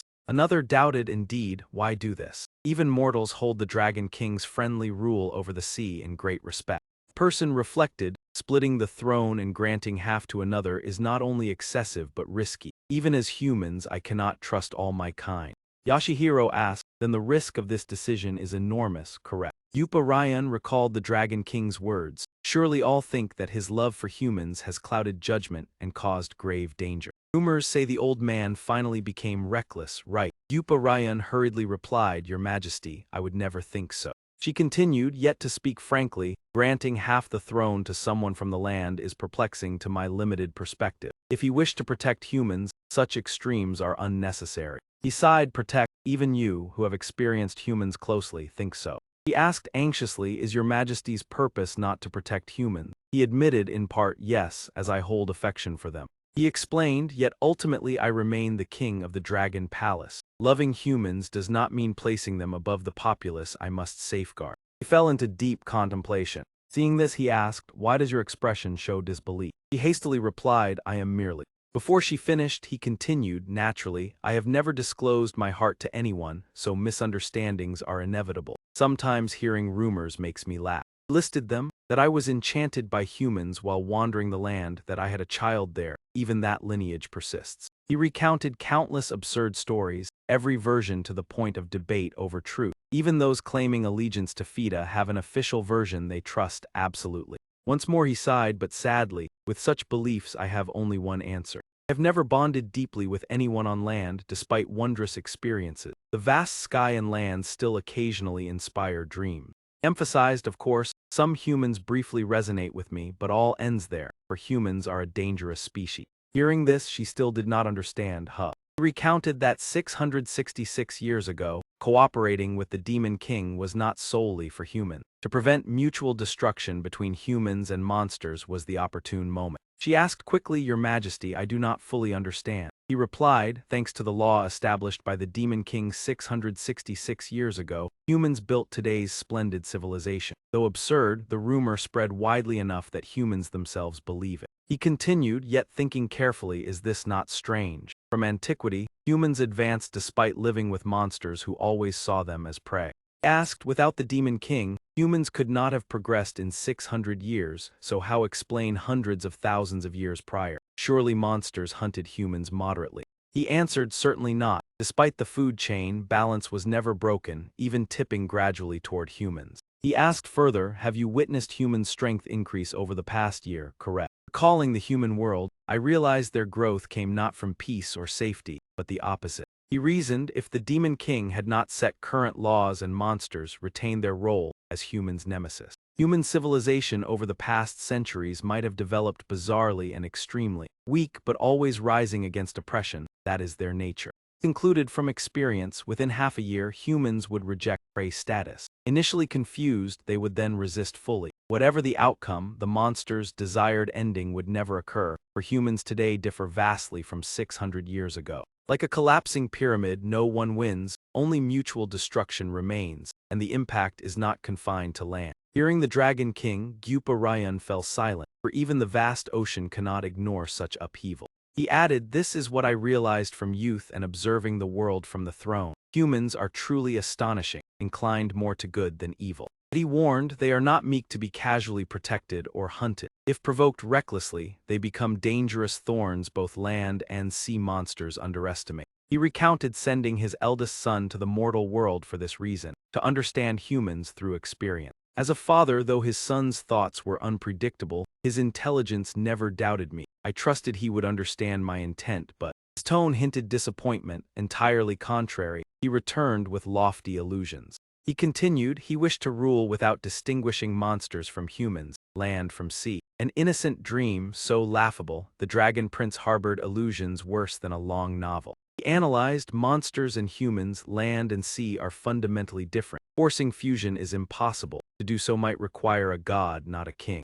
He emphasized, respect and coexistence at proper distance are necessary. Yet misunderstandings and conflicts remain inevitable, discontent and incidents always occur. Finally, he decided to harmonize all. I wish to marry Myra to a human, a companion connecting sea and land. Uparayan recounted everything to those present, just as your majesty had said. In truth, today's treacherous plot had been anticipated by your majesty. He knelt bruised, only surprised that they brought land monsters and used magic beyond the king's power. Yashihiro mused, the East Sea Dragon King, though famed as wise and friendly to humans, proves to be this pragmatic. His face thoughtful, seeming to foresee the future more clearly than many. Even without today's incident, the family's wishes would be hard to fulfill.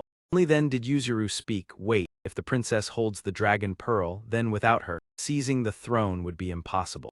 Vecchio replied, that is correct, and fortunately the other side does not seem to have fully grasped this truth yet. He continued, if they truly knew that the princess was holding the dragon pearl, even the supreme general would not be pursuing us alone like this. He placed his hand over his chest in deep gratitude. I owe you a debt that cannot be expressed in words. As honored guests you were drawn into this incident and even lent your aid, as the Grand General of the Dragon Palace. This is a shame beyond words. Looking at the two sisters, he continued, but at present there is no other choice. I must shamelessly ask for your help. Please take the princess and the former lord out of this palace. He explained that the exits of the Dragon Palace had now been completely sealed by the rebels. After a few seconds of thought, he added, however, officers of captain rank and above are issued special tokens for emergency situations to pursue or retreat. In my study, there should still be such a token. Yashihiro stood up and said, simply guiding us out would already earn our deepest gratitude. Moreover, preventing this struggle for the throne is also related to us. However, inwardly he thought, by entrusting us like this, you must intend to remain behind alone to mislead the pursuers. Continued, to be honest, I know this is nearly impossible, but I cannot stop a warrior who is ready to sacrifice himself. Even so, I still feel uneasy. A voice from the shadows spoke, you intend to stall for time so we can leave, correct? I understand the general's feelings, but it was Choi Siu's voice. With your current physical condition, let alone an opponent like earlier, even weaker enemies would be difficult to handle. Even if time is prolonged, it would not bring any real benefit. Became furious at those words, you underestimate me too much. Even if I must expose this pitiful state, I am still the Grand General of the Dragon Palace. He continued to shout, even if this body turns to dust, I will absolutely not retreat. Choi Siu placed the items in his hands onto the table.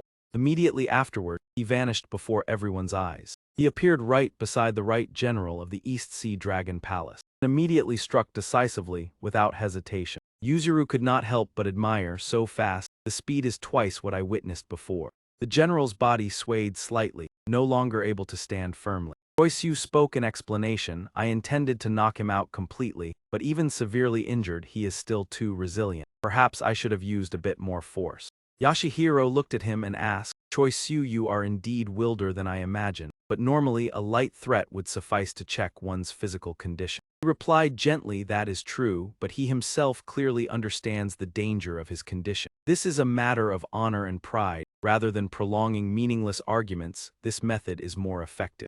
He then turned to remind Yashihiro, your task is only to escort Yuzuru and the others out safely. Yashihiro was about to say something when he stopped him. Wait, Choi Siu, could it be? Not letting him finish, he replied, that is correct. This mission exceeds the general's capability. To safely escort the injured away, someone must remain behind to stall for time. Moreover, I have my own reasons to stay. I did not hide it. I need to find the remaining friends within the Dragon Palace and share the escape method with them. If we search carefully, there may be other escape tokens. Once enough people are gathered and cooperate, everything will be less dangerous. He added, by the way, I would also like to ask the two of you for a favor as an exchange. Can you capture dangerous spirits? He explained, in truth, the reason Yusin and I came here was for this matter. Fortunately, the necessary tools for exorcism have been obtained, but time remains only until today. He continued, if Kim Yusin and I do not return before today, Yahello will be the one capable of handling everything in time.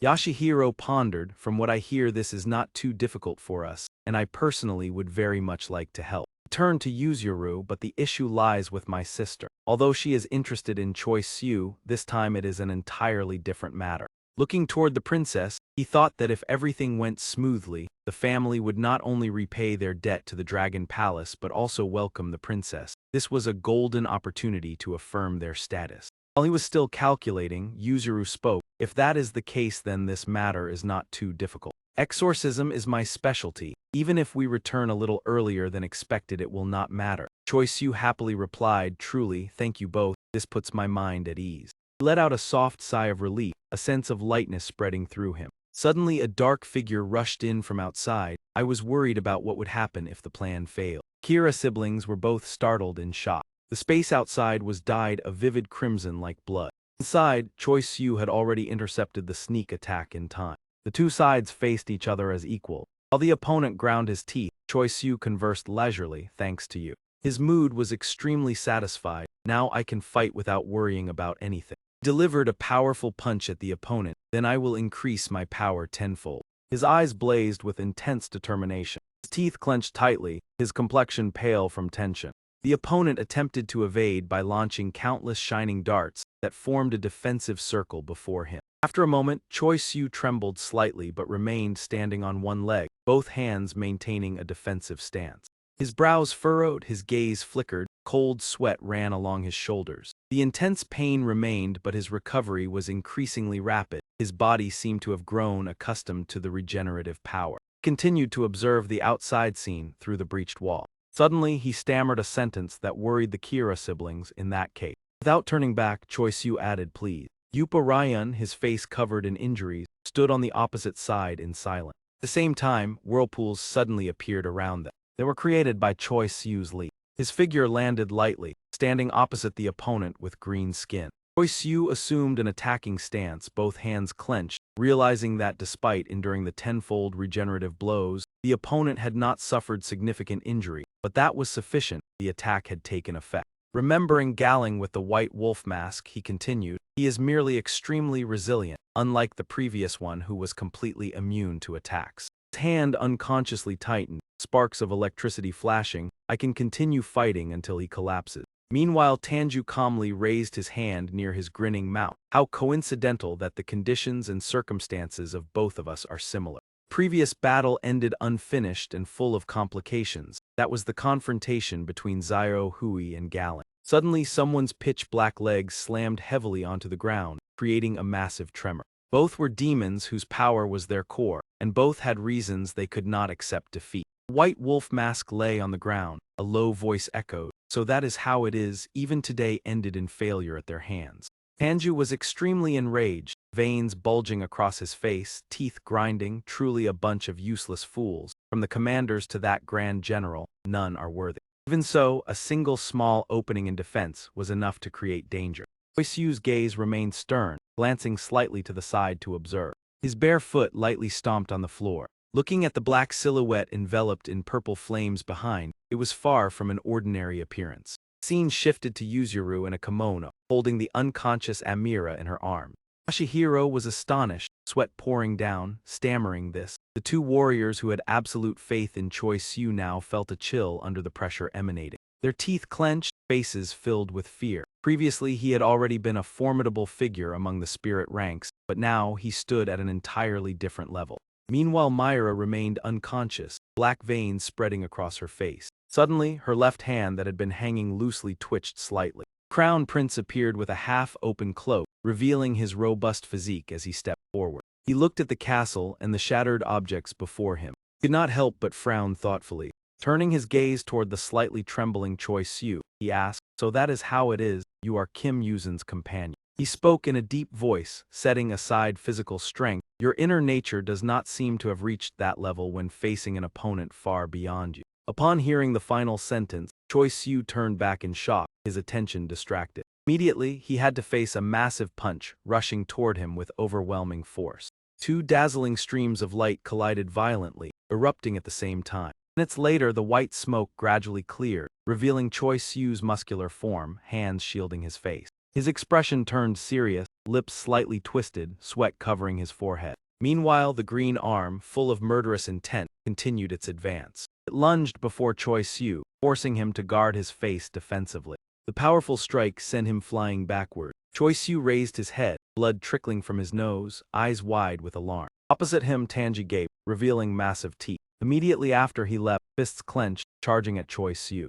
Tanji continued to unleash fast and decisive kicks. His white teeth clashed as he growled about crushing his opponent. The threat made Choi Siu's eyes widen, gaze fixed on the target. He focused intently on the blazing crimson light before him. Suddenly, the dazzling light abruptly changed direction. A pair of powerful legs landed forcefully on the floor. This caused Tanji to hesitate briefly, his aggression slightly diminished. From the remaining smoke, Choi Siu, his face darkened, surged forward fiercely. His left hand reached out as if to grasp something. However, Tanji remained calm, standing motionless, undisturbed. He silently activated the ultimate skill, Shape Bite, the general's exclusive technique, executed by simply opening and closing his mouth. With that simple motion, he could adjust the size ratio between himself and the swallowed target. This distortion occurred only momentarily, affecting only targets within range, leaving the environment untouched. But the strike's power was absolute against ordinary attacks. Simultaneously, he could shrink the target in the opposite direction.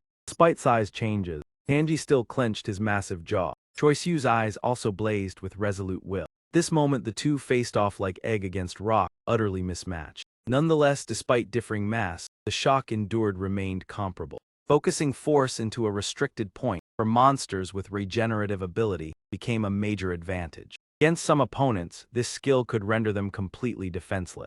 A hand continuously clenched thick, black streams of energy. The energy elsewhere remained undiminished. Yet Choi Siu's eyes shone, his darkened face full of determination. Tanji gritted his teeth, veins bulging on forehead and cheeks. Choi Siu thrust the black energy forward at a monster, favoring strength and size. The strike descended with terrifying impact. Immediately, a massive explosion occurred above Tanji, forcing him to defend. Then something unusual caught Tanji's attention. Another assault arrived with countless black energy streams appearing. He quickly retreated to evade as they passed overhead. Moving at high speed, the anomaly astonished him. Looking up, he realized the massive black energy strands had vanished. Tanji gritted his teeth, incredulous that the attack suddenly dissipated. He glanced at Choi Siu fiercely, wondering if it was merely a feint. Meanwhile, Choi Siu maintained his speed, charging like an arrow. The three previous bites of the opponent, coupled with the strange phenomenon afterward. That evidence allowed Choi Siu to understand Tanji's ability and concentrate entirely on the decisive strike. He raised his spear, named Demon Summon True Form, charging straight ahead. The target was the lower position, the weak point of most monsters. That was their second heart, the source of their power. At that moment, blood gushed fiercely from Tanji's solid body. Choi Siu maintained his stance, body trembling in pulses. His hands gripping the spear shaft trembled as well. The only deviation was a small gap from Tanji's body twist. Dark red blood stained the weapon's tip completely. Tanji shuddered violently from the strike, yet that helped him evade the fatal blow. Suddenly, Tanji clasped the spear with both hands. Blood still trickled from the corner of his mouth. Choi Siu furrowed his brow beneath the mask, sweat beading on his forehead. At this time, the prince also slowly advanced from a distance. Simultaneously, Tanji was engulfed in fierce crimson flames, roaring in rage at Choi Siu for daring to challenge him. This startled Choi Siu, causing him to release the spear. Tanji grinned viciously, revealing sharp teeth. Countless small ice crystals appeared in midair, sparkling. Tanji's body trembled slightly. A figure appeared from the cold mist, unconsciously opening their mouth. That person's hands were coated in thick ice. Standing behind Tanji, they raised a hand, instantly freezing his back solid. Goyu appeared coldly, eyes narrowed as if silently saying, "Let me handle this." The ice around Tanji's legs gradually melted before the hot aura could fully break it. The moment Goyu appeared, Choi Siu completely shifted attention from Tanji. He widened his eyes in astonishment, feeling a force impact his body. In the blink of an eye, he vanished from Tanji's sight. Goyu remained composed, seemingly unsurprised by the situation. Hearing this, Tanji slowly withdrew the bloodied spear, sarcastically acknowledging his opponent's power. He laughed disdainfully, the flames shattering ice, declaring he would destroy them not for justice but pride, though aware of the contradiction in his words. Goyu tilted his head coldly, responding that by origin they were the rootless ones, while their clan originated from water long ago. Moments later, Choi Siu suddenly appeared, charging rapidly in one direction with determined eye. Prince now focused his gaze to the left. A small dark figure, bird-like, flew at terrifying speed.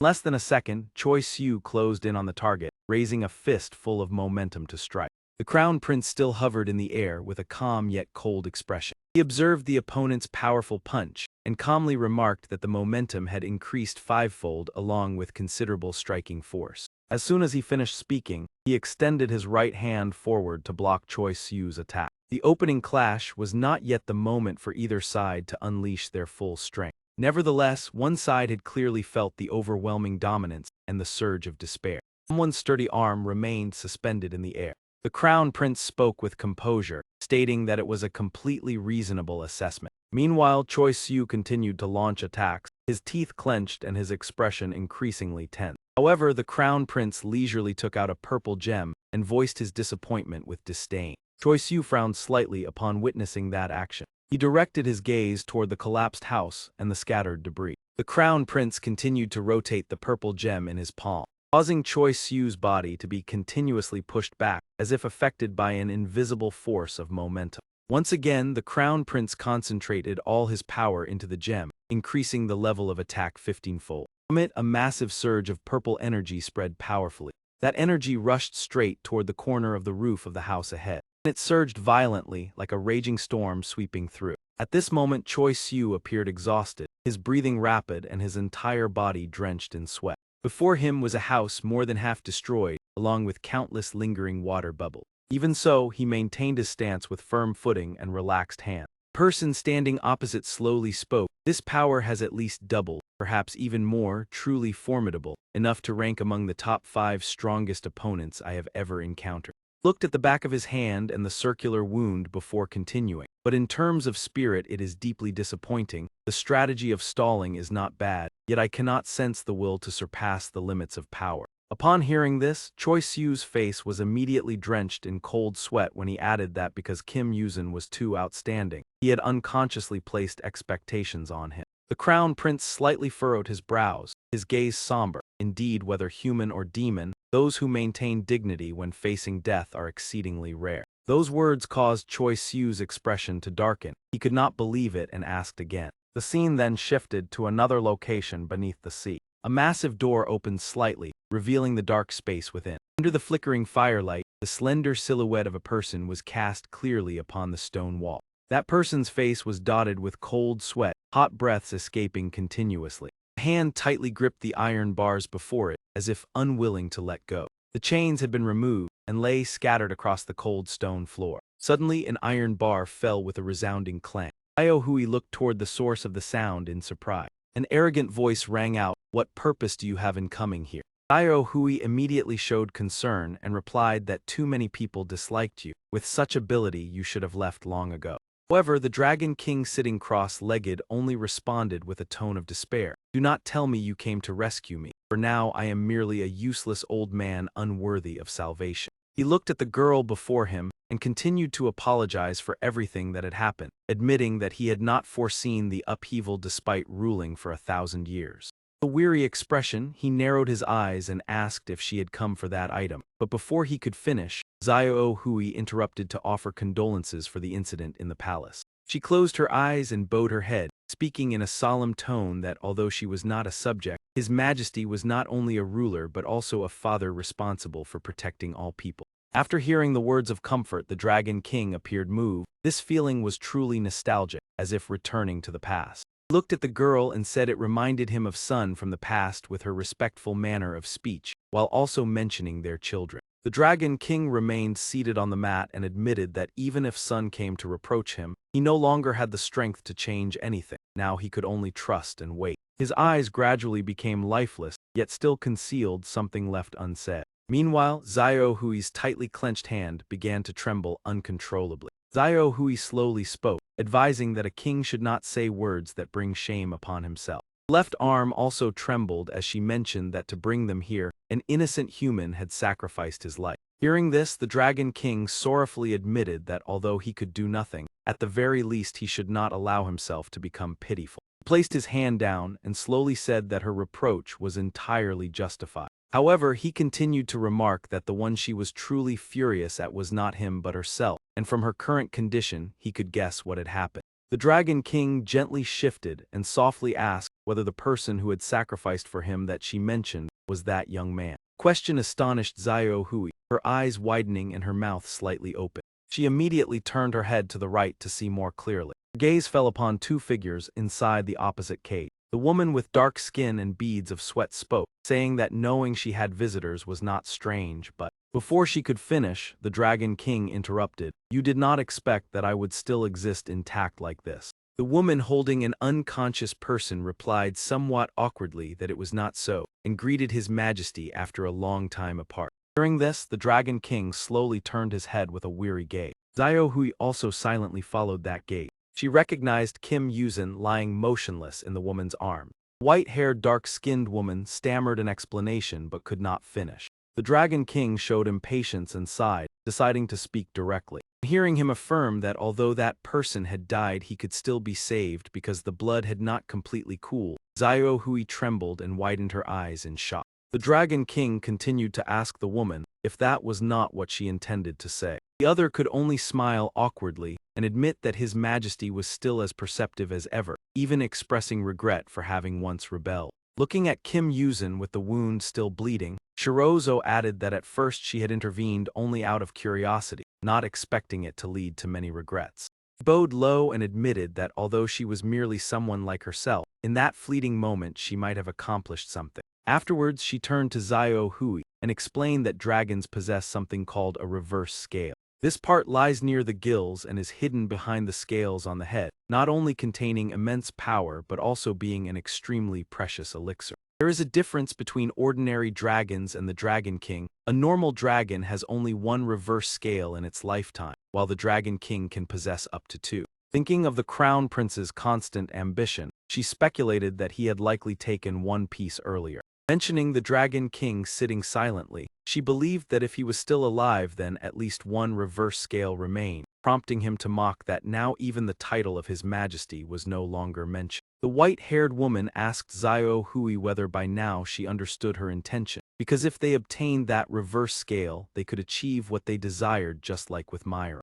Mentioning the river that guides souls, she believed that Myra's soul had not yet crossed, and if the body absorbed the reverse scale, then vitality and breath could be restored. She placed Kim Yuzin on the ground and then stood up, saying that she had witnessed everything. Initially, Myra could have survived but had sacrificed herself to save Xiao Hui. Approaching Xiao Hui with an awkward expression, she exclaimed that bloodlines were truly frightening. At this moment, the Dragon King spoke with sarcasm that despite being intelligent and calculating, she still could not foresee the hearts of those she exploited. It was exactly like her father. He looked at the girl with the swaying earrings and continued to advise that if in the future she still wished to exploit righteous people, she should remember one thing.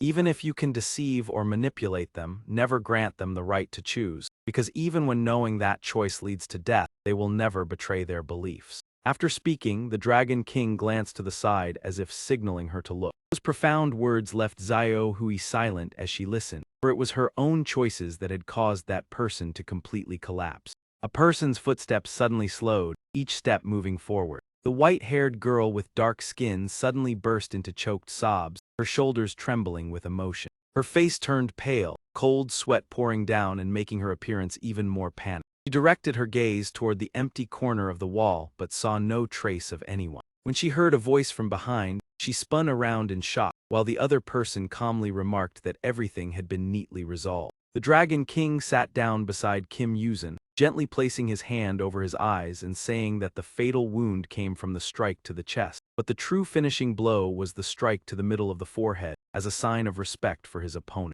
He then glanced over and asked calmly, "What was your name again? I am Choi Siu, not you." The following words made Xiao Hui tremble uncontrollably. "That is right, Xiao Hui. There is no need to continue falling into such a miserable situation. Is there any element of surprise? If I say I have 3 spirit orbs, it would be acceptable." But holding the purple gem between 2 fingers, he appeared worried as he mentioned that obtaining 2 spirit orbs within 2 days had never happened before. Elsewhere, the voice of the host rang out, "And now we will connect to the scene, reporter Oh Sang-min." The reporter responded, "We are currently near a mountain in Gangwon province where a major fire occurred. According to residents, around 4 in the morning yesterday, the flames spread rapidly and engulfed the entire area in a short time." Oh Sang-min continued, "However, before the fire department could deploy, the blaze extinguished itself, and the exact cause has not yet been determined." The violent explosion combined with the dry weather led many to suspect that this was not merely a natural forest fire. He added that authorities are inspecting the remaining embers and conducting a deeper investigation into the cause, while experts are also participating in the assessment. On the television screen, all channels simultaneously reported on the explosion related to the forest fire in the central Chi-O region. Thin lips of a man curled up with hidden meaning. He picked up the remote and turned off the television, muttering that he was truly kind-hearted. Bai Hyung sneered, saying that if he had not intervened, the flames would have consumed the entire area, though extinguishing them was not mandatory. I replied that if the fire had not been put out, the entire forest along with animals and many small creatures would have been destroyed, which would have been pitiful. He glanced over and remarked that Odaxini usually only cared about their own domain, but in this aspect I was no different from an ordinary demon, sometimes even feeling like one of their kin. Bai Hyung continued, "Perhaps that was why the battle ended early. Had you used your full strength out of concern for widespread aftereffects?" I immediately denied it. He looked toward the television that had just aired the news and said it was simply because the opponent was too mediocre compared to expectations. If the battle had been more interesting, even if the flames had swept everything away, I would not have cared. Bai Hyung turned and asked whether you were truly so indifferent when the opponent was the current generation vermilion bird, a divine beast that should have been extremely powerful. I replied casually that he was indeed quite strong, threw the bath towel onto the nearby table, and added that it was only to that extent. I leaned on the table, raised my head and thought, saying it was strange that the flames had nearly burned me. Yet even at the moment that seemed closest to death, there was no fear. He widened his eyes and realized that the only person who had ever made me feel that I could lose my life was just one individual. I recalled the previous battle, remarking that the very first strike was impressive. Both strength and speed were considerable, but the most terrifying thing was the chilling sensation behind my back. He continued that although I gained the upper hand in the subsequent blows, I still felt as if I were being relentlessly pursued. I smiled faintly and continued reminiscing. He placed his hand on his muscular chest, saying that the final moment of the battle was truly memorable. The image of the slash across the chest appeared. That blade seemed to have removed something that had always been imprisoned within my chest. His voice lowered as he said that familiar yet strange sensation was the wound that had been throbbing since morning. My eyes widened with a thirst for battle as I asked Bai Hyung whether there was still a chance to face him again. Bai Hyung smiled and replied that the chance existed, but it would be difficult to recreate a battle like before because the gap in power between the two had changed significantly. My aura flared as he remarked that I had changed to an astonishing degree, making it unlikely to relive the excitement of the past. Bai Hyung believed that although Choi Siu might struggle to keep up physically, in some aspect he still possessed the ability to break his own limits in an instant. I asked about that ability, whether the Gabai demons also possessed a similar mechanism, and Bai Hyung replied that it was not quite the same. He opened the refrigerator and explained that the limit mentioned was not of the race but Choi Siu's personal limit. Bai Hyung's face became serious as he affirmed that the core element was killing intent when facing an enemy. He added that in previous confrontations, Choi Siu's killing intent had been significantly lacking, which surprised me. Bai Hyung chuckled lightly and said that others might not notice it, because that day Choi Siu had truly given his all. He explained that the killing intent at that time was not entirely fabricated, but also not a feeling from the depths of the heart, more like acting than true instinct. Bai Hyung asked whether I had ever watched movies, then remarked that humans had an astonishing ability to deceive themselves. He mocked that although the emotion was merely fabricated, when they immersed themselves deeply enough, they themselves believed it to be real. I still doubted and believed that in a life-and-death situation Choi Siu would not need to fabricate the desire to kill the opponent. But Bai Hyung interrupted and asserted that this only applied specifically to him. His voice lowered as he said that violence was inherently regarded as evil, and that hypocritical moral view had made Choi Siu a victim. While pouring orange juice, Bai Hyung explained that despite bearing the responsibility of protecting his kin and being forced to fight to survive, Choi Siu still could not truly direct killing intent toward others unless compelled. He observed that nevertheless Choi Siu could still defeat opponents and unleash his true self in battle, proving exceptional talent, but that sharpness still had its limit. Bai Hyung smiled and said that if Choi Siu could draw out his true self with genuine killing intent, whether from joy or rage, even I would find it difficult to withstand. I am home.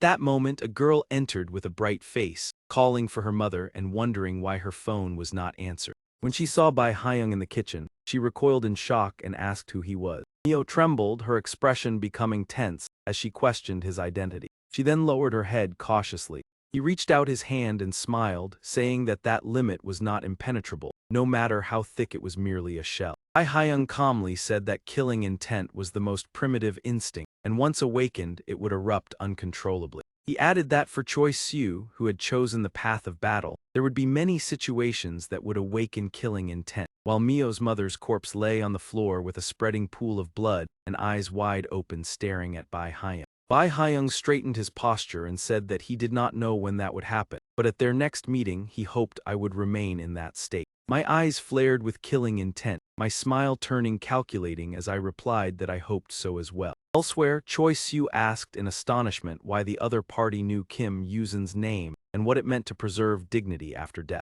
A low voice replied that it was meant literally. Oryang said that before coming here he had encountered Kim Yuzin and was deeply impressed by his indomitable will, which further strengthened his belief in the miracle of humanity. He remarked that if such a person were a comrade or soulmate, the death of someone like that would certainly cause a powerful emotional shock. Oryang continued to explain that personally confronting Choi Siu before the grand undertaking was also a way to show respect to Kim Yuzin as a friend, and if he wished to avenge him, he was willing to respond. Choi Siu listened in silence, but hoped that this battle would not be a weak and meaningless strike like before. At this moment, dark red veins like lightning surfaced on Choi Siu's hand. He said nothing and merely raised his sword high, affirming that there was no need to worry about that. Choi Siu declared that he would certainly not disappoint his opponent. Oryang's gaze became tense and vigilant. In that instant, a sword slash suddenly swept across his body.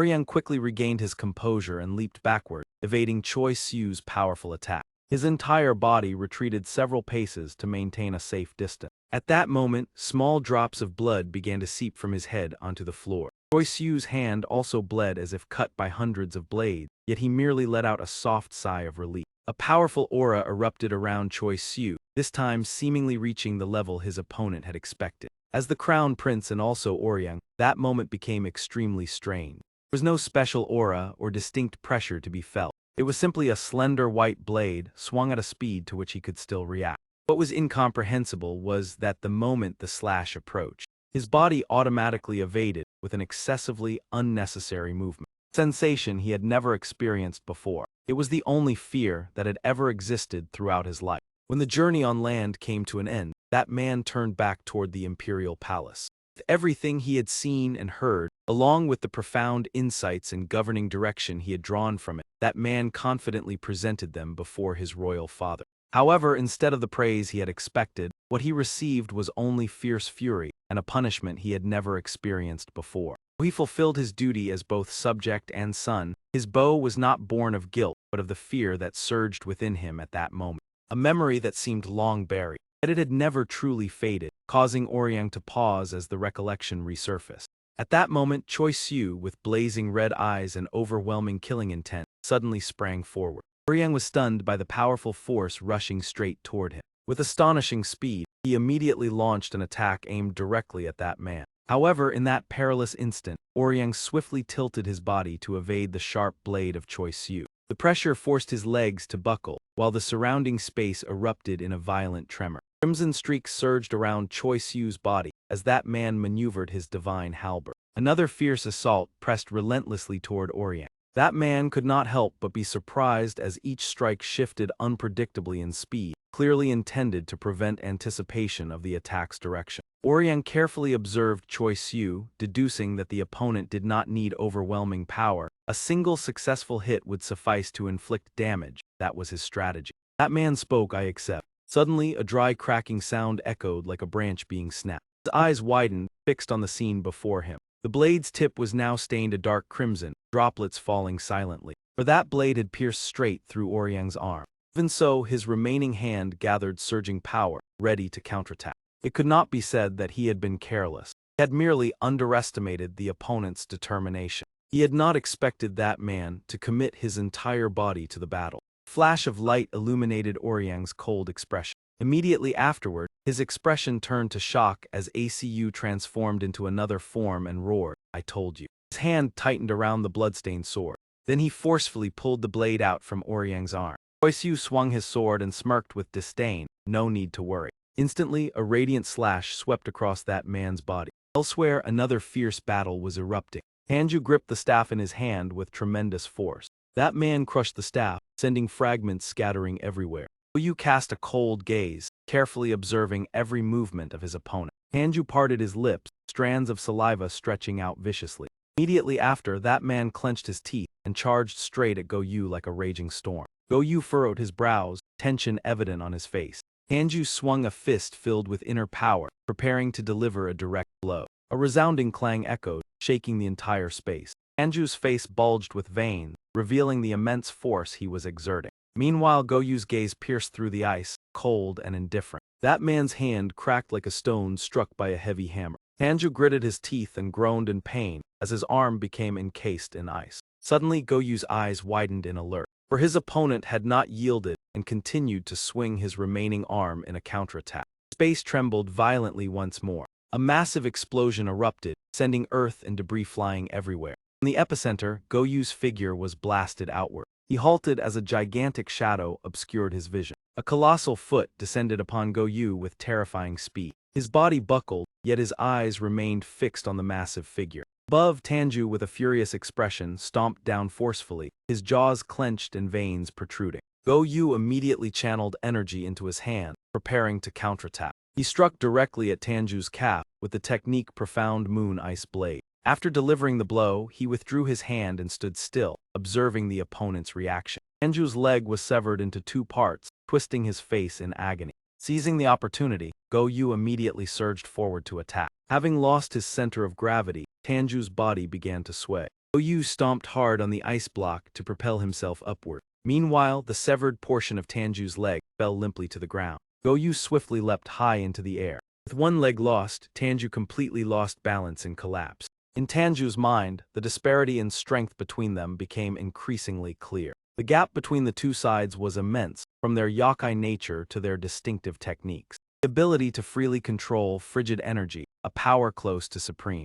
Defense so unreasonable that even the attacker could suffer injury, however. Tanju concluded that regardless of the cause, Go Yu's use of yokai arts must certainly have limitations. Recalling the earlier explosion, Go Yu had chosen to evade rather than erect a dense defensive barrier. Though capable of long-range attacks, the opponent still rushed into close combat, perhaps bound by a factor limiting his yokai arts. Observing carefully, Go Yu surmised that this might be Tanju's final move. At this moment, Tanju's arm trembled uncontrollably. The ice encasing that man's arm also shattered. Tanju's signature technique, Universal Talisman Transformation, inherently possessed certain limitations. The larger the scale, the greater the consumption of yokai power, and the longer the recovery time. Once exceeding a certain threshold, the cost increased exponentially compared to the effectiveness gained. Clearly, this was not the optimal choice. Nevertheless, Tanju continued to counterattack out of pride, as everything gradually deviated from his original calculations. He had once believed he fully understood the situation, but from the strange demeanor of the new master, to the hidden strength of those from the continent. Those from the Caxi had no reason to fear. Only the foolish Dragon King who obeyed the laws of the Continental Demon King believed that conquering the Korean peninsula and the Japanese archipelago would be easy. Yet this became the fatal mistake among the 8 elite generals he had painstakingly selected. In just a moment, both of them were defeated by a single person. Despite possessing formidable strength, in the end they were merely demons. Yet they were able to stand on equal footing with the Grand General of the Dragon Palace. Perhaps the vast ocean he once took pride in was in truth nothing more than a small shallow well. That terror was something he could not accept. An extreme denial drove him to crush the opponent before him with absolute power. Transforming jellyfish spread out, covering the entire sky. The corner of Go Yu's lips curved slightly. Everything had indeed gone according to his expectation. The mocking laughter caught Tanju's attention, for pride and stubbornness were merely two sides of the same coin. He extended his hand triumphantly. A target that exposed itself like this could not be more ideal. Yu Fai recognized the image of the enemy silently gathering strength, waiting for the moment to counterattack. It perfectly matched the monster she was facing. He angrily clenched his fist and charged forward with terrifying speed. Yu let out a disdainful laugh. He was extremely confident. No matter how he shot, it would be difficult to achieve a perfect score. The arrow left the bow, tearing through the wind as it shot straight toward Tandu. He spread his hand wide, a delighted smile clearly appearing at the corner of his lips. Once again, the binding beam of light appeared right in front of Tanju. Immediately after, a violent explosion erupted, light spreading throughout the surrounding space. The scene shifted to another area. Fragments of mana floated in the air like enchanting translucent crystal shards. Choice-Yu's gaze still shone brightly behind the mask. The cold blade swept across the space, directly slashing into Oryang's arm. A scorching mark was deeply imprinted on his body that day. It was a finishing strike imbued with divine power that Kim Yuzin had infused into the blade. Under normal circumstances, it should have cleanly pierced straight through Oryang's body. However, the blade was blocked by the layer of dragon pressure surrounding him, leaving only a shallow cut on his flesh. But this time was completely different. It was not magic, Dao arts, or demon techniques. Nor was there astonishing finesse, only pure killing intent existed. Primordial will, unburdened by emotion, along with absolute power to execute its objective. He continuously unleashed precise slashes that drained his stamina, blood spilling from the corner of his mouth. Immediately after, Oryang concentrated his power into his remaining arm. His aura surge, Azure Dragon Surge technique was unleashed. This was not a demon technique, but true martial arts. Hereditary battle art of the East Sea Dragon Palace passed down through generations, utilizing dragon pressure in combat. That power left Choice-Yu astonished. The swirling force hurled him backward with wave-shattering might. In principle, it was quite similar to a finishing move, but in reality it was merely a simpler and less effective version. The shock momentum simulated the physical effect of striking a bell, using aura and force to create vibrations that spread and then converge. Then all the vibrations were concentrated into the opponent's body, destroying the internal organs from within. Choice-Yu was also struck by the powerful impact and spat out a mouthful of blood. From Oryang's severed arm, another surge of aura erupted violently. The next attack blasted his entire body backward. Oryang's eyes burned with killing intent as he observed, astonished that his opponent still maintained his form after two wave-shattering strikes. It must be thanks to that outer shell. He concluded that the inside had certainly been devastated to the point of being unable to function. Suddenly, Oryang's eyes widened in shock. His hand was tightly gripping Choice-Yu's mask, eerie sounds echoing throughout the space. The mask floated aimlessly in the air. Oryang's hand still tightly gripped that abnormal face. Suddenly, a low voice sounded. "What is it? Continue. I know everything is not over yet." The words left him stunned. Oryang's eyes widened, while Choice-Yu merely sneered now then. He gripped his wrist tightly. That disgusting expression finally changed. "It looks better now, although I still want your life as before. Now it is my turn." Oryang firmly believed he had won, not due to carelessness or misjudgment. Because through contact, he clearly sensed that his opponent no longer had the ability to continue fighting. As long as the demon power gem remained intact and energy was not exhausted, demons could still regenerate. However, losing vital organs would still leave consequences until the body was fully regenerated. The only exception was creatures with hollow outer shells, belonging to an ecosystem different from ordinary animals. Yet the one standing before Oryang possessed half-human blood and clearly still belonged to the realm of living beings. How could he speak and move when his skull had collapsed and his brain was destroyed? Once again, Oryang circulated the surging aura in his hand. A radiant sphere of energy formed on his arm. It immediately overwhelmed and blocked all of Choice-Yu's approaches.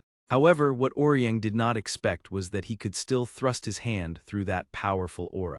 Oryang was completely stunned, his eyes wide open. But immediately afterward, he realized the anomaly. Because Choice-Yu's hand had at some point already gripped the sword. and immediately pulled it back toward himself. With a mocking tone, he said, "I understand now," then stabbed straight into Oryang's shoulder. Choi Siu chuckled, "Thanks to your younger sister, I learned a valuable lesson. Your spells always require a compression phase before attacking, correct?" His expression immediately changed. He continued, "Compress demon power into a small point with high density, then release it to create recoil like a spring snapping back. Any technique must go through those 2 steps of compression and release." Choi Siu concluded, "If one grasps that trick, does it not mean locking all of you down?" At this moment Oryang's arm trembled violently, in contrast to Choi Siu's smug expression. "It seems my guess was correct. While I was talking, you could do nothing." He raised his trembling arm to grasp the sword embedded in his chest. "With only pure strength you were already powerful enough to defeat Kim Yuzin, but I am not inferior either." Streams of aura from Choi Siu's body tightly coiled around Oryang's hand, crushing his resistance. After that, he released his hand from the sword. Oryang was violently shaken, his eyes wide with terror. Choi Siu's foot pivoted, changing direction with agility. Without saying another word, he seized Oryang's arm and hurled him into the air like a grappling throw. Choi Siu's eyes blazed brightly, overflowing with killing intent. Finally, Oryang's body was slammed violently onto the ground, the impact shattering stones and shaking the terrain violently. At the bottom of the ocean, the scene remained peaceful with schools of fish gliding gently. Guyu let out a weary sigh.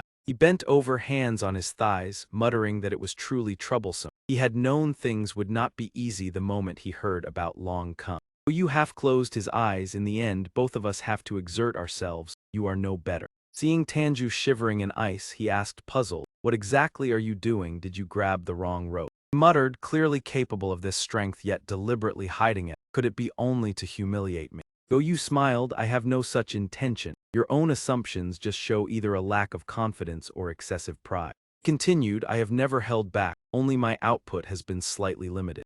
Goyu raised his hand to observe. "At first I thought it was due to discomfort from wounds, but later realized the cause was here. Long Kung is an unfavorable environment for me. You know the principle of yin-yang and the 5 elements, mutual generation and restriction, fire melts metal, water extinguishes fire, roughly like that. Yet few notice the conflict among similar attributes." You added, "Whether water, fire, wind, or earth, they are all separate elements, while nature itself is inherently neutral." He explained, "Even when we manipulate nature with sorcery, it is only a temporary command. Absolute control is impossible." Oyu's voice lowered, "But consider the signal I mentioned." His eyes suddenly widened. "Even with Long King absent, I still believe nothing is simple." Choi Siu's gaze still blazed with deadly intent. A violent explosion erupted at the deep ocean floor. Tanju froze at the sound. The corner of Goyu's lips twitched, but still. The shockwave echoed through the space, shaking the entire area. Praise, truly astonishing. Any careless attack now would dissipate like smoke. Goyu walked forward enough. "Let's return to the unfinished matter." He mocked, "Yesterday in the preliminary rounds, I encountered many strange situations, always feeling a like-attribute adversary hindering my sorcery beside me. Goyu recalled, I missed an extremely regrettable opportunity. Perhaps that was the chance that made me rage and lose sleep last night." He looked upward, pondering the cause, and the final answer shook me. "You approached Tanju, you relied on outside help for this plan, didn't you, only to be betrayed spectacularly?" He stammered, "Why do you suddenly say that? Moreover, it was a meticulously prepared vow." Goyu looked at his hand calmly. The area likely covered all of Long Kung, not targeting anyone personally but a sealing magic for the region, and I was simply unlucky to be caught in it. He observed, "It works like a barrier, surely planted in multiple places within Long Kung. So wasn't there already a traitor inside Long Kung?" A spark flashed on Goyu's finger, the mechanism exactly as I said, relying on signal emission to limit water-based sorcery output. Tanju trembled in panic. "What exactly are you saying?" "And the vow," Goyu replied calmly, "you understand, don't evade the truth." Goyu's voice deepened, "Its target is not you. Living on land does not mean using earth-based sorcery. Even you had no knowledge of this vow." He denied, "Not Long King, for he surpasses such low-level spells, hence the vow existed without detection." Goyu continued, "Could it be the Long Kung princess? Also not. Qing Long is wood-aligned by nature. Only when succeeding would it shift to water, so then that person must be water-aligned or approaching it, but not yet on Long King's level." At that moment, a loud explosion erupted behind Tanju. Goyu remained machine-like. "When the crown prince you support officially ascends, this vow will unleash its full power, and the consequences will be devastating." Continued, "Though I do not know the true intent of the one behind, Clearly, they do not want the crown prince to succeed. Thinking back, it is not surprising. Goyu concluded, how could those living on land sincerely support a strict Long Kung regime? Surely they provided reasons convincing enough to trap you. He looked directly at the confused Tanju. Face the truth, your political upheaval was actually an attempt to collapse all of Long Kung. Goyu's cold gaze demanded, I do not tell you to stop and regret, reveal who aided your rebellion for Long Kung's future. Suddenly he paused, a hint of astonishment appearing. From behind, a gentle smoke drifted. Goyu immediately turned to observe behind. Behind him, a figure with aura emerged, slowly turning around. A faint laugh sounded, long time no see. Elaine appeared, though long is relative. Meeting an intriguing person always feels extended, right? Goyu replied, so it's you, the one who stood arms crossed observing yesterday's chaos. Where is he? I wanted to meet him more than you.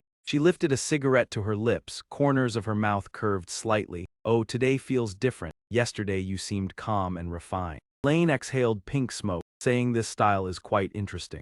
She slowly approached, actually I was already craving, though not as much as Trine, still hungry, surely a fine meal awaits. Goyu showed disinterest pity, if starving Choi Siu would hardly escape, he thought the situation ironic. Goyu calculated, though I still have power, the problem lies in output capability. Recalled, using Han Thien Kung Tine overloaded my meridians, now usable strength would reduce considerably, but not severely. Though the creature before him was unseen and full force was impossible, Kim Yuzin still believed he could overcome somehow. But anxiety lingered like a sharp thorn, a more dangerous monster had yet to appear. Kim Yuzin could only hope it was a distant worry. After the explosion, the city had turned to ruin. Choi Siu's hand still clutched Oryang's wrist. He stepped forward with decisive strides, but what Choi Siu dragged along was only a severed arm. He turned to look back. Oryang still stood with the lost arm, blood flowing freely.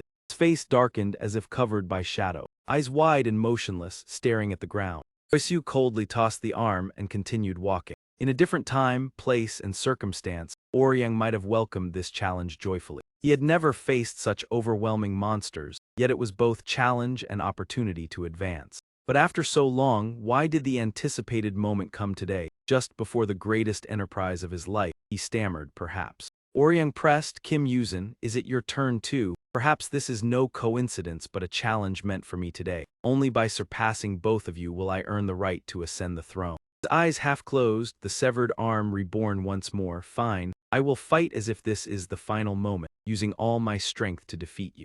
Oryang resolved, I will prove my will to the heavens, causing Choi Siu to pause. He remained determined at all costs, yet behind appeared a huge mouth with sharp teeth gaping wide. Only now did he notice and turn back. Meanwhile, Goyu and Elaine continued their tense exchange. Magic battles often unfold this way, especially among those not directly acting, like a strategic chess match. Only its rules are. Goyu's gaze never blinked, tension at its peak. Enemy's power, position, and even troop numbers cannot be known until actual combat. Elaine's energy surged violently, her sorcery rising in strength. Goyu maintained a cold, indifferent gaze, his hand channeling power to prepare a counterattack. Quickly he formed a protective sphere, blocking all incoming energy from Elaine. Waves of relentless attacks slammed into the barrier, as sharp as successive blades chopping down. Carefully observed every movement, realizing that this shadowy enemy had fought him before. Despite its terrifying destructive power, it reached its peak only in close range. The move that had defeated the Dragon King must have been this very one. You looked at the aura and deduced that it was likely an ability related to poison or the mind, with the smoke acting as a medium, spreading slowly yet visibly. Merely inhaling or touching it would surely produce an overwhelmingly powerful effect. Suddenly, a faint dripping sound echoed behind him, as drops of pink liquid fell onto the floor. The sound immediately caught Goyu's attention. Behind him, Tanju's entire body trembled violently in waves. The aura caused his body to gradually melt, his distorted face appearing utterly miserable. His cries rang out, but Elaine merely scoffed, claiming that although the number seemed unusually high, with the title of a general of the Dragon Palace, this level was nothing remarkable. Even ordinary people could achieve it. Hearing this, Goyu immediately retorted that it was precisely those ordinary humans who had forced her to resort to sorcery to control them. Elaine blushed awkwardly and explained that she only wanted to clarify to avoid misunderstanding, not that she wished to witness others suffering, it was simply her way of eating. She lightly tapped her cigar and said that although it looked frightening, her sorcery caused no harm. On the contrary, it brought joy and happiness. Goyu stared at Elaine and replied that in exchange, she merely took away other joys and happiness. Elaine exhaled a stream of pink smoke and said it was fascinating, because whether human or demon, each individual possessed a unique source of joy with different flavors such as love, friendship, faith, or even resentment, all bearing subtle distinction. She smiled and stated that after tasting all those joys, they would only feel happiness from a single thing. Behind them, Tanju continued to groan in agony. He trembled as he begged, saying he only needed a little more. Elaine smiled smugly as she saw Tanju like a defeated man begging for life. She lowered her eyelids and said it was not difficult, but whether it should be done was another matter. Elaine mocked the noble general of the Dragon Palace for having to beg a mere demon like her. Suddenly, Tanju shouted loudly, startling Goyu, declaring that he was willing to do anything Elaine demanded. He cried out in despair, promising to offer anything, even betraying the Dragon Palace and the Crown Prince, as long as he was granted what he desired. Tanju's voice gradually weakened as he continued pleading, while Elaine smugly remarked that humans would eventually become like this. Looking at the spilled vial on the floor, she realized that the more joy was drained, the stronger the desire to fill that void became. Elaine believed that perhaps she had not taken all his joy, but that he had been empty inside from the very beginning. However, during her earlier observation, she had not noticed this and wondered whether she had misjudged. Her gaze turned sinister as she decided that since the other party had agreed, she would fully enjoy this feast. Immediately afterward, dense pink smoke began to surge toward Tanju. The smoke quickly engulfed the entire space around Goyu. At the same time, the pink liquid spread across the ground. The smoke seeped into Tanju's limbs, causing him to tremble incessantly. Goyu immediately turned and fled, but the aura continued to pursue closely. He shattered the defensive layer and dashed forward. Close combat was never the monster's forte. However, due to limitations in the power of the sorcery, mere contact was enough to deliver a fatal blow. Therefore, to defend an attack effectively, it was necessary to sacrifice long-range offensive capability. Elaine slightly curled her lips into a calculating smile. While running, Goyu still poured his strength into his punches, executing 8 extremes ancestral strikes. Elaine exhaled a stream of white smoke from the corner of her mouth. Smoke shot straight toward Goyu, shattering the protective ice layer like glass when the Manifest Moon ice seal was activated. Even so, Goyu seemed completely unaffected. He frowned in irritation, remarking that the opponent had devised another trick. The scene shifted to the city, where the sky grew gloomy with thick black clouds. Rain quickly began to fall, and people exclaimed in surprise that it had started raining. The crowd hurried to find shelter, discussing how the weather forecast had not mentioned this rain, but fortunately they were still able to prepare in time. Black umbrella was opened for cover. Bai Hyung cast his gaze to the side. He asked Elaine what she had gained, and she replied that they were merely helping due to a debt of gratitude, but also found the matter quite interesting, while guessing that Bai Hyung had his own reasons for participating. Elaine scoffed, commenting that Bai Hyung seemed to have prepared very thoroughly, though this was still quite risky for him. Bai Hyung took a sip of wine and calmly said that it could not be said he gained nothing, but the reward was only to avoid suspicion. During this, Elaine asked in surprise whether he originated from the Sea of Stars, and Bai Hyung merely smiled in denial. He explained that although he was dissatisfied with the Dragon King's rule, rebellion was not a better option. Bai Hyung assessed that those people merely wanted to establish an order centered around the throne, simply changing who sat upon it while its nature remained unchanged. He curled his lips in boredom, stating that there had been an opportunity to intervene in the Dragon Palace. Bai Hyung continued that making minor adjustments would be uninteresting. Only complete destruction would truly be noteworthy, leaving Elaine even more confused about his motives. He suddenly startled when Elaine said she completely agreed that destruction would be more interesting. Leaning against the bar counter, Elaine shared that she had recently realized that not only was eating joy interesting, but observing the changes in humans afterward was equally fascinating. She remarked that although many people did not possess power, if the origin of their joy was strong enough, they could still resist part of her sorcery, similar to cases she had encountered when she was weaker. Elaine recalled the image of a stained bouquet, and believed that such humans, once controlled by her, would display extraordinarily unique behaviors. With only the moment of pleasure she bestowed, they worshipped her like a deity, willing to obey every command and abandon even the values they once cherished. The woman's eyes were filled with resentment despite being an empty shell, making Elaine realize that this difference was like humans collecting things that seemed worthless. Bai Haiyang laughed and asked whether Elaine was also collecting, and she gently replied that it was indeed so. Eyes flashed with cunning as she said it was not exactly collecting but more like letting them roam. The increasing numbers were exhausting yet immensely worthwhile. Elaine looked up and admitted that this was also part of the reason she joined this time. Although she knew she might not fully satisfy her hunger, she still felt excited. She continued that the proud kingdom beneath the sea would surely offer flavors different from those on land. Bai Haiyang stated that he had prepared a small gift for Elaine, and quickly explained that it was the item most suitable for her. Elaine asked in surprise whether it was a plot to capture the Dragon King. Bai Haiyang smiled and denied it, revealing that this was the reward he had received, an item once belonging to the Dragon Palace treasury. Presented the cigar named Great Sage equaling Heaven Pipe, once a treasured artifact of a demon revered like a god when wielding sorcery. Bai Haiyang explained that depending on the owner's demonic power and will, it could create clouds with various functions, even allowing the previous owner to ride them and travel thousands of miles. Elaine breathed a sigh of relief and asked whether it had belonged to a god-level demon. Bai Haiyang shook his head, stating that it was merely a renowned demon on land who had left the treasure behind for certain reasons. As he looked at the spreading smoke, he concluded that this item was particularly suited to Elaine's ability. However, as the smoke began to thicken, Bai Haiyang was startled to see Elaine fall into a trance, and she remarked that the sensation was quite pleasant. Elaine observed that the cigar seemed to automatically draw upon her power, astonishing Bai Haiyang. She raised the cigar to her lips and told him not to look at her with such eye. Elaine exhaled smoke and revealed that tonight she intended to savor the entire hotel. The pink smoke quickly spread throughout the space, seeping into every corner of the bar. The wine glass fell to the floor and shattered into many pieces. The bartender now trembled violently, a strange pink liquid seeping from his limbs. All the hotel guests collapsed, their consciousness completely stripped away. Elaine admired the result she had created and praised it, quite alluring, but it still needed to be tested against a strong opponent. Bai Haiyang stammered, but even so.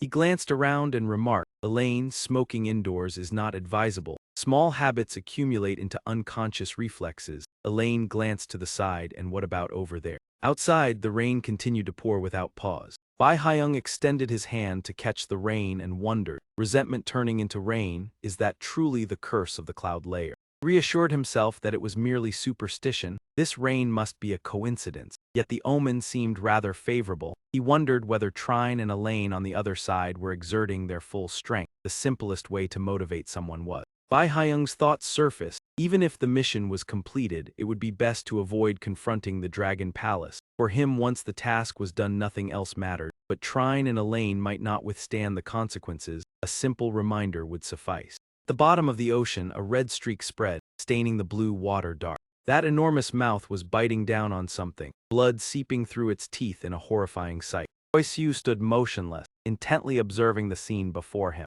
Half of Oryang's body had been swallowed by that mouth. He clenched his hand, channeling all his strength into his fist. This action caused the enormous mouth to flinch slightly. Without hesitation, Oryang immediately launched a direct counterattack toward it. As the smoke cleared, a headless body was revealed. The sight left him utterly stunned. Suddenly, a powerful sword strike descended from nowhere. He had attacked Oryang at the moment of his vulnerability. The sphere of energy was also split in two beneath the blade. Choi Siu's voice rang out coldly, "Congratulations." He did not turn back. At least there was now a reason to justify things in the underworld. The sphere continued to be shattered, fragile like a thin membrane. Oryang's entire body burst apart, blood spraying everywhere. Choi Siu's eyes flashed fiercely. Oryang's body now lay face down beneath the rubble. His severely injured hand trembled uncontrollably. The sword embedded in his back was yanked out, drawing a torrent of blood. The blood-stained blade was coldly withdrawn by him. As Choi Siu turned to leave, a faint groan echoed. Oryang trembled and stammered that, not allowing him to finish. Choi Siu stepped on Oryang and repeatedly stabbed the sword into his back, shouting, "Be silent and disappear." Blood splattered alongside Choi Siu's cold curse, "Disappear." Repeated impacts echoed, "Disappear, disappear." Image of him amid the eerie space with blood splashing everywhere, his fury turning into curses, "Disappear." On the other side, the headless body still remained. Suddenly, as if melting, the body dissolved into a black viscous liquid spreading across the floor. Choi Siu's entire body was suddenly constricted. The sword in his hand shattered instantly under the pressure, like a brittle cracker. There was no way to preserve its integrity, even though he could absorb shock through his legs upon impact. it could only partially reduce the damage. Oryang's Azure Dragon spell had struck him from the first 2 shockwaves. Choi Siu's body suffered severe damage and could not recover. And when Oryang's 3rd strike hit directly at his head, as Oryang had predicted, his brain immediately ceased functioning. Death had been determined and could not be changed. Only the demon staff remained, the medium containing its master's will and desire. With the sole objective of eliminating Oryang, it controlled the body's actions. Now that the enemy had been defeated, the puppet lost its function. Choi Siu gasped for breath, exhausted after releasing all his fury. Suddenly, he sensed something unusual. Black liquid from earlier had spread across the entire floor. From it, countless eyes emerged, staring at the motionless Oryang, creating a horrifying spectacle. The mass of liquid surged straight toward the 2 of them. From within, a gigantic mouth with sharp teeth gradually emerged. It rushed toward Choi Siu at a terrifying speed. A deep sound echoed as the mouth and the mass of liquid closed in. However, he was pulled up in time by a hand. A sigh of relief was heard. In that perilous moment, Sun Mi quickly embraced Choi Siu, trembling as she asked, "Choi Siu, are you all right?" Sun Mi pulled him away from the black viscous mass. Her face was filled with concern here as well. She could not sense any power from his body. Watching Choi Siu gasp for breath, Sun Mi felt heartbroken. Fortunately, there were no signs of demonic power eruption. Sweat beaded on her forehead. With a yakai's regenerative ability, it might not be too serious. But what was this unsettling feeling? Suddenly, Sun Mi's eyes widened in shock. Below, the eyes within the liquid emitted horrifying chewing sounds. They piled over one another, competing to devour. Her face turned pale. That memories flooded back. When Goyu had once fought this creature, it had bitten off her brother's arm. Sun Mi abruptly turned and looked toward the ruined castle behind. She spread her wings and spun around. Sun Mi shot toward the creature. The mass of liquid continued to rise, moving little by little. They piled together, watching Sun Mi as she flew away. On this side, white smoke drifted among the floating ice within the water. The current churned violently like a massive vortex. Goyu spoke. "Where did you steal it from? Although I have never seen it, it is certainly not your treasure." Elaine curled her lips slightly. "Steal, it was clearly given to me." She stared intently at the cigar, never expecting it to be such an exquisite gift. Hearing that, Goyu frowned slightly. The purple smoke just now was likely a fusion of the artifact's power and its owner's demonic arts. He recalled the earlier scene. Although the reflection technique only replicated the user's abilities onto himself and had its output power limited, it still completely nullified my profound moon ice seal. Goyo's gaze followed the white smoke silently spreading. It surely concealed many other functions. He pondered over the cigar. Its flexibility and astonishing power made him wonder about the origin of this artifact. And imagining its power, what was even more unbelievable was that the other party continuously used such a powerful artifact, while his demonic energy showed no sign of weakening. Goyu spoke with curiosity. "Hey, how old are you this year?" Elaine was slightly startled. "Why ask so suddenly?" He replied seriously, "You do not have to answer. I just suddenly felt curious." Elaine blushed shyly, her face turning red like a tomato. The question seemed important and made her a bit nervous, but after thinking it over, she decided to be honest. Her answer left Goyu stunned. "I was born last year, when the first snowflakes of the season began to fall."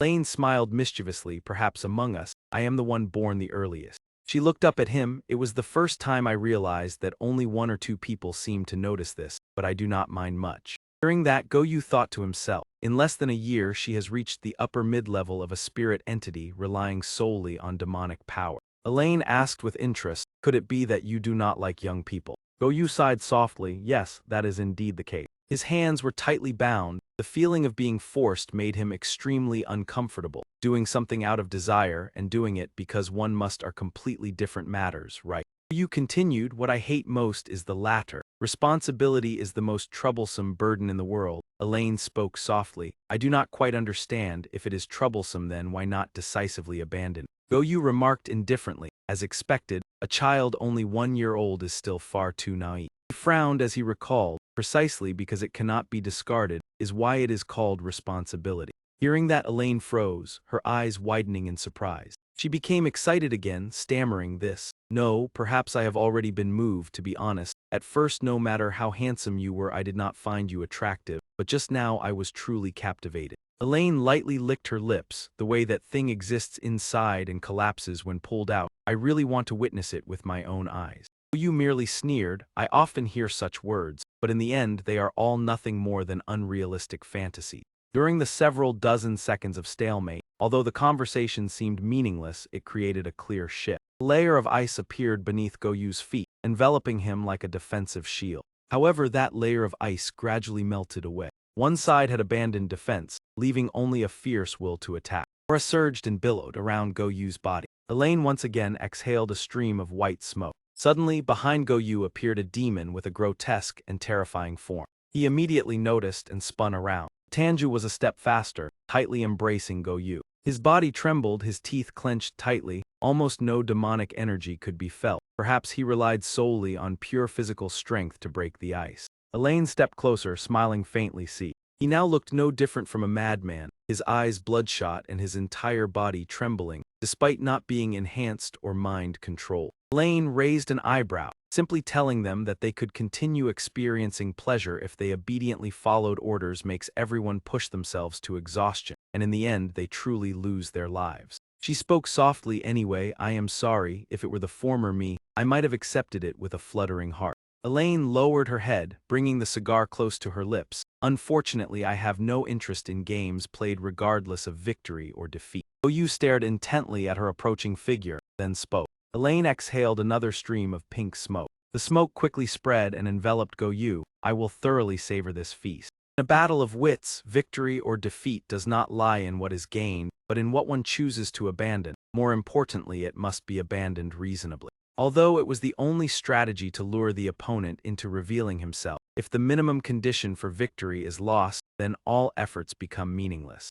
In this case, what the monster lost was itself. Suddenly, Elaine jerked and froze. At this moment, Goyu had transformed into a colossal demon standing before her, and what he achieved was the awakening necessary for victory. The scene shifted back to the city. The rain continued to pour endlessly. A sign bearing the word glow hung alongside an extremely eye-catching cute animal image. The room resonated with a melodious rising and falling tune, creating a relaxing and pleasant atmosphere. The gentle sound permeated every corner of the room. On the table, sweet pastries placed beside a glass of water looked very enticing. The phone screen displayed a sparkling treasure chest. Goyu sat cross-legged at the table, intently playing a game. Suddenly, the door gently opened. By reflex, he turned his head and said, "Sorry, the shop is closing early today." But then Goyu froze, his gaze fixed firmly toward the door. Elaine walked in with her hands in her pockets. Well, quite a few people do find joy in things like this. She moved to the window and turned back with a doubtful expression. But do you think this is the greatest happiness?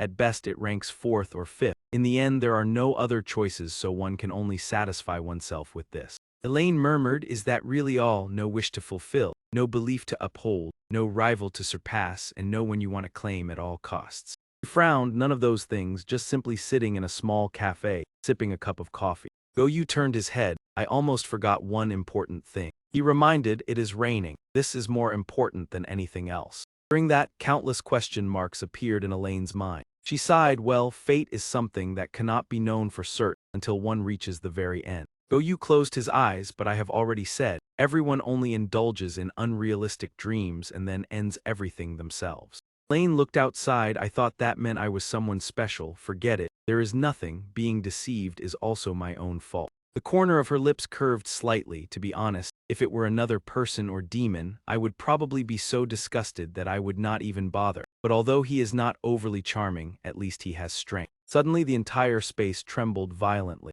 The tempered glass door cracked under the impact. The computer screen quickly became distorted. Elaine revealed her true form and smiled faintly. "I have devoured everything without leaving a trace. The rest I will personally tame." Goyu said nothing, only lifted his glass and took a sip. The feast ended, the magical smoke dissipated and merged into the monster's body. I followed that flow, slipped deep into its mind, and uprooted the very source of joy. Because I am Elaine, the scent hunter. I understand this clearly, but if so, why? Why did the characteristic distortion of one drained of joy not appear on this monster? Tanju now seemed to have his throat constricted, emitting painful groans. Instead, there was only an invisible pressure weighing heavily upon me. Elaine let out a soft laugh. "Destroy it." On his body, dense blood-like veins gradually appeared. Tanju still held Goyu tightly, his grip growing ever stronger. Then an explosion rang out, tearing through the silent air. Countless shards of ice spiraled like fish darting through a raging river. Witnessing it, Elaine could not hide her delight. The thing that shattered was Tanju's own arm. Goyu's expression darkened, the divine beast living up to its name, a creature imbued with sacred power. The title was reserved for demonic beasts with supreme bloodline, in the East usually grouped into 4 clans known as the 4 divine beasts. Their common trait lay in extraordinary divine power, not simply passed through blood. Just as the Dragon King only truly becomes the Azure Dragon when inheriting the throne and the jade, the other 3 clans also require specific conditions to merit the divine beast title. For the Black Tortoise, that condition was the pure snake ritual. After all, their original form was merely ordinary beasts. Through cultivating yin energy, another personality gradually formed, and only when the tortoise fully subdued the snake could the Black Tortoise be reborn as a true divine beast. Time rewound to when Goyu was a child, sitting cross-legged on a rock, engrossed in reading. A deep voice came from behind, indeed a rare sight. Meng Ti approached at Vong Hun Kok where everyone feared. A young demon remained absorbed in books. He stood, closing the book, the Black Tortoise's demon greeting the peninsula judge, Mr. Men. Goyu was interrupted mid-sentence. Someone had just visited his grandfather. Ment said that he had designated Goyu to represent the clan in this grand ceremony. He stroked his beard, observing Goyu. It seemed this news surprised him, or perhaps he was not pleased with the candidate position. He bowed his head, saying he was merely astonished at being expected to surpass his ability. Ment reiterated, surpassing your abilities indeed. Looking up, he said that under 20 and already reaching Tai Yin realm, a prodigy awakened with snake traits, and yet called overreaching. Choosing Vong Hun Kok as a study place alone proves capability. Book in Goyu's hands crumpled, Ment spoke slowly. He had heard that despite exceptional talent, his temperament was too soft, even weak. He said that for 100 years, he had not controlled the snake and had been influenced in return. Goyu bowed, listening. With such talent he should have reached his parents' level early. Current achievements regrettable. Words from his grandfather before my arrival. Goyu spoke softly. Indeed, he felt ashamed. He smiled faintly, saying he had merely started with more advantage than others, and now the clan might surpass him. Ment replied gently. Perhaps this was a thought shared beyond his grandfather. Ment's hand reached out, his aura flaring around him. At that moment Goyu flinched, alert. Space twisted, her demonic techniques were truly unpredictable. Feeling uneasy, he immediately turned to look behind. Goyu clenched his fist. He bent, released, and focused power into a punch. A strong wave of energy swept across the air with his fist. Ment marveled, the moon ice seal remained beautiful no matter how many times he saw it. At this pace, in less than 100 years he might rival his grandfather. Observing closely, he said it turned out he was the snake in the rumor. Goyu said sternly, a judge should discern right from wrong and maintain order among demons. He scolded for randomly attacking a younger one without reason. Ment stroked his beard, closing one eye. That strike could threaten others but meant nothing to him, yet it was strange. He noted that body control still belonged to the tortoise, and when dominant he was even stronger. Those words made Goyu pause. So why did he allow the snake to appear when countering the deadly strike? Ment hinted that perhaps the one before him was the subject, the tortoise perhaps the true essence of the Black Tortoise. Hearing this, Goyu bit his lip. Ment narrowed his eyes slightly, asking why. He explained that through the recent technique, he realized Goyu was not just a fleeting genius but a true prodigy. Ment analyzed that if the snake was the gentle part he showed daily, he should have controlled it, yet he bound himself for decades to accept mediocrity. Goyu interrupted, saying he could not do it. Ment opened his eyes, full of puzzlement. Goyu said it was not that he could not, but that he would not. The tortoise and snake were 2 separate personalities of the same being. He continued, the pure snake ritual essentially forced the weaker part to submit through strength. Goyu said gravely that the part becoming the snake would forever lose control, and even sensing the world would only exist like echoes trapped in the mind. His eyes flared. How could he impose that on a part of himself, his friend and only brother? Meng Ti snorted, so he feigned being the snake to hide the truth, because otherwise everyone would know he was not the snake. Goyu admitted, yes, he had hidden it until now, but it seemed an old madman would ruin it. He smiled faintly but did not forget that he struck first. Launching a fierce blow was tantamount to declaring war. Meng Ti's brows knitted. Now he wants to kill me to silence me. Goyu did not deny, asking if he had any other choice. He teased gently that he could keep the secret, even suggesting Goyu spend time in the human realm to assist in some matter. Ment assured that at least until the ceremony ended he would be safe, leaving Goyu stunned. He had no idea what was happening. Night fell, enveloping the city in darkness. Kamen's sun sign was flipped open. Moonlight poured through the window, brightening the room. Oyo pushed the door open. He slowly approached the nearby table. then leisurely sat down. A voice behind said, "If you cannot sleep, read for a while." Goyu froze, then turned to look. In the glass, a smile curved slightly. "What are you pacing back and forth so early for?" Another demon in the mirror spoke. "After all, from tomorrow you will be busy all day." Outside he smiled, still not believing the day had truly come. Goyu smiled gently with purple eyes. Nothing unbelievable, opening a cafe was his plan. He remarked that the past year had been his most active in 100 years. Goyu with purple eyes added that it was not magic, but results created by himself. Those outside stammered, "All based on my life, still indebted to the community." Goyu in the mirror paused slightly. He continued, "If it were him it would have been easier, yet still gave me a chance. The time spent striving for something alone was meaningful." Suddenly a sharp smack echoed through the room. Goyu outside was struck hard, face slanting to one side. Even Goyu in the mirror felt the same pain, stunned, the issue being everything was fine except that violence had limits. Goyu outside walked. "For 100 years whenever I forgot he reminded me." Inside, Goyu propped on the chair, grumbling. This was no longer self-doubt but that my memory was flawed. He truly had a goldfish brain. Outside he spoke gently, his expression tinged with concern as if everything would be different without him. Goyu's voice lowered. "I have never even dared to think of this joy. And as for the phrase, 'If it were me I would do better,' what basis is there to say that?"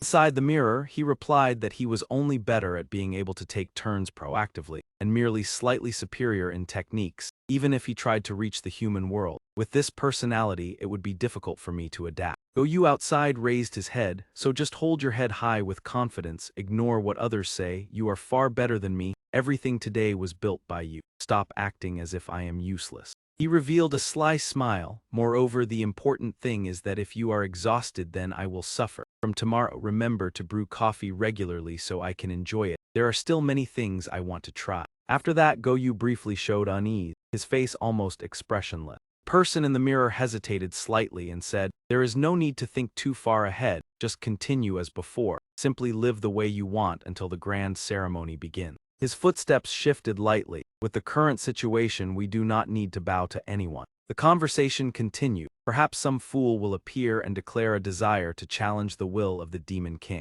No matter what, from now on continue forward as before." Their palms struck together against the glass like the touch of two comrades. Goyu in the mirror curled his lips. "Let us keep striving, brother, just as we have done until now." One outside only responded with a faint sound. Elsewhere, Tanju was blasted backward by a powerful force, separated from Goyu. Lane watched the scene with great interest. Meanwhile, Tanju fell into a state of painful anguish, as if wailing. His large teeth ground together, producing a horrifying sound. A heavy impact rang out with a piercing noise that echoed through the space. His body swelled like a titan. Anger was clearly visible on Tanju's face. He stared intently down at Goyu. White smoke around Elaine surged like a violent vortex. The corner of her lips curved upward with hidden meaning. Tanju's gigantic arm swept forcefully downward. At this moment, Goyu radiated powerful inner energy. The purple aura around him blazed like a roaring flame. Elaine immediately realized, so two souls coexist within one body. Previous memories flooded back. She asked if the one who fought earlier was the true body, relying on that source of demon power, correct? Goyu replied briefly, "No." Tears streamed down his face. "He is not fake. The true deceiver is me." At that moment, Goyu told himself not to falter anymore. Before others, stand upright with confidence. No matter what anyone says, both are black tortoise. 2 tears silently slid down, making that man appear momentarily vulnerable. The sight left Elaine astonished, her eyes wide and mouth slightly open. But immediately Goyu regained his composure, wiped away his tears and decisively said, "I am Goyu." He waved his hand, the rightful successor of the spirit turtle clan of the Korean peninsula, and also the black tortoise of this era. Elaine sneered, "Although I do not fully understand the situation, this feeling is truly exhilarating, making me want to experience it." She exhaled white smoke. "If not for that child, perhaps I would have withdrawn long ago." Smoke swirled faintly like clouds in the sky. Goyu looked up with an indifferent gaze. White smoke gradually condensed into a humanoid figure with a majestic appearance. Elaine mocked, "This form must be the memory of the child's former master, while the power operating it is mine." He added, according to Bai Hyung, "This is an extremely powerful great demon, though I am not entirely certain." Goyu looked straight ahead and said coldly, "Great sage equal to heaven, an existence I can hardly match." He raised his hand, "But even if the great sage himself appeared now, I would not bow to anyone." Elaine displayed a perfect smile full of challenge. Demon technique was executed immediately as that entity charged forward. It raised its hand and blew out a long stream of air. A violent gale instantly formed, called God-striking wind. That power surged straight toward Goyu. A massive explosion resounded, causing heaven and earth to tremble violently. Fortress shattered, earth, stone, and objects were swept away in all directions. The walls could not withstand that force of wind. The wind rushed through every crevice, leaving no place untouched. Red droplets splattered and spread everywhere. Indeed, a tragic outcome was unavoidable. The attack struck Choi Siu's body, even taking into account the support of the tree roots. With such power, this body should have disintegrated many times. Only thanks to willpower and strength from the demon pillar did the body remain intact. But when the demon pillar was dispelled, that protection also vanished. Before Sun Mi's eyes remained only the vague remnants of light. Her eyes were filled with fear, tears about to fall, not knowing what to do. Suddenly a stream of blue light appeared. The aura surged like a blazing flame before her. Elsewhere a pair of eyes opened in a hazy state. Choi Siu looked around in surprise. Where is this? A voice sounded, so this is how you look. The Dragon King appeared, observing as he spoke. Not bad at all. Myra might even like it. He was flustered and had not yet spoken when the man interrupted. That is right, I am the Dragon King, younger than you imagined, correct. He chuckled softly, getting straight to the point. I have placed something inside your body. After that, both fell silent and looked at each other. Choi Siu frowned, then this place. He asked with suspicion, this is not the real world, correct? The Dragon King nodded lightly. You adapt faster than I expected. Could it be that this is not your first time entering the mind realm?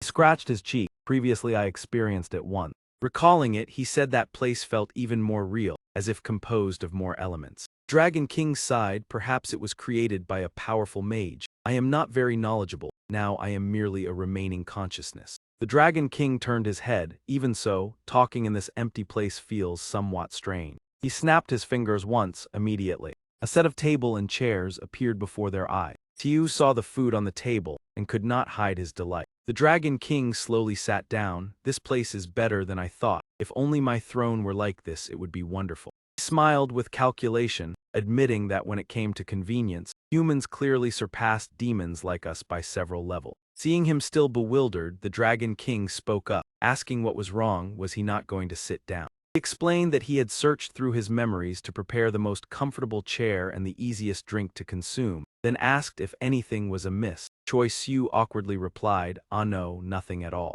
The chair was pulled out with the soft roll of its wheel. Two then sat opposite each other at the table. The Dragon King took a sip of the drink and slightly frowned. It turned out to be merely a simple bitterness. Meanwhile, he lowered his head, his face darkened with deep contemplation. Choi Siu hesitantly spoke, "About me killing your son, is that acceptable?" He calmly replied that if it had been a one-sided attack it would be different, but this was a legitimate battle between two demons. Moreover, the opponent had harmed his friend. If it were him, he would have done the same. The Dragon King set down his coffee cup and added that as the king of the Dragon Palace, Choi Siu helping eliminate a leading rebel was something he should thank him for. He slightly furrowed his brows, admitting that as a father, he might have failed. During this, Choi Siu froze again. The Dragon King closed his eyes and continued, that was merely his own thought. So if Choi Siu later encountered his true body, there was no need to bow. Choi Siu asked in confusion, "Yes, what do you mean?" He asked again, "Did you remember what happened last night? When fighting Myra, your mind lost control and afterward charged straight toward me." Memories flooded back. The Dragon King continued that his condition at the time was extremely severe. If left alone, he might eventually recover on his own. After all, he was a demon. He presented a glowing object, saying that both he and his daughter were responsible for his condition. So he had removed a reverse scale for him to absorb, and the thing before him was a clone created from that reverse scale. Choi Siu was stunned and asked, "What is a reverse scale?" The Dragon King smiled and explained that it was one of the few rare reverse scales he would grow in his lifetime. Not too important. Consider it as him sharing a part of his life with him. He slightly shifted his leg, stating that this item was originally reserved for a successor or a special benefactor, but for Choi Siu it was merely a spontaneous goodwill. The Dragon King reassured that there was no need to take it too seriously. However, Choi Siu was still extremely confused. He sighed and said that Choi Siu's body would soon recover because it was a rare elixir, then hesitated that although he had given it away, he still hoped Choi Siu would return one thing. His brows slightly knitted, hoping he would return something to that reverse scale. Choi Siu startled and looked up, replying that he had saved his life. If there was anything he could do, he would devote all his strength. Suddenly, the Dragon King clasped his hands and solemnly said, "Please end my son for me." Hearing this, Choi Siu exclaimed in shock, "Yes." He asked in confusion, "You mean you have another son?" The Dragon King leaned back in his chair and asked what he was thinking. Without waiting for a reply, he explained that it was easy to misunderstand because that child had once died, and if the outcome was to die under Choi Siu's hand, it would be acceptable. At that moment, at the recently devastated castle, a pitch-black rift suddenly appeared. Dragon King's voice grew solemn, but unfortunately it was not so. From it emerged an unpredictable dark figure. Inside the room, a blue aura began to seep through the door and flood inward. It ignited before Sun Mi like a brilliant flame. Her face showed a hint of surprise, her gaze intently following it for a brief moment. Sun Mi slowly extended her hand forward.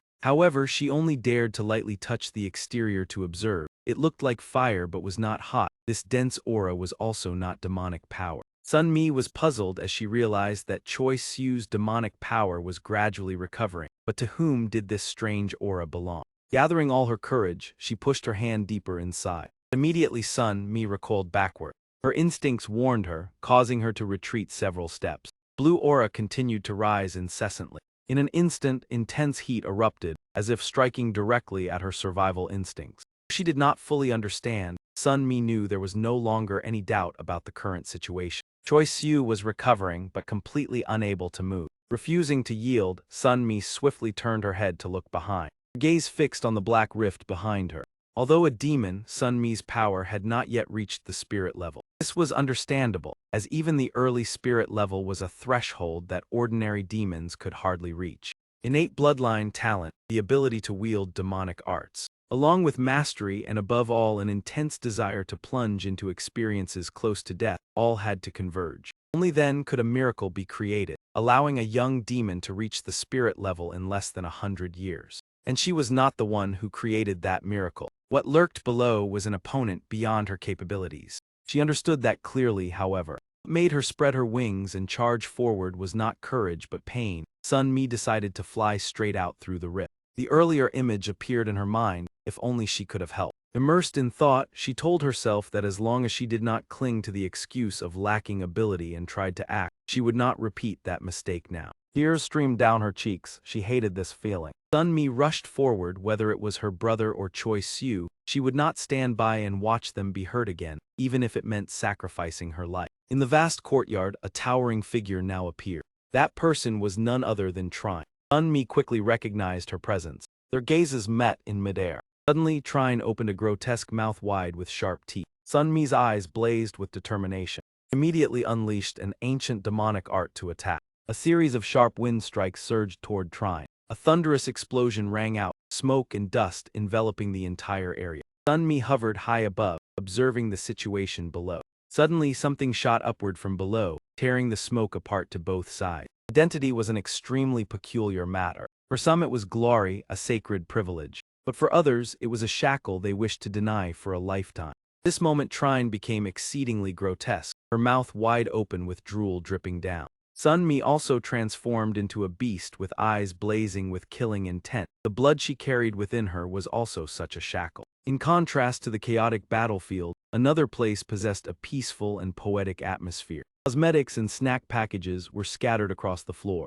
Siohoa's lips curved slightly downward, seeming rather displeased. She picked up her phone to look at it and wondered, is this what humans call Zhang's love curse? Sitting alone, Siohoa muttered, quite surprising, the exterior is so exquisite, but is such meticulousness necessary? Eyesight is no better than anyone else, yet they imprison talismans inside such a tiny piece of glass. Sun Mi gently replied, being compact like that makes it convenient to carry. Hearing that, Siohoa showed a hint of surprise. She immediately denied it. That is absurd. This device can transmit sound over long distances, store both images and audio, and process complex calculations, yet it cannot contain a few simple objects. Sun Mi scratched her cheek and explained that human technology and demonic arts developed in different directions, so she should gradually get used to it, Siohoa, because nowadays, without a phone, she believed that living in the human world would be completely impossible. Siohoa picked up the broken phone and asked in surprise, what is this? Sun Mi's voice became stern. Could it be that it could not even withstand such a minor collision? With a cold gaze, she lamented, iPhone 25X Pro. The first time I spent all my money to upgrade to the latest model. Siohoa hesitated. Ah, well. Sunmi sighed and said, fine, it is okay. She lifted the shattered phone with both hands, her voice choked with emotion. Remember, Siohoa, objects from the human world, especially for powerful demons like you, are inherently very fragile. Sun Mi advised that if she truly wanted to live in the human world, she must pay attention to such small details. Siohoa nodded in response. I understand. He gently added, just by hearing that old man's voice, I know you have been banned from going out again for a while. Sun Mi realized and asked, ah, did you fail the mixed human examination again? Siohoa crossed her arms with an annoyed expression, saying that is no different from calling me incompetent for failing. They did not even allow me to take the exam from the start. What could I do? He complained indignantly. Does being underage mean I cannot descend to the human world? How ridiculous. Sun Mi listened helplessly to Siohoa's complaints. If only the criteria were clearer, it would be easier to accept. While he is different, running errands for that old man and also the eldest son of the Hate Usium clan. Siohoa asked suspiciously, and what about Hyunmu? His age is not much different from mine. He causes even more trouble, yet he has lived comfortably in the human world for several years. Sunmi stammered in response, well. She lowered her head awkwardly. After all, Go Yu has never broken my phone. Siohoa clasped her hands and smiled lightly. I am sorry. If I am allowed to go out this time, I will definitely buy a new one to compensate you. Suddenly her gaze became serious. I want to ask you something. Siohoa asked sternly, have they still been following you lately? Have they still refused to let you go? Sunmi was startled and quickly replied, no, everything is fine, but Siohoa quickly realized, you said the same thing last time and in the end it was not fine. She asserted, if it is the same this time, you must tell me. I will personally handle everything, I mean it. Siohoa continued, now everyone knows you are the judge's envoy. If anyone dares to force you, it would be the same as challenging his authority. For that very reason, the judge entrusted you with the position of envoy.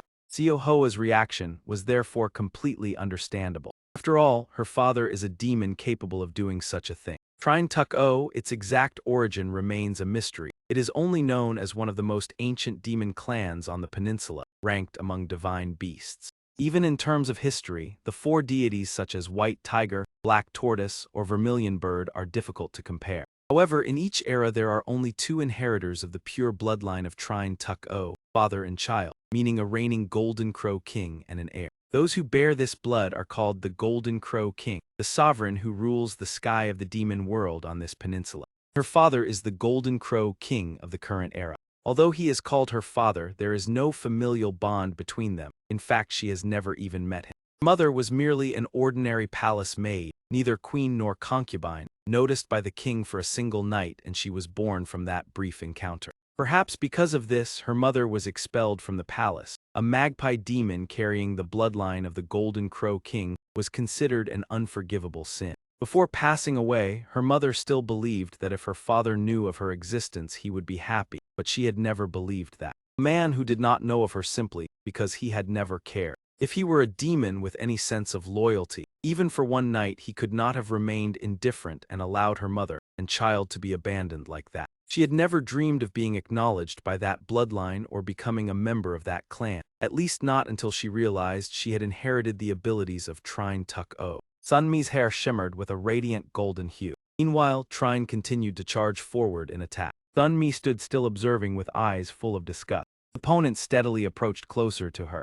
A flash of light blazed brilliantly like a shooting star. That beam of light shone directly into Trine's line of sight. This was Sunmi's unique demonic art, Gale Reversal, an ability inherited from her mother who was a magpie demon. She could store wind within her feathers while flying, preserving the air currents she had encountered, and release them at the necessary moment. Although it consumed little demonic energy, its effectiveness was extremely powerful. However, that was also its limitation. Storing wind in her feathers meant she could only use the stored amount. Once depleted, her strength would decline accordingly. For an ordinary magpie demon, this limitation was nothing unusual. However, Sunmi was actually restraining the power from her paternal bloodline, because her feathers contained not only wind but another source of power. Sunmi unleashed an attack, Radiant Golden Crow. If the four deities represent the four directions, then Trine Tuk-O symbolizes the sun. This demon possesses the ability to control solar energy. Sunmi's feathers absorb the power of the sun, an energy source far surpassing all things on Earth, and store it. That power is unmatched by any demonic art. Fierce attack caused severe damage to Trine's head. After exhausting her strength, Sun Mi panted heavily in exhaustion. But suddenly she widened her eyes and looked down. Because Trine's body moved once again, yet the manner of revival was abnormal like a boneless puppet. Despite losing one eye, that grotesque mouth still gaped wide in terror. Fury was evident on Sun Mi's face. The opponent turned around, stepped forward, and let out a horrifying laugh. Sun Mi launched her next attack. Trine had now almost fully recovered and raised his hand to strike with power no less formidable. Both simultaneously unleashed their attacks upon each other with astonishing force. Collision of the two powers created an explosion that shook the space. Sun Mi spread her wings wide to block that force. Below, Trine still wore a grotesque smile and continued to throw punches. This left Sun Mi bewildered. Radiant Golden Crow is a divine-level demonic art. Only demons bearing the bloodline of Trine Tuk-O can use it, yet for Sun Mi, her mastery was still far from sufficient. Price for using it was the pain gradually accumulating within her body. She quickly harnessed the light, gathering all of her remaining strength. Once again the two attacks collided, causing space to blaze with light and thunderous sound. Trine seemed to go mad, continuously unleashing powerful internal strikes. Sun Mi struggled to endure in order to preserve her life, telling herself just a little longer. She felt her strength gradually draining away, leaving only a fragile thread of will. Sun Mi's entire body slumped, unable to continue holding on. She fell freely downward into the void. Sun Mi's eyes remained open, but her body was completely out of control. Trierne stood silently waiting, patiently expecting her prey to fall into her hand. Suddenly a voice echoed from afar, "Rest now. You have done very well, Sun Mi." At the critical moment, Choi Siu appeared just in time to catch her. He carried Sun Mi in his arms, his gaze firmly directed at the opponent as he declared, "Leave that one to me. No matter what happens, I will end everything." The coffee had completely lost its ice, droplets of water silently sliding down the side of the glass. The Dragon King rested his chin in contemplation. Everything had far exceeded his imagination. He felt puzzled. Why had everything turned out like this? Strange, no, it was more accurate to say bizarre. Looking at the mint ice cream on the plate, the Dragon King was utterly bewildered to know that such a thing truly existed in the world. He picked up the spoon and scooped a moderate amount. Then he brought it to his mouth to taste. Dragon King's expression immediately darkened. The cool sweetness was like a refreshing symphony but completely unsuitable for him, yet half of humanity loved it. Had I misunderstood human? Choi Siu bowed politely. "Your Majesty, what were you saying earlier?" He replied awkwardly, "Ah, right." Dragon King looked at the spoon in his hand. "I will continue. Among the foods on the surface I was most curious about this. The others, even without tasting, could be somewhat imagined. Only this was entirely unpredictable." He remarked, "In any case I am idle and wish to end everything quickly, but your body is this weak. Fortunately time flows slowly here." Dragon King's lips curved slightly. "That is right, I was talking about my son, was I not?" His voice slowed. "The one who devoured my son was a darkness. You must have guessed part of it, the problem is." The Dragon King said it was Trierne, the creature capable of devouring everything. He continued, and digesting it all, turning them into part of its body. Choi Siu was stunned upon hearing this. Thinking back, it could be considered fortunate. "I once participated in the hunt to eradicate it when I was young." He scooped another spoonful of ice cream into his mouth. "At that time, Trierne had grown to a level incomparable to what you have seen." The Dragon King gently recounted. It had devoured tens of thousands of demons and deities, making even a nation of demons unable to destroy it. "If not for luck, I might no longer exist." Choi Siu spoke. "The luck you mentioned was discovering its weakness, or a method to break through." The Dragon King shook his head. "No, the story is quite long, but it was not coincidence, it was inevitable." Pushed himself up with his hand and concluded, "It destroyed itself." The Dragon King further explained, "The benefit when demons eat humans or their own kind is the enhancement of demonic power and physique. However, eating a high-level demon does not grant all of its strength." He gave an example, just as humans who eat beef or tuna do not gain their abilities. Choi Siu nodded. "If understood that way, then I grasp it." The Dragon King interrupted, "But Trierne is different." His voice became solemn. "It absorbs everything it eats without loss. From appetite to stomach, it defies natural law, therefore it is a true monster." Choi Siu wondered. It sounds like a strength. Why then did it lead to self-destruction? Choi Siu suddenly realized something. The Dragon King exclaimed, "Exactly." He lowered his eyelids. "It not only absorbs demonic power but also the memories of its prey, not merely information."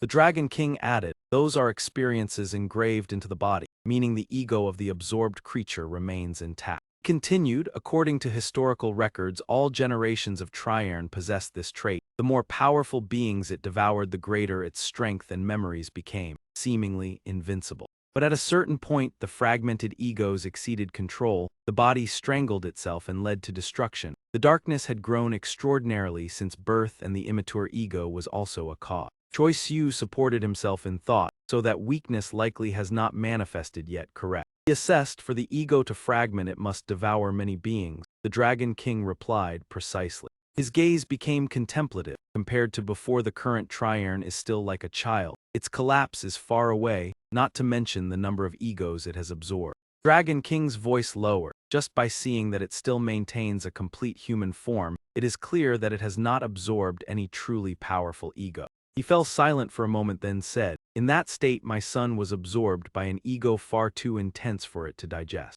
Seeing Choi Siu still confused, the Dragon King reminded, "You understand now. What you must face is not only trierne." Returning to the present, Choi Siu still carried Sun Mi in his arms with a resolute gaze. The Dragon King affirmed, "But also the remnants of my son, who has merged with it." Trierne stood there, her eyes fixed on Choi Siu. He thought to himself whether the Dragon King's words were right or wrong. This opponent was truly terrifying beyond imagination. Looking at the surging aura emanating from her, Choi Siu felt a chill down his spine. The unprecedented demonic power made him want to turn and flee. But then Choi Siu looked down at the girl in his arm. Sun Mi breathed weakly with great difficulty, which gave him motivation. At the very least, he had to take her away from this place. Trierne smiled wickedly. "Do not worry, you can place the girl behind you." She spoke, "If you are concerned, then take her somewhere safe. I will wait." Trierne in Oriang's form reminded, "I do not want you to be distracted by your companion in the coming battle and reduce your strength. I do not wish for that." The situation made Choi Siu hesitate slightly, a trace of worry appearing on his face. The space around the castle remained strangely silent. Inside, Sun Mi had been placed safely to rest. She struggled to breathe each breath to maintain her life. Outside, Choi Siu stood quietly looking toward the castle.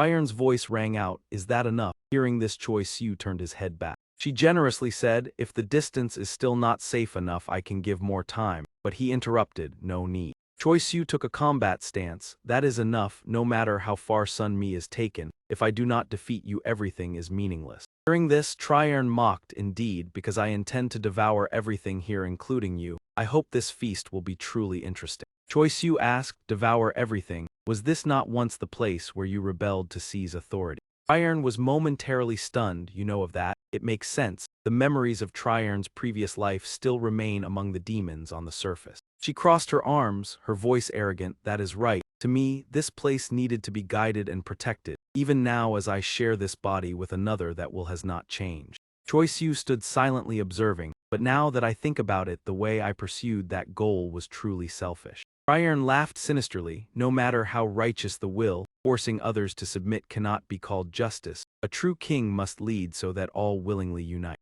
And that Trierne's words struck Choi Siu like thunder. "Now for me, no, for us, that is entirely possible." Her voice became frenzied, drool trailing grotesquely. "I will devour everything. Within this body, all beings will share one will and one heart, starting from the Dragon Palace and spreading to humans and demons on the surface." Trierne's smile gradually lost its humanity, "Until this entire world becomes a part within me." While she was still muttering, Choi Siu had already clenched his fist and launched it against one who cannot be reasoned with by words.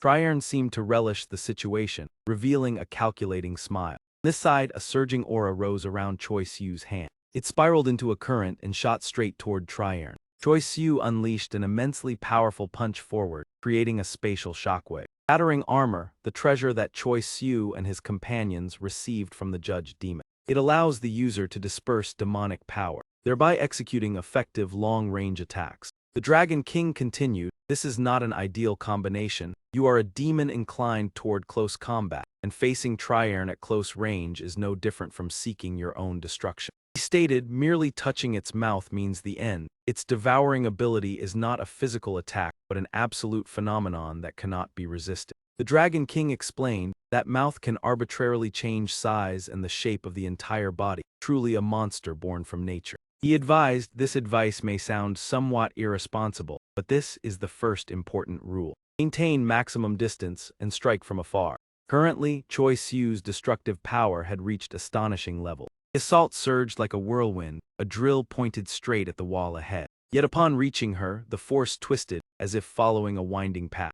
curled her lips in a mocking smile. The strategy was decent, but the power too modest. Her eyes glanced sideways, if so then simply dodged a single light motion. Choi Siu hovered in midair, assuming the stance to release a move. In fact, it was a simple gesture. No demonic aura could be sensed, even seemed amusing because the stance looked clumsy. There was no time to consider the cause. The monster immediately lost its initial composure. Breaking the mountain armor primarily served to extend the attack range from afar. Compared to the consumed demonic energy, it fell far short of all Choi Siu's previous techniques. But now within him hid a fragment of a rebellious dragon, an extremely rare elixir. The swirling power still surged relentlessly. At this moment, he had fully absorbed it. The youth's demonic energy exceeded the normal limits of a demon. It was the bloodline of a clan permitted to rule the ocean, abundant and pure. Sensing it once was enough to grasp its essence. The rest was simply unleashing full power for the decisive strike. The blinding light reflected on Trine's face. An explosion tore the space apart, intense energy radiating everywhere. The pressure swept away everything around. Streams of energy seeped, filling every gap. Space was dyed a mystical purple. The clamor shattered the deep-sea silence. When the dust settled, only ruins remained. Earth and stone scattered from the intense shock. From the debris, a pair of legs slowly stepped out. Choi Siu brushed the dust from his face. He bent slightly, hands on his thighs, then lifted his head to observe. A massive chasm had appeared on the floor. Force exceeded his previous maximum firepower, though the demonic energy gem should have been nearly depleted. Yet the resources remained abundant. The body bore the pressure instead. The burden on his body exceeded expectations. Looking at his trembling hand, he realized it was like bearing 10 times the pressure of a divine purge strike. Lost in thought, he suddenly noticed something unusual. Across the chasm, through the misty smoke, Trine had been standing there all along.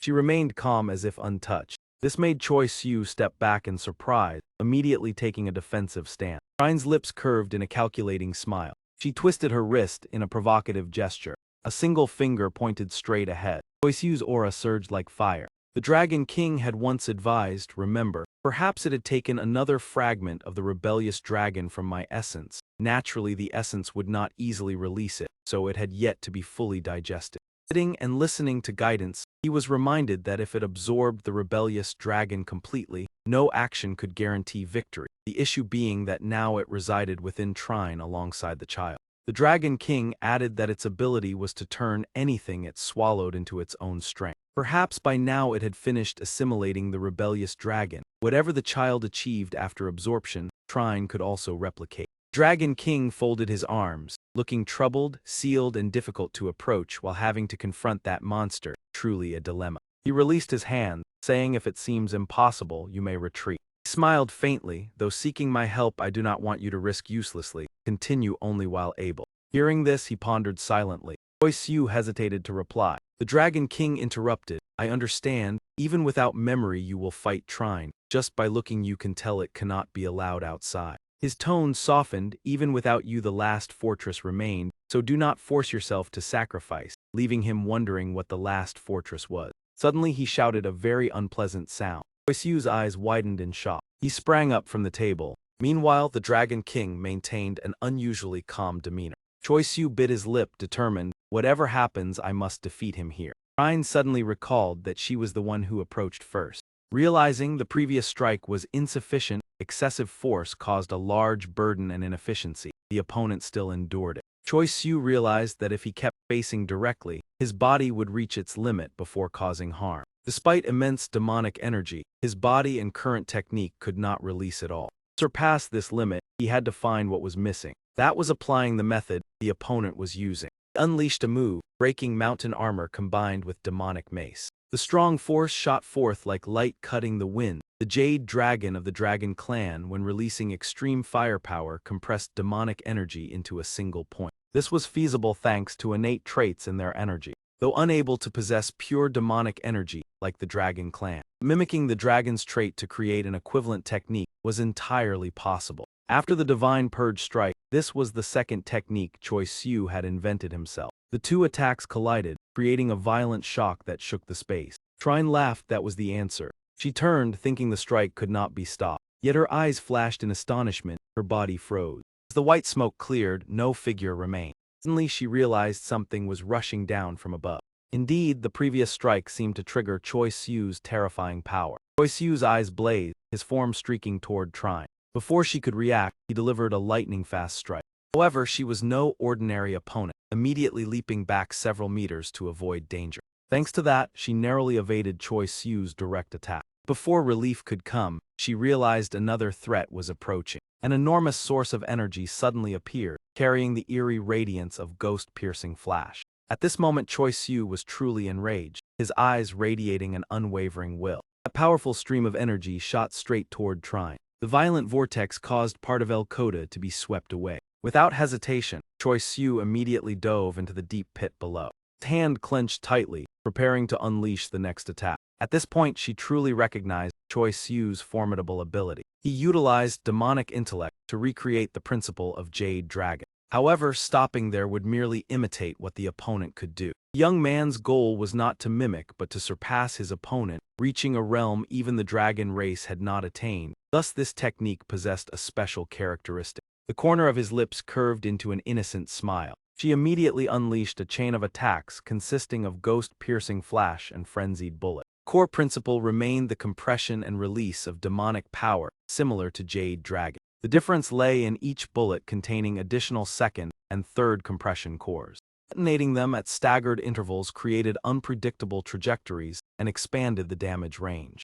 Her gaze lifted upward to observe. She thought those flashy movements were merely deceptive, as it was impossible to aim so precisely without directly seeing the target. From this, she deduced that the true objective was a wide-area explosion, at least twice as large as before. She gathered her strength and murmured, "Nothing interesting, but I would like to see how powerful it is, truly worth testing." While she was still self-satisfied, Choi Siu suddenly appeared behind her, sending a chill down her spine. She jerked her head around in shock, but it was too late as he had already poured all his strength into the strike. The attack landed directly on Trine, producing a shockwave that echoed through space. Immediately afterward, the light created by Choi Siu sealed off the entire area. His eyes flashed like a bright bullet in the night. Unleashed power generated increasing pressure. Trine's upper body gradually disintegrated in the wind. The surrounding space suddenly became eerily silent. Fragmented sounds echoed as a strong stench of blood spread. The brain, heart, and lower abdomen, the three vital points where the power core usually resided, were destroyed simultaneously. Even a demon would struggle to recover quickly.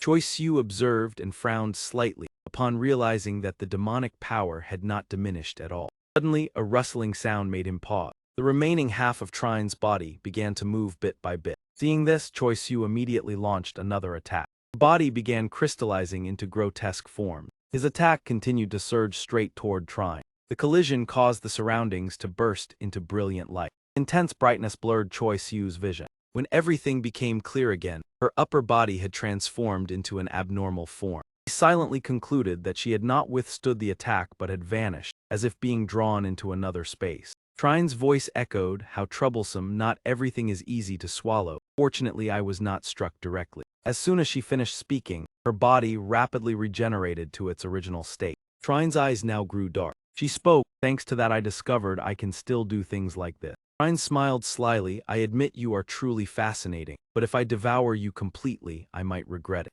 Not allowing her to finish, Choi Siu immediately initiated another attack. Noticing his haste, Trine quickly prepared a defensive stand. Her grotesque hand began to deform. She showed no fear and directly confronted Choi Siu's strike. Her sharp fangs clamped down on the mysterious power. However, she was still a step slower than him and let out a surprised cry. Trine suddenly stopped and stared intently at Choi Siu. He seized that opportunity to continue pressing the attack. Choi Siu's determination generated a miraculous source of strength. Trine stood frozen like stone, following each of his agile movements. Choi Siu's footsteps scraped against the ground, producing resounding echoes. He poured all his force into the decisive punch. She failed to defend in time and was forced forward. Choi Siu silently deduced that that mouth certainly could not be created infinitely at will. He recalled the earlier moment. Although its shape and size were flexible, only one mouth could be opened at a time. From this, he confirmed that she could not perfectly respond to the previous attack. Trine suddenly gathered all her strength and dashed forward. At that moment, a gem emitting a violet glow appeared beneath her heel. The surrounding space immediately became more distorted than ever. Choi Siu's left arm had not diminished in power at all. He did not hesitate and continued advancing toward Trine. Choi Siu's gaze grew increasingly cold. The clash of two opposing energies created a mystical spectacle. Her sharp fangs simultaneously unleashed their might. Two sides confronted each other fiercely, neither willing to yield. Trine lunged forward like a madwoman to attack. Choi Siu also swiftly calculated an appropriate countermeasure. The two forces continued to collide violently. Surrounding space was dyed with a mysterious violet glow. Everything before their eyes became chaotic and dazzling. Layers of power stacked endlessly upon one another. Choi Siu was stunned as he felt the target gradually disappearing, unable to believe it since he had clearly struck the upper body. He hesitated for a moment, then suddenly froze. What about the lower body? Suddenly countless black liquids appeared, surging to surround Choi Siu. He immediately employed agile body techniques to evade the attacks. However, Trine persisted in closely following every move of Choi Siu. She continuously changed form to increase pressure on the opponent. Massive transformations created a dense shadow, enveloping the surrounding space. Then she unleashed successive waves of attack. While dodging, Choi Siu did not forget to carefully observe the situation. The area beneath had initially been clearly visible, but in moments it gradually turned a cold blue, radiating chill. The cold air quickly spread to his feet. Choi Siu realized this was surely Kwai Du's power. Multiple beams shot forward at lightning speed. They pierced through his body repeatedly, leaving him no time to react. Choi Siu gritted his teeth and turned to look back. Before him, his own arm was falling down. Only then did Trine speak, praising that she had learned much from him. Even in a passive state, Choi Siu maintained his composure and prepared to defend. She added that although she could not yet control the trajectory as precisely as him, by learning to narrow the range, she could launch multiple attacks at extreme speed. During this, Choi Siu's entire body unconsciously broke out in cold sweat. He immediately focused power into his legs to break the ice layer covering below. At the same time, she quickly unleashed several more streams of powerful spiritual energy. By instinct, he immediately dodged those attacks. Even so, being a moment too slow was enough for Choi Siu to feel pain spreading throughout his body. He thought that without the mountain-shattering armor he would surely be defeated, so he had to reclaim it at all costs. As if she had anticipated his intention, Trine had already prepared in advance. Seeing this, Choi Siu hurriedly turned his head and stared at her. Trine calmly smiled and said that even she did not know which direction those rays would fly. Quickly retreated to avoid the cold aura spreading beneath the ground. Seeing Choi Siu struggle, she curled her lips with amusement. Immediately after, Trine suddenly launched a sneak attack from behind. She dashed forward at incredible speed, unleashing a powerful strike. At this moment, his body was nearly severely worn down. Sharp fangs continuously emerged in a terrifying manner. Trine used great force to bite off a large portion of the ground. Witnessing that scene, Choi Siu could not help but tremble. Taking this opportunity, he decided to gamble on his luck. As Choi Siu had just taken a few steps, a voice suddenly rang out, mocking the death of his friend and his weakness before the opponent. The voice continued, calling for the soul to return, affirming unstoppable power, and declaring that all evil forces would have no place to hide. Kim Yuzin curled his lips slightly and simply said that the main character had appeared and that unfortunate villain should disappear as well. At that moment, Trine seemed to be infused with greater power and continued attacking tirelessly.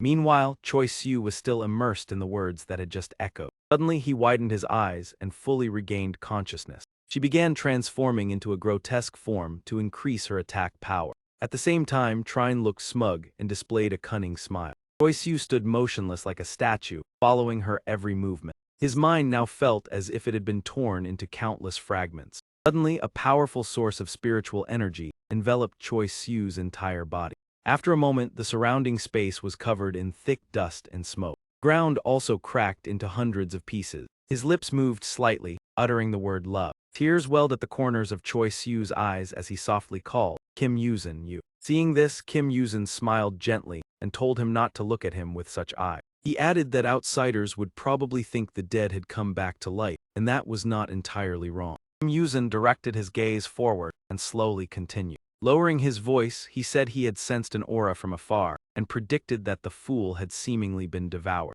Kim Yuzin sneered, considering it the price for excessive confidence when only a few hours after the abyss opened, he had been submerged in darkness. He laughed coldly, reminding Choi Siu to stay alert because they had no choice but to resolve this matter. Kim Yuzin said he had heard directly from the Dragon King that if they could not stop that being, the consequences would be severe, and Choi Siu replied that he understood. He continued that he had also heard about the matter concerning the princess. Hearing this, Kim Yuzin was momentarily stunned. He then quickly confirmed that it was true, whether that thing existed or not. Kim Yuzin slowly said that the moment it escaped from the earth, everything would be over. Trine spoke in astonishment, stating that with a human body, surviving such a wound was unbelievable. Her mood suddenly sank, as if she had realized something. The thoughts in Trine's mind became vague and chaotic. She muttered that she had not expected the opponent to still have enough strength to seize the third reverse scale from her father. Trine sneered, believing that it meant he had sacrificed most of his remaining life. Seemingly losing control, she exclaimed excitedly that it was wonderful. Trine's voice rang with ambition as she said that in just one day she could possess 3 scales of the Dragon King, along with an attractive bonus. Noticing signs that she was losing control, Choi Siu and Kim Yuzin immediately heightened their vigilance. Choi Siu assessed that she could alter her form and body size to create mouths, while also using the demon arts of the Dragon Palace Crown Prince in Xuanwu.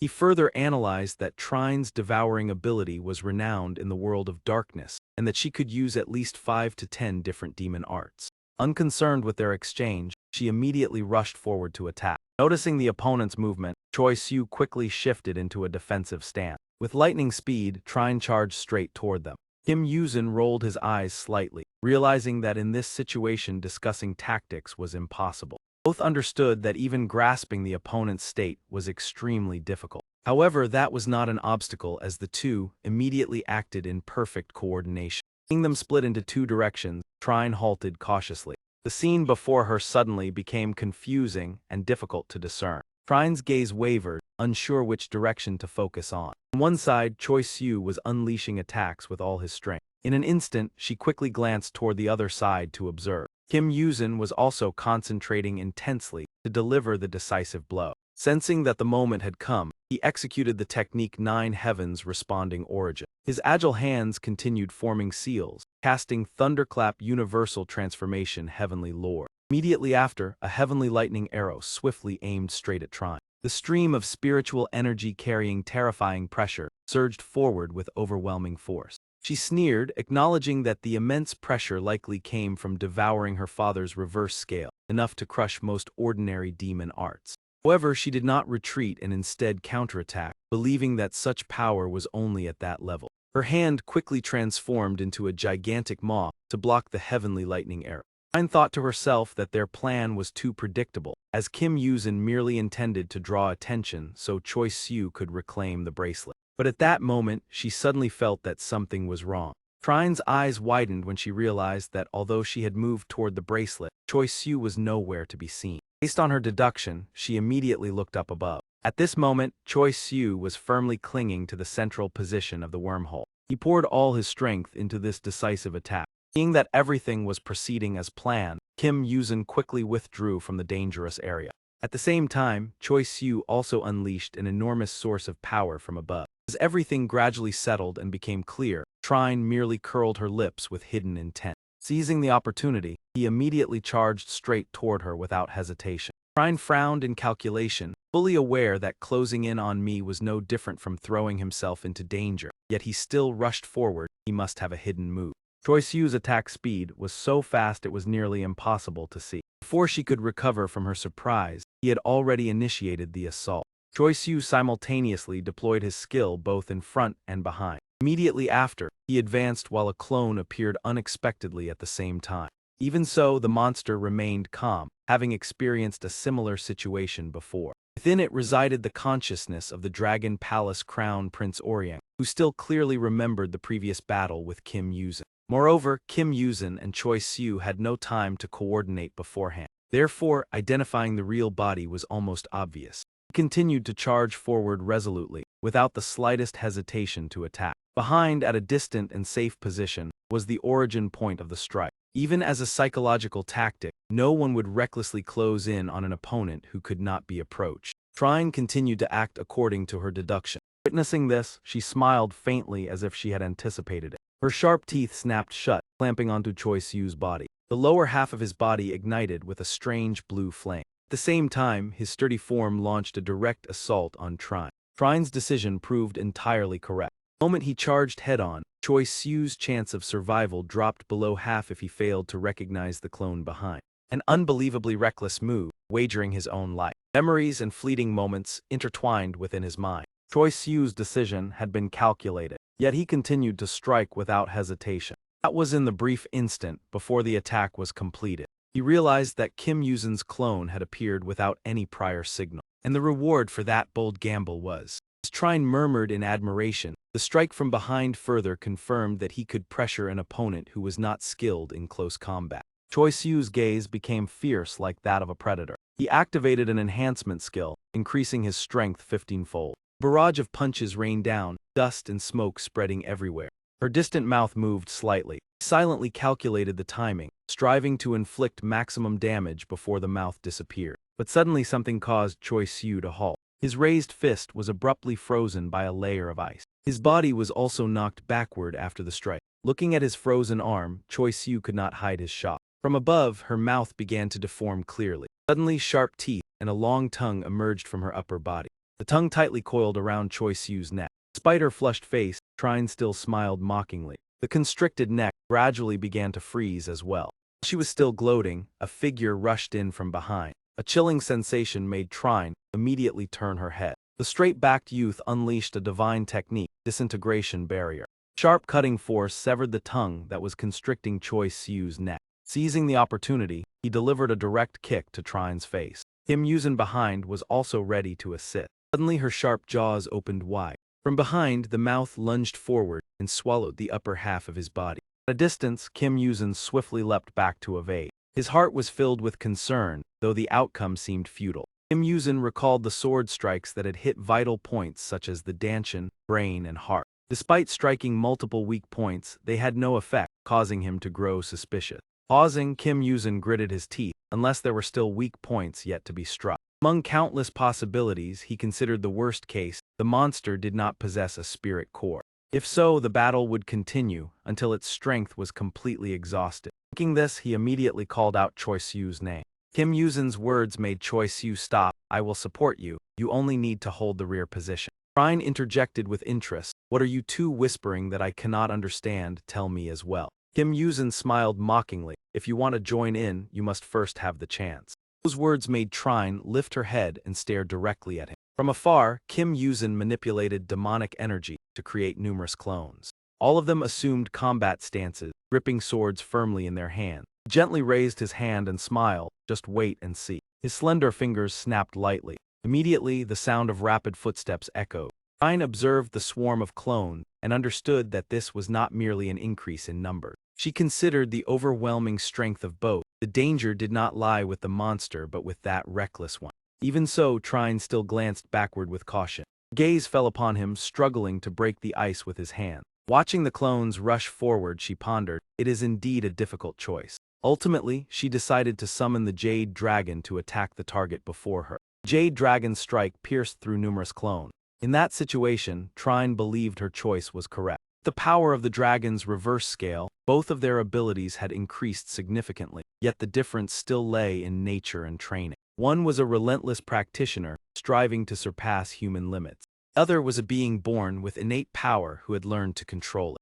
A confident laugh echoed, as if confirming it beforehand. All the clones transformed into Kim Yuzin and charged forward, this time entirely different, and it was clear who wielded power more flexibly. The remaining clones immediately shifted their attention and directed their attacks toward Trine. Under her stunned gaze, Yushin's lightning strikes rained down continuously. The barrier shattered, the techniques swift as lightning. Each clone revealed a confident, triumphant smile when launching their moves. She stood still, enduring the wave of attacks from all directions, the lightning bolts carrying terrifying killing intent. In her mind, Trine replayed the recent events, realizing that despite sustaining physical damage, the clones continued to function normally. Even before her shock had faded, each clone was already capable of deploying a decomposition barrier identical to the original. In particular, the wooden sword used by Yusin made Trine even more cautious, as each clone could execute the lightning technique, thunder pure universal heavenly lord through the decomposition barrier.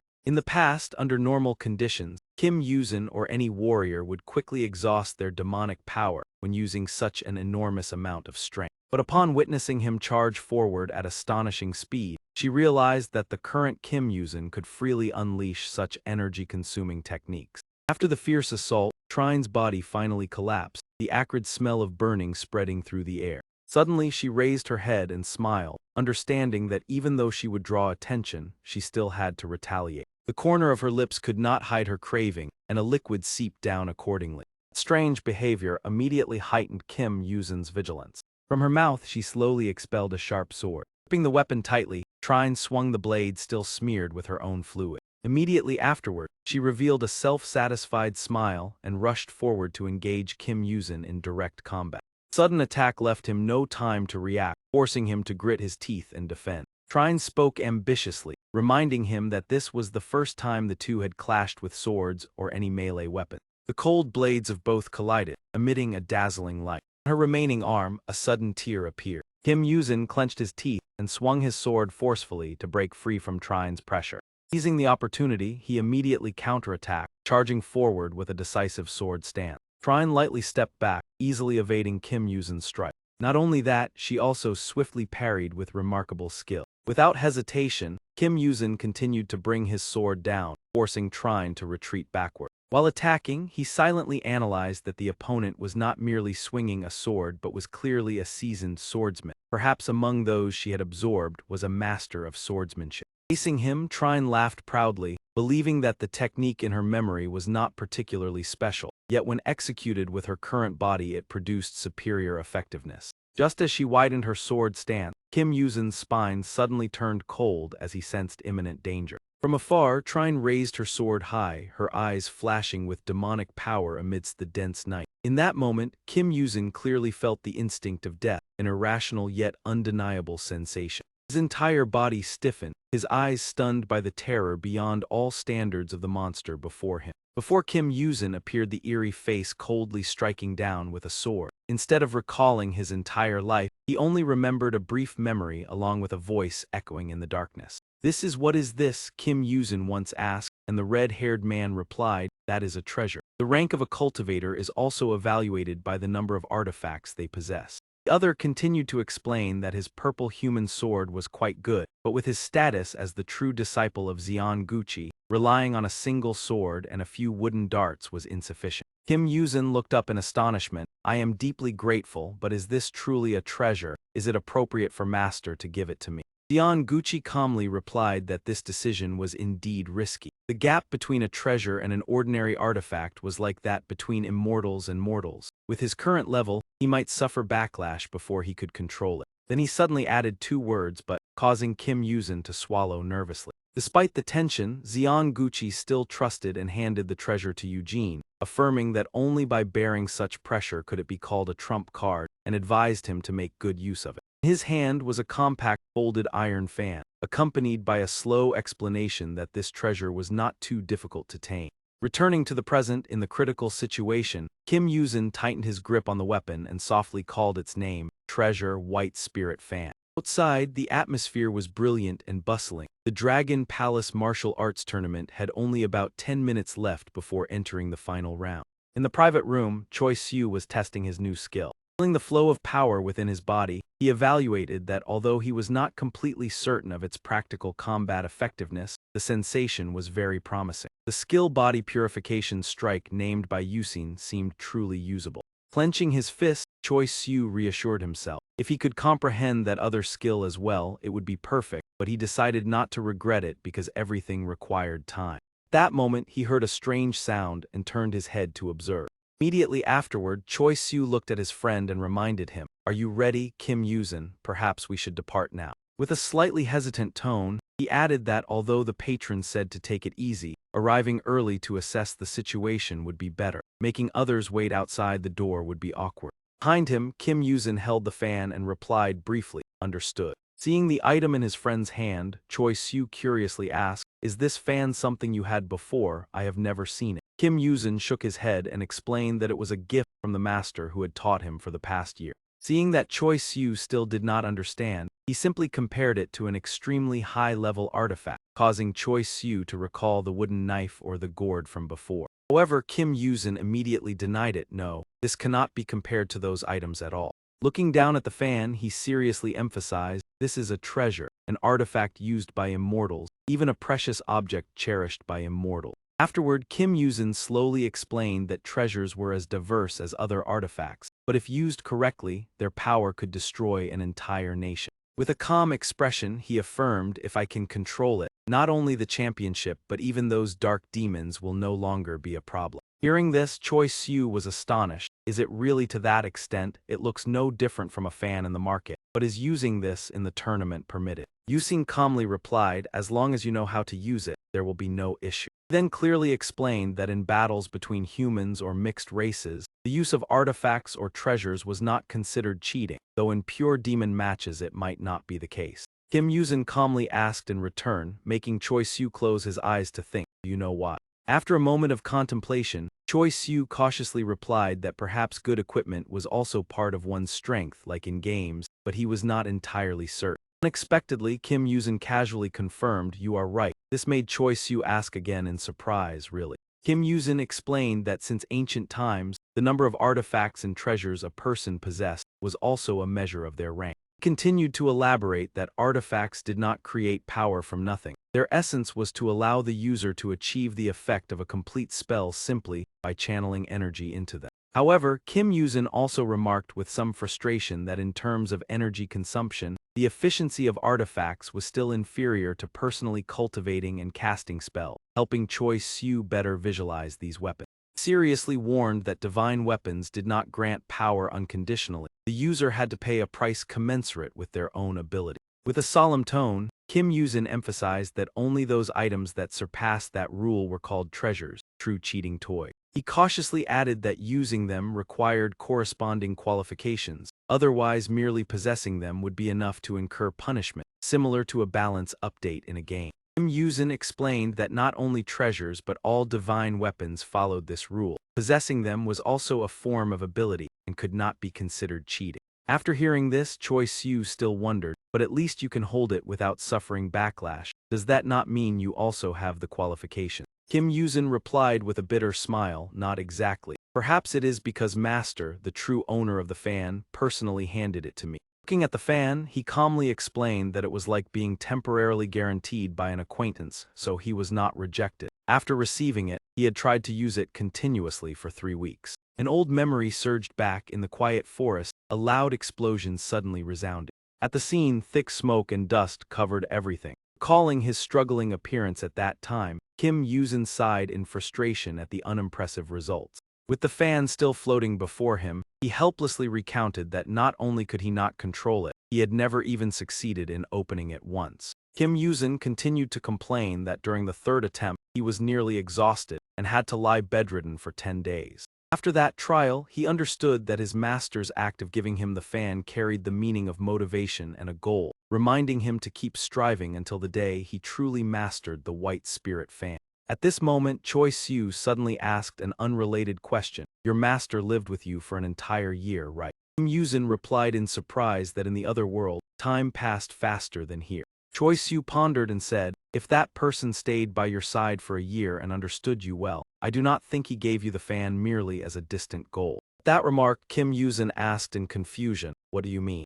Choi Siu frankly pointed out his friend's flaw. Even as your close friend, I must be honest, your personality is very peculiar. Whenever someone says something is dangerous or should not be done, you become even more determined to try it, just like in game. After some thought, Choi Siu calmly gave his assessment. Think about it. For someone like him, how could the master entrust him with something so dangerous that a slip could cost his life and still let him freely choose when to use it? Clearly, he would be curious and fidget constantly. Hearing Kim Yuzin might not believe, Choi Siu reminded him of the earlier matter. He had said it himself. The 3rd time would mean being bedridden for 10 days. He concluded nonchalantly, the previous 2 times nearly cost him dearly, and surely he would still look for chances to try a 4th or 5th time. Choi Siu's face grew serious. After all, that was just my opinion. I have never met your master, but if he chose you as his successor, he must have seen the potential in you despite your temperament. Looking at his close friend, Choi Siu slowly affirmed, perhaps not now, but your master believes that soon you will master that treasure, which is why he carefully considered before giving you the fan. Hearing this, Kim Yuzin slightly bowed and forced a smile in response. You are elevating me too much. What talent, no matter how hard I try, I can hardly compare to the elders. Before he could finish speaking, Choi Soo decisively cut him off. That's unusual. He firmly declared, because it's Kim Yuzin, the most outstanding person naturally has to be different, right? Kim Yuzin immediately froze, bewildered. He laughed aloud with delight. A moment later, Choi Soo suddenly remembered something he hadn't asked and questioned. What exactly is the ability of that fan? Kim Yuzin let out a soft "oh, that matter." Back in the battle, everything happened not because of Choi Soo's words, but almost instinctively. I called out the white spirit blade, like a natural reflex. At that moment, Ngo Tung launched an attack. The technique swept violently toward Eugene. His gaze was sharp, the white iron blade clutched tightly in his hand. Facing him once more, he swung his sword horizontally. But she suddenly paused, full of suspicion, because Triern's opponent had suddenly vanished on the spot. Moments later, Kim Yuzin appeared unexpectedly in the air. He raised his sword high. Yet before he could strike, Triern's move had already closed in on him. At that very instant, Kim Yuzin appeared behind her. Immediately a sharp mouth surged upward and touched him. In the blink of an eye, both figures simultaneously dissolved into the air.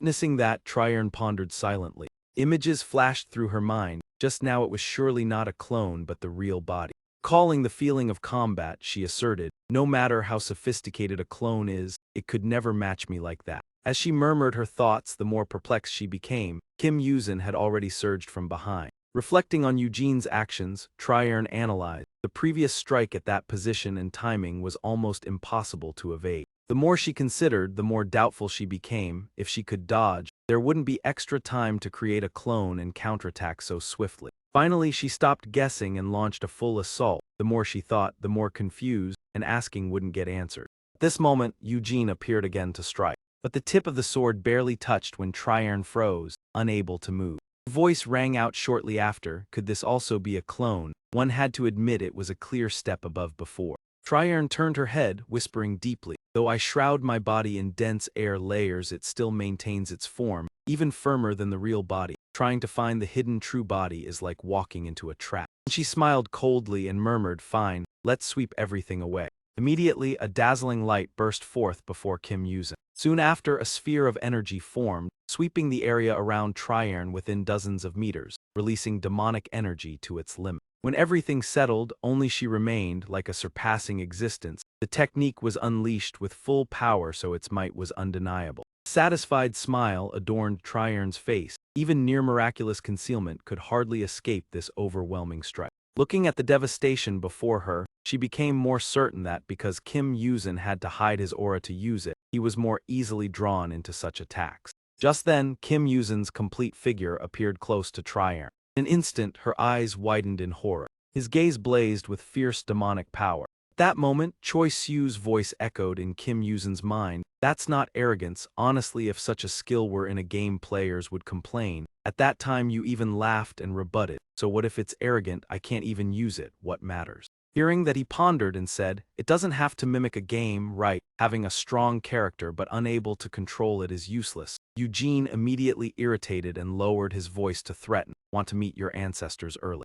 Fan in his hand possessed a formidable skill. Activation condition was to open it and fan himself, instantly detaching the body from the material world. Closing the fan could return one to reality. Returning to the battle, the white spirit blade expanded. Eugene's expression was icy as he approached, and at that instant his genius instinct coordinated perfectly with the divine barrier and the treasure. He swept the fan across Triern as if banishing a soul. The sky was vast and blue-white clouds drifting slowly under the blazing sun. A white bowl trembled gently in rhythm. Kim Yuzin wore it on his head, standing with great effort. He couldn't bear it and asked, is there really water in this bowl? The person opposite leisurely inhaled a puff of smoke. Gucci read his book while explaining, even filling that bowl would only weigh about 60 kilograms. A kid like you couldn't tire riding a horse and jumping all week. He continued coldly, I just used a simple magical method to increase the weight tenfold. Only then can it be called a punishment. Gucci didn't look up as he reminded, stand straight or you'll hunch now. Kim Yuzin asked back discontentedly, why must I be punished from the start?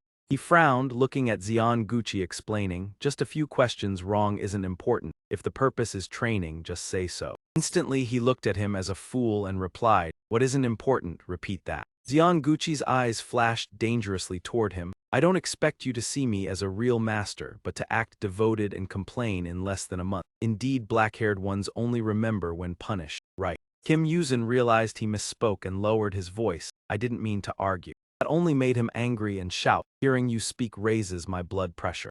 Dared not look Xian Gucci in the eye and whispered, I think those things aren't that important. Yujin continued to express his view. Those theories are irrelevant to real combat. This time Xian Gucci calmly responded because he was exceptionally talented. He looked puzzled and asked, yes. He spoke seriously. I agree real combat is more important than theory, but only when theory exceeds practical ability. Xian Gucci, with rich experience, assessed his student. Theories that cannot be applied only restrict ability, but you are different. He had observed carefully. You absorb all theory after a single lesson, not overloaded. Your body even absorbs faster than your mind. Moreover, Xian Gucci knew his background as the eldest of the Holy Water House. Saying no schooling would be unbelievable. So why is his mind so apt for theory? Therefore, he immediately recognized Kim Yuzin's weakness. No need to see to know he progresses quickly despite little study, only learning just enough then stopping. Xian Gucci held higher expectations than what he had shown. Jade Master Scripture.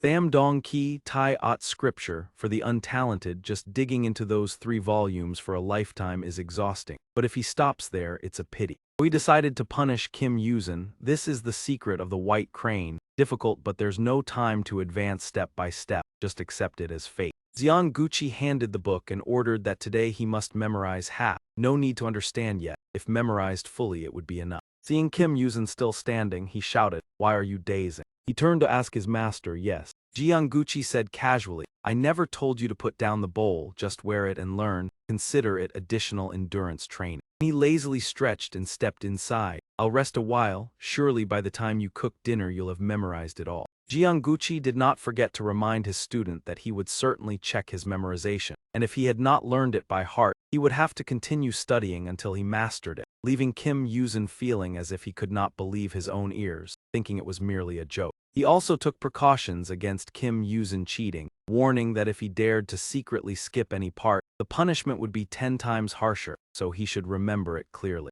The world he perceived was entirely different from that of ordinary people. According to the theory of dual realms, the universe was composed of 2 overlapping layers of space. Yuzin possessed an extremely special constitution, one layer being the material world that could be seen, heard, and touched through the 5 senses, and the other being the spiritual realm where the souls of living beings existed. These 2 worlds existed in parallel but had never intersected. Although they coexisted within the same space, they remained clearly separated. The living could not perceive the dead and vice versa. However, there were still methods that allowed intrusion into both realms. Because the boundary between them was not truly stable, the dead could become vengeful spirits that caused harm, while the living could learn mystical arts to exorcise evil and destroy ghosts. All rules could be broken through the application of chi, allowing humans to cross the boundary and affect both worlds. Kim Yuzin read the book with a sense of familiarity, initially thinking there was nothing special, yet the content continued to reveal new things far beyond common understanding.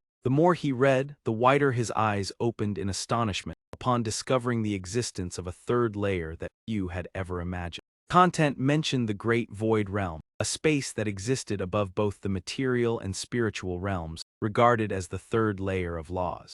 This was a concept Kim Yuzin had never known, a realm without matter, without souls, without any clear form of existence, yet it still existed with profound mystery. He immediately sat upright, focusing intently on the book, because the boundary to enter the Great Void Realm was far more difficult to penetrate than the other 2 realms. Its mystery deepened as there was very little recorded information. Even the most renowned immortals in history had not fully uncovered its secrets. Nevertheless, there still existed certain treasures capable of providing assistance, but throughout history, only very few spells or items could surpass the sacred domain of this realm. Returning to the battle, Kim Yuzin unleashed a sweeping horizontal slash across Trine's body, creating a shock that directly affected the soul. His decision to strike was carried out with absolute seriousness. Trine could not hide her astonishment as everything unfolded beyond expectations, and there were 2 reasons that truly terrified her. First, she had prepared meticulously for the battle, her body enveloped in demonic power denser than ever before, similar to when Kim Yuzin had delivered the finishing blow to Orient.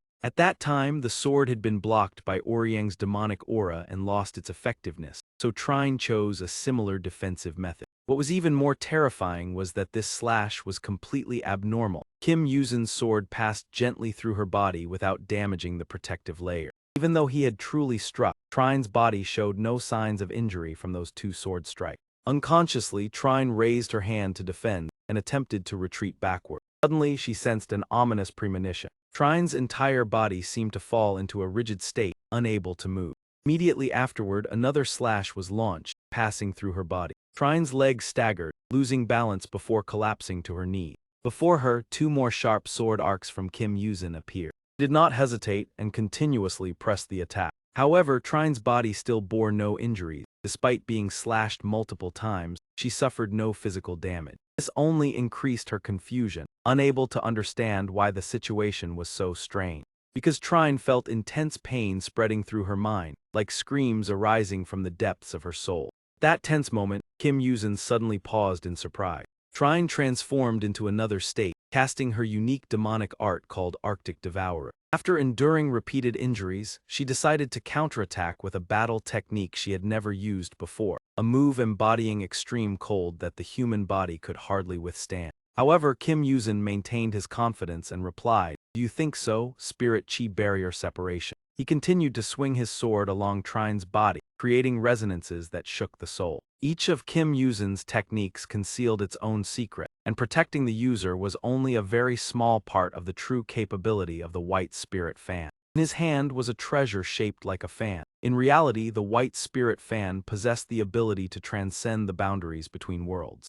Its usage was quite simple yet exceptionally effective. With just a flick of the fan, the user's body could shift into the spiritual realm. When Kim Yuzin controlled the fan, everything was completed instantly, and another motion could allow him to enter the Great Void Realm. The primary function of this treasure was to help the user change the state of the soul. When the fan was closed, the user would return to the material realm. Thanks to this, Kim Yuzin could confront Trine by shifting himself into the Great Void Realm to evade her attacks. This prevented Trine from counterattacking, because in that place chi and spells could not reach him. Yuzin used the treasure intelligently, but the true counterattack was launched from the spiritual realm rather than the Great Void Realm. With the support of the fan, he could directly attack Trine's soul, causing profound damage instead of merely affecting the physical body. Later, that technique was officially named Soul Shock. Trine began to cough up blood, her body trembling violently as her soul was torn apart, a severe injury within the spiritual realm. Kim Yuzin panted heavily, green spirit veins still lingering across his body. Trine raised her head, her eerie gaze fixed firmly on him. Both Kim Yuzin and Koda were affected by the treasure, as it still lay within the range where chi could exert influence, though not as clearly as in the material realm. Exhausted, Kim Yuzin could no longer hold the fan and let it fall. Seeing that he no longer had the ability to resist, Trine began to mock him, believing it to be a rare high-level treasure. She raised her hand to wipe the streak of blood from the corner of her mouth to her ear, asserting that even if one searched the entire imperial palace, it would be difficult to find a second item capable of transcending realms like this. Kim Yuzin did not allow her to gloat and confidently retorted that her own carelessness had caused her to be struck. Trine widened her eyes, astonished by his words. From the very beginning, Yuzin's sole purpose had been to stall for time, because no matter how many techniques he used, it would be difficult for him to defeat Trine. Realizing this, she immediately turned her head in vigilance, understanding that there was only one possibility left. The image of a past battle suddenly resurfaced in her mind. At that time, Kim Yuzin had acted as bait to attract all attacks. Everything was meant to create an opportunity for Xiao Hui to deliver the decisive blow, buying time until the one who could turn the tide appeared. And this time was no different. The true opponent was standing right behind Trine. Choi Siu advanced leisurely, with an unmistakably powerful aura. Trine immediately turned around, cautiously facing the formidable enemy. In contrast, Kim Yuzin felt relieved upon seeing Choi Siu appear. He stepped forward with an entirely new appearance and power. Seeing this, Kim Yuzin could not help but make a remark. He teased that Choi Siu seemed to want to claim all the glory for himself. Trine stood still, showing no reaction to Choi Siu's appearance. Nevertheless, she still acknowledged that the coordinated strategy of the two was quite impressive, and stated that she had guessed the plan from the moment Kim Yuzin recklessly charged forward. Even so, Trine did not highly regard Choi Siu's strength, believing that in his current form, he would find it difficult to catch her. After speaking, she suddenly turned back, directing her attention toward Kim Yuzin. He immediately sensed the danger approaching from Trine. The shadow behind her transformed into a grotesque shape, as if it intended to swallow Kim Yuzin's head. However, those sharp fangs only bit into the spiritual energy and could not touch his real body. Trine immediately mocked him, claiming that his ability to flee was better than his swordsmanship. Afterward, she gradually withdrew the monster beneath her, because in her current condition, merely standing was already a great effort. Trine shifted all her attention to Choi Siu, hoping for a more satisfying feast. She crouched with a look of craving, her gaze fixed on Choi Siu, confessing that although somewhat embarrassing, the hunger after the battle left her with no patience to wait. Choi Siu also did not let his guard down, quickly assuming a stance ready to engage in battle. Drool dripped from Trine's mouth, revealing her extreme excitement. A brilliant light flared at the position of both of them. He took the initiative to accelerate, charging straight toward Choi Siu. Trine resembled a demon, gripping the sword hilt tightly before swinging it with force. The strike collided with him, creating a dense cloud of smoke. She maintained her original attacking stance. However, Trine's blade had snapped in two. In contrast, Choi Siu remained completely unharmed, his weapon easily blocking the blow. Without hesitation, Trine continued to close in and attack. Choi Siu immediately countered with his own sword. Trine's sinister power erupted once more, yet those sharp fangs still could not crush Choi Siu's sword. Trine's ability was extremely unpredictable, her gluttonous nature nearly absolute, capable of devouring anything. That ability shattered all laws of existence, even objects far beyond her strength or targets that could not be destroyed. At this moment, that ability failed, as if the natural laws no longer applied. Time rewound to several dozen seconds before the battle began. Choi Siu had fought with great difficulty alongside Kim Yuzin, the young man forced to desperately restrain himself. Trine's power completely overwhelmed both of them. Although Kim Yuzin could defend, the situation remained extremely dangerous. Choi Siu stood observing, witnessing his comrade being pushed into a disadvantage and facing danger at any moment. Many times he intended to ambush Trine when she exposed an opening behind her. But he could not act because he understood the reason Kim Yuzin risked his life to confront her. At the same time, ambition within Choi Siu surged, urging him to take further action. Thanks to the reverse scale bestowed by the Dragon King, both possessed power far beyond ordinary limits. However, they had not yet fully mastered that power, and Choi Siu struggled to maximize it until he fused both sources to open a new stage. Destructive force increased significantly, even though he had poured all his ability and perception into finding a suitable method. He concentrated all his demonic power into a decisive punch. Even so, the strike had not reached the ultimate realm and could not inflict fatal damage on the monster before him. Choi Siu realized that even if both gave their all, the outcome would only be exhaustion. This belief deeply etched into his mind. He understood that this problem was not easily resolved. Even Kim Yuzin had no special solution. Choi Siu recalled Kim Yuzin's words before the battle: if only destructive power was considered, demons surpassed martial force, so a one-on-one fight was foolish and he had to manage on his own. Realizing Kim Yuzin's intention, Choi Siu tried to buy time through a direct confrontation despite it not suiting him, but he had no choice. He clenched his fist, his will igniting, for what he possessed was not magic but memory and combat experience. Gasping for breath, he forced himself up and followed his instincts drawn from those experiences. Memories related to the Dragon King surfaced in Choi Siu's mind. His hand began to gather powerful shockwaves. Choi Siu gradually transformed into another form, his killing intent rising continuously. His former gentleness vanished, replaced by a cold determination to subdue the monster. All negative emotions such as disgust, fury, hatred, and malice compressed within his mind, no longer actions forced by righteousness. Choi Siu cast aside reason, choosing pure power where purpose and means became one, violent blows becoming what he desired most. Now, although bearing a human form, he exuded the aura of a demon and constantly reminded himself of it. Choi Siu gripped his sword tightly, ready to fight while perfectly concealing his self-deception. Without hesitation, he leapt to counterattack Trine. Choi Siu's eyes flashed with a dangerous violet light as he unleashed shattering Nova Strike. He delivered a direct kick to Trine with tenfold power. Unable to withstand it, she was forced backward. Powerful impact sent Trine flying a great distance. She could not resist the inertia of the blow. Choi Siu's right leg was enveloped in blue spiritual energy. He swiftly reached out to grasp his sword. On the opposite side, Trine finally regained her balance. At the same time, Choi Siu shifted into a stance preparing a new technique. All his power was focused into his right supporting leg to execute shattering Nova Strike. He then accelerated toward Trine with 15-fold power. In the blink of an eye, the distance between them was closed. Trine extended her hand in an attempt to defend by any means, using magic not her own, traces of prey she had previously absorbed. A layer of spiritual energy enveloped her body, including spectral armor with the highest defensive capability. However, that defensive layer was quickly shattered. Choi Siu's sword split the entire barrier apart. Trine immediately withdrew her hand, preparing to counterattack. Choi Siu easily pierced through the shield she created. The two attacks collided violently at once. In the deadlock where victory was uncertain, the two-qui blade filled with inhuman killing intent was sufficient to confront Trine's ability. Trine held her ground, determined not to retreat. But the battle gradually tipped when Choi Siu pulled back his arm to gather momentum. For without Trine's special ability, nothing could withstand the two-qui blade. Choi Siu accumulated demonic power around his fist to unleash shattering Nova Strike. Trine widened her eyes and stared at him. Choi Siu's hand continued advancing without slowing. He showed no fear and confronted Trine directly. Unable to evade, she had to endure the full force of the strike with 20-fold power. Without stopping, Choi Siu quickly grasped his weapon. He swept his sword across, removing part of Trine's face. Following through, Choi Siu maintained his offensive stance.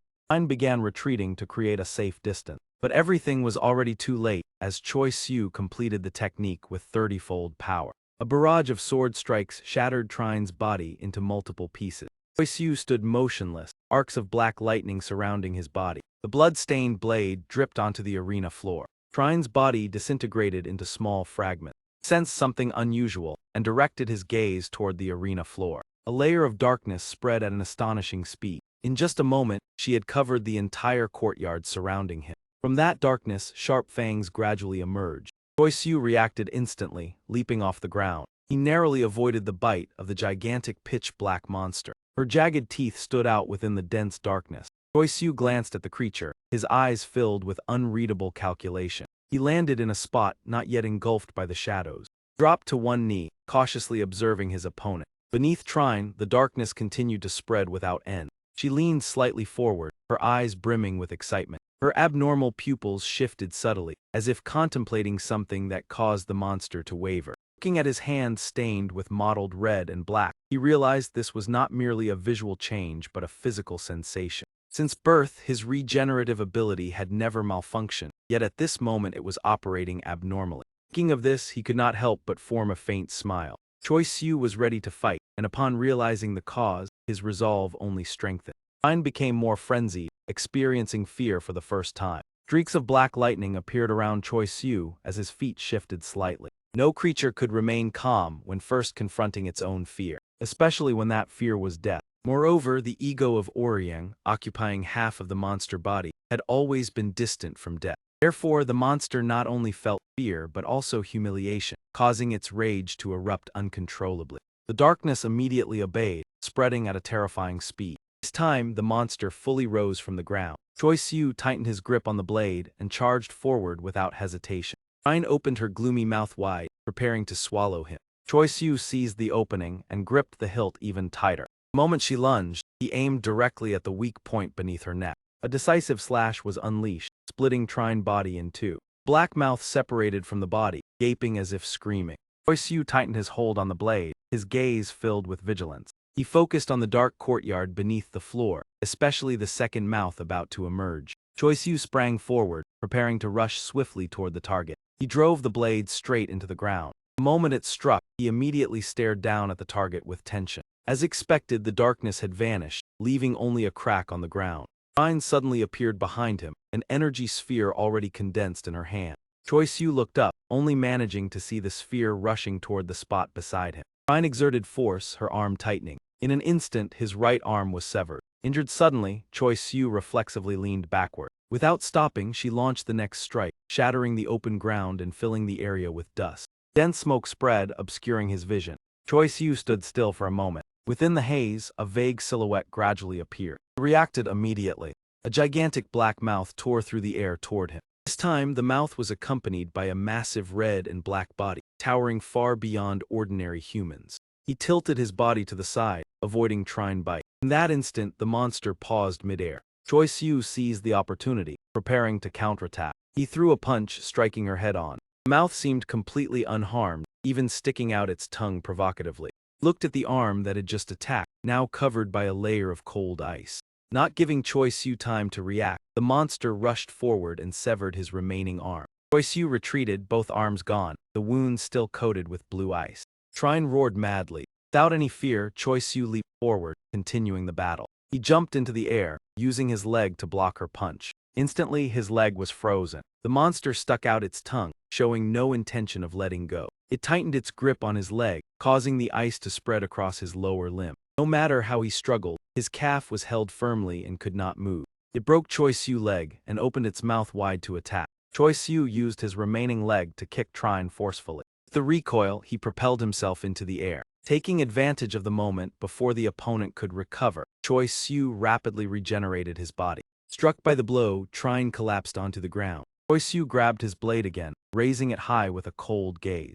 Aiming precisely at the back of her neck, he unleashed the finishing strike without hesitation. The force of the slash was so immense that its aftermath spread through the space before settling. Trine's body shattered into countless fragments as the smoke gradually dissipated. At the same time, Choi Siu's body also exhibited a strange reaction, as if it were an inevitable outcome. Continuously using ultimate techniques with power far beyond normal limits had caused severe depletion. Thanks to the nearly infinite demonic energy source, his regenerative ability was still maintained. However, in a short period, his body had been destroyed and reconstructed too many times, causing it to no longer function stably. Unable to remain standing, Choi Siu collapsed onto the arena floor with a body full of injuries. Blood stained the ground around him crimson. That black arm covered in red markings had yet to disappear. Trine regenerated and seized his rigid body.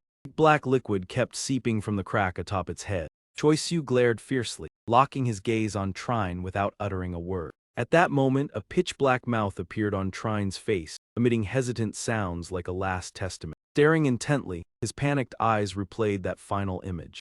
In an instant, the mouth widened as if it could swallow Choi Siu whole. Suddenly, it froze as if solidified. From Trine's side, Choi Siu's black blade pierced straight through its body. A calm voice rang from behind, making Trine stiffen and turn around. Kim Yuzin appeared, gripping the hilt tightly, wearing a cold smile. Sweat covered his brow. Kim Yuzin looked at it challengingly, speaking mockingly as if inviting a feast. Immediately after, he unleashed his ultimate move, slicing Trine's body in half in a blink. He clenched the blade and raised it high into the air. Kim Yuzin's eyes changed, flashing with strange green lights. Yuzin continued swinging the blade relentlessly, leaving the opponent no chance to retaliate, until no part of Trine's body remained intact. Trine was completely destroyed, incapable of resistance. Kim Yuzin plunged the blade into the ground, breathing heavily. He fell to his knees amid the devastated scene. Summoning his last strength, Kim Yuzin hoarsely called, "Hey Choi Siu, are you all right?" But Choi Siu did not respond, lying motionless among the rubble. Kim Yuzin thought to himself that he had likely just fainted, his aura still stronger than his own, so probably not dangerous. Sensing something unusual, he stepped forward and immediately looked down at the floor. Kim Yuzin quickly released the blade, clutching his own hand tightly. A deep crack appeared on his palm where it had touched the blade. He was astonished to realize that just over 10 seconds of contact left aftershocks far beyond high-level curses. Kim Yuzin frowned, understanding that it was the price to pay. Looking around, he realized this weapon could defeat a monster even he could not, with just a single strike. However, what worried Kim Yuzin was not the wound on his body. The blade lay silently on the ground. Among all the mystical weapons he had seen, none compared to this one. Its creator surely suffered negative effects. While pondering, Choi Siu suddenly appeared before him. The sight made Kim Yuzin's eyes widen in astonishment. Choi Siu bowed low, his sharp gaze fixed directly on the opponent. Kim Yuzin gritted his teeth and immediately launched a straight kick at him. Choi Siu only paused briefly midair, seemingly unaffected. Without hesitation, Kim Yuzin formed a hand seal, preparing to counterattack. He slashed downward, but Choi Siu immediately countered with terrifying speed. Kim Yuzin bent down to observe while picking up the blade again. He saw Choi Siu's hands curl, black lightning erupting continuously around him. Choi Siu lunged forward, throwing a direct punch at Kim Yuzin's head. The head was instantly destroyed, leaving only floating blue streaks around the wound. Kim Yuzin's true body appeared elsewhere. In less than a second, Choi Siu pinpointed his exact location. Kim Yuzin gritted his teeth, realizing events unfolded as predicted but still too fast. He calculated silently that after a near-instant strike, Choi Siu acted again. No matter how strong his regeneration, a human body cannot recover so quickly. Kim Yuzin murmured, perhaps it was due to the ultimate move, not nerves but the core of the demon implanted in the body controlling movements. Thinking of this, he forced a bitter smile, wondering if he was the same, using forbidden power for others and ultimately losing control. He spoke mockingly the familiar script, about to get beaten and then rescued by him. Was it true? Kim Yuzin stood firm, drawing his sword, ready for battle. He affirmed he had no intention of following that boring script. He muttered that after 4 years of knowing each other, it was time to settle the score once and for all.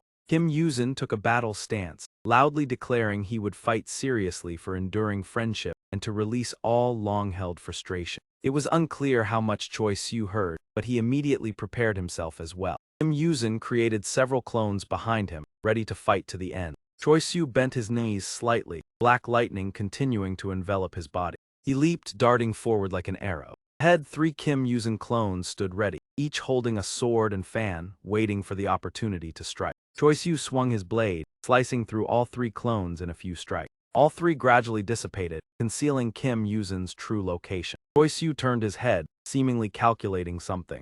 Meanwhile, Kim Yuzin hid out of sight, using the Forbidden Void technique to vanish. He calculated that the white spirit could hardly be used, at most once or twice, and only shifting into the spiritual realm. He frowned, calling out with no response. If unheard it was bearable, but if deliberately ignored it was troublesome. Intuitively, Kim Yuzin believed the frenzy came from malice radiating from the sword far beyond resentment. The bizarre mask was the sign. His face showed clear discomfort. Before it was too late, he had to destroy the mask to restore Choi Siu. He thought the problem was how to break it without finding any flaw. Kim Yuzin tried observing from a distance. Approaching was easy, but the next step was the issue. Before destroying the mask, he would certainly endure the ultimate strike. Suddenly, Choi Siu turned to look directly at his position. Kim Yuzin froze, exclaiming, "What is this?" An invisible layer of killing intent surrounded Choi Siu, pressing heavily on Kim Yuzin. He was astonished that despite completely hiding his aura with the void technique, the opponent detected him, perhaps via sound or scent.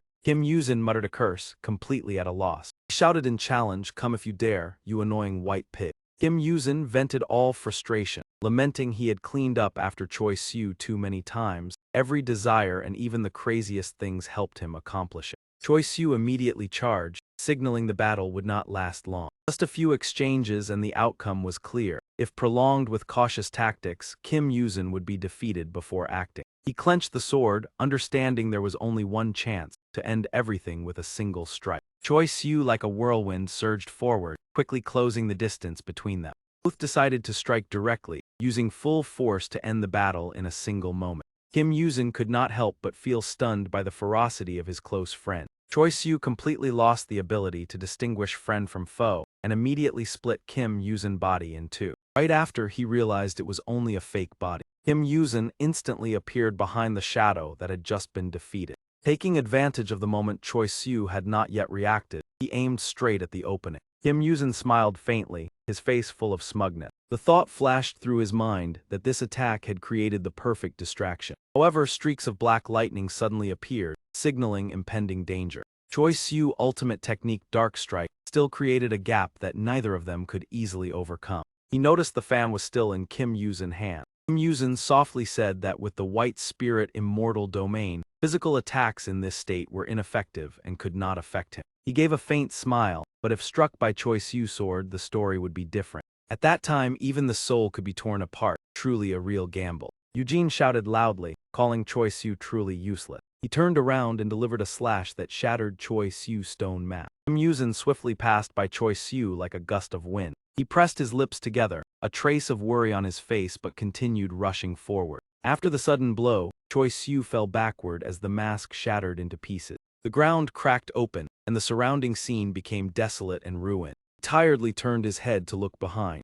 On the ground, fragments of the stone mask were scattered everywhere. Choi Siu's face darkened, his breathing rapid and unsteady. He widened his eyes in shock, collapsing to his knees and trembling. Kim Yuzin slowly approached from behind, asking whether he had regained his senses, and if not, he was ready to wake him up once more. Choi Siu paled and sternly asked why Kim Yuzin had been so reckless. It had nearly cost his life. Kim Yuzin calmly replied that he was not good at putting himself in others' positions, but if he had ignored it, the consequences would have been obvious. He recalled the image of Choi Siu losing control in battle, his eyes empty and his memories nearly gone, something that should have stopped when exhausted but did not. Without hesitation, the two had clashed fiercely. A glowing blue stone appeared, and thanks to its special energy their bodies did not fall into exhaustion. The corpse of the giant puppet lay on the ground. Kim Yuzin speculated that only when the reverse scale was depleted, or the body could no longer regenerate, would that state end. Kim Yuzin smiled, sheathed his sword, and said the biggest reason was simply that he could do it, even striking Choi Siu's head without suffering any harm.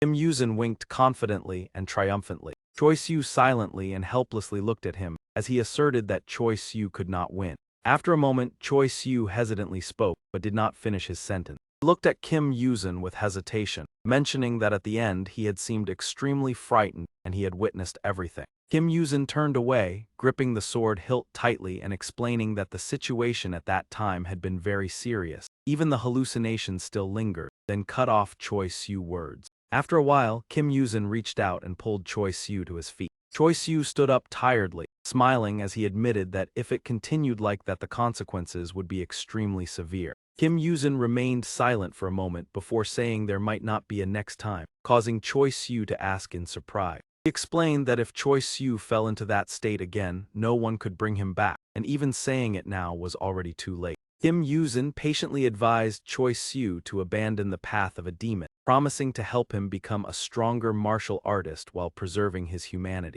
Choi Siu asked anxiously, but Kim Yuzin affirmed this was not a rash statement. Kim Yuzin turned away, admitting that previously this desire had stemmed from the selfishness of a friend who wanted Choi Siu to live as a human. But now he was resolute in stopping Choi Siu, no longer placing personal emotions above everything. Kim Yuzin extended his injured hand before Choi Siu, asking him to look closely. In his palm appeared a wound with dark streaks spreading outward. Choi Siu asked in shock, and Kim Yuzin calmly confirmed that it was the consequence of holding his sword. Kim Yuzin tiredly said the wound was not dangerous, but the pain was excruciating, and more importantly, it was not an ordinary spell. According to him, a curse required not only energy but also clear resentment. Without malice, its effectiveness would not be strong. Burnt effigy illustrated that the more personal resentment a curse contained, the stronger it became, and curses created instantly were usually not powerful enough. Both looked at the object on the ground emitting black smoke. Kim Yuzin concluded that what Choi Siu had created far exceeded normal rules. The sword gradually dissolved before their eyes, like an extremely powerful curse formed in an instant. Kim Yuzin explained that if the demonic core could materialize imagination, then amplifying power through emotion was feasible. However, he wondered how Choi Siu could evoke such intense emotions in just a moment. Choi Siu remained silent and worried, realizing that malice capable of burning an entire lifetime was not simply a matter of losing emotional control. Kim Yuzin believed that when wearing the mask, Choi Siu had become an entity far beyond ordinary beings, with a terrifying level of emotional projection. Kim Yuzin's voice became urgent as he pleaded as a friend for Choi Siu to stop before it was too late. Choi Siu pressed his lips together in silence, while Kim Yuzin said that although strength was necessary, there were things even more terrifying than lacking power. After a while, Choi Siu hesitantly spoke, Before he could finish, a phenomenon behind them caused both to turn around simultaneously. Fragments of the mask began to emit a strange purple smoke. It gradually merged, forming an object covered in blazing red symbols. Kim Yuzin was astonished and immediately gripped his sword tightly in defense. Choi Siu stood stunned, clenching his fist, unable to believe what was happening.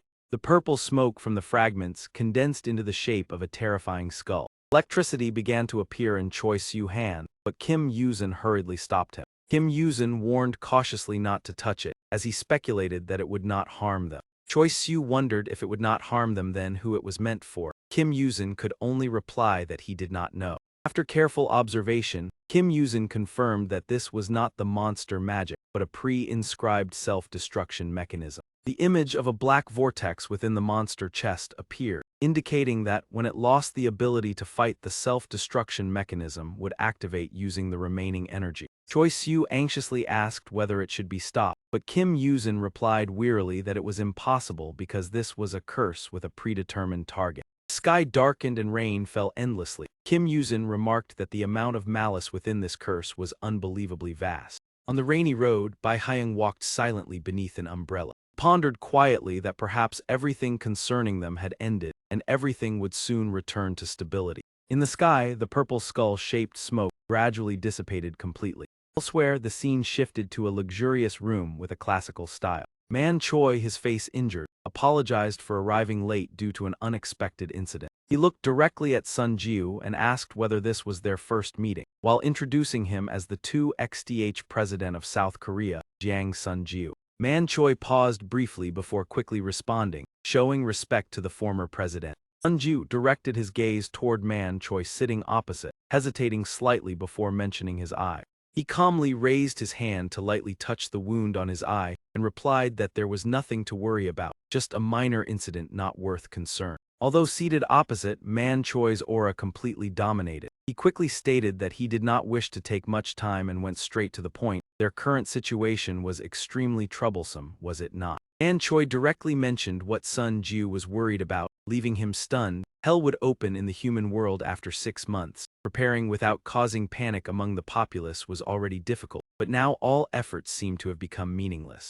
Thinking about how Choi Siu had single-handedly destroyed everything, he said in a deep voice that it was hard to believe the Holy Water Hall, an organization that had protected the land for 600 years, was erased in a single day, truly a catastrophe. Man Choi believed that even those capable of foreseeing heavenly secrets could not have predicted this event. Sun Jiu forced a smile and asked whether they had any measures, replying that he himself was doing his utmost. Through his words, a picture of the important positions emerged. Though not deeply knowledgeable about the magical world, he had heard that besides the Holy Water Hall there were still many mages preserving tradition, and he intended to grant them status to protect the Republic of Korea. Man Choi rested his chin on his hand, his disdainful gaze fixed forward, stating that such an idea was foolish, as it was uncertain whether they could be gathered into an organization, let alone whether they possessed the capability to shoulder the nation's responsibility. Sun Jiu anxiously asked again, but Man Choi quickly interrupted, asserting that those people were never qualified and had been eliminated hundreds of years ago, leaving only weak remnants.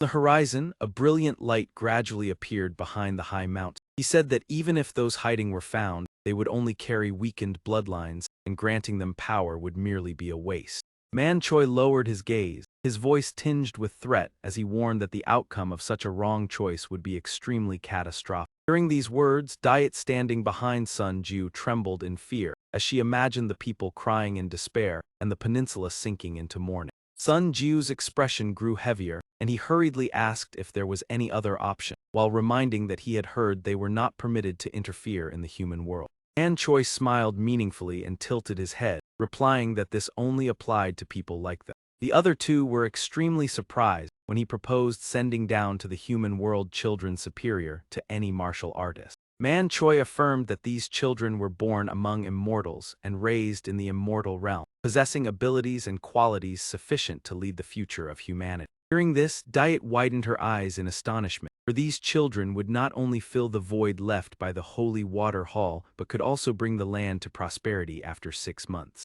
Sun Jiu clasped his hands respectfully, yet cautiously asked what they would have to exchange for such a precious offer. Man Choi smiled with satisfaction, raised his head proudly, and said that he truly lived up to the title of national leader, and that his request consisted of only 2 simple conditions. The 2 accompanying Man Choi remained standing silently behind. He stated the first condition: grant these children positions and authority befitting them, even higher than what the Holy Water Hall once possessed. Sun Jiu became contemplative, his gaze serious as he listened, and Man Choi also affirmed that he would guarantee the capabilities of these children. Without stopping, Man Choi continued with the second request: prepare giant sang stone pillars across the peninsula. Sun Jiu asked in surprise about their purpose, and Man Choi explained that these stone pillars would help seal the gate, as merely sending the children down would not be enough to protect the entire land. With confidence, Man Choi said that the Grand General of Heaven and the Female General of the Underworld would restore the ancient barriers that humanity here had long forgotten. In the sky above the devastated scene, a deep blue beam of light suddenly appeared.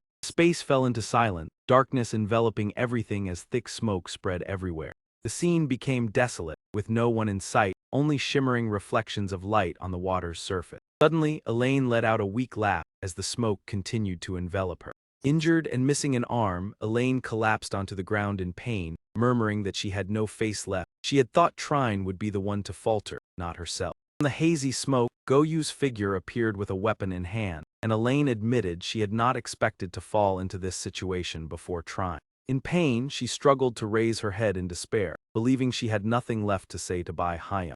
Goyu's hand holding the pipe tightened slightly. Green smoke swirled around as Goyu, despite having subdued his opponent and stripped away her most dangerous weapon, still hesitated to strike for two reasons. A half-black, half-white 8 trigrams formation appeared. Xuanwu had finally merged, bringing complete power but also consuming energy far beyond expectations. Goyu's gaze became weary yet remained steadfast as he looked forward, and the second reason was pure survival instinct. In his mind appeared the image of a majestic beast. Although the opponent was on the verge of death, his instincts still warned that the existence before him carried immeasurable danger. Goyu maintained a cold expression, his eyes never leaving his opponent. Elaine did not avoid his gaze, and instead smiled in response. As a hand was gently raised, the green smoke suddenly converged rapidly. Goyu felt as if an electric current ran through his body and froze momentarily. Elaine was also horrified, widening her eyes and looking upward. In the distance, both Choi Siu and Kim Yuzin were drawn by the strange phenomenon and turned to observe. From the depths of the earth, a purple smoke emanated from a pitch-black object. The object quickly split into many smaller parts, after which the purple smoke gradually rose into the sky. They gathered together, forming a gigantic and terrifying skull in the sky. Goyu revealed clear exhaustion, glancing behind and pressing his lips together, for even someone unfamiliar with curses like him could sense the horrifying level of danger. Suddenly, Elaine spoke excitedly, causing Goyu to turn back. She said that Trine had finally died first, though she did not regret it much. There were still unfinished matters. Her eyes looked sorrowfully at the wooden talisman in her hand, as she sadly admitted that at least she wanted one joyful duel between just the two of them. Sensing something unusual, Goyu immediately froze in alertness. The wooden talisman in Elaine's hand began to emit a strange aura. Goyu hurriedly reached out to stop her, but it was too late. Elaine instantly vanished before his eyes.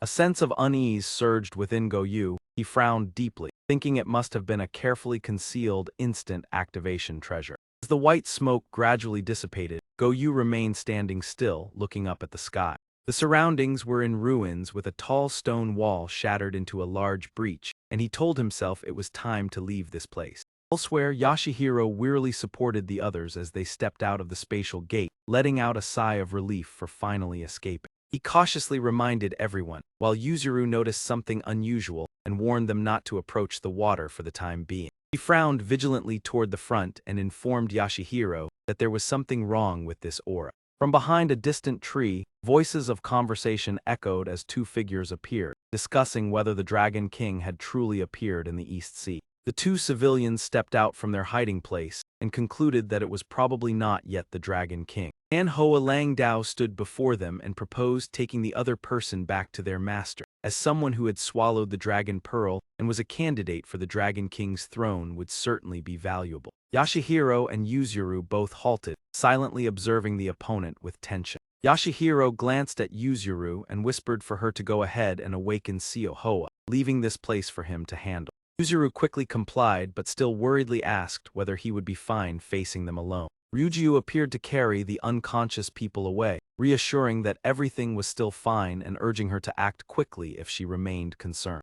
Yashihiro smiled confidently, reminding Yuzuru to quickly awaken Siohoa and then return. During this, she hesitated slightly but ultimately nodded in understanding. Ryujiu swiftly carried everyone away, flying off from that place right before Tanhua Langdao's eyes. Watching them, one of them immediately ordered the others to give chase. However, before Tanhua Langdao could act, a lightning-fast attack suddenly struck. Yashihiro did not hesitate, charging straight at one of them and knocking him far away. With a challenging expression, he loudly provoked, asking where the opponent thought they were going. In the distance, Ryujiu was exerting all its strength to carry everyone away from the dangerous area. It raced through the forest and continuously leaped across tall building rooftops to increase speed. A tall and majestic building gradually came into view. It was their destination. Ryujiu landed neatly on the ground right in front of Yuzan. Yuzan gently pushed up his glasses and said that he had been waiting for them for a long time. Seeing him, Yuzuru was surprised to recognize the person she had met before, and Yuzan stepped closer,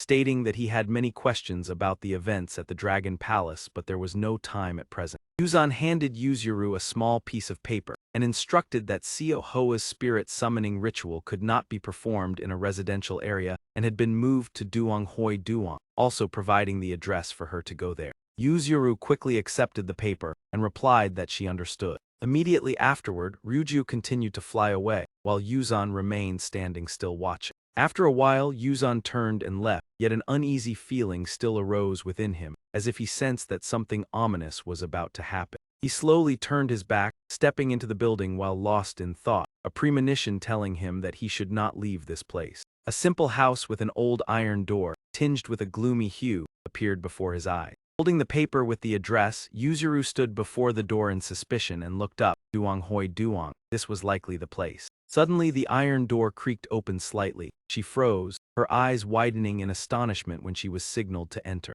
Yuzuru and Ryu cautiously stepped inside the house. The moment she set foot inside, she moved slowly and cautiously. The surrounding atmosphere was dark and eerie. Before Yuzuru stood an ancient house. She directed her gaze toward it and hesitantly said that the target was likely inside. Inside a room, a stream of green miasma continuously spread, enveloping the space. Yuzuru observed carefully and softly said that she had heard a spirit-level yokai had been manipulated by Yemmai. She immediately sought Gyupa Ryan's opinion, expressing urgency despite knowing he was in pain, and received a nod of agreement. After receiving approval, Yuzuru hugged the wooden box and moved straight forward. She quickly entered the room and stood before the motionless body of Zeonmi. The wooden box was opened, and a brilliant light burst forth dazzlingly. From within, she took out a long sword, gazing at it intently and recalling the instruction not to stray far from rage. Without hesitation, she gripped the hilt tightly and forcefully drew it from its sheath. Killing intent spread overwhelmingly from Yuzuru. She pointed the sword forward and solemnly judged the enemy to be extremely dangerous. Sparks of electricity flickered from the sword, unleashing the six-fold thunder. She observed seriously, lightning flashing in her eyes, recognizing it as the great metal-forged blade, a treasured sword once cherished by the Dragon King. The sword bore two opposing extremes, killing intent continuously radiating, and when she infused chi into it, she understood it was a weapon that separated the material and spiritual world. To succeed, Yuzuru had to pull out that dangerous black smoke to expel Yemmai from the fox demon, first needing to separate the body and the soul. While contemplating a plan, something unexpected caused her eyes to widen in terror. Black smoke carrying dense miasma with a gigantic grotesque face appeared right above. The horrifying cracked apparition made it difficult for Yuzuru, because the evil spirit had deeply rooted itself within the body, hard to separate by conventional methods.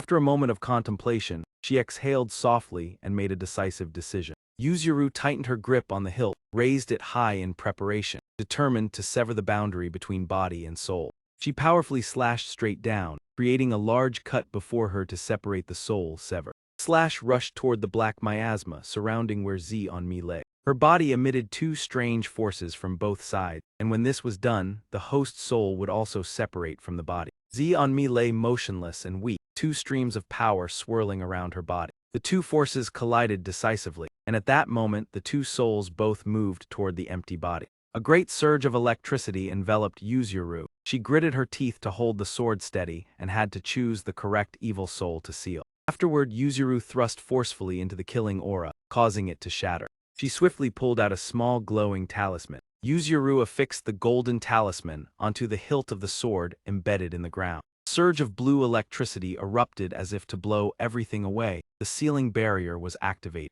The light gradually faded and then disappeared completely. White smoke drifted gently in the room. Her hand still gripping the sword tightly, everything was stable.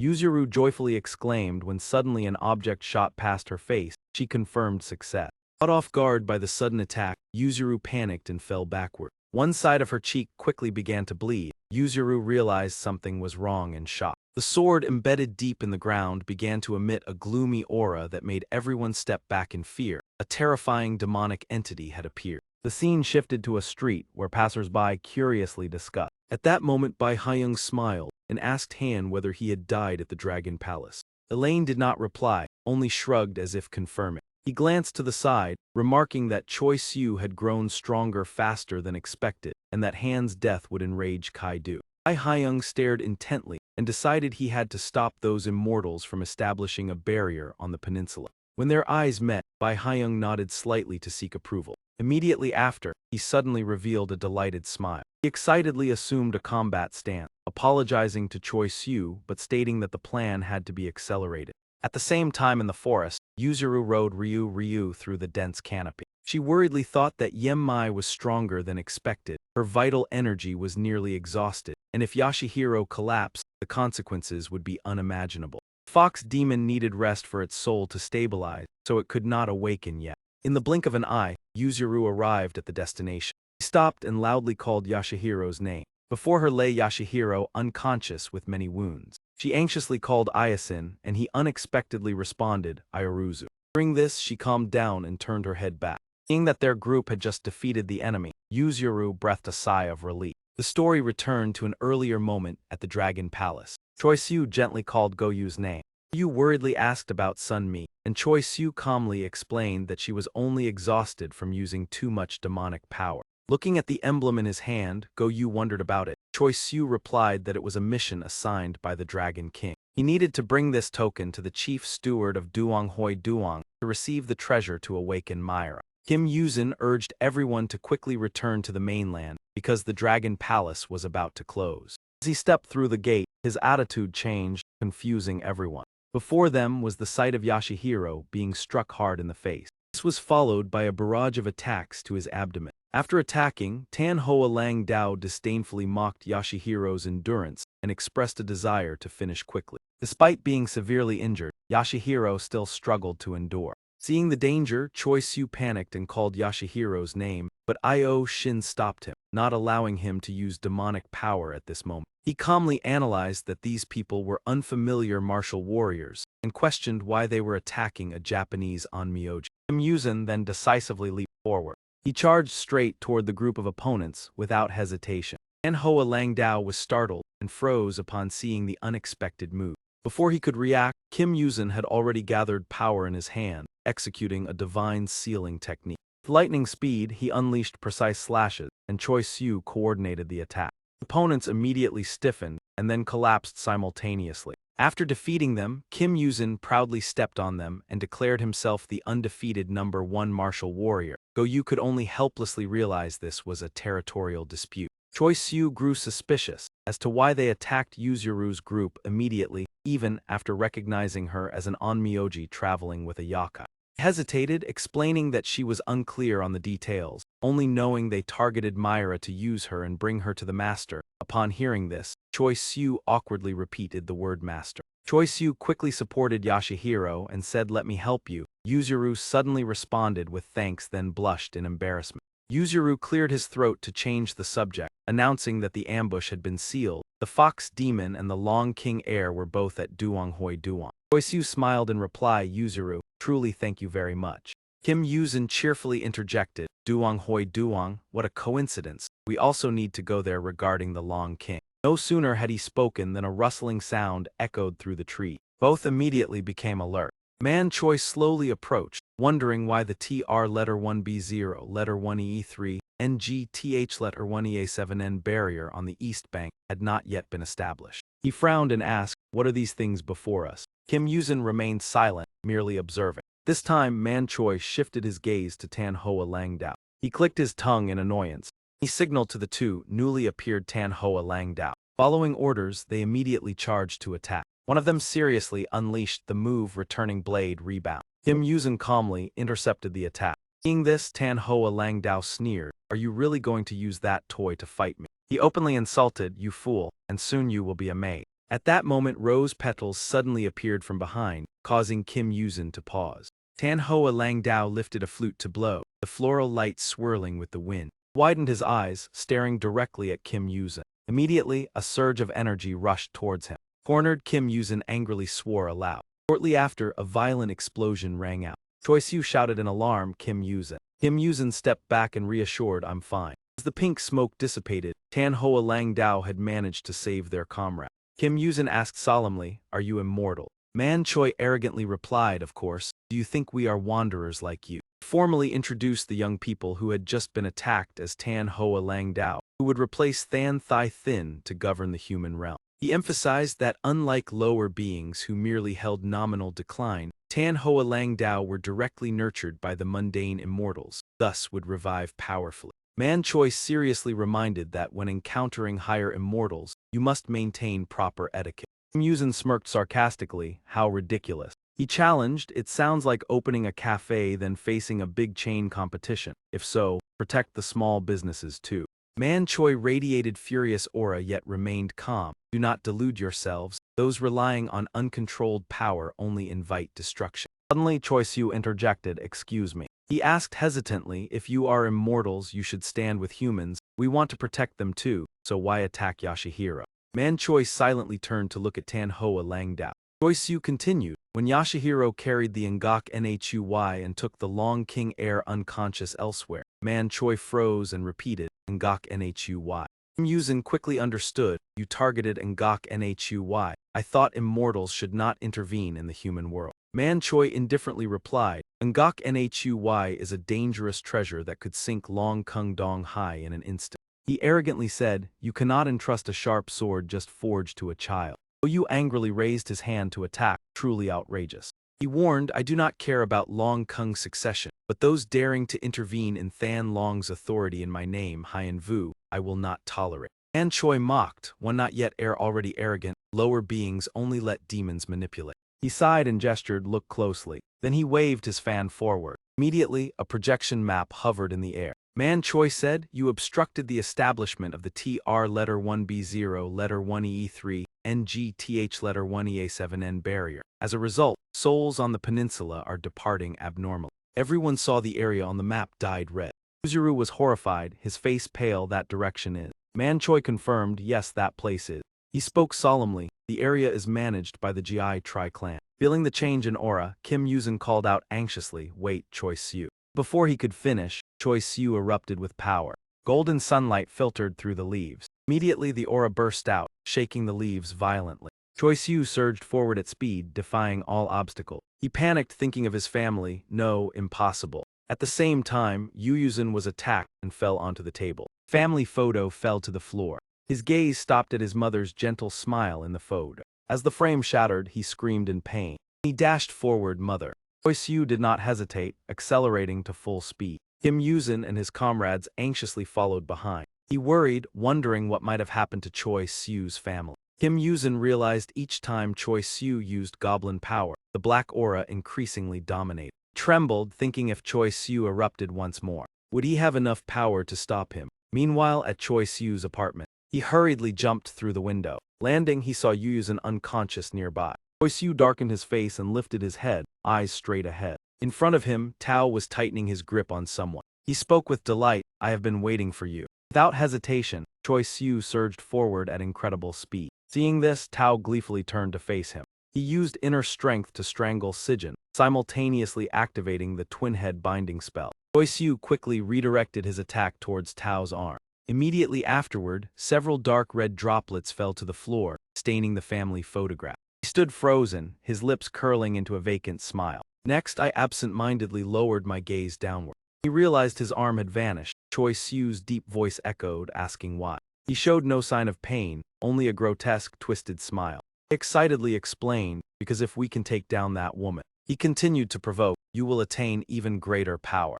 Inside the apartment complex, the surroundings remained eerily quiet. Suddenly, a violent tremor erupted. The powerful gust of wind sent the people below into panic. Wind blew the signboard hanging on the wall into the air. Yuzuru happened to be passing through the area at that moment. Seeing the sign about to fall on her, she abruptly stopped. Fortunately, Go Yu deflected it aside just in time. He calmly released his power. Go Yu was so tense that sweat poured down his body. Before the two could recover, Kim Yuzin had already acted. He stopped at the edge of the pit in the apartment building. Without hesitation, Kim Yuzin plunged straight down inside. She shouted in panic, Choi Siu, Choi Siu. Unexpectedly, Kim Yuzin heard a strange voice. He turned back in shock, Choi Siu. Before he could finish speaking, Kim Yuzin suddenly froze. Before his eyes were torrents of churning black liquid. Choi Siu had now changed, while that man cried out for his mother in despair.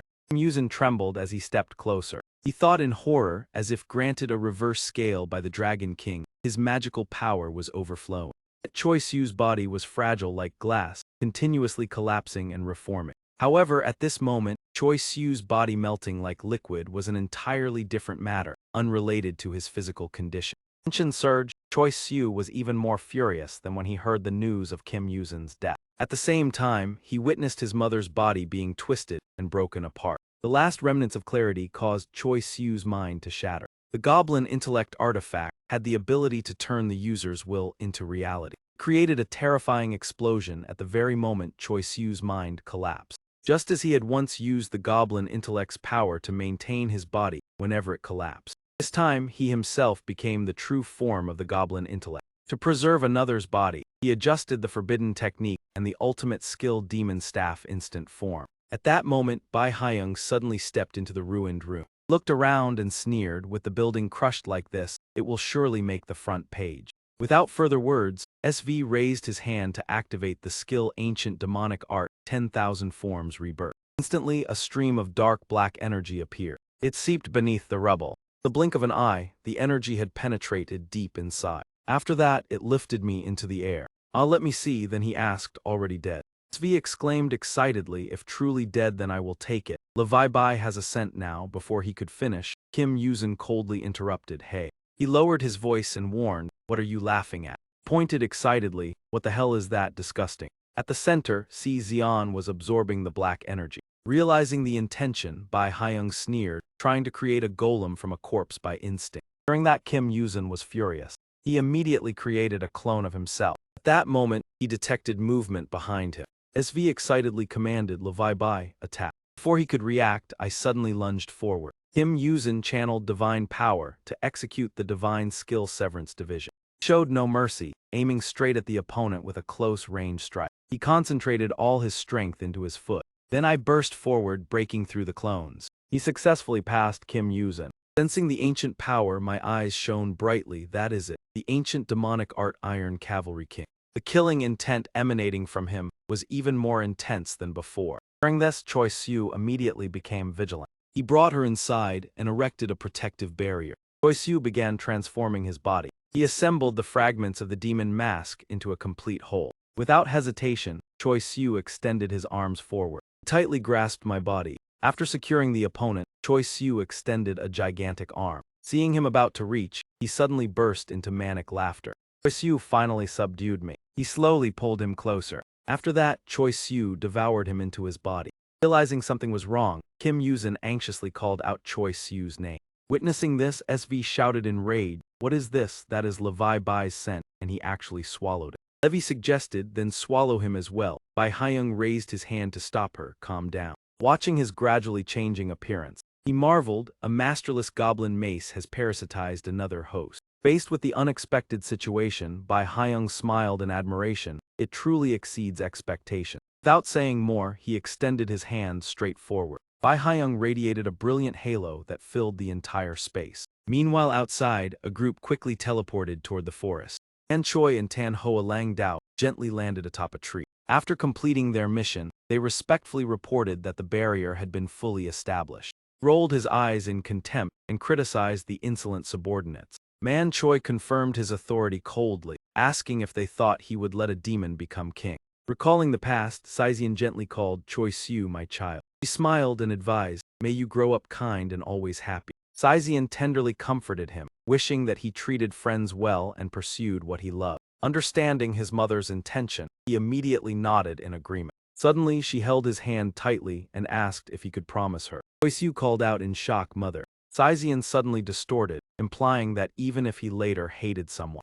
After transforming, she left her final words, even if life drives him to harm others. Immediately, he jerked away. Choi Siu sat up in shock from the bed. He was still trembling, his breath uneven and rapid. Pale-faced, Choi Siu coughed softly. At that moment, the bedroom door suddenly opened. The scene before him left him speechless. Saizian smiled brightly and asked, Choi Siu, you're up. Time to get ready for school. Seeing her, he froze and uttered, mother. After preparing, Choi Siu asked awkwardly if she wasn't going to work today, and she just cheerfully urged him to have breakfast. Seeing his mother's radiant demeanor, he stayed silent without further question. As usual, Saizian waved goodbye, wishing her son a happy day at school. Choi Siu forced a smile in reply and left. The door closed, he paused. Choi Siu stood silently for a long while in thought. He glanced back toward the recently closed door. The apartment was enveloped in unusual silence. Without revealing anything, Choi Siu quietly departed. Inside the room, no unusual sound could be heard. The scene shifted to a fresh morning at school. Ian cheerfully tilted her head and asked Choi Siu, "Have you lost weight?" Choi Siu paid attention and calmly replied it was just natural. Hearing this, classmates teased him, surprised at his diligence. They also remarked that he looked more handsome and were curious about his secret. He silently observed everyone's reaction. Then Choi Siu glanced toward his close friend. At this moment, Illusion's gaze held full suspicion. When class ended, the sun had painted the sky orange-red. On the way home, Kim Yuzin excitedly invited, "Hey, want to go to net? There's a new update today." Choi Siu anxiously looked around and replied briefly. Noticing something unusual, Kim Yuzin stopped and asked, "What's wrong today?" Being touched on his weak spot, he forced a smile to hide it. Kim Yuzin pinched his cheek and asked if he was exhausted from losing weight too quickly. Suddenly, Choi Siu pushed Kim Yuzin's hand away. The strange action left Kim Yuzin stunned, not understanding what happened. Choi Siu hesitated and confessed he couldn't go to net. Kim Yuzin shrugged and suggested another day, but he immediately interrupted, "Tomorrow also not." Choi Siu gloomily murmured that the day after or any day later was also impossible. His sudden change left Kim Yuzin astonished. Kim Yuzin quietly asked for a reason. Choi Siu replied coldly, "I have to find." He swore he would find the one who murdered his mother. As soon as he spoke, the surrounding space instantly plunged into darkness. Then a flame ignited in the void. In an instant, pillars of fire completely surrounded Choi Siu. Flames gradually coalesced into a mass and echoed with laughter. A voice called out from within, mocking, "What are you looking for?"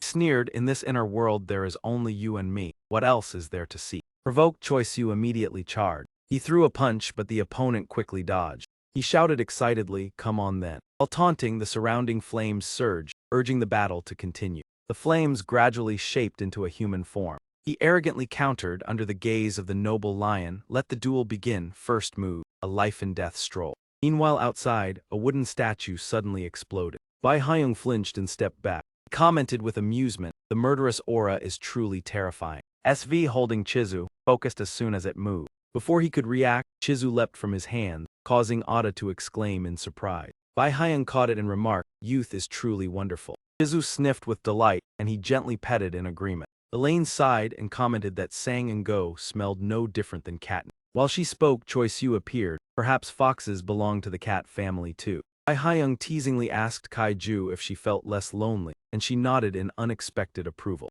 At this point it could be called iron will, while Choi Siu lost control, muttering as he walked, "Must find, must find." The scene shifted to the funeral home in a somber atmosphere. Everyone mourned, saying the mother and child died together in a traffic accident. Sun Mi sobbed before the altar, unable to contain her grief. At that moment, Yuzan stepped in gently to reassure, "Sonya, stay calm here. Yuzan will handle everything so nothing will happen." She choked with emotion and softly called, "Brother." Goyu bent down to support Sun Mi carefully. He watched her back with a resolute gaze, silently vowing that this was a responsibility he must fulfill. Everyone helped one another as they moved toward the funeral home's resting room. Inside, Kim Yuzin, with a gloomy expression, firmly asserted that Choi Siu was still alive. Seo Hoa immediately refuted decisively that he was no longer alive. Refusing to accept it, Kim Yuzin gritted his teeth and replied that Choi Siu was not dead, causing Seo Hoa to frown and reluctantly fall silent. Upon hearing noise outside, Kim Yuzin immediately turned his attention toward the door.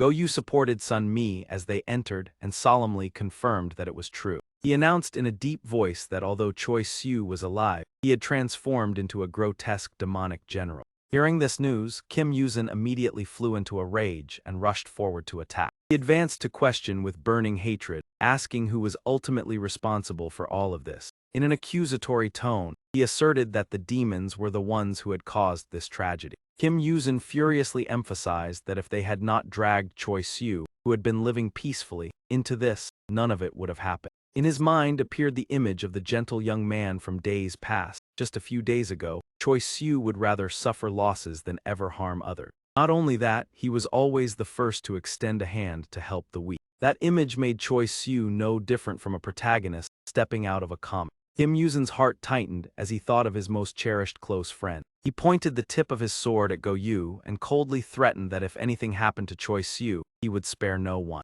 Powerful aura erupted as Kim Yuzin declared that before dealing with that demon Bai Hyung, he would make them pay first.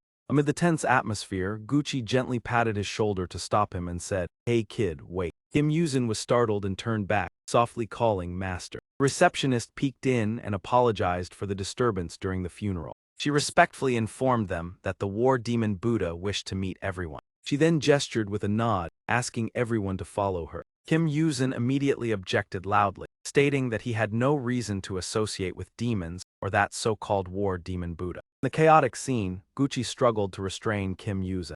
After holding him back, he gently advised, "Hey kid, calm down a little." Kim Yuzin still shouted fiercely, "Master." Gucci calmly suggested that if he wished to bring back the friend who had drifted away, he should think more carefully. On the way following the receptionist, Kim Yuzin continued to struggle in resistance. Behind them, Sun Mi burst into tears in pain. He recalled Kim Yuzin's earlier reproach that if not for the demon's interference, Choi Siu would not have been drawn into this tragedy. A surge of guilt overwhelmed her, causing her to cover her face and sob aloud. Standing beside her, Seo Hoa was so furious that she clenched her teeth tightly. At that moment, the room door gently opened.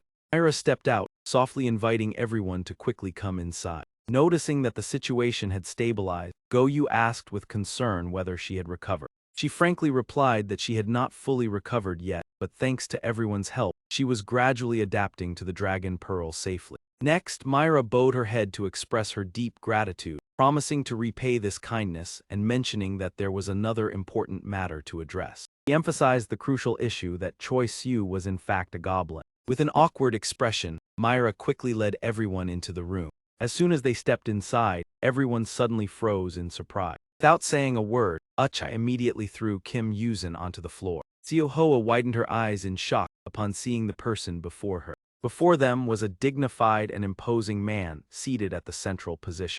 That majestic man was none other than T-Thien Dai Than. When everyone had taken their seats, he announced the situation, stating that recently the three clans of the four direction gods, Chu Chuak, Than Long, and Bak Ho, had all suffered losses at the hands of that arrogant goblin.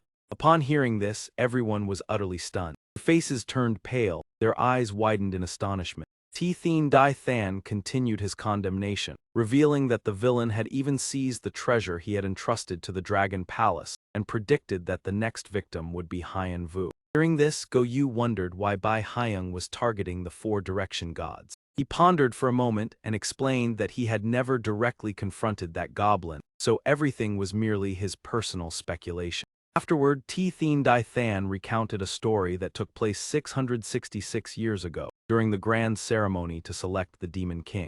He mentioned that the four direction gods had once used the 28 Mansions astronomical system to divine the fate of the goblin race, which was likely the reason. This information left everyone deeply shaken. At that moment, Kim Yuzin had the gag removed and immediately let out a sigh of relief. He anxiously mentioned the prophecy related to the goblin. T-Thien Dai Than corrected him in a deep voice, stating that it was not so. He added like a splash of cold water that it was actually a prophecy meant for all of us. The scene shifted back to the past 666 years ago, when representatives of various races gathered to choose the Demon King. At that time, a special existence unexpectedly appeared among the demons. The legendary creature that shook the entire demon realm was the divine beast Jiren. The crowd immediately erupted in murmurs, as Jiren perfectly matched the mythological records, and they questioned why a divine beast had descended to the site of the Demon King selection. This was originally a location dedicated to choosing the king of the demon race.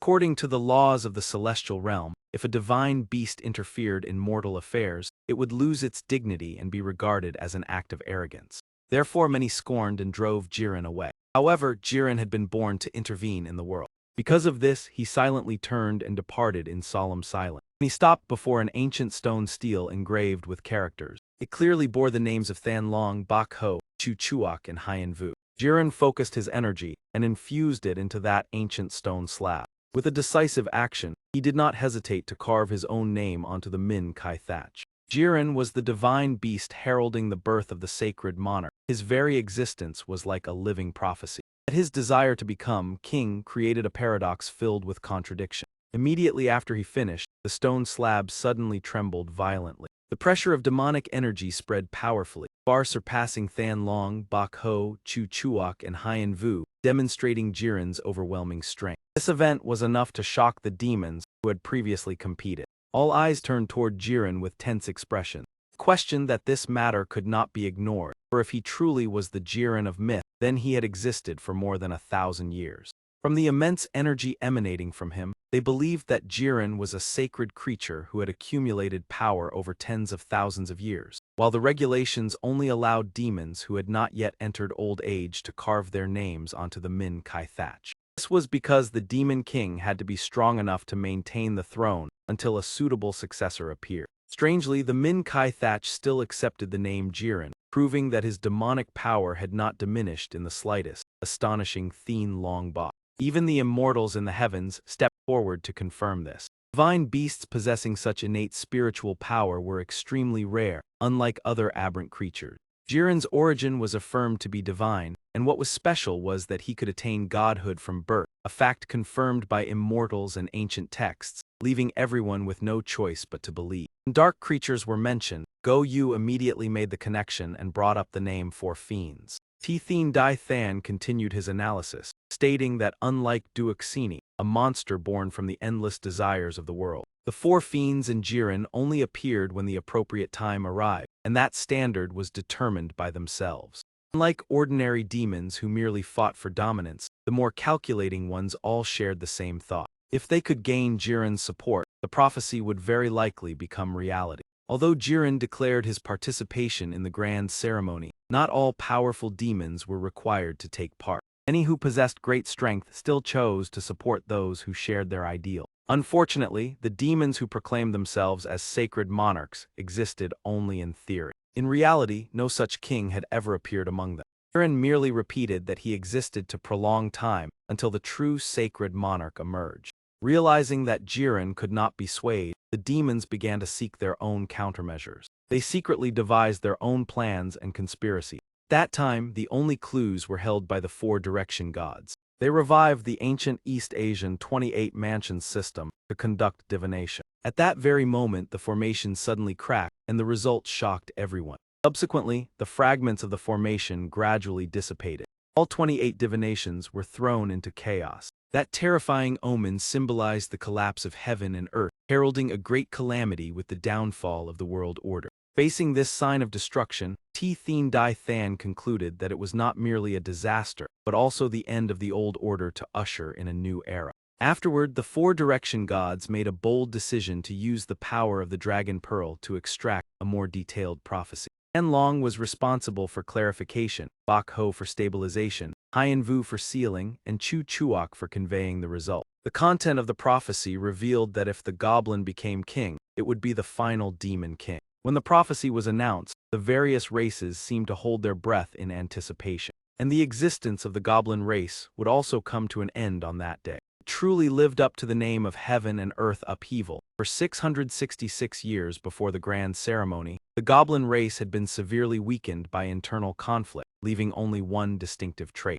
Despite their decline in strength, they remained the highest-ranking race on the peninsula and the only ones capable of rivaling Jiren. However, the demonic power that the Min Kai thatch confirmed in Jiren far surpassed the capabilities of the weakened goblin race. The story concluded in the twilight scene, as the sunset bathed the surroundings in golden light. The destined battle officially erupted as Jiren and the goblin charged into their final tense confrontation. Goblin staggered, lost balance, and retreated backward. In the end, Jiren defeated the last enemy and ascended the throne, becoming the supreme demon king. Yuzin exclaimed in shock, "So the one currently holding the throne of the demon king is him." Zio Hui nodded lightly in confirmation, affirming that Jiren was indeed that person. Yu admitted that he had known Jiren was the demon king, but this was the first time he had heard of the prophecy of the four guardian gods. The great sage equal to heaven stroked his chin and explained that after Jiren's succession, the prophecy of heaven and earth collapsing was reinterpreted as the complete separation between the demon realm and the human world. He cited that since the goblin clan leader and the white tiger were eliminated, People no longer found it necessary to pass down the prophecy to future generations, however. The great sage equal to heaven expressed doubt that even if goblin descendants still existed, the survival of their prince from 1,000 years ago was truly unbelievable. He believed that the hatred accumulated over 1,500 years must have become immensely deep. The scene shifted to a silent forest, where Bai Haiyang quietly gazed at the night sky in deep thought. In his hand, he carried the corpse of Tan Hoa the Taoist. Meanwhile, the remaining one secretly sought a way to escape. At this moment, Choi Siu, in a soulless state, kept muttering endlessly, must find, must find. Bai Haiyang was puzzled to realize that Choi Siu seemed unable to perceive that those before him were enemies. Questioned that those marked by the soul-forging hammer should have become targets of hatred, and SV analyzed that Choi Siu was still mistaking inanimate objects like wooden posts for his enemy.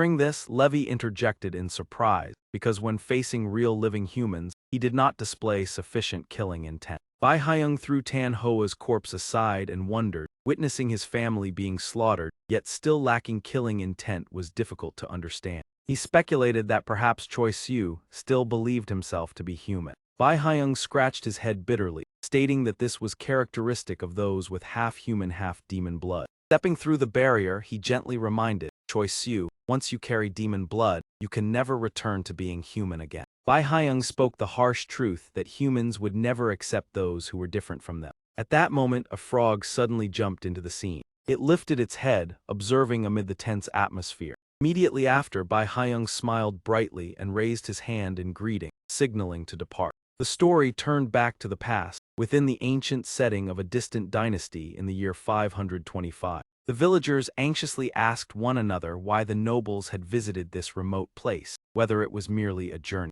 They continued to worryingly speculate that demons might have appeared nearby, but reassured themselves that those nobles would surely eliminate them. Suddenly, a rude guard shouted loudly, suspecting the group had come to bay. He roughly shoved the poor boy aside. Amid the tense situation, the Lord of Fang and Gayet raised his hand, signaling everyone to stop. Silver coins suddenly rolled beneath the horse's hoof. The children quickly bent down to gather each precious coin. Bai Haiyang stood still, his gaze fixed on the last coin lying beneath the horse. Someone, feeling uneasy, pulled his hand in warning that crawling under there was dangerous, and he should wait for the horse to pass. Hearing the warning, Bai Haiyang instinctively looked up at the speaker. The other person panicked and tried to stop him, saying that no matter how strong he was, being struck by a horse would be dangerous. Seeing that Bai Haiyang still did not leave, the boy clicked his tongue and walked away, ignoring the situation. Without hesitation, the Lord of Fang and Gayet tightened the reins, preparing to control the horse. Then he guided the horse to lift its hooves to avoid causing harm. The Lord of Fang and Gayet swiftly leaped over Bai Haiyang with remarkable agility. Witnessing this scene, the villagers were both terrified and astonished. After landing lightly, the boy still stood motionless. The Lord of Fang and Gayet thoughtfully turned back to observe. Bai Haiyang calmly bent down to pick up the coin.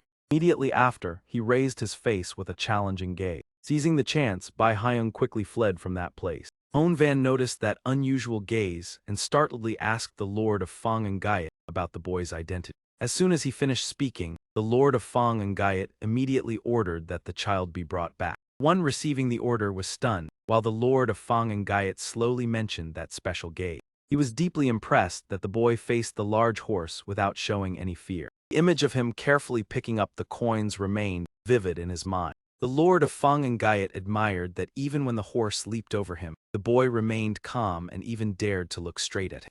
Recognizing rare potential, he decided to adopt and train him, as he had never seen such a strong gaze before.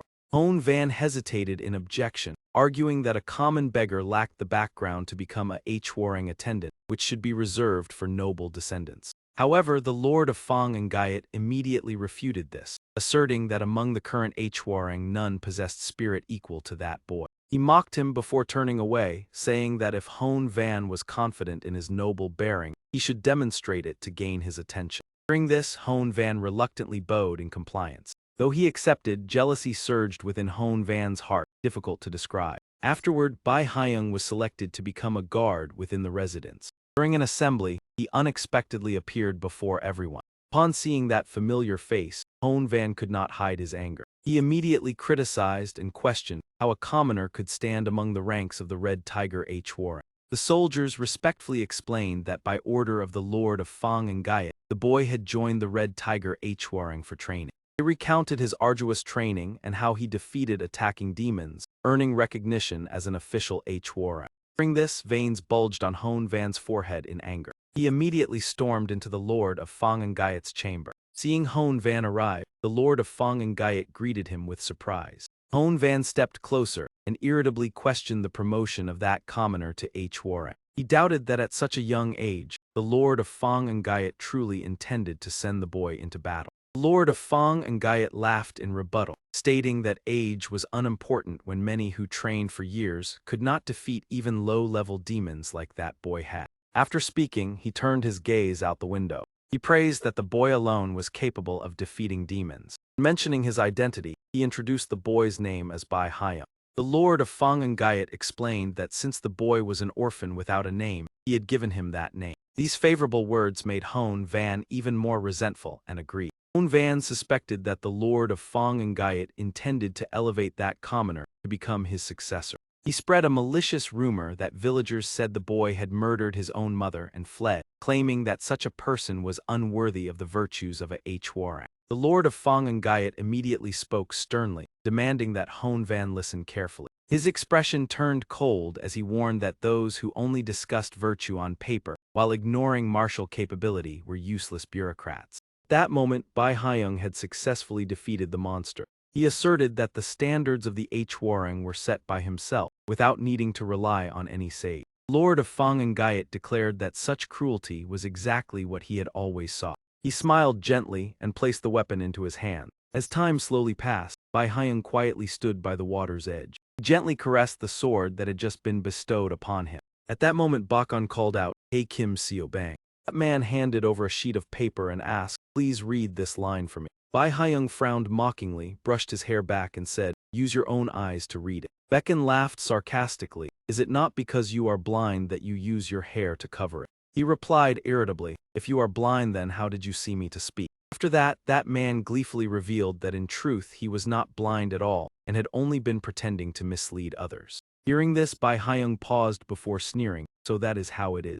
He waved his weapon in annoyance. "This is the first time I have had to engage in such a troublesome conversation with a defective person." At that instant, a mysterious beam of light suddenly appeared between the two of them. Bai Hyung was stunned when his attack failed to reach the target. Bakon moved with agile transformations and exclaimed with admiration, "Oh my." Faced with that terrifying figure, his face turned pale. That man snatched back the sword and knocked Bai Hyung backward. Kim Seo Bang truly has a fiery temper. He gritted his teeth and rolled across the ground. Bai Hyung rubbed his head in confusion and glanced to the side. He was astonished to see a snake in his hand. He frantically searched for his sword while Becken laughed gleefully. "Fooled again, Kim Seo Bang. You are still so easily trapped." Afterward, that man raised the sheet of paper from earlier. Bai Hyung cried out in panic, "What kind of monster are you?" Bakon did not beat around the bush and set a condition. "If you read aloud the poem I wrote for all Kim Seo Bang to hear, then I will reveal it." Poem read, "Sitting atop the peak of a flower branch in proud extension, the blade gleams on the outside but is hollow within. A shadow flashes and a hand points into the void." Bakon emphasized meaningfully, "Remember to read the final line very loudly." Bai Hyung grew impatient and bit his lip tightly. He angrily charged forward, "What trick are you playing?" Immediately afterward, the ground suddenly collapsed, forming a deep pit. That man stood outside filled with excitement and burst into loud laughter. Seeing his opponent so furious that he was speechless, Becken softened his tone, "All right, all right." Observing the aura erupting from Bai Hyung, that man remarked that you are not an ordinary Kim Seo Bang. Instead of being as weak as expected, Becken suddenly exclaimed, "This is." Before the chaotic spiritual energy, that man commented in confusion, "Only half of it." At that moment, Bai Hyung's heart suddenly tightened. Seeing him collapse, Becken mocked, "You have just awakened, so your spiritual power is still empty." That man clicked his tongue and lamented that in the human realm spiritual energy is difficult to accumulate, so it cannot be helped. As soon as he finished speaking, Becken sneered, "Old Kim hunts monsters but is actually a monster. Use this to write a new story instead." Realizing something was wrong, Bai Hyung angrily shouted, "Be quiet." He grimaced in confusion, "What is this sudden hunger, and why do you say I am a monster?" Bai Hyung wearily lifted his gaze. Seeing this, that man immediately noticed the change. Right after, Becken smiled with great interest. Look. Before their eyes was a gigantic wolf bearing its fangs. seemingly drawn by the scent of a monster nearing death. Hearing that, he was terrified and hurriedly turned his head back. Before he could react, the wolf had already slashed with its claws. Bai Haiyang quickly stepped back to evade. However, immediately afterward he was still struck by the wolf. Bai Haiyang was stunned as blood flowed from the corner of his mouth. He grew dizzy and collapsed to the ground. Next, Becken calmly concluded that there was no need to continue searching. He had only intended to tease the Kim Seo Bang a few times before returning. That man put on his mask and coldly declared that as an intermediary of the magistrate, he must complete the mission. Without hesitation, Becken leaped up and vanished from the wolf's sight. Immediately afterward, that man delivered the decisive blow to the wolf and said that he was only following orders to capture Duok Zin Nhi who had lost control, so do not resent him. Witnessing that unbelievable scene, Bai Haiyang could not help but be astonished. Bak On retrieved the mysterious gem and remarked that this might also be useful to relieve the hunger of the poor. That man slowly approached him. Becken gently extended the gem toward Bai Haiyang. Here, take it. That man appeared kind and asked if he was hungry. Without hesitation, Becken opened his hand and advised, eat it, you will feel better. Looking at the gem in that man's hand, Bai Haiyang pondered for a long time. After careful consideration, he accepted it and swallowed it. In an instant, the wound caused by the wolf rapidly healed. Becken patted his head and congratulated him. Happy birthday, little monster. Bai Haiyang quietly lowered his gaze to look at his body. In his daze, he wondered in confusion, a monster. Upon just awakening, the Lord of Fang and Gayet gently asked, you are awake now. Bai Haiyang softly called, Lord of Fang and Gayet, and he calmly recounted that he had fainted after throwing his sword and was discovered and brought back by the Ho Ditch team. The Lord of Fang and Gayet was displeased and reprimanded that you continue to separate from your fellow disciples to cultivate alone. Do not be so reckless anymore. At this time he was still shaken as he looked at his trembling hand. Bai Haiyang firmly shook his head. It is not like that, but completely the opposite. He suddenly knelt down on the ground. Bai Haiyang respectfully pleaded with the Lord of Fang and Gayet to allow him to continue cultivating alone, and promised not to repeat his previous mistakes. During this, he frowned and reminded him not to stubbornly act alone all the time. Soon, the national preceptor will bring the newly recruited Hwarang to meet the immortal to test their endurance. This is an extremely important occasion. Those evaluated by the immortal as having potential will be transferred to the Haiyan Mai Lang unit. From there, they will begin the cultivation process under the guidance of the national preceptor to become immortals. The rest, like Ditch Ho Lan or the Hak Hung Lang unit, will have to face monsters as ordinary humans. Master Fang and Gayet gently patted his shoulder with a warning. He did not want another talent to be swept away by the immortals.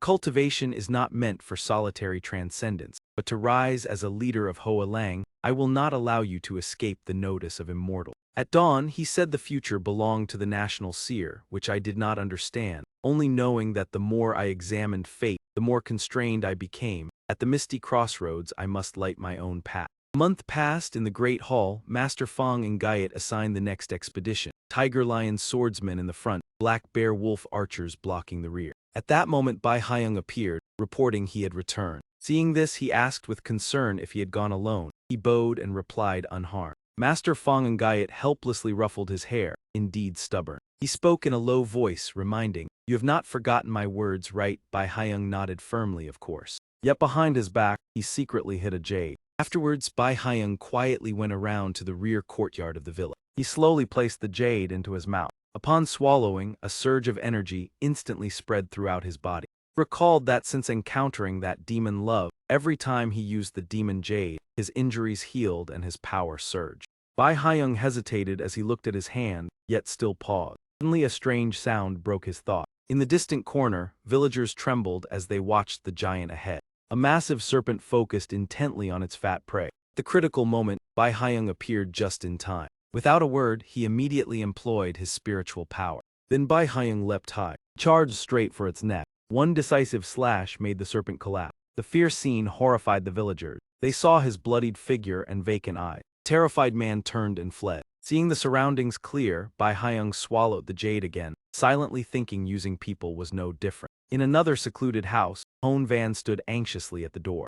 He urged the national seer to cast lots to see if that commoner had a chance to be chosen. Hon Van nervously asked if Master Fang and Gayet had that ability. He whispered to not be overly agitated, yet Hon Van remained impatient for concern over that person. He sternly reminded that Hoa Lang traditionally came from fourth-rank nobility or higher. Hon Van disdainfully requested that to preserve Hoa Lang's dignity, the commoner must be expelled immediately. The national seer merely calmly reassured not to worry. He brought the bone fragment near the candlelight. The national seer suddenly smiled with excitement. He insidiously predicted that one born under misfortune would bring disaster upon himself through greed, even without interference. Moving to the grand selection, those with talent crossing the bridge would meet the immortals. Those lacking the foundation would be pushed back even if they stepped forward. National seer coldly called the next name. Bai Haiyang calmly stepped onto the bridge.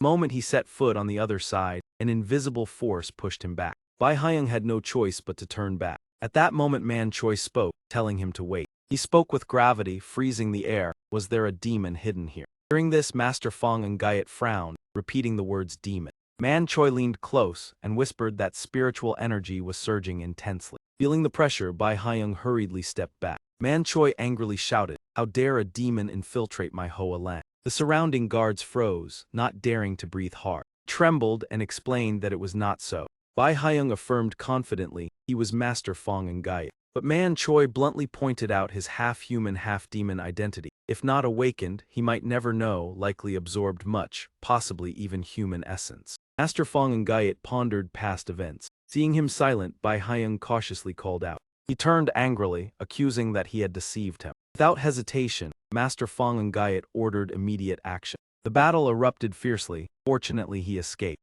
Bai Haiyang ran while sobbing in pain, shouting the words Demon Slayer. In the warehouse, Baekhin knelt before an elder.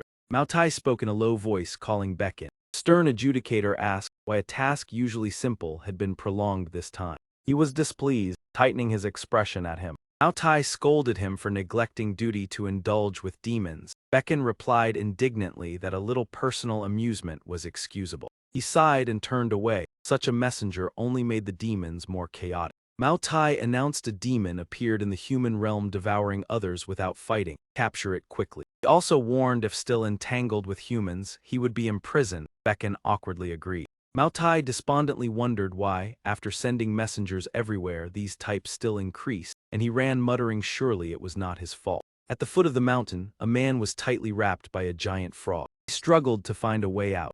In despair, he begged for mercy. At that moment, he saw Bai Haiyang's figure. His pale face became clear before him. The man stammered, calling for Lord Hoa Lang. Before he could finish, Bai Haiyang's blade pierced both frog and man. In an instant, both collapsed to the ground. Bai Haiyang quickly changed clothes. Expressionless, he approached the frog's body. He extracted a purple jade from within it. Witnessing this, Baekhin panicked, shouting it was over, truly a little demon.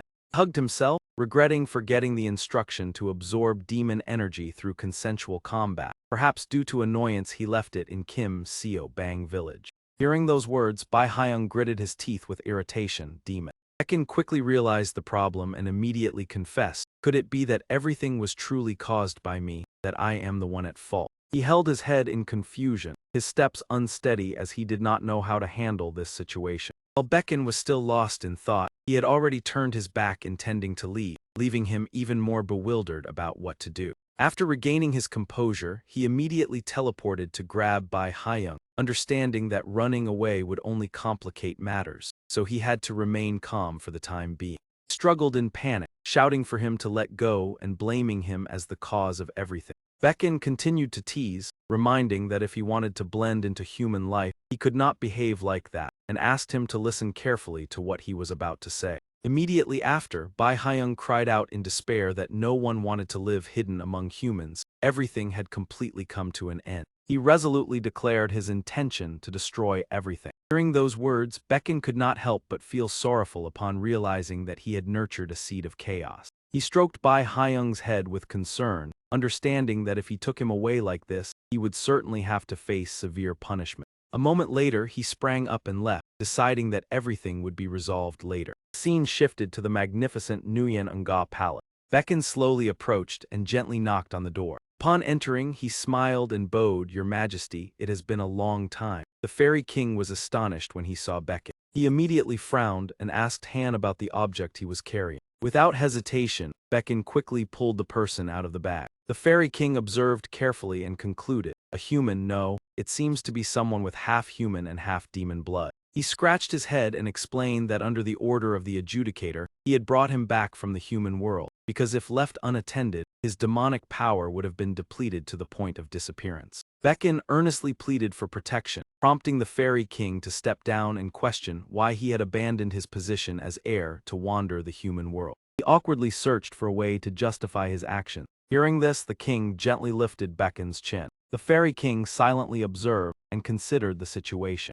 After that, he asked clearly about everything that had happened. After listening, the king was astonished to realize that the demon power pearl he had once bestowed had now turned into a gigantic snowball. Beckon sadly confirmed that without that pearl, he would have long lost his life due to the depletion of his demonic power. Then the king turned to ask Bai Haiyang about his next intention. Immediately, Bai Haiyang was filled with killing intent, roaring that he wanted to kill. He gritted his teeth in hatred, declaring that he would destroy everything to become stronger. Hearing this, the Fairy King burst into hearty laughter and expressed his agreement. He even enthusiastically praised that this young boy truly possessed great spirit. Next, the king narrowed his eyes and probed whether Beckon recognized anything else. Beckon happily intended to leave, thinking that his majesty was satisfied but was unexpectedly called back. The Fairy King curiously asked whether he truly liked humans that much. Beckon calmly replied that he had stated many times that he neither liked nor hated them. He mischievously added that in terms of the amusement of teasing, humans were far more interesting than demons.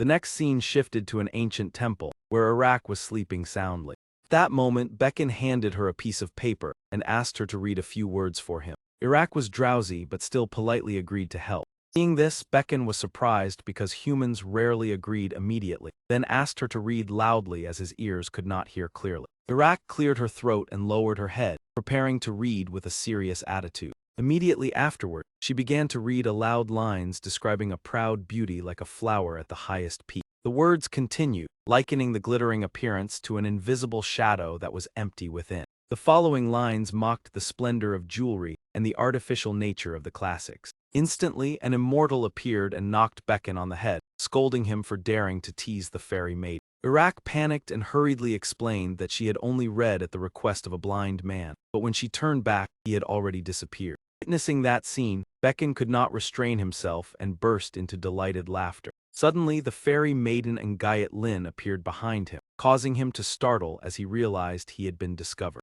Beckon fearfully stepped back, knowing that his identity had been exposed. She glared sternly, demanding that he accept punishment for teasing her people. He bared his teeth and bluntly refused, showing no interest. Hearing this, Yahello frowned and looked down in displeasure. She contemptuously believed that someone as immature as him dared to insult the sacred classic. He threatened that the immortal she served had the ability to turn a demon into a human, and his disrespect would make that become his punishment. Beckon confidently challenged her, believing that such a transformation was nothing particularly special. And Yahello emphasized that it was not an illusion, but a complete change of species. He pouted in disbelief, asserting that he was not half human and half demon, so such a thing was impossible. After that, Yahello proposed turning the matter into a wager, something demons were very fond of. He set the condition that throughout the duration of the wager, he had to remain here and keep his promise. Beckon reluctantly agreed on the condition that it was only a temporary arrangement. The scene shifted to the backyard of the house, where he languidly complained. While sweeping the yard, Beckon grumbled that this wager was merely an excuse to order him around, but Yahello calmly replied that those who did not work should not enjoy the benefits. He dissatisfiedly asked what the dancer would do if he worked, and she replied that the girl was preparing a meal for the whole family. Unable to argue further, Beckon could only turn pale and accept. He resigned himself and silently continued his sweeping work. At dinner, Beckon was astonished to see that the meal consisted entirely of roots and grass despite his hard work. Yahello explained that it was their main food, and expecting a meat meal was unrealistic. Hearing this, he angrily slammed the table to express his dissatisfaction. At night, Beckon secretly left the residence. He caught a rabbit and eagerly placed it into a pot to cook. After covering the lid, Beckon could not help but feel suspicious about the strange event that was about to occur. When he opened the lid, he was stunned to realize that the pot contained nothing but vegetables. Beckon angrily shouted, lamenting that he could not continue living with such a diet forever. Yahello immediately stuffed vegetarian food into his mouth and ordered him to eat so that the magic could take effect. Unable to endure any longer, Beckon angrily kicked the door open. Seeing him run away, she loudly called after him, reproaching that demons indeed did not know how to keep their promises. After running a long distance, Becken was exhausted and gasped for breath, complaining that because of that strange woman, he could no longer enjoy himself as before. At that moment, a hand suddenly rested on his shoulder and called out his name. He turned around in panic and respectfully addressed, "My lord." Yetta laughed mockingly, asking whether he had been deceived again this time, causing Becken to angrily shout in disbelief. Afterward, Becken looked around and inquired about the whereabouts of the adjudicator, and Yetta merely shrugged, saying that recently that person had been busy with the civil war of the demon realm. Hearing this, Becken froze and exclaimed in astonishment. Afterward, Yetta recounted that the Demon King's newly adopted child had clashed with the pro-human demon faction, igniting a fierce civil war. That very moment, all demons suddenly collapsed, as if their strength had been completely drained. Bai Haiyang was then hurriedly devouring each jewel with greedy delight. After absorbing them, the power within his body erupted instantly, far surpassing his previous strength. The scene shifted to a quiet room, where Man cautiously inquired that he had heard the man was hiding in the demon realm. Upon hearing this, Mang Tai lost his composure and urgently questioned Bak Khan about that man's whereabouts and actions in the demon realm. He calmly revealed that the man was favored by the Demon King and was therefore hiding under his protection. Faced with the accusation, he appeared uneasy, believing that concealing the Xinyu hermit shell and the Demon King's arrogance had exceeded all limits, while Man Choi also mentioned the heavy losses of the Hoa Lan faction. In a fit of rage, he crushed the cup in his hand, emphasizing that elite warriors had fallen at Ku En Hang and they could no longer stand by idly, demanding the surrender of that man. Mang Tai immediately stated his position, affirming that his cooperation was solely to maintain balance among the demon faction. Refusing to yield, he also crushed the cup in his hand and bluntly asked whether Man Choi believed he would obey his orders. After speaking, Mang Tai wiped his hands and signaled that they should wait for the time being, as he needed more time to assess the situation. Concluding the conversation, Man Choi angrily slammed the door and left. He gritted his teeth and cursed the demon's insolence before ordering the national preceptor to carry out a plan to provoke the enemy. At the same time, the Demon King threw down several bodies and coldly ordered Bai Haiyang to absorb them. Bai Haiyang asked in surprise, as he had previously been told that the demon power jewels could only be absorbed through one-on-one combat. The Demon King calmly replied that if he wished, he could begin such battles immediately. Then instructed Bai Haiyang to remain in the palace for at least 100 years, by which time the human world would have completely changed. Hearing this, he anxiously asked Han whether he could live until that time. The king laughed mockingly, considering the question foolish. He clearly explained that Bai Haiyang was a demon, and even with half-human blood, his lifespan far exceeded that of humans.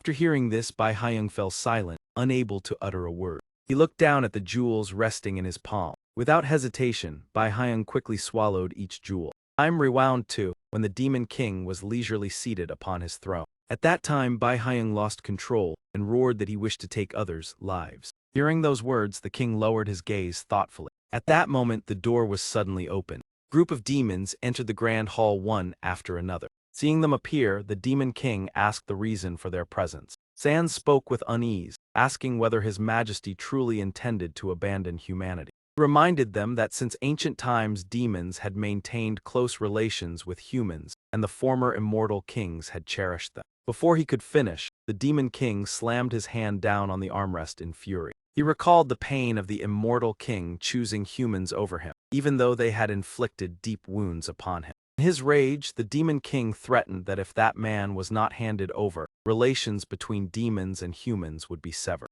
He then coldly accepted that outcome, stating that it also aligned with his desires. The king even declared that before that happened, he would eliminate all who opposed him.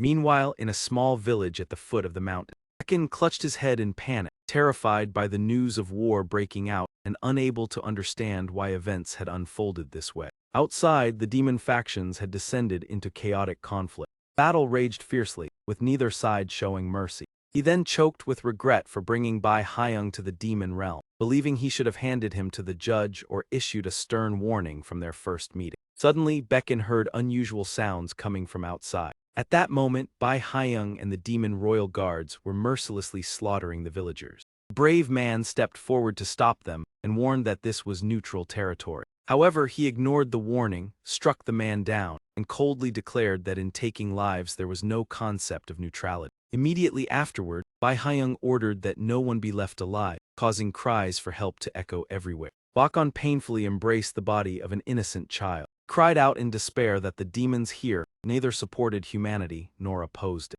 Witnessing such brutality, Bakon questioned whether Bai Haiyang needed to destroy everyone who did not stand with him to feel satisfied. During this, Bai Haiyang smirked with a cold gaze, realizing that his opponent was still hiding here. He smiled provocatively, asking whether Bakon had come to finish him. While swallowing another jewel, Bai Haiyang admitted that he had regretted for years not acting during their first encounter. Bakon gritted his teeth and asked whether his true target was humanity or his fellow demons. As the question echoed, Bai Haiyang suddenly froze when asked whether he even knew who he truly was. In the next moment, Bai Haiyang's heart trembled violently as if awakened. The power within him erupted, causing his body to fail and making him cough violently. Noticing this, Becken immediately threw a punch, concluding that Bai Haiyang was suffering from demonic power overload. Before Bai Haiyang could react, the punch was already inches from his face. A violent explosion then resounded, shaking the space. Bai Haiyang was stunned and staggered backward, clutched his severely injured body, and cursed in agony. Bai Haiyang leaned against a rock wall to maintain balance. He closed his eyes to focus on healing his wounds, while murmuring about the question of his identity. Soon after, Bai Haiyang painfully coughed up blood. At that moment, Kaidu slowly approached and remarked that the situation was truly chaotic. It gently touched Bai Haiyang, sensing the immense chaos surging within him. Hearing the strange sound, Bai Haiyang instinctively looked up. Kaidu bared its teeth in delight, comparing this scene to the primordial chaos before heaven and earth were separated, evoking a deep sense of familiarity. Surrounded Bai Haiyang and asked about his true desire. Bai Haiyang answered honestly that the only thing he desired was to live. He confessed that no matter where he went he was hunted, and thus he only longed for a chance at survival. After his confession, Kaidu enveloped him and offered an invitation to change his fate, considering it fascinating and highly appealing. It encouraged Bai Haiyang to release the chaos within his body into the outside world. This chaotic power was regarded as an enemy of destiny, capable of distorting fate and belonging to one of the four calamities. That entity had existed before the formation of heaven and earth, and became the origin of the world after being expelled from the sacred land. At that time, Bai Haiyang had once lost his life and was reborn in the embrace of Qiangqi, the harbinger of chaos. His true identity was revealed as the embodiment of the sin known as pride. Thanks to Becken's appearance, who had ceased fleeing and joined the battle, the demon civil war that had been one-sided began to change. Meanwhile, the flow of time had extended over more than 150 years, and 1,332 years before the present, the ritual of sacrificing the demon king had once been performed. Strange flames surrounded Becken, warning that the half-human half-demon still harbored ambitions to seize the demon king throne. Now that he had transformed into a venomous dark god, the opportunity to eliminate him had passed after he absorbed countless demon-powered jewels, granting him extremely rapid regeneration. After hearing this, he remained silent, unable to utter a word. Then Bacon quietly stepped outside. At this moment, Barry and Guyet Lin observed the mirror and realized that a massive chaos seemed to be sustaining that entity. She proposed that to seal it, someone needed to enter alongside it and seize its divine will to prevent the chaos from continuing to spread. Upon entering the cave, everything inside felt like a fleeting moment, yet the flow of time between the inside and outside was completely different. Barry and Guyet Lin turned and asked, "Even so, do you still decide to proceed?" Bakon hesitated for a moment before nodding in agreement. The scene shifted to the battle at the separate residence, where Bai Haiyang was dragging a human across the ground. He cast an indifferent glance to the side. At that moment, Becken descended from outside and lowered himself before Bai Haiyang. Without another word, Becken raised his hand straight forward. In astonishment, he immediately seized his opponent. Bakon unleashed a powerful strike with the force capable of overturning mountains. At that very moment, Bai Haiyang managed to regain his composure and counterattack. He shouted Bacon's name in panic. However, Bai Haiyang had inadvertently fallen into the pre-arranged formation. After the plan succeeded, he arrogantly stomped the ground and mocked that when speaking of demons, one could not ignore supreme power. As soon as he finished speaking, Bakon provocatively challenged him, wanting to see who truly possessed the stronger foundation. Hearing this, he became so furious that he clenched his teeth. Just as Ferry and Guyet Lin had warned, time inside the perilous cave flowed in an extremely strange manner. Sometimes only a minute had passed, yet it felt as though hundreds of years had flashed before one's eyes. Becken now questioned why he aimed for the Demon King throne. Bai Haiyang proudly declared that it was because he was currently the strongest. Not allowing the opponent to dominate, Becken mockingly asked, "Then what about the king?" Bai Haiyang replied coldly that he was already old and weak. Was it not too late to worry now? Becken was stunned, while Bai Haiyang continued to remark that very few demons remain. Without further argument, Becken swiftly slipped his leg past Bai Haiyang and seized the opportunity to throw him down. Losing balance, Bai Haiyang crashed heavily onto the ground. Seeing this, Becken let out a cold snort. Bai Haiyang roared angrily, unable to understand why you were still alive. He bit his lip and questioned himself. Despite absorbing countless demons and humans and even becoming a venomous dark god, he still could not defeat Becken. Suddenly, Bakon approached firmly, as if he had realized something. Without hesitation, he delivered a punch straight into Bai Haiyang's abdomen. Becken asserted with intense killing intent that he was the one who desired to end you more than anyone else. Bai Haiyang coughed softly in pain. Then he slowly raised his head with a contemplative gaze. Withdrawing his hand, Becken coldly remarked that you were merely a monster. Recalling past memories, he bitterly admitted that he regretted missing too many opportunities to strike. Becken inscribed a formation onto his opponent's body and exposed the weakness within. Even after becoming like this, you still lacked faith in yourself. Therefore, your killing intent would never reach him. He looked around and asked Han if he knew where this place was. Becken recalled the ancient legend that this was believed to be the cave where the first bear transformed into a human. He bluntly expressed contempt, stating that Bai Haiyang was merely a monster that existed without a demon-power jewel. Becken questioned whether this cave could restore his humanity. After completing everything, he stood silently for a few seconds. Next, Bakon gave a faint smile and turned away, believing that this matter was no longer worth concern. Before leaving the cave, he left a vow that the next time he returned he would certainly end you, and when he became the Demon King, he would find an appropriate method. As Bai Haiyang and Bakon entered the perilous cave, 666 years had passed outside in the blink of an eye. Witnessing the transformation of the world, Han could not help but be astonished. Becken collapsed, falling to his knees on the ground. A painful truth was revealed. During that time, the demons had been completely annihilated by internal wars. The sky outside turned into an ominous and unusual shade of purple. Standing amid the desolate scene of the 7 races, Becken could only remain silent. Because now, Becken was the only demon left in existence. Time continued to pass. Chizu slowly advanced deeper into the forest. It gradually moved into the cave. Chizu tilted its head and looked around with curiosity. Hearing a faint sound, Bai Haiyang opened his eyes and looked up, calling out. Seeing it enter so easily, he asked in astonishment why you could come in here and why your body was so small. Chizu informed him that Becken had died and it had taken advantage of the weakening seal to enter. It further explained that the body was shrunk because this cave suppressed the chaos within each being.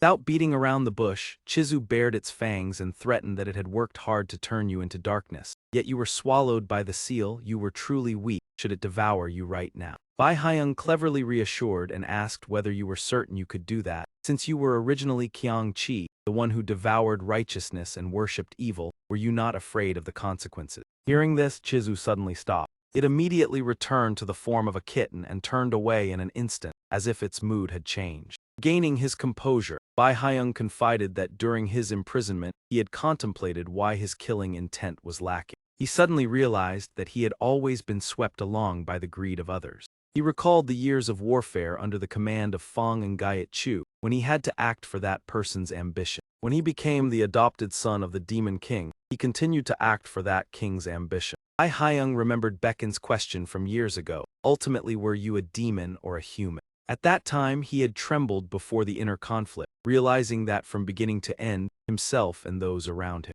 Bai Haiyang resolved that all were merely beings with weak and conflicting desires. Therefore, he needed to cultivate a killing intent so immense that no one could resist. Afterwards, he declared that he was no longer satisfied with merely existing as a shadow. In his frenzy, Bai Haiyang pleaded to be transformed into one of the 4 fiends. Chizu showed interest, remarking that although chaos could cause you to lose yourself, that was exactly what it desired. Immediately after those words, a sudden explosion resounded within the cave. From the dense smoke and dust, a figure slowly emerged. Chizu excitedly outlined a plan to revive the 4 fiends. first needing to eliminate the 4 directional gods because their 28 mansions constellations were too troublesome. Hearing this, Bai Hyung agreed and put on a mask, ready to cooperate. He erupted with fierce killing intent and declared that the first target would be the tiger. Back in the present, Myra spoke slowly, "I have a proposal I want to make." At that moment, Go Yu silently stared straight ahead.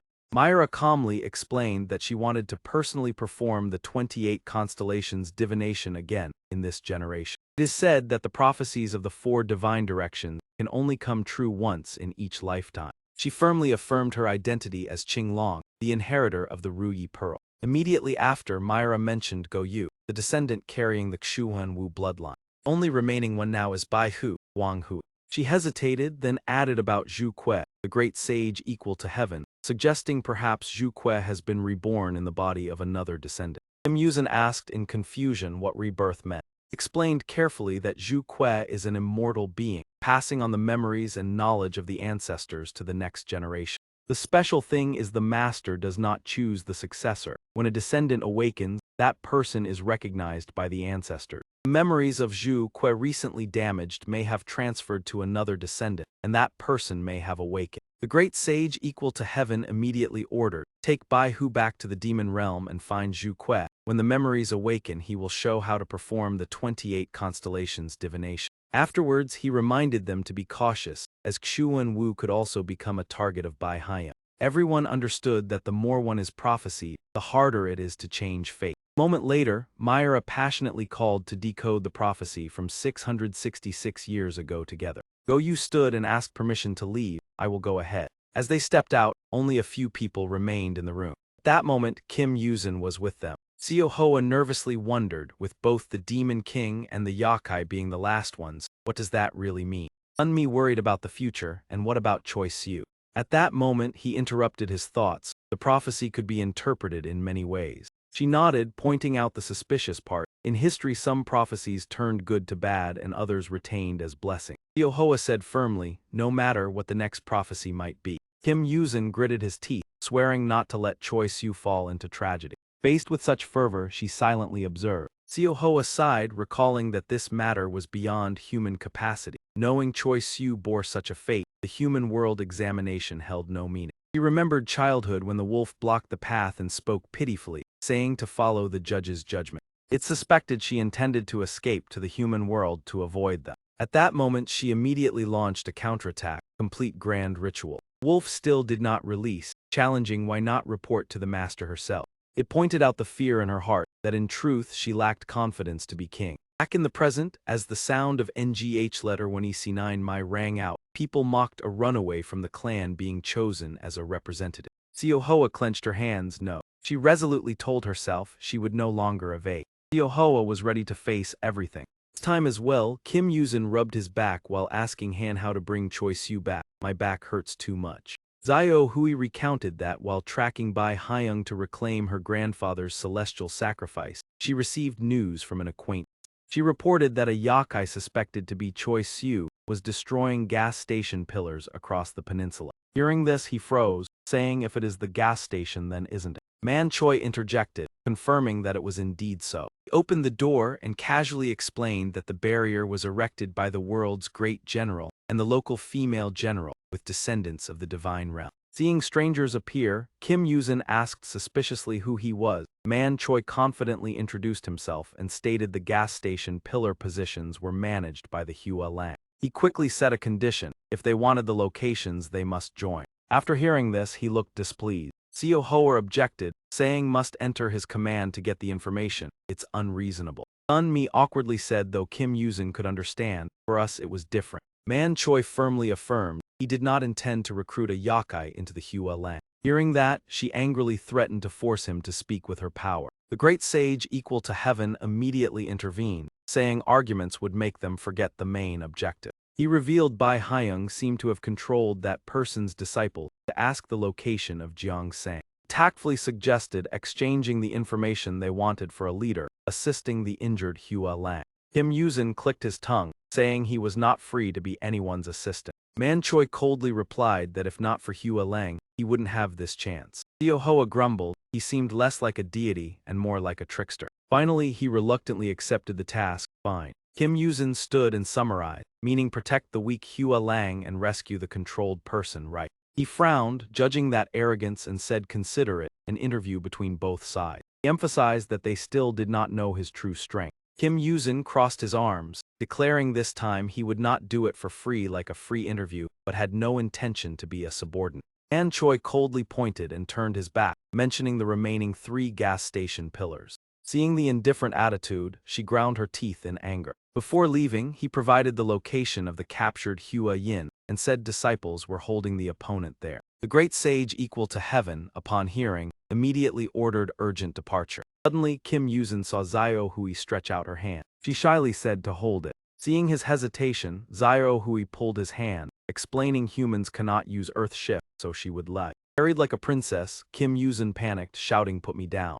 Xiao Hui ignored him, turned to greet her grandfather, then said she was leaving. Before he could understand, she instantly teleported. Wait. The great sage equal to heaven awkwardly responded, "Hurry up." In the blink of an eye, Kim Yuzin was taken to the sacred peak of Mount Guangqia. Xiao Hui landed on another mountain. He scanned the surroundings of Mount Jiri. Meanwhile, Xiao Hoer and Sun Mi stopped at the endpoint, Mount Shibai. At that moment, he angrily cursed aloud. Kim Yuzin brushed dust from his clothes, complaining that both yokai and deities underestimated him. Just as he finished, a sharp explosion sounded behind him. Kim Yuzin turned alertly. Before him, SV and Levy had just defeated a group of people. When he saw him appear, Ata was startled and quickly turned his head. SV sneered mockingly, "Another one has come." Kim Yuzin sighed in frustration, just as expected. This place truly yielded no results. Without hesitation, he accepted the challenge and prepared to draw his sword to face the battle. Kim Yuzin pointed his sword at the opponent, revealing his hatred before Choi Siu intervened. He was determined to complete this revenge. Hearing this, Ata laughed disdainfully. "Revenge. If you have the ability, then try it." After that, SV transferred his power into those who had just been defeated earlier. In the blink of an eye, they all rose simultaneously, as if they had never fallen. Ata enthusiastically introduced the new army. Levy's engraved hammer could overturn perception, turning enemies into allies and vice versa. Seeing this, Kim Yuzin's face darkened and he said coldly, he had already predicted it. "You truly use despicable methods." SV smugly admitted, "So what if you know?" Ta calmly continued, "We were born this way." SV excitedly provoked, "If you cannot immediately recognize which one is the real Levy, he might become angry out of jealousy. Be careful." As soon as he finished speaking, the entire group surged forward at once. Kim Yuzin calmly swung his sword to create a defensive stance before him. The moment the punches descended, he quickly shifted using his clone skill. Kim Yuzin appeared behind Ata in an instant. Without hesitation, he decisively swung his sword to execute a divine barrier technique. As the sword strike reached its target, SV immediately erected a protective layer, while Choi Siu launched an extremely swift counterattack. Immediately afterward, a black aura from her suddenly spread violently. Seeing that energy surge toward him, Kim Yuzin was startled. He hurriedly retreated in panic. SV turned his head and praised with admiration, "Not bad." Before he could regain his composure, the group of levies simultaneously rushed in to attack him. Kim Yuzin quickly created multiple clones of himself. Thanks to this, he blocked the opponent's attack. However, their hammers caused Kim Yuzin's sword to gradually melt. While retreating, he accidentally collided with the solid body of the real Levy. Realizing this, Kim Yuzin looked up in alarm. Without hesitation, he immediately swung the hammer straight into Kim Yuzin's chest. Heat radiating from the hammer caused Kim Yuzin searing pain. He was in such agony that he spat blood. Witnessing this scene, SV became extremely excited. Seriously injured, Kim Yuzin was forced to retreat. Seeing the situation turn, Ata clicked his tongue in praise of Levy. "Well done." Afterward, he rubbed his knuckles and remarked that he would make Kim Yuzin hate himself. SV mocked. Failing to recognize the real Levy made him angry. At the same time, the burn on Kim Yuzin's abdomen spread throughout his body. He was stunned, spitting blood while clutching his stomach tightly. While Kim Yuzin was still focused on his injury, Levy appeared right in front of him. Taking the risk, Kim Yuzin prepared to unleash the Nine Heavens Ying Yuan skill. As soon as he finished speaking, he launched his sword toward the opponent with the move Thunder Lord Bao Hua Tian Zun. Immediately, the sword tip shot straight toward Levy.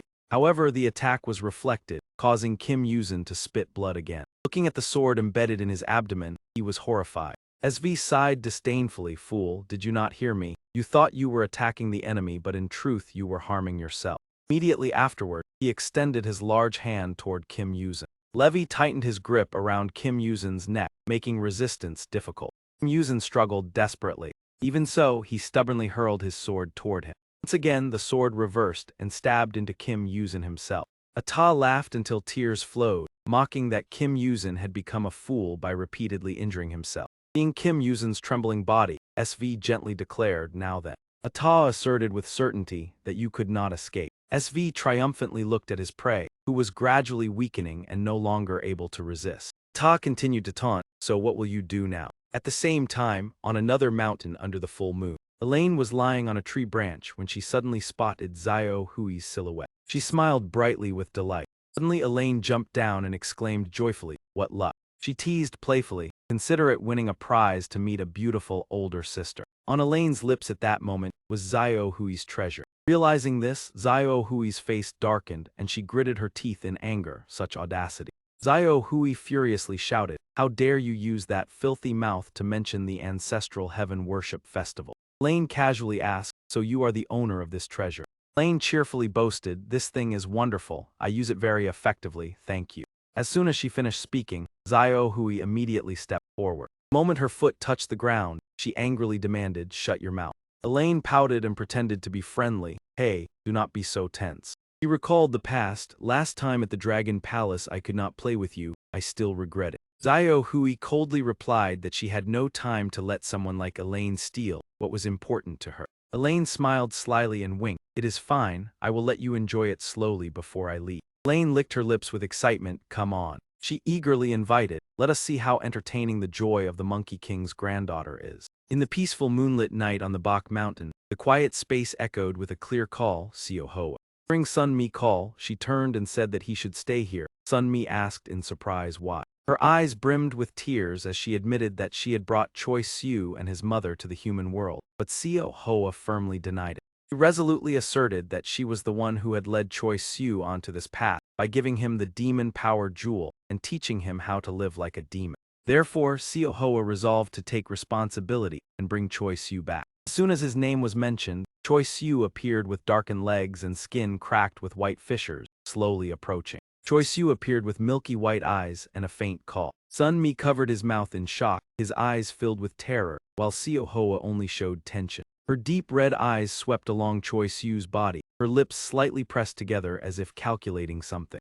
After a moment, Seo Hoa asked in a low voice, "Where is Bai Hyam?" Choi Siu hoarsely uttered a few broken words, "Kill, must kill." Hearing that, the corner of her lips curved into a grotesque smile. Seo Hoa forcefully tore off her own fingernail, sending a streak of red flying, "Kill what?" Behind her, foxtails appeared one after another within the burst of light. Seo Hoa loudly recited the summoning incantation, "Summon the demon great emperor." As soon as the final two words echoed, her body immediately transformed from head to toe. Sun Mi called out her friend's name in panic, while Seo Hoa smiled and said, "I will adjust as much as possible, but endure it, Choi Siu." Under the moonlight, her voice lowered seductively. "The tale originally meant for the Demon King's grand ceremony will now be given to you."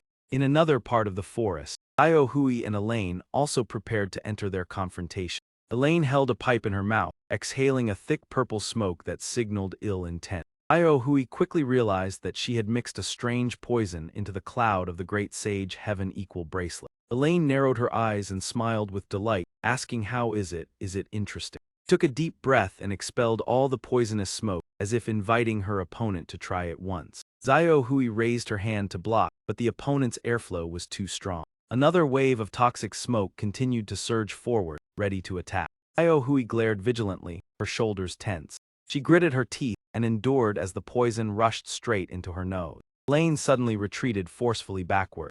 Xiao Hui lowered her voice, "It is useless." At her words, the purple smoke gradually dissipated. Mount Tai suppression warmth is not only weight but also density. Half a second later, all the smoke was pushed away from her body. Xiao Hui raised her voice, "That means it still lacks durability." She lifted her weapon and executed Mount Tai suppression warmth. Elaine was startled and stepped back several paces. Xiao Hui continued, "That smoke cannot invade me." Elaine quickly regained her composure and sneered, "That is not bad." Then she revealed a sinister smile. "What about this move? Frightening head smoke mist, summon smoke to manifest." Xiao Hui immediately became cautious, as the opponent introduced this as a confrontation between grandfather and granddaughter. She clenched her fists as she heard Elaine calmly say, "Of course, the grandfather will be stronger, right?" Elaine's close combat demon mist gritted its teeth and unleashed its unique spell upon Xiao Hui. Xiao Hui steadfastly maintained her stance with the weapon in hand. When the punch struck, she immediately chanted Mount Tai suppression warm.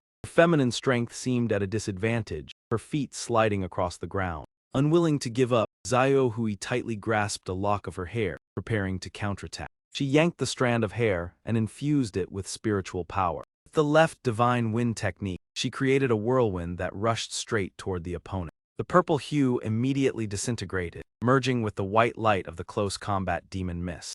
The opponent was barely affected, even becoming more ferocious. Elaine leisurely stated that this cloud would be replenished infinitely until her demonic power was exhausted. At this moment she resembled a speaking evil spirit, her expression arrogant and cruel, her demonic power boundless.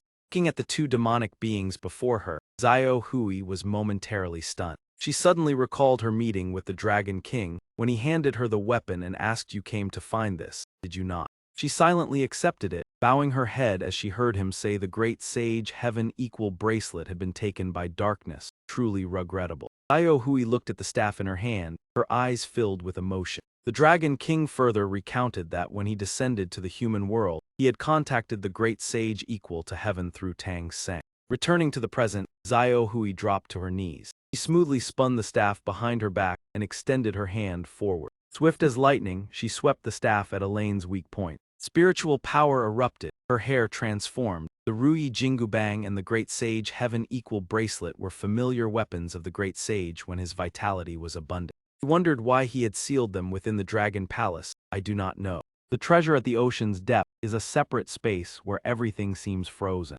Whether he wished to seal them away or preserve them, I cannot guess, but Dragon King seriously reminded that those treasures still remained at that moment in time. Xiao Hui recalled those words, gently closing her eyes to ponder, remained at that time. Purple smoke filled the air. Elaine excitedly shouted, "Continue." She covered her face and exclaimed, eager to quickly seize her opponent. The twin close combat demon mist simultaneously blew toxic gas into the air. That was the technique, enchanting binding divine wind. Xiao Hui stood firm and chanted Ung Ba Mi Bat Mi Hong. Light flared behind her, she closed her eyes, her two fingers pressed together. Clasped her hands devoutly and recited Avalokitesvara Bodhisattva Great Compassion Flower Power, invoking the manifestation of the sacred spirit true mantra. Golden arms appeared behind her. Wherever the scripture resounded, the toxic smoke retreated. Please do not abandon. Elaine knocked the pipe from her mouth in shock. If the great sage heaven equal bracelet truly remained at that time and manifested then, she needed no explanation, only silently observe, and understood that she was being affected. Just as Elaine realized it, Xiao Hui finished the chant, opened her eyes as if passing judgment, and shouted golden headband mantra. The two close combat demon mists clutched their heads and cried out in pain. Elaine was also struck on the crown of her head by a Ruyi staff blow. The pipe fell to the ground with a clatter. Xiao Hui stepped forward and picked it up. She brought it to her lips, feeling relieved that she had finally retrieved it. Elaine stubbornly stood up quickly, her voice still full of mockery, truly beyond expectation. Descendant of the great sage equal to heaven using the golden headband mantra, how unexpected. Xiao Hui exhaled smoke and replied, "My grandfather is the handsome monkey king." Within the hazy white smoke, she leaped up, "And my grandmother is a lay nun." Elaine snorted softly and smiled, "So that is it." Even without the pipe, she still exhaled smoke from her mouth, teasing a few words about an indirect kiss. Xiao Hui spoke sternly, "Do not play tricks." She firmly declared, "Your smoke is ineffective against me." Elaine grew increasingly excited as she spoke, smiling broadly and saying, "Then I will show you my true method." For that cunning smile, Xiao Hui froze, beads of sweat forming on her forehead. In the blink of an eye, she closed in on Xiao Hui, so close that their breaths touched. She leaned her lips near Xiao Hui's and leisurely teased, "Are you planning to offer a tribute right in front of that greedy demon?" She spoke, her hand lightly brushed toward the corner of the other's lips. "If you believe that giving gold and silver to an evil demon will settle everything, you are only inviting trouble." Elsewhere, someone spoke up asking if they were planning to make a move against the Chu Tuk sect. Wangui anxiously sought confirmation, asking whether it was truly acceptable, and Myra calmly replied that it was fine because the situation was extremely urgent. Suddenly Wangui's gaze turned sharp and cold. He stared intently at Go Yu, feeling that something about him had changed. Yu returned the look with irritation and coldly said that he was still the same. At last they arrived at their destination. Yu gently moved his fingers as if probing the surrounding. He lightly touched the carved patterns on the wooden door. Wang Hai asked in surprise what was happening, and Gan Jiang placed a hand on his shoulder, agreeing that it was strange there were no guards or locks. Yu immediately pushed the two doors open with force. Before their eyes were people lying scattered across the courtyard. Myra panicked and knelt down to check whether Bai Haiyang was responsible. Yu replied with a single word, no. He slid his hand forward as if searching for some trait. Jin Eam was poked so hard that his cheek tilted to one side, and Lin cried out loudly. Yu immediately shouted back, "Are you old already?" He clutched his reddened cheek and loudly asked what they intended to do by barging into someone else's house. A small finger pointed straight at his face, while he himself was extremely sensitive. Their first meeting filled with shouting made the atmosphere awkward. One of the four people strode forward to stand before Jin Eam. Wang Gui pointed directly at him, asserting that this boy was the vermilion bird. Gon smiled and poked his cheek, congratulating the young master on gaining a younger brother. Jin Eam's eyes reddened with anger as he waved his hand in protest. "Who are you calling a kid?" Polite hand was extended along with a formal greeting. Myra cautiously introduced, "You are the recently awakened Chu Tuk, correct? I am Myra, the heir of the Azure Dragon." She continued by introducing the heir of the Black Tortoise. Also the White Tiger. Jin Eam turned away and snorted coldly. "You intend to gather the 4 symbols and hold the 28 constellations ceremony, do you not?" Myra frankly admitted that it was so. Jin Eam shouted so loudly that the entire residence seemed to tremble. "Are you all insane?" He yelled that they had come here without knowing why he had ended up like this. Yu and Wang Gui remained calm, and Myra smiled, saying that not only she but they too had once been attacked by demons. Myra grew even more enthusiastic, stating that because demons hated the 28 constellations ceremony, it must be held, and Wang Gui echoed his agreement. Jin Eam suddenly called out, "Hey, Black Tortoise." He pointed at Yu, reminding him that if he had not yet been attacked, he should quickly seal the clan's gate. He continued in one breath that they would close themselves off to cultivate until their bodies matured, but that would not be appropriate. As soon as he finished speaking, Jin Eam abruptly turned his head, his eyes filled with panic. Seeing Choi Siu enter with a beautiful appearance, he softly called out Hina. She gently approached Jin Eam, and she embraced him, saying that this time his body was truly too small. Jin Eam widened his eyes, still in shock. Being held in the arms of someone he trusted, he finally dared to reveal his fear. Jin Eam burst into tears, recounting that a madman had appeared, forcing him to leave alone to avoid implicating his clan, and the battle had devastated the mountains and forests. Hina patted his back to comfort him and asked further, and Jin Eam replied that fortunately the child had only lost the demon power pearl.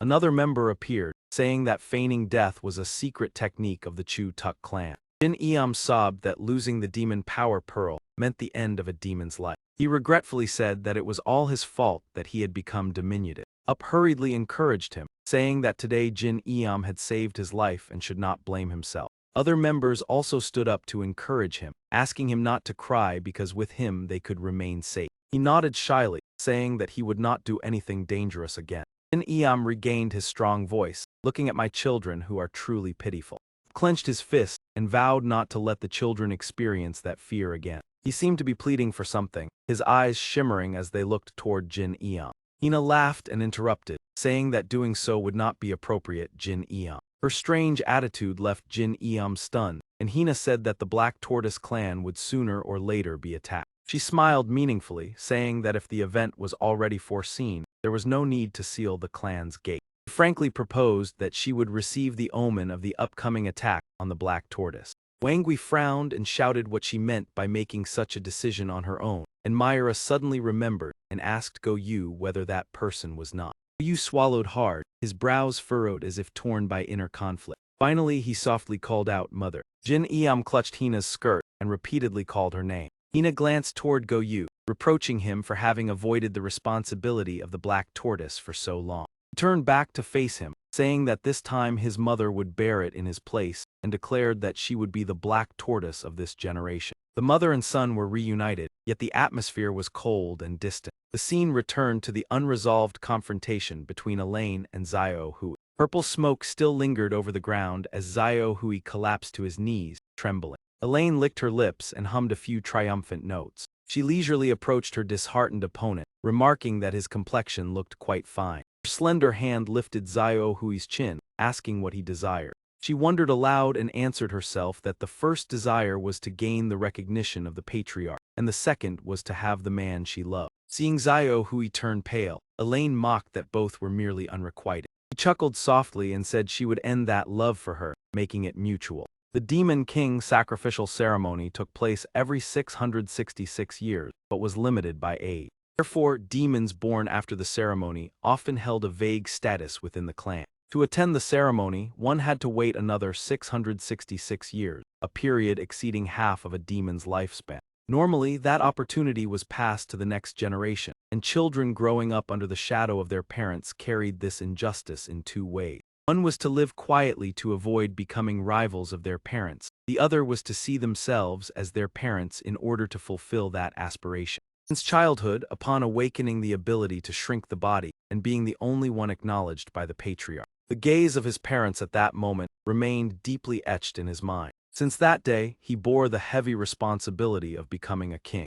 The lofty realm his ancestor once reached, he always carried the mission to conquer and soar high like the vast sky. Part of him once felt melancholy and could only sigh softly. The more victories repeated, the easier it was to forget their true weight. On the long path carrying water from the foot to the peak, once Xiao Hui suddenly slipped and startled, looking back. And now, he was no longer certain whose will truly drove him. However, when the moment of seeming inevitable failure arrived, Ikai reacted instinctively in combat. Xiao Hui resolved firmly, vowing that if they ever met again, she would not repeat today's mistake but overwhelm the opponent decisively. Power surged like an intense drive from deep within. His nature had been nurtured this way from the very beginning. Each day, Xiao Hui trained diligently under the guidance of Qi Tian Da Sheng. Her relationship with him could be summed up in 4 words: love and hate. After tense training hours, everything usually ended with an encouraging pat on the head. Xiao Hua always bowed obediently to receive that encouragement. Each time she immediately forgot all fatigue and smiled brightly, full of affection. Skin, once covered by Elaine's purple spiritual energy, gradually returned to its pale white. Xiao Hui's eyes lit up, filled with emotions woven between love and resentment. Elaine froze, staring blankly at the unfolding events. In an instant, she received a direct strike from Xiao Hui as she asserted her bond with Qi Tian Da Sheng, now held only the word hate. Elaine's frail body was thrown backward, unable to resist. She coughed violently, struggling in shock, saying it seemed impossible.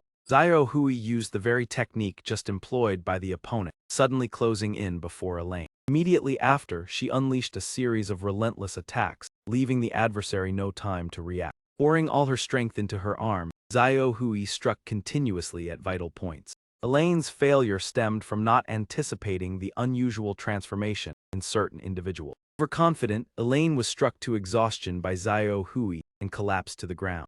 Xiao Hui approached with cold, high-heeled steps. A twisted, perverse smile appeared clearly on her face at this moment. Xiao Fai, having lost her ancestor, Kim Yuzhen, and all past love, now became someone intensely desiring Elaine. Yet that desire sparked Xiao Hui's frenzy, abandoning all duty and responsibility, leaving Elaine only able to laugh bitterly at the deceit. Holding her stomach, Elaine let 2 streams of tears fall and said it was all false. Yet in this situation, the one who loved more was the victor. The ground where Elaine fell bore a deep imprint. Xiao Hui lifted her body with bare hands. Then she hugged the gradually unconscious body, her face showing pity. She greedily inhaled deeply the scent from Elaine's body. In a near loss of control state, Xiao Hui continued to act ruthlessly toward Elaine, as if nothing could satisfy her thirst for possession. She whispered with vacant eyes, begging the other to give herself fully. Elaine's body remained mostly intact above, yet Xiao Hui held tightly, fearing loss of what she desired. Half a second later, she embraced that part and vanished without a trace. The full moon shone over the quiet mountain peak. Kim Yuzhen was gripped by a rough hand around his neck, barely able to ask why the person appeared only now. Before him was Levi, seemingly intent on continuing until stopped by another. Almei's face was pale with heavy breathing. After being rescued, Kim Yuzhen still bore Levi's handprint on his neck. He held his neck, coughing repeatedly to regain breath. Seeing the 2 saviors, Zich and Miu, Kim Yuzhen could not help reproaching that they arrived too late. Both hastily explained and apologized for being unfamiliar with using the phone. Before enjoying peace, Kim Yuzhen heard a loud sound from behind. He immediately turned, cautiously observing the surroundings. Kim Yuzhen took out his phone to check information. He messaged Jai Seiyan that he was at Quan Ok Mountain, asked if the siblings were still training here, and requested to notify the abbot he came to retrieve the item sent earlier. After notifying, he calmly walked in another direction. Zich suddenly remembered and called after him, reminding that this was the item Kim Yuzin had requested to be delivered. Kim Yuzin quickly received the sword and expressed thanks. Then he continued to glance back, wondering about the appearance of someone else. Thai Tri Luan excitedly called out as if finally noticed. Her cheeks blushed with shyness, timidly saying that finally Kim Yuzin looked at her. Yashihiro and Yuzuru quietly removed their shoes and placed them neatly on the rack. Their expressions were somber, slowly stepping into the funeral space. They each placed white chrysanthemum petals before the deceased's portrait. Then they bowed in solemn mourning ritual. Yuzuru stood slowly, her gaze fixed on the portrait. The once lively person now existed only in a still photograph. Her eyes grew sorrowful, recalling the words that he had become the Dak-uk god and vanished. Suddenly, Yuzuru recognized a familiar face sitting quietly in a corner. Without hesitation, she walked straight toward him. Yuzuru placed the sword wrapped in leather before Kim Yuzin. With a cautious voice, she explained she initially intended to keep it, but as it was too powerful a demon, she could no longer control it. Kim Yuzin only parted his lips, exhausted, unable to speak. She bent to his eye level, saying that the other side might not control it soon, so it was best to send it to a sacred place. Jai Seiyan sat nearby, seeing Kim Yuzin unresponsive, suggested handing the sword to her. She pondered whether to ask Master Enhat Pham Su for assistance. Kim Yuzin remained silent, only nodding faintly as approval. Then Jai Seiyan went alone to the temple deep in the mountain. She gently pushed the red door and called for the abbot. Seeing the sword, the abbot understood and asked if the young master wanted to leave it there. She nodded, explaining that with Than Therdine collapse, there was no better place to entrust it. Meanwhile, Thai Tri Luan sat on a branch, chin in hand, thinking about troubling the abbot again. The abbot sweated as he looked at the sword radiating killing intent, admitting that though he promised to assist the young master in all matters, this item truly commanded caution. He also candidly admitted his own limited abilities, apologizing for not being able to maintain it longer. Jai Seiyan quickly waved her hand to reassure him that it was fine. She could not predict anything yet, and when everything stabilized, the young master would come to retrieve it himself, so he need not worry too much. However, Thai Tri Lun came up with a bolder idea, suggesting that by following the sword, she might meet young master Kim Yuzin. This led to the current situation, causing Kim Yuzin to frown in doubt at the matter. She smiled brightly, lightly flicking her finger, saying there should be no secrets between them, words that made him narrow his eyes in surprise when she affirmed their close relationship. Thai Tri Lun casually shared her circumstances, that she belonged to a failed rebellion faction and could not stay in Long Palace after Long King returned, leaving her identity uncertain. By a special chance, she was led to meet Kim Yuzin just as he was confused about the future and heard news that the young master intended to recruit more people. Thai Tri Lun recounted how she hastily escaped Long Palace through the gate, lamenting that the nobleman was foolish to charge into battle upon seeing her again. As soon as she stepped out of the gate, she noticed a passerby who looked very familiar. With her keen perception, she quickly recognized that person's identity.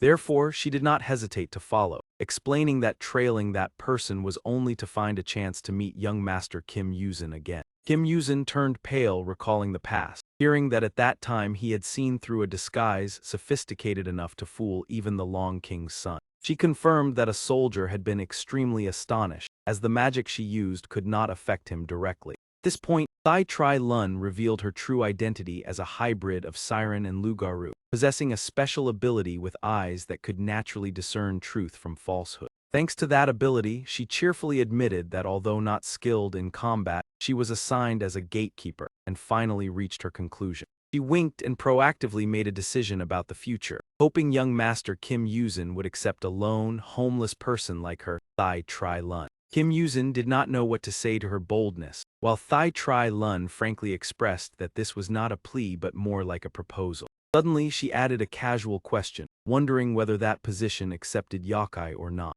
Hearing that, Kim Yuzin's face immediately stiffened, and he lowered his head silently. He turned away to hide rising emotions, admitting that perhaps in the past it would not have, but now he was no longer certain. The loss of a close friend had changed his thoughts, no longer wanting to be a rigid person like before. Not long after, the group suddenly encountered a squad of strangers. Thai Tri Lun cautiously observed the crowded clones standing before them. She realized that Kim Yuzin had just met her and was again drawn into a major battle. Hearing that, Kim Yuzin merely smiled, glanced at her and said that if she wanted to join his work, she should get used to such situation. With no other choice, she encouraged herself and treated today as a probation period. She was confident in her strength, stating that although she could not erase the seal, she could reveal what was hidden, and she also possessed a very special singing voice. However, seeing the red mark on Kim Yuzin's chest, she admitted that it was not a seal that hid the truth, so her ability could not help much. Kim Yuzin somewhat understood her power, and confirmed that the siren song could suppress deceit and restore the original state. Thai Tri Lun clasped her hands firmly, explaining that the siren song was created to awaken the deepest desire. Without further questions, Kim Yuzin ordered the subordinates behind to protect her while he performed the seal-breaking ritual. He began the exorcism ritual to open a gap in the seal. When the sword was drawn halfway, he signaled Thai Tri Lun to start singing. This sword was a treasure given by Yuzuru, capable of separating body and soul after being used to seal demons. Now Kim Yuzin used it in combat. Seemingly, the remnants of the demons still lingered in the gaps of the seal. The opponent froze at the strange action, not understanding what he was preparing to do. Kim Yuzin took a deep breath and decisively drew the sword from its sheath, though the sensation was extremely horrifying. The remnants in the sword immediately flared, stimulated by Eugene's intense emotion. It spun in a circle, then suddenly stabbed back into the seal on Kim Yuzin's chest. Thai Tri Lun quickly covered her mouth to suppress her astonishment at the scene. Two subordinates, Zich and Miu, were also stunned by his risky action. Immediately after, Kim Yuzin suddenly collapsed as if drained of all strength. Remnants quickly invaded and took control of his body. Kim Yuzin's lips curved unusually, exuding a strange aura. He tilted his head, giggling and murmuring as if playing a game. His speed surged abnormally, as if starting a dangerous game of hide and seek. SV was startled for a moment, then immediately swung to react. Kim Yuzin's reflexes became extremely fast, easily blocking attacks, shocking everyone as he turned to strike his ally. Thai Tri Lun suddenly realized the true intention behind Kim Yuzin's action. She analyzed that he intentionally used stronger remnants to fill the gaps of the seal, thereby correcting the misalignment between body and soul. From that, she concluded that this method was fight poison with poison, giving the two subordinates courage knowing it was not yet time to falter. Both urged Hardy to act quickly before Kim Yuzin was completely consumed by the remnants, while the seal on his chest gradually closed. Thai Tri Lun forced a smile, stating she could only create a gap briefly due to the demon's overwhelming power. Nonetheless, according to her assessment, Kim Yuzin's condition was still within a treatable limit, which was enough for him. In the quiet night, Thai Tri Lun's sweet and deep voice began to resonate. Sound spread throughout the space and gradually penetrated Eugene's mind. Thanks to that, Kim Yuzin's soul was restored and gradually regained the upper hand. Remnants flames from the sword thrashed violently, then weakened. They were gradually pushed out of Kim Yuzin's body. Consciousness slowly returned and regained control of his body. However, the final black flame still clung to the sword-wielding arm. It tried to manipulate the arm to harm his heart. Its target was the place harboring Kim Yuzin's strongest soul. Fortunately, he used his other hand in time to block the dangerous action. Thus, Kim Yuzin successfully restrained the remnants, preventing them from rebelling further. Ich and Miu quickly raised shields to protect Thai Tri Lun behind. Thanks to that, she was completely safe to continue singing to suppress the remnant. Meanwhile, Kim Yuzin threw the sword to the ground to avoid further influence. He quickly pulled a black cloth from his pocket. He wrapped it tightly around the affected arm. In a short time, the remnants were sealed in Kim Yuzin's arm, surprising him that the black flame dragon in his left hand still stirred. At this point, he no longer feared being controlled and asked Thai Tri Lun to continue singing. She immediately complied without hesitation. The song flowed smoothly, spreading through space unobstructed. The clones were forced to return to their true form. Seeing the disadvantage, SV immediately ordered Levi P to retreat. They quickly turned and fled, leaving all clones behind. Not wanting to miss the opportunity, Kim Yuzin immediately pursued to chase the opponents. However, one of them suddenly drew a small fan. Blue flames flared, signaling a dangerous attack about to be unleashed. Unable to dodge in time, Kim Yuzin hastily raised his hand to shield and scolded the one who caused this situation. Immediately after, an explosion resounded, sending smoke and dust throughout the space. SV quickly accelerated and had already run quite far from the dangerous area. Suddenly, a sharp object sliced through the air and shot across, blocking their escape route. It was the sword thrown by Kim Yuzin with absolute precision. He calmly spoke, summoning and calling the name of his divine weapon. Immediately, the sword returned, accompanied by a series of slashes carrying the power to suppress souls. Two who were fleeing instantly collapsed, their bodies trembling as they could no longer continue moving. Kim Yuzin had by now retrieved the fan from the opponent's clone, and coldly stated that this was not a treasure anyone could use at will. The story rewound a few minutes earlier to clarify the situation. It was the moment when the fan had just been activated and unleashed its power. Kim Yuzin immediately raised his hand, with the intention of blocking the attack. From a high vantage point, the entire course of the battle became clearly visible. His teammates were struggling to withstand the dense encirclement of the enemy. Realizing the urgency of the situation, he clicked his tongue softly and swiftly calculated a countermeasure. In an instant, Kim Yuzin summoned numerous clones that spread across the battlefield. These clones immediately descended, completely surrounding the one holding the fan. Right after that, the fan shone brilliantly as it was activated. Thanks to the protective barrier from Eugene's clones, the destructive force of the explosion was significantly reduced. This created a favorable opportunity for Kim Yuzin to swiftly close in on the opponent. With just a few agile steps, he reclaimed the fan into his own hands. Afterwards, Zich and Miu continued to carry out their respective roles in the plan. Protected from behind, Thai Tri Luan joyfully looked at Kim Yuzin with eyes full of admiration. The present moment was when Effie was completely restrained. Kim Yuzin had officially regained control of the fan. The fan trembled violently, as if expressing its dissatisfaction. He gently stroked it to soothe and apologize, promising that he would not let it slip away again. However, the remnant consciousness hidden within the black cloth reacted violently, showing that it was far from obedient and became frenzied when separated from Thai Tri Luan. Kim Yuzin understood that this sealing was only temporary, as the vital energy used to suppress it could not be maintained for long. His gaze shifted toward the sword in the distance, realizing that the fragment of lingering thought left on the bearer of the black mark was gradually purging the evil aura. From this, a new idea emerged in his mind to take advantage of the situation. Before he could implement it, SV loudly urged Levi onward after noticing something unusual during their movement. However, Levi's body became heavy and difficult to move, and she realized the cause was not from the black mark, clicking her tongue in helplessness. Her power surged, enveloping both of them. Before long, that energy crystallized into a pair of wings attached to Levi's shoulders.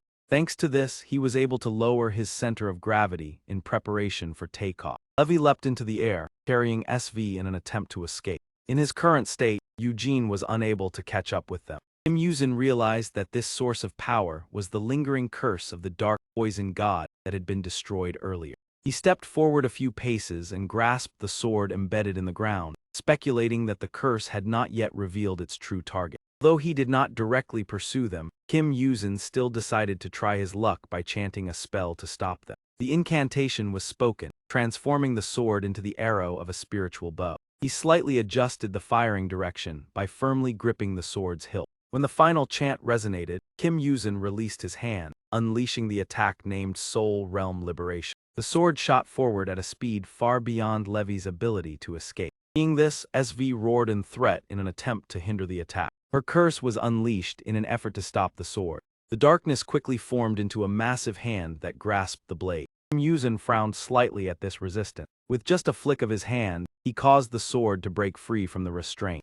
The sword pierced through Levi's chest, completely blocking their escape. Lightning erupted violently, striking both of them and preventing any further escape. Both fell to the ground, entirely losing their ability to resist. The lingering current left them paralyzed and unable to move. The final aftershock continued to spread throughout Levi's body. Witnessing this, SV cried out in despair and reached out in an attempt to hold on. However, she could not prevent his disappearance. Levi's body quickly turned into particles of dust right before Effie's eyes. A gigantic skull emerged from the disintegrated remains of Levi. Immediately afterward, a shadow enveloped it. That darkness gradually transformed into a human figure and turned to look at Kim Yuzin. The remnant consciousness narrowed its eyes and revealed a meaningful smile that sent chills down the spine of the onlooker. It even cheerfully waved goodbye and promised to meet again in the future. After everything, Kim Yuzin could finally relax and collapsed from exhaustion, satisfied that he had resolved the situation on his own. He also secretly felt fortunate that the opponents were not those who specialized in hunting the strong to increase their power. This experience was a major shock for Kim Yuzin, but he felt relieved that Agu had not been drawn into the curse, and at that moment his 3 teammates hurried over calling his name. Kim Yuzin regained his composure and looked toward Effie, who still stood silently staring at the place where Levi had vanished with sorrowful eye. Without hesitation, he swung his arm and threw out a blue rope. Rope quickly wrapped tightly around Effie, marking the first time they had captured a dark poison god alive. Suddenly, the remnant consciousness within the black cloth began to writhe violently, as if trying to escape. This time it spread more powerfully, and the black flames showed signs of erupting once again. Thai Tri Luan hurriedly supported Kim Yuzin, advising him to lean on her to maintain his balance. Her singing voice resonated, gradually soothing the chaotic power of the black flame. Kim Yuzin's face turned pale from having expended too much vital energy when using the formation on the white dragon ship. The remaining 2 quickly coordinated to tighten the rope binding the enemy. They voluntarily offered to take turns standing guard. Kim Yuzin breathed a sigh of relief, realizing that with the support of the 2, maintaining the seal would be easier. The tense confrontation concluded in a relaxed atmosphere, accompanied by words of gratitude directed at Thai Tri Luan. He was also able to relax his body and ordered the prisoner to be taken away for interrogation. Meanwhile, at another location immersed in a mystical purple twilight, Jin, with a pale face, grasped Hina's sleeve and pleaded earnestly. Hina glared at Guyu, reproaching him for avoiding the responsibility of bearing the mission of Haiyan Vu. Her gaze radiated icy coldness without the slightest mercy, therefore this time the mother herself would take action. Goyu merely pressed his lips together, silently standing opposite her without saying a word. Those around showed deep suspicion, because the person acknowledged by the family head as the clan representative did not seem to be Goyu-san. Hina firmly affirmed the personality of the family head, that he placed more affection on the imperfect grandson, even more difficult to control than a snake. However, there remained an exception. If the ritual of the 28 mansions was conducted for Haiyan Vu, the family head would certainly approve. She gently explained that this strange rule was meant to determine who was truly necessary for the clan. After a moment of silence, Goyu spoke of his intention to abandon the ritual, no longer harboring ambition for the throne of the Demon King or the authority of the family head, causing those around to focus on him. Because the 28 mansions was a ritual that gathered the power of the 4 guardian gods and could not be held solely for Haiyan Vu. Hina tilted her head slightly and asked what the issue was, when she had clearly foreseen the ambush intended to capture that demon. His expression turned unpleasant as he tried to explain that if the prophecy had been received before the ambush occurred, Bai Haiyang would have had no reason to attack, and if the future were fixed by tragic assumptions and prophecies, everything would lose its meaning. He coldly interrupted him, "It was merely your familiar cowardice." Hina admitted that Goyu's concern was partly valid, because in a predetermined future, the power of Haiyan Vu alone might not be sufficient. However, she also posed a hypothesis. What if the current Demon King Jiren became a variable, causing Jin Ayam to panic and hastily stop her? Hina bent down to reassure Jin Ayam, affirming that even as a king soon to be replaced, he was still the strongest of the current generation, and if he acted directly, even the god of assassination would struggle to accomplish the objective. Jin Ayam showed hesitation when mentioning Jiren, because in the 3 events related to the 4 guardian gods, he had taken no action at all. He suddenly realized an astonishing truth, that immediately after ascending the throne of the Demon King, Jiren had disappeared. This statement left everyone present stunned. One person began to analyze that no one knew whether Jiren was still alive in the capital, because since his succession there had been no news of his whereabouts. Others also eagerly proposed going to verify directly, as such vague whereabouts meant he had refused all audiences. Hina agreed with this assessment, confirming that since ascending the throne, Jiren had never received anyone. However, recently a change had appeared after a long period of silence. Jin Yong widened his eyes in astonishment and asked whether he had accepted an audience. Hina produced a certified letter stating clearly that only those bringing the 4 guardian gods of the current generation would be granted an audience. Goyu cautiously raised his hand to express doubt whether it could be guaranteed that this letter was truly sent by the king himself. Hina pointed out the special seal on the letter, confirmed by immortals to be Jiren's horn mark. White-haired girl, upon hearing this, could not help but remain suspicious, feeling everything becoming even more dubious. Jin Ayam directly lamented, initially intending to continue hiding, but his younger brother anxiously called his name. Nevertheless, this time he could not avoid it, deciding he must try once and send an apology to Zhu. He clearly recognized his identity as one of the demons who had contributed to founding the Demon King regime. Jin Iam also bore the responsibility of serving the Demon King to stabilize the chaotic world when the god of assassination rebelled, and had agreed to honor the strongest as king. Facing the current turmoil, he could no longer stand aside, especially when the god of assassination, who should have been eradicated, had now become powerful enough to threaten overthrowing the entire regime. Jin Yong's tone became deep and unpredictable, suggesting that perhaps it was time to summon old friends. Elsewhere, a sliding door opened with a soft sound, breaking the silence. A figure stood at the entrance, allowing moonlight to stream in and illuminate the room. That person praised the one inside, saying his explanation was very easy to understand. Bai Haiyang bared his teeth in a grin, presenting a red fragment and thanking for the cooperation in summoning the 4 guardian gods. Bai Haiyang's mocking voice echoed in the empty room, stating that he was not suited for things like prophecy or foresight. Frankly admitted that his luck had never been good, as if fate always toyed with him. The red fragment in his hand was in fact a part of the Demon King's horn, and he was curious to know what the one who once foretold the appearance of the Holy Monarch would think of him. Bai Haiyang casually declared that the successor to the Demon King's throne was him, and questioned whether he might be the prophesied Holy Monarch. He smiled wickedly, affirming that he had no intention of becoming the Holy Monarch. Though acting politely, he still said that if she were born for him, it would be a great joy. Bai Haiyang slowly advanced and placed his hand upon the Demon King's throne. His voice became deep as he mentioned that if she had eliminated Beckon for him. However, throughout this time the Demon King remained silent, offering no response. Unbothered, he continued to jest that if a demon became the Demon King, it would be the final king, and if she had not appeared in time, matters would have become serious. Bai Haiyang rubbed the back of his neck and laughed cheerfully, remarking that his life was full of misfortune, but this time she had stopped Beckon, making him think she had feelings for him. After he finished speaking, the atmosphere in the room suddenly became suffocatingly silent. Bai Haiyang awkwardly turned his back intending to leave, saying he would temporarily hide to create a surprise until the 4 guardian gods appeared, but at that moment, a voice sounded saying he was mistaken. These words caused Bai Haiyang's steps to halt. The Demon King slowly explained that he had indeed battled Beckon, the final obstacle on the path to becoming the Demon King, but within the silent space, each word was spoken that he did not act without reason.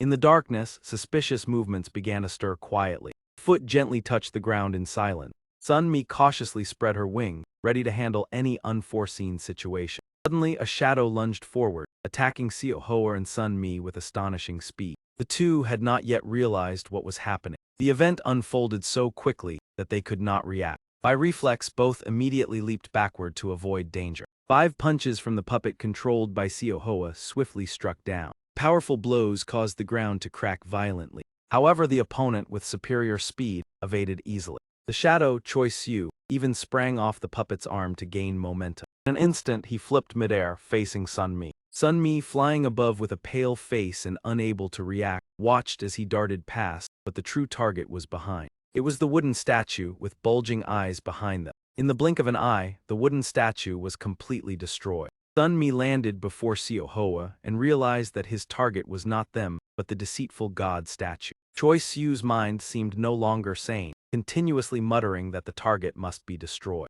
He immediately rushed away, without recognizing the presence of the two. Xiao Hoa quickly cut her fingertip, exclaiming that the opponent was truly too fast. She immediately cast the purple-hued demon art of Jiao Dai to restrain him. The demon art took effect, forcing Choi Siu to halt. However, Xiao Hoa also expended considerable strength to restrain him, while combining it with her existing enchantment technique. Following her movements, the puppet also quickly restrained Choi Siu.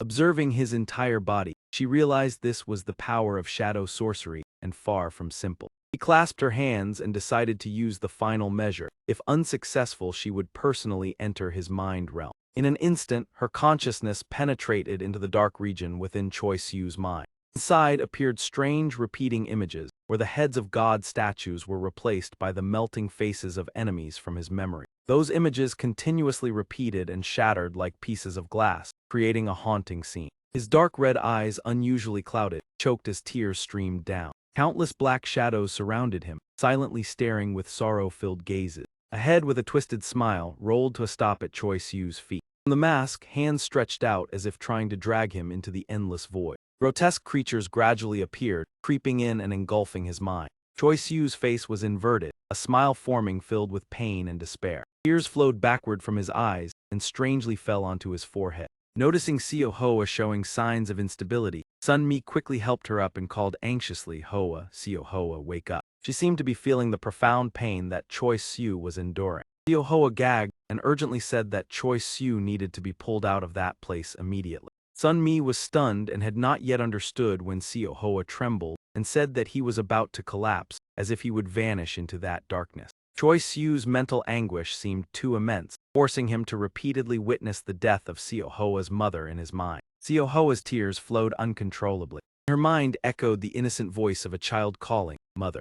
Memory of her mother's death gradually became clear again. Images from years past flooded back into her mind. As a child, Seo Hoa always wore a radiant smile whenever she met her mother and joyfully called out. Her mother was a frail woman who often had to lie in bed. Even so, she tried to sit up to see her daughter, while Seo Hoa toddled over to ask if she felt better today. The gentle mother reached out to stroke Seo Hoa's cheek and reminded her that she should not come in, but Seo Hoa still clung to her, wanting to stay. Suddenly, a stern voice rang out, mockingly remarking that the previously broken leg must have healed. That familiar voice immediately filled Seo Hoa with fear. The woman looked at the little girl coldly and threatened that her leg would have to be broken many more times for her to learn proper behavior. Seo Hoa pressed her lips together and swallowed in extreme fear. Unable to face it, the little girl immediately turned and ran outside. Witnessing this, the mother showed dissatisfaction with her sister, but the woman blamed that if Seo Hoa had not been born, her health would not have deteriorated like this. The little girl walked away sadly with a vacant gaze. Lost in thought, Seo Hoa accidentally bumped into someone. She fell to the ground, clutching her head and crying out in pain. However, when she clearly saw the person before her, her face immediately turned pale. Seo Hoa quickly bowed her head and apologized politely. The person standing before her was her half-sister, Seo Hyeon. Seo Hyeon did not bother to respond and continued her training. Accustomed to that coldness, Seo Hoa quietly left. The little girl secretly hid in a quiet corner. The foxtail behind her gently swayed rhythmically. Multicolored flames appeared, making Seo Hoa exclaim joyfully that she had finally succeeded. However, this scene was secretly witnessed by Seo Hyeon, as the demons in the clan always competed fiercely for the inheritance position. She silently clenched her fist, realizing that her rival was Seo Hoa, someone of the same generation. The inheritance position of the matriarchal Fox clan originally belonged to Seo Hyeon after she had surpassed many strong opponents, but Seo Hoa's appearance changed everything. A major upheaval occurred when the granddaughter, once eliminated from the competition due to weak constitution, became the center of attention. From the moment of her birth, Seo Hoa had revealed her exceptional talent. This became a significant threat to Seo Hyeon and her mother, as the girl was regarded as a genius never before seen in demon history. When Seo Hyeon had fully matured, Seo Hoa was still only a young fox, but due to the small age gap they were still considered of the same generation. The more Seo Hyeon's mother witnessed her niece's extraordinary development, the more she feared her daughter losing the inheritance position, so she approached the clan head. After much consideration, the clan head decided to let the two participate in a fair competition. The contest was held solemnly, with many witnesses present. Two candidates stood side by side listening to the rules at the place guarded by the demon suppressing Great Emperor, the gate leading to the Three Realms. The clan head solemnly announced that the challenge was to find the gate leading to the immortal realm and bring back a peach of immortality by any means. She added that the peach of immortality was a treasure that appeared only once every 3,000 years. This fruit was renowned for its powerful life-enhancing ability, causing Seo Hoa's eyes to shine with hope. Clan head continued explaining that demons could not directly enter the immortal realm, but could do so by enchanting the gatekeeping Great Emperor to open the path. Under the light emitted from the gate, Seo Hoa lowered her head in contemplation without speaking. Meanwhile, Seo Hyeon glanced at her rival with vigilance, determined to protect the position she had rightfully earned.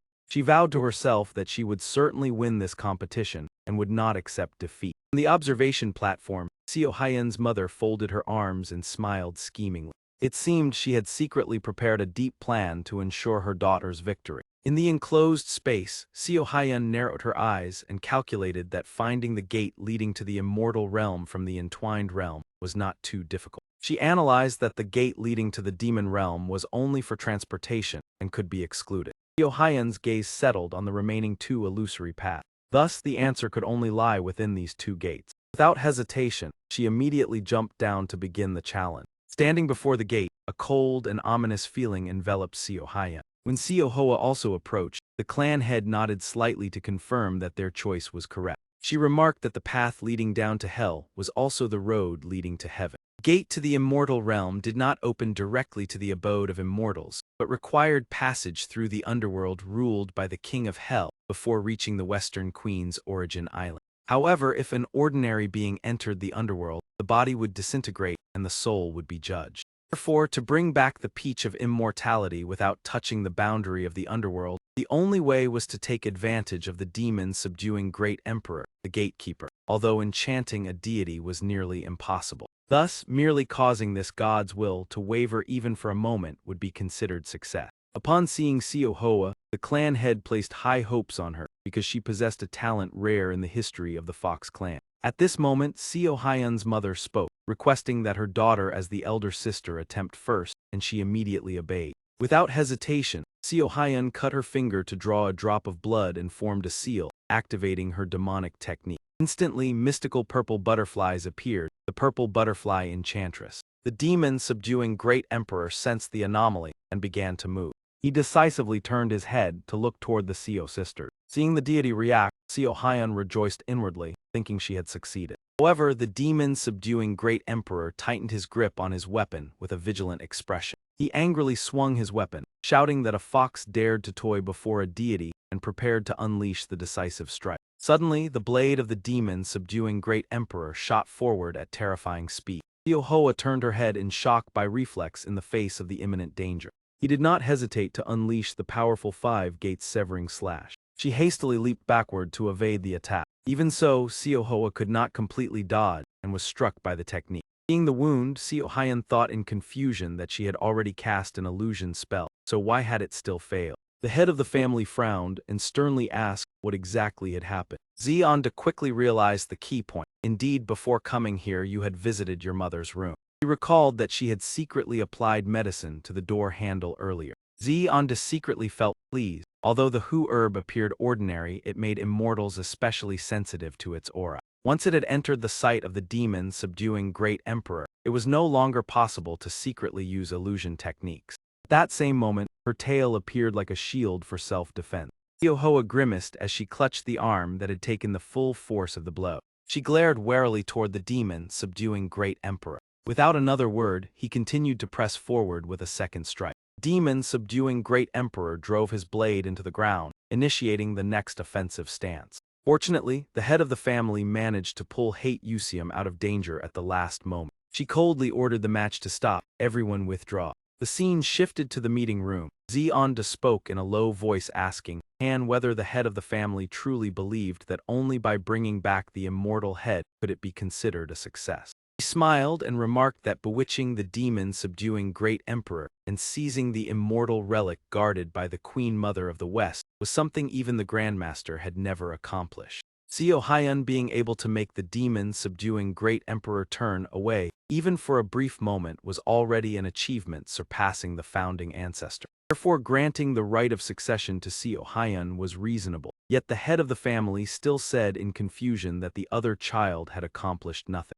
Zeonda proposed that for fairness there should be another test. Suddenly Seo Hoa spoke up that no further test was necessary. I hope that Lady Seo Hyun will become the successor. This declaration left everyone in the room stunned. She softly and hesitantly called her younger sister's name, Seo Hoa. She calmly expressed her belief that her sister was truly outstanding and would surely become a better family head than her. Seo Hoa trembled and clenched her hands tightly, while she herself was only. She formed a determination, wanting to temporarily go to the Trine Jioi Gate to train. After the meeting ended, Zeonda returned to the bedroom. Upon seeing her sister, Zeonmi wearily asked, "Sister, how was today's test?" She turned her head and replied coldly that the results had not changed compared to before.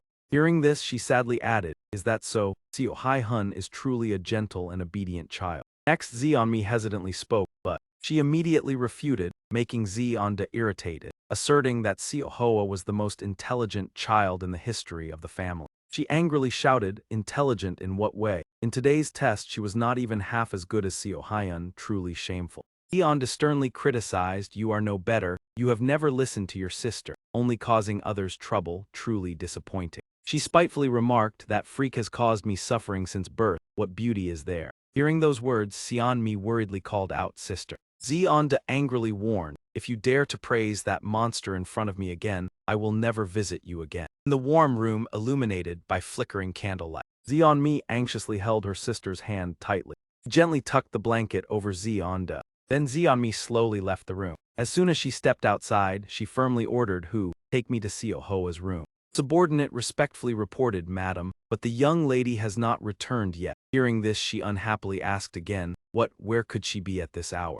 At that moment, Seo Hyun stepped forward to explain that Seo Hoa had gone to the Trine Jioi gate. Seo Mi turned back in shock to look at Seo Hyun. She raised her hand to signal the subordinate to withdraw. After that, Seo Hyun bowed and said that she had come to escort her mother, and added that her sister was sleeping soundly, so let her rest as usual. Zeon Mi was restless because Seo Hoa was still at the Trine Jioi gate. Seo Hyun stated that she had decided to give up the right of inheritance and temporarily leave to cultivate. Realizing her intention, Seo Hyun raised her hand to stop her and asked, "Mother intends to go." She firmly advised that if she knew her going out would cause others great worry, therefore do not cause more trouble and go in to rest. Hearing this, Zeon Mi weakly smiled, saying that with this body it was indeed very dangerous, but her child, no matter how many times her legs were broken, always came to see her. She looked up at the brightly lit sky and affirmed, moreover, "Today is the night of the full moon." Zeon-mi excitedly explained that she did not know why she felt her energy was very good, as if she could do anything.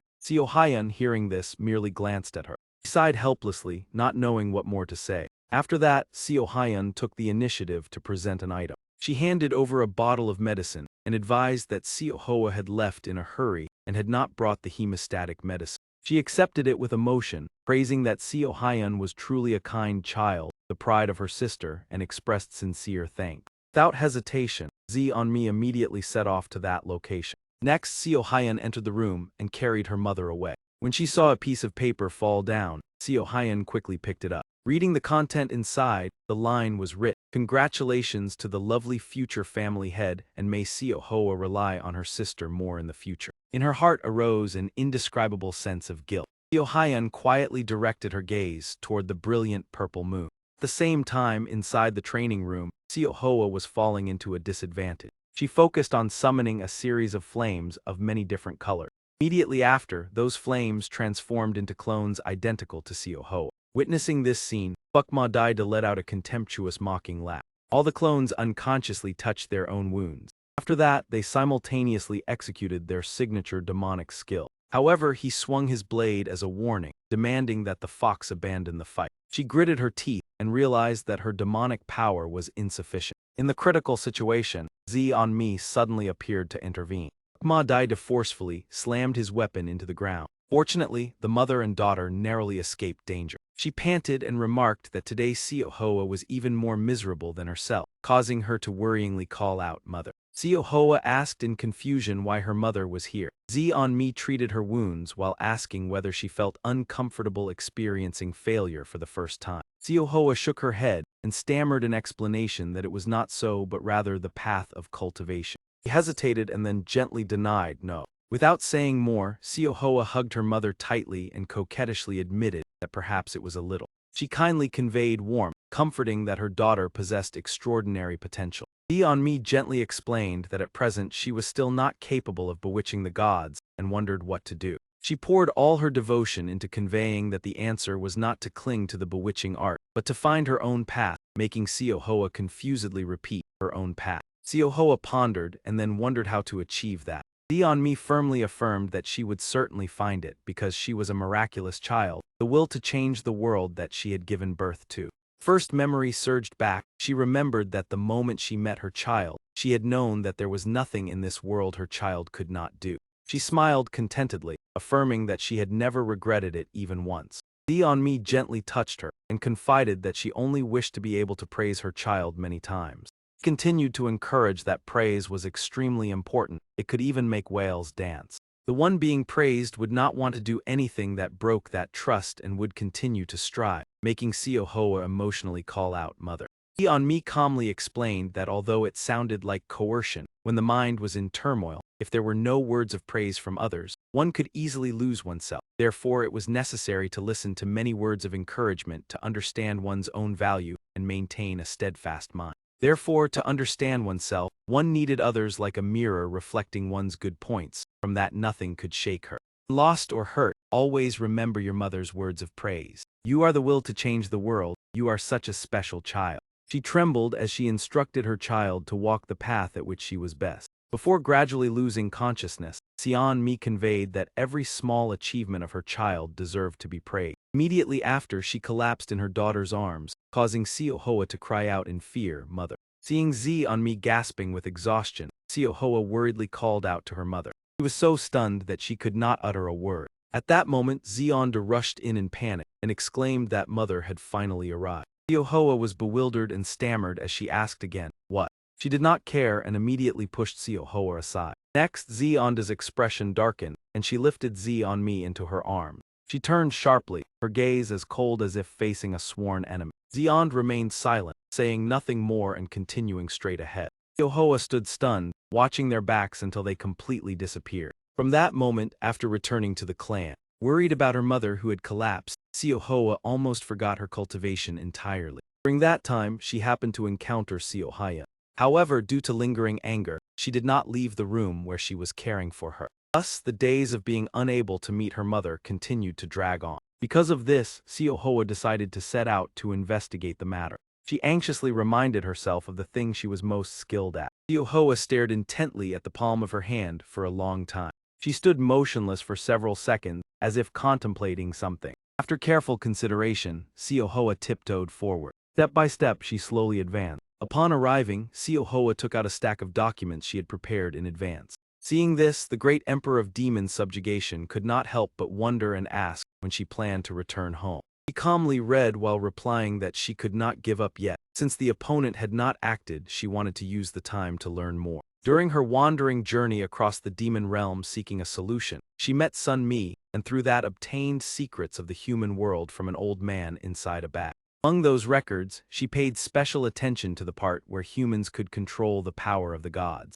When she discovered the key point, Siohoa secretly rejoiced at finally finding what she needed. She gently placed the book back in its original position. Siohoa stood up, revealing her tales, initially 5, but despite many attempts, she concluded that demonic power could not affect immortals. She lightly bit her fingertip to draw a drop of blood, yet demons could not control vital essence at will. Determined not to give up, Siohoa stepped outside and planned to create a new spell with similar functionality. She then focused on chanting, using the fox pearl as a sacrificial object combined with the fox's inherent demon art. Immediately, a jewel enveloped in mysterious runes appeared, offering blood essence to challenge the will of heaven. Witnessing this scene, the great emperor of demon subjugation was astonished. He exclaimed in alarm, filled with surprise and wanting to stop her. In an instant, Siohoa grew 7 additional tails. With a solemn expression, she summoned power and called to defy divine fate. Siohoa raised her hand and pointed straight toward the sky, summoning the great emperor of demon subjugation.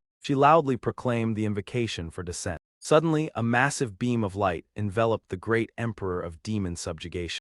Siohoa turned her head and softly asked with anxious anticipation whether it had succeeded. At this moment he remained silent, offering no response. After observing carefully, she unconsciously stepped back several paces. Siohoa cautiously approached the gate ahead. She gathered her courage and took a deep breath to steady herself. However, just as the opportunity arrived, Hong returned and ordered the opening of the celestial realm gate to retrieve the immortal path. At that very moment, the great emperor of demons subjugation turned around. Siohoa immediately became alert, assuming a defensive stance.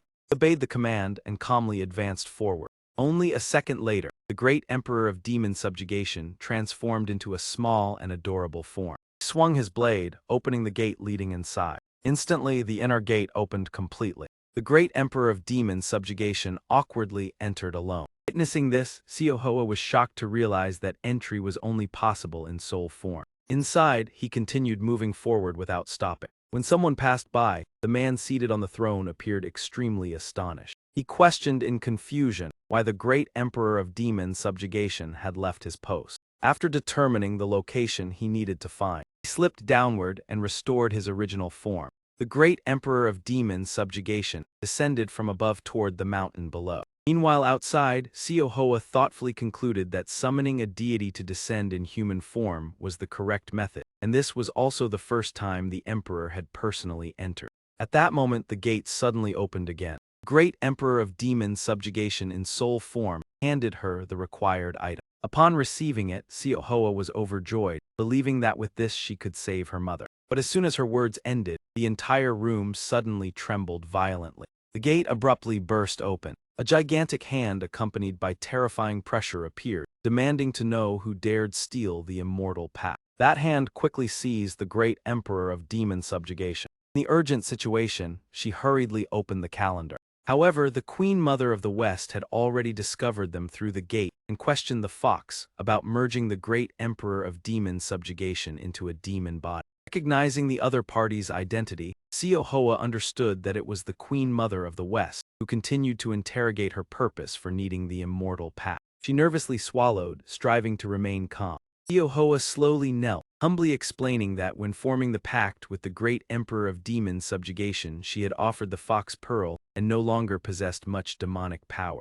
Knowing she could not oppose the Queen Mother of the West, she raised her head and expressed her wish to use the immortal path to save her ailing mother. During this, the Queen Mother showed sympathy and extended her hand, praising her filial devotion while warning that extraordinary talent often accompanies disaster. The Queen Mother of the West proposed that if she gave up and returned, she would take responsibility as the ruler of the heavenly realm for failing to protect the treasure. However, she also emphasized a warning that if the immortal path bore even the slightest scratch, Siohoa would struggle to keep her life. Theon awkwardly bowed his head in apology. She immediately released all 9 of her tail. Right after, she quickly departed, fleeing from everyone's sight. Siohoa hurried through the heavy rain. Joy surged within her, filling her with excitement as she believed she had succeeded. While Siohoa still wore a radiant smile, she suddenly stopped before the door, her smile gradually fading.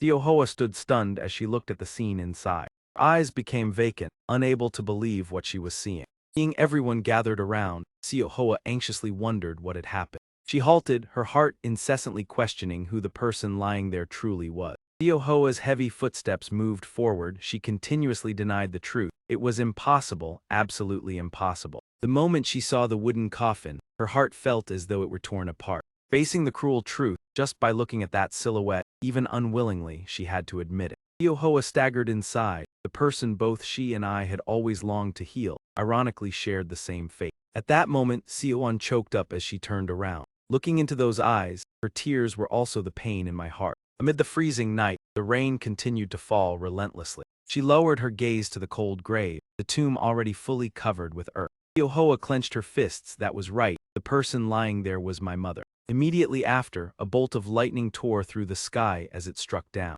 Space seemed to split open, 2 gigantic hands tearing the sky into 2 halves. Queen Mother of the West kept screaming. When the matriarch witnessed it, she was utterly astonished by her appearance. She stared in shock at Siohoa. Could it be that she had truly brought back the immortal peach? But, looking into those lifeless eyes, the matriarch could not help but feel sorrow. The child's time was no longer waiting.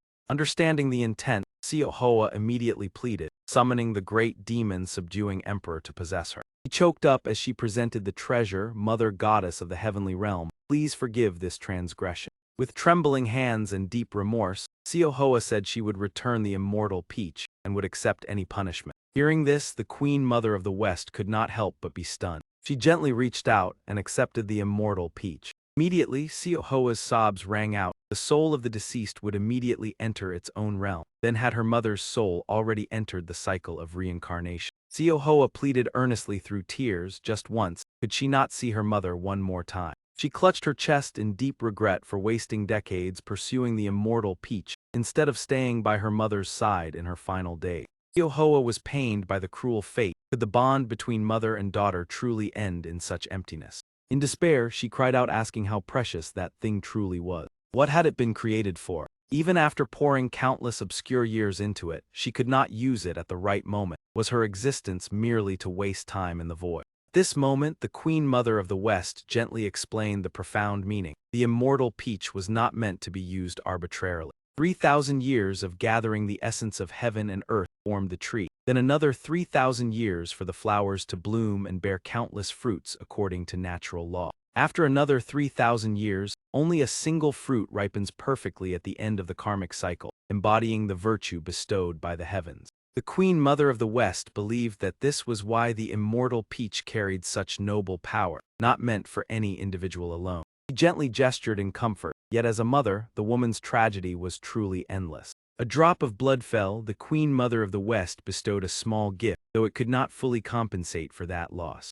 As the drop of blood condensed into a sphere, she instructed to use it to form a destined bond. Queen Mother of the West continued to teach that every step we take contributes to the formation of karma. After everything concluded, the sky remained immersed in the relentless rain. Seohyan noticed Seohoa passing by and paid attention. He asked in confusion where Seohoa intended to go next. The matriarch had already chosen her as the representative for the ritual. Hearing this, Seohoa replied thoughtfully that she was not the heir, so assuming the representative role was nothing to worry about. Seohyan confessed that since the day Seohoa was injured because of her, the position she always believed to be hers had suddenly become distant. Upon hearing Seohoa say she did not care about the inheritance position, she could only silently accept her fate.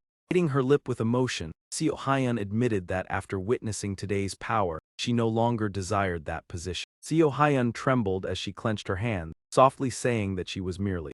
She frowned, waiting for Seohoa's response. However, Seohoa immediately left, recalling her mother's teaching that her will was strong enough to change the world, yet that pride had vanished when her mother passed away. She simply continued to do what she excelled at as her mother had advised, and as time passed, she was now taking action to deal with a toad monster. Sunmi exclaimed excitedly, "It truly was Seohoa, how wonderful." My seemingly emotionless actions once again received praise from others.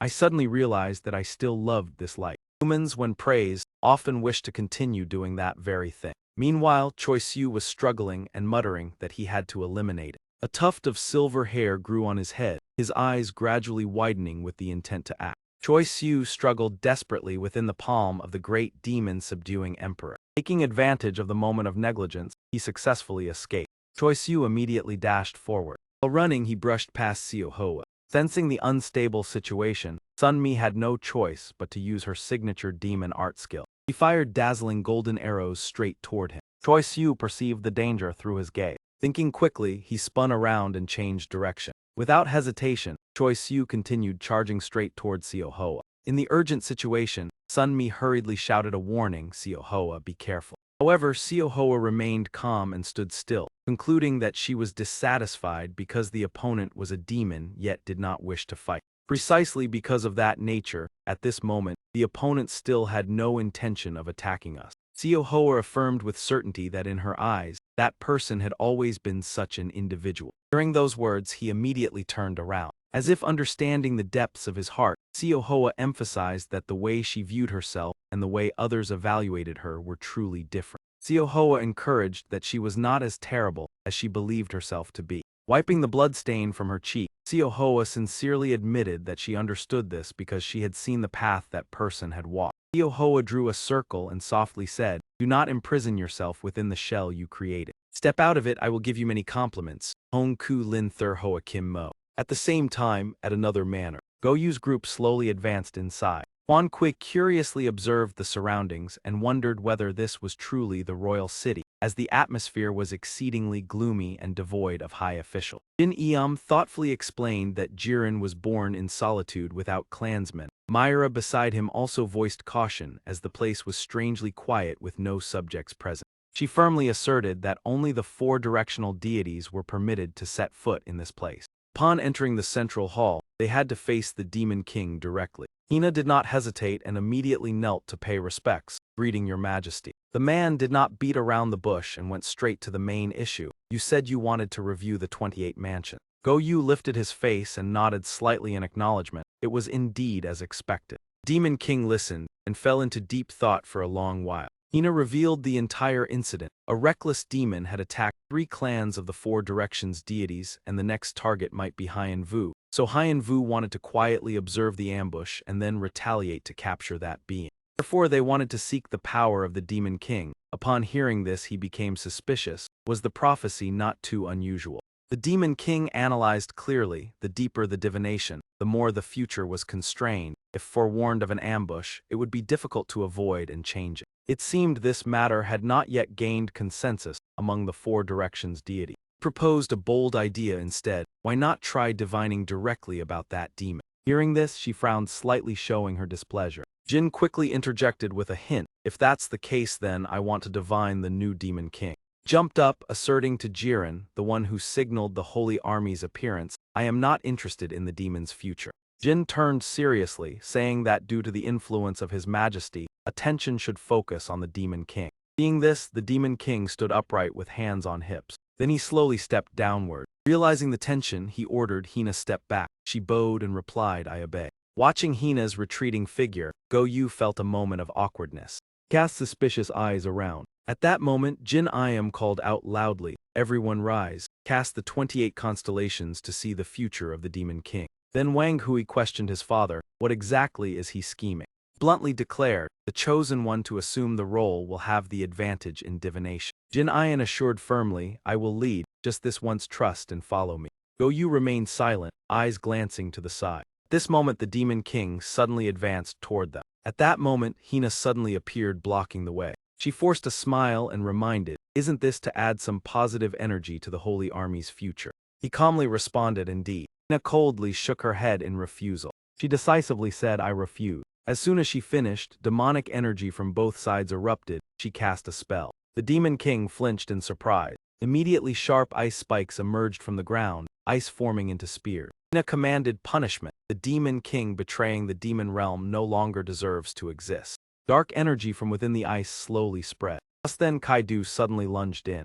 Go-Yu shouted in panic, mother. Jin immediately stopped him, focused. He sternly reminded, Hina is buying time, it must end quickly. Jin closed his eyes, concentrating on the ritual.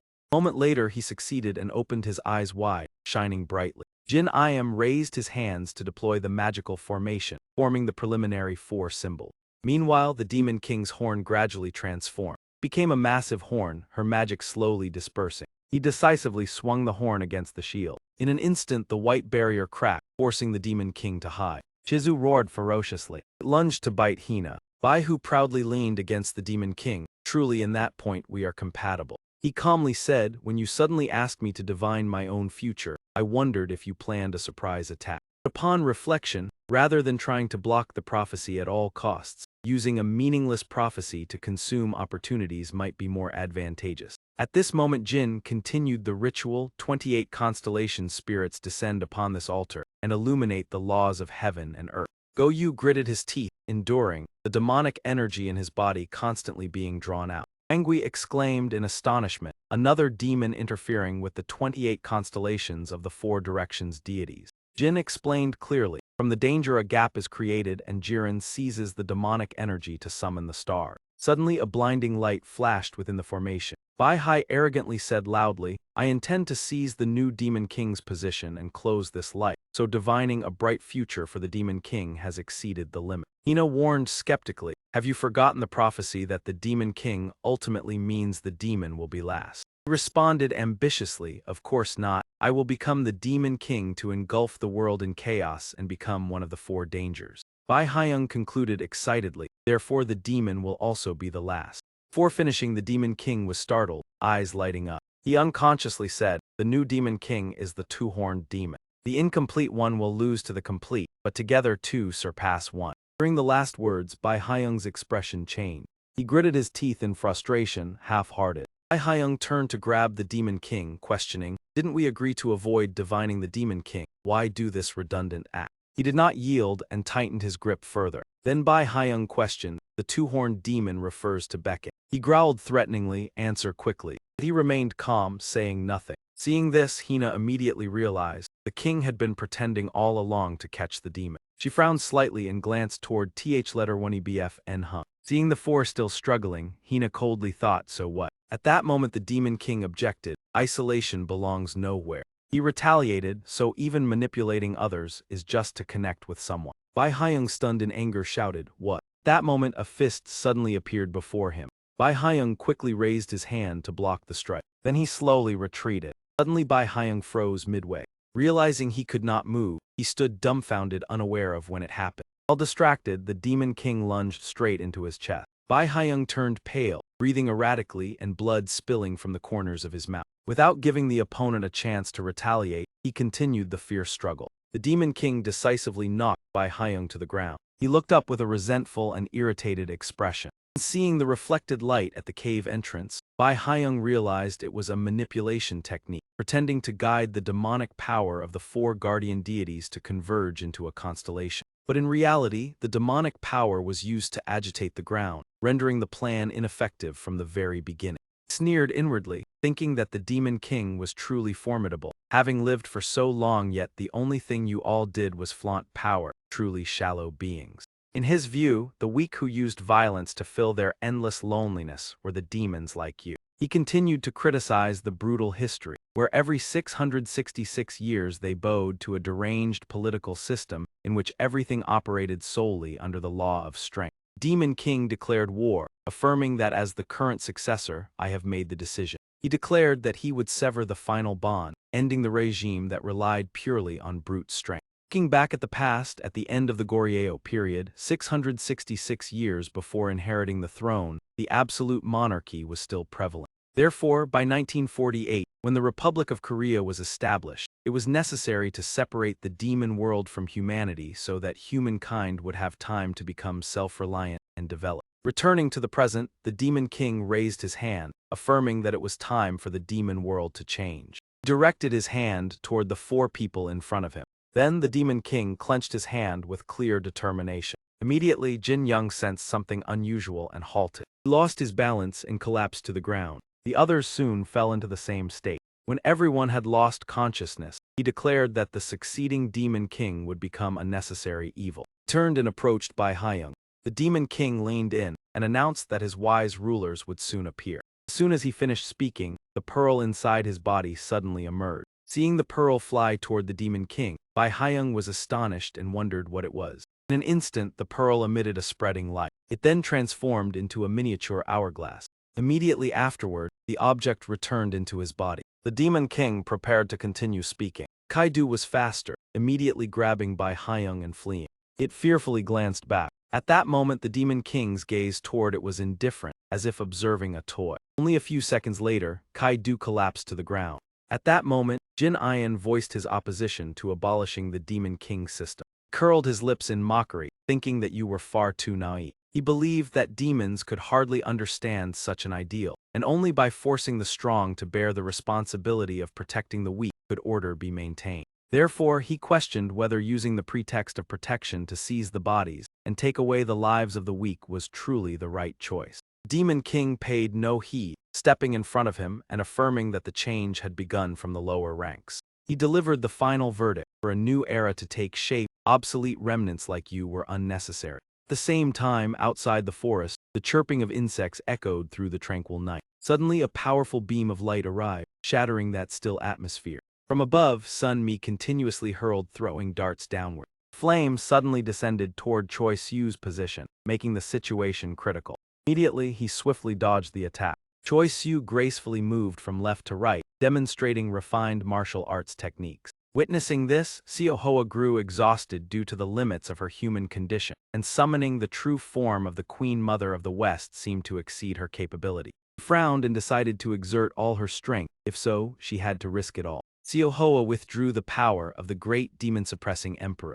It surprised Choi Siu and Sun Mi, and soon after, the image of the Queen Mother of the West flashed behind the cloud. Without hesitation, she immediately commanded the summoning of the nine-spirit fire golden-furred beast. As soon as the words fell, she summoned a multitude of spirits. Xiaohua raised her hand and pointed straight ahead. Understanding the command, the spirits simultaneously aimed their weapons at Choi Siu. She forcefully ordered the launch of a spear assault. Immediately afterward, countless arrows rained down simultaneously. They formed a tight encirclement around Choi Siu. With no path of escape, the spirits charged downward directly at him. Their weapons struck him repeatedly, causing Choi Siu to cry out in agony.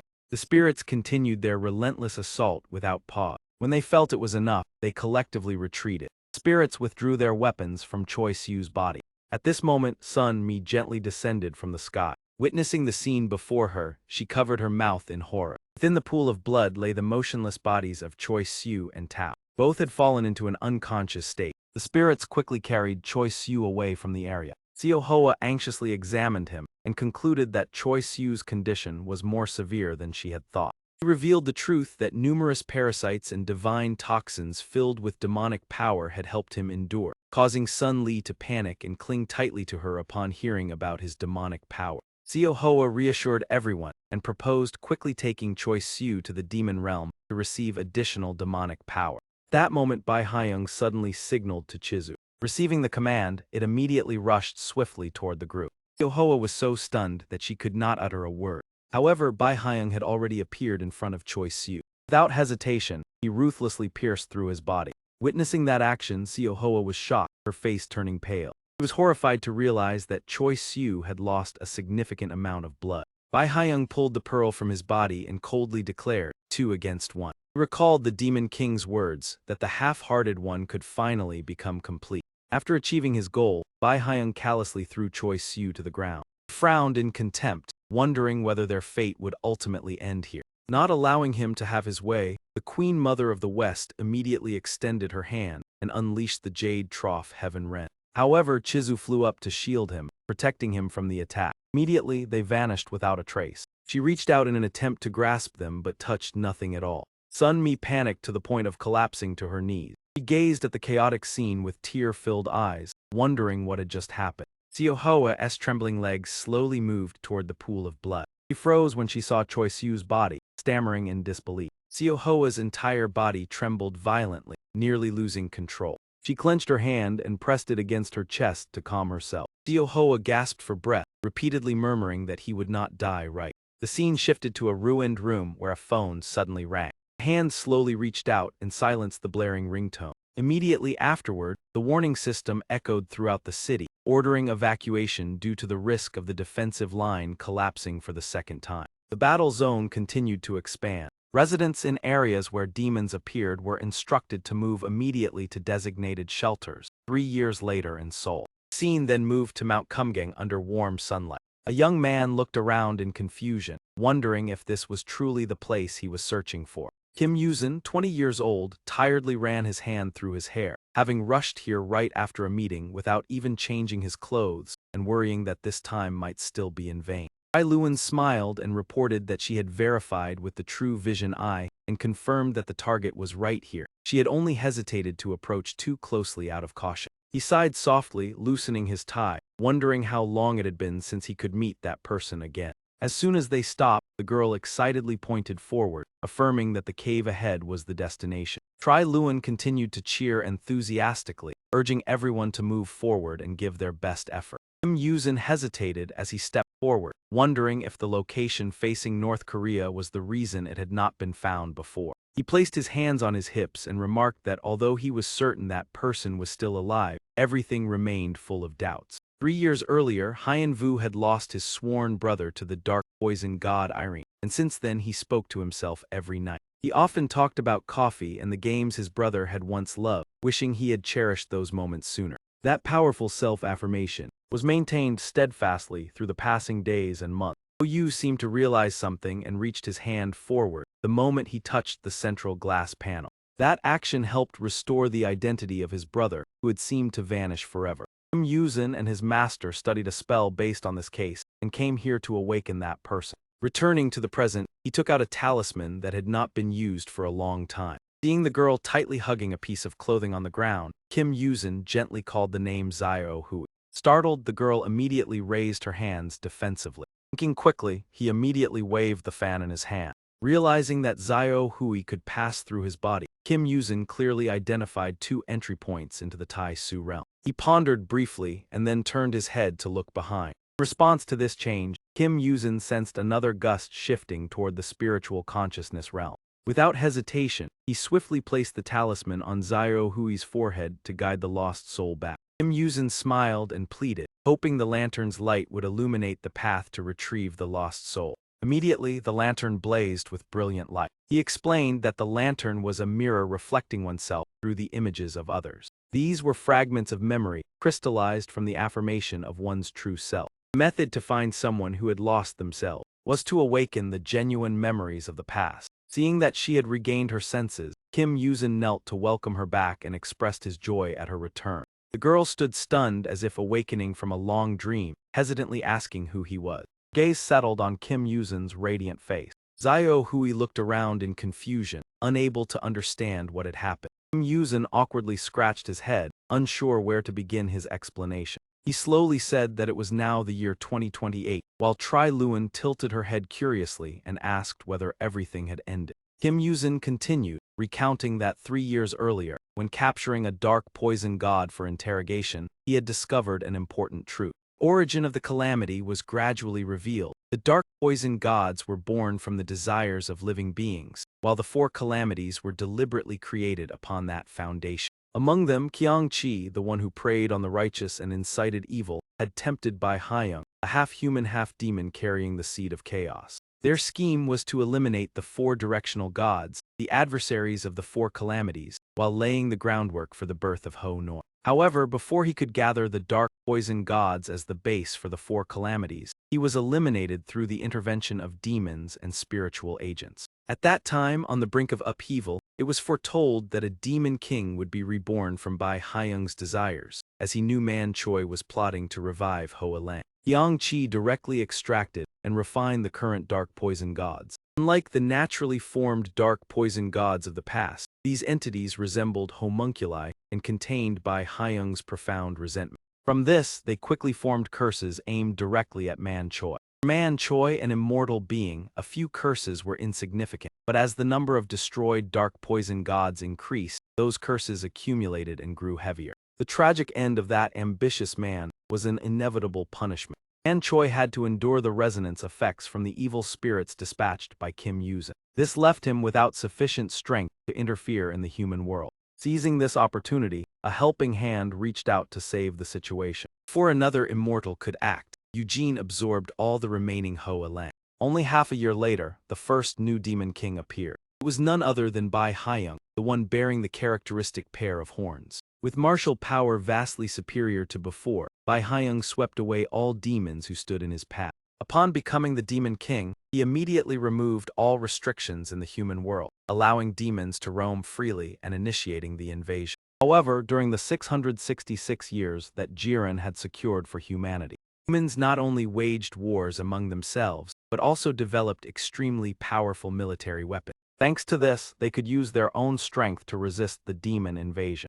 However, reality did not unfold as initially expected. Against high-level demons who had reached exalted realms, the concept of battle lines became nearly meaningless. Therefore, to eliminate these entities required cooperation from the demons themselves, and this bridging role was undertaken by Eugene's new enterprise, which gathered demons friendly to humans along with surviving spiritual agents. The Interrealm Alliance was established as a neutral organization to unite all sides in destroying the common enemy. The Alliance's first objective was to track down Bai Haiyang, who had disappeared from the battlefield. For 3 years, they devoted all efforts to the search, moving back and forth between the demon realm and the human world. Meanwhile, a strange object suddenly swept past Tri Luan. She startled and turned back, wondering what that fleeting object had been. Tri Luan excitedly recounted that their group had luckily found the man who had once gone missing and came here to recruit him. Kim Yuzin thoughtfully remarked that this was simply expanding the responsibility that had previously been handled solely by the judge of the demon realm into a collective scale. He expressed the view that humans could no longer continue to ignore the existence of the demon realm. Hearing that, Xiao Hui anxiously continued, then Choi Siu. She awkwardly spoke about that person, a human, no, a demon, and was gently supported by Tri Luan, who reminded her to be careful. With a trembling voice, she asked Han about his current condition. Kim Yuzin coldly announced, Choi Siu has passed away. At the same time in the city, Jin Yam hurriedly called Seo Hoa with great concern. She calmly went straight to the point, asking where the aid requested by the demon clan was. He honestly reported that brother Hon Hai and sister Myra had already departed ahead of them. Seo Hoa nodded and changed the subject, asking whether the incidents had been transferred to the second line yet. Jin Yam sighed and complained that low-level demons could not even use ground traversal technique. It would be better to let the military handle it since the alliance forces were very limited. The story rewound to the moment when the demon king placed his hand on his face. 3 years earlier, Chu Hoa was forcibly reclaimed by Jiren after driving away the sealed true soul, and he sternly ordered him to return to where he belonged. In the blink of an eye, a powerful demonic aura enveloped their surroundings. Yam cried out in pain several times before leaving the family that had awaited the true soul's return to join the alliance of ritualists. He sighed wearily, saying that matter would be set aside for now because Sister Sun Mi's side had just sent a request for assistance. During this, Seo Hoa immediately turned her face back, and Ian updated the news that it seemed they had found him. At present, beneath the ancient tree, Bai Hyung stood tall with imposing authority. He tightened his grip on the pitch-black weapon in his hand. At this moment, Kaidu Din Quang spoke that the ritual had been prepared for 3 years, using humanity's resentment after the war along with the blood of those who had sacrificed as its foundation. Finally, everything was ready to bring chaos upon this land. After hearing this, Bai Hyung immediately began the ritual, summoning the invisible entity. He raised his weapon high, completed the formation on the ground, then ordered the sacrifice of all offerings upon this sorrow-stained land. Meanwhile, Sun Mi and Go Yu were standing before a profound darkness. Finding this strange, Seo Hoa spoke up to ask what it was. As soon as the words ended, he fired icy arrows. However, that darkness was completely unaffected.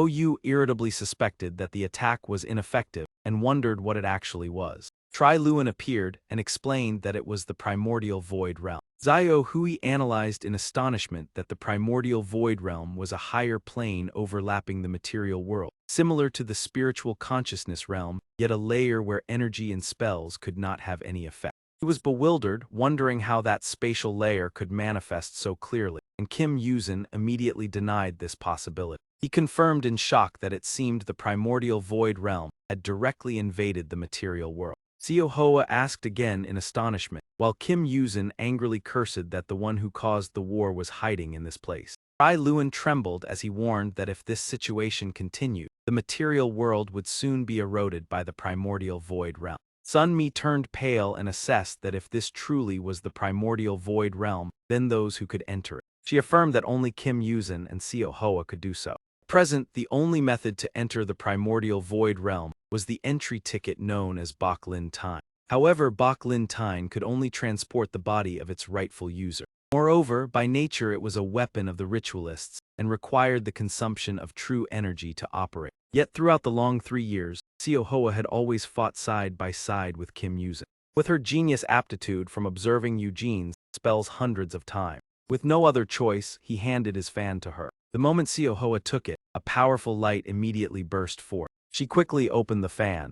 Copying and utilizing spells became entirely feasible. This was the ultimate technique reflection art. In an alley surrounded by towering walls stretching endlessly, leaving only a deep narrow path, 6 people silently observed. Looking at the darkness ahead, Kim Yuzin calmly analyzed that the Demon King's target was the primordial void realm, intending to summon chaos, one of the 4 calamities, into the world. Zio Hui raised her head, eyes wide in shock as she asked whether this had not already exceeded the limit, then softly repeated the word limit. After a brief hesitation, Kim Yuzin was forced to admit the truth and irritably said that if not now then when. Seo Hoa slowly stepped forward, while Kim Yuzin turned and spread his arms to block the 4 people behind, deciding that only the 2 of them would charge in while the others returned to report and conduct the ritual. Hearing this, Tri Luan immediately obeyed, while Zio Hui remained bewildered, not yet understanding what was happening. After arranging everything, he gently stepped beside Seo Hoa and softly sighed. Both immediately ignited with fighting spirit, their cold gazes fixed on the darkness ahead. Seo Hoa firmly expressed that for the past 3 years she had always awaited this moment, and today felt as though it were the last time. The scene shifted to the front of a cave with its entrance blocked by a rope hanging blue, white, and red cloth strips. An altar table was prepared with a full array of fruits. When everything was ready, Go Yu seriously rolled up his sleeves to begin, but Zio Hui behind him immediately stopped him and said, "Wait." She looked at him and Sun Mi in confusion, wondering what they had been intending to do all this time. While sprinkling water from a bowl around the area, Sun Mi calmly explained that they were praying to the gods, leaving Zio Hui momentarily stunned and at a loss for words before this action. At that moment, Tri Luan appeared beside her and cheerfully explained that they had a deity who was always invoked, and since the opponent had unleashed immense power, they also needed to gather all allies.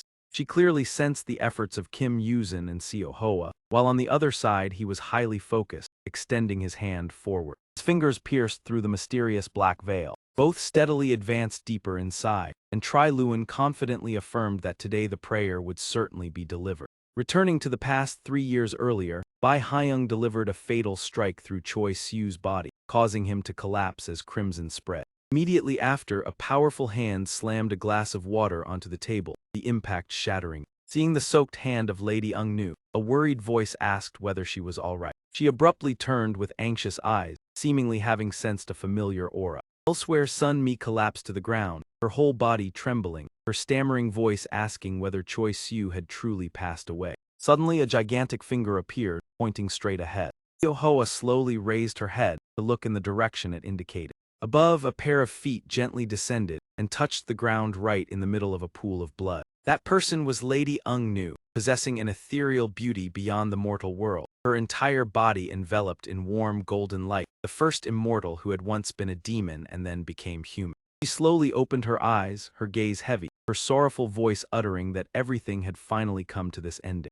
Ungnu's eyes rested on the lifeless body of Choi Siu lying in Seo Hoa's arm. Without hesitation, she ordered everyone to follow her and turned to lead the way, causing Seo Hoa to anxiously glance back. Moving to another location, she gently laid him down on the ground. After that, both she and Sun Mi looked at Lady Ungnu with concern, Sun Mi softly asking about the situation. Seeing that the two still did not understand as she placed Choi Siu within the red circle, she calmly explained that when a demon lost its demonic core, it would no longer have a vessel to retain its power. Even a body that had once received demonic power would become empty. Ungnu gave an example like a jar with a broken bottom causing water to continuously leak out. Even if sealed, it would still require special techniques to limit the loss of demonic power. He then proposed another method of placing the jar within its own environment to prevent the water from escaping, or healing within a space filled with demonic power to at least maintain life. Saying that is one thing, but the noble lady could not be absolutely sure, and with that person, it was unclear if such methods would work, making Sun Mi and Seo Hoa both frown in unease. She continued explaining that if someone could simultaneously wield demonic energy and vital essence but only had a single vessel, the two energies would inevitably compete for dominance. When the energy surged beyond its limit, the gem would surely crack, and under the invasion of foreign demonic energy, the vital essence within could very likely dissipate. Hearing this, Sun Mi widened her eyes, her voice trembling in disbelief. How could this be possible? The noble lady calmly analyzed further, saying that ultimately, demonic energy and vital essence both originate from nature. One belongs to demons, one to humans, and when the two species intersect, the energy merely passes through the body before transforming into demonic energy and vital essence.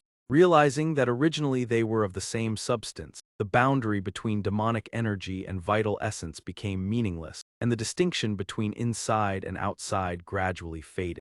Just as she finished speaking, a gigantic brown bear appeared behind, holding garlic and leaves, radiating intense magical power.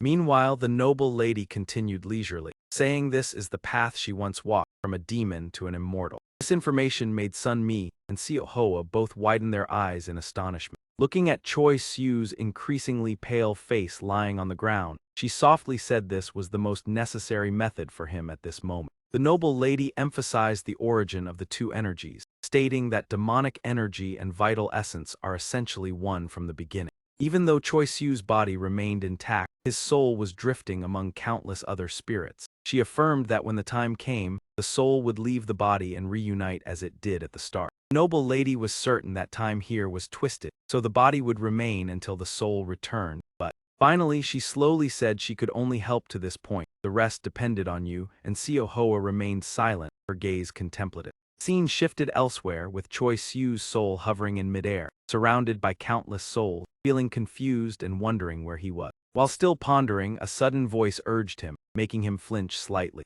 Following the guidance, he flew onto a high platform. In front of him sat the King of Hell leisurely on his throne. The King of Hell radiated cold and imposing authority that day. A skeleton below reported that the next soul was a half-human, half-demon of the love demon type. The king frowned and repeated, "Love demon." Asked in a deep voice, hadn't that species been extinct? The skeleton keeper of the life and death register replied that this one lived like a human all his life, but before the great ceremony of the Demon King, he awakened his power and lived like a demon. Another skeleton added that he had defeated about 10 demons, with no humans involved. Hearing this, the King of Hell sighed softly. Short life was unavoidable. Then he ordered the soul to be sent to reincarnation. The two skeletons bowed to comply, while Choi Siu silently did not know what to say. The skeleton pointed the way, and he followed in vague confusion. Two words echoed in his mind: reincarnation. Choi Siu turned to walk, his heart heavy. Am I really dead? Suddenly a vase fell and shattered, the sound echoing like an urgent signal.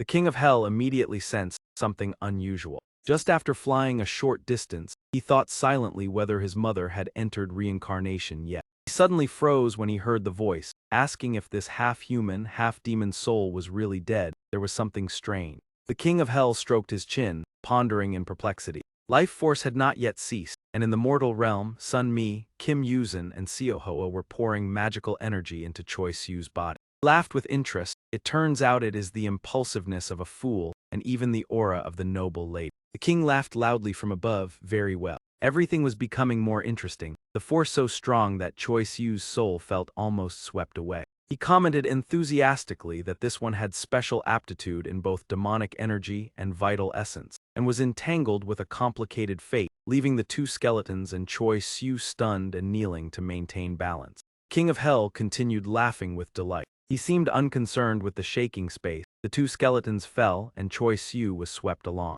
Excitedly, he said it had been a long time since something so captivating occurred, almost overlooked. Cheerfully ordered a revision of the records in the Supreme Records Department. The skeleton keeper looked up to ask what he meant. The king smiled and gestured forward, deciding to temporarily postpone the reincarnation of this soul and receive a new one. Choi Siu's soul now hovered in the endless darkness. Light gradually radiated from him. In the vast darkness, only Choi Siu shone, solitary. Suddenly he saw a crowd ahead, curious why they had gathered. There Phoenix was crying while questioning. Why did you betray me? The accusation made the surrounding souls laugh. The Western Demon King crossed his arms and said you over-controlled, like a parent with a child. Phoenix refused to concede, speaking incomprehensible words. Choi Siu wove through the souls to see what was happening and apologized for interrupting. He asked where this place was. Hearing this, the two ceased arguing and turned. The Western Demon King smiled, noting a newcomer. Looked around and leisurely said this place was simply a waiting room. Choi Siu remained dazed, softly replied yes. The Western Demon King explained that under the King of Hell's judgment, souls whose destruction or reincarnation is delayed for various reasons temporarily reside here. The souls stood on a gigantic golden clock in space, where the time hands had stopped. He added that most here were heroes who had achieved merit, pausing reincarnation to cultivate into immortals. He pointed to Phoenix and said there were also those not of the immortal realm but reached immortality, unable to reincarnate or be destroyed, only resting. Phoenix immediately rebutted, saying he was not just resting because he had not been issued a card. Souls surrounded Choi Siu, asking about his rank, which seemed low, likely the first case, and he awkwardly replied that about that. I never wanted to become an immortal. Hearing this, he paused in surprise, asking what. Choi Siu recounted that he woke up here while on the way to reincarnation, leaving the souls puzzled. Quietly asked how to return to reincarnation. He explained he wanted to see his mother before she reincarnated, and the souls understood. Phoenix loudly said even in reincarnation, souls could not converse. He bowed to explain that if former enemies met, chaos would ensue in the reincarnation order. Therefore, before reincarnation, all past life memories are erased. Choi Siu sadly replied, I see. Yet he insisted that even without seeing his mother, he did not wish to become an immortal, causing the souls to stir. Bowed hesitantly, saying he was not a hero but a villain, only bringing trouble to others, unable to protect even his closest, leaving the souls silent. Then they gradually left, their voices full of sympathy for Choi Siu's sorrow, urging him to move on. Phoenix looked displeased, saying why did the king send such a grim one? Once everyone left, only the Western Demon King sat on the clock, and Choi Siu remained in the silent space. After a while, he spoke regretfully, saying that souls delayed in reincarnation would be erased from the life and death register, only able to wait here for fate. Hearing this, Choi Siu's mood grew heavier. He drifted silently, engulfed in deep sorrow. The Western Demon King watched, thinking deeply. Suddenly he recalled and said he once heard a friend recount. There was a love demon named Beckon in a situation identical to yours now. Hearing the name, Choi Siu immediately reacted.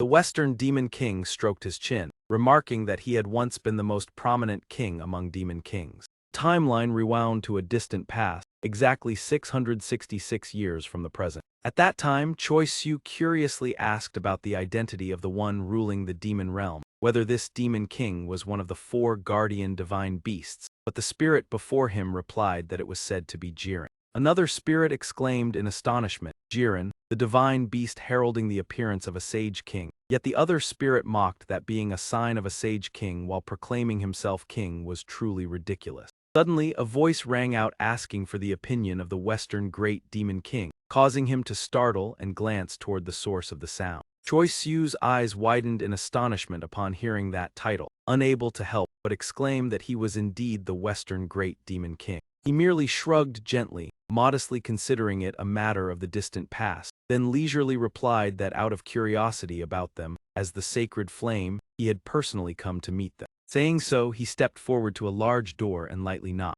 Afterward, the Western Great Demon King turned the handle to open the door and asked whether the Demon King was inside. However, at that very moment he halted upon seeing the empty scene within, a sense of regret rising in his heart at the changes, realizing that the royal palace after so many years had become desolate and everything had deteriorated with time. Western Great Demon King stepped deeper into the room and observed the Demon King standing opposite, yet his appearance resembled that of a monk more than a sovereign. The other calmly spoke, asking whether he was the Western Great Demon King. He smiled in admiration, believing that the divine beast was truly extraordinary to recognize an old man like himself in an instant. It seemed that he had indeed grown old. The Demon King calmly explained that it was not his fault, only because in his future there was the presence of the man that he recognized him. Hearing this, the Western Great Demon King was slightly surprised, crossing his arms and asking whether he could see the future, whether it was the power of prophecy or foresight.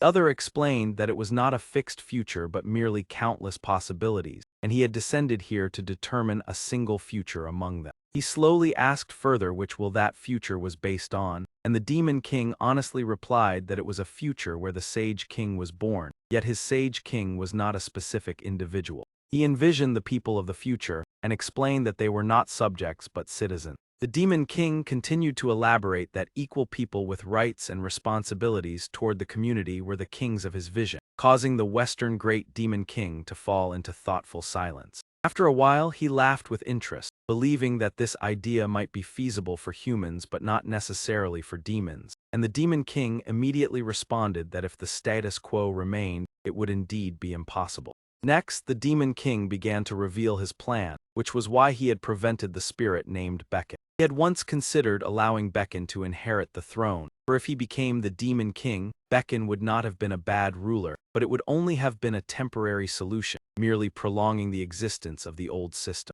The Demon King envisioned a future where the citizens of Korea would rise holding flags, the human world would separate from the demon realm and gradually advance toward a civic society, while the demon realm, the slowest to change, would rely on human strength to open a new era. Hearing this, the Western Great Demon King could not help but sigh with sympathy for Beckon, believing that he was merely a spirit born in the wrong era. However, the Demon King immediately refuted this thought, affirming that Beckon being born in this era was in fact a stroke of luck. He explained that thanks to this, Beckon had the opportunity to meet Ung-Nu, who had just awakened after a long hibernation. Shifting to another space, Beckon was now exhausted, sweat soaking his entire body. He clutched his injured arm, dragging himself forward with difficulty, and silently resenting Jiren's law that had severed the human world and eradicated the spirit village. Beckon stopped before a deep cave and thought that this was the only remaining place left for him. He then gently stepped into the cave, but before he could go far, Beckon froze upon hearing Ung-Nu behind him sternly question.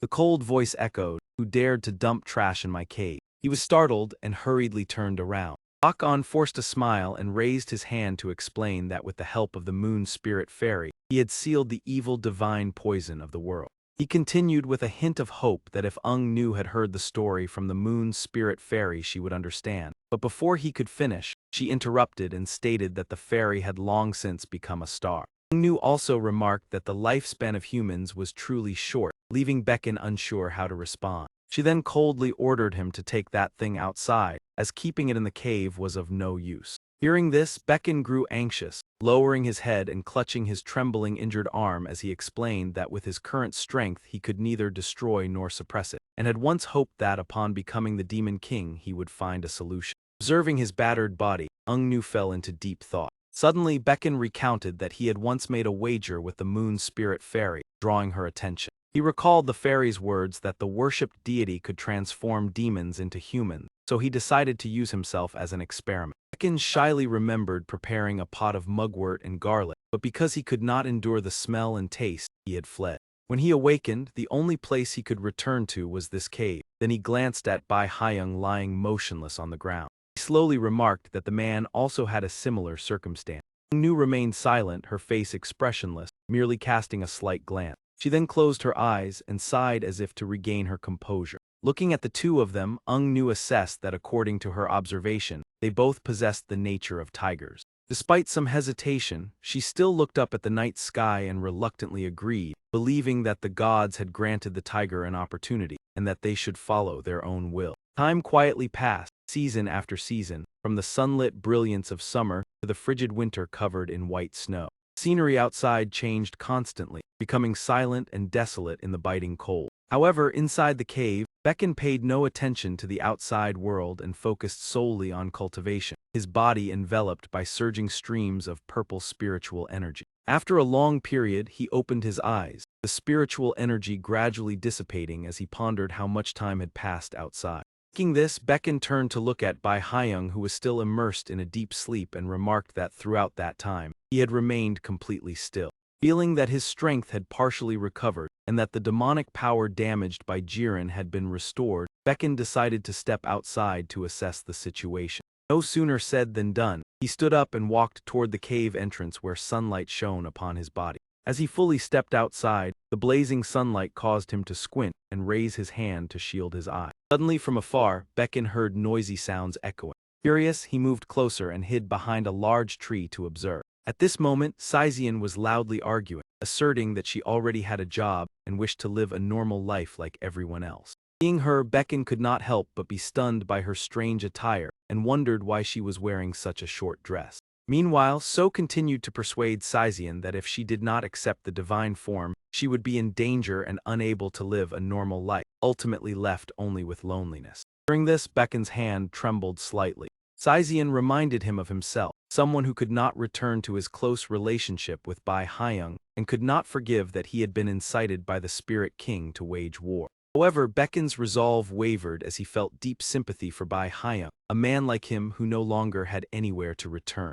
The image of Bai Haiyang briefly appeared in Becken's mind, weighing heavily on his heart with a lingering sense of remorse. Returning to the present, Saizian coldly mocked that perhaps the other was jealous because only she was able to go down to the city, which was why such unreasonable advice was given. Sensing the situation becoming tense, Becken hid behind the tree, sweat beading on his forehead from anxiety. Finally, the woman decided to pick up her suitcase and leave, her departing figure exuding determination, yet also danger. Worried, Becken secretly followed behind, hiding among the bushes, unconsciously watching the human he could not take his eyes off. The scene shifted to a modern city with towering skyscrapers, bustling traffic, and constant lively sound. Becken stood beneath the street, looking up at the airplane in the sky and the towering buildings with astonished eyes. He was stunned by the modern world, captivated by the brilliant achievements of human civilization to the point of forgetting his original purpose, while his disheveled hair and hanbok attire caused passers-by to look at him with prejudice.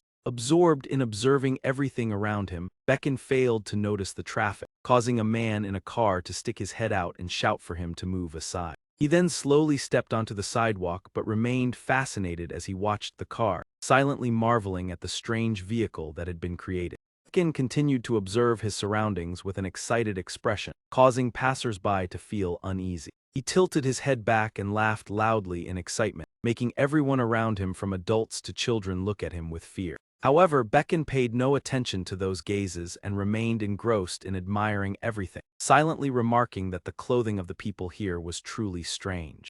After wandering for several hours, he lowered his head in fatigue, no longer possessing the initial excitement. Becken sat down on the ground beside a stone bench and lamented that with just a brief moment of distraction, he had lost track of the girl. Pouted in complaint that searching in such a crowded place was like finding a needle in a haystack, and even if he found her, he would not be able to do anything, startling a couple passing by. Finally, Becken hugged his knees in discouragement, telling himself that if he continued to interfere, everything would likely only become worse, as his involvement had rarely brought about good results. "Stop worrying about the affairs of the world, let us return," he was still muttering when he suddenly saw a pair of trembling legs approaching. Saizian, with an exhausted face, gritted her teeth and cursed softly. How annoying. In her heart she kept complaining. Just after leaving the mountain she was struck by the divine illness. Those gods were truly troublesome. On the first day of work she encountered such misfortune. Bak Khan looked up and was stunned by Sijin's exhausted appearance.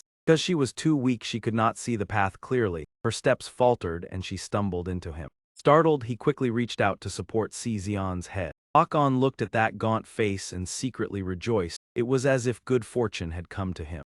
After a moment she slowly opened her eyes. Becken anxiously shook her and called out, "Miss, wake up, open your eyes." The first image she saw was his messy-haired face, causing Zizan to jolt fully awake. Immediately she sprang up in panic and asked who he was. But Saizian looked down at her arm and exclaimed in astonishment, "The divine illness has disappeared." Beacon was equally wide-eyed in surprise. The story pauses here.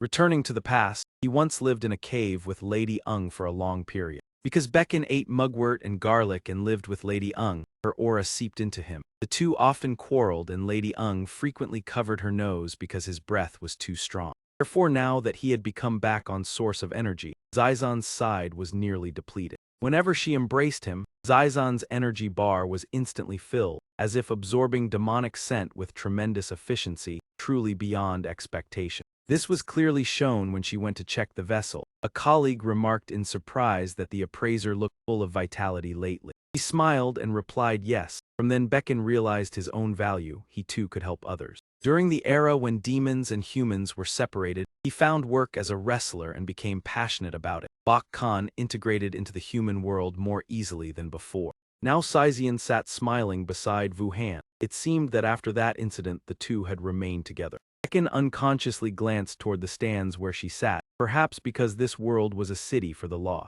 Their gazes met gently. Within them remained only each other's image. Perhaps because they had each other. When Choi Siu was born, he was the crystallization of their love. Ironically, the boy inherited his mother's genetic illness, leaving both of them to frown as they watched their child cry in pain. Zizan covered her face and sobbed. Perhaps Choi Siu had taken on my divine illness. She feared for her child's life. A newborn with such a high fever was extremely dangerous. Becken could only helplessly cradle and soothe the baby. The scene shifted to a house with a majestic bear statue. From inside, a voice declared that the divine illness could only be cured by accepting a god. Inside, Lady Ung raised a cup of water leisurely and set a condition, but it only applied when the mother carried the divine illness.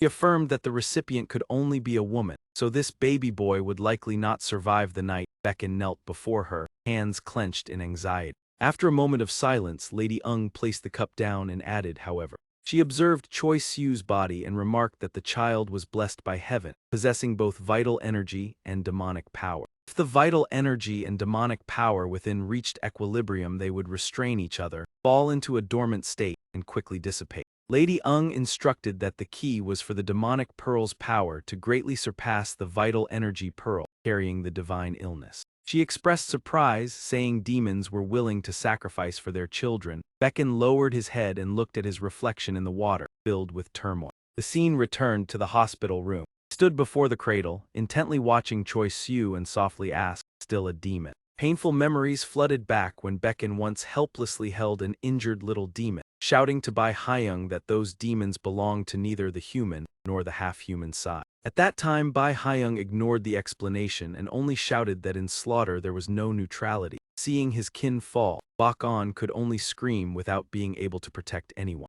Now he did not hesitate and thrust his hand into his own body, as if pouring out his life. Within himself, Bak-on took out a purple magic pearl and placed it near Choi Siu. He was originally a demon. The pearl immediately fused into the boy's body. Seeing this, Becken smiled in relief. Before leaving, he gently touched Choi Siu's soft cheek and quietly closed his eyes like a human. Finally, Bak-on collapsed amid spreading crimson and whispered that Zizan would do better than him. Jiren spoke solemnly about the future he saw. It was a demon who ended as a human. Stated in a deep voice that what he saw was precisely that future. The Western Great Demon King showed interest in this information, truly intriguing. Provided further evidence to confirm that future. Jiren had even advised Becken during the ritual. Jiren once assessed that he was not someone who lived by trampling and killing others. Was that not so? The Western Great Demon King continued. According to him, Choi Siu was the child in the future Jiren foresaw, but now it had become the past. His words made Choi Siu break into a cold sweat. Was it the same as what Jiren had seen? Many doubts arose in the Western Great Demon King's mind. Your father accepted defeat to save you. You were too young to remember, so in his final moment no one knew whether he was human or demon. Elsewhere a mysterious figure appeared. In his hand he held a purple pearl emitting a sinister aura.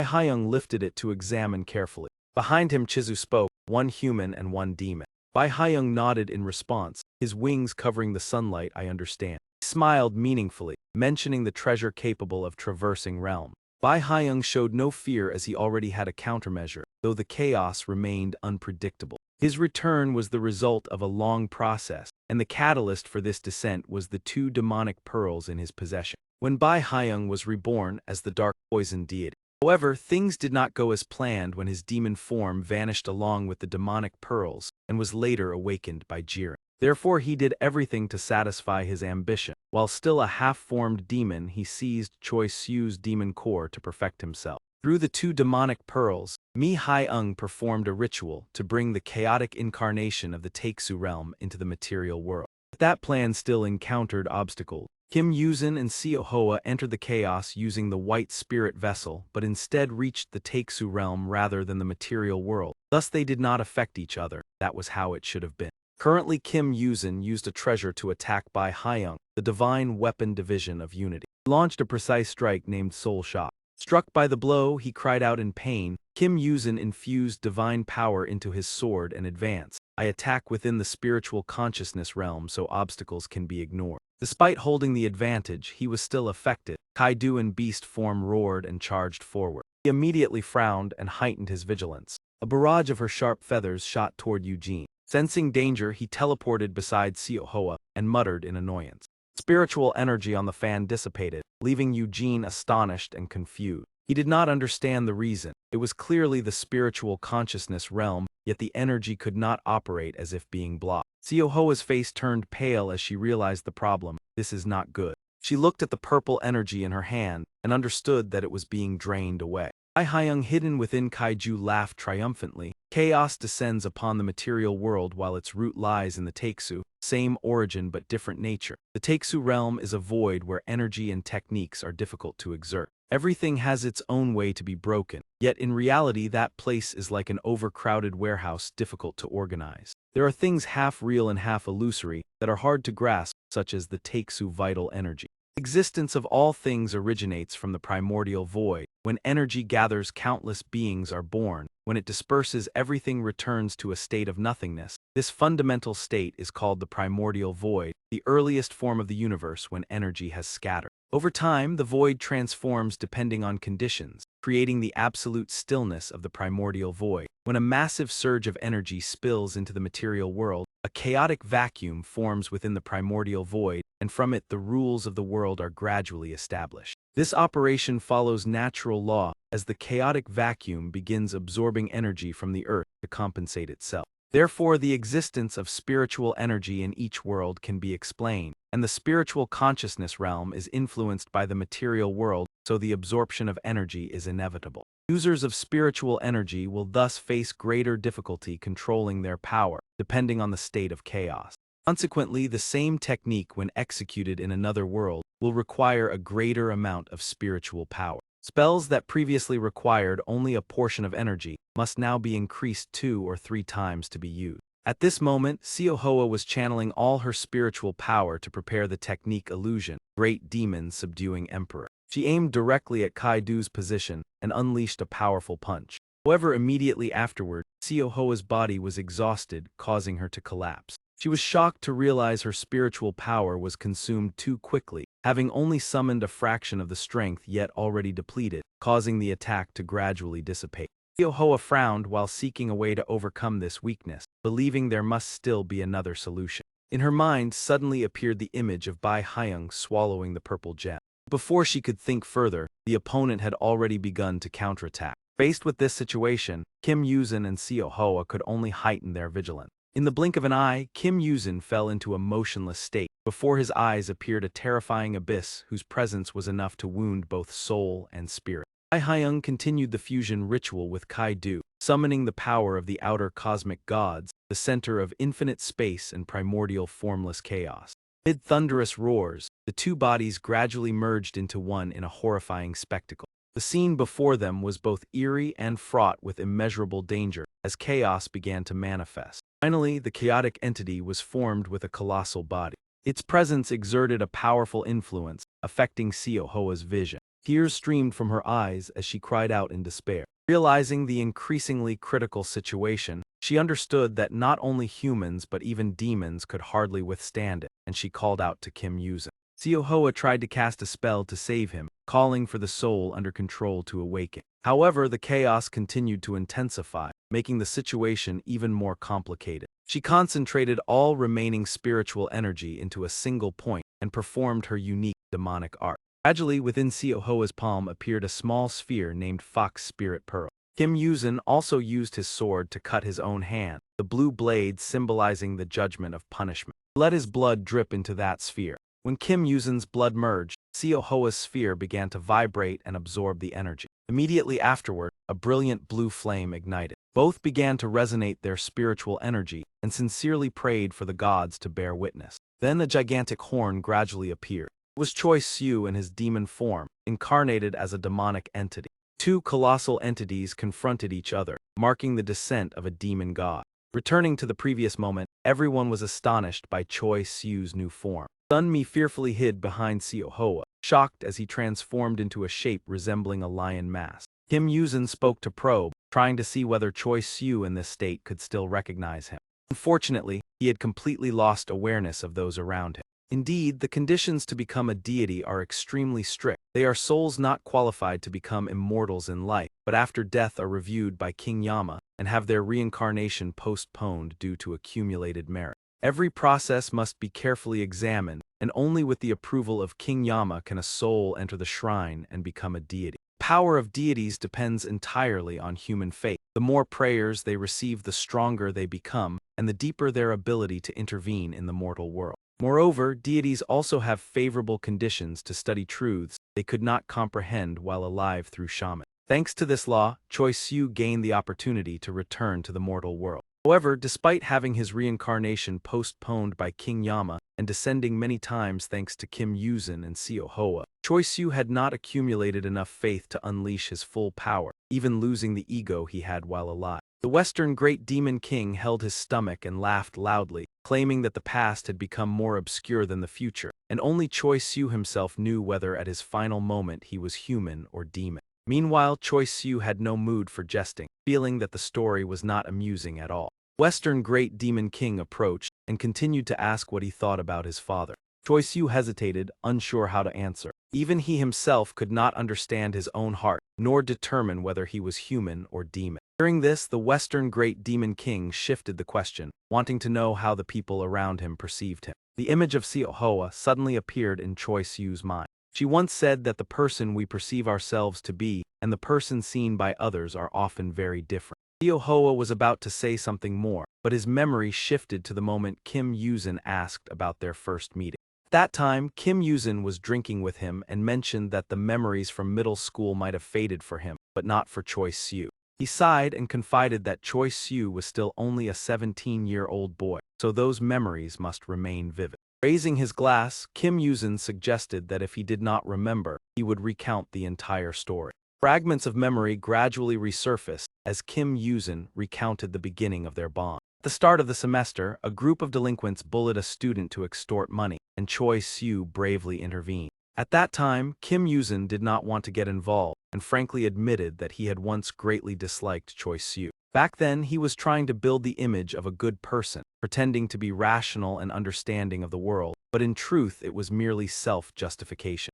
Seemingly empty life was overturned when Choi Siu appeared. Despite being helped, Kim Yuzin still felt uncomfortable because someone had solved a problem he had deliberately ignored. He believed that action made him lose face as the heir of a prestigious family. The more he drank, the more sincerely Kim Yuzin confessed that Choi Siu was a strange and detestable child because he always helped others so straightforwardly. The reason was that he lacked the courage to live honestly like Choi Siu, unable to abandon his own expectations and self-justification. Choi Siu listened silently as Kim Yuzin shared that if someone believed in him and he also believed in them, the true self of a person would gradually take shape. Kim Yuzin continued his monologue, recalling the milestone when Choi Siu discovered his habit of arranging belongings. At that time, Choi Siu sincerely praised that Kim Yuzin was a very meticulous person. From that compliment onward, Kim Yuzin paid even more attention to arranging everything meticulously. Just a small compliment haunted him, causing him to unconsciously live according to the image others perceive.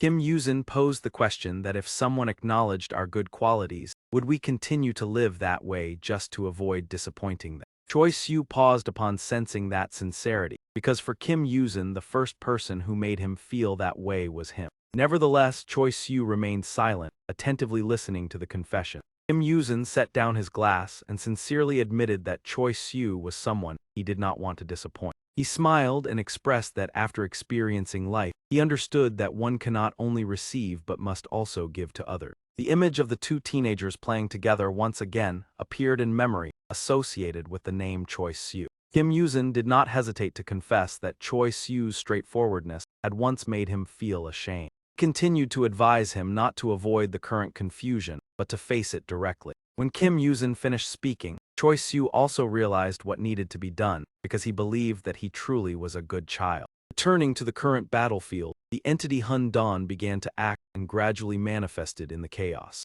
Yanla Great King was also affected by its incarnation, and Zai Wangmu likewise clearly sensed the anomaly. On the other side, Sun Mi and Go Yu were merging their spiritual energy to enhance their strength. On the battlefield, Seo Hoa could not help but be astonished at the scene unfolding before her eyes. Meanwhile, Kim Yuzin smiled slightly and whispered Choi Siu's name. Following the summoning, Choi Siu appeared in the form of a demon god with imposing presence. Dan immediately recognized him and called out with vigilance, "Demon Choi Siu." It tilted its head and sneered, "Wasn't he supposed to be dead?" Choi Siu's appearance helped Kim Yuzin and Seo Hoa quickly recover their strength. His face was covered by a mask identical to Choi Siu. Shortly after, both completed their transformations, and the merging was officially finished. Immediately, Seo Hoa moved swiftly to the left of the battlefield. Meanwhile, Kim Yuzin was empowered and advanced in the opposite direction. He used his spiritual energy to manipulate his weapon with mastery. Seo Hoa coordinated with Kim Yuzin,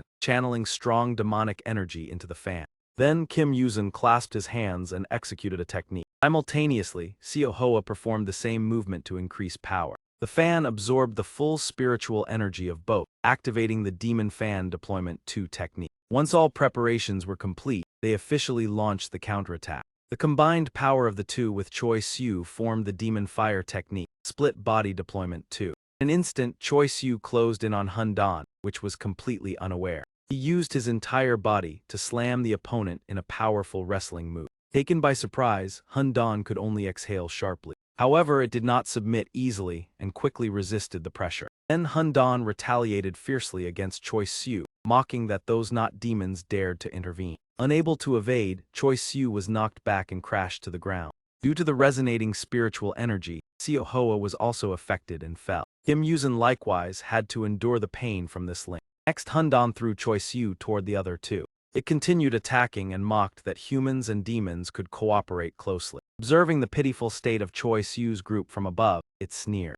Hun Dan spread its wings and soared in the sky. From its body emanated dark energy with heavy malice. This energy quickly spread, engulfing the entire city.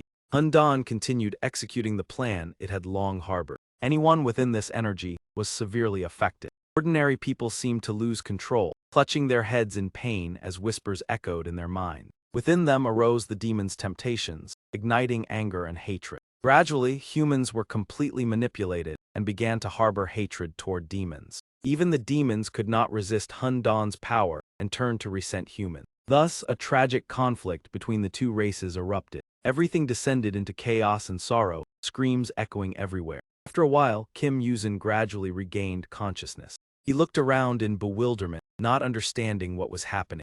Suddenly looking up, Kim Yuzin saw thousands of spikes aimed directly at him from above. He immediately leapt to evade all the incoming attacks. Sun Mi was also affected by Hun Dan's magic and filled with hatred. She did not appear alone, but was accompanied by Go Yu and Thai Kai Lun. Xiao Hoa and Kim Yuzin were astonished that familiar people had turned against them. All three shed bloody tears and simultaneously declared their hatred for humans. Then Go Yu focused his strength into his palms and launched an attack. Losing reason, Go Yu immediately cast the fated demon spell Arctic Battle Release, Dark Moon Ice Seal targeting Kim Yuzin and Xiao Hoa. Unaware of the situation, Kim Yuzin could only continuously dodge, confused by the simultaneous attack. Suddenly, a figure leapt forward to block the attack for Kim Yuzin. Xiao Hui actively formed a solid defense using Mount Tai Chaos Suppression magic. Kim Yuzin was astonished by her appearance and called out her name, Xiao Hui.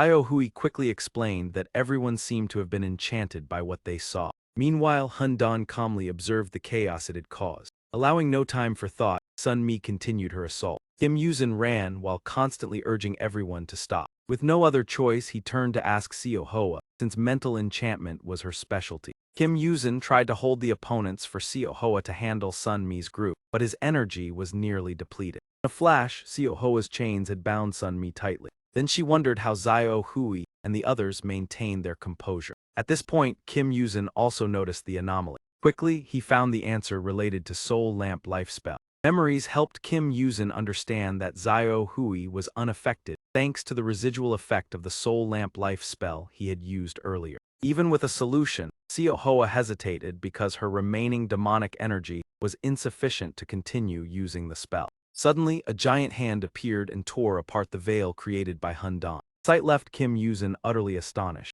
Without summoning, Zai Wangmu personally descended. Hun Dan quickly recognized the appearance of these uninvited guests.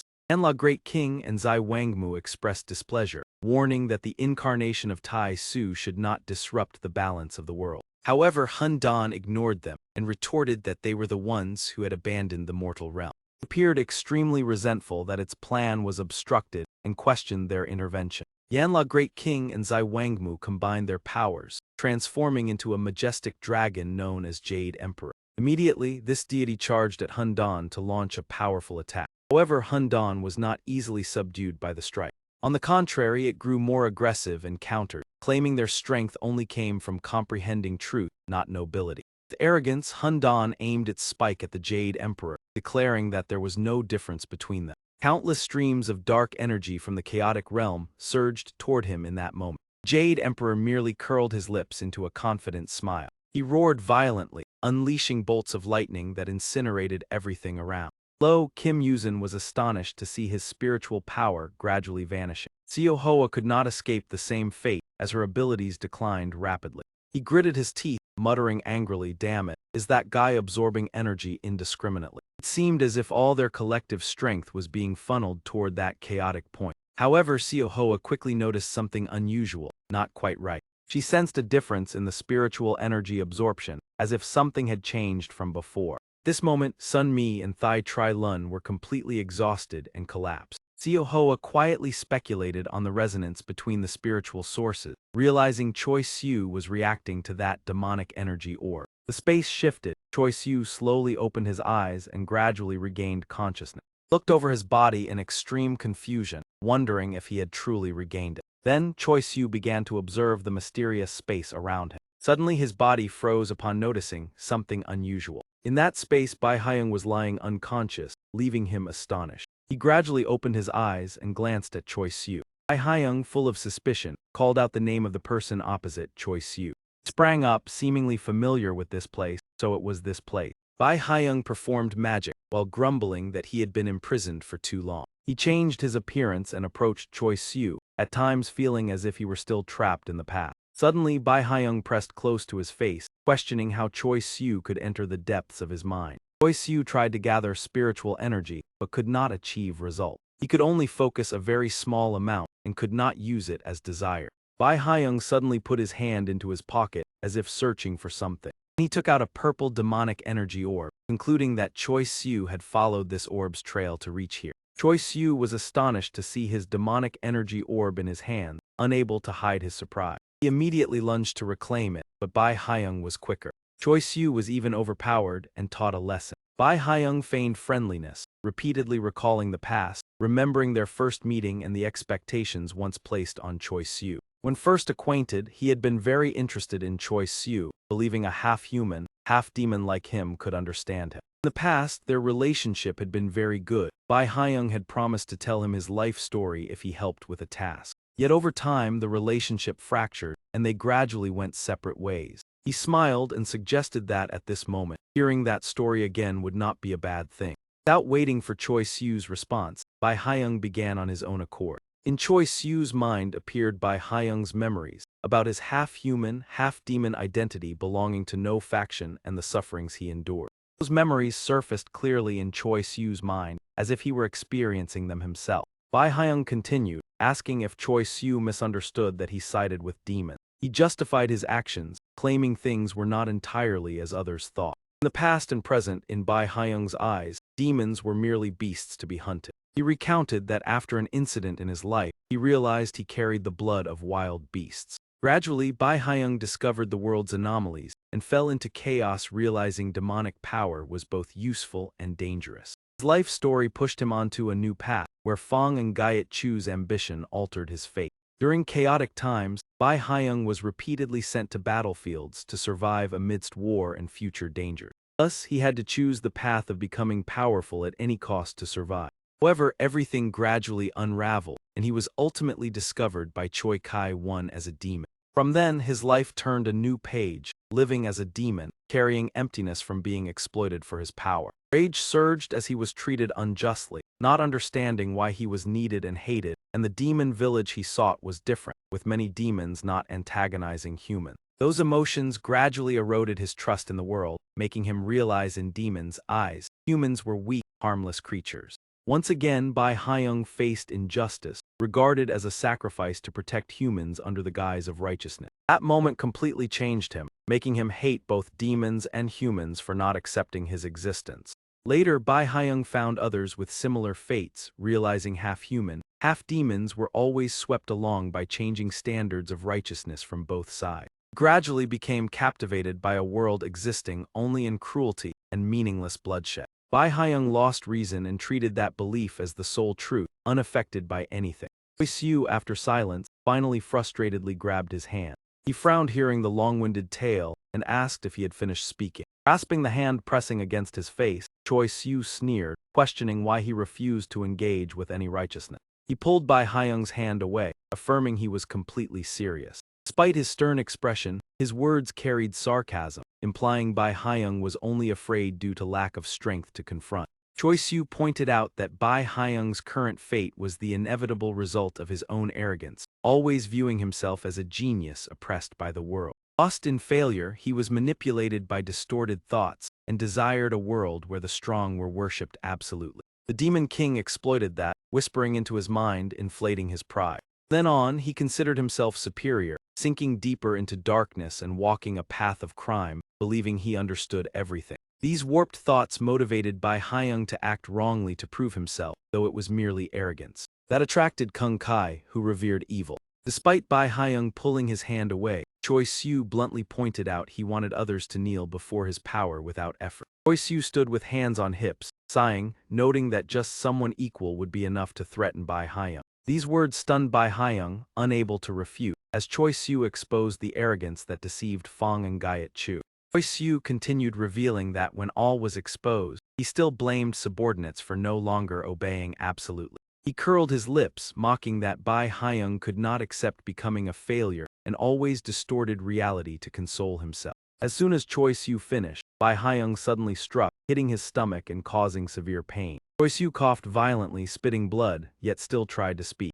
Leaning on the wall, clutching his aching stomach, he mocked that merely speaking the truth led to being silenced immediately. Unable to argue, Bai Hayoung slowly approached and coldly demanded silence. Grabbed by the collar, Choi Siu remained calm, smiling, pointing out that he clung to the very notion of right and wrong he always hated. That remark enraged Bai Hayoung, his face darkening as his delusion of victimhood wavered. Despite the pain, Choi Siu steadfastly faced him, pointing out he was trying to assume a morally superior position. He openly exposed that though verbally denying righteousness, Bai Hayoung secretly craved recognition within it. Bai Haiyang always sought excuses and evaded reality, forming a defense mechanism by distancing himself from the world, which led to isolation. Isolation gradually became loneliness, then helplessness, as one believed their existence had no impact and even vanishing would go unnoticed. Because he had been isolated for too long and immersed in loneliness, he allowed the darkness within him to grow, creating a deeply sorrowful tragedy. Bai Haiyang still had a chance to change, but he chose to imprison himself within the gloomy cave of his soul, letting the darkness gradually consume him. He began to fear the light, avoiding reality and even the consequences of his own actions. Therefore, to conceal his weakness, Bai Haiyang chose the path of becoming a ruthless man. He exploited his power to harm the innocent, spreading terror, and using violence to affirm his own existence. Choi Siu continuously provoked him, causing him to declare that if he could not belong anywhere, he would rather stand above all. Perhaps to fill his loneliness, he cloaked himself in a sense of perfect omnipotence. During the confrontation with Choi Siu, the demonic power pearl suddenly fell from his pocket, and Choi Siu asserted that existence does not depend on belonging to any place. Even when Bai Haiyang grabbed his collar, Choi Siu remained calm and used his words to awaken him, emphasizing that even when alone, each person can still affirm their own value and identity. Choi Siu continued to share that loneliness might never be completely erased, and at that moment a stream of blue light shone upon Bai Haiyang's face, leaving him utterly astonished. Bai Haiyang released Choi Siu's collar as the pale blue light surrounded his body. Choi Siu slowly approached and explained that the feeling of omnipotence only deepened loneliness.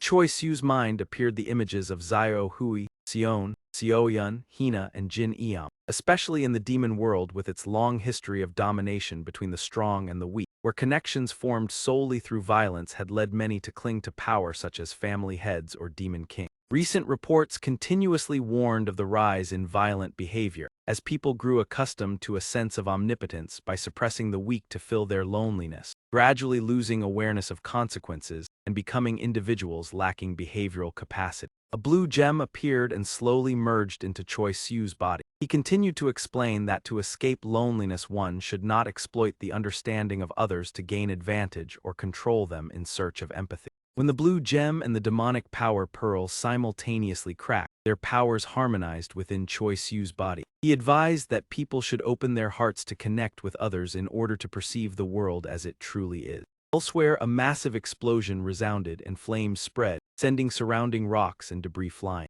Sharp shards of ice suddenly appeared and surged toward a single direction. A sword engraved with strange characters emitted a blue glow and shattered those shards of ice. Kim Yuzin stood panting from exhaustion, both hands still struggling to hold the sword tightly, muttering in frustration. Before Kim Yuzin, Go Yu continued creating shards of ice to attack, making him realize that his true energy had been completely depleted. Suddenly, a figure appeared behind him and spoke. A person placed a hand on Kim Yuzin's back, transmitting a new source of power into his body. Kim Yuzin felt as if an electric current surged through his body, while the other person said that he was returning the power that had once been lent. Kim Yuzin quickly turned around to see who it was, and was reminded that the remaining task was for him to resolve on his own. It turned out that the person who appeared was Choi Siu, causing Kim Yuzin to joyfully call out his name. In the distance, Seo Hoa saw the two joyfully reunited, and was so surprised that she dropped the chain binding two other people. Seo Hoa's face showed disbelief as she looked at him. Choi Siu quickly teleported to Seo Hoa's side and placed a hand on her shoulder. Seo Hoa emotionally called out his name to confirm his presence. Choi Siu shyly smiled, scratched his cheek, and replied that he had arrived. Kim Yuzin quickly placed a talisman on Go Yu's head to completely restrain him.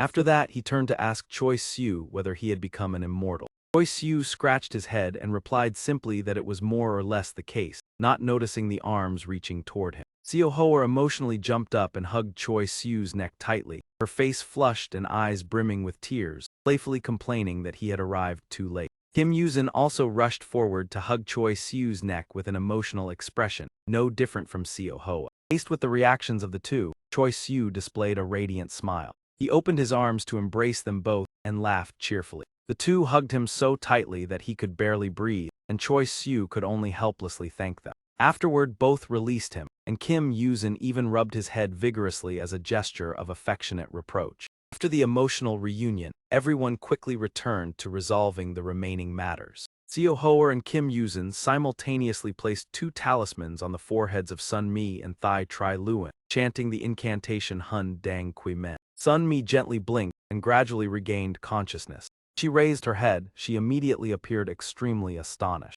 Choi Siu stood there smiling at Sun Mi. Overwhelmed with emotion, Sun Mi burst into tears and loudly called out his name. Thai Tri Luen hugged Kim Yuzin's waist and expressed that she did not truly hate him, while Seo Hoa asked Choi Siu about the time he had been swallowed by chaos. He continued to wonder about the current state of chaos. Seo Hoa recalled the moment the incident occurred and questioned that after he disappeared, the Jade Emperor also left immediately afterward. Choi Siu looked up at the sky as if preparing to answer. However, Kim Yuzin gently patted his shoulder and stopped him. Kim Yuzin worriedly asked that if Choi Siu had become an immortal, whether he would still be permitted to intervene in the mortal world. He helplessly remembered having to part with his master Xian Ucha, who was nearly placed under house arrest by the Jade Emperor's heavenly punishment. Choi Siu snapped his fingers and smiled reassuringly, saying that he had made preparations before returning so everyone need not worry. As soon as he finished speaking, a gigantic lion head many times larger than Chaos appeared in the sky, performing the divine lion dance technique. The body of Chaos gradually disintegrated like scraps of paper. Chaos roared in despair as it witnessed its body gradually disappearing. The gigantic lion head opened its mouth wide and swallowed the remaining body of Chaos. A group of townspeople appeared and began to dance joyfully. They beat gongs, struck drums, blew horns, and danced in circles around the gigantic lion head. Choi Siu raised a blue divine bow and aimed straight toward the sky. He glanced over and realized that Seo Hoa was extremely tense. Noticing this, he turned back and smiled to reassure her. Kim Yuzin and Seo Hoa clasped their hands before their chests and loudly chanted the incantation Hun Dang Kui Men. The arrow was released carrying immense power, shooting straight into the sky. The arrow struck the lion head, igniting a blazing flame. The lion head radiated dazzling golden light, and from the sky shimmering sparks fell like a rain of flowers. Those sparks scattered throughout the street. Afterward, they gently merged into the bodies of the surrounding people. Everyone sensed something but only looked at each other in confusion, unable to recognize the specific change. At that moment, Thai Tri Luen suddenly spoke. Her reminder caused Kim Yuzin to turn back in surprise and realize that something about Choi Siu was unusual. Choi Siu's body gradually became transparent, and Kim Yuzin hurriedly ran over to grasp his hand and asked anxiously. Everyone around was stunned. Sun Mi exclaimed in shock upon seeing his body fading. Choi Siu scratched his head and quickly reassured everyone that the situation was not serious. Seo Hoa hurriedly ran over, reaching out to touch him in confusion. However, Choi Siu's body quickly disappeared, causing her to touch only empty air. Everyone was shocked and simultaneously called out Choi Siu's name. Suddenly, Choi Siu fell from the sky and cried out in pain as soon as he landed. Everyone, still with tears lingering, stood stunned by the unexpected situation and turned to look at him, unable to understand what had just happened. Choi Siu scratched his head and laughed before quickly standing up to explain. In a picturesque realm of mountains and waters, the Jade Emperor spoke, asking whether he was the one who had shattered the gem, the medium used to summon chaos.